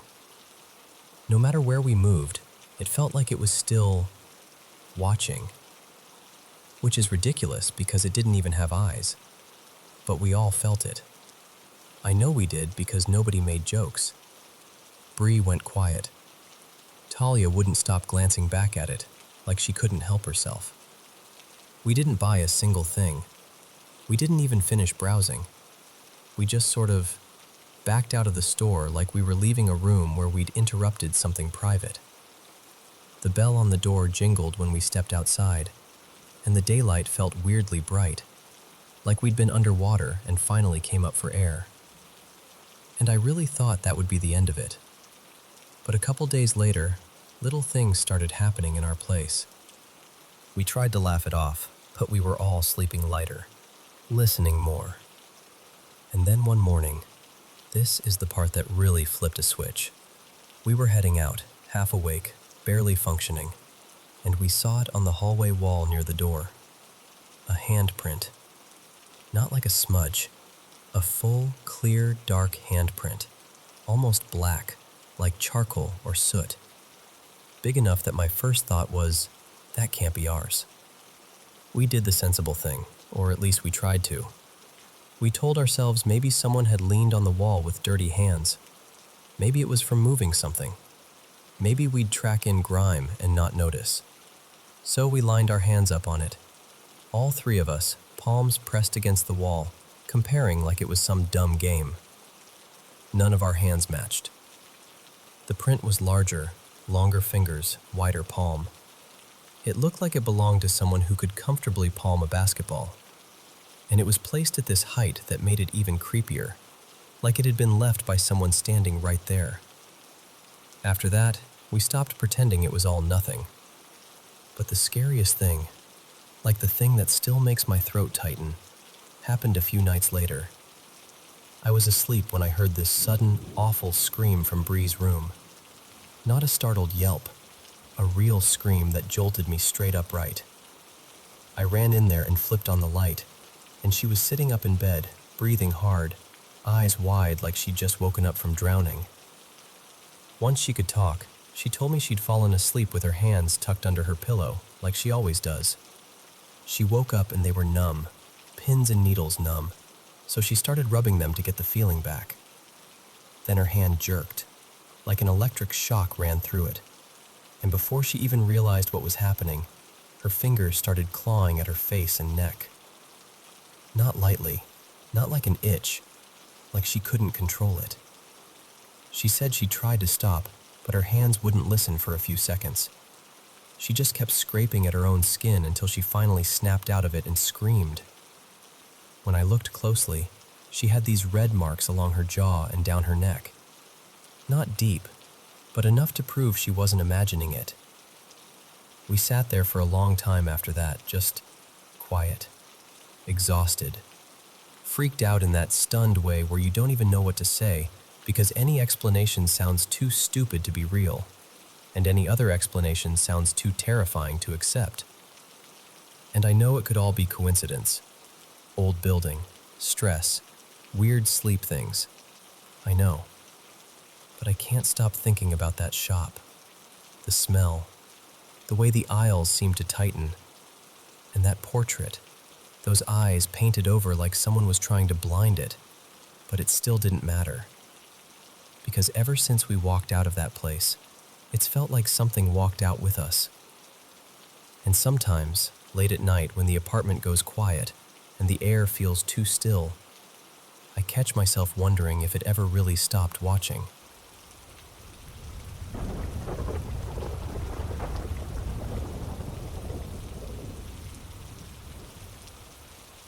Hey, so I've been sitting with something I saw a little under 2 weeks ago, and I can't shake it. I keep replaying it in my head, trying to make it make sense, and it just doesn't. For some context, my boyfriend Evan and I took a trip through Yellowstone.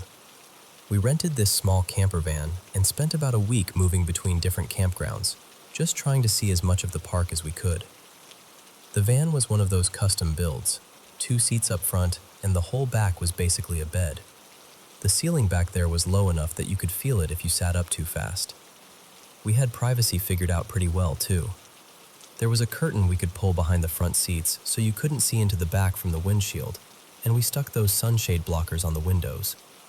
And one detail that matters a lot. One of the sliding doors on the side didn't have a window at all. Just solid metal. No glass. Nothing.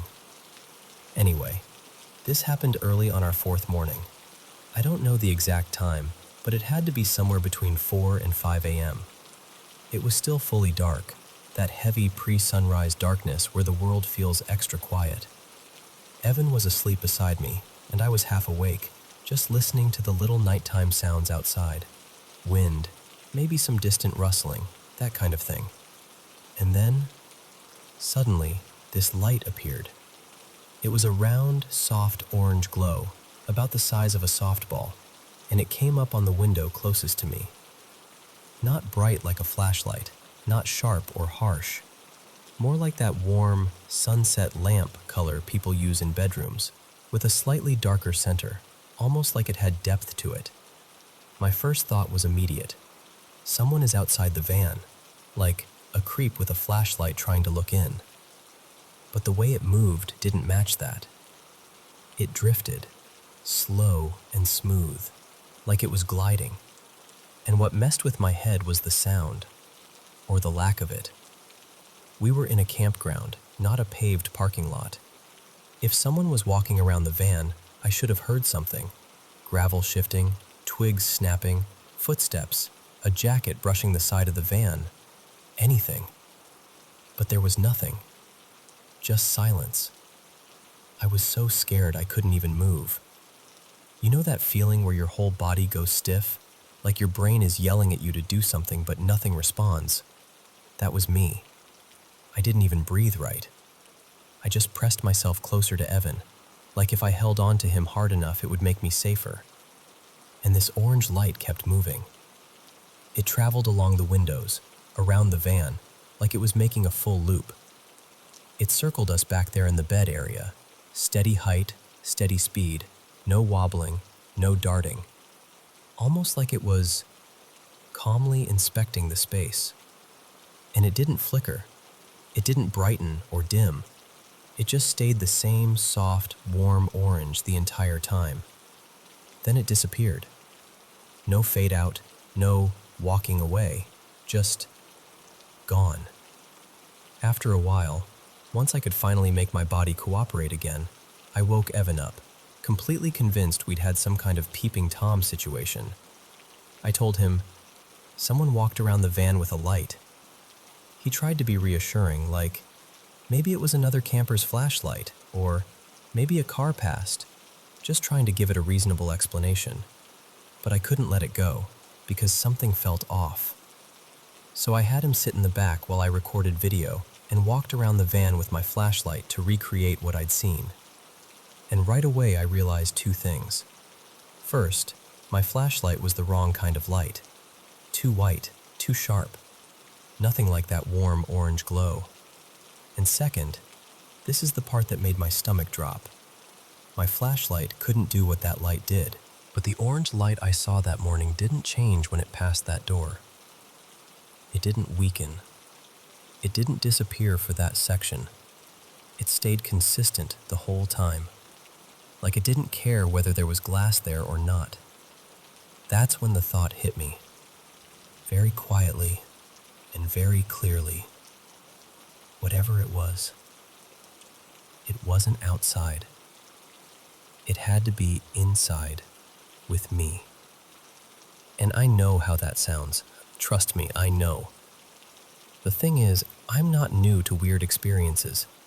I've had a handful of things happen over my life that I've never been able to explain away. Not dozens, not like a constant thing. Maybe 7 real encounters total. But enough that I don't automatically dismiss everything as nothing. Usually, though, when something spiritual happens to me, it feels recognizable. Like I can tell what I'm dealing with. This was different. I've heard people talk about orbs forever, and I always assumed it was mostly camera stuff.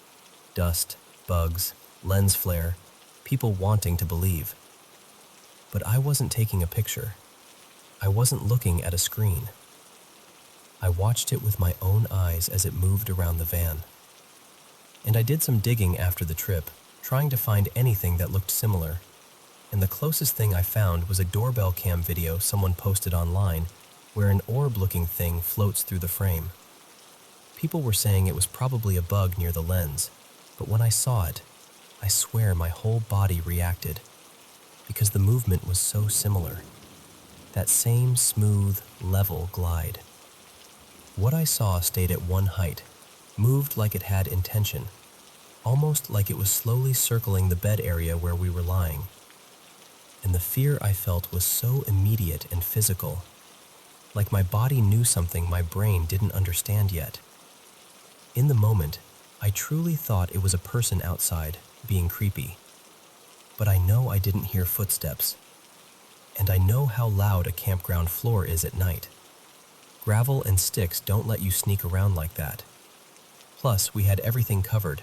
Curtains pulled shut, window shades up. It wasn't sunrise yet either. I could tell because none of the edges of the windows were starting to brighten. And even if somehow some strange outside light source did exist, it still doesn't explain the solid door with no window. So I'm left with this: a warm orange orb of light moving calmly around the inside of our van, steady and silent, like it belonged there. And I don't know what it means. I just know what I saw, and I know how it made me feel.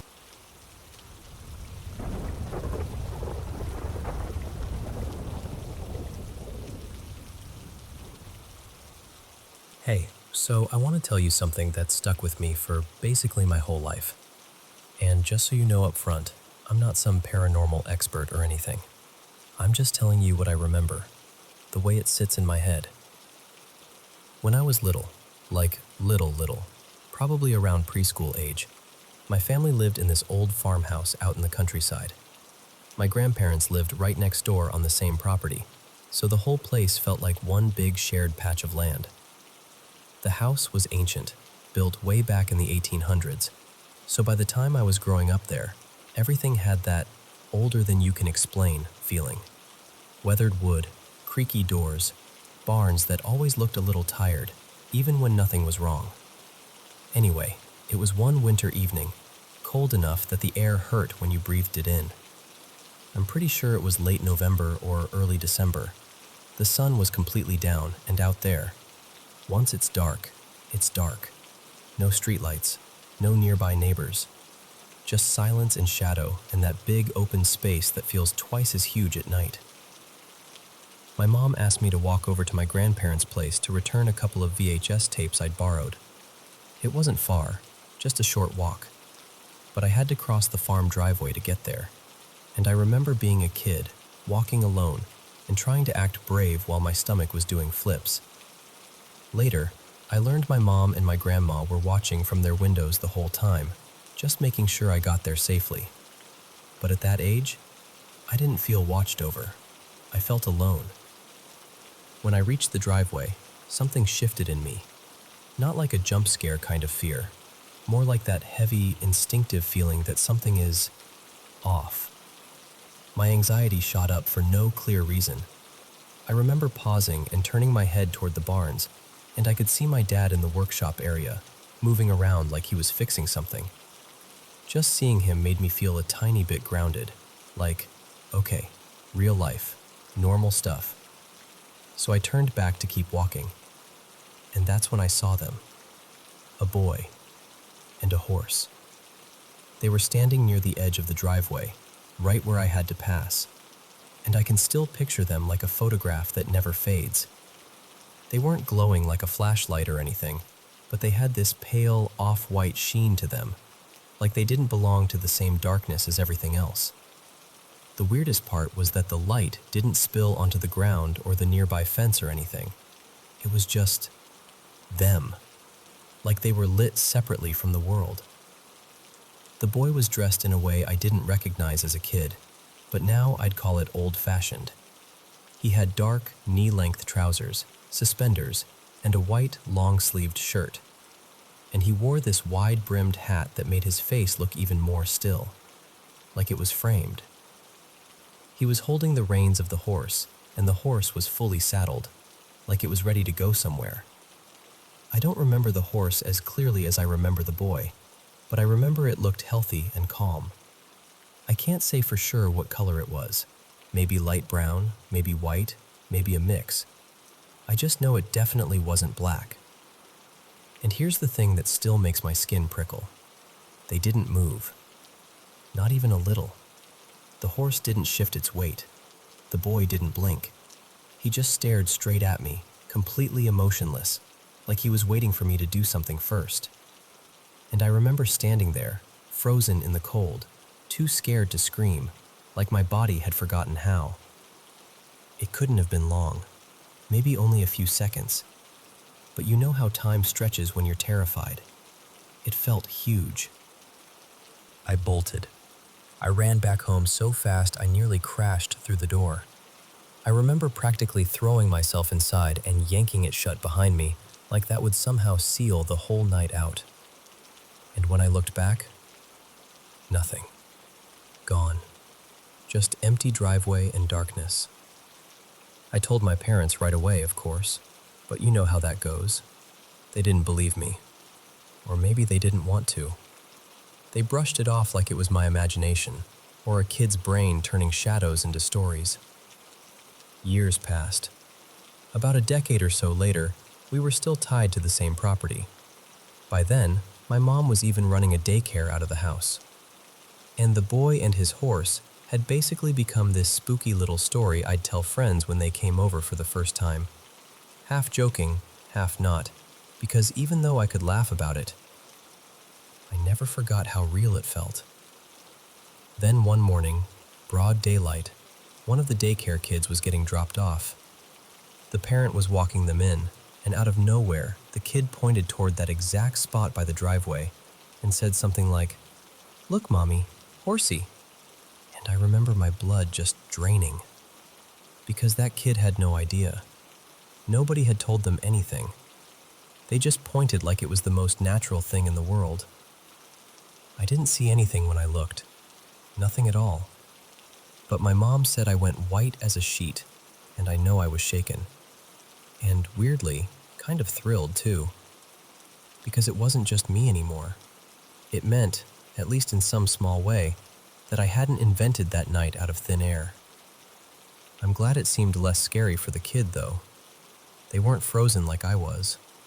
They weren't terrified. They just noticed something. After that, I had a few other strange moments in that old house.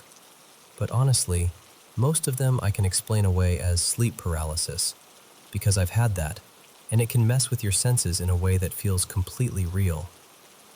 The only one that still nags at me is this one time I lay in bed and watched the carpet in my childhood room dent like footsteps were moving across it, like someone walking, slow and steady. But even then, I was in bed, half asleep, and I didn't move or call out. So who knows? My brain could have been playing tricks. I've been back to the property since then. My grandma still lives next door, and everything is calmer now, I guess. I haven't seen the boy and the horse again, and I haven't heard anyone mention it since that daycare moment. But I swear to you, if I close my eyes, I can still see that winter night like it's right in front of me. The driveway, the dark, the way the air felt, and that boy standing perfectly still, holding the reins, looking straight through me like he'd been there long before I ever was.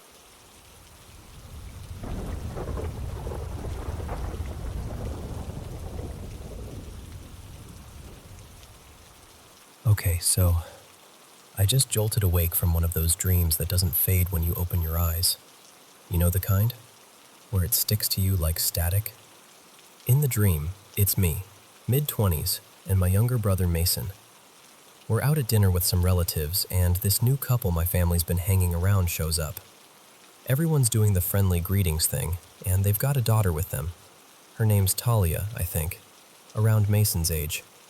She introduces herself, all polite, and my brother doesn't even lift his head. Not like, I'm shy, awkward. Like, blank. Like he didn't hear her. And I'm standing there smiling too hard, trying to cover for him, doing that older sibling thing where you talk enough for two people. Hey, nice to meet you. All that. I even toss in a little joke on his behalf, like, sorry, he's still loading, because that's what I'd say in real life. Mason's usually not rude at all. If anything, he's kind of charming in a goofy way, so it felt off. Dinner goes by in that dream logic way where you're not sure what you ate, but you remember the vibe. Then it's time to go home, and for some reason we're taking the bus. We're sitting there, and I start giving him a little grief, friendly style. Like, dude, you really just ghosted that girl to her face? I'm teasing, nudging, doing the whole big brother routine. He's annoyed, but it's that familiar annoyed, like we're actually on our way home from something in real life. We're bickering, half laughing, half pushing each other's buttons. It felt so normal. And then, something in my stomach drops. No warning, just this thick dread that comes out of nowhere, like the air changes. I look up toward the front of the bus and see the driver. He's this scruffy guy, maybe early 30s, long hair tucked behind his ears, the kind of dude who looks like he would say, "Chill, chill," while actively causing chaos. And he's driving like the bus is a sports car, like he's working it, swerving a little, accelerating, way too casual about it. And then, bam! We slam into the back of a small car. In my head it was a white hybrid, something compact. It fishtails and disappears out of view, and my brain expects the bus to brake, to slow, to do anything. But it doesn't. The bus keeps going. I turn and look at Mason, and his face is completely different now, like all the joking is gone. He looks genuinely terrified, eyes wide, shoulders up, like he's bracing. I snap back forward, and that's when I see it. An 18-wheeler. Not like, oh no, we're getting close. Like, the back of it is suddenly right there, filling the whole windshield. And in the dream, it feels like we're going insanely fast, like 90 miles an hour, and the truck is basically standing still. There isn't even time to scream. We hit it. Everything goes black, except it isn't instantly over. I feel it. I feel my body get thrown around like I'm a loose object in a washing machine. That's the only way I can describe it. Like being a tennis ball inside a dryer at the end of a cycle.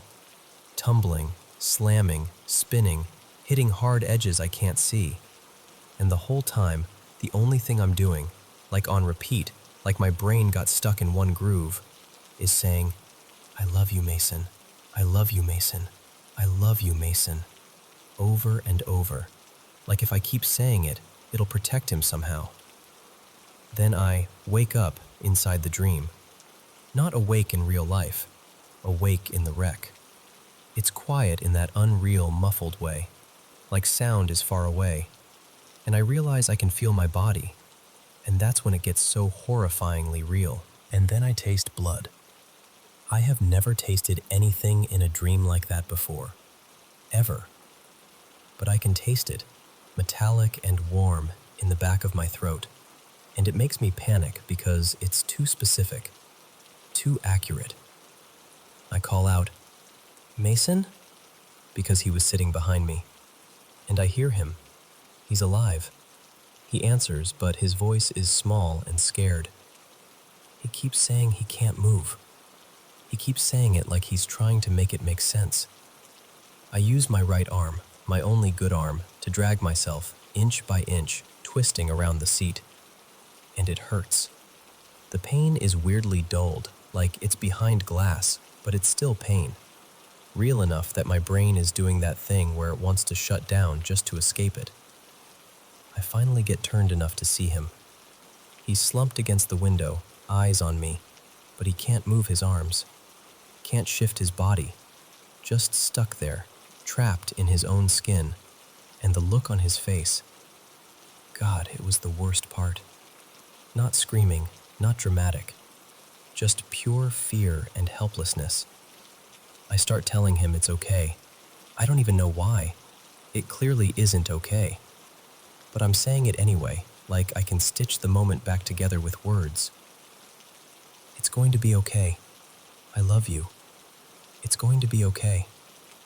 And then I can feel blood in my mouth again, like it's filling up, and my eyelids get heavy. That heavy, sinking, you're about to pass out feeling. And I realize I'm getting sleepy in the dream, which is such a nightmare detail because it feels like dying. So I keep talking, fighting the sleep, telling him to tell our parents I love them, telling him to tell our other brother too. Like I'm trying to leave messages behind because I don't trust I'll get another chance. And then I kind of fade out, like someone dimmed the lights. And that's when I actually woke up in my bed, heart pounding, chest tight, and for a second my brain couldn't accept that I wasn't trapped in twisted metal. Even after I was fully awake, my chest still hurt a little in real life, like my body remembered. So yeah, that's why I'm sitting here telling you this instead of going back to sleep. Because that was more terrifying than any nightmare I've ever had. Not because of monsters or anything, but because it felt possible. Because it felt sensory. Because I could taste the blood, feel the injuries, hear his voice. And now I'm just stuck with it. Writing it down helps a little. Not a lot, but a little. Still, there's absolutely no chance I'm closing my eyes again right after that. Not tonight. Not after that one.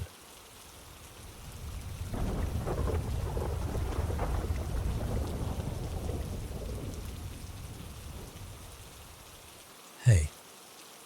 So before I tell you this, I just want to be really clear about something. I'm not trying to convince anyone of anything. I'm not here to prove the paranormal is real. I just want to share something that happened to me. Something I still can't shake. So, my name is Caio. I'm Brazilian, and I grew up around an Afro-Brazilian spiritual tradition where mediumship isn't some rare, dramatic thing. It's just part of life. Like, normal. People in my family would incorporate spirits during rituals, and you'd hear prayers and songs and all that in the house like it was everyday background noise. But my experience has always been a little different. Most of my relatives connect through incorporation. Me? I've always been the one who sees. And I don't mean gets a feeling. I mean I can actually see them, and sometimes talk to them like they're standing right there. My mom, Renata, is the most spiritually advanced person I've ever met. She's basically a leader in our religion, the kind of person who's so connected that it doesn't even seem weird when you hear her speaking out loud to spirits while she's cooking or folding clothes. That was just my childhood. This happened when I was around, I don't know, somewhere between 11 and 13. We were having money problems, so the sleeping arrangements got cramped. I ended up sharing a room with my older sister, she's adopted, and my cousin who had moved in with us for a while. Back then, I didn't fully understand what was going on with my cousin. I only learned later that she'd struggled with drugs and had been trying to quit. But she was slipping again around that time. And I swear to you, the atmosphere around her was heavy. Like the air felt dirty. Everything about that period had this energy, even when nothing was happening. Anyway, one night in the middle of summer, I went to bed like always. Nothing unusual. And then, I woke up. Not slowly, not groggy. I snapped awake like my body had hit an alarm. I remember looking at my phone because I needed to anchor myself in something real, and the time was 3:07 a.m. I still remember that so clearly, like it got carved into my brain. And the first thing I felt was this pressure, like something was pressing down on my entire presence. Not physically. It wasn't like someone was on top of me. It was more like that primal fear your body produces when it thinks you're about to die. Like your instincts are screaming, you are not safe. I turned my head and scanned the room, trying to convince myself it was just a nightmare. And then I looked toward my cousin's bed, and I saw it. There was something standing over her, something tall, way too tall. It didn't look like a person. No hair, no real features I could make out. Just this stretched, shadow-like form, like darkness shaped into a body by the little bits of light in the room. It wasn't transparent. It wasn't misty. It looked present. I froze, and I just stared. I couldn't even think. My mind went blank except for one thought repeating over and over. Don't react. Don't react. Don't react. Minutes passed. I'm not exaggerating when I say it felt like forever. I remember checking the time again later and realizing I had been staring for something like 20 minutes, maybe more. hoping it would vanish the way some things do. But it didn't. And that's when I realized something that made it even worse. I wasn't paralyzed. I could move. So I started thinking maybe I was hallucinating. Maybe I was half asleep. Maybe it was my brain playing tricks on me. And then I remembered something my mom had told me since I was little. Like a rule you live by when you grow up seeing things other people don't. Basically, don't acknowledge. Don't feed it. Don't make yourself a target. So I forced myself to get up like everything was normal. My hands were shaking, but I acted casual, like I was just thirsty. I went to the kitchen, drank water, and splashed my face. I did it a few times, kind of like a ritual. Like if I reset my body, maybe I'd reset my vision too. Then I walked back to the room, and when I looked again, it wasn't over my cousin anymore. It was standing over my sister, just watching her sleep. And that contrast, oh my God, it messed me up. My sister looked so calm, so safe, so innocent in that moment. And that thing was just looming over her like it owned the space. I got back into bed, trying to breathe quietly, trying to act like I didn't notice it. But I couldn't stop watching from the corner of my eye. I stayed awake for what felt like hours, my whole body tight, waiting for the moment it would move again. Eventually, I must have drifted off from pure exhaustion. And then I woke up again. And it was over me, right above my bed. Not across the room, not near someone else. Me. And I could feel that it was looking directly at my face. I wanted to scream so badly my throat hurt, but I remembered my mom's voice. I remembered the rule. Fear makes you visible. Fear opens doors. Fear is like shouting, "I see you, I see you, I see you." So I didn't scream. I shut my eyes as hard as I could and I just cried. Silent. Hot tears running into my ears. I was just a kid, trying to survive the night by pretending nothing was happening. When morning came, the sun hit the room and everything was normal. Birds, light, regular sounds in the house. My cousin got up like always. My sister was fine. Nobody mentioned anything. Nobody seemed to feel it but me. And I never saw that exact entity again. But I'll tell you this. Out of everything I've seen in my life, all the spirits, all the presences, all the strange moments, that was the only one that made me feel truly, genuinely unsafe. And even now, whenever I sense something that feels wrong, something cold, something predatory, I remember my mom's advice, and I pretend I don't see it.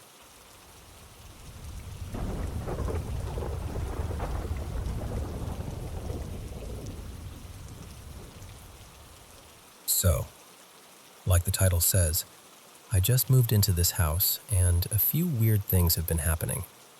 Nothing full-on horror movie, but enough to make me pause and go, wait, what? I'll start with the smallest thing that somehow felt huge. I have this big, chunky pillow I keep at the foot of my bed during the day, mostly for my two little dogs, because they like to climb up and loaf on it like it's their personal throne. One evening, I went downstairs to let them out after dinner. I was the only one in my room before that. No one else had been upstairs. No roommates living here full-time yet. Nothing. I'm gone for, what, a couple minutes? Long enough to open the back door, stand there half asleep in my slippers, and wait for them to do their business. Then I come back upstairs, walk into my room, and I'm about to sit down. And I notice the pillow is on my little folding lap desk, the one I use for journaling in bed. And not like nudged or half fallen, fully placed, centered, like someone set it there on purpose. I just stood there staring at it, trying to talk myself into a normal explanation, but there wasn't one. I didn't touch it. The dogs weren't even upstairs, and even if they were, They couldn't have moved that thing and perched it neatly on the desk. It's bulky, awkward. It doesn't accidentally end up there. That was the first moment I felt that low, crawling unease. Not fear, just confusion with a little edge to it. Then there's the sounds. The other night, I woke up suddenly because I could have sworn I heard one of my dogs crying outside my bedroom door. And I mean crying, loud, desperate. That heartbreaking sound that makes you sit up before you're even fully awake. I popped straight up in bed, already guilty, already thinking, oh my God, I shut her out. I swung my legs over the side, reached toward the door, and then I turned my head and saw her. Right there, curled up on her little bed in the corner, eyes open, staring at the door like she heard it too. My stomach did this weird drop, because it wasn't a faint sound or something I imagined in that half-dream state. It was clear. It sounded exactly like her. But she was right there, quiet as anything. I remember whispering her name. Maisie? Like she might answer me. She didn't. She just kept watching the door. And I laid back down, but I didn't sleep right after that. I kept replaying it, thinking, what was that? What did I hear? And then, the thing with my bigger dog. His name is Hank. Sweet, gentle, honestly kind of a goofball. He's not the guard dog type. He's usually the type to trot upstairs the second I call him, tail wagging, like he's just happy to be included. But the last few nights, he's been doing this thing where he stands at the top of the stairs and stares into the laundry room. The laundry room is right off the stair landing, and at night it's completely black. No windows, no light, just this dark rectangle of a doorway. He just stands there, perfectly still, and then he starts growling. Low at first, then barking, sharp, angry barks, like something is there and he's warning it. I'll call him. Hank, come on, buddy. Nothing. He won't move. He won't even look at me. It's like he's locked in. And he's never done this before. Not once. Not in any other place we've lived. Not in hotels, not at friends' houses, nowhere. The only way I can break it is by going downstairs, putting my arms around him, and carrying him up to my room like he's a toddler who refuses bedtime, like he's guarding the line between upstairs and whatever's down there. But the most upsetting thing, the thing that's making me question myself, is something that sounds stupid when I say it out loud. Groceries. I had groceries delivered a few days ago, and while I was putting them away, I remember very clearly getting annoyed because I thought I'd accidentally ordered 2 of the same coffee creamer. I even remember the exact feeling, that little flash of irritation, like, great, now I'm going to have extra clutter in the fridge because I can't click the right thing. I remember holding both new creamers side by side and sliding them onto the shelf next to the nearly empty one I was already using. That memory feels solid, like a snapshot. But this morning, when I opened the fridge to make coffee, there were only 2 creamers total, the almost empty one and 1 unopened new one. Not 3, not 2 new ones, just 1. So I started checking everything.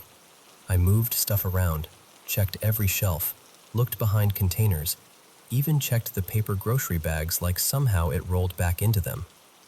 Nothing. Then I pulled up the receipt, and it said I only ordered 1. And I just stood there, staring at my phone, because now I'm not just creeped out, I'm unsettled in a different way. Because what do you do with a memory you're sure happened when the proof says it didn't? I've been trying to stay practical about all of this. I checked the obvious stuff. I've got brand new carbon monoxide detectors around the house, and they're working. I'm not living with roommates yet. Technically, there are other people on the lease, but they're not fully moved in, and I'm the only one here day to day. So it's not like someone's messing with me. And that's why it feels so isolating. It's not one big terrifying thing. It's a bunch of small, wrong things. A pillow that ends up somewhere it shouldn't. A sound that shouldn't exist. A dog acting like there's something in the dark. A memory that feels real but doesn't match reality. I don't even know what I'm asking for. Maybe I just want someone to tell me I'm not losing it, or that there's some explanation I haven't considered yet. Because right now, I'm in this weird place where I don't feel unsafe, but I don't feel fully settled either. And I really, really want to feel at home here.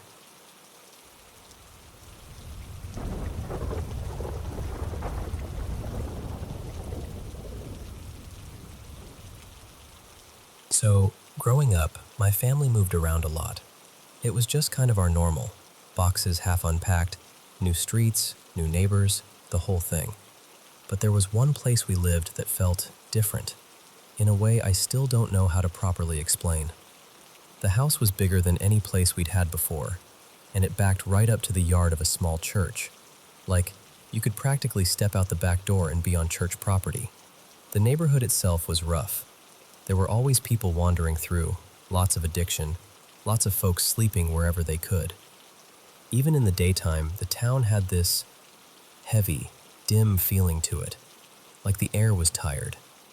And while we lived there, I started having the same nightmare over and over. It always started the same way. I'm in our family room with my parents and my little brother. Everyone's gathered like it's a normal evening. And my best friend at the time, his name was Jonah, was there too. Jonah and I would be sitting close to the TV, locked into some video game like it was the most important thing on earth. Here's the weird part. It was always the same part of the game. Same hallway, same eerie music, same slow build toward this one door. Every time we got close to that door, my parents' whole vibe would change, like they'd suddenly remember something terrible. My mom would sit up straight, and my dad would look toward the front door, and they'd both tell us, fast, urgent, "Turn it off, now, shut it off." So Jonah and I would scramble and turn the game off, and then everything would go quiet. Then my dad would start switching off the lights, not just the TV, like the lamps too, one by one, until the room was almost completely dark. And then my family would whisper for us to hide, like this was something we'd rehearsed. Everyone would pick a hiding spot, but I always went to the same one, behind this big green armchair we had. It was kind of ugly, honestly, this deep olive color with worn fabric. But in the dream, it felt like the only place I could go. I'd crouch behind it, holding my breath so hard my chest would ache. And then, the front door would open, slowly, like whoever was coming in wasn't in a hurry at all. And in would walk this creature. It was large, bigger than a person, but not in a giant cartoon way. More like wrong. Too much mass, like it was swollen.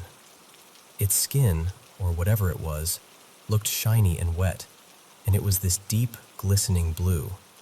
Not a pretty blue, more like the kind of blue you see on certain insects when light hits them at the right angle. I never really saw its face clearly, but I knew it had one. I just couldn't make myself look long enough. The thing that stuck with me most was the shine, like it reflected the darkness. And it would walk into the house as if it belonged there.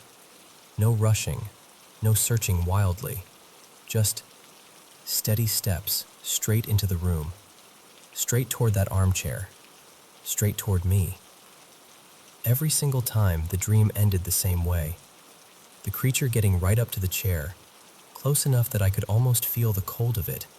And then, right before it leaned down to find me, I'd wake up. I'd wake up sweating, heart hammering, sometimes with that awful feeling that the dream didn't fully stay in the dream. And then, we moved out of that house, and it stopped. Like someone flipped a switch. No fading away, no occasional repeat, just gone. The dream vanished with the place. Years passed, a lot of years. I didn't even think about it much anymore. Just one of those childhood things you file away under weird and try not to poke at. Eventually, my mom got quiet, like she was deciding whether she wanted to say what was on her mind. And then she looked right at me and said, really calmly, "I remember when we lived in that house behind the church, and I used to have these visions of something watching you." I swear, it felt like my stomach dropped through the floor, because I had never told her, not once. I'd never told anyone about that nightmare. It felt too bizarre, too specific, and honestly, I didn't want to give it any more attention than it already had. But she kept going. She said there was one night when she'd gotten up to shower late, everyone else asleep, the house quiet. She was rinsing her hair, and when she closed her eyes and tipped her head under the water, she suddenly saw something, like an image that wasn't imagination, not a daydream. "A big blue thing," she said, "standing over you, right next to your bed." She told me she jerked back so hard she nearly slipped. She shut the water off, grabbed a towel, and ran down the hall to my room, drenched and panicked, only to find me sleeping peacefully. Nothing there, just darkness and a kid in bed. I remember just staring at her, feeling cold all over. Because how do you explain that? How do you explain that the thing she saw was the same thing I'd been dreaming about, in the same house, during the same stretch of time? When she finished, I told her. I finally told her about the nightmare, the game, the door, the hiding, the green chair, the blue shine moving closer and closer. And my mom's face went kind of tight, like she was trying not to show how much that bothered her. We talked about it for a while, quietly, seriously. Not in a dramatic way, just two people comparing notes on something neither of us wanted to be true. And we ended up with the same uneasy conclusion. Whatever that was, it felt tied to that house. Like something lingered there, or clung to that place, or maybe latched onto the feeling inside it. But it didn't come with me when we left. At least not that I've ever noticed. I'll be honest, after that conversation, I was nervous. I had this fear that talking about it would invite it back, like remembering it too clearly would reopen some door that had finally closed. But it's been years since we talked about it, and the nightmare still hasn't returned. And I'm not going to lie, every time I think about it, there's a part of me that quietly hopes it never does.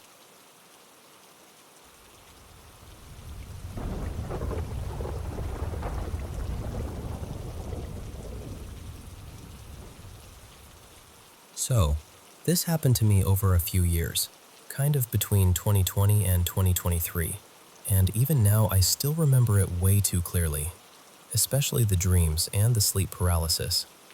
And just to say it up front, I wasn't taking any medication or anything like that. Also, English isn't my first language, so if my words sound a little off, that's why. But I'll tell it as honestly as I can. Let me give you the background first, because the house matters. Our home is old and kind of improvised. It wasn't drawn by an architect or built by an engineer. My grandparents put it together back when their little food business started doing well. This was decades ago, like around the 1950s. Later, the business fell apart because of bad handling, but the house stayed. There are several rooms in the house, and of course, I ended up sleeping in the weirdest one. My room has 2 doors, which already feels strange. And then there's this L-shaped counter inside the room with a small tap, like a mini sink area that doesn't really belong in a bedroom. My aunt, Maribel, once told me that room used to be a storage space for heavy things, like spare wheels and metal parts for trucks. Other relatives agreed like it was a normal fact, but to me, it always made the room feel unfinished, like it had another purpose before it became mine. Okay, now the story. Before all of this, I'd never had sleep paralysis. Not once. I didn't even really know what it felt like. Then, late in 2020, my aunt, Selena, died in that same room. I shared that bedroom with her for most of my life.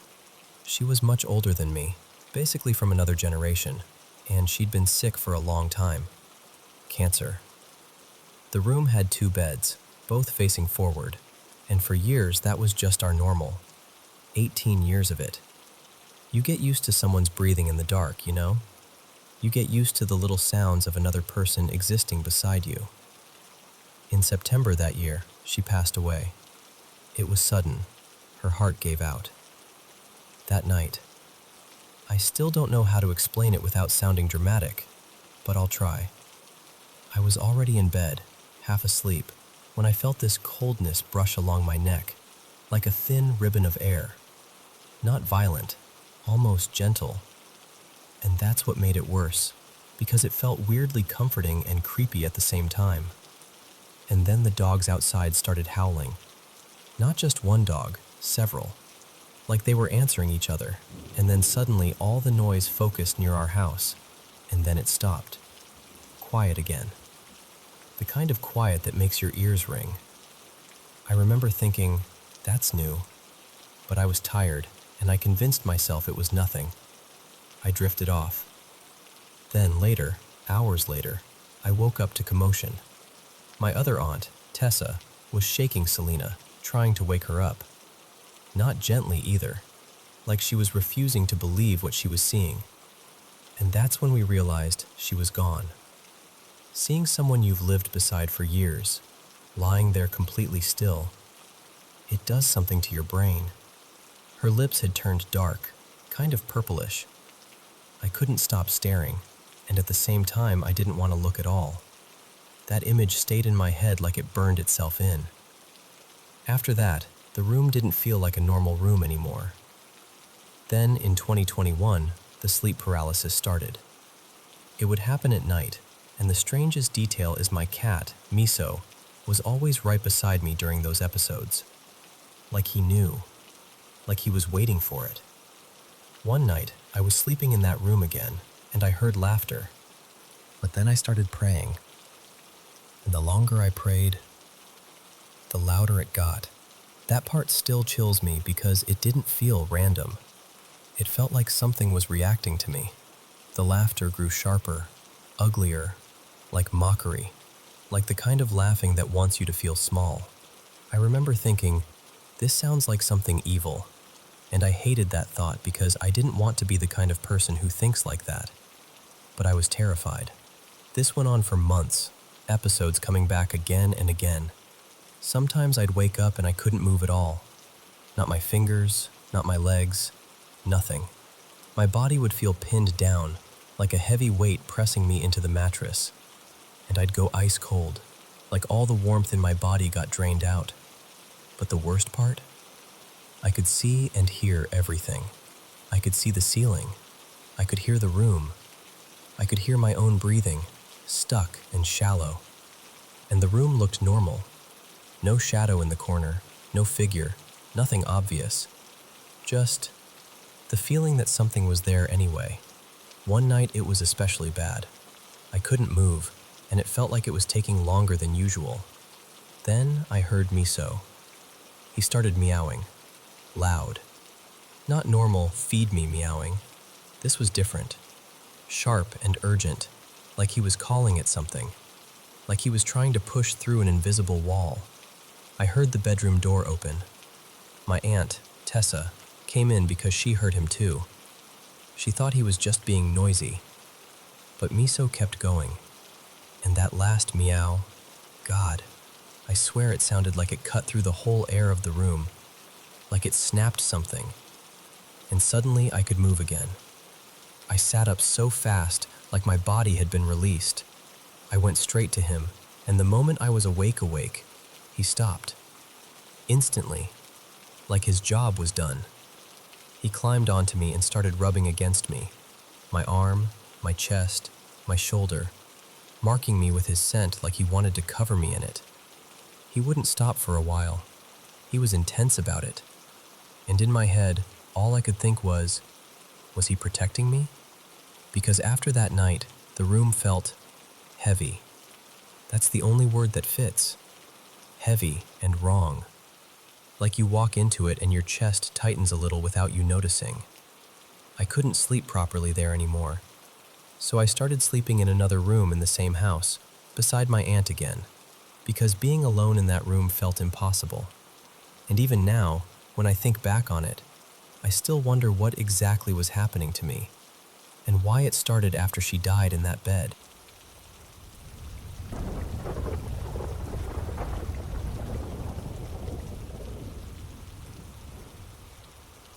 So, when I was little, maybe 7 or 8, somewhere around there, something happened that I still can't neatly explain, no matter how many times I turn it over in my head. I wasn't half asleep. It wasn't one of those scary dreams that lingers when you wake up, and it definitely wasn't sleep paralysis. I've dealt with that later in life, and it's its own very specific kind of awful. This felt different. This felt real, like the kind of memory that has edges. I remember being in the living room at the back of the house, curled up on the carpet, watching some cartoon on TV. My Aunt Leanne, was on the couch behind me, wrapped in a blanket, and she says in this casual voice, "Hey, can you grab my thick socks from my room? My feet are freezing." And I did that kid thing where you immediately picture the darkest part of the house and decide it's basically another dimension. I went, "But it's dark down there. I don't want to." She chuckled like I was being dramatic and said, "Oh, stop it. We're right here. You'll be fine." So I got up. To get to her room, you had to pass this short little hallway that cut by the front sitting room, the one we barely used. During the day, it was just a boring, empty room with a big window and a couple of chairs that never got sat in. At night, though, it felt like a mouth, like it could swallow sound. The hall itself was dim, but the front room was almost completely dark. No lamp, no glow, just this heavy shadow pooled in the corners. I remember stepping forward and feeling that sudden, sharp wrongness. You know how your stomach drops when you realize you left your bag somewhere? Like that, but colder.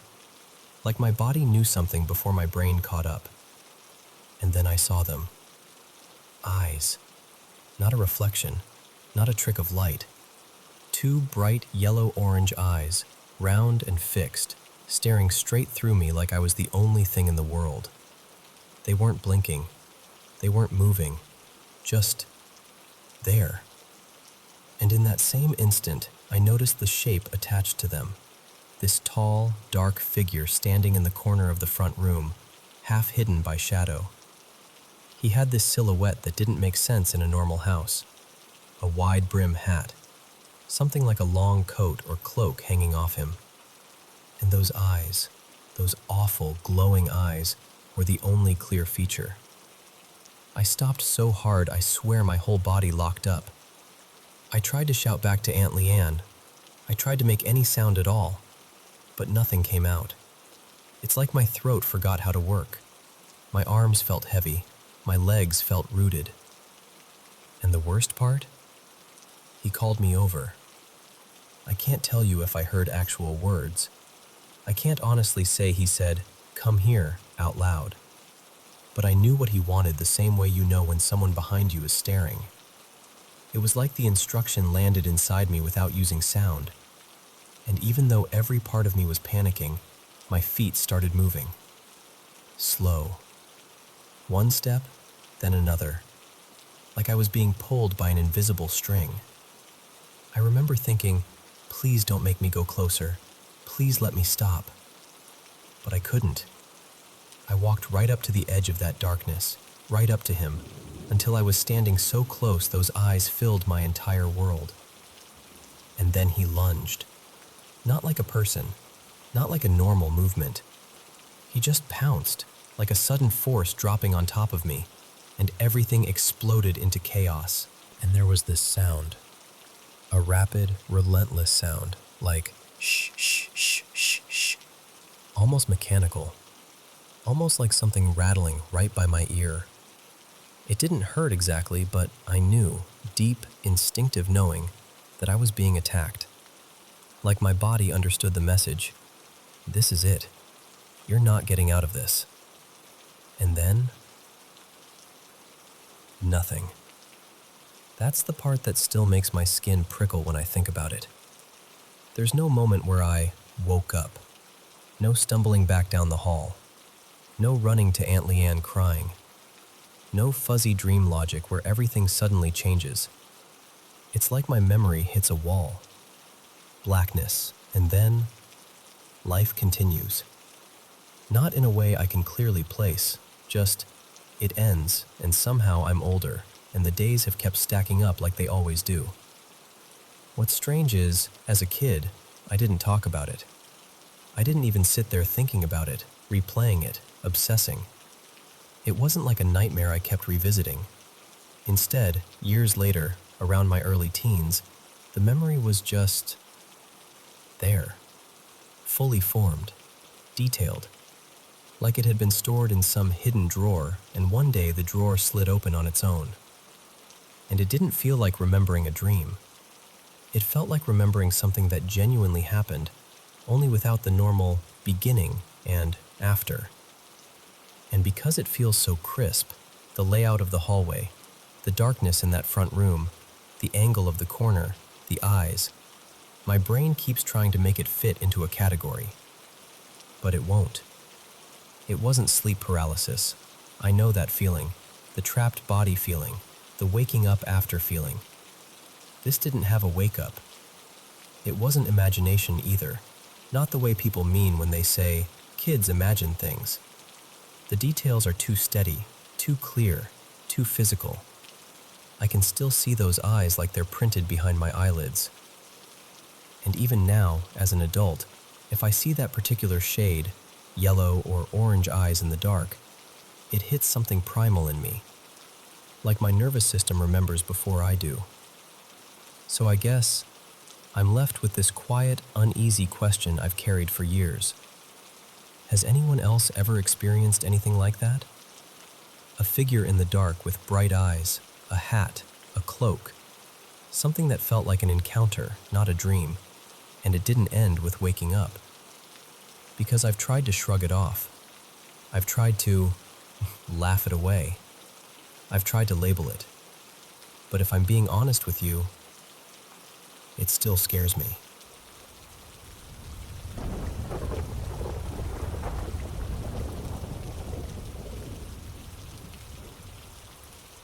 Alright, so for most of my early 20s, I was that guy. You know the one. The loud, smug, there's no such thing as ghosts type, who'd roll his eyes at anyone talking about spirits, UFOs, anything remotely out there. If someone brought it up in the pub, I'd take the piss like it was my job. My whole worldview was tiny and tight and boring. And I honestly thought that made me clever.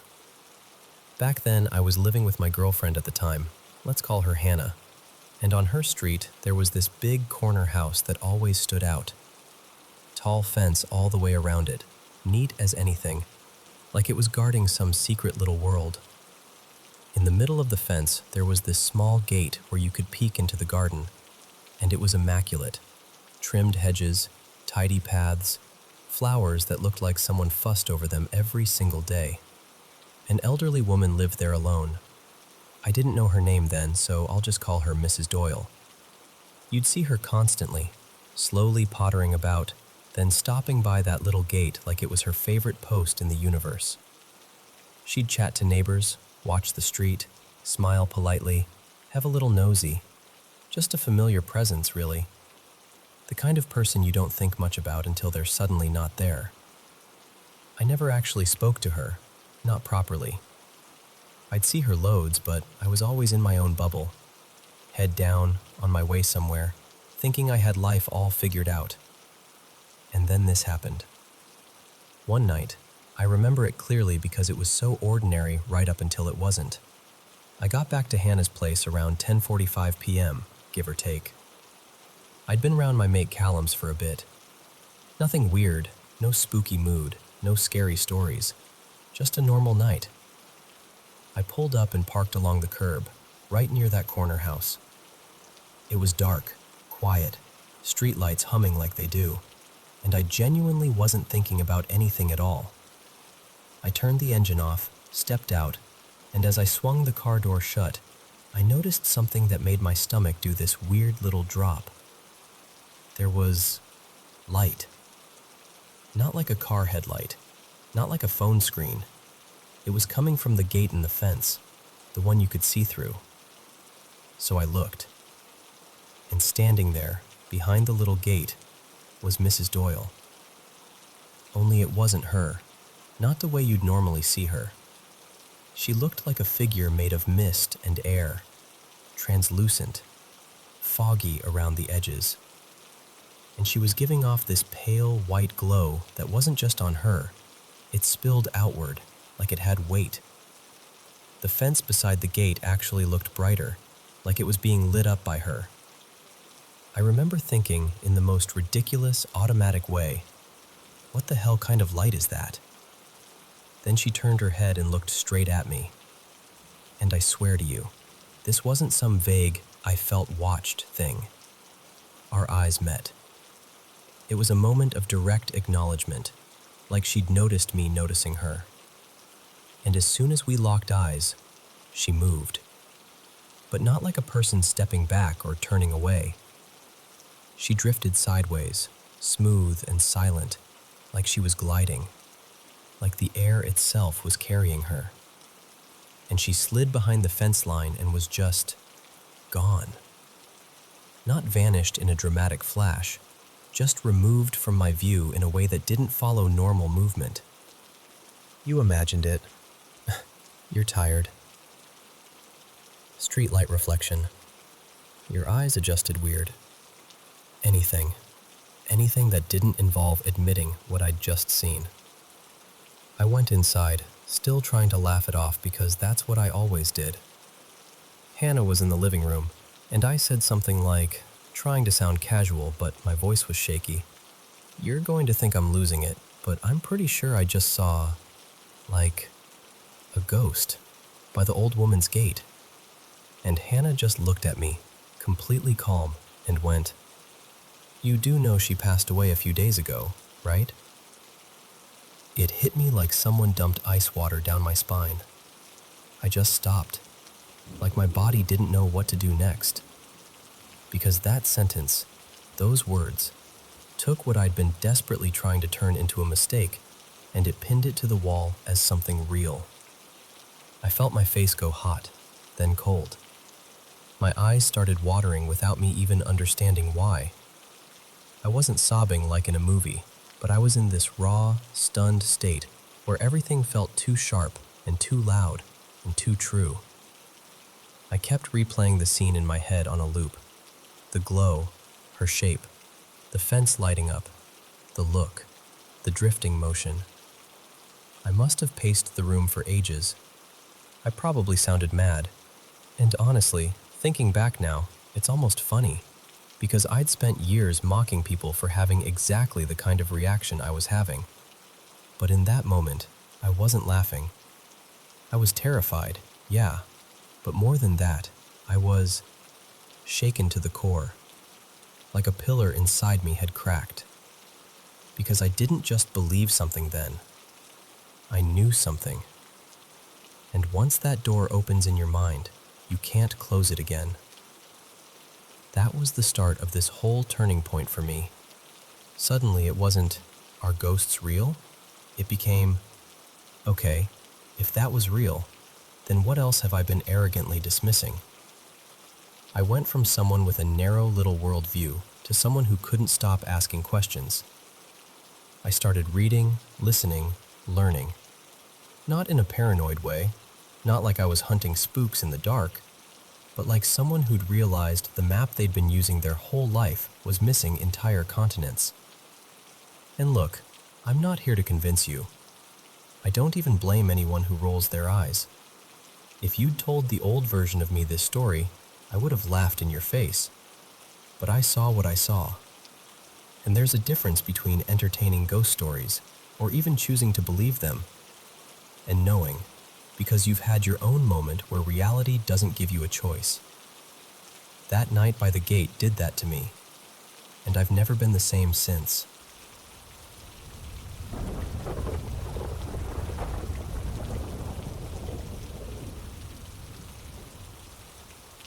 So, in our village, there's this old church. It sits a little off the main road, half hidden by trees, like it's trying not to be noticed. My grandmother, her name is Alina, and she's the kind of person who remembers everything, told me she saw it when she was a girl. Not like it is now. Back then, she said, it was beautiful, solid, bright inside, like it still had a heartbeat. She thinks it was built sometime in the 1910s, maybe a bit earlier. Nobody's completely sure because records got messy. And after the war, it was shut down, locked up, abandoned, and slowly, it just started falling apart. Roof sagging, plaster peeling, weeds climbing right up the steps like they owned the place. But the strange things, Elena always makes a point of this, didn't really start right away. She told me about a man named Merrick, who worked at a small carpentry shop not far from the church. One ordinary day, he had an accident. A saw caught his hand and he lost part of a finger. It was quick, brutal, the kind of thing people talk about for years afterward. And Alina said after that, Merrick changed. Not in a dramatic way at first, just off, quieter, tense, like he was constantly listening for something. Then one evening, he started telling people he'd seen something inside the church. A shadow. He said it looked like a person standing near the front, facing the wall, just standing there like it had been put in place and forgotten.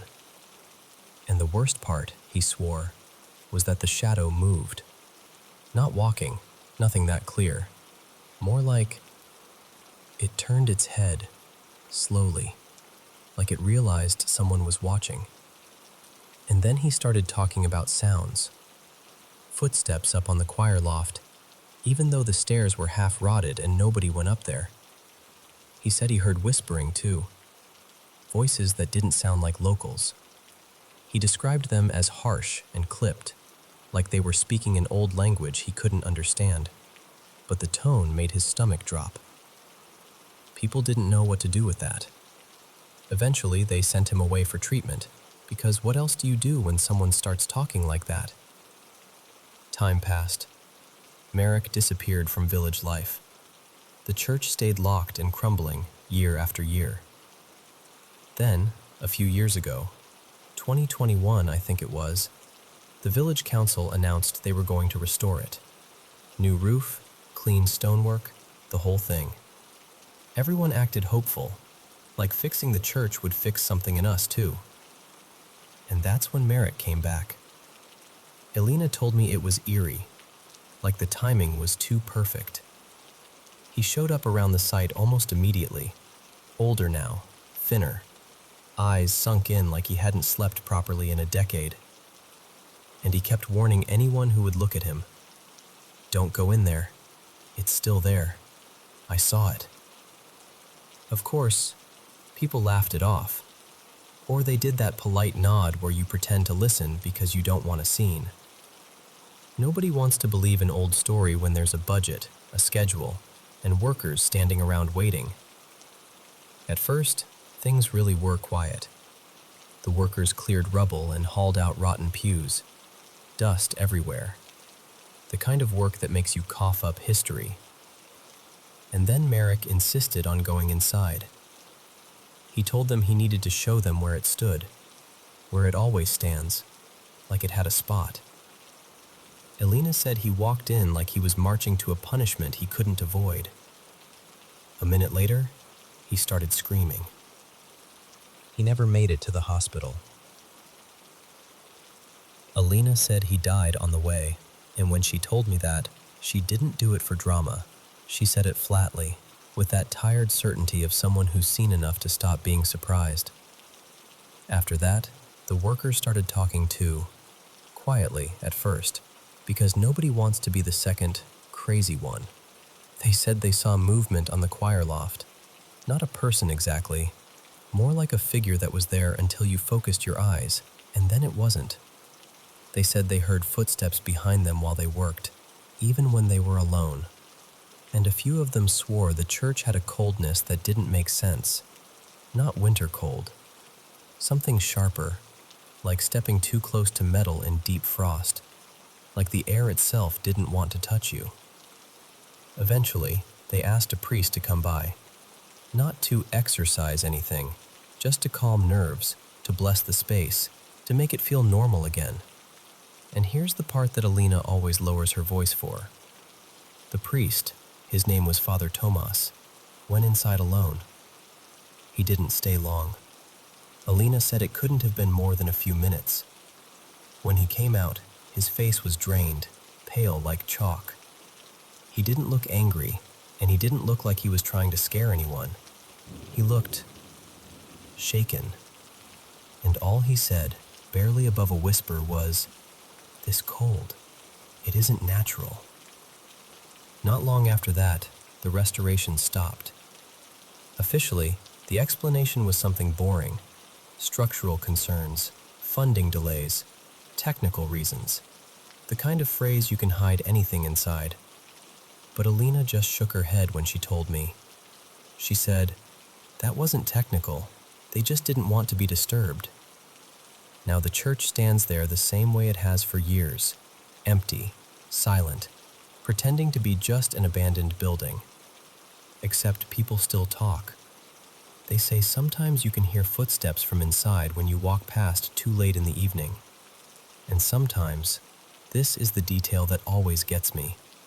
People say the windows fog up from the inside, like someone is breathing against the glass, even though there's no heat, no lights, no workers, no reason for any breath to be there at all. And I don't know what I believe, but when Alina tells it, she doesn't smile. She doesn't exaggerate. She just looks toward the church like it's listening, like it's always been listening.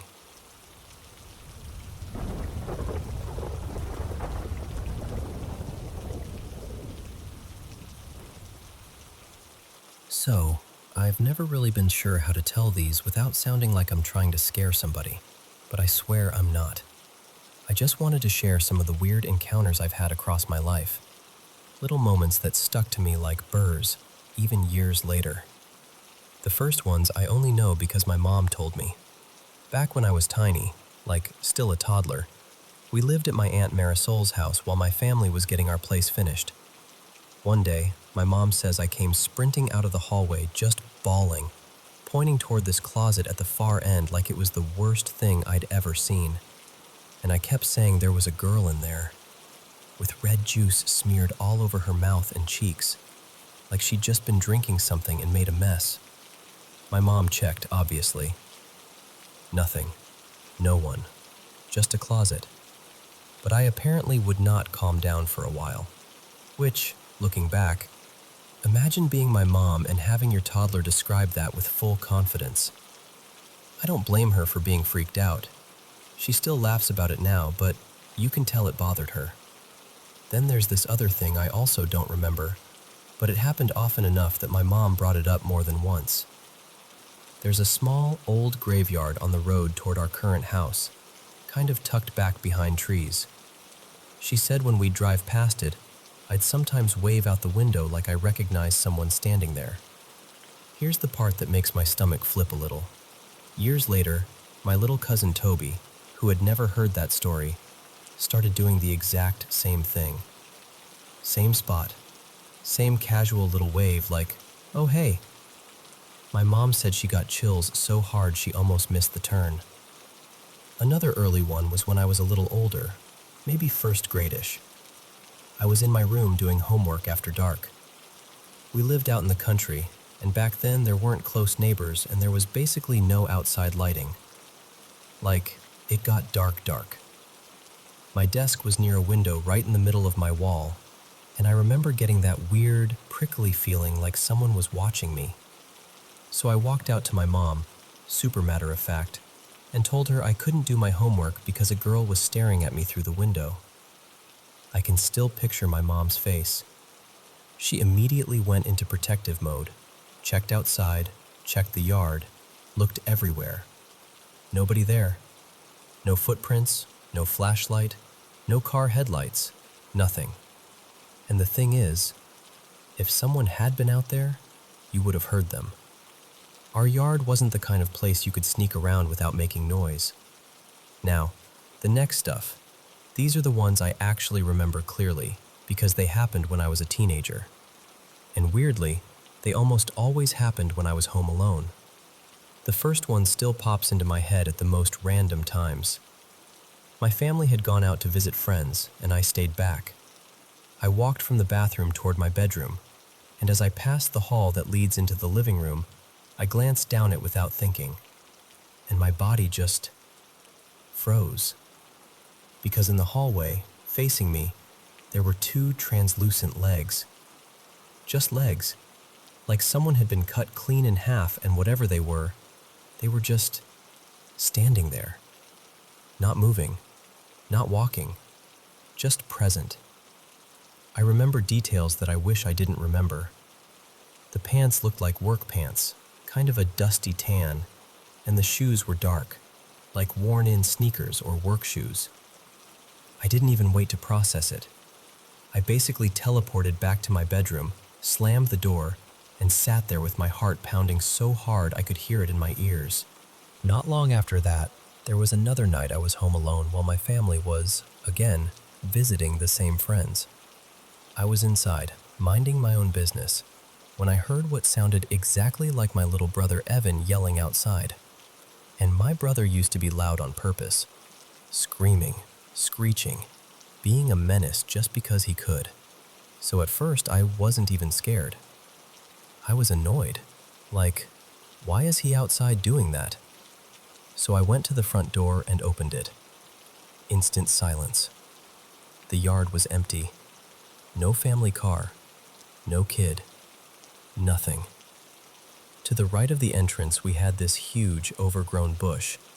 Ours was more like a thick hedge than a pretty plant, and it blocked part of the view.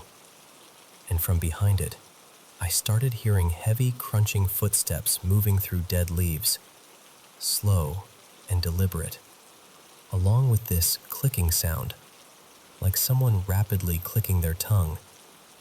I didn't stand there and investigate. I slammed the door so hard the frame rattled and locked it with shaking hands.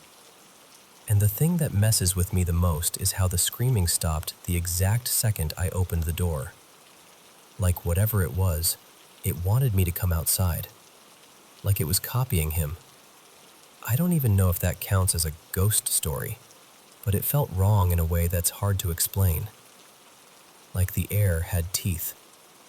There were a couple smaller things after that, still creepy but not as clear. One time I heard the front door handle rattling, like someone was trying to yank it open hard, and I was home alone again. I remember standing perfectly still, holding my breath, listening for anything else. And then it stopped. Another time, also home alone, I heard scratching near the attic access, like something dragging nails over wood. Not a light little mouse sound, more like someone testing the door. Eventually, my mom had enough. She did a full cleanse, burned sage through the house, said prayers, and I remember her being really serious about it, like she was drawing a line and telling whatever it was that it wasn't welcome anymore. And honestly, whether it was faith or intention or pure coincidence, things stopped after that. I haven't had anything truly weird happen in the house since. I know some of this sounds wild. I'm not trying to convince you of anything. I'm just telling you what I experienced, the way it happened, and the way it made me feel. And if you're listening to this thinking, okay, but I need details, trust me, I get it. I'm the same way.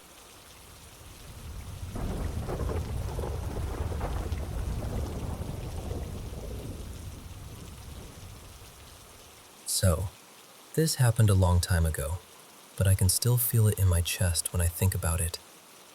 Back then, I was working this rough job with a small crew, basically clearing out houses after foreclosures. You know the deal. People moved out fast, or got forced out, and we'd come in to empty everything. It was me and a couple friends, Jalen and Mo, doing the heavy lifting that day. We were out in this narrow alley behind the property, trying to heave an old, busted metal safe into the dump bin. We're sweating, joking, doing that thing where you pretend something isn't heavy, even though your back is screaming. That's when this guy walks up, maybe mid-30s, wearing a neon safety vest and dusty work boots like he'd just stepped off a construction site. He looked nervous in a way that made the air feel tight, like he was carrying something he didn't want to say out loud. He goes, "Hey, I was next door in the backyard. Can y'all come over here real quick? Listen, I need to know I'm not losing it." Me and my guys glance at each other like, what is this? But he wasn't acting like a prank type. He looked genuinely rattled.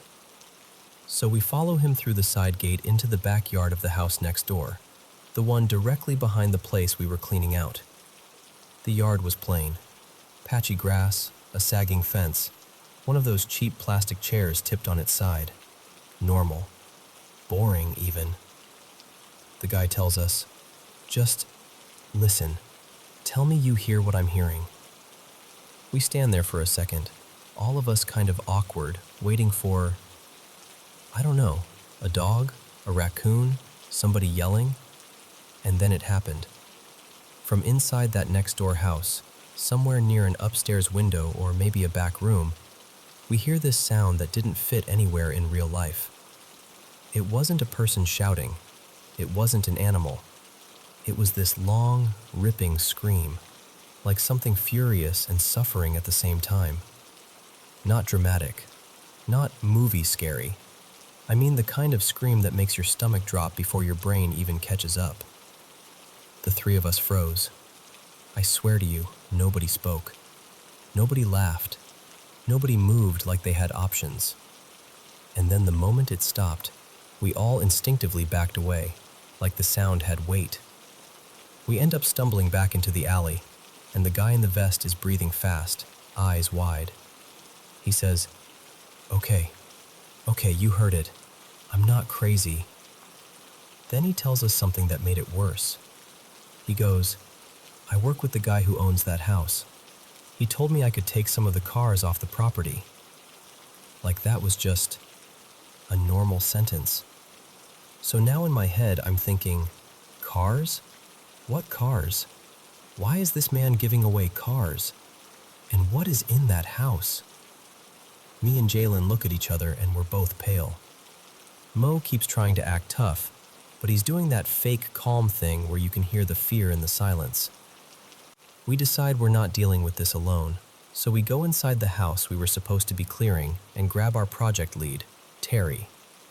He's one of those guys who's seen everything and doesn't get shaken. The type who doesn't believe in weird vibes, only deadlines. We tell him what happened. He smirks like, "A demon scream? All right, sure." So we're like, "Come with us. Just stand there and listen." We walk him next door into that backyard again, and this time it feels even heavier because now we're waiting for it. It's quiet for a good minute.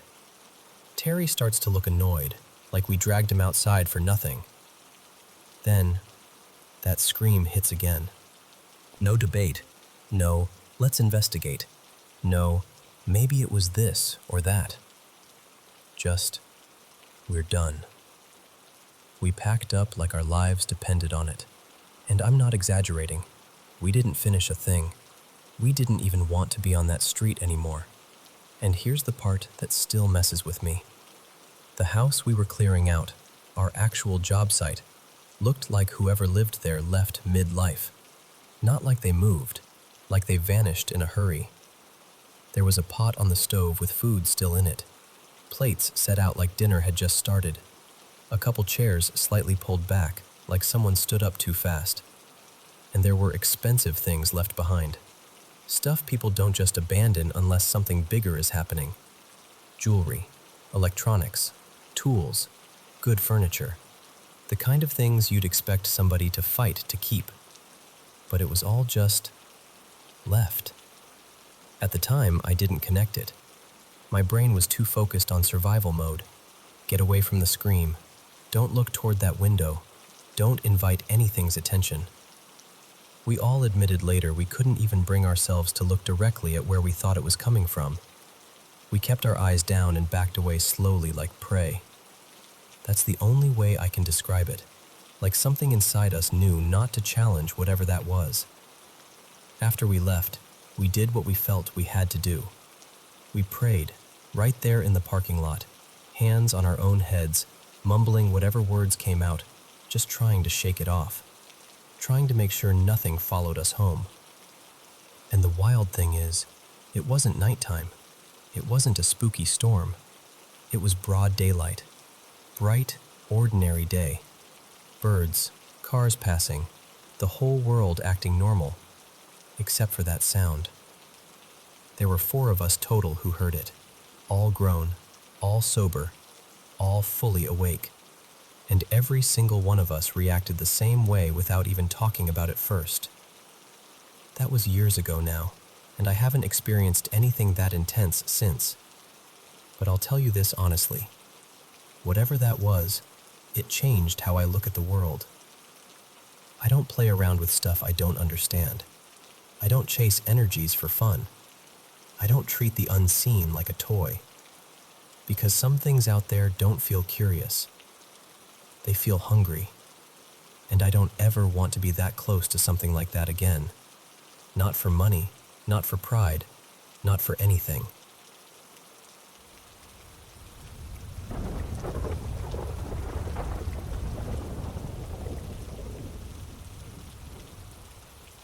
So this happened last night, and I'm still kind of wrecked this morning. Not only because it was scary, because it really was in the moment, but because of what it means. Because now I feel like I know my grandma is still around, and I truly believe she's met her great-great-granddaughter. Let me back up a little. My great-grandma, her name was Marisol, at least that's what I always called her in my heart, passed away about 8 years ago. And she wasn't just a relative. She was the only grandparent figure who ever really showed up for me and my brother. The only one who made us feel wanted, safe, loved. When she died, it felt like she took pieces of us with her. Like the world got quieter in this specific, permanent way. Now I've got a baby girl. She's just a little over 6 months old, and it's honestly eaten at me that she'll never meet Marisol. Like, I'll be holding my daughter and suddenly it hits me all over again. You would have adored her. I've always been kind of spiritually sensitive. I don't even try to make it sound mystical. It's just my normal. I've had strange experiences since I was a kid. I can usually tell when a space has something in it, when someone is near, when the air changes.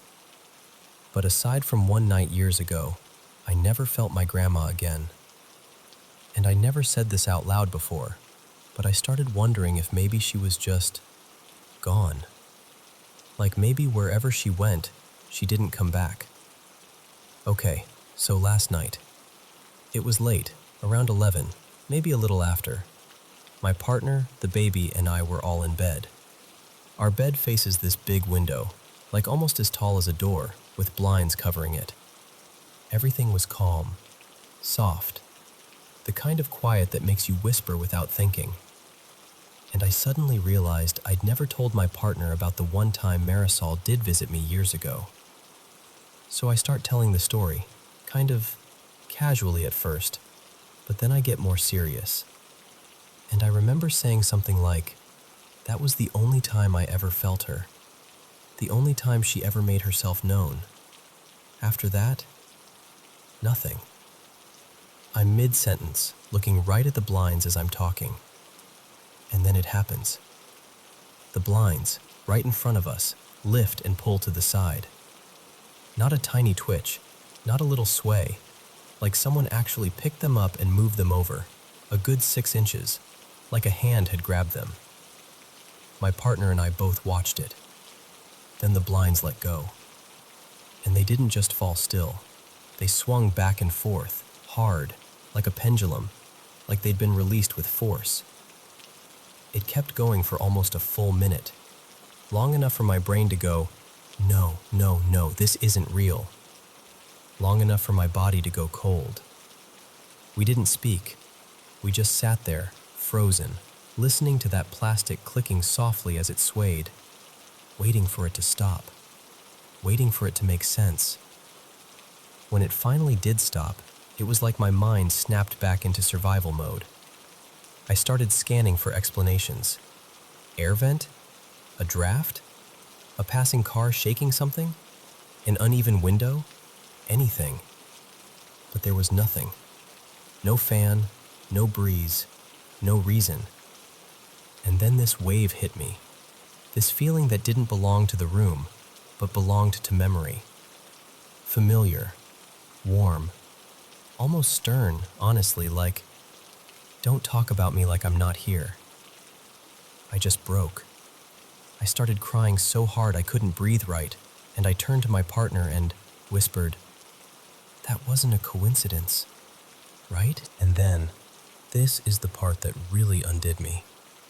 About 20 minutes later, my daughter was on the floor playing, just doing baby things, rolling a little, grabbing at her toy, making those soft little sounds. And then she stops. She looks toward the corner near the window, the exact area where the blinds had moved, and her whole face changes. Her eyes brighten like she's seeing someone she recognizes, someone she likes. She starts babbling, happy babbling, and then she reaches out with both arms and does this little wave grab motion she does when she wants to be picked up. But she wasn't reaching for me. She was reaching for that corner, a corner that looked empty to anyone else. But I knew it wasn't empty. I knew. I could feel it in my bones, the way you can feel someone standing too close behind you, the way you can feel love that doesn't need language. I think my grandma was there. I think she was standing in that corner, just looking at her, meeting her, letting her know she's safe. And here's the thing. After that, nothing else happened. No more noises, no weird activity. The room didn't feel busy or heavy. It felt settled. Like she came in, made her point, made her introduction, and then stepped back. We've had strange things happen in this house before, but never in our bedroom. We've always treated this space like a boundary, like, this is the baby's safe place. Nothing comes in here, nothing negative, just peace, just love, just God. And apparently, her grandma.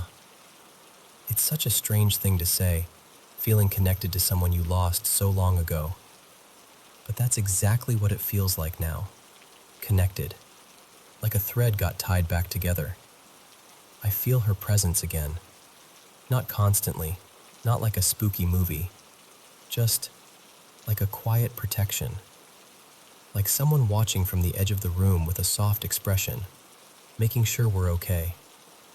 And I never thought I'd say this, but I genuinely hope one day, when my daughter is old enough to talk, she tells me she sees someone. I hope she says it casually, like it's normal, like, yeah, Grandma's here. And I hope she feels what I felt growing up. That kind of love that doesn't disappear, even when the person does.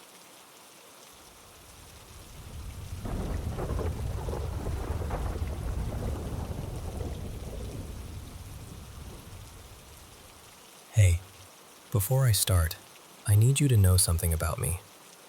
I'm not some paranormal investigator with gadgets and a YouTube channel. I'm just a person who's had a lot of personal experiences, and I've always been kind of sensitive to it. Maybe it's because I've lost everyone in my family over the years. Maybe that opened something up in me. Or maybe it just made me pay attention in a different way. And I'm going to be honest with you. If I see something peeking around a door, a window, a wall, whatever, my first reaction is not calm curiosity. I don't go, "Ah, yes, fascinating." I get scared, like real stomach drop fear. And I think that's normal. Our bodies are literally built to notice weird patterns and react fast. That's survival wiring. But here's the thing I can't stop thinking about. What if we're not the only ones trying to survive? What if the things we call unseen are moving through their own version of existence, whatever that even means, and they're navigating fear too? Because after a handful of encounters across my life, I've started to believe something that sounds simple, but it kind of flipped everything for me. I think they peak for the same reason we peak: curiosity and vulnerability. Like, think about it. If something wanted to terrify you, it wouldn't hide behind a door frame at a weird angle. It could just step right into the middle of the room and commit. But instead, it's usually this half-visible, cautious, almost hesitant presence, like it's putting a barrier between you and it. And we always assume visibility means power, right? Like if it can show itself, it must be strong. But what if it's the opposite? What if being visible is when they're more exposed? So peeking is a way to stay protected. Like, I'm here, but not too here. And honestly, I wonder sometimes if our fear response is useful to them too. Like if we freeze or back away, maybe that's enough for them to set a boundary.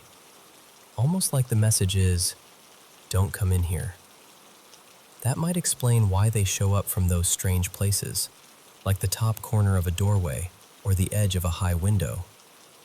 It feels eerie, but it's also strategic, out of reach, safer. And I also don't think what we see is necessarily what they are. Their appearance could be our brain trying to interpret something it doesn't have a template for, or it could be them choosing a form we'll recognize, or both. I genuinely don't know. None of us can really know. But I do know this. It doesn't mean I'm going to stroll up to one if I see it. Because listen, if you were hiding behind something and the person you were afraid of suddenly rushed toward you, even if you weren't trying to hurt them, you'd probably defend yourself. Animals do the same thing. That instinct is everywhere. So if these entities are real, and if they're vulnerable in their own way, it makes sense they'd react similarly.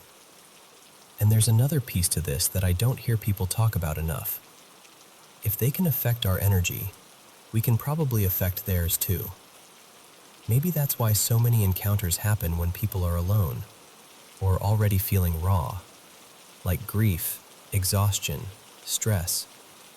Those states might change something about us that makes us easier to notice, or harder to ignore. And maybe they don't want to be around us any more than we want to be around them. Maybe we feel overwhelming. Maybe we're loud to them, emotionally. Okay, so here's where this gets personal. Anyway, old buildings, old shelters especially, they hold a kind of weight, not just dust and peeling paint, emotional weight. Because people pass through those places during the hardest chapters of their lives. And sometimes, people don't make it out of those chapters. A few weeks back, I was staying briefly in this really old support shelter, nearly 100 years old at least.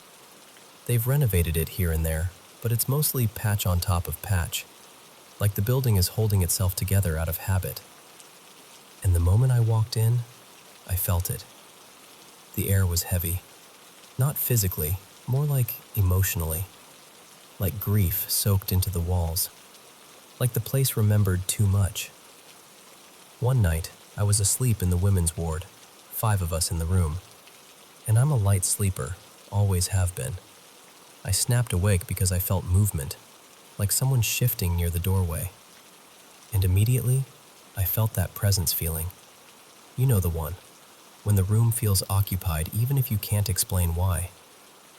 I looked toward the open doorway and saw what looked like an older man's face and shoulder, just barely visible, peeking in. Not fully stepping in, just watching. And my mind went, that makes no sense, because this was the women's area. The odds of an elderly man wandering around in there at night were basically none. The light switch was right beside my bed, so I reached over and flicked it on. Instantly, gone.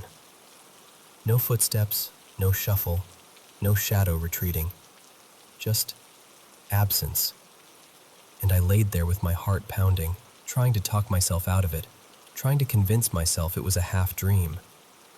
But deep down, what it actually reinforced was that idea I keep circling back to. They don't usually want confrontation either. It felt less like a threat and more like a cautious check-in, like curiosity that got too close. And I swear, part of me almost laughed afterward because I imagined the other side of it. Like maybe it was thinking, wait, she can see me? And panicked right back out of sight. So yeah, that's where I'm at with it. I'm still scared when it happens. I don't think that makes me weak. I think it makes me human. But I also can't shake the feeling that sometimes the thing peeking from the doorway isn't a predator. Sometimes it might be something just as startled as we are. And I really do want to know what you think about that.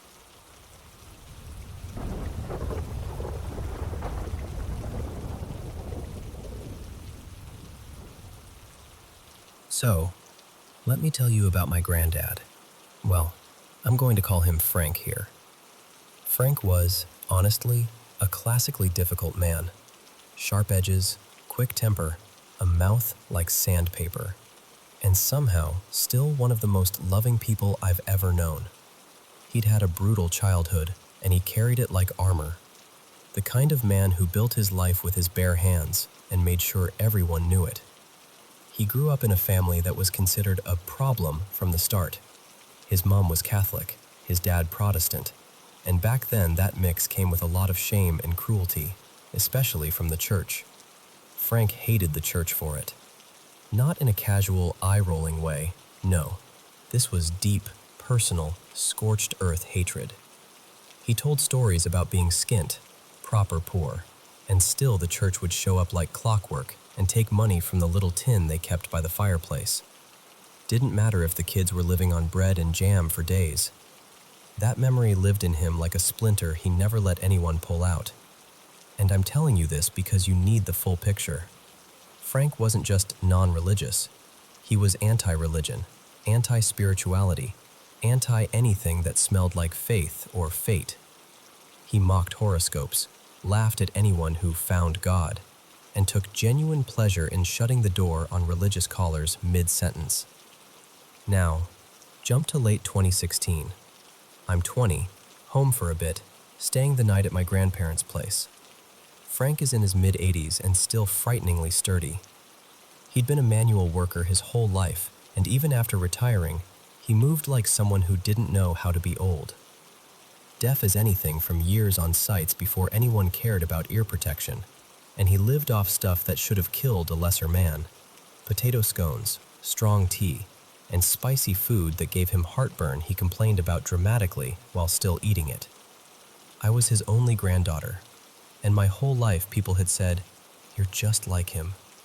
Same stubborn streak, same way of standing your ground. I adored him. He was ill-tempered and hilarious and kind in this blunt, practical way. He wasn't soft with words, but you always knew where you stood with him. And I knew, without him ever needing to say it, that he loved me. We were outside that afternoon because that's where he was happiest. The garden was his kingdom. He could make anything grow. I'd inherited a bit of that, so we were out there together, hands in the soil, pulling weeds along the edge of the little pond. And out of nowhere, like he was commenting on the weather, he says, "I saw Hugh last night." I remember freezing a bit, still crouched by the flower bed, dirt under my nails. "Hugh who?" I asked. "Uncle Hugh?" He barely looked up, just kept staring at the ground like he could see something in it. "No, my brother Hugh." And his brother had been dead for years. So I did the obvious thing. I tried to make it normal. "You mean you dreamt about him?" Frank shook his head slowly, and the way his face changed, God, I can still see it. It wasn't dramatic. It was unsettled, like something had shifted under his feet. "No," he said. I was awake. He was there, standing at the foot of the bed, clear as day. Then he swallowed, like he didn't like hearing himself say it. He told me it was time to go. I didn't know what to do with that. I didn't even know what to say, because this was Frank, the man who scoffed at ghosts and fate and anything mysterious. The man who would have torn someone apart for telling a story like this at the dinner table. He just stared at the garden a moment longer and then said, quieter, "I don't know, lass. I just know I saw him." After that, life moved the way it always does. I went back to university, got busy, told myself I'd visit more. I didn't, and the guilt of that still pinches. Then, in spring 2017, Frank fell during the night and cut his arm. It seemed like one of those rough, old man injuries you assume will heal because they've always been tough as nails. But it didn't go that way. He ended up with a bad infection, sepsis, they said, and he died in hospital. No long warning, no gentle decline, just sudden. Even for a man nearly 90, it felt like someone had yanked a rug out from under all of us. And I miss him all the time. Not in a poetic way, in a constant, irritating, everyday way. Like reaching for a tool that isn't there anymore. I still wonder if he'd be proud of me. I hope he would. The older I get, the more I feel him in me. Driven, stubborn, sharp-tongued, but also fiercely protective of people. The kind of person who cares about workers, unions, politics, who gets angry when the world is unfair and can't let it slide. Now, this part. The morning after he died, the whole family was gathering at my grandparents' house. You know that feeling.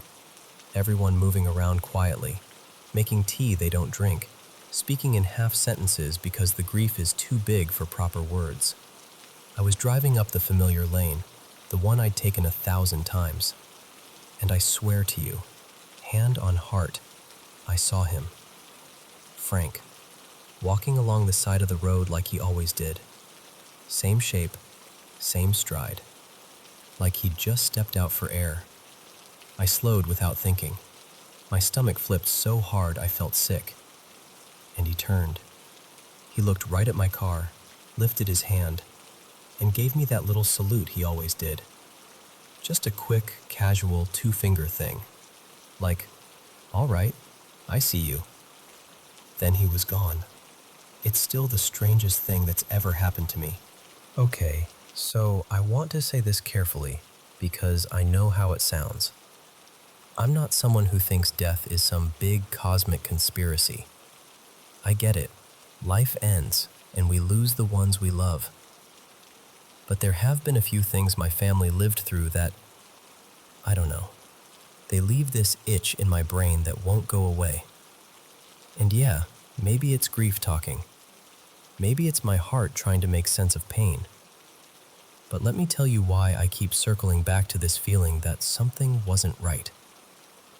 So, a little over 1.5 years ago, we lost my childhood cat. His name was Milo. We knew he was nearing the end, and I stayed with him through all of it. I held him while he took his last breath, right there in my arms. And I'm being honest when I say that's an image I never want to relive.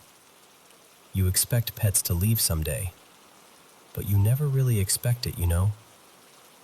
What messes with me is what happened not long before he started going downhill. There was this brutal storm. One of those nights where the rain hits the windows like it's trying to get in, and the thunder feels like it's shaking the bones of the house. It was late, like 2 a.m, maybe even closer to 3. And my mom, Jenna, heard Milo making this awful sound. Not just meowing, not just scared cat noises. Screaming. It was so intense she bolted out of bed.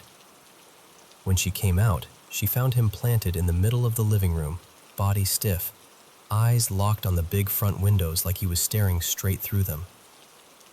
And here's the part I always hesitate to say out loud, because I'm still trying to decide if I believe it myself.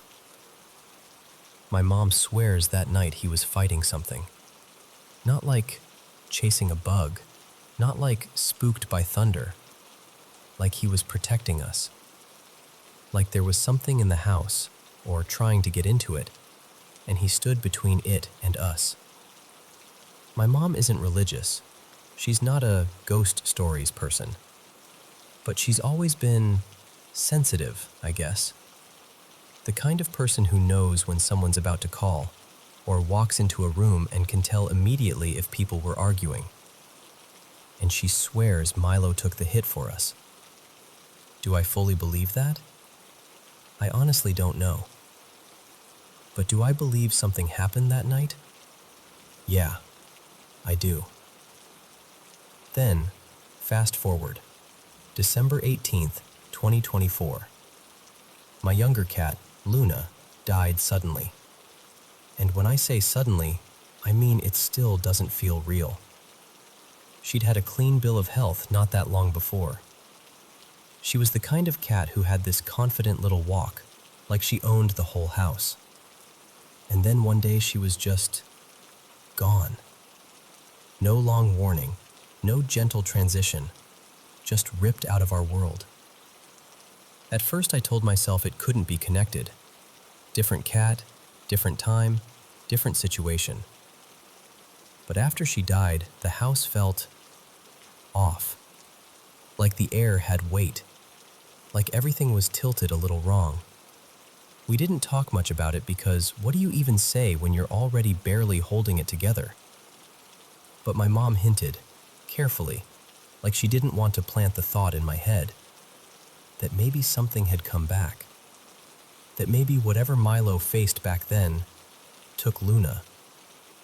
And I know how that sounds. Trust me, I've said I'm not crazy in my head more times than I can count. But there's one more piece, and it's the part that keeps me from dismissing everything as grief brain. Because years before either cat died, like well before, my grandmother started talking about this man. Not a real person, not a neighbor, not someone she could point out in a crowd. An unseen man, a presence. Someone she felt like was stalking her. She never described him clearly. It was always vague, like if she gave him shape, it would make him more real. Just that man. Always there, always watching. Sometimes in reflections, sometimes in doorways, sometimes just a certainty in her bones that he was nearby. She moved states, far away, and she still saw him. For years. And yeah, I know the obvious explanation. She's older. Maybe it's her mind. Maybe it's stress. Maybe it's something neurological. I've tried to be grounded about it. I want the grounded explanation. But the weird thing is, when she moved into assisted living, it stopped for a while. Months. Like the signal went quiet. And then one day she said, very calmly, "He's back." No drama, no fear-mongering, just certainty. And here's the part I don't love admitting. I think I might have seen something too. Once, when I was a teenager. My family thought it was a loved one visiting. Something comforting. But the older I get, the more my memory of it shifts into something darker. Like a black shape where a person should have been. Not detailed, not human, just there, watching. So that's where I'm stuck. What is this man? Is he connected to what happened to Milo during that storm? Is he connected to Luna's sudden death? Is he connected to what my grandma has been living with for years? Or is this what grief does? Does it pull random tragedies into a single storyline so the pain feels less pointless? If I'm being fully honest, I lean toward grief. I really do. Because grief is powerful, and it's creative, and it wants answers so badly, it'll build a whole universe to get them. But then I remember one thing that keeps me awake sometimes. This figure was in our story before the deaths ever started, and I can't shake the feeling that something about that matters.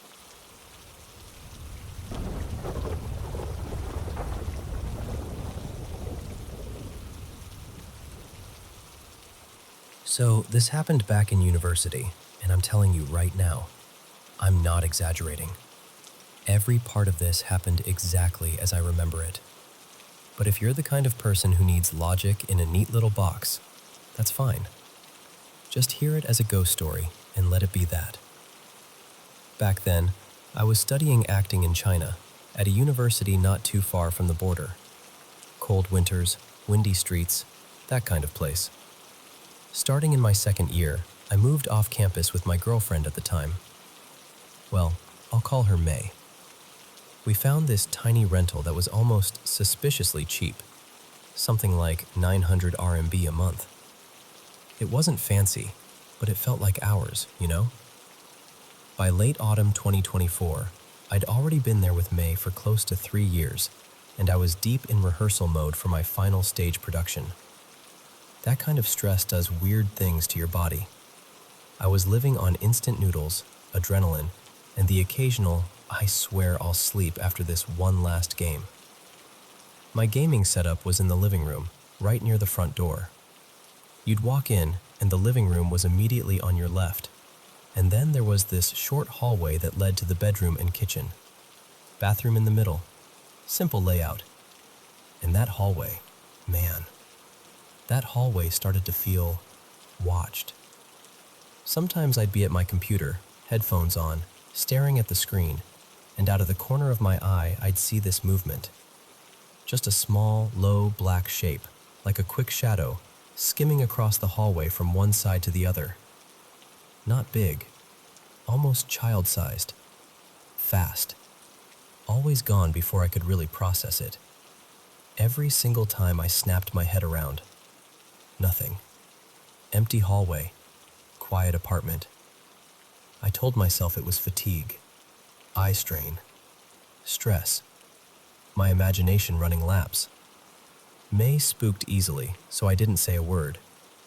I kept it to myself and tried to laugh it off like, okay, you're tired, stop being dramatic.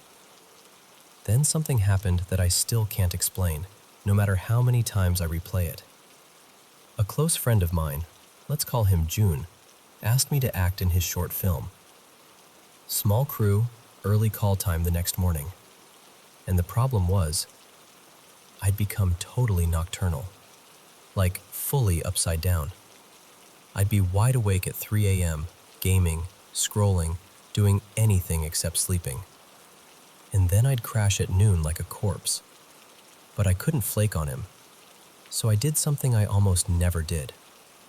My mom had given me a few heavy-duty sedatives a while back, something in the strong enough that you don't argue with it category. I hated taking them, but that night I was desperate. I took one at about 6:30 p.m., and by 7:30 I was out cold. Normally, those pills would put me in a deep, dead sleep for at least 7 hours. Not that night. At around 9:45 p.m., I woke up on my own, like my body had just decided, okay, we're done with that. No grogginess, no slow blinking. I was just awake, which already felt wrong. The room was dark, and I could see the glow from May's phone. She was lying beside me, on her back, scrolling like everything was normal. My eyes were half open, still adjusting, and that's when I saw it. There was someone kneeling on top of her. I'm not saying standing near the bed or in the corner. I mean on the bed, right over her torso, like the weight of it was pressing down. It looked like an old woman, thin frame, hair pulled back messy, the outline kind of unstable. Like she was there and not there at the same time. Semi-transparent, like fog trying to hold a human shape. And the thing that really hit me was the posture. The way she was leaning forward, hands planted, like she was pinning May in place. My heart did this horrible drop, like it realized something before my brain did. I whispered without meaning to, just this automatic, stupid little, "What?" I tried to open my eyes wider. I thought, no, you're dreaming. You took a pill. You're hallucinating. Focus. And the second I actually focused, like the moment my vision sharpened on her, the figure collapsed. Not like it walked away, not like it faded slowly. It was more like it unraveled, like smoke getting hit by a gust of wind. 1 second it had a face, a shape, weight. And the next second, it was just gone. Empty bed, empty air. May kept looking at me, waiting for an answer. "What is it?" And I could feel panic rising, hot and fast, right under my ribs. But I swallowed it down because I didn't want to put that fear into her. So I forced my voice to stay flat, and I just said, "Nothing. Sorry. Go back to sleep." She hesitated, then rolled over like, "Okay, weird," and went back to scrolling.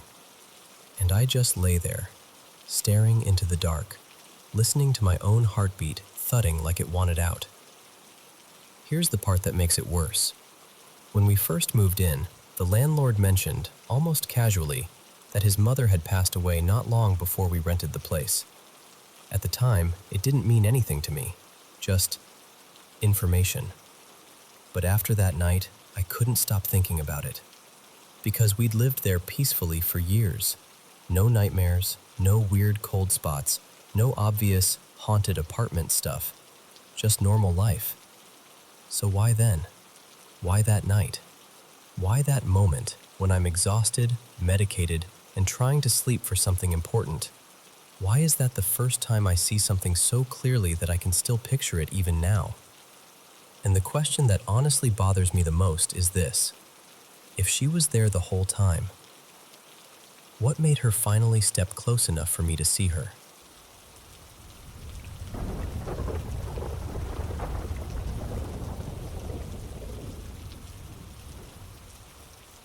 Okay, so I'm gonna take you back to one of those childhood nights that gets stuck in your brain like a splinter. Sharp, tiny, and impossible to ignore.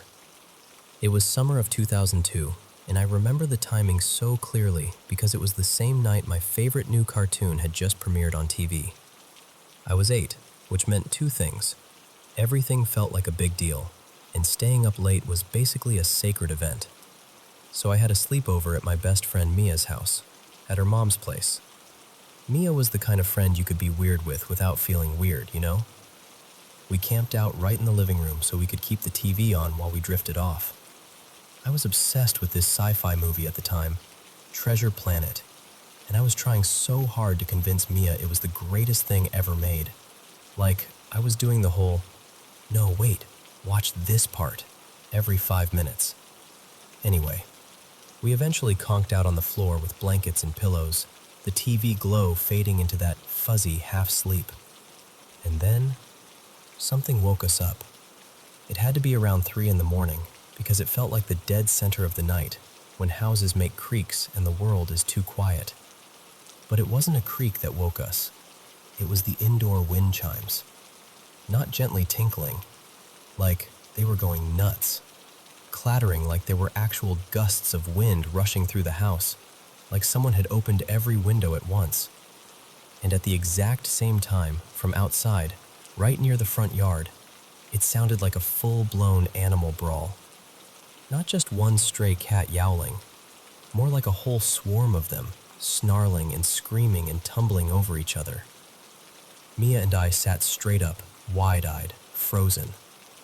You know that kind of fear where you don't even talk at first because you're waiting to hear if it gets worse? And being 8-year-olds with zero bravery and too much imagination, we decided, nope, absolutely not. We're telling your mom. So we tiptoed down the hall, clinging to each other, and we went to the bedroom where her mom and her older sister, she was maybe 13, had gone to sleep. Mia opened the door, and this part still makes my stomach drop when I picture it. The bed was there, the blankets were there, but they weren't. It wasn't like they were just turned over or tucked into the corner. It was like no one had even been in it. The room felt wrong, empty in a way that didn't make sense. Mia, trying to be brave, climbed onto the mattress and goes, hello? Why is no one in here?" So for a second we assumed, okay, maybe they moved to another room. There were a couple other bedrooms. We checked. One room, Empty. Another. Empty. And then the panic kicked in. Because it's one thing for a bed to be empty, but it's another thing for a whole house to be empty when you know people are supposed to be there. We started flipping on lights, every single one. That bright, harsh light that makes nighttime feel even stranger. We looked in the kitchen, the bathroom, the laundry area, anywhere a grown-up might go if they couldn't sleep. Nothing. And the logical part of my kid brain started making a checklist even though I didn't have words for it. The front door was locked, the back door was locked, the keys were still on the hook, and her mom's car was in the driveway. Mia started spiraling, whisper crying really, because her mom had had some creep who used to bother her, and Mia was convinced, absolutely convinced, that he'd come back and taken them. And I remember thinking, how could someone take two people out of a locked house and leave everything behind? Like even at 8, it felt impossible. But we were standing in the impossible. And then, it's like the tape skips. Because the next thing I truly remember is morning. Mia was there too, in the same spot. And we sat up and just stared at each other, because we both had the exact same look. Wait, did that really happen? Here's the weirdest part. We couldn't remember going back to sleep, not even a blur of it. But we vividly remembered searching the house, turning on lights, checking rooms, that sick feeling growing in our chests. So the second Mia's mom and sister walked out like nothing happened, hair messy, yawning like a normal morning, we basically pounced. Where were you last night? Why weren't you in the bed? Did you leave the house? Were you outside? And bless her, Mia's mom didn't laugh at us. She didn't do the whole "you were dreaming" thing right away. She actually paused and listened, like she could tell we weren't just making up a spooky story for attention. She said she didn't remember getting up in the night, but she also didn't act like we were lying. More like she found it unsettling too, in that quiet adult way where they don't want to scare you more. What's wild is that Mia's mom still brings it up sometimes, like she remembers enough details to validate that something strange happened. But Mia? Mia eventually forgot. Like totally. Like it got erased from her brain. And that bothers me more than the wind chimes, honestly.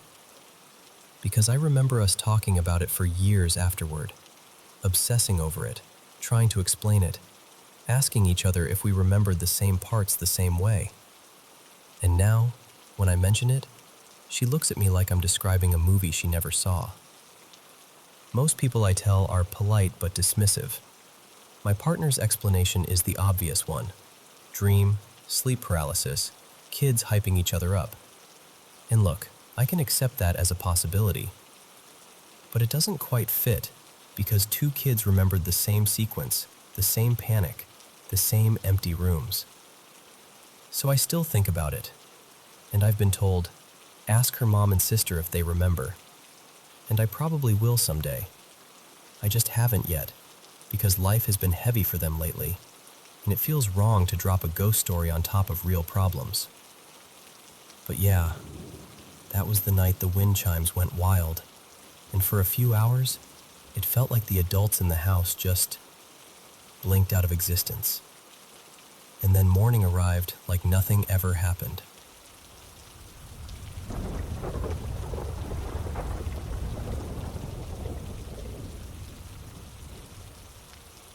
Okay, so this happens to me all the time, like daily. But let me just tell you about this week, because it's such a perfect little highlight reel of the universe going, oh, you thought you were safe? Cute. So the other morning, I'm in this ridiculously good mood over something so small. I'm thinking about my tea, just a basic black tea, nothing fancy, made in this random winter-themed paper cup I grabbed from the cabinet. And I'm weirdly excited, like genuinely excited. I'm standing there thinking, why am I this happy about tea? But I'm not questioning it because, honestly, a good morning is a good morning. I get to the car, and of course the lid doesn't fit the cup. Of course it doesn't. And I'm like, no worries, babe, I came prepared. I have a backup tumbler in the passenger seat because I'm learning, I'm adapting, I'm thriving. And the universe is like, love that for you. 1 minute later, my cup develops this steady leak that turns my cup holder into a tiny, sad bathtub. Just quietly, persistently, like it's doing it on purpose. Later that same morning, I'm feeling cheerful again because I found leftover mango in the fridge. Perfectly ripe, sweet like candy. And I'm like, yes, I'm going to freeze this for smoothies. I pop it into a freezer container, snap the lid on, feel all accomplished, and literally have this happy little thought like, yum, future me is going to be so grateful. I open the freezer again maybe 20 seconds later and, tell me why, the container launches itself out like it's been waiting for me. It hits the floor and shatters, like it's glass. Pieces everywhere. Mango chunks skidding across the tile like my life is a cartoon. And the thing is, I still had an amazing day. Like, truly, one of my best in a while. I picked up the kids, and we went to the store for exactly one thing. Protein powder. That's it. In and out. I'm feeling productive and unstoppable. We get home, I open it, and there's a rip in the inner seal. And I just stare at it for a second like, okay, fine. I set it aside for a return. No drama. I'm still riding the high of being capable. Then I get into this cleaning and cooking mode that only happens once in a blue moon, and when it does, I feel like a superhero. I decide to make a freezer stash, pancakes and waffles for the week, and somehow I'm doing it all at once like I have 8 arms. I've got 2 pans going, the waffle iron going, batter here, batter there, flipping, pouring, stacking, like I'm running a breakfast restaurant. And it's going so well. I'm moving fast, I'm organized, I'm not overwhelmed. I'm honestly impressed with myself. And I have this thought, this tiny, innocent thought, like, wow, I am absolutely crushing it. I feel like an octopus right now. And immediately, one of the kids yells, "Mom, the toilet is backing up." Of course it is, naturally. So now we're dealing with that. It's annoying, but whatever. We survive. Kids go to bed. I shut down the kitchen. I'm tired but proud. Normally I do this quick little check into the garage before I lock up, but that night I didn't. I just lock the door and head upstairs feeling so satisfied, like I did so much today. The toilet can be tomorrow. The protein powder return can be later. We're fine. We don't even need groceries because I totally handled everything. Next morning, I wake up early to make lunches. I go into the garage to grab something from the fridge out there and the garage is lit up, bright, like a spotlight. And inside are the groceries we got from Costco. Thankfully, I had frozen most of the meat, except the sausage pack I was saving for breakfast. And all the dairy was done, like fully lost. And I just stood there in silence, staring into that fridge like it was personally mocking me. Because this is the pattern. I will think something, anything, and within seconds the opposite happens. It's like the universe is waiting for me to have even a flicker of confidence, so it can kick my ankle out from under me. I told my husband that morning, I swear I'm jinxed, or haunted, or I'm accidentally a witch who keeps casting spells on herself. And I'm laughing, but I'm also not joking, because I've always been sensitive.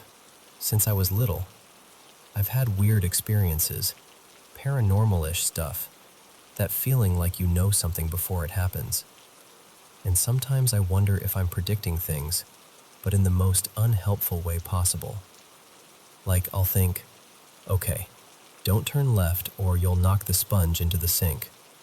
So I turn right instead, and somehow the sponge still flies out like it got launched, and it lands right in front of my feet like, nice try.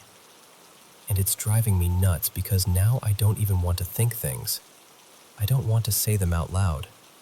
I'll literally stop myself mid-thought like, nope, don't jinx it, don't summon it, don't invite it. It honestly feels like the universe is a snooty, jealous older sister who can't stand seeing me content. So it's like, oh, you're proud of yourself? That's adorable. Here's a flooded cup holder. Growing up, I used to think things and then they'd happen days later, weeks later, months later. Now it's like the universe downs a drink, cracks its knuckles, and responds in real time. So I don't know. Is it coincidences? Is it anxiety? Is it pattern recognition? Is it me being overly tuned in? Or is something else going on? I just know I'm tired of thinking, yay, I'm having a good day, and watching the universe immediately reach for the chaos button.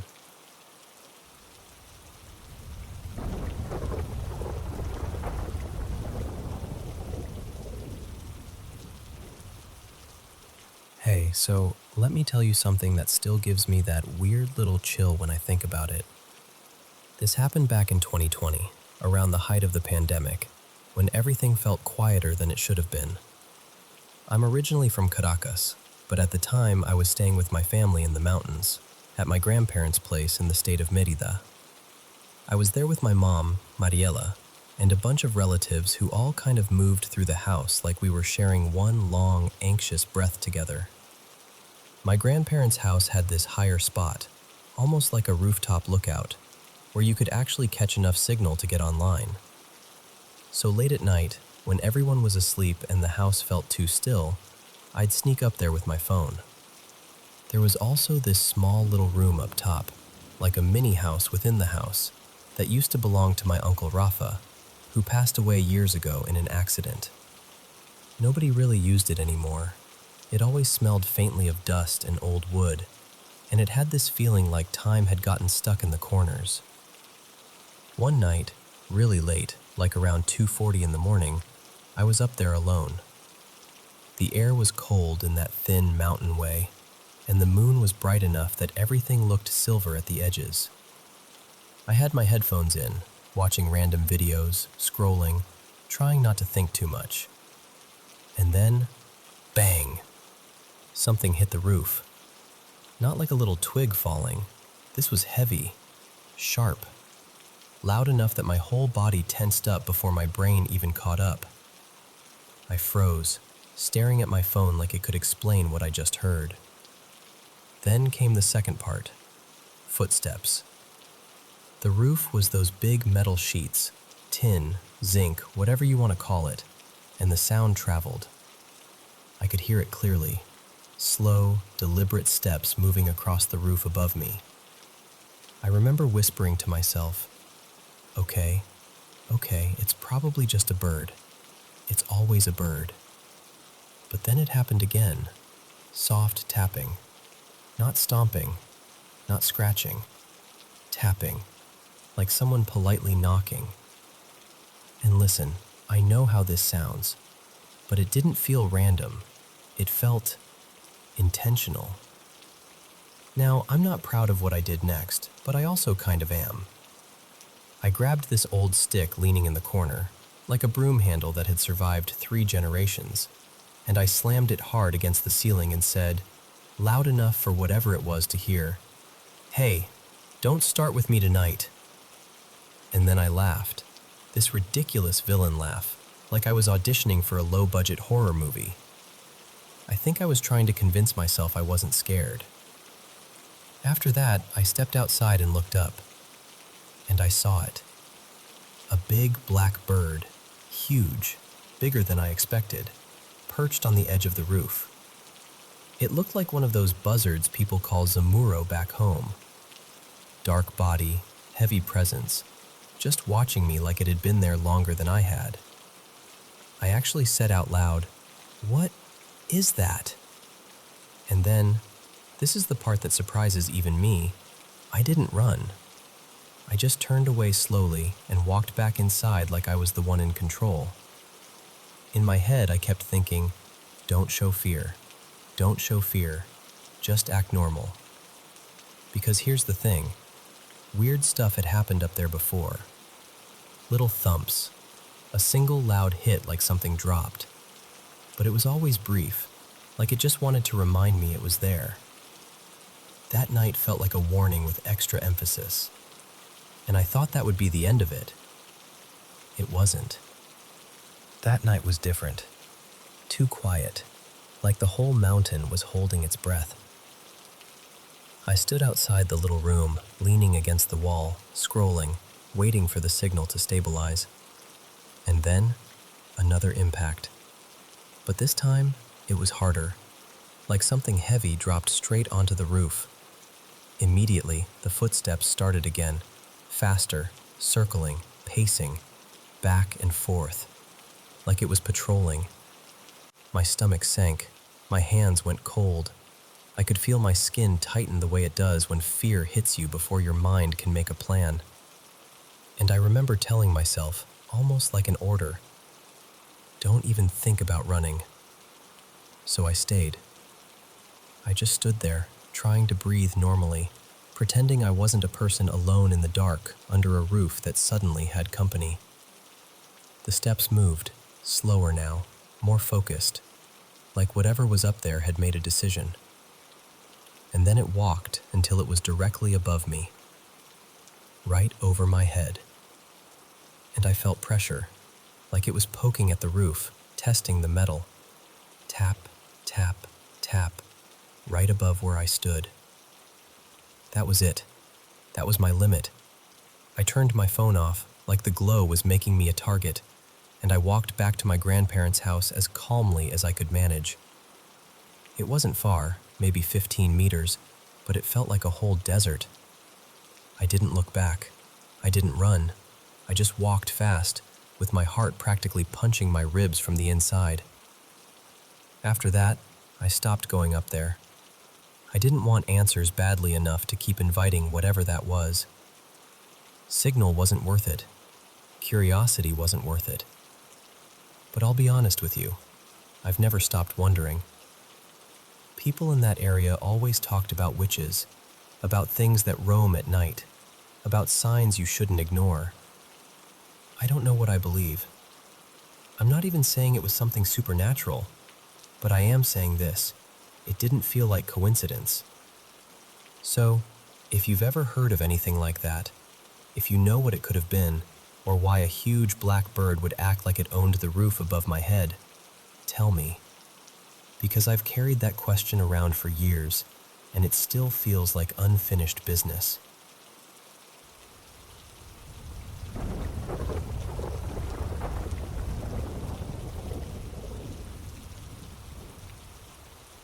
So, I've had a pretty wild life, honestly. And there's this one weird thing that's followed me for, God, close to a decade now. It's changed shapes over the years, but it's been consistent. Like a roommate that never pays rent and never shows its face. It started out simple, if you can even call it simple. I'd be lying in bed and feel my mattress breathing under me, like the whole thing had lungs. And then there were nights where I'd feel someone sit on the edge of the bed, clear as day, except when I'd look, there was nobody there. Sometimes it felt like the bed got smacked, like a hand hitting it. The whole thing would shudder. And the creepiest part? It didn't matter where I slept. Different apartments, different houses, different beds. I even tried a hammock once. Thought maybe it was the mattress, or the frame, or, I don't know, something explainable. But in the hammock it turned into this poking feeling, like someone tapping the air right into my body. I got so fed up that I slept on the floor for years. Years. I figured, all right, you want to mess with my bed? Fine, no bed. And at first I'd bolt upright and run, like full panic, heart hammering, lights on, checking corners like that would help. But over time, it stopped being scary. Not because it got nicer, just because I got tired. You know how you can get used to almost anything when it keeps happening long enough? Still, there were phases where it got more intense. Like when it started feeling like someone was sitting on my legs, not heavy exactly, but enough to pin me in place. And then it would tap my legs up and down, like it was drumming on me. Sometimes I'd feel it under my arms, or like something shifting under the pillow, like a presence trying to get comfortable right next to my head. Most nights it's just this steady, annoying thing. It feels like invisible hands pressing down on the bed beside me, over and over, gently lifting and lowering the mattress like it's kneading dough. All night. Long enough that I just learned to ignore it the way you ignore a neighbor's loud TV. And then it'll disappear for months. Like it forgets I exist. But when life gets rough, when I'm stressed or sick or worn down, it comes back stronger, like it can smell weakness.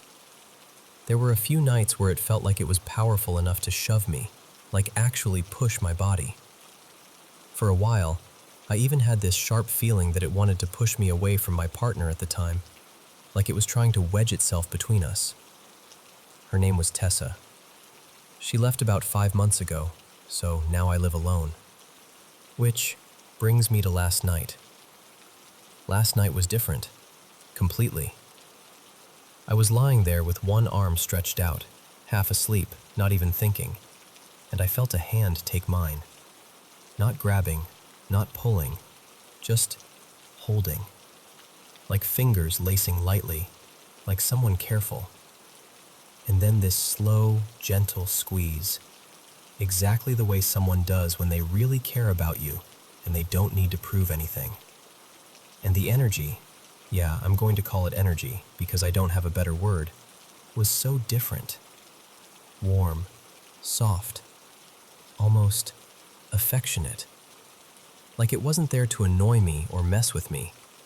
It felt like it knew me, like it was familiar with me in this deeply personal way, and it was trying to comfort me. But last night, none of that. It was gentle the whole time. I felt the weight move slowly along my forearm, like a calming massage. And the best comparison I can give you is, you know that feeling when you hold a strong magnet near something and there's that push-pull pressure? That invisible force you can feel? It was like that. Like a magnetic massage, like something was shaping the air around my body. Then it drifted down to my leg, moving upward gradually, slow, deliberate, almost curious. And I'm not going to lie to you, it paused right at my crotch, and I swear I had this moment of, nope, absolutely not. What is happening right now? Because when physical boundaries aren't really a boundary, suddenly the list of possibilities gets way longer, and your brain starts scrambling to catch up. It didn't go all the way. Which, yeah, I'm human. I'm gonna admit I was kind of annoyed about that, because the sensation was honestly nice. But it started fading, getting weaker, like whatever strength it had was running out. Except the hand-holding didn't stop. That part stayed steady, gentle squeezes, like reassurance. Like, it's okay, I'm here. And I just passed out, completely. Like my body finally believed it was safe. Now I'm awake and I keep replaying it, trying to make sense of it. Like, did my sleep ghost decide to be romantic? What even is that? It felt so loving, so kind, so intimately calm. Like it wasn't some random thing wandering through my room. It felt personal. And maybe this is relevant, maybe it isn't, but I'll tell you anyway. Since Tessa left, I've been kind of messy. I've been seeing a few people. One of them is this very witchy, spiritual type. Actually, more than one if I'm being honest. And part of me wonders if I invited something in without realizing it.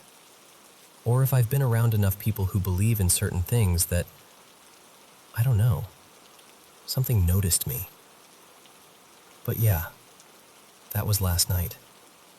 And I don't know whether to feel comforted, confused, or deeply weirded out. Mostly? Mostly, I just can't stop thinking about how gentle it was.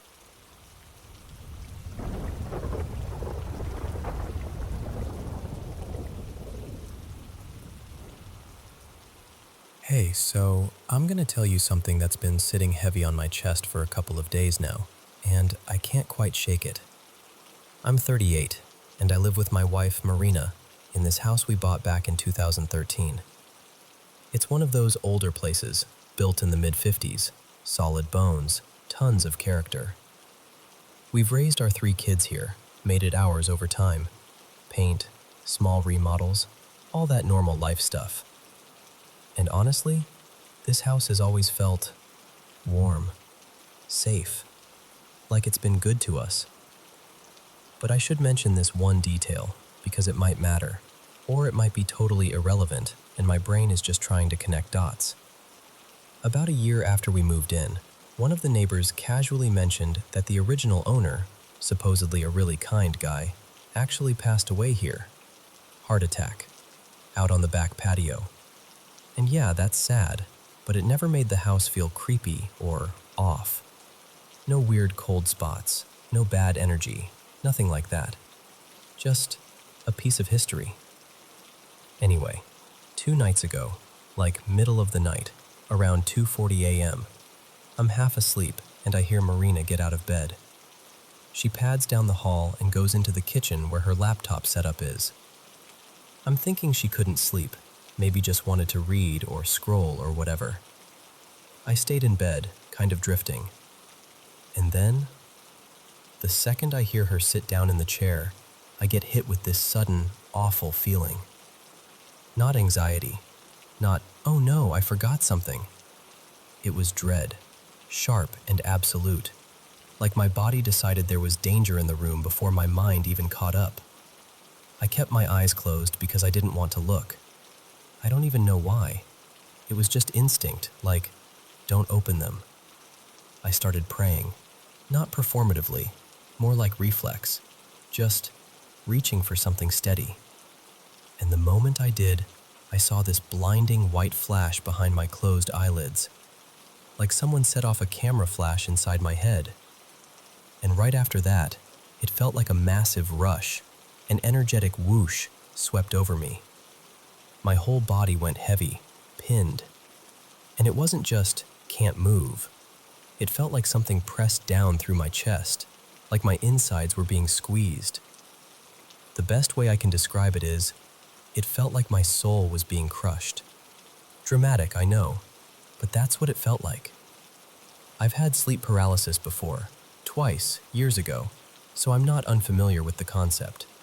But those times, I was awake, aware of the room, just stuck. This was different.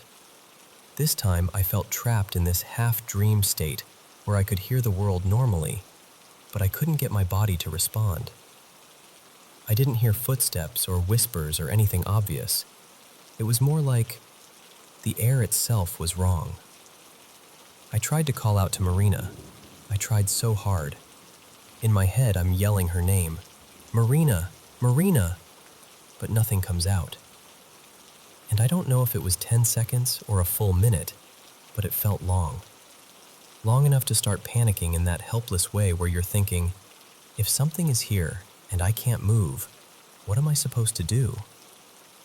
Then finally, I snapped fully awake, like surfacing.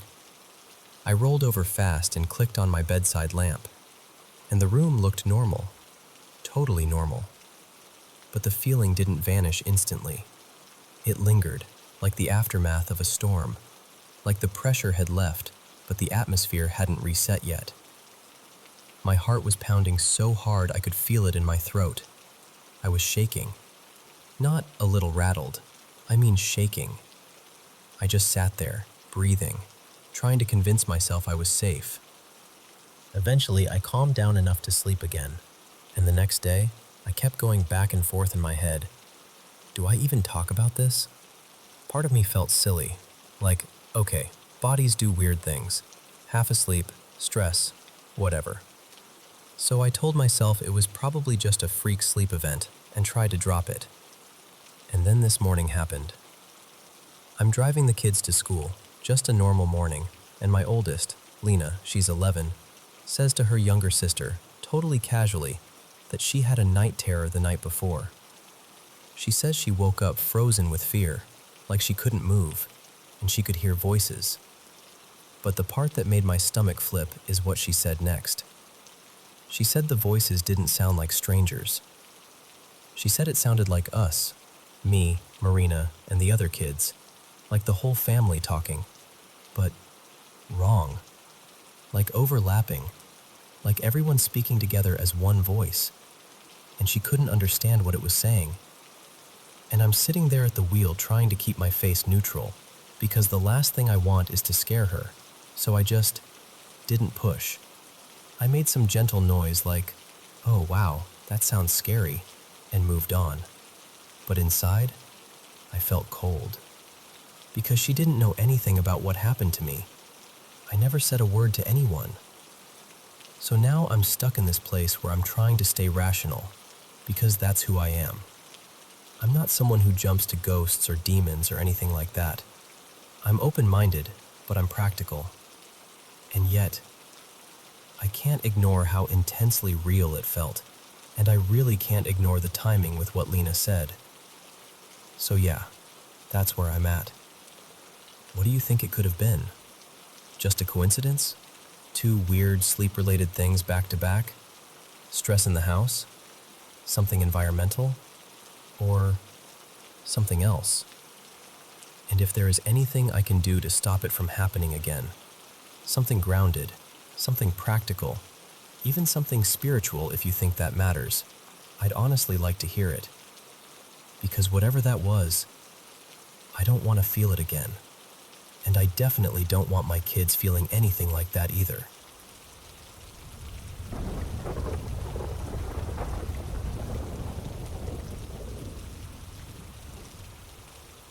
So this happened when I was 9. It was the spring of 2010, and I'd begged my mom to let me have a sleepover. I had a few friends from school over, Mason, Talia, and this kid named Jules, and we did exactly what you'd expect a bunch of 9-year-olds to do. Pizza grease on our fingers, loud laughter bouncing off the walls, and hours of taking turns on an old console until our eyes felt sandy. The living room looked like a tiny tornado had touched down. Blankets everywhere, snack bowls half finished, game cases tossed like frisbees. Eventually, we dragged ourselves upstairs. My room was set up like a little camp. My bed, my brother's bed, and a couple of mattresses wedged on the floor so everyone could fit. We whispered and giggled for a while. That cozy kind of talking where the room feels safe just because your friends are there. One by one, they fell asleep. And then it was just me. I remember lying there, listening to the uneven rhythm of everyone's breathing.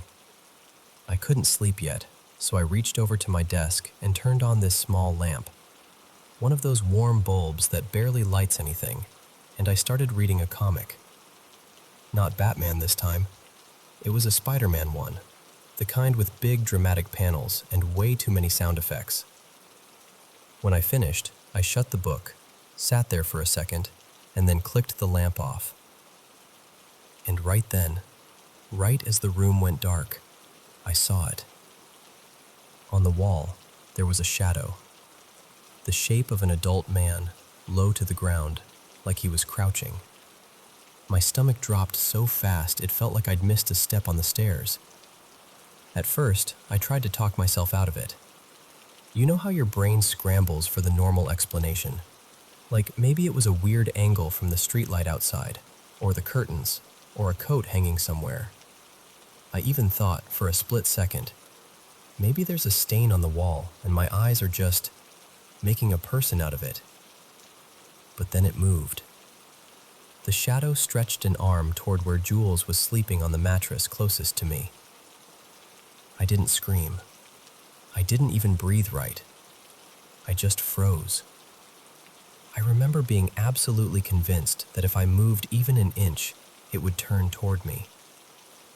The arm reached out slowly, so slowly, and it looked like it was brushing along him. Not grabbing, not shaking him, just touching him, gently, like someone smoothing a blanket or checking on someone they love. And then the strangest part happened. The shadow didn't run away, or snap back, or disappear in a flash. It sort of collapsed inward, like it was being pulled into itself, smaller and smaller, until it was gone. I stayed awake for what felt like the rest of my life. Hours, really. Staring at the wall, blinking, trying to convince myself it wouldn't come back. My heart kept pounding, and then eventually, my body couldn't hold that kind of fear anymore. I guess the adrenaline ran out. My eyes finally got heavy, and I just slipped into sleep, still tense, still half expecting something to happen. The next morning, the chaos of the sleepover came back like a wave. Footsteps, yawns, someone laughing too loud. My mom called us downstairs for breakfast. I remember sitting up and immediately staring at the wall. There was nothing. No stain, no mark, no shape that could have tricked me. Just a normal wall. At the breakfast table, I asked my parents if either of them had come into my room during the night, just to check on us. They both said no. When I tried to explain what I'd seen, they gave me that look adults give kids sometimes. Like they're trying not to be mean, but they really think you made it up. We were eating cereal and drinking chocolate milk, and we put on a game. One of those early Lego games, the kind where the camera angle fights you, and the levels are way harder than they have any right to be. We got stuck on this race section, and we kept passing the controller around, each of us swearing we were definitely going to beat it this time. But I kept glancing at Jules. I finally told everyone what happened, and he got really quiet. He admitted, almost like he didn't want to say it out loud, that he'd felt something brush against him during the night. He said it didn't scare him in the moment. He'd just sort of shifted and gone back to sleep. Then my mom called him over and told him he'd have to leave early because his mom was on the way. I asked why, and my mom said, "I'll tell you later." After everyone went home, I asked again, and my mom's face changed, softer, serious. She told me that Jules's grandfather had passed away during the night. I didn't know what to do with that information. I just remember sitting there, feeling this weird mix of things, like fear and sadness and confusion all tangled together. Nothing else ever happened in that room after that. I kept expecting it. For weeks, I would stare at the wall before bed like I was daring it to show itself again. But it never did. And honestly, the older I got, the less certain I became about what I saw. Maybe it was a trick of light. Maybe my imagination ran wild because I was tired, or because the room was unfamiliar with all those mattresses and bodies and shadows. But sometimes, I think about how gentle that arm looked, how it didn't feel like something threatening, just careful, like someone saying goodbye without wanting to wake anyone. And if that's what it was, if it was the last quiet visit of a grandfather to his grandson, then as terrifying as it was for a 9-year-old kid lying awake in the dark, it was also, in its own strange way, kind of beautiful.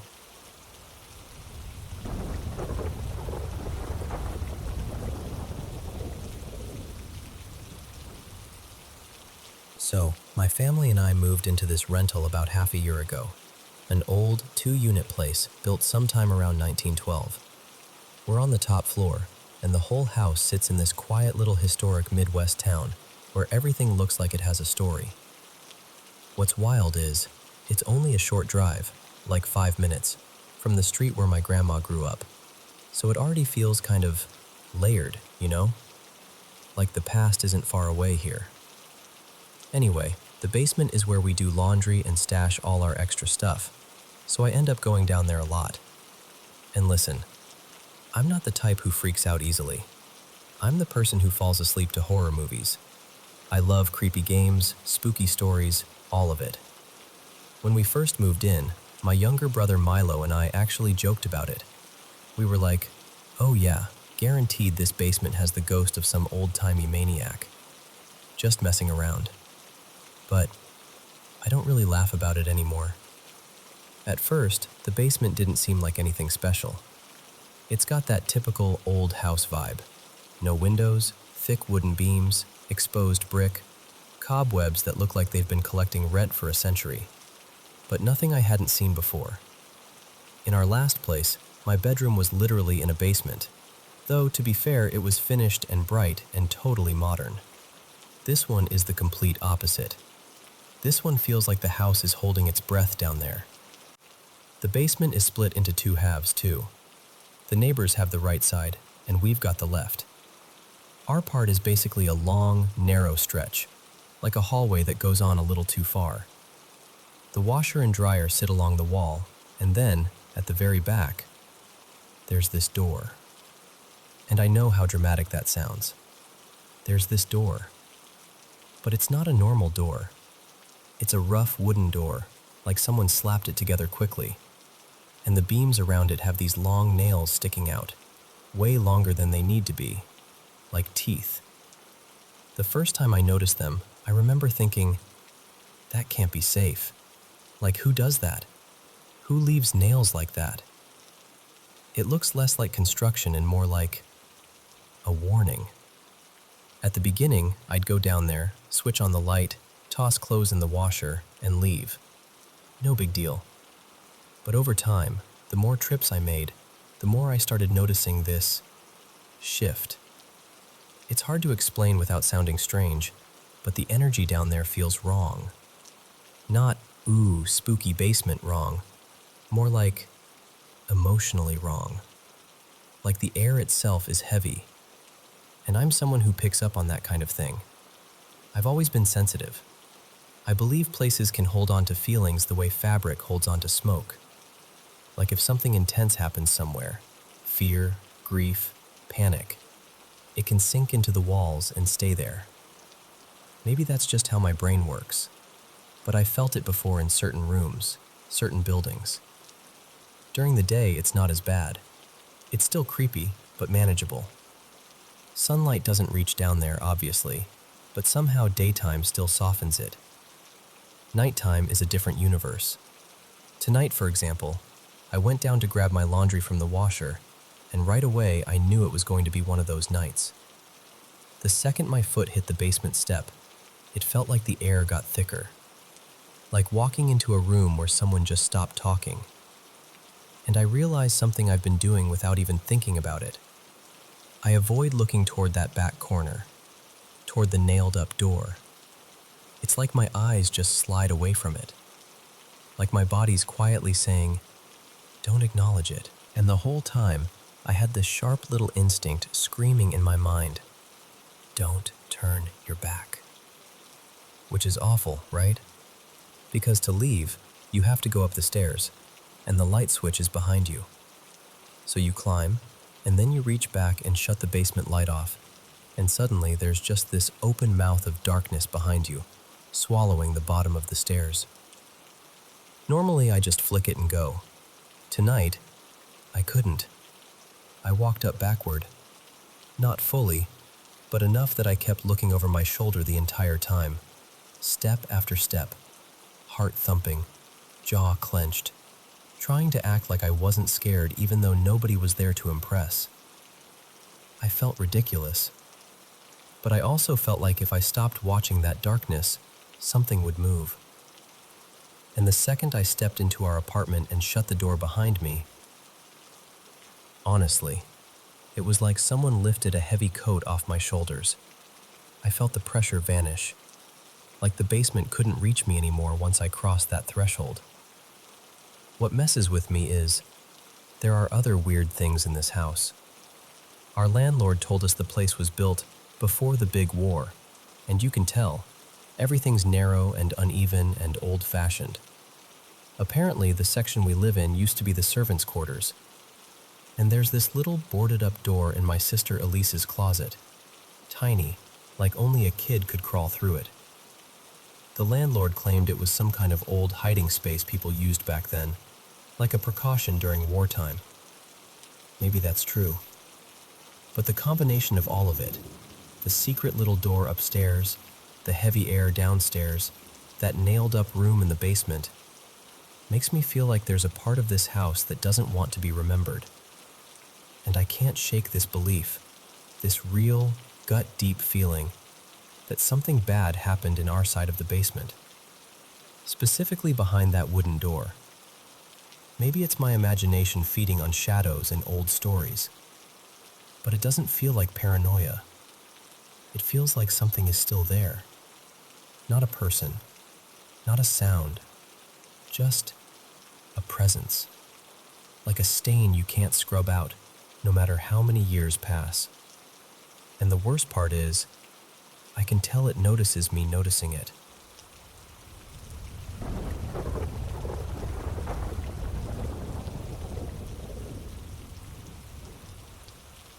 So I was probably about 7, maybe 8 when this happened.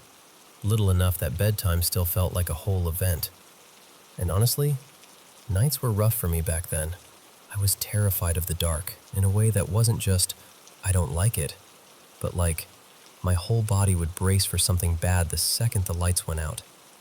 I'd lie there with this heavy, sinking dread because sleep didn't feel safe. Part of it was the darkness itself, but part of it was my dreams. Super vivid, hyper-real dreams that felt like they followed me even after I opened my eyes. Sometimes I'd wake up and just know something was wrong, even if nothing looked wrong yet. And I'd be too scared to even sit up and turn on a little lamp, because what if the moment I moved, I'd see something I wasn't supposed to see? My room had a setup I can still picture perfectly. On my left was the window. At night, I wouldn't even glance in that direction, like the glass could show me something looking back. The blinds stayed shut every night, no exceptions. On my right was this big desk, kind of old and heavy looking, with shelves above it. My mom kept a few decorations up there, including some dolls. And there was one in particular that made my stomach twist every time I remembered it existed. It was this little girl doll sitting on a tiny wooden rocking horse. The doll had pale blonde hair in 2 neat pigtails, tied off with little ribbons, and she wore this old-fashioned dress, dark green, like something out of a history book. It looked like it belonged in another century. I hated it. Not because it was ugly or broken or anything. It was just too lifelike. I was always scared that I'd look up and catch it rocking, just slightly, or see its head turned when it hadn't been turned before. And the creepy part is, that doll wasn't just a random toy. It had been a gift from my mom's aunt, Aunt Darlene, who'd passed away not long before that. So it already had this weird, heavy feeling attached to it, even if nobody said it out loud. Anyway, I don't remember falling asleep. I just remember waking up. It was the middle of the night, and I snapped awake like someone had yanked me up out of a dream. My heart was already going, already panicked, like it knew something before my brain did.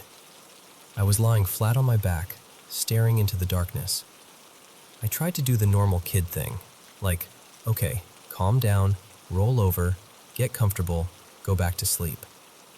So I slowly turned onto my left side, and the second I turned, there was a girl standing right next to my bed. Not a kid-sized shape, not a shadow. A life-size girl, right there, so close I could have reached out and touched her. And she looked exactly like the doll. Same hairstyle, same old-fashioned dress, same small, rigid posture. She wasn't moving, just standing there, watching me like she'd been there the whole time and I'd just finally noticed. There was this strange light behind her, like a dull yellow glow seeping through the blinds, even though my blinds were shut. It didn't make sense, but it was enough to backlight her. Her whole front was in shadow, so I couldn't see her face at all. Just the outline of her head, the pigtails, the shape of the dress, the rocking horse doll silhouette, but full-sized. And I swear to you, The fear that hit me was like my blood turned to ice, like my body stopped being mine. I didn't scream. I didn't even breathe right. I just reacted. I yanked the blanket over my head as fast as I could, like if I couldn't see her, she couldn't finish whatever she came to do. That was the thought. Not a clear sentence, just this animal feeling. Don't look. Don't move. Don't let it know you're here. So I stayed like that. Eventually, I could tell morning was coming.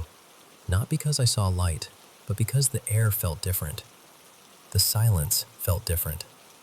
And when I finally worked up the courage to lower the blanket, there was nothing there. No girl, no glow, no sign anything had ever happened. The room looked exactly the same. Desk, shelves, the dolls all sitting where they always sat. But I didn't feel relieved. I felt violated, like my room had betrayed me. And I kept that to myself for a long time. Years. Because how do you even say it out loud without someone brushing it off or laughing, or, maybe worse, looking worried? Now that I'm older, I can look back and connect the dots. I'm pretty sure I was dealing with sleep paralysis starting really young, before I even had words for it. And I also get those weird in-between hallucinations sometimes. The ones that happen when you're falling asleep or just waking up. The brain sort of half dreaming, half awake, blending reality with something else. As a kid and teenager, it was always the same kind of theme. Dark shapes in corners, something on the ceiling, the sense of a presence, sometimes even figures around the bed. And the worst part wasn't just seeing things, it was being trapped. Like your body won't listen to you, like you're screaming internally but nothing comes out. I barely get the paralysis itself anymore, thankfully. These days, if anything, I'll get those awful, false wake-ups where you think you've gotten up and escaped, and then you realize you're still in bed, still stuck, and it loops again. It's exhausting. But that night, back when I was little, I didn't know any of that. I only knew what I saw. A life-size version of that rocking horse doll, standing beside my bed in the dark, watching me. And even now, part of me still wonders, was it only my brain misfiring in that half-awake state? Or was it something that chose the shape I'd fear the most, because it knew exactly what would make me hide?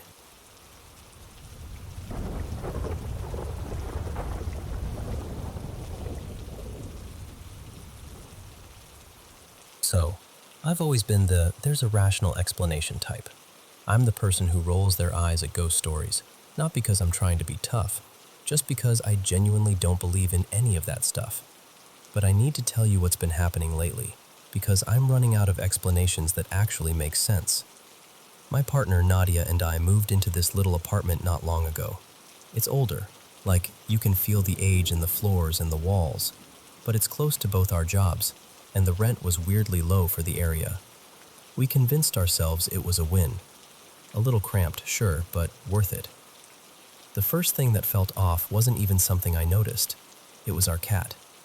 Her name is Pickle. She's usually calm, almost lazy. Not destructive, not jumpy.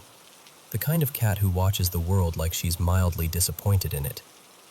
But after we moved in, she started acting wrong. We'd wake up and find stuff tipped over in the living room. A book on the floor when it had been neatly stacked. A little plant knocked sideways. We'd hear these dull thuds at night, like something heavy bumping into furniture. And naturally, we assumed it was Pickle getting the zoomies in a new place. Stress, new smells, smaller space, all that. I kept telling Nadia, give her time, she'll settle. Then one night, we're in bed watching a movie on Nadia's laptop. Lights off, blankets pulled up, the whole cozy routine. When we hear this sudden crack from the living room. Not a little bump, not a shuffle. Glass, shattering. I jump up, half annoyed, half worried, and walk out there expecting to find Pickle standing guilty next to some mess. And sure enough, there's a vase on the floor, completely smashed. water creeping across the wood like a slow leak. And without thinking, I actually say out loud, "Okay, guess Pickle finally went feral." But then Nadia shows up behind me in the doorway, and she's holding Pickle in her arms. She goes, really calmly, "No, she didn't," because Pickle had been in the bedroom with us the entire time. I remember just staring at them both, like my brain was trying to flip through possible explanations and nothing was landing. After that, it didn't stop. We'd hear things from the living room when nobody was there. Little knocks, soft dragging sounds that would go quiet the second we got up to check. And items kept ending up on the floor. Sometimes stuff that didn't even make sense for a cat to reach. And I kept doing what I always do, trying to reason it away. Maybe there's a mouse. Maybe there's some weird draft. Maybe the building shifts and the furniture isn't level. Maybe the table is tilted and I just never noticed. I even got down on the floor once, like an idiot, squinting at the legs of the coffee table like it was going to confess something. At one point we found a chair tipped over, fully on its side, not just scooted, and I still tried to be chill about it. I said, maybe she jumped on it and it wobbled weird, even though I heard myself saying it and knew it sounded ridiculous. Then last weekend happened. Nadia took Pickle to visit her parents for a few days. Pickle likes their house, more windows, more sun. I stayed behind because of work, so for the first time since we'd moved in, I was alone in the apartment. The first morning, I'm in the kitchen making breakfast. Nothing fancy, just toast and eggs, and I hear this loud thud from the direction of the fridge. It wasn't a rattle. It wasn't the compressor kicking on. It sounded like someone hit the fridge with a closed fist. Hard. I walked over and put my hand on the fridge door like, I don't even know why. Like I expected it to be warm, or vibrating, or guilty. Everything looked normal. The thing ran fine. No obvious mechanical issue. Still, that sound had weight to it. Intent. And later that day, something happened that honestly unsettled me more than the fridge. We keep this thick candle on the coffee table in the living room. It's one of those chunky ones in a glass holder. Heavy, stable. The kind you don't accidentally knock across a room. When I left for work that morning, it was right where it always is, center of the table. When I came home, it was gone. I assumed I'd moved it without thinking, so I started looking around. Under the couch, by the TV stand, behind the curtains, like it could have rolled away on its own. And then I found it. Across the room. Not just on the floor near the table. Across the room. Like something had sent it sliding or flying. The candle itself had snapped cleanly in two, and the glass holder was cracked like it had taken impact. It looked deliberate, like someone had grabbed it and tossed it. But nobody had been in the apartment all day. The doors were locked. No signs of a break-in. Nothing missing. No open window. No pets. Just me and whatever was doing this. I know each thing by itself sounds like nothing. A vase breaks. A chair tips. A fridge makes a weird noise. A candle falls. But it's the pattern. The way it keeps happening. The way it seems to escalate when I'm alone. And I hate saying this because it sounds like the kind of story I'd normally dismiss, but I'm starting to feel like the apartment is reacting to us. Or like something in it is. And I'm sitting here trying to tell myself there's a normal explanation, because that's what I do. Except now, I don't know what that explanation is supposed to be. So yeah, that's why I'm telling you. Have you ever had something like this happen? Like a place that just feels active? Like it's doing things when you're not looking?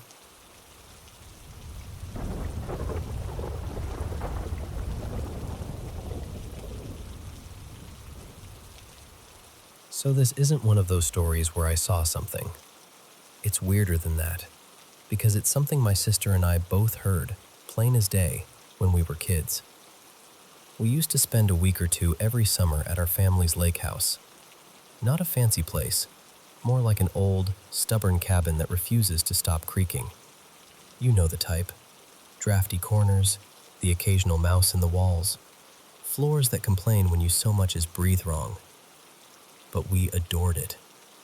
It sat right up against the tree line, like the woods had decided to lean in close and never back off. The house had 2 main floors, plus a basement, and this cramped attic nobody ever talked about. Huge windows, too, especially downstairs. At night, with the lights on inside and the darkness pressed up against the glass, it always kind of felt like the forest could see you better than you could see it. Anyway, my sister Kara and I had this little tradition. When the adults went to sleep, we'd stay up late watching cartoons, whisper laughing so we wouldn't get caught. That particular summer, we were there with our grandparents and our Aunt Marisol, and they were all upstairs asleep. It had to be around maybe 2:40 or 3 in the morning. We were sprawled out in the living room with the TV on, some bright, obnoxiously cheerful cartoon, the kind that makes your brain feel fizzy when you're overtired. And then we heard it. At first, I thought it was part of the show, like a sound effect. But then it happened again. Heavy footsteps from above us. Not a creak, not a settling house noise. Actual, deliberate thuds, like someone in boots walking with purpose. Kara and I just stared at each other, like our faces were asking the question our mouths were too scared to say. I reached for the remote and turned the volume down. And that's when it became unmistakable. You could hear a slow, steady pace, moving like it was circling, step, step, step, as if someone was walking laps in one spot. The second the TV went quiet, the footsteps slowed, then stopped, like whatever it was had noticed us noticing it. We sat there frozen for a minute, trying to decide if we were being ridiculous. Then, after a while, we turned the TV back up, and the footsteps started again. Not constantly, but enough that the whole night became this awful little game. Cartoons on, footsteps above. Cartoons quieter, footsteps clearer. Like the house was keeping time.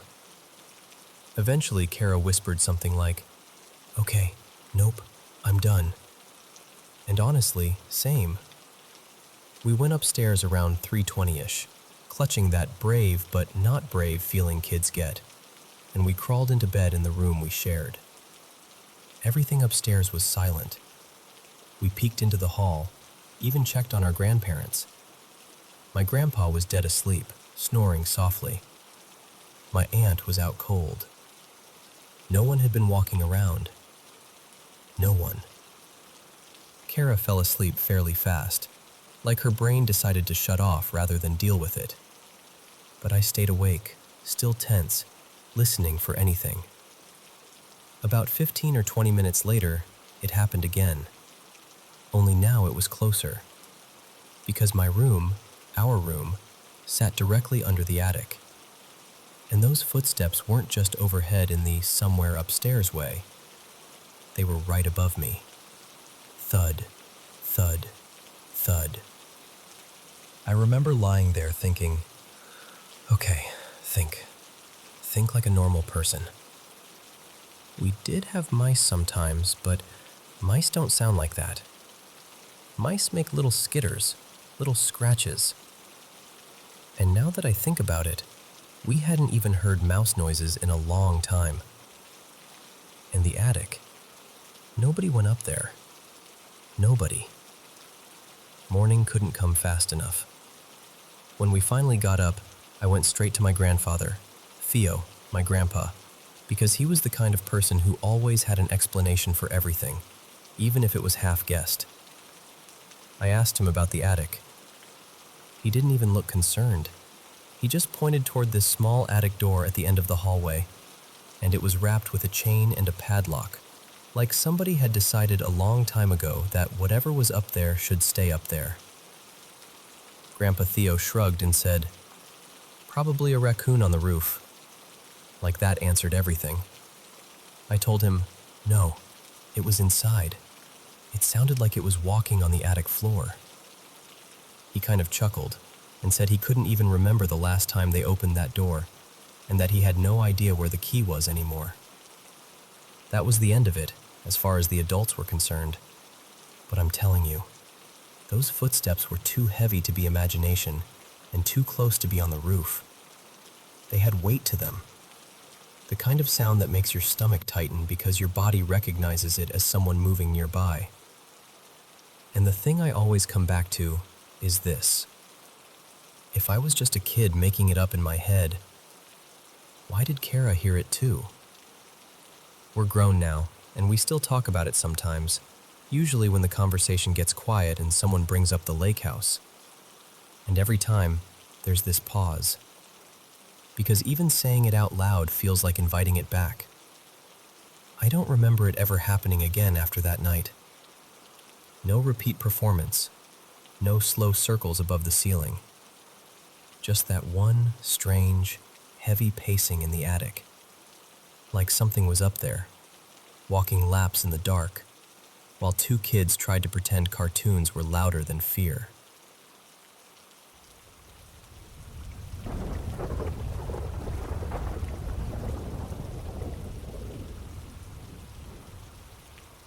So, let me tell you about the house we moved into. It was late summer 2021 when my family and I finally hauled our lives into this place. An old home tucked in a sleepy little village where the roads feel like they forget you on purpose. You know the kind of place. Quiet in a way that's almost too quiet. On move-in day, we did the usual wandering around with boxes thing, trying to get a feel for everything. And that's when we got to the garage. The previous owners had always kept it locked whenever we came to view the property. They'd apparently used it as a play space, so it was off limits. We didn't think much of it at the time, until we opened it. The garage was 2 stories. The first level looked normal enough. Dusty shelves, old hooks on the walls, that faint smell of oil and cold concrete. Typical garage vibes. But upstairs? Upstairs felt wrong. The second floor had these smeared handprints all over the walls, except they weren't little kid handprints. They were big, like full-grown adult hands, and there were shoe scuffs across the floor, heavy and uneven, like someone had been pacing up there in work boots. We stood there for a minute, staring, trying to make it make sense. And eventually we did what people always do when something doesn't fit. We shrugged and told ourselves it must have been from years ago, maybe before it became a kid's play area. Old house, old marks, whatever. Except, it didn't stay whatever for long. About a month later, weird things started happening at night. At first, it was small stuff, things you can easily blame on someone else without even thinking. A door closing a little too hard, the television turning itself on and off, footsteps in the hallway when everyone was supposed to be asleep. And I kept telling myself it was my sister, Lena, or my dad, Mark, because both of them are the type to randomly wake up at 2 a.m. like it's a normal hobby. Then one night, I got up to use the bathroom. The house was dark, that kind of dark where you're half asleep and your brain starts filling in shapes that aren't there. I was in the bathroom when I heard my bedroom TV click on, clear as day, and then my door slam. Like a real slam, the kind that shakes the frame. I finished up fast and walked back to my room, already annoyed, already ready to hiss, "Lena, seriously?" The second I stepped through the doorway, the TV turned off. Just dead, silent, like it had never been on. I stood there for a second, blinking, trying to force logic onto it. Power glitch, loose connection, maybe a draft caught the door. Sure, fine. So I got back into bed and rolled onto my side, facing the wall, trying to settle my heart down. And I swear to you, no exaggeration, no dramatic retelling, I felt the mattress sink beside me. Not like a little bounce, not like the house settling, like someone sat down. Then I heard this slow, tired sigh, right next to me. My whole body went cold. That instant electric fear that makes you feel like you've forgotten how to breathe. I didn't even think. I just bolted upright and basically launched myself out of the room to go find my sister, because the only thing my brain could grab onto was, please let it be Lena messing with me. And as I'm stepping into the hallway, I see my dad leaving my parents' room. He looks at me, pale, wide-eyed, and before I can even speak, he goes, "Did you just feel the bed move?" And then he tells me, calm voice but shaky, he felt the exact same thing. Mattress dipping, a presence, a sigh, like someone had sat down right beside him too. That was the moment it stopped being weird noises and became something else entirely. After that, it kept happening. Not every night, but often enough that we couldn't pretend it was nothing. Sometimes we'd hear sighing, loud, clear, like it was right inside the room with you. Once or twice it sounded like soft laughing, not cheerful laughing either. More like someone amused or mocking, like they were reacting to us. And the worst part is how normal everything would look in the daylight. Sun through the windows, kettle boiling, everyone acting like a regular family. But at night? At night, it felt like the house had a second set of lungs. Eventually, I started digging into the property's history. I figured if the village was as old as it felt, there had to be a story underneath it. Old deeds, old records, anything I could find. And what I found made my stomach flip. Years ago, way back during World War I, the house and the surrounding land had been used as a temporary holding site for German prisoners of war. Not just, someone stayed here once, history. Real, heavy history. The kind that sinks into wood and stone and doesn't fully leave. So yeah, call it whatever you want. But after everything we experienced, after hearing the sighs, feeling the mattress dip, watching doors move on their own, it stopped feeling like a bunch of coincidences. It felt like we weren't alone in that house. And honestly, even now, we still get freaked out. We've learned to laugh about it sometimes because what else can you do? But every once in a while, when the hallway creaks at the wrong time or the air feels just a little too cold, you remember that the house has a past, and sometimes it acts like it remembers it too.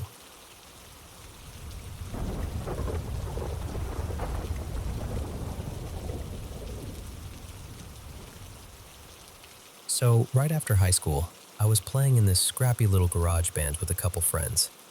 Me, Jonah on bass, and Maya on guitar. We somehow stumbled into the most ridiculous practice space you could imagine. This giant old house the state had renovated. The upstairs had been turned into county offices, but the downstairs was basically untouched. Big rooms, high ceilings, thick doors. The kind of place that somehow makes even a cheap amp sound expensive.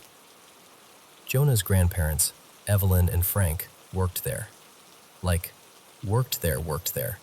They were the only two people running the place most days. And for whatever reason, they trusted us. They'd lock up for the evening, wave us in like we belonged, and let us rehearse downstairs after hours.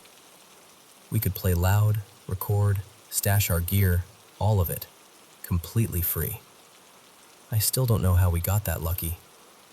The house itself felt like a mansion someone tried to make cozy. Built sometime in the 60s, I think. Hardwood floors, heavy trim, wide staircases, and this weird, clean smell that never quite matched how old it was. And the acoustics, oh my God. Everything rang in a way that made you want to keep playing just to hear it bounce back at you. But there was always this feeling. Not like footsteps or cold spots or anything you'd see in a movie, just this lingering sense that the building was aware of you, like you were guests, and it hadn't decided whether it liked you yet. We ignored it because, come on, free practice space in a beautiful building? We weren't about to get picky. We played there for a couple years, mostly at night, and as a group we had a few small moments that made us glance at each other like, "Did you feel that?" But nothing really compared to what happened to me one night. It was a normal rehearsal. Loud, sweaty, excited. One of those nights where a new song is almost taking shape, and you can feel it starting to breathe. After a while, we took a break. Jonah was fussing with his tuning, Maya was digging through a notebook of lyrics, and I said something classy like, "I gotta pee," and got up. We were set up in this big room with the best sound. From where my drum kit was, there was a long hallway behind me that led toward the garage. At the very end of that hallway was this tiny bathroom. Just a small door, a little sink, basic stuff. I'd walked down there 100 times. It was always dark, sure, but it was familiar. So I start down the hallway, half thinking about the beat we'd been working on, half hurrying because I wanted to get back and keep playing. And I'm telling you, when I was just a few steps from that bathroom door, I stopped like I'd hit an invisible wall. Nothing touched me. No wind, no sound, no footsteps. It wasn't physical. It was a feeling. But not like nervousness, not like being spooked. It was anger. This sudden, sharp, unmistakable anger that felt like it was right in my face, like something I couldn't see was leaning into my space, furious, and daring me to take one more step. I froze, totally frozen. My stomach dropped and my whole body went tight, like my brain hit some ancient emergency switch. And the message was so clear it might as well have been shouted. Don't. Not maybe you shouldn't. Not you're scaring yourself. It was a hard, final, absolute do not. I stood there for a second, trying to force myself to rationalize it, trying to be normal. But the closer I even thought about taking another step, the more intense that rage felt, like it would punish me for pushing it. Just, okay. Then I turned around and walked back down the hallway, as calmly as I could manage, like I wasn't completely rattled. When I got back into the room, Jonah and Maya were still doing their thing, chatting like nothing in the world was wrong. I tried to play it cool, but I know my face gave me away. They asked what happened and I told them, kind of stumbling over the words, that something didn't want me in that hallway, that I was walking to the bathroom and this presence shut it down, like I'd been warned. And I know how that sounds. Trust me, I do. But I swear it wasn't imagination spiraling. There was no creeping I scared myself buildup. It was instant, like flipping a switch. I ended up going upstairs to use the bathroom near the offices, where the lights were brighter and everything felt more normal. And even then I kept thinking about that moment, how precise it was, how personal it felt, like I'd crossed into someone's space without permission. And here's the thing, we weren't drinking, we weren't getting high. We treated those sessions like work. We were so careful, quiet when we arrived, respectful, cleaned up after ourselves, because we knew how rare it was to have a place like that. We didn't want to risk losing it. Later, out of curiosity, we tried to look into the building's history. Anything, fires, deaths, some headline, some story that would make it all click into place. Nothing. At least nothing we could find. Eventually, life shifted the way it does. People moved, schedules changed, the band kind of scattered. We left town. Years later, I heard the house was abandoned again, like it just slipped back into silence once nobody was officially using it. And I still think about that hallway sometimes. I still feel it in my chest when I remember it. That pure, wordless rage. That hard line in the air that said, Not tonight. Not ever. I've never felt anything like it before or since. And honestly, I really hope I never do again.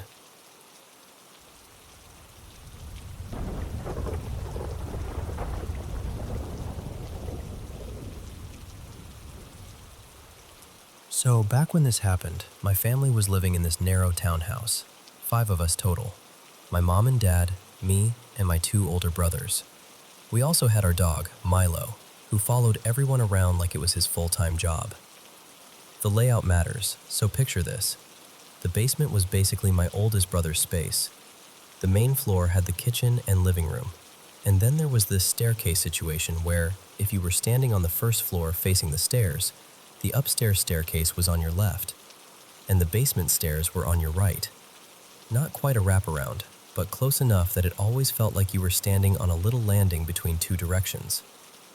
That day, for some reason I can't fully remember, errands, a lunch, something normal. My parents and one of my brothers were out. I was home, upstairs, hanging out in my room at the very back of the 2nd floor. I eventually stepped out into the hallway, and immediately to my right was my brother Caleb's room. His door was open, and when I glanced in, I froze a little, because I saw my oldest brother, Jonah, lying sideways across Caleb's bed in this super specific way Jonah always did. Like he was half lounging, half trying to be comfortable, legs kind of angled toward the window. There was this big double window right behind him, letting in all this daylight. And Milo was at Jonah's feet, totally relaxed. No stiff posture, no alert ears, no weird growl. Just calm. Jonah was reading a book. I can't remember any title. No visible words. Just a plain, dark blue cover, almost navy. And he was staring down at it like he was completely absorbed. So I said, why are you in Caleb's room? Nothing. Not even a glance. I asked again. Still nothing. And look, my brothers ignoring me was not exactly breaking news. If they thought I was being annoying, they'd treat me like background noise. So I tried a 3rd time, said his name, a little louder. No response.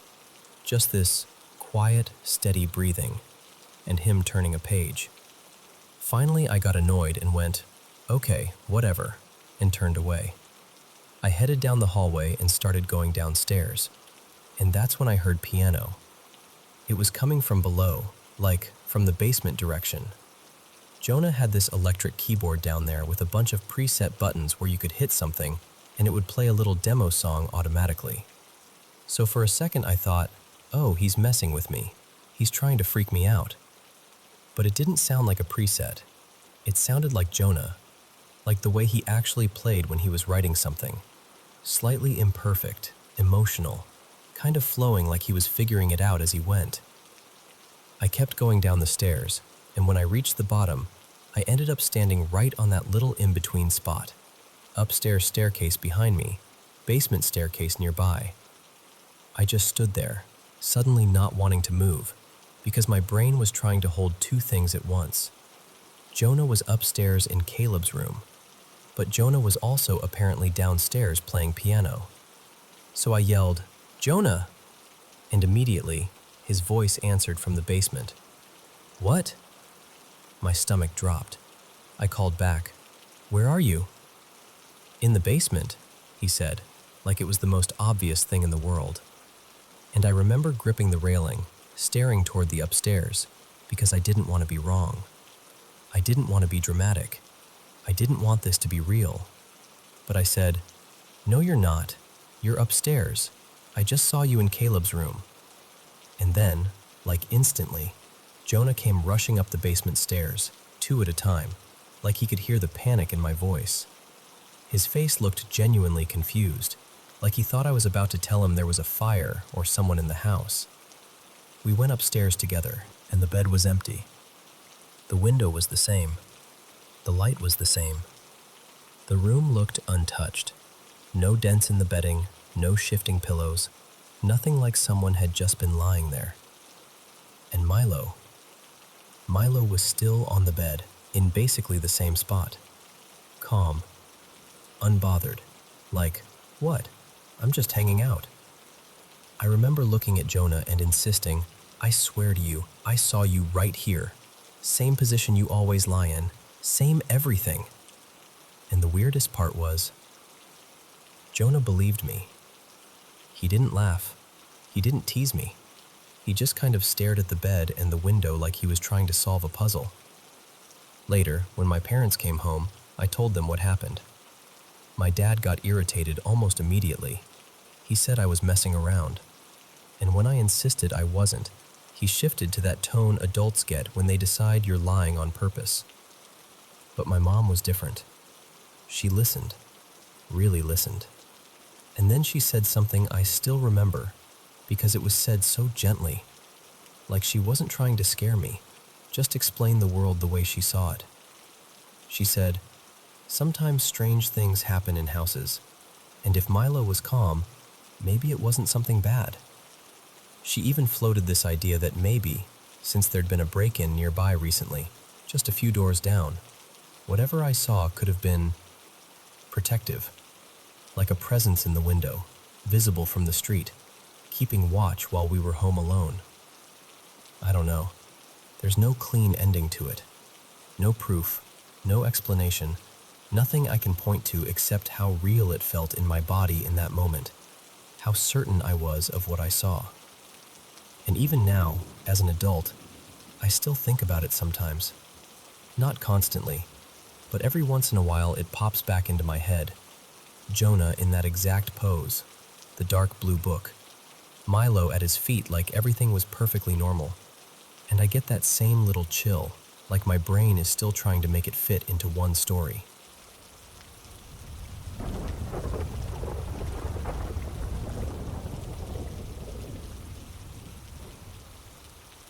Okay, so you know how people say animals don't lie?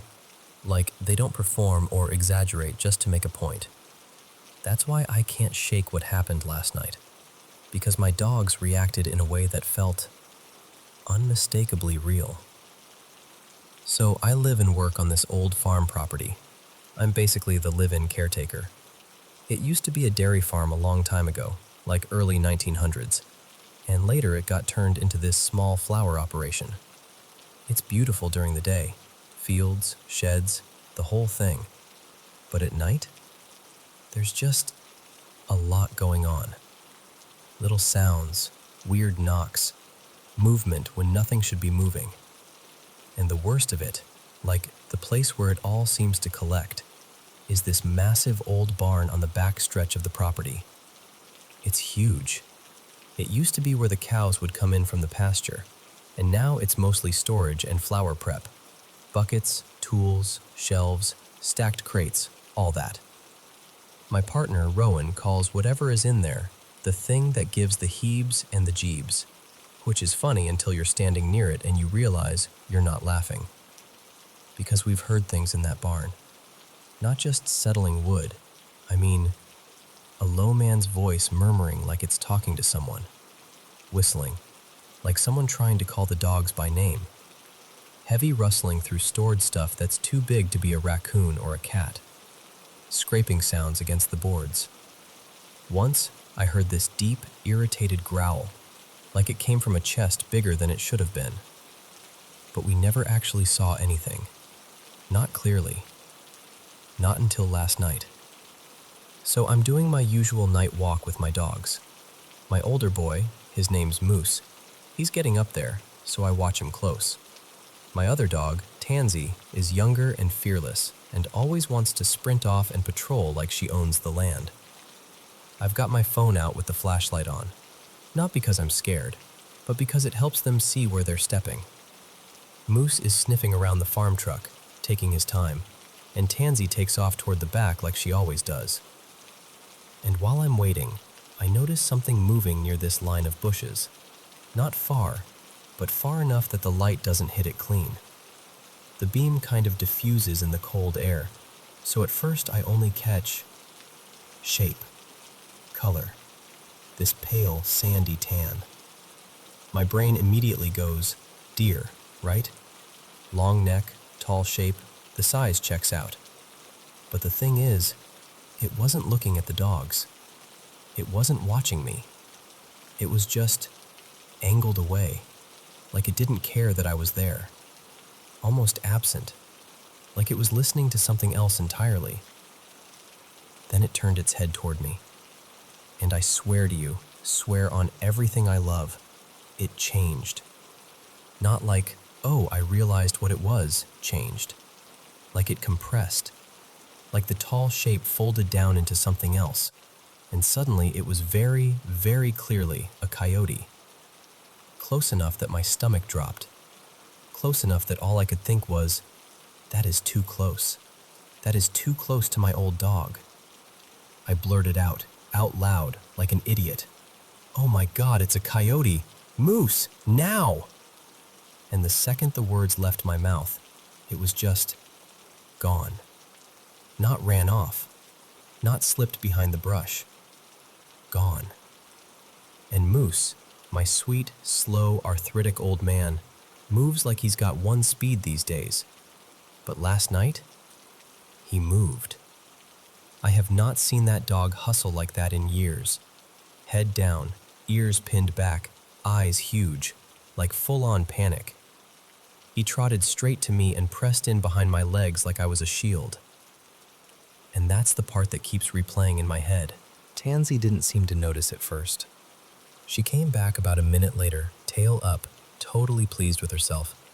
But when she saw me and Moose frozen, both looking in the same direction, her whole body shifted. She stopped, stared into the dark for maybe 2 seconds. 2 seconds, that's it. And then she turned around and immediately wanted to go inside. And Tansy is not the let's go inside type. She's the one more lap type. So when she decided we were done, I didn't argue. We basically tripped over ourselves getting back to the house, and I know how this sounds, believe me, I do. I didn't even think to record, even though my phone was right there, because I wasn't thinking about proof. I was thinking about my 13-year-old dog and the fact that it's that time of year where coyotes can get bold. But here's what I can't get past. It didn't behave like a normal animal, and it didn't leave like one either. And I'm sensitive to things. I've always been. I don't even like saying that out loud because it makes people roll their eyes, but I can feel when something is off. This presence we've dealt with on the property, sometimes it's quiet. Sometimes it's like it's just tolerating us. But most of the time, it gives off this very clear message. Don't test me. Like FAFO energy. Hard. It keeps the dogs away from that barn. It keeps me from wanting to be outside at night, which used to be my favorite time to breathe and enjoy the quiet. And now I'm sitting here asking myself what I actually saw. If it was something pretending, or something wearing a shape, or something that knows this land better than I ever will.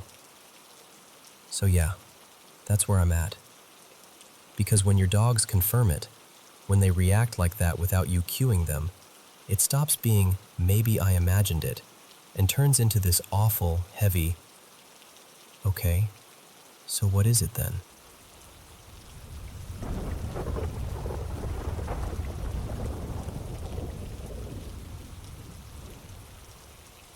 Okay, so I need to tell you something that's been sitting on my chest for days now. My dog, he was 15, almost 16, passed away really suddenly late Friday night. I'd had him since he was a tiny puppy, like the kind that fits in your hands. His name was Milo, and he followed me everywhere. Not sometimes, everywhere. Bathroom trips, making coffee, pacing the kitchen while I cooked. He was just my little shadow for his whole life. I know people always say best friend, but I mean it in the most literal way. He was my person in dog form. I've been staying at my parents' house for a few weeks, just trying to get my feet under me, and Milo and I have spent tons of time here over the years. This house is familiar to him, like he knew every creaky floorboard, every sunny spot, every route from the living room to my bedroom. And that's part of why this feels so intense. because he didn't just pass away near here. He passed away here, in this house. I'm not going to get into the details because it still makes my hands shake, but it was traumatic, and it was fast, and it didn't make sense. That's the thing that keeps messing with me. The day before, he was fine. Not fine for an old dog, but genuinely himself. He was trotting around, nudging my leg for attention, tail wagging like a metronome. He even did that little happy hop thing he did when he wanted a treat, like half bounce, half swagger. 24 hours later, he was gone. And the house feels different. You know how a home with a pet has this constant background presence? Like a soft noise you don't even notice until it's missing. Tags clicking, paws tapping, a sigh from the corner, the little shuffle of them getting comfortable. And then suddenly it's just gone. The silence has weight now. It's not peaceful silence. It's the kind that presses in on you. So last night, I'm in bed, absolutely exhausted. But you know that kind of exhaustion where your body is wrecked and your mind still won't shut up? I'm staring forward, trying to convince myself to fall asleep. Milo always slept beside my bed. The bed's raised, so when he'd stand up, I'd mostly see just the top of his head and the tip of his tail moving around as he did his little rounds. Like, "Are you awake? Can I get one more pet? Is it morning yet?" That routine was basically stitched into my life. And I swear to you, I saw something. Not like a full-on shape, not like a clear, "there he is" moment, just movement. Right next to the bed, in the exact spot where he used to be. Out of the corner of my eye, something shifted, like the smallest, most familiar kind of motion. The kind you'd normally ignore because you'd just assume it's him. I'd been crying all day, so at first I was like, okay, it's my eyes, it's grief, it's tears and no sleep. I even blinked hard and wiped my face and tried to be logical about it. But it stuck with me. That feeling of, no, I really saw that. And then tonight, this is what got me. My mom casually mentions she's been noticing movement too. She didn't say it in a dramatic way either. More like she was admitting something she'd been trying to dismiss. My room is around the corner and down the hallway, and she said she keeps seeing this constant back and forth flicker in that hallway. Like something passing through, the same route Milo used to take when he'd trot down to check on me. I didn't even tell her what I'd seen yet. She brought it up first. My mom and I both look at each other and we're like, no. And my dad goes, I just felt this huge, cold gust right next to me. Like a rush of cold air out of nowhere. So I tried to make it lighter because I didn't want to cry at the table again, and I kind of half laughed and said, well, maybe Milo's still hanging around. And my mom looked straight at me, serious, not joking, and said, I've been seeing movement in the hallway all day. That's when I finally told her what happened last night by my bed. Here's the thing. My mom and I, we're both believers. We've had experiences before, the kind you can't really explain without sounding like you're trying to convince someone. And I'm not even trying to convince you. I'm just telling you what's been happening. It honestly makes sense to me that if a soul can linger, if love can leave an imprint, it would be him. Especially with how sudden it was. Like he didn't get the slow, gentle goodbye. Like one moment he was here, doing his normal Milo things, and the next moment, whatever the next moment is, happened too fast for him to understand. And selfishly, I want it to be him. Because these past couple days have been the worst I can remember. It's not just sadness, it's physical pain. It's that hollow, shocked feeling like something essential got ripped out of the world. And the idea that he might still be nearby, still doing his little patrols, still checking on me the way he always did. It doesn't scare me. It actually feels like the only comforting thought I've had. He spent his whole life being my shadow. If there's any part of him that can still follow that habit, still love me in the same quiet, loyal way, then I hope I can feel it. Even if it's just a flicker in the hallway. Even if it's just the soft sense that I'm not entirely alone in this yet.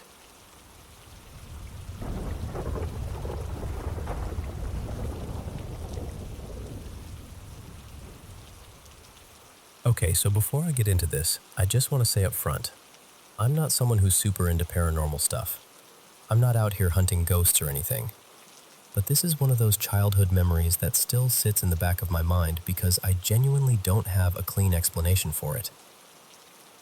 When I was about 9, my family rented this older house for a year. It had this weird setup. The garage had clearly been a carport at some point, then someone enclosed it later. And because of that renovation, there was this tiny storage room down in the basement that was basically cut off from everything else. Here's the creepy part. You couldn't reach it from inside like a normal room. The only way in was through this ground-level window that opened into the garage. Inside, it was packed with old furniture, dusty chairs, a broken dresser, random boxes, and there was this partial wall in the back that hid the water heater area. You could access the water heater from a separate basement door, but the other side of the wall, where all the junk was only accessible through that window. So naturally, as a kid, I thought it was the coolest thing ever. Adults weren't climbing through a window to supervise us, so it became this secret clubhouse. I used to hang out down there with my little sister Maya, who was about 7, and my best friend Ethan, who was my age. We had this silly game. We called it Clinic, I think. One person was the doctor, and the rest of us had to pretend to be asleep. The doctor would leave, shut off the light, and then the people inside would start whispering, shuffling, laughing, just being absolute gremlins in the dark. The goal was for the doctor to come back, snap the light on fast, and catch someone moving. So one day, Maya gets picked to be the doctor. She climbs out through the window into the garage, and Ethan and I immediately start stomping around and giggling and bouncing on this old mattress like we're trying to summon the ceiling to collapse. A minute later, we hear movement outside. Maya comes back to the window and pokes her head in, except she doesn't turn the light on. And I remember freezing, because the room was dark, but enough light was coming in through the garage that I could see her face. And something looked wrong. Her left eye, well, the whole area around it, looked awful, like she'd taken a hard fall. There was this dark red swelling around it, and the skin looked sort of puckered and, I don't know how else to say it, almost sunken, like the eye area didn't sit right. It wasn't just a bruise, it looked injured, the kind of injured that makes your stomach drop. I'm staring, trying to figure out if it's the lighting, or if she's playing a prank, or if something actually happened, and she just keeps looking in at us without saying a word. And then Ethan, right beside me, goes, really quietly, Maya? What happened to your eye? The second he says it, she lifts her hand, covers that eye, like she's ashamed or hiding it, and then she bolts, just runs away from the window. Ethan and I look at each other, and it's one of those moments where you don't even have to talk. We both had the exact same expression, like, we saw that. You saw that too, right? I immediately assume she hurt herself in the garage. So Ethan and I scramble out, run upstairs, and I find Maya in the kitchen with our mom like nothing's wrong. She's just standing there, totally normal. I grab her shoulder, spin her toward me, and I'm like, what happened? What did you do to your face? Are you hurt? So I tell her, right there in front of our mom, you came back to the window and your eye looked like it was messed up, like it was bleeding or bruised. What happened? And Maya gets annoyed, like genuinely irritated, and she goes, I didn't go downstairs. And I'm like, yes you did. You were just there. And she says it again. No, I wasn't. I never went back down. That's the part that still gets me. Because sure, kids misinterpret shadows, right? The garage light, the angle, whatever. If it was just that, maybe I could eventually shrug it off. But Ethan and I both saw the same thing. We both reacted the same way. And we both watched Maya cover her eye and run away. After that, Ethan and I didn't even want to go back down there. For a while, the whole basement felt wrong, like it was holding its breath. I remember later trying to patch the whole thing together with some made-up explanation. Like, maybe it was a ghost. Maybe it was some weird reflection. Maybe it was, I don't know, some other version of her. Kid logic trying to put a lid on something that didn't fit. Over the years, I asked Maya about it a few times. Her answers shifted. Sometimes she'd insist she absolutely didn't go downstairs. Once, she said maybe she did go down, but thought I was trying to scare her. When I asked why she covered her eye and ran, she didn't have an answer. The last time I brought it up, she just shrugged and said she didn't really remember. But Ethan remembers. We've talked about it as adults, and we always land on the same details. The window, the dark, the eye, her hand covering it, the way she ran off. And that's why it still messes with me.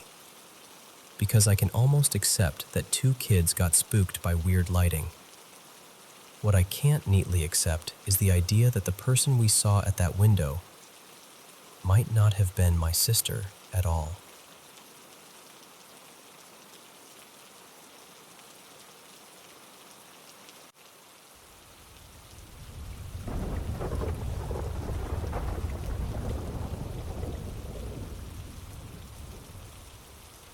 So, a couple weeks ago, my friend Maya came over, just to hang out. Nothing weird, totally normal night. At one point, I went to the bathroom, and she stayed out in the hallway waiting for me. Later, after she'd gone home, she texted me something like, "Okay, don't freak out," and I could tell she was hesitating, like she didn't want to plant something scary in my head. She told me the hallway felt noticeably colder than the rest of the house, and not just old house drafty cold, more like the air had weight to it. She said she had this intense feeling that something was there with her, like a presence leaning in close, almost hovering over her shoulder. And the reason that unsettled me so much is because it wasn't even the first time the hallway had done something like that. About a year before Maya ever came over, I was home alone one day. Quiet house, nothing on, just me and my dog. And then I heard it. A man's voice coming from the hallway. Not muffled, not far away, like someone was actually standing there talking. My stomach dropped so fast. I genuinely thought someone had broken in. I had my phone in my hand ready to call the police, and I was trying to stay calm and listen. Like, what do I do right now? And then my dog. She didn't bark. She didn't growl. She didn't run. She just froze, like statue still, staring straight toward the hallway. And that part is what made it 10 times worse, because my brain immediately went, she sees him. She's looking at the man. I checked the entire house, closets, rooms, behind doors, everything. And then I checked again because I didn't trust it. No one was there. Nothing was open. Nothing was disturbed. Just empty. After Maya told me what she felt, I brought it up to my dad. I wasn't even dramatic about it. I was just like, hey, this is going to sound weird, but Maya said the hallway felt off. And my dad just kind of nodded, like it wasn't surprising. He told me he's felt it too, like a presence in the hallway. And he's also heard a man's voice before. Except he said to him it sounded older than what I heard, like a more elderly man. That's when it stopped feeling like a one-off moment, or maybe I imagined it, and started feeling like, okay, this is a pattern. So I did what I knew to do. I cleansed the house with white sage, opened all the windows, tried to make it feel light and fresh, told myself I was clearing everything out. And honestly, for a while, it did feel calmer, like the air in the house wasn't so tense. But then 2 nights ago, my dad told me something that made my skin go cold. He said he woke up around 2 a.m., and the second he opened his eyes, he felt this wave of dread. Not like anxiety about something in life, like that deep instinctual dread where your body is screaming something is wrong. He said he felt like something was watching him from the hallway, like it was just standing there, paying attention. And the thing is, our current house doesn't have some creepy history we know about. The couple who owned it before us built it themselves. They're still alive. They're the only people who lived here before we did. No big tragic story attached to the place. Nothing that would make you immediately go, "Oh, that explains it." But here's the part that complicates everything. When my dad was younger, years and years ago, not even in this house, he used to be curious about the other side. The stuff people don't understand. The things you're not supposed to invite in. But he has this belief that's always stuck with him. Once you open a door, it never fully closes. And that hits hard because our last house was bad. Like genuinely, heavily haunted. Both of us would see things. Not maybe I saw something in the corner of my eye, but things that made you stop breathing for a second. The energy in that place was heavy and dark. And when I say dark, I mean it felt mean. Like it wanted you uncomfortable. We tried everything back then. We saged, we prayed, we did all the normal things. We even had someone come cleanse it, someone who claimed they knew what they were doing. Nothing worked. And what's terrifying is that in that last house, most of the things I experienced were also in the hallway. So now I'm sitting here wondering if this is something my dad unknowingly brought with him, like it latched on a long time ago. Or if this house already had something here that's just reacting to us being here. Because in this house, for a long time, I didn't really sense anything directly. It was more like I'd randomly feel uneasy, like I was being watched. But I didn't have big experiences. Until the voice. Until Maya. Until my dad waking up at 2 a.m. with that dread. And I asked him something after he told me, because I needed to know. I said, "When you felt it watching you, was it just a presence? Or did it feel negative?" And he didn't hesitate. He said it felt a little negative. Bad. So, yeah, that's where I'm at. I've already saged the house. We burn incense pretty often. We try to keep things calm and positive. But this hallway thing keeps showing itself just enough to make me wonder if it's getting stronger, or if it's been here the whole time and we're only now noticing. And honestly, I don't know what to do next. I just know it doesn't feel like nothing anymore.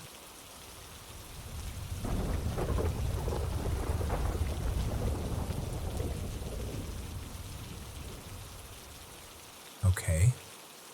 So I've carried this around in my head for a long time, and even now I can't fully explain it.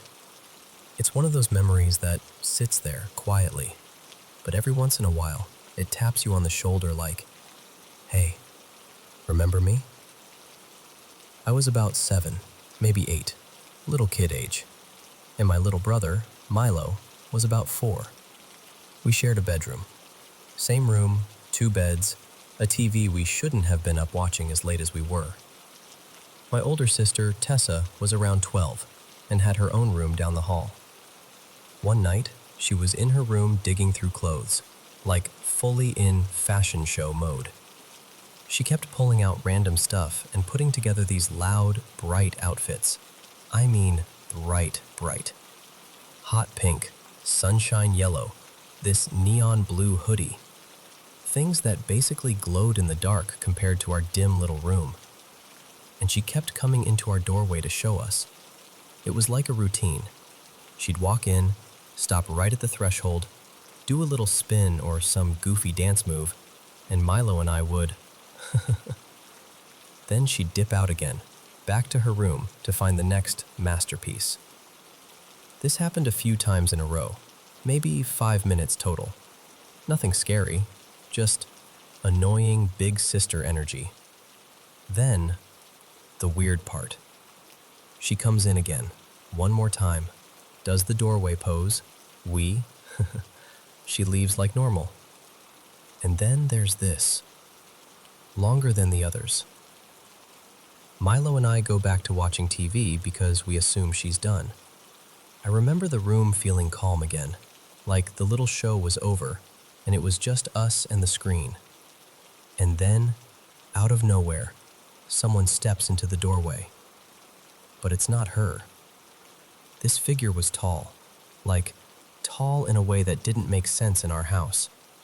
They were wearing all black, like a long coat and a hat, the kind with a brim. The silhouette looked straight out of an old movie, and it moved into the doorway and stopped, perfectly still, right where Tessa had been stopping. The thing is, my brain tried to make it normal instantly. I remember thinking, oh, it's Tessa wearing Dad's clothes. Because that's what kids do, right? You try to fit the world into the closest explanation you've got. But it didn't work. Tessa was short. Not tiny, but definitely not anywhere near this. This figure was so tall it had to sort of duck under the top of the doorframe. That part is burned into my mind, like the doorway suddenly looked too small for it. Milo giggled, which sounds crazy to say now, but he did. Like he thought it was just part of the game. He stared at it and made that little kid laugh, soft and automatic. And me? I didn't feel terrified. That's what people expect when I tell this, but it's not what I remember. I felt confused, like my brain was buffering, because I couldn't see a face. It was too dark, or the hat shadowed it or something. I just remember this blankness where the face should have been, and yet I had this intense feeling that it was staring directly at me. Not in a boo way, more like it knew I was watching it. It didn't speak, didn't move, just stood there for what felt like 10 seconds, long enough for the TV noise to feel far away and for my thoughts to get loud. Then it left. And that part is fuzzy. I can't clearly picture the walking away part the same way I can picture it standing there. I just remember that it was gone, and I was still looking at the doorway like my body didn't get the memo. I sat there for a second, trying to convince myself it had been my sister doing something stupid. But the height, the clothes, the stillness, none of it fit. So I finally got up and went down the hall to Tessa's room. And this is where it messed with me even more. There weren't any black clothes out. No coat, no hat, no dad clothes pile. Nothing. And when I asked her, something like, "What was that? Where did you get those clothes?" She turned around with this completely genuine, confused expression, like I just asked her why the ceiling was made of water. And she goes, "What are you talking about?" And she wasn't even acting. I know what it looks like when someone is trying not to laugh. This wasn't that. This was real confusion. Half her colorful clothes were already folded like she'd been doing it for a while. I remember standing there feeling stupid and unsettled at the same time, like I'd walked in on the wrong reality. Over the years, I've told a few people, usually late at night when conversations get quiet and honest, and the reactions are always the same. Someone says, "That's wild," and then the topic drifts away like it's too awkward to sit with. And I get it. I do. Even now, part of me tries to force it into something normal. Like maybe it was Tessa and my memory changed the height. Or maybe it was a weird shadow thing. Or maybe I just mashed two moments together in my head. But the thing is, when I remember it, it doesn't feel like a dream memory. It feels like a real one. like a snapshot that shouldn't exist, but does. And I think that's why it still bothers me. Because I'm not even saying I know what it was. I'm just saying something stood in our doorway that night. And it wasn't my sister.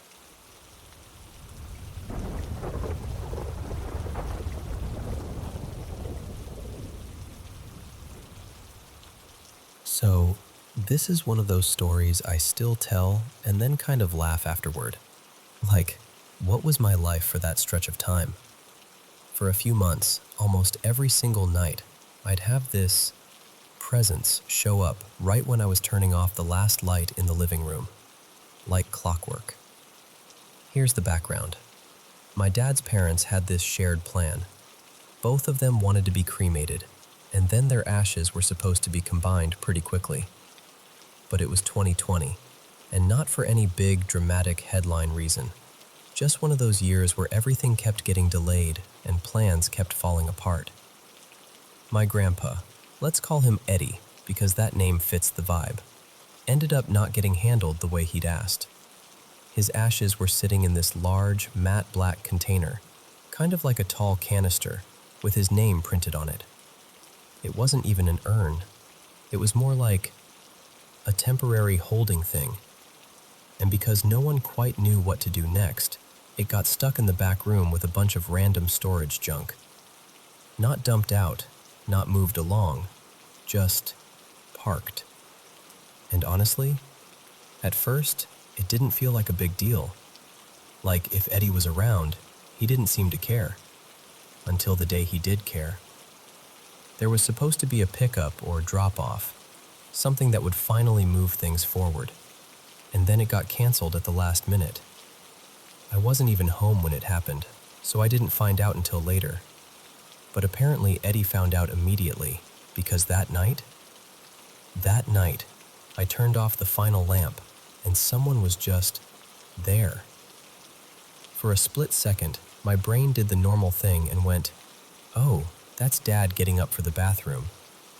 Except it wasn't Dad. It was taller than me, but not hugely. Definitely a masculine shape. And it wasn't see-through or wispy or like in movies.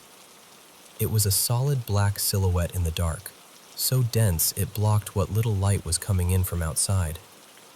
Like a person standing right in front of you. And the feeling coming off him was unmistakable. Furious. Not at me, though. Just angry in general. Like someone who'd been disrespected and was done being patient. I didn't even fully understand what I was seeing at first. I just froze, staring like, why is there a man-shaped shadow in my living room? And then I did the most awkward thing possible. I kind of spoke out loud and went, "I can't do messages." Because here's the thing. I hate the whole tell so-and-so this business. It's weird. It's uncomfortable. You're basically walking up to a living person and saying, "Hi, I know this sounds insane, but your dead relative wants me to tell you something." No, thank you. So I tried to just sidestep around him, like he was a grumpy stranger blocking the hallway. And then, without warning, he shifted, like instantly, right up against me, chest to chest, close enough that if he'd been physical, I would have bumped him. I didn't have time to stop, so I just walked through him. That part is hard to describe. It wasn't cold exactly. It was more like stepping through a dense patch of air that shouldn't be there. And it was awkward in this hilariously human way. Like both of us were thinking, well, that was weird. Nothing hurt. It didn't feel dangerous, just startling and oddly personal, like someone trying really hard to be noticed. And then he kept doing it. Night after night. Same timing. Last light goes off, and there he is. Sometimes right in front of me, sometimes a couple feet away. Always angry, always very present. After that, he stopped blocking me. He still showed up, but he'd be off to the side, like a man pacing in a room, simmering. Just looming there, while I went about turning off lights and trying to pretend this was normal. And then, this is the part that still makes my eyebrows go up. My dad's sister came to visit. Let's call her Brenda. I stayed out of her way because we do not get along, and I didn't want the drama. I barely spoke to her. I had no idea what she did while she was here. But that night, I turned off the last light like usual, and the living room was just a living room. No silhouette, no pressure in the air, no angry pacing man made of shadow, just darkness, normal darkness. And I remember standing there for a second thinking, oh, so that's what the room feels like when it's just a room. The next morning, I mentioned it casually, like it was the most normal sentence in the world. I said something like, hey, I've been seeing this angry ghost guy every night for months, but last night was the first time he didn't show up. And someone, very calmly, goes, yeah, Brenda took Eddie's ashes yesterday. That was it. Mystery solved, apparently. He never did the nightly angry visitor thing again. He has shown up a couple times since then, but it felt completely different. Lighter, calmer. Like whatever the problem was, it got fixed. Like he finally went, okay, thank you. That's all I wanted. So, yeah. Just a strange few months where the living room came with a built-in angry shadow man, until somebody finally moved the container like they were supposed to. Honestly, I get it. If I were stuck in a back room in a canister after making very clear plans, I'd probably haunt somebody too.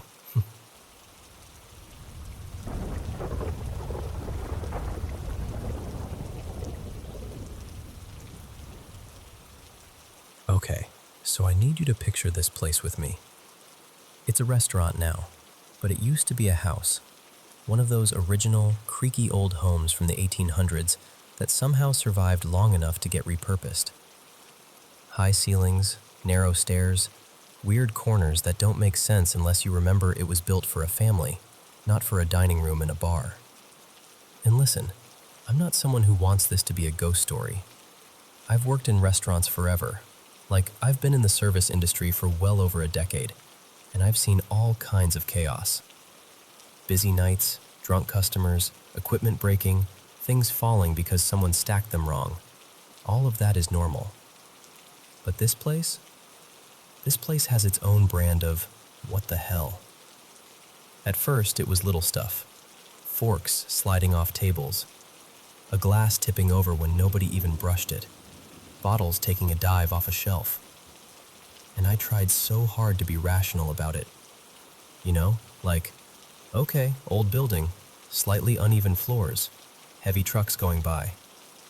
Easy explanations, except the way some things move. It doesn't feel like gravity. It feels like something shoved it, like a quick, annoyed little push. Then it started getting weirder. I'll be downstairs and swear I hear someone upstairs, like footsteps or a voice, or that muffled sound of someone shifting a chair. I'll call out, expecting my coworker to answer, and then nothing. I'll go up there and it's empty. A couple times I've even had that split-second moment where I see someone walk into the storage room or the office, like fully convinced it was my coworker, like I'm about to follow them in. And then they're just not there. No door closing. No, oh hey. Nothing.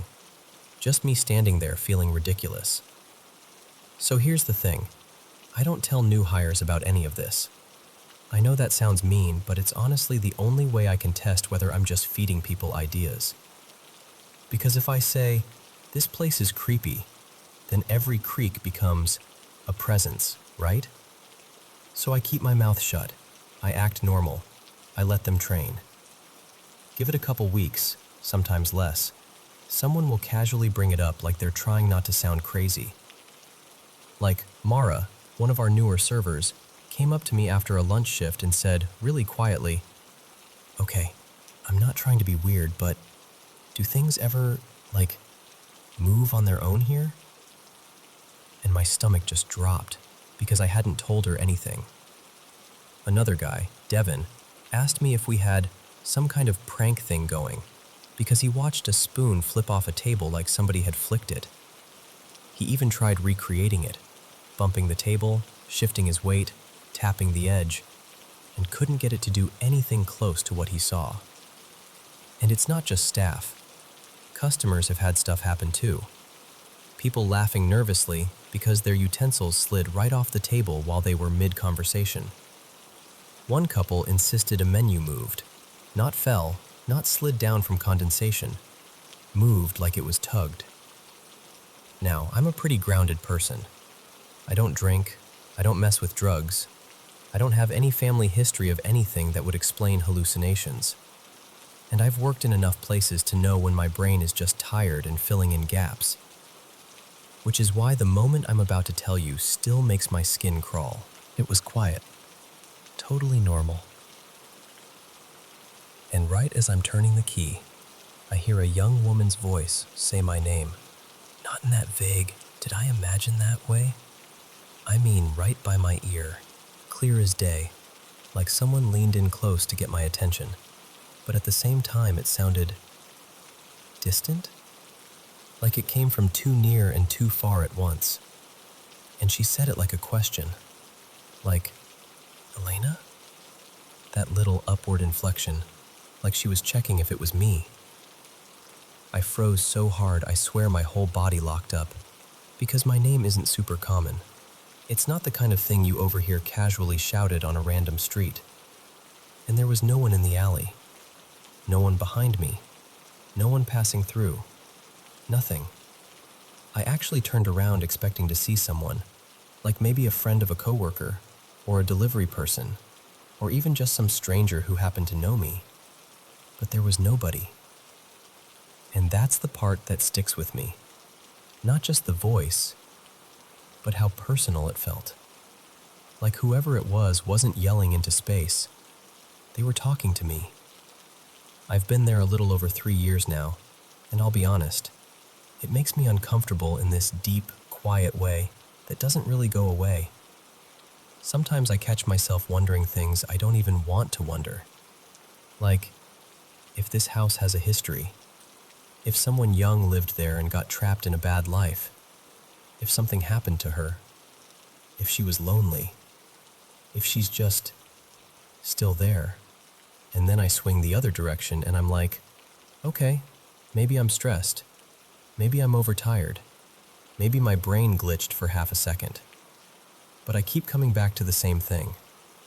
I've worked in a lot of places. I've had long nights. I've been exhausted, burned out, running on fumes, and I have never had this kind of stuff follow me the way it does here. So I don't know what it is.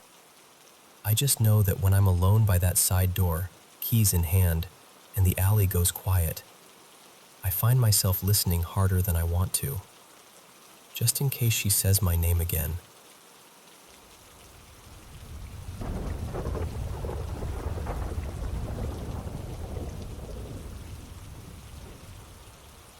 You know that split-second feeling when you're sure someone is standing right behind you?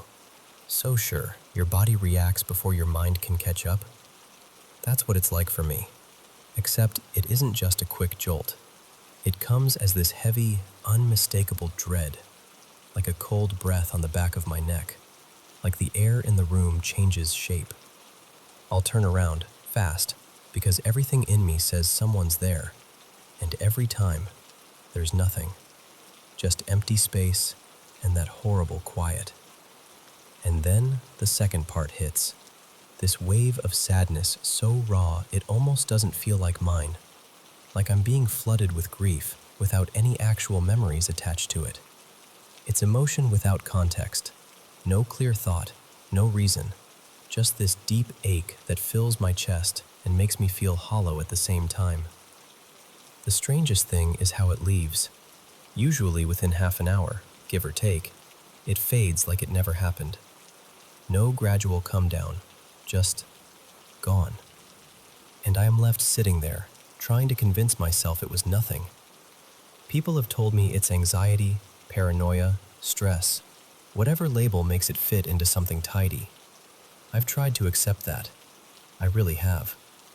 but I've had this since I was little. And over the years, there have been other things. Small, bizarre moments that don't quite sit right if you replay them too carefully. Like a toy suddenly chirping a tune when it shouldn't even be able to turn on. Or something on a table nudging toward me when there's no slope, no vibration, no obvious reason. Once, years ago, my partner, Lena, swore she saw a man standing in our kitchen. She was outside, looking in through the window while I was upstairs, and she called my name like someone had broken in.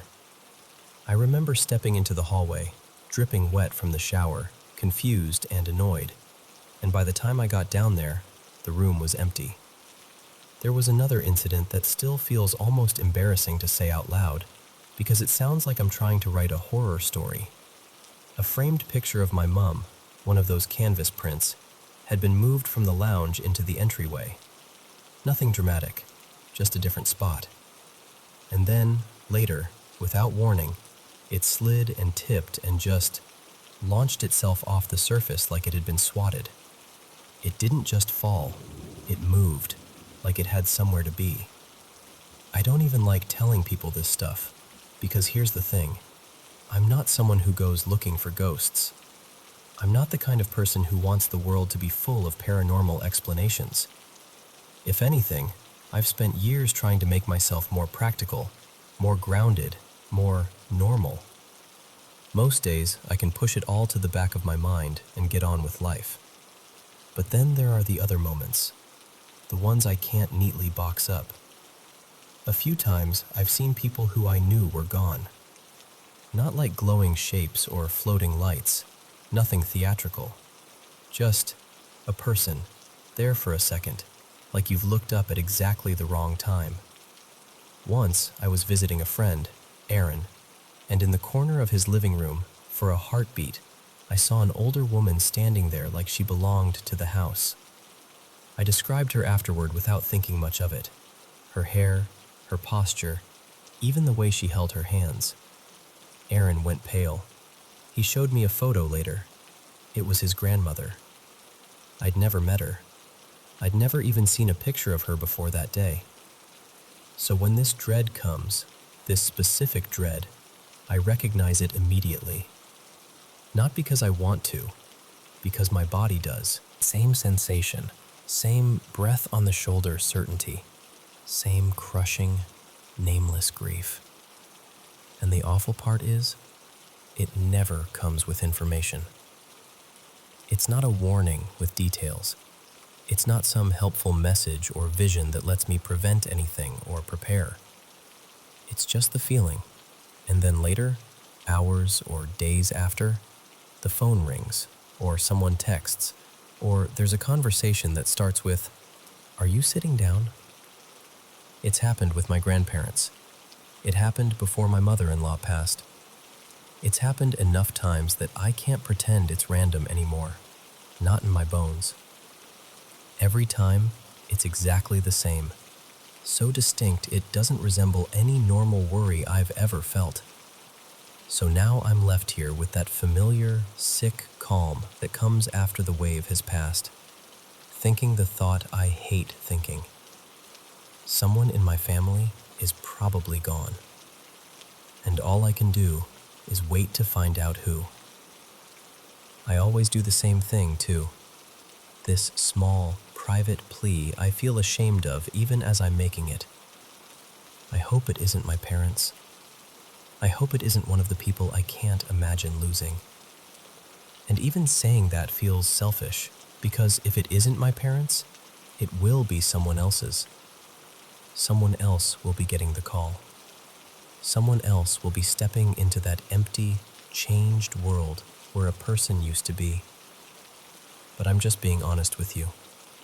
That's what I do. I sit with it, and I wait, and I try to act normal while my stomach knots itself into something tight and quiet.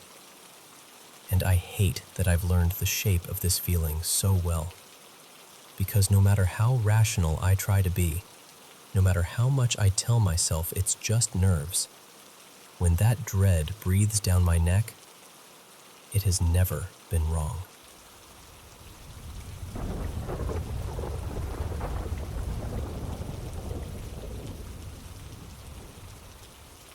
So, this is one of those stories that still makes my throat tighten a little when I tell it. Back when I was 19, this was around 2014, I went on a scuba trip with my parents to Jamaica. We weren't exactly rolling in money, but my mom worked in travel, so she had this magic ability to make things happen. She managed to get us into this gorgeous old-school resort, one of those places with history baked into the walls, where you can almost feel the decades of famous guests and whispered conversations. It had that soft, candlelit vibe at night, little garden paths, flowers everywhere. Quiet, private, like the world got turned down to a hush. On the second night, I was feeling that classic, I'm technically an adult, I want my own moment energy. So I told my parents I was going to take a walk.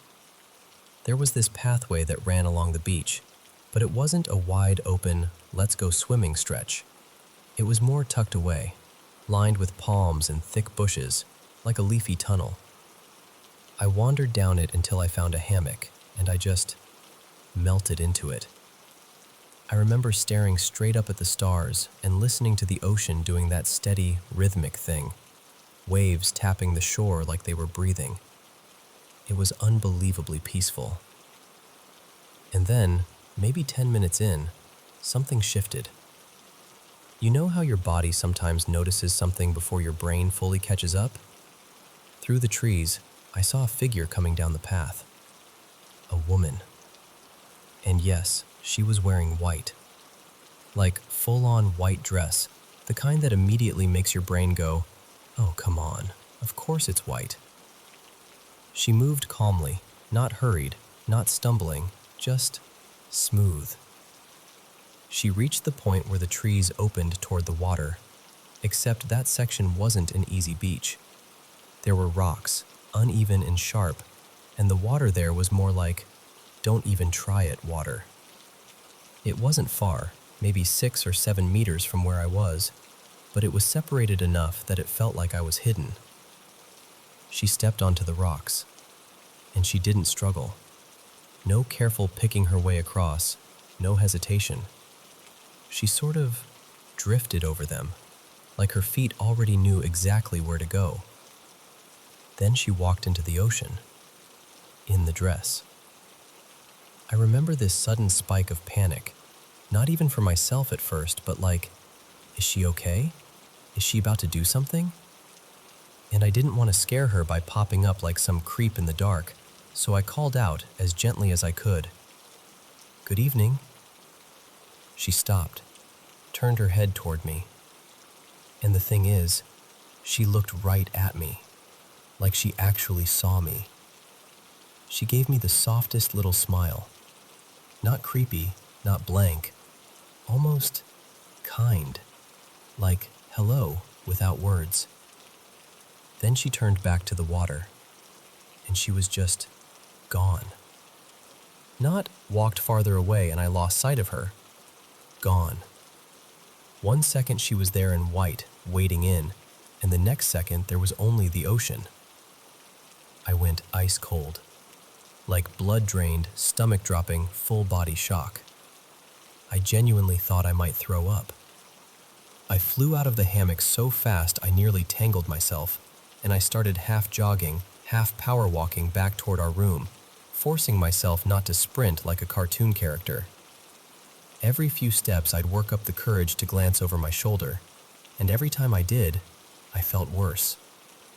And then, out of nowhere, I ran straight into my dad, like practically chest to chest on the path. We both blurted something at the same time. Me, what's wrong? Him, are you okay? He told me that he and my mom had been relaxing in their room, and suddenly my mom, Dana, just sat up and went, "We need to find you. Right now, something's wrong." No explanation. Just this immediate, absolute certainty. And my dad, without arguing, got up and came looking. So we walked back together and I told him everything in this breathless rush. The hammock, the white dress, the smile, the moment she disappeared. When we got to the room, My mom grabbed me and held me so tightly it almost hurt. I started talking, and she didn't even look surprised. She just said, really quietly, "I knew it." Later, when I replayed it all and tried to figure out timing, it hit me. My dad found me a little more than halfway between our room and where I'd been lying, which means my mom's sudden wave of dread, her "something is wrong" moment, lined up almost exactly with the moment that fear hit me out there. And honestly, I don't even care what I saw. I don't know if it was something supernatural, or some trick of light, or my brain being weird in the dark. I truly don't know. But what I do know, the part that makes me emotional every single time, is that my mom felt me. Like she was connected to me by some invisible thread, and when that thread snapped tight with fear, she felt it on her end instantly. That's the part that stays. It makes me feel so lucky, in this deep, tender way, to have a mom who doesn't just love me, she catches me. Like some kind of living guardian angel. And yeah, even saying that now, I'm getting teary again.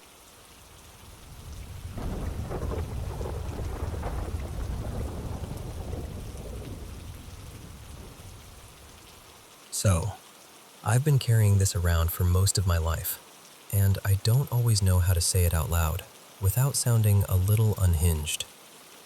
But here goes. Have you ever had a dream or a sudden gut drop feeling where something in you just knows something is about to happen, and then it does? That's been my experience since I was a kid. And I'm not talking about the vague, "I'm nervous, so something might go wrong" kind of worry, though people love to tell me that's all it is. Anxiety, overthinking, catastrophizing. And honestly, I get it. If you sit around waiting for disaster, you'll start seeing shadows everywhere. But with me, it's different. It comes like a wave. It's not a thought I'm spinning up. It's this heavy, sudden certainty that lands in my body. And when it hits, something tends to happen. Not always to me directly. Sometimes it's someone I love. Like just last week, I was sitting on the couch with my partner, Eli, and out of nowhere, I got that feeling. That cold, sinking uh-oh that makes the room feel slightly too quiet. I remember saying, "I don't know why, but something feels wrong."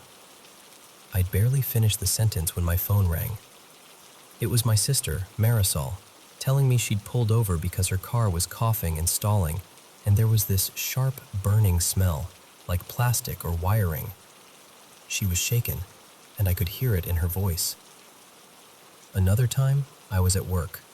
Nothing dramatic, just a normal shift, normal conversations, normal background noise.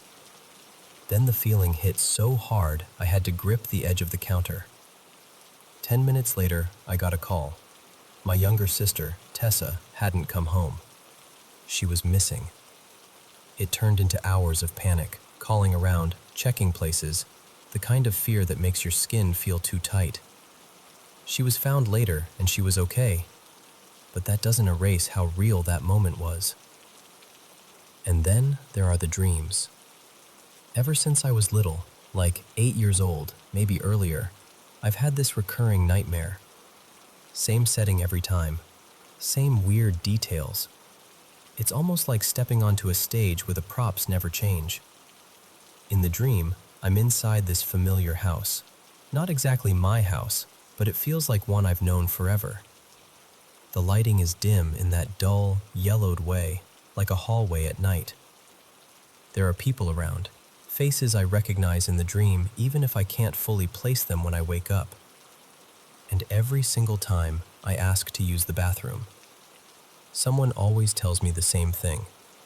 "It's downstairs, basement, first door on the right." And I never want to go. It's like my whole body knows that basement is wrong.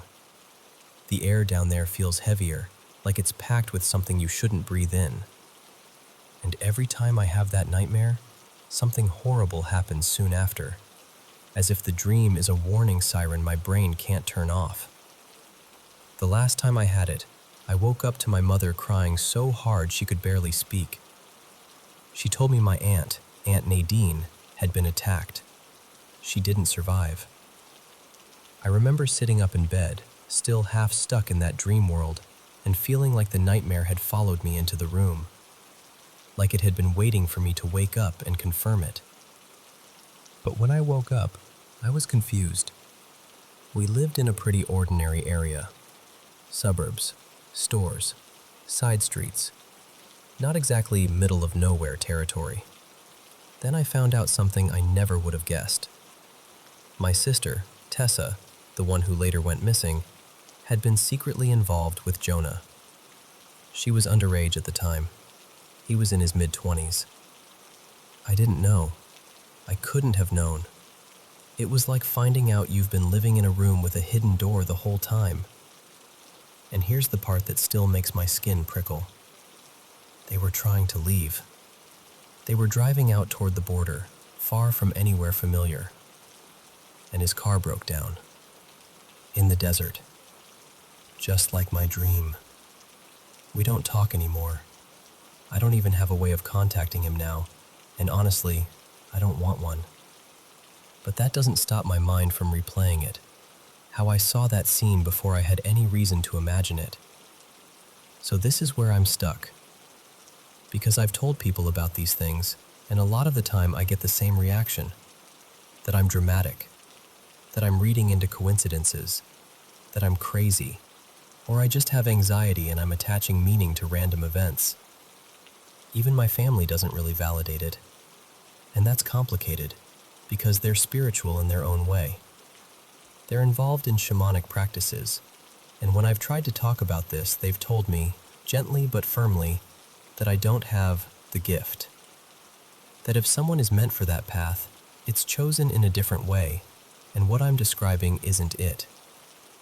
And maybe they're right. But I can't shake what I've lived through. I can't pretend I haven't had these moments, these dreams, these feelings, that line up a little too perfectly with real life in ways I can't explain away. I've had other experiences too, more spirit adjacent, I guess you could say. Strange encounters that don't fit neatly into a logical box. But that's probably a whole other conversation. Right now, I just want to know I'm not alone. So I'm asking, genuinely, has anything like this ever happened to you?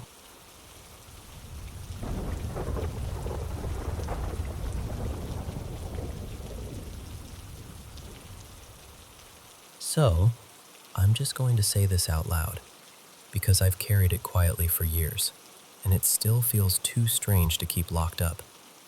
I haven't told many people, mostly because I don't expect anyone to take me at my word, but I think it deserves to be heard.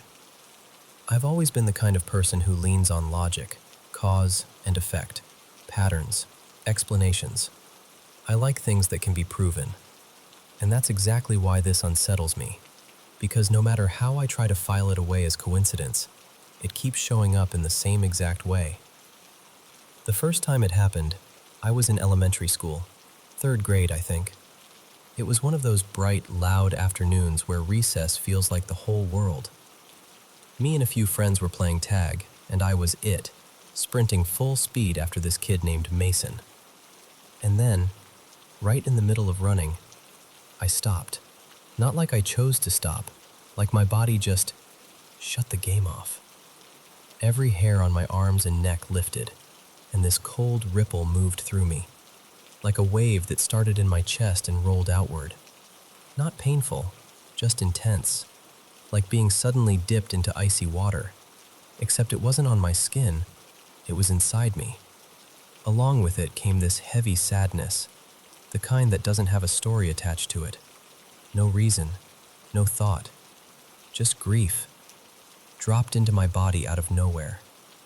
I stood there for maybe 15 seconds, staring at nothing, while the game kept going around me. Then it was gone, like someone flipped a switch. I shook it off and went right back to playing, laughing again, like nothing happened. That afternoon when I got home, my mom was quiet, too quiet.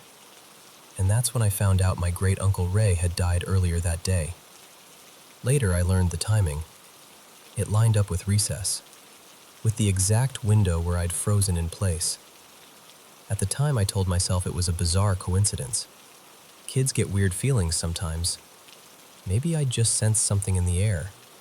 Maybe my brain made up the timing afterward. I tried to be rational about it. But then it happened again. And again. Not constantly. Not for random things. Only when someone close, family, or someone I truly loved, was about to go, or had just gone. Same sensation. Same cold, pulsing hug of tingles. Same sudden drop of sadness. Like my body knew something my mind hadn't been told yet. Over the years, there were a few moments where I caught it in real time and couldn't deny it. Not, I have a bad feeling, like anxiety. Not dread. This was different. Clean, unmistakable, and oddly calm once it passed. A couple of times I even warned someone, like, hey, I don't know why, but something feels off. And later, when the news came, those two people looked at me like they finally understood what I meant. They're the only ones who can say without a doubt that I said something before we knew. The scariest variation of it didn't involve anyone else, though. It involved me. A few years back, I messed up. I took something I shouldn't have, and I didn't mean to push it too far. At first, I just felt wrecked, dizzy, out of it, not thinking clearly. And then that sensation hit me out of nowhere. The same exact feeling. Cold surge, every hair standing up. That quiet, terrible certainty. And the weirdest part? The moment it happened, it cut straight through everything I was on. I went from barely coherent to suddenly clear, like I snapped into focus. I could walk steady. I could think. It wasn't gradual. It was instant, like my body grabbed me by the collar and said, "Wake up, now." At the time, nothing else felt wrong yet. Just that signal, that warning. I sat on the edge of my bed afterward, shaken but still clear, and about 20 minutes later, the overdose symptoms really kicked in. Hard. The kind of stuff that makes you realize how thin the line actually is. I'm not exaggerating when I say I don't think I'd be here if that feeling hadn't jolted me into action before my body started failing. And that's the part that made it impossible for me to dismiss anymore. Because once you've experienced something like that, something that shows up with the same signature, in the same way, tied to death and loss, and that sudden shift in reality, it changes how you look at everything. I'm not saying I have answers. I don't. I'm not trying to convince anyone of anything. I just know what I've felt. And I know it's happened enough times that it stopped feeling random. So I'm putting it out here, carefully, because I'm honestly wondering if I'm alone in this. If anyone else knows what I mean when I say it feels like a cold wave, but also like a kind of non-physical embrace. Tingles that wrap around you from the inside. I've heard plenty of people say they just knew something was wrong before getting bad news. But I'm looking for the ones who recognize this specific thing. The ones who felt it more than once, and eventually started thinking of it as a distinct signal, like a repeated message you can't ignore. If that's you, I'd really, genuinely love to hear about it. Even if we don't understand it yet. Even if it only makes sense after everything ends. Thanks for listening all the way through. I know it's heavy. I just needed someone else to hold it with me for a minute.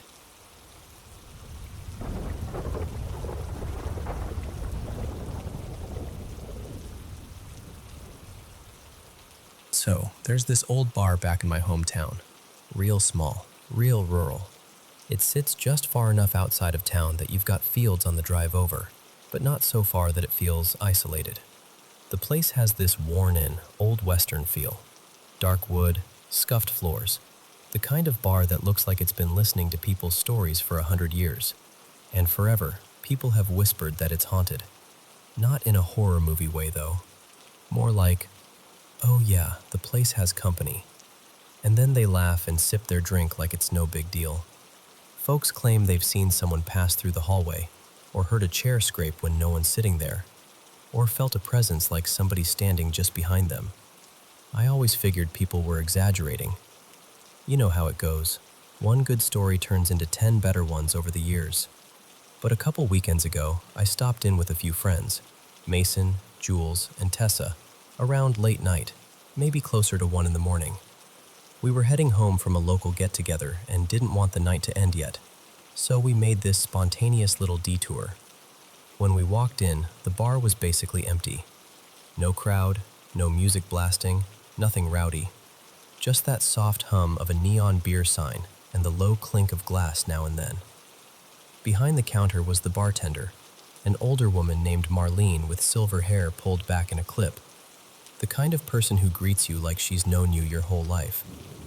Warm smile, calm eyes. She didn't seem surprised to see us at all, just poured like it was any other night. And honestly, it didn't feel creepy. It felt peaceful, like the building could finally exhale. We're sitting there talking, laughing quietly, telling stories from the night, and at some point I glance down this hallway off to the side. At the end of it is the back dining room, the part they only open earlier in the day when they do lunch specials. At night, it's usually dark back there, closed off, kind of forgotten. But this time, I saw someone. Just a figure standing in that back room, near the doorway. Not close enough to see a face clearly, just the shape of a person, still and upright, like they were waiting or watching. Here's the weird part. I didn't panic. I didn't even flinch. No icy rush, no spike of fear, nothing.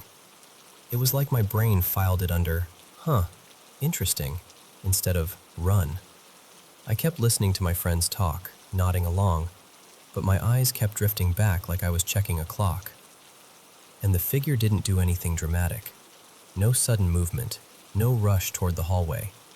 It just shifted. Like it took a small step sideways, and then it wasn't in my line of sight anymore. And that was it. I remember thinking, maybe it's a worker cleaning up back there. The simplest explanation. So I let it go. I didn't say a word. I didn't want to be the person who ruins the vibe with, did anyone else see that? We stayed a while, long enough for the warmth of a few drinks to settle in. Not sure how many, maybe 2, maybe 3. Time gets a little soft around the edges in places like that. Eventually, we started getting ready to leave. That's when I noticed Marlene dragging a vacuum out from behind the bar. Not the casual, end of shift kind of thing. More like she was about to do the real closing. She headed toward the exact back room where I'd seen that figure. And something clicked in my head. I waited until my friends were busy pulling on jackets and joking around. Then I leaned in and asked her, as casually as I could, "Hey, do you have someone helping you close tonight?" "Oh no," she said. "It's just me. I sent my other helper home early. Slow night." My stomach dropped. Not in a sick way, just in that sudden, quiet realization. Because we'd been there long enough that there was no way someone could have been in that back dining room unless they'd walked right past us to leave. And they definitely didn't. So I just sat there for a second, holding my smile in place, acting normal, while my brain went, "Oh, okay, so that wasn't an employee." And still, it didn't feel threatening. If anything, it felt like I'd accidentally wandered into someone else's routine. Like that figure wasn't trying to scare anyone. It was just there. Like it belonged. Like it was checking in on a familiar place the way some people still drive by their old neighborhood years after moving away. I thought about telling my friends. I really did. But I could already hear Mason laughing and going, "Sure you did." And I just didn't have the energy to defend myself in the middle of the night. So I kept it to myself. But later, driving home with the dark road stretching out in front of us, I couldn't stop thinking about it. About how normal it felt. about how calm the whole moment was. And I kept thinking, I should have asked Marlene what she thought. Because something tells me if I'd said, "Hey, I saw someone back there," she wouldn't have looked shocked. She probably would have nodded like, "Yeah, that's Earl," or "That's the one who likes the back room," like it was just another regular. And honestly, that's the part that sticks with me the most. Not that I saw a ghost, but that for a second, it felt like I was sharing space with someone who never really left and didn't seem to mind that I was there either.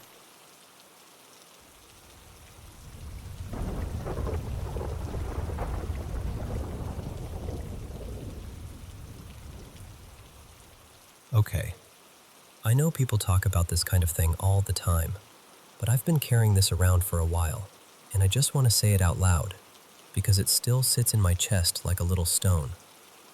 Back in high school, when things at home felt like they could explode if I breathed wrong, I had this place I'd escape to. It was this park not too far from my apartment, maybe a 25-minute walk if I didn't rush. And the best part was the water. There were 2 small waterfalls tucked in there, and I'd sit nearby and let the sound drown everything else out. Sometimes I'd scribble in a notebook. Other times I'd just sit there and try to be quiet inside my own head. The day this happened, it had rained the night before. You know how the world looks after rain? Like every leaf is freshly painted. Everything was so green it almost looked fake. And I remember feeling this weird pull, like the park was calling me. It was a warm summer afternoon, bright enough to make you squint, and I decided I was going to go sit by the falls again, maybe even let the mist hit my face. I was dealing with family stuff at the time, heavy, personal, exhausting. The park was the only place where my body actually unclenched.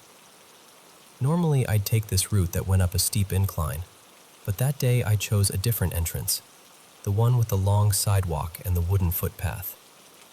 And nothing was obviously wrong at first. But if I'm being honest, looking back, it felt like the air changed when I took that route. Like there was this faint pressure, almost like walking into a room where you can tell someone's been arguing, even though nobody's there. I ignored it and kept going. There were 2 open areas along the trail, one for bird watching and another little dog run. I passed the bird watching clearing and saw a couple deer, does, grazing near the edge. Their heads kept lifting like they were listening for something, swiveling a little too often. But they weren't bolting, not panicked, just alert. Then I kept walking into the next wooded stretch, and that's when it hit me. I was totally alone. No voices, no footsteps, no distant laughter, not even that usual park noise you don't notice until it's gone. I heard the creek and drifted toward it without thinking. I'd done it 1,000 times, just wandering off the path to look at the water. I crouched down, watching it move over the rocks, and for a moment, it felt like my mind went blank in that weird way it does when you're stressed and your brain just needs quiet. Then I got this sudden urge like, okay, move, time to go. No reason, no thought, just this internal push. So I stood up and headed back toward the path. And that's when I saw it.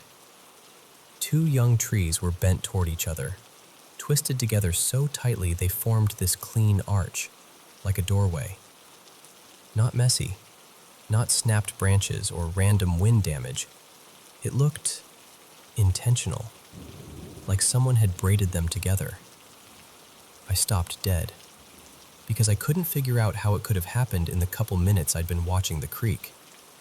And I remember feeling 2 emotions at once, my stomach sinking with unease, and this weird little spark of curiosity, like my body wanted to lean in even while my instincts were whispering, "Don't."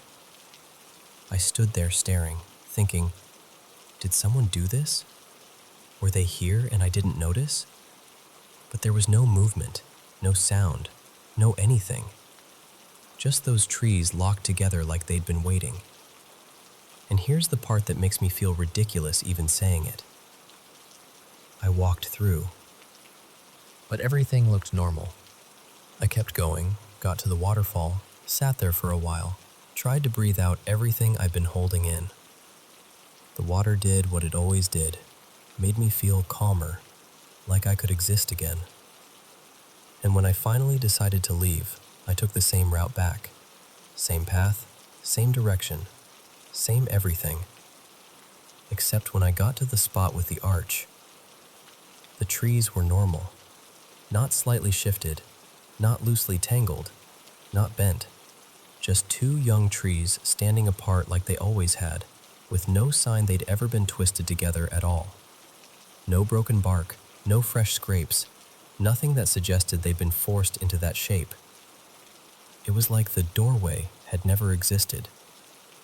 I stood there for a long time, just staring, trying to replay the moment in my head and convince myself I'd imagined it. But I know what I saw. I know how my body felt. That mix of dread and curiosity doesn't come from nowhere, and the thing I can't shake is what my emotional state was that day. I was upset, really upset, depressed, weighed down, raw, like my energy was leaking out of me. So sometimes I wonder, was it just my brain under stress? Or did something else pick up on me? Like I walked in there with all that heavy emotion and it was enough to, I don't know, fuel something. Enough to create a moment, a doorway, a temporary opening, whatever you want to call it. And I'm not saying I have an answer. I just know that for a few minutes, on a bright summer day after the rain, the park didn't feel like a park. It felt like I stepped near something that noticed me back.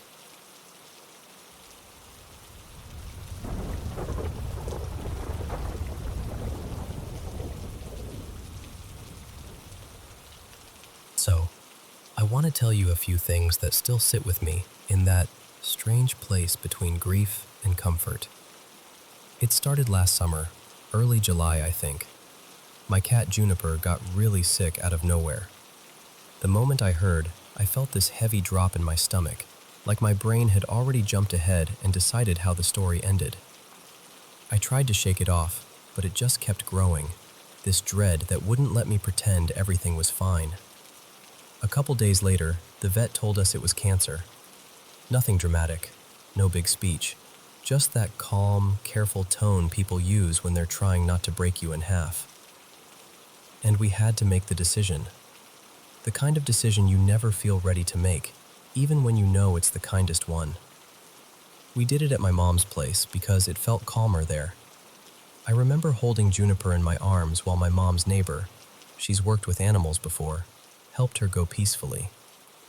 And I know this sounds weird, but in the middle of all that pain, I felt this sudden wave of relief.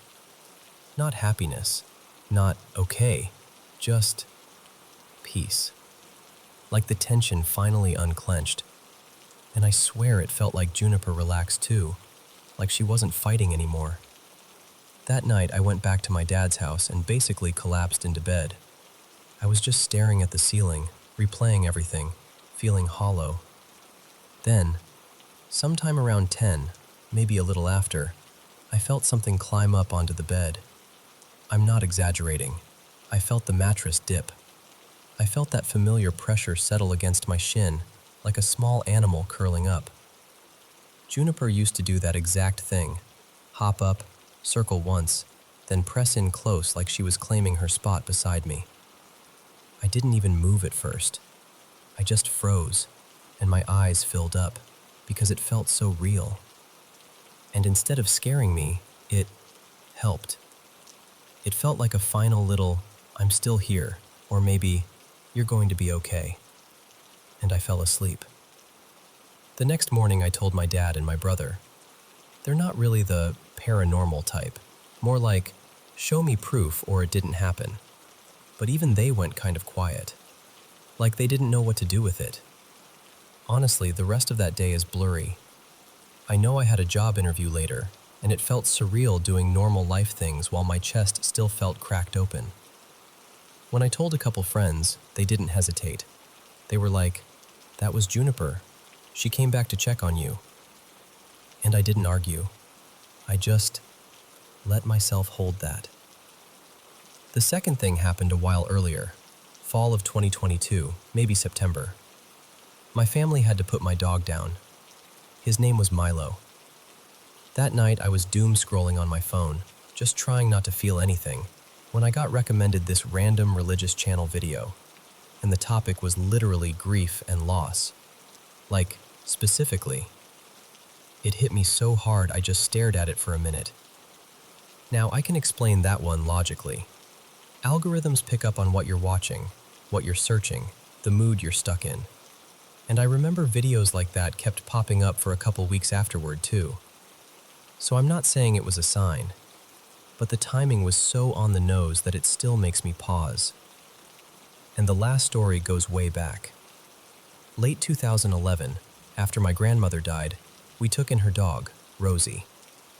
We had her for about a year, maybe a bit more.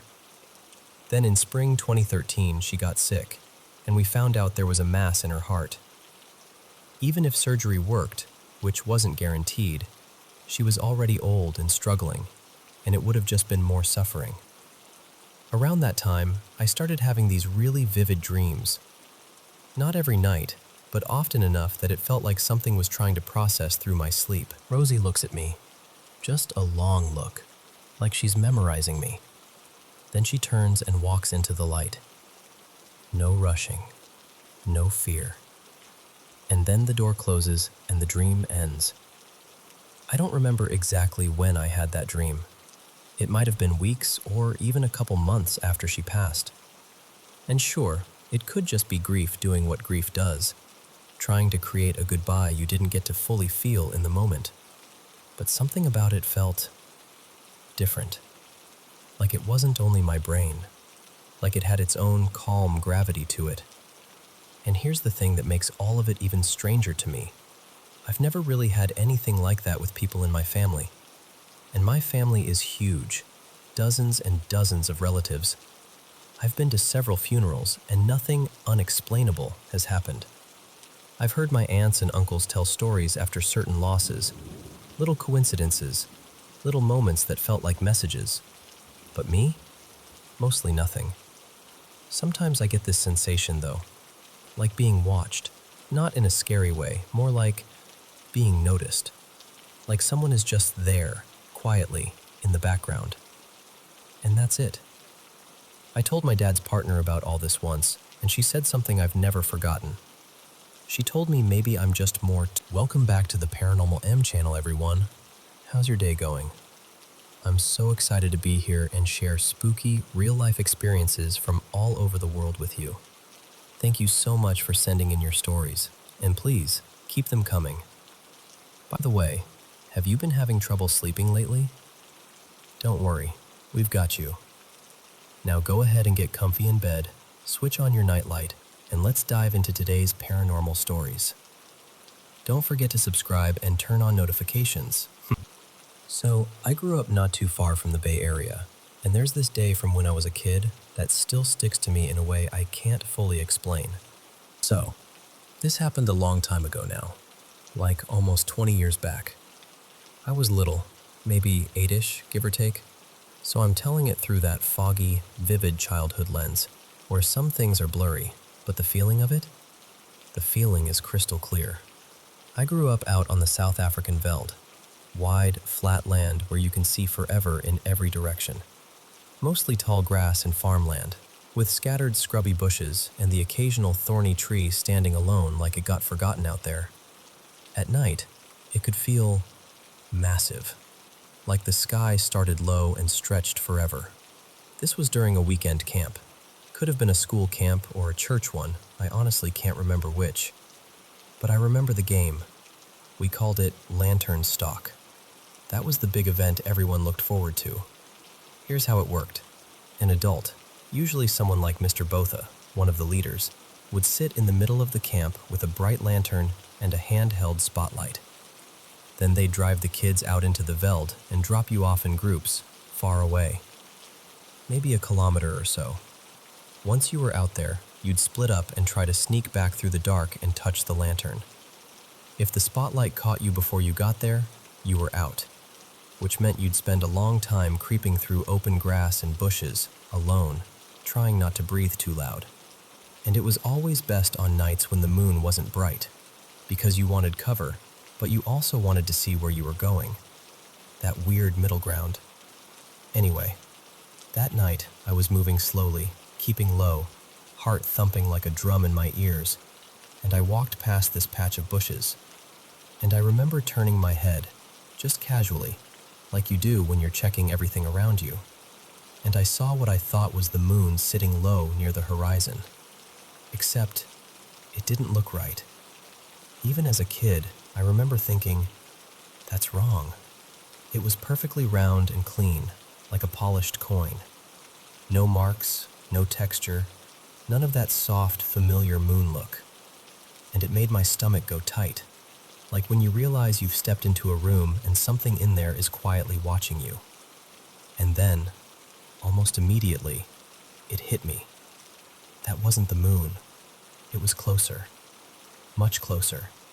It was a silver orb, floating alongside me, matching my pace like it was accompanying me.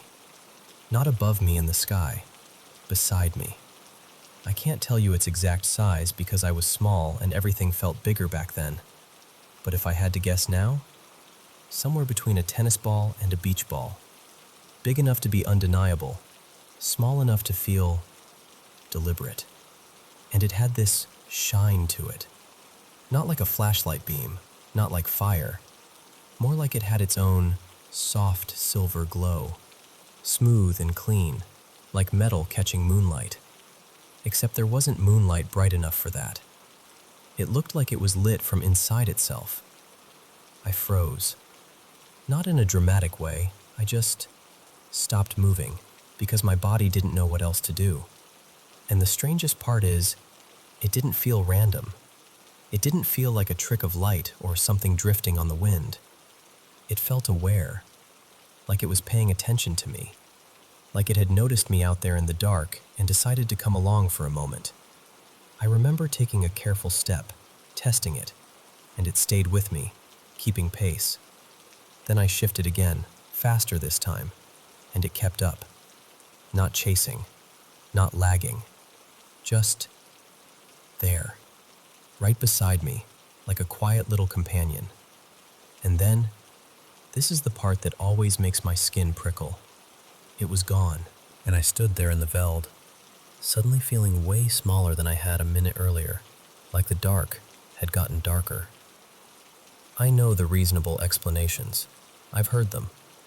Ball lightning, weird reflections, some kind of atmospheric thing, maybe even just my imagination. Kids are good at spooking themselves, right? But here's the problem. I never forgot it. It didn't fade like a dream fades.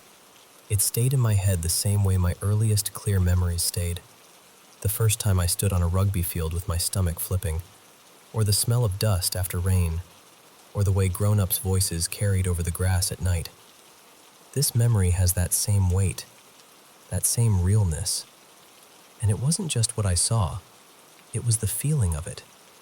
That sense that it was keeping pace with me, that it was present on purpose, that it was alive, in some way I didn't have words for at 8 years old.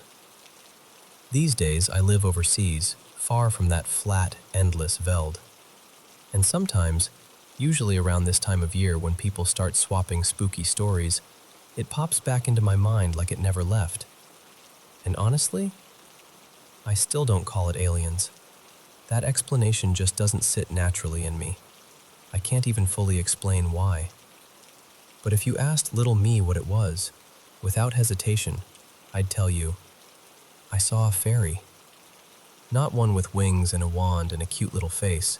Something older than that. Something quiet. A watcher. A silver listener in the grasslands, drifting beside a child for a few heartbeats.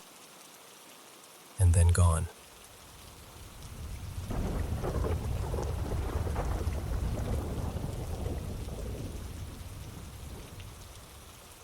Okay, so I'm not totally sure if this is something genuinely strange or if it's just my brain playing the world's most annoying game of coincidence. For about a year now, it's been happening on and off. I'll have a dream, and then the next day, something from that dream shows up in real life. Not in a dramatic, I predicted the lottery numbers way. More like these weird, pointless little moments that don't actually change anything. Except they make me feel unsettled. And lately it feels like it's happening more often. Like one time, I swear this is real. I dreamed I walked into the staff break room at work, and sitting at this tiny table were these two famous brothers, the Hawthorne brothers, just casually having coffee like they belonged there. And even in the dream, I remember thinking, wait, don't they hate each other? It felt so random. The next morning, I wake up, still half asleep, and the first thing I do is scroll social media. First post I see? A headline about their band announcing this huge reunion tour. And what makes it creepier is I'm not even a die-hard fan. I don't listen to them constantly. They weren't on my mind. It was just there. Dream first, then reality. But the one that really got me was about our puppies. We had two little pups, Miso and Clover, and they were due to be spayed. The night before, I dreamed I was talking to my dad, Martin, and he said they couldn't do the surgery because the puppies were all fused together inside, and they'd need a specialist. I woke up feeling gross about it, but I told myself, okay, I'm just anxious. That's all this is. Still, that morning I told my dad about the dream, kind of joking, kind of not. And then I told one of my clients about it too, mostly because I wanted to say it out loud and laugh it off like it was nothing. And then, this is the part that makes my stomach flip even now. My client is leaving, and we both see my dad out on the driveway. And he tells me, they couldn't do the spay. One puppy had something like a false pregnancy going on, and the other, they'd started the operation and found that everything inside was all tangled and not where it should be. The vet had stopped and said she'd need to see a specialist. My client actually froze and went, "Oh my God, didn't you literally just tell me that dream?" I was honestly relieved I'd told someone beforehand, because otherwise it would have sounded like I was making it up after the fact. But at the same time, I felt sick, because I hadn't made it up. I'd dreamed it. Even the money part was weird. In the dream, my dad said the specialist would cost £1,600 for both pups. In reality, the one puppy who actually saw the specialist cost £800. The second puppy hasn't been spayed since, so I still don't even know if she has the same issue or not. Which, honestly, makes my brain want to spiral if I let it. And then there was another one, more recent, that wasn't even connected to anything practical, just emotionally disturbing. I told my mom I dreamed my sister Eliza was pregnant again. And separately, my sister told our mom she dreamed I was pregnant, except in her dream, the baby didn't survive. We both had those dreams the same night, the night before. Completely unconnected, like neither of us prompted the other. And it's not like it makes sense either. I don't plan on having kids, and she doesn't have any immediate plans for another one. So why would we both dream something like that, on the same night, about each other? And that's the thing. Most of these dreams are random and pointless. They don't do anything. They don't warn me of something I can stop.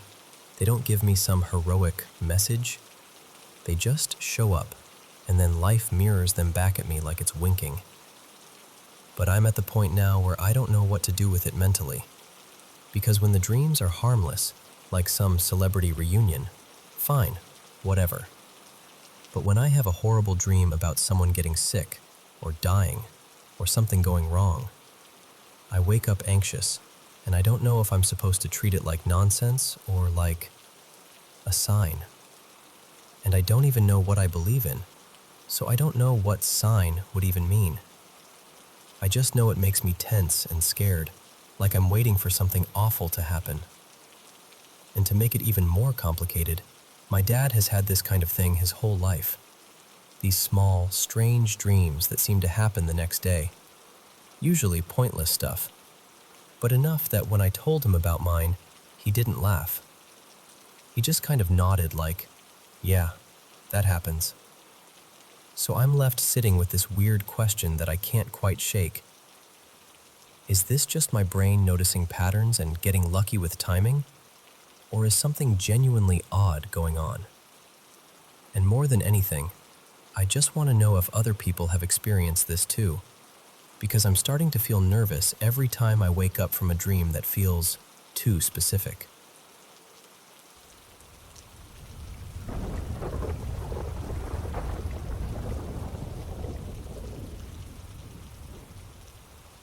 So, I've got to tell you what happened this week, because I'm still kind of laughing at myself, but also my stomach drops every time I think about it.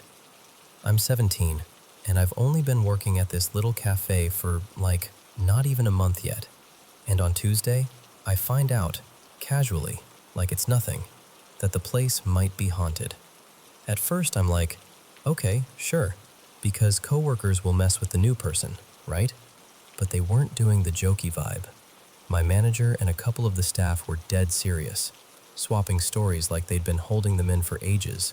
Stuff like doors swinging open by themselves, lights flicking on, things moving when nobody's near them. And they were telling it the way you tell something you know is real, not the way you tell a spooky story for fun. Still, I'm not a paranormal person. I've never seen a ghost. I've never felt a presence. I'm the kind of person who will blame everything on a draft, or an old building settling, or my own bad memory. So I'm listening, nodding, and thinking, maybe you're all just a little dramatic. Then later in the week, I'm talking with this coworker. Let's call her Marin, and she gets really intense about it. Like she's not teasing at all. She tells me she's seen spirits her whole life, like it's just normal for her. And then she goes, oh, and the cafe has a cat. I'm like, a cat? And she goes, not a real cat, a ghost cat. Apparently, it's this fluffy black cat that likes to do exactly what a living cat would do. Knock stuff around just to prove it can. Marin is describing it with total confidence. How it'll bump things off counters or nudge stuff until it topples. Like it's bored and mischievous. And literally minutes after she tells me this, she steps out to do something in the front, and I'm alone in the back area, and I hear it. From the dish room, this sharp clatter, like metal hitting tile, followed by that unmistakable skittering sound something makes when it bounces and slides to a stop. My whole body just freezes. I'm standing there with my heart doing that annoying thump, thump, thump thing, telling myself, it's fine, it's fine. Something shifted. It's a kitchen. Things fall. So I walk over to check, and in the corner, on the floor, there's one of our knives. Now, normally, we dry them in this narrow rack where you wedge them handle up. The blade slides into the slot and it kind of sticks there. That's why this freaked me out. It didn't make sense for the knife to just slip out. The handle is thicker than the slot, like it can't slide down through. And it takes a little effort to pull one out too. Not a struggle, but enough that it wouldn't just oops its way out. So I'm staring at it on the floor, and I'm trying to force a logical explanation into my brain, but the only one that fits is something bumped it. Something nudged it out. And the thing is, Marin had just told me about a ghost cat that knocks things over. I'm not gonna lie, I got so creeped out. I did that nervous laugh you do when you want your body to believe you're fine, but your soul is quietly packing a suitcase. And then the day just kept stacking little moments on top of that one. A bit later, a plastic lid, like from a jar, just flips off the counter. Not slides, not drifts. It pops and drops like it got flicked. I turn around so fast I almost tripped, And the weirdest part was when I was alone doing dishes again. The front was busy. Everybody was out there. I'm in the back with the running water and the clinking and all that, and I hear this sound like one of the fridges opening and closing. That soft, suctiony whoosh, and then the thud. You know? Like someone grabbed something and shut it. So I look up, expecting to see somebody back there. Nobody. And I didn't hear footsteps on the little steps that lead to the back either. It was just empty.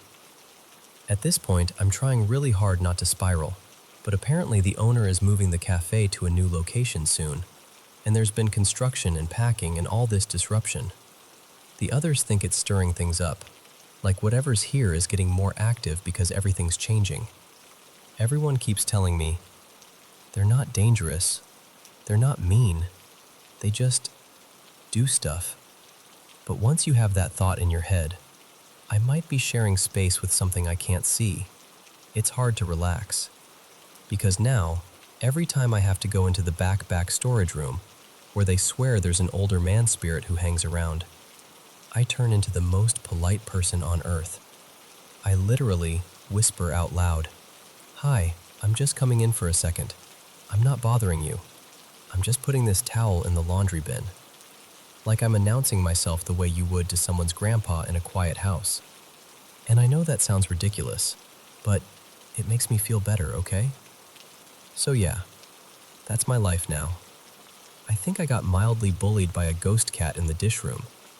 And honestly, if there has to be a ghost at my job, I'm kind of relieved it's apparently a cat with attitude instead of something sinister. Still, if you come in for coffee and you hear a clatter in the back, just don't ask me. I'll pretend I didn't hear it.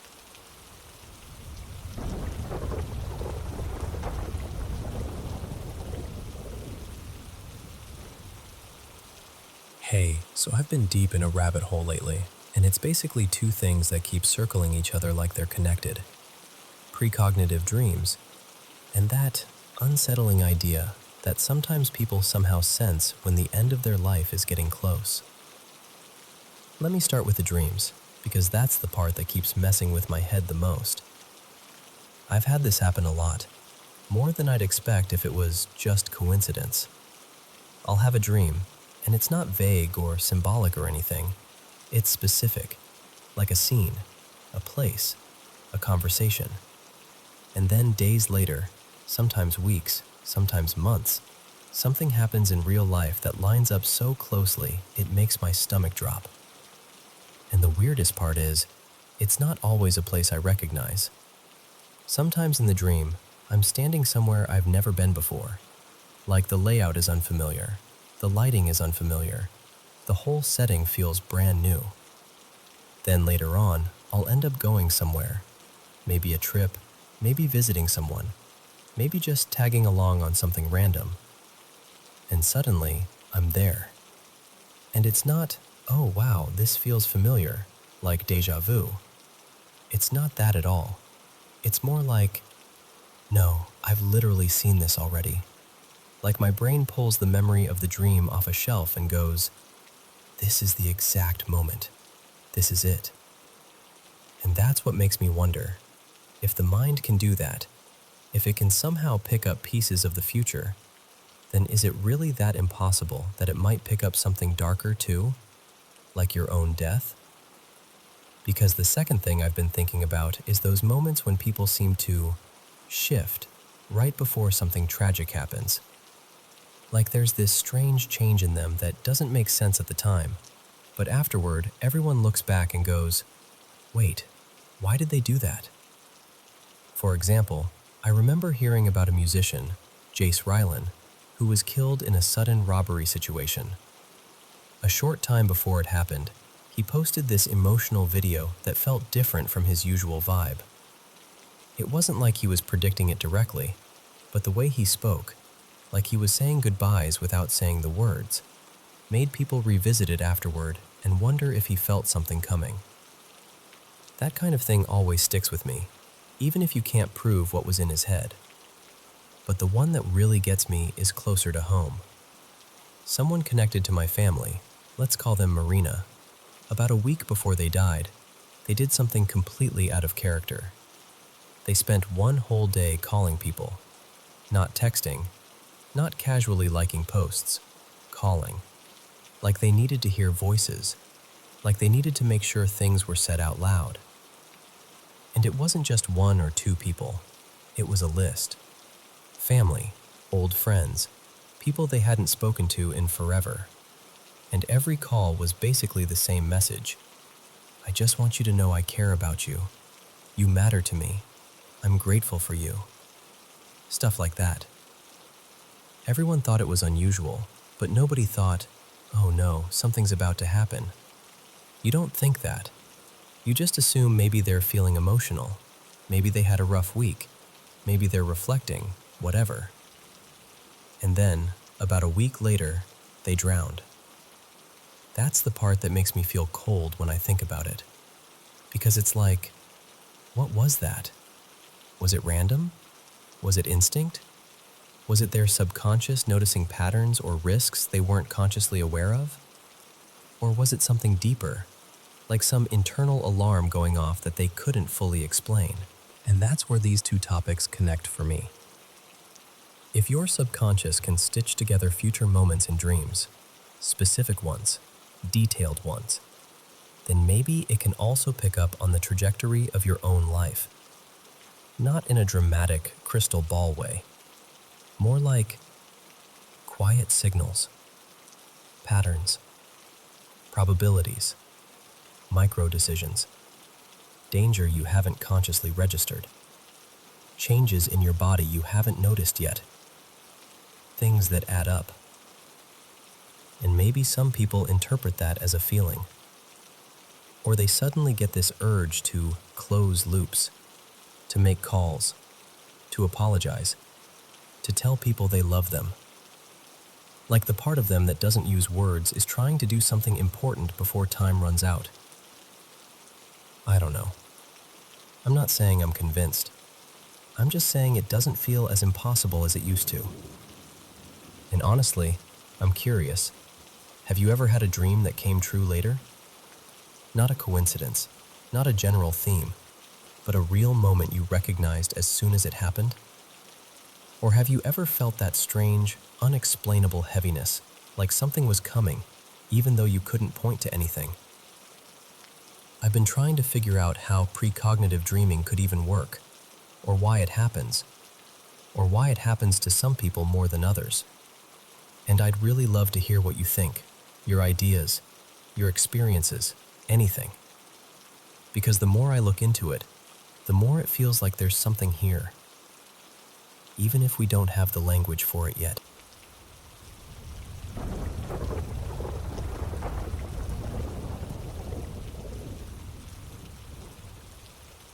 So, this happened a long time ago, something like a decade and a half back, and I still don't know what to make of it. To set the scene, we were living in this house that always felt off. Like not in a dramatic way where you're screaming every night, more like this constant heavy vibe. Even later, just driving past the place gave me that same weird, uneasy feeling in my stomach. Anyway, my oldest, Luca, used to talk about seeing a scary man outside the window. Sometimes he'd mention a little kid too. I brushed it off at the time. The house wasn't far from a busy strip with shops and streetlights, and I figured it was just shadows moving through the trees, reflections, that kind of thing. Kids imagine stuff, you know how it is. But then one night, I'm in bed and I get that horrible sensation like I'm being pressed down into the mattress, like something heavy is pinning me. It wasn't the first time I'd felt it either, so I tried to talk myself down. Thought maybe it was that thing people get when they wake up suddenly and their body hasn't caught up yet. After a minute, I finally managed to move. I sit up, shake it off, and I head out to the living room to clear my head. Not long after that, Luca wakes up absolutely losing it, screaming, crying, terrified. I rush into his room, and that's when I notice this helium balloon hovering near the window. One of those leftover party balloons, the kind that should be slowly sinking, not just hanging there like it's thinking. I pick Luca up and bring him out to the living room with me, trying to calm him down. A few minutes later, same thing happens with my youngest, Milo. Screaming, sobbing, full panic. I go into his room, and now the balloon is hovering over his bed. And I'm still trying to be logical. I'm telling myself, okay, you walked in here earlier. Maybe you stirred the air. Maybe it drifted. Except, it didn't drift like a balloon drifts. It was positioned too neatly, too deliberately, like it chose where to be. So now I've got both kids in the living room, curled up on the couch together. I'm standing there in that quiet, alert way you get when you're pretending everything's fine, but every nerve in your body is tuned to the house.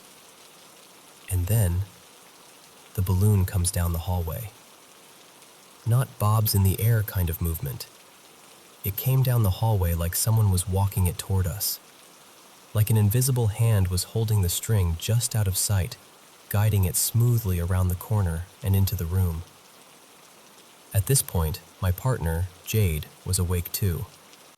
She was sitting up, watching, completely silent. The room felt frozen. Even the kids had gone quiet, like they sensed something was happening that they didn't have words for. The balloon floated closer to me, slow and steady, and it honestly looked like it was being presented, like it was coming to meet me. When it got close enough, I reached out and pushed it away, kind of a cautious shove, like, nope, back up. It drifted back toward the hallway, paused, and then started coming right back again. So I did it again, pushed it away, and again it returned. Not immediately, not chaotically, just steadily, like it wanted to come back to me. And I remember saying, out loud, like I was talking to a nervous animal, "Hey, bring it back. I won't hurt you." And it did. And I swear, I still wish cameras were as common then as they are now, because if I had footage of it, I'd never stop showing people. Eventually, though, the fear started creeping in. That slow realization of, okay, I don't understand what this is, and I don't like that I don't understand it. So on one of the passes, I hit the balloon harder, like a proper smack. Not playful anymore, more like, stop, enough. The second I did that, everything changed. The string went slack, like whatever had been holding it just let go.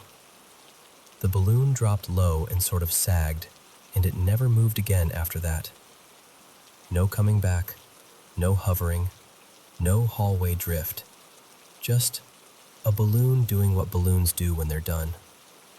And I stood there staring at it, with my kids huddled together on the couch, and Jade watching me like she was trying to confirm she hadn't imagined it either. To this day, I don't know what it was. Was it something paranormal? Was it something I interacted with somehow?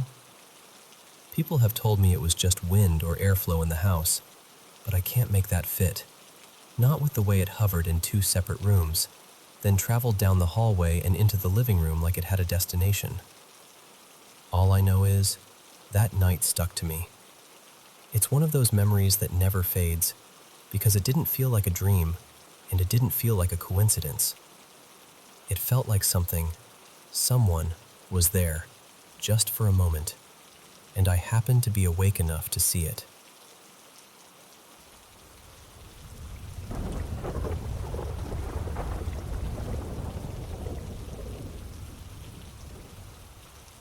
So, I'm a first year in college now, but this happened a long time ago, back when I was in 7th grade, and I swear, it still sneaks into my thoughts when the house is quiet and I'm trying to fall asleep. It was this cold night in early December, maybe around 8:30. My mom, Marissa, my little brother Eli, my sister Paige, and I had just gotten back from the discount store in town. You know the kind.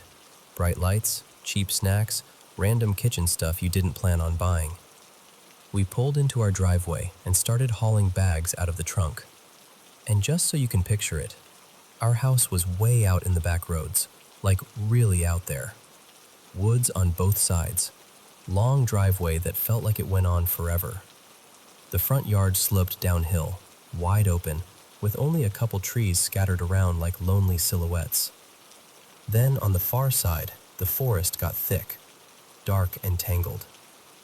Paige and Eli ran inside first, leaving me and my mom outside to grab the last few bags. We were halfway to the porch when we heard it. Leaves crunching, slow and deliberate, like something was pacing or shifting its weight. We both froze at the exact same time and stared out into the yard. At first I thought, deer, because we saw deer all the time. And in the dark, with the porch light barely reaching, it kind of made sense. Something low to the ground, partly hidden behind one of the trees. But then it stepped backward into the light, and my stomach just dropped. It wasn't a deer. It was pale, like paper white, and it looked wrong. Naked skin, no fur, no color. Too thin, like stretched, like there wasn't enough of it to fit over the bones. It was down on all fours, but not like an animal, more like a person trying to imitate one. And the head, I still don't like thinking about the head. There wasn't a face, not really. It was smooth in a way that reminded me of a store mannequin, blank and featureless, like someone forgot to finish it. And its body had this awful, twisted shape. If you've ever seen those monster designs in shows, that kind of vibe, except this was right there in our yard, breathing real air. It turned its head toward us, like it knew we were there. Then it stood up. Not slowly, not cautiously, just up, rising onto its back legs like it was deciding it didn't need to pretend anymore. And it ran. It sprinted across the yard, crossed the driveway, and charged straight into the trees, still upright, still moving like something that didn't belong in the world we live in. It was so tall that when it hit the tree line, branches shook high up, like it brushed past the tops instead of the trunks. That part is what messes with me the most, because it makes no sense unless it was huge. My mom and I bolted inside like our bodies finally remembered how to move. We slammed the door, locked it, and just stood there in the entryway, breathing hard, staring at each other like we'd both stepped into the same nightmare. And I remember whispering, "You saw that, right?" And she didn't answer right away. She just looked at me and said, "Tell me what you think you saw." So I told her, everything. The pale skin, the blank head, the way it stood and ran. And she swallowed and said, "That's what I saw too." We checked the locks again. We didn't turn on extra lights or go peeking out the windows like people do in movies. We just went to bed. Because what else do you do when you've seen something you can't explain? The next morning, my mom went outside while it was bright, like daylight could make it less real. She walked to where it crossed the driveway, and that's when she found the tracks. My mom followed them for a little while, and then she stopped. She came back in looking pale and tight around the eyes, and she didn't want to talk about it anymore. After that, a few more things happened over the next week or so. Nothing as clear as seeing it in the yard, but enough to keep our nerves stretched thin.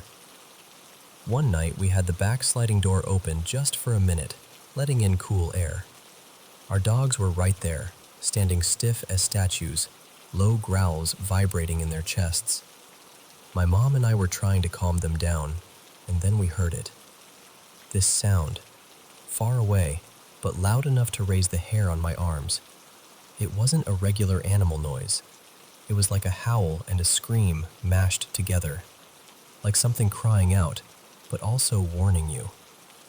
We yanked the dogs inside so fast their nails scratched the floor, and we locked that door like it was the only thing holding the world together. And then, after that, it stopped. No more sounds, no more weird tracks. Eventually we moved towns. Not because of that, just life stuff. but I've always wondered if it stayed out there, tucked into those woods like it belonged there all along. And I don't know what it was. I don't have a neat explanation. I just know what I saw, and I know my mom saw it too. And if there's one thing I'm sure of, it's that I hope I never, ever end up close enough to see it again.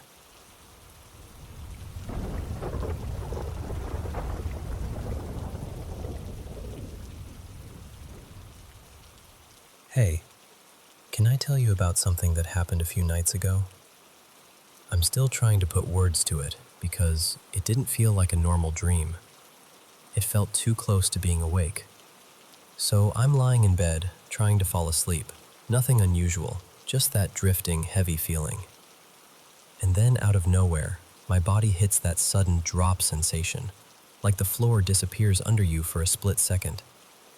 I've felt that before, so at first I thought, okay, just one of those sleep things.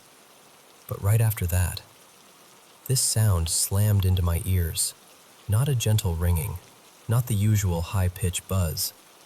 It was intense and weirdly organized, like waves, like the pitch was rising and falling in rapid pulses, almost like something was sweeping up and down through different frequencies. It felt like it filled my whole head. And then I slipped into what I can only describe as a dream, except I didn't feel fully asleep. It was like I was caught in the doorway between sleeping and waking. My eyes were closed, but I could see the dream vividly. And at the same time, I felt my body in bed, like I was barely moving, barely there, stuck halfway. In the dream, this presence started talking to me. Only it wasn't vague or symbolic like dreams usually are. It was direct. It told me there was some kind of punishment on me, like a curse for things I'd done, choices I'd made. The words were heavy, like they were meant to sink in and stay. And after that, everything went warped. The whole scene twisted into something almost psychedelic, colors bending, shapes stretching, reality turning rubbery. Suddenly, I was in a school building, like a hallway outside a classroom. A woman, maybe a teacher or some kind of administrator, walked right up to me like she'd been waiting. She held up this picture of me, but it was horribly distorted, like my face had been pulled apart and shoved back together wrong. She smiled like she had leverage, like she was enjoying it, and she said she was going to post it everywhere for everyone to see. And then she told me I was done, kicked out, expelled. That's when it got even more unsettling, because while I was still in the dream, I also felt like I was in my bed. And I remember thinking I'd opened my eyes, except I don't think I actually did. I felt trapped inside myself. But somehow, in that hazy state, I reached for my phone and started texting. I messaged my girlfriend, her name's Mira, and I told her I'd been expelled, like it was real and happening right then. Like I needed her to know immediately. But even inside the dream, something kept glitching. A thought cut through. Wait, we're not together anymore. Like the dream was trying to rewrite reality, and I couldn't tell what was true. Then the scene shifted again, and someone else showed up, one of Mira's friends, a guy named Noah. He was standing too close, looking at me with this cold, blank expression. And then he started coughing, hard, and suddenly he spit blood. It splattered across my face, warm, shocking. I remember the disgust and panic hitting me at the same time, like my whole nervous system lit up, and I still couldn't move. That was the worst part, the paralysis. I couldn't properly open my eyes. I couldn't lift my arms. I couldn't even fully sit up. I felt like I was trying to scream through cement. Then I heard something in my apartment. I heard the front door open. And instantly, this rush of thoughts flooded in, intrusive, loud, relentless, telling me that the presence from the dream had crossed into my real space, that it had come for me, that it was in my apartment, that it knew I was awake. And right as I committed to that, the sound came back. The same ear-splitting wave tone, only stronger. so strong it felt physical, like pressure being driven straight into my ears. It surged in these brutal oscillations, up, down, up, down. So overwhelming, I genuinely thought I might go deaf. It felt like falling again too, but amplified, like being yanked downward through the bed. And then, snap. I was back, fully awake, in my room, in my bed. My heart pounding like I'd been running for my life. My ears actually hurt, like I'd just been blasted by something. And the first thought that hit me, before anything else, was, call an ambulance. That's how scared I was. Not, oh, that was a bad dream, scared. More like, something is wrong with me, and I might not be safe, scared. And what messes with me most is this. The whole time, it didn't feel like I was asleep in the normal way. It felt like I was awake, trapped in a nightmare that had leaked into the room with me. I keep replaying it, trying to figure out where the line was, where dreaming ended and reality began, because in that moment, I honestly couldn't find it.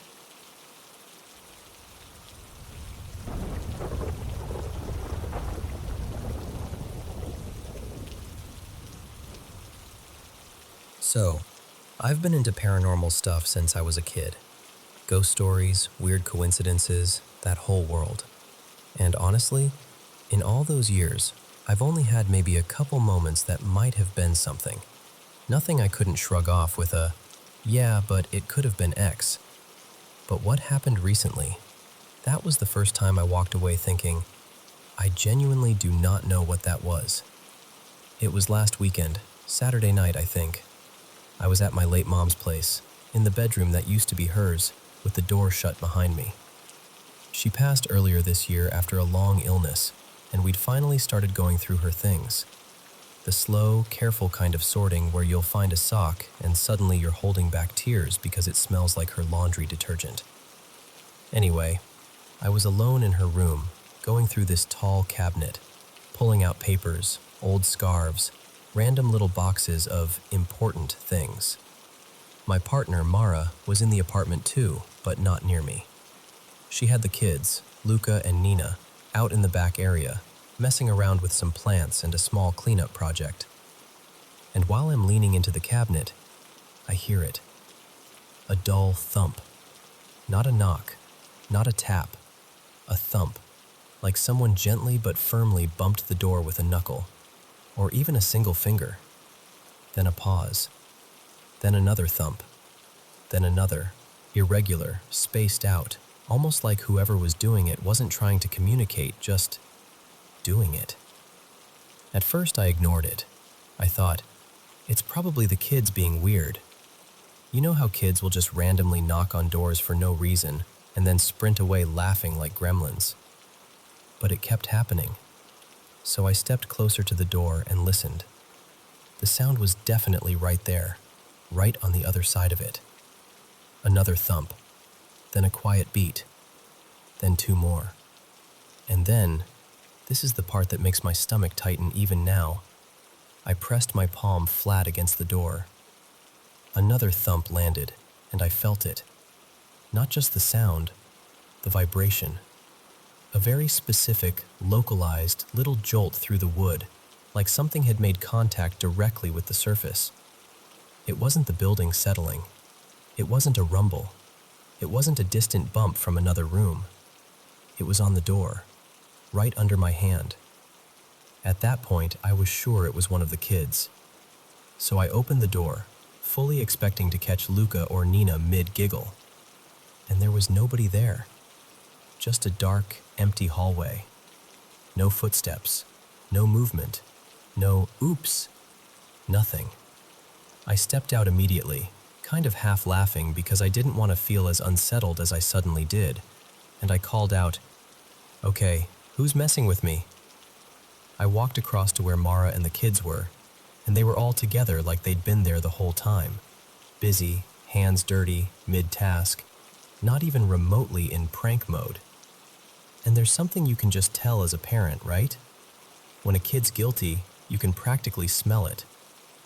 They weren't guilty. They weren't even confused. And the timing made it worse.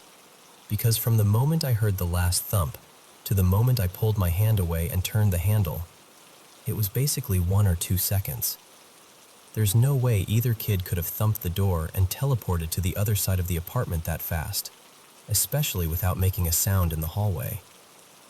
I don't even know how many times it happened. At least 8 or 9 thumps, maybe more. And they weren't rhythmic.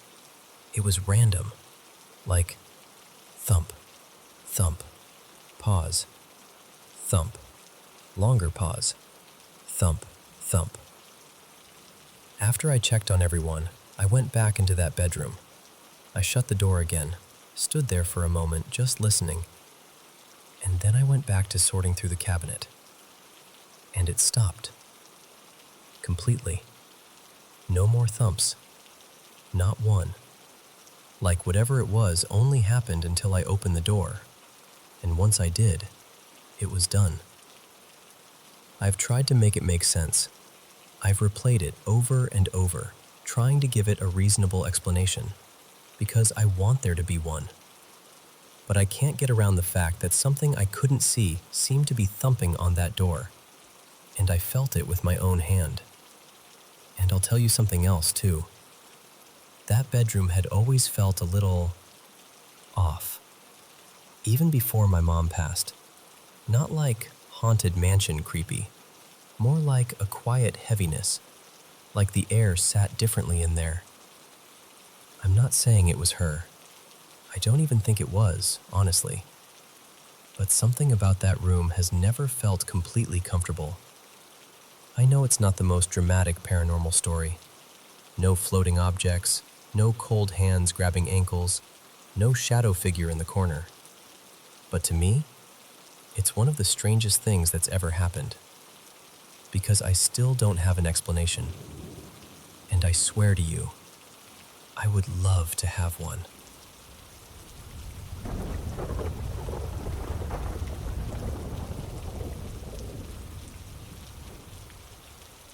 Hey, so I've been sitting on this for a while, and I finally need to tell someone who'll just listen without laughing it off.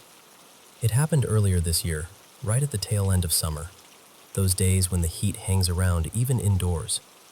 My boyfriend, Eli, and I decided to take a lazy midday nap. Nothing dramatic, just one of those, we're both exhausted, let's close our eyes for a bit kind of naps. We laid side by side on the bed, both on our backs. It was so warm we didn't even cuddle, just kept a little space between us so we wouldn't stick together. I remember thinking, this is going to be such a quick, perfect nap. And then, at some point, I woke up. Except I didn't. Not really. I realized almost immediately that I couldn't move. My body felt heavy, like it had been poured into the mattress and set there. I've had sleep paralysis before, just a handful of times over the years, so I recognize the awful, familiar feeling. The panic that comes with it, the helplessness.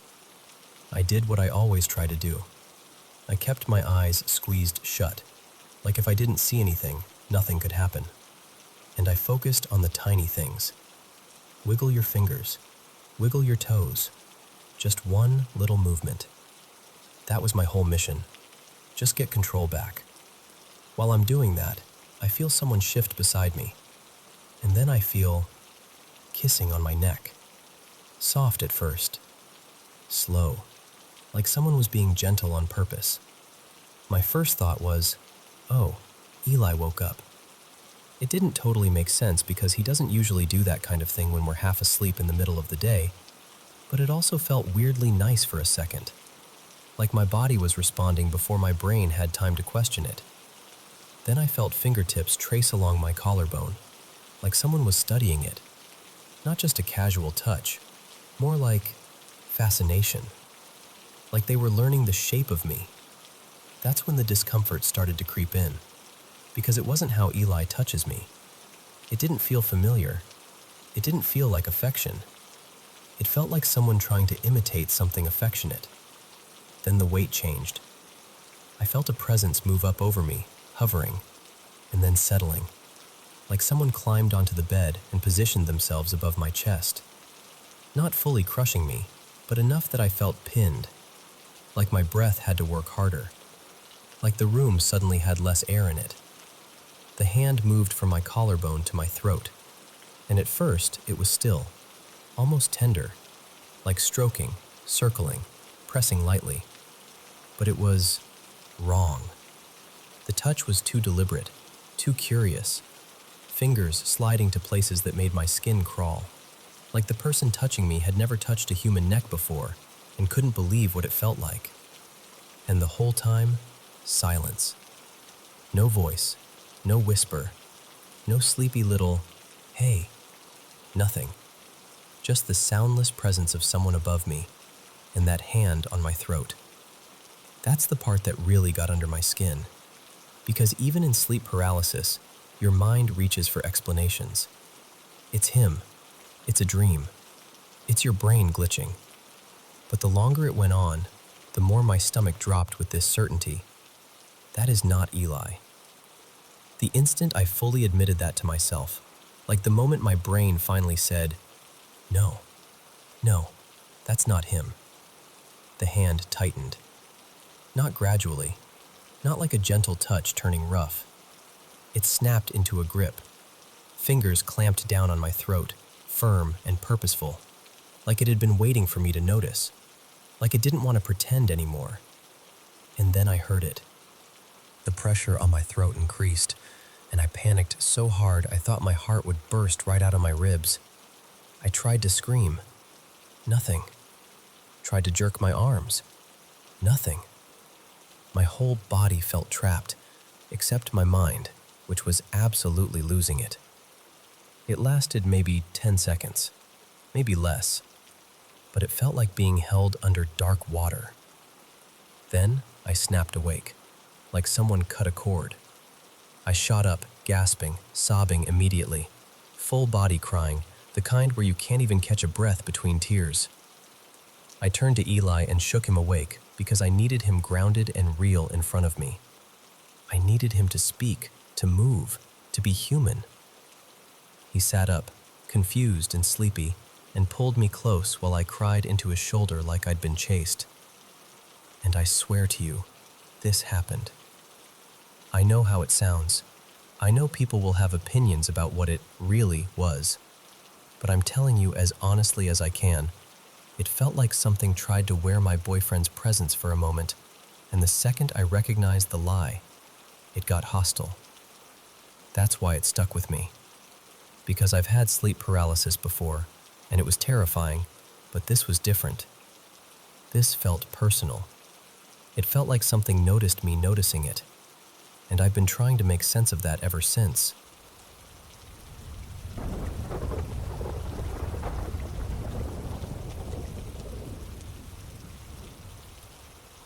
So, I should probably start by saying this was my very first time visiting the oratory, and honestly, I've always been the kind of person who picks up on things I can't quite explain. Ever since I was a kid, I've had this weird sensitivity, like I can feel when a place is heavy, even if nothing obvious is happening.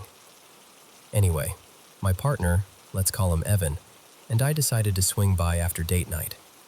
We're not religious or anything, but it's one of those Montreal landmarks we kept saying we'd check out someday, and that night we just had time to wander.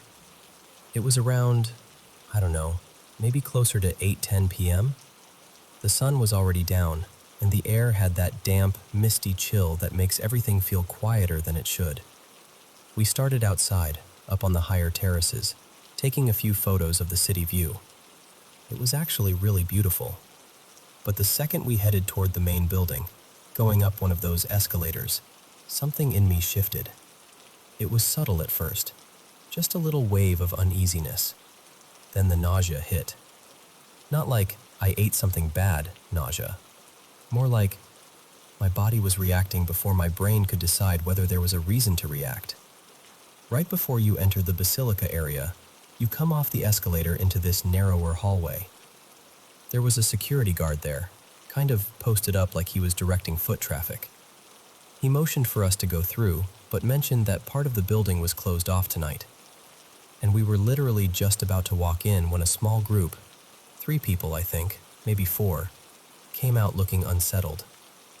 One of them sort of waved the guard over and said something like, "We heard knocking, like someone's stuck in there." The second I heard that, I turned my head toward the source, and my stomach twisted, like hard. The knocking was coming from this glass-paneled door, one of those doors with multiple little squares of glass. Behind it, the room was completely dark, pitch black. At first I couldn't see anything at all, just a blank void. Then, this is the part that still makes my skin prickle. I noticed a faint reflection shift, like something moved closer to one of the lower panes. It took me a moment to even understand what I was seeing. There was a woman behind the glass, or something that looked like a woman. She seemed older, with dark hair, and she was hunched forward in a way that didn't look comfortable. Her face was tilted downward, like she was intentionally peering through a pane that was below her natural line of sight. And she was smiling.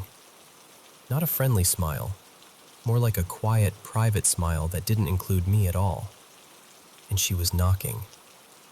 Not with her whole hand, not even with fingertips, just the knuckle of her index finger, tapping the glass in this slow, deliberate way, like she had all the time in the world.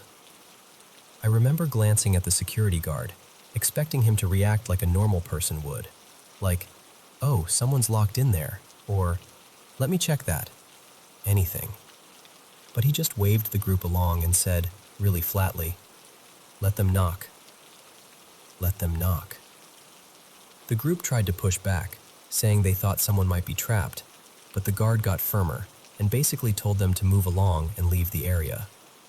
And that's what didn't make sense to me, because the room behind that door didn't look like a place someone could just accidentally wander into and get stuck. It looked sealed off, locked, unlit, clearly not meant to be accessible. If someone was actually in there, it would have been a situation. But the guard had zero urgency, like it wasn't unusual at all. Evan didn't see her. Not clearly, anyway. He said he looked and didn't catch anything behind the glass, but he admitted he felt suddenly creeped out too, like the air had changed.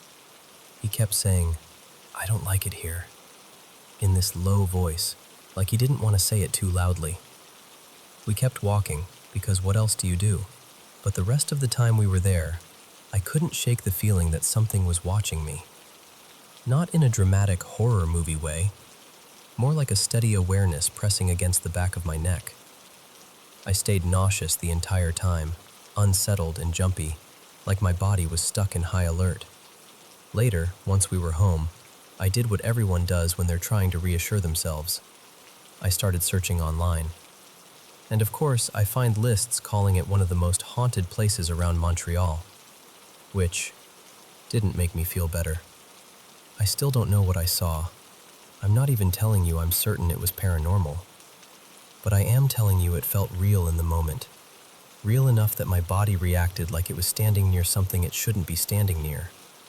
And if you've ever had anything weird happen there, anything at all, or you know any rabbit holes worth diving into, I'd genuinely love to hear it. Because I've been trying to find stories like mine, and it's strangely hard to track down the specific kind of experience I had. But that knocking, that slow, patient tapping behind the glass, yeah, I don't think I'm forgetting that anytime soon.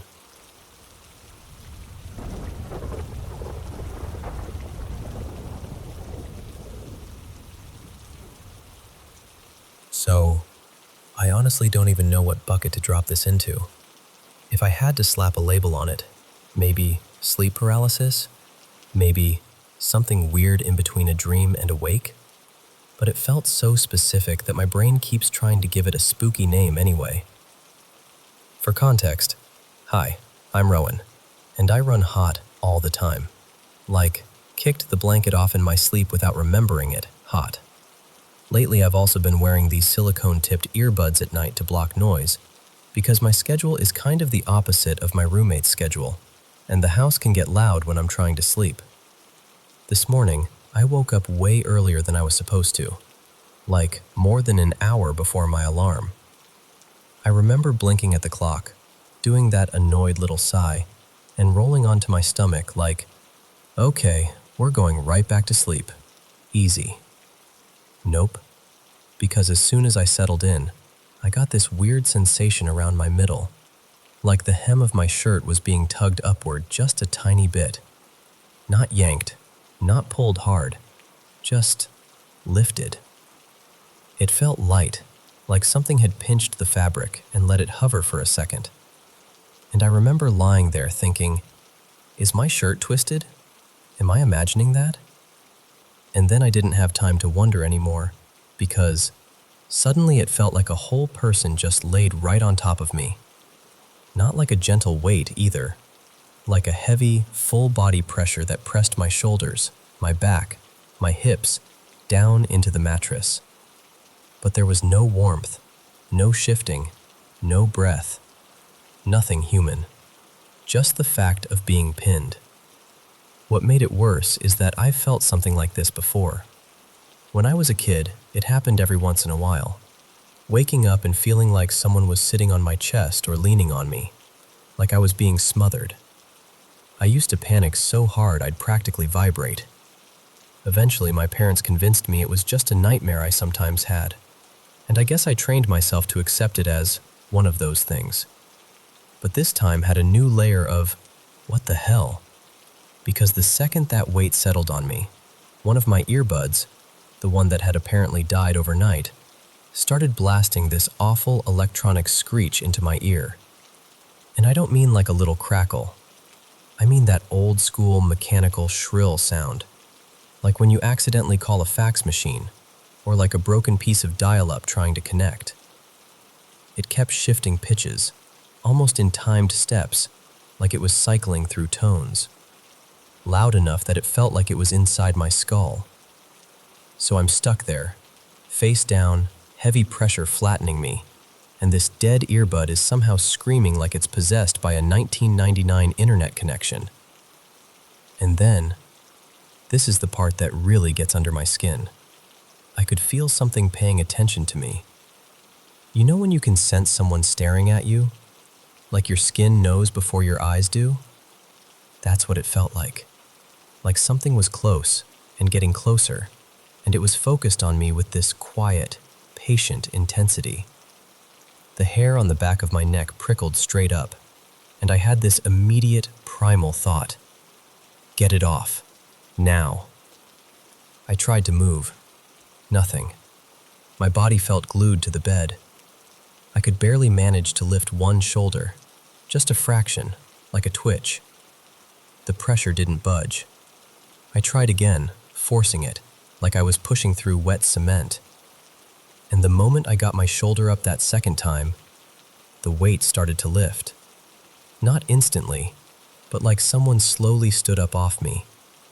And at the exact same time, the screeching in my ear cut out. Just gone. I sat there for a minute, breathing, staring at absolutely nothing, trying to decide whether I was terrified or just furious. And then I did what I always end up doing when something doesn't make sense. I grabbed my phone and wrote it down, like somehow putting words on it would make it behave. What's strange is, usually, if I've had episodes like this in the past, I feel like I wake up halfway through them, like I surface into awareness mid-scare. But this time, I was there for the whole thing, from the shirt feels weird moment to the pressure to the sound. And I also remember other times, years ago, when I'd feel a blanket lift just slightly, or my shirt tug, and I'd shift my body, move under a different part of the covers, and it would just stop. Like that tiny movement was enough to break whatever was happening. So I don't know. Maybe it's just my brain misfiring in that half-awake state. Maybe it's the earbuds doing something weird when the battery dies. Maybe it's stress. Maybe it's sleep paralysis wearing a very convincing costume. But I'll tell you this. In the moment, it didn't feel like a dream. It felt like something sat down on me, screamed into my ear, and waited to see if I'd notice.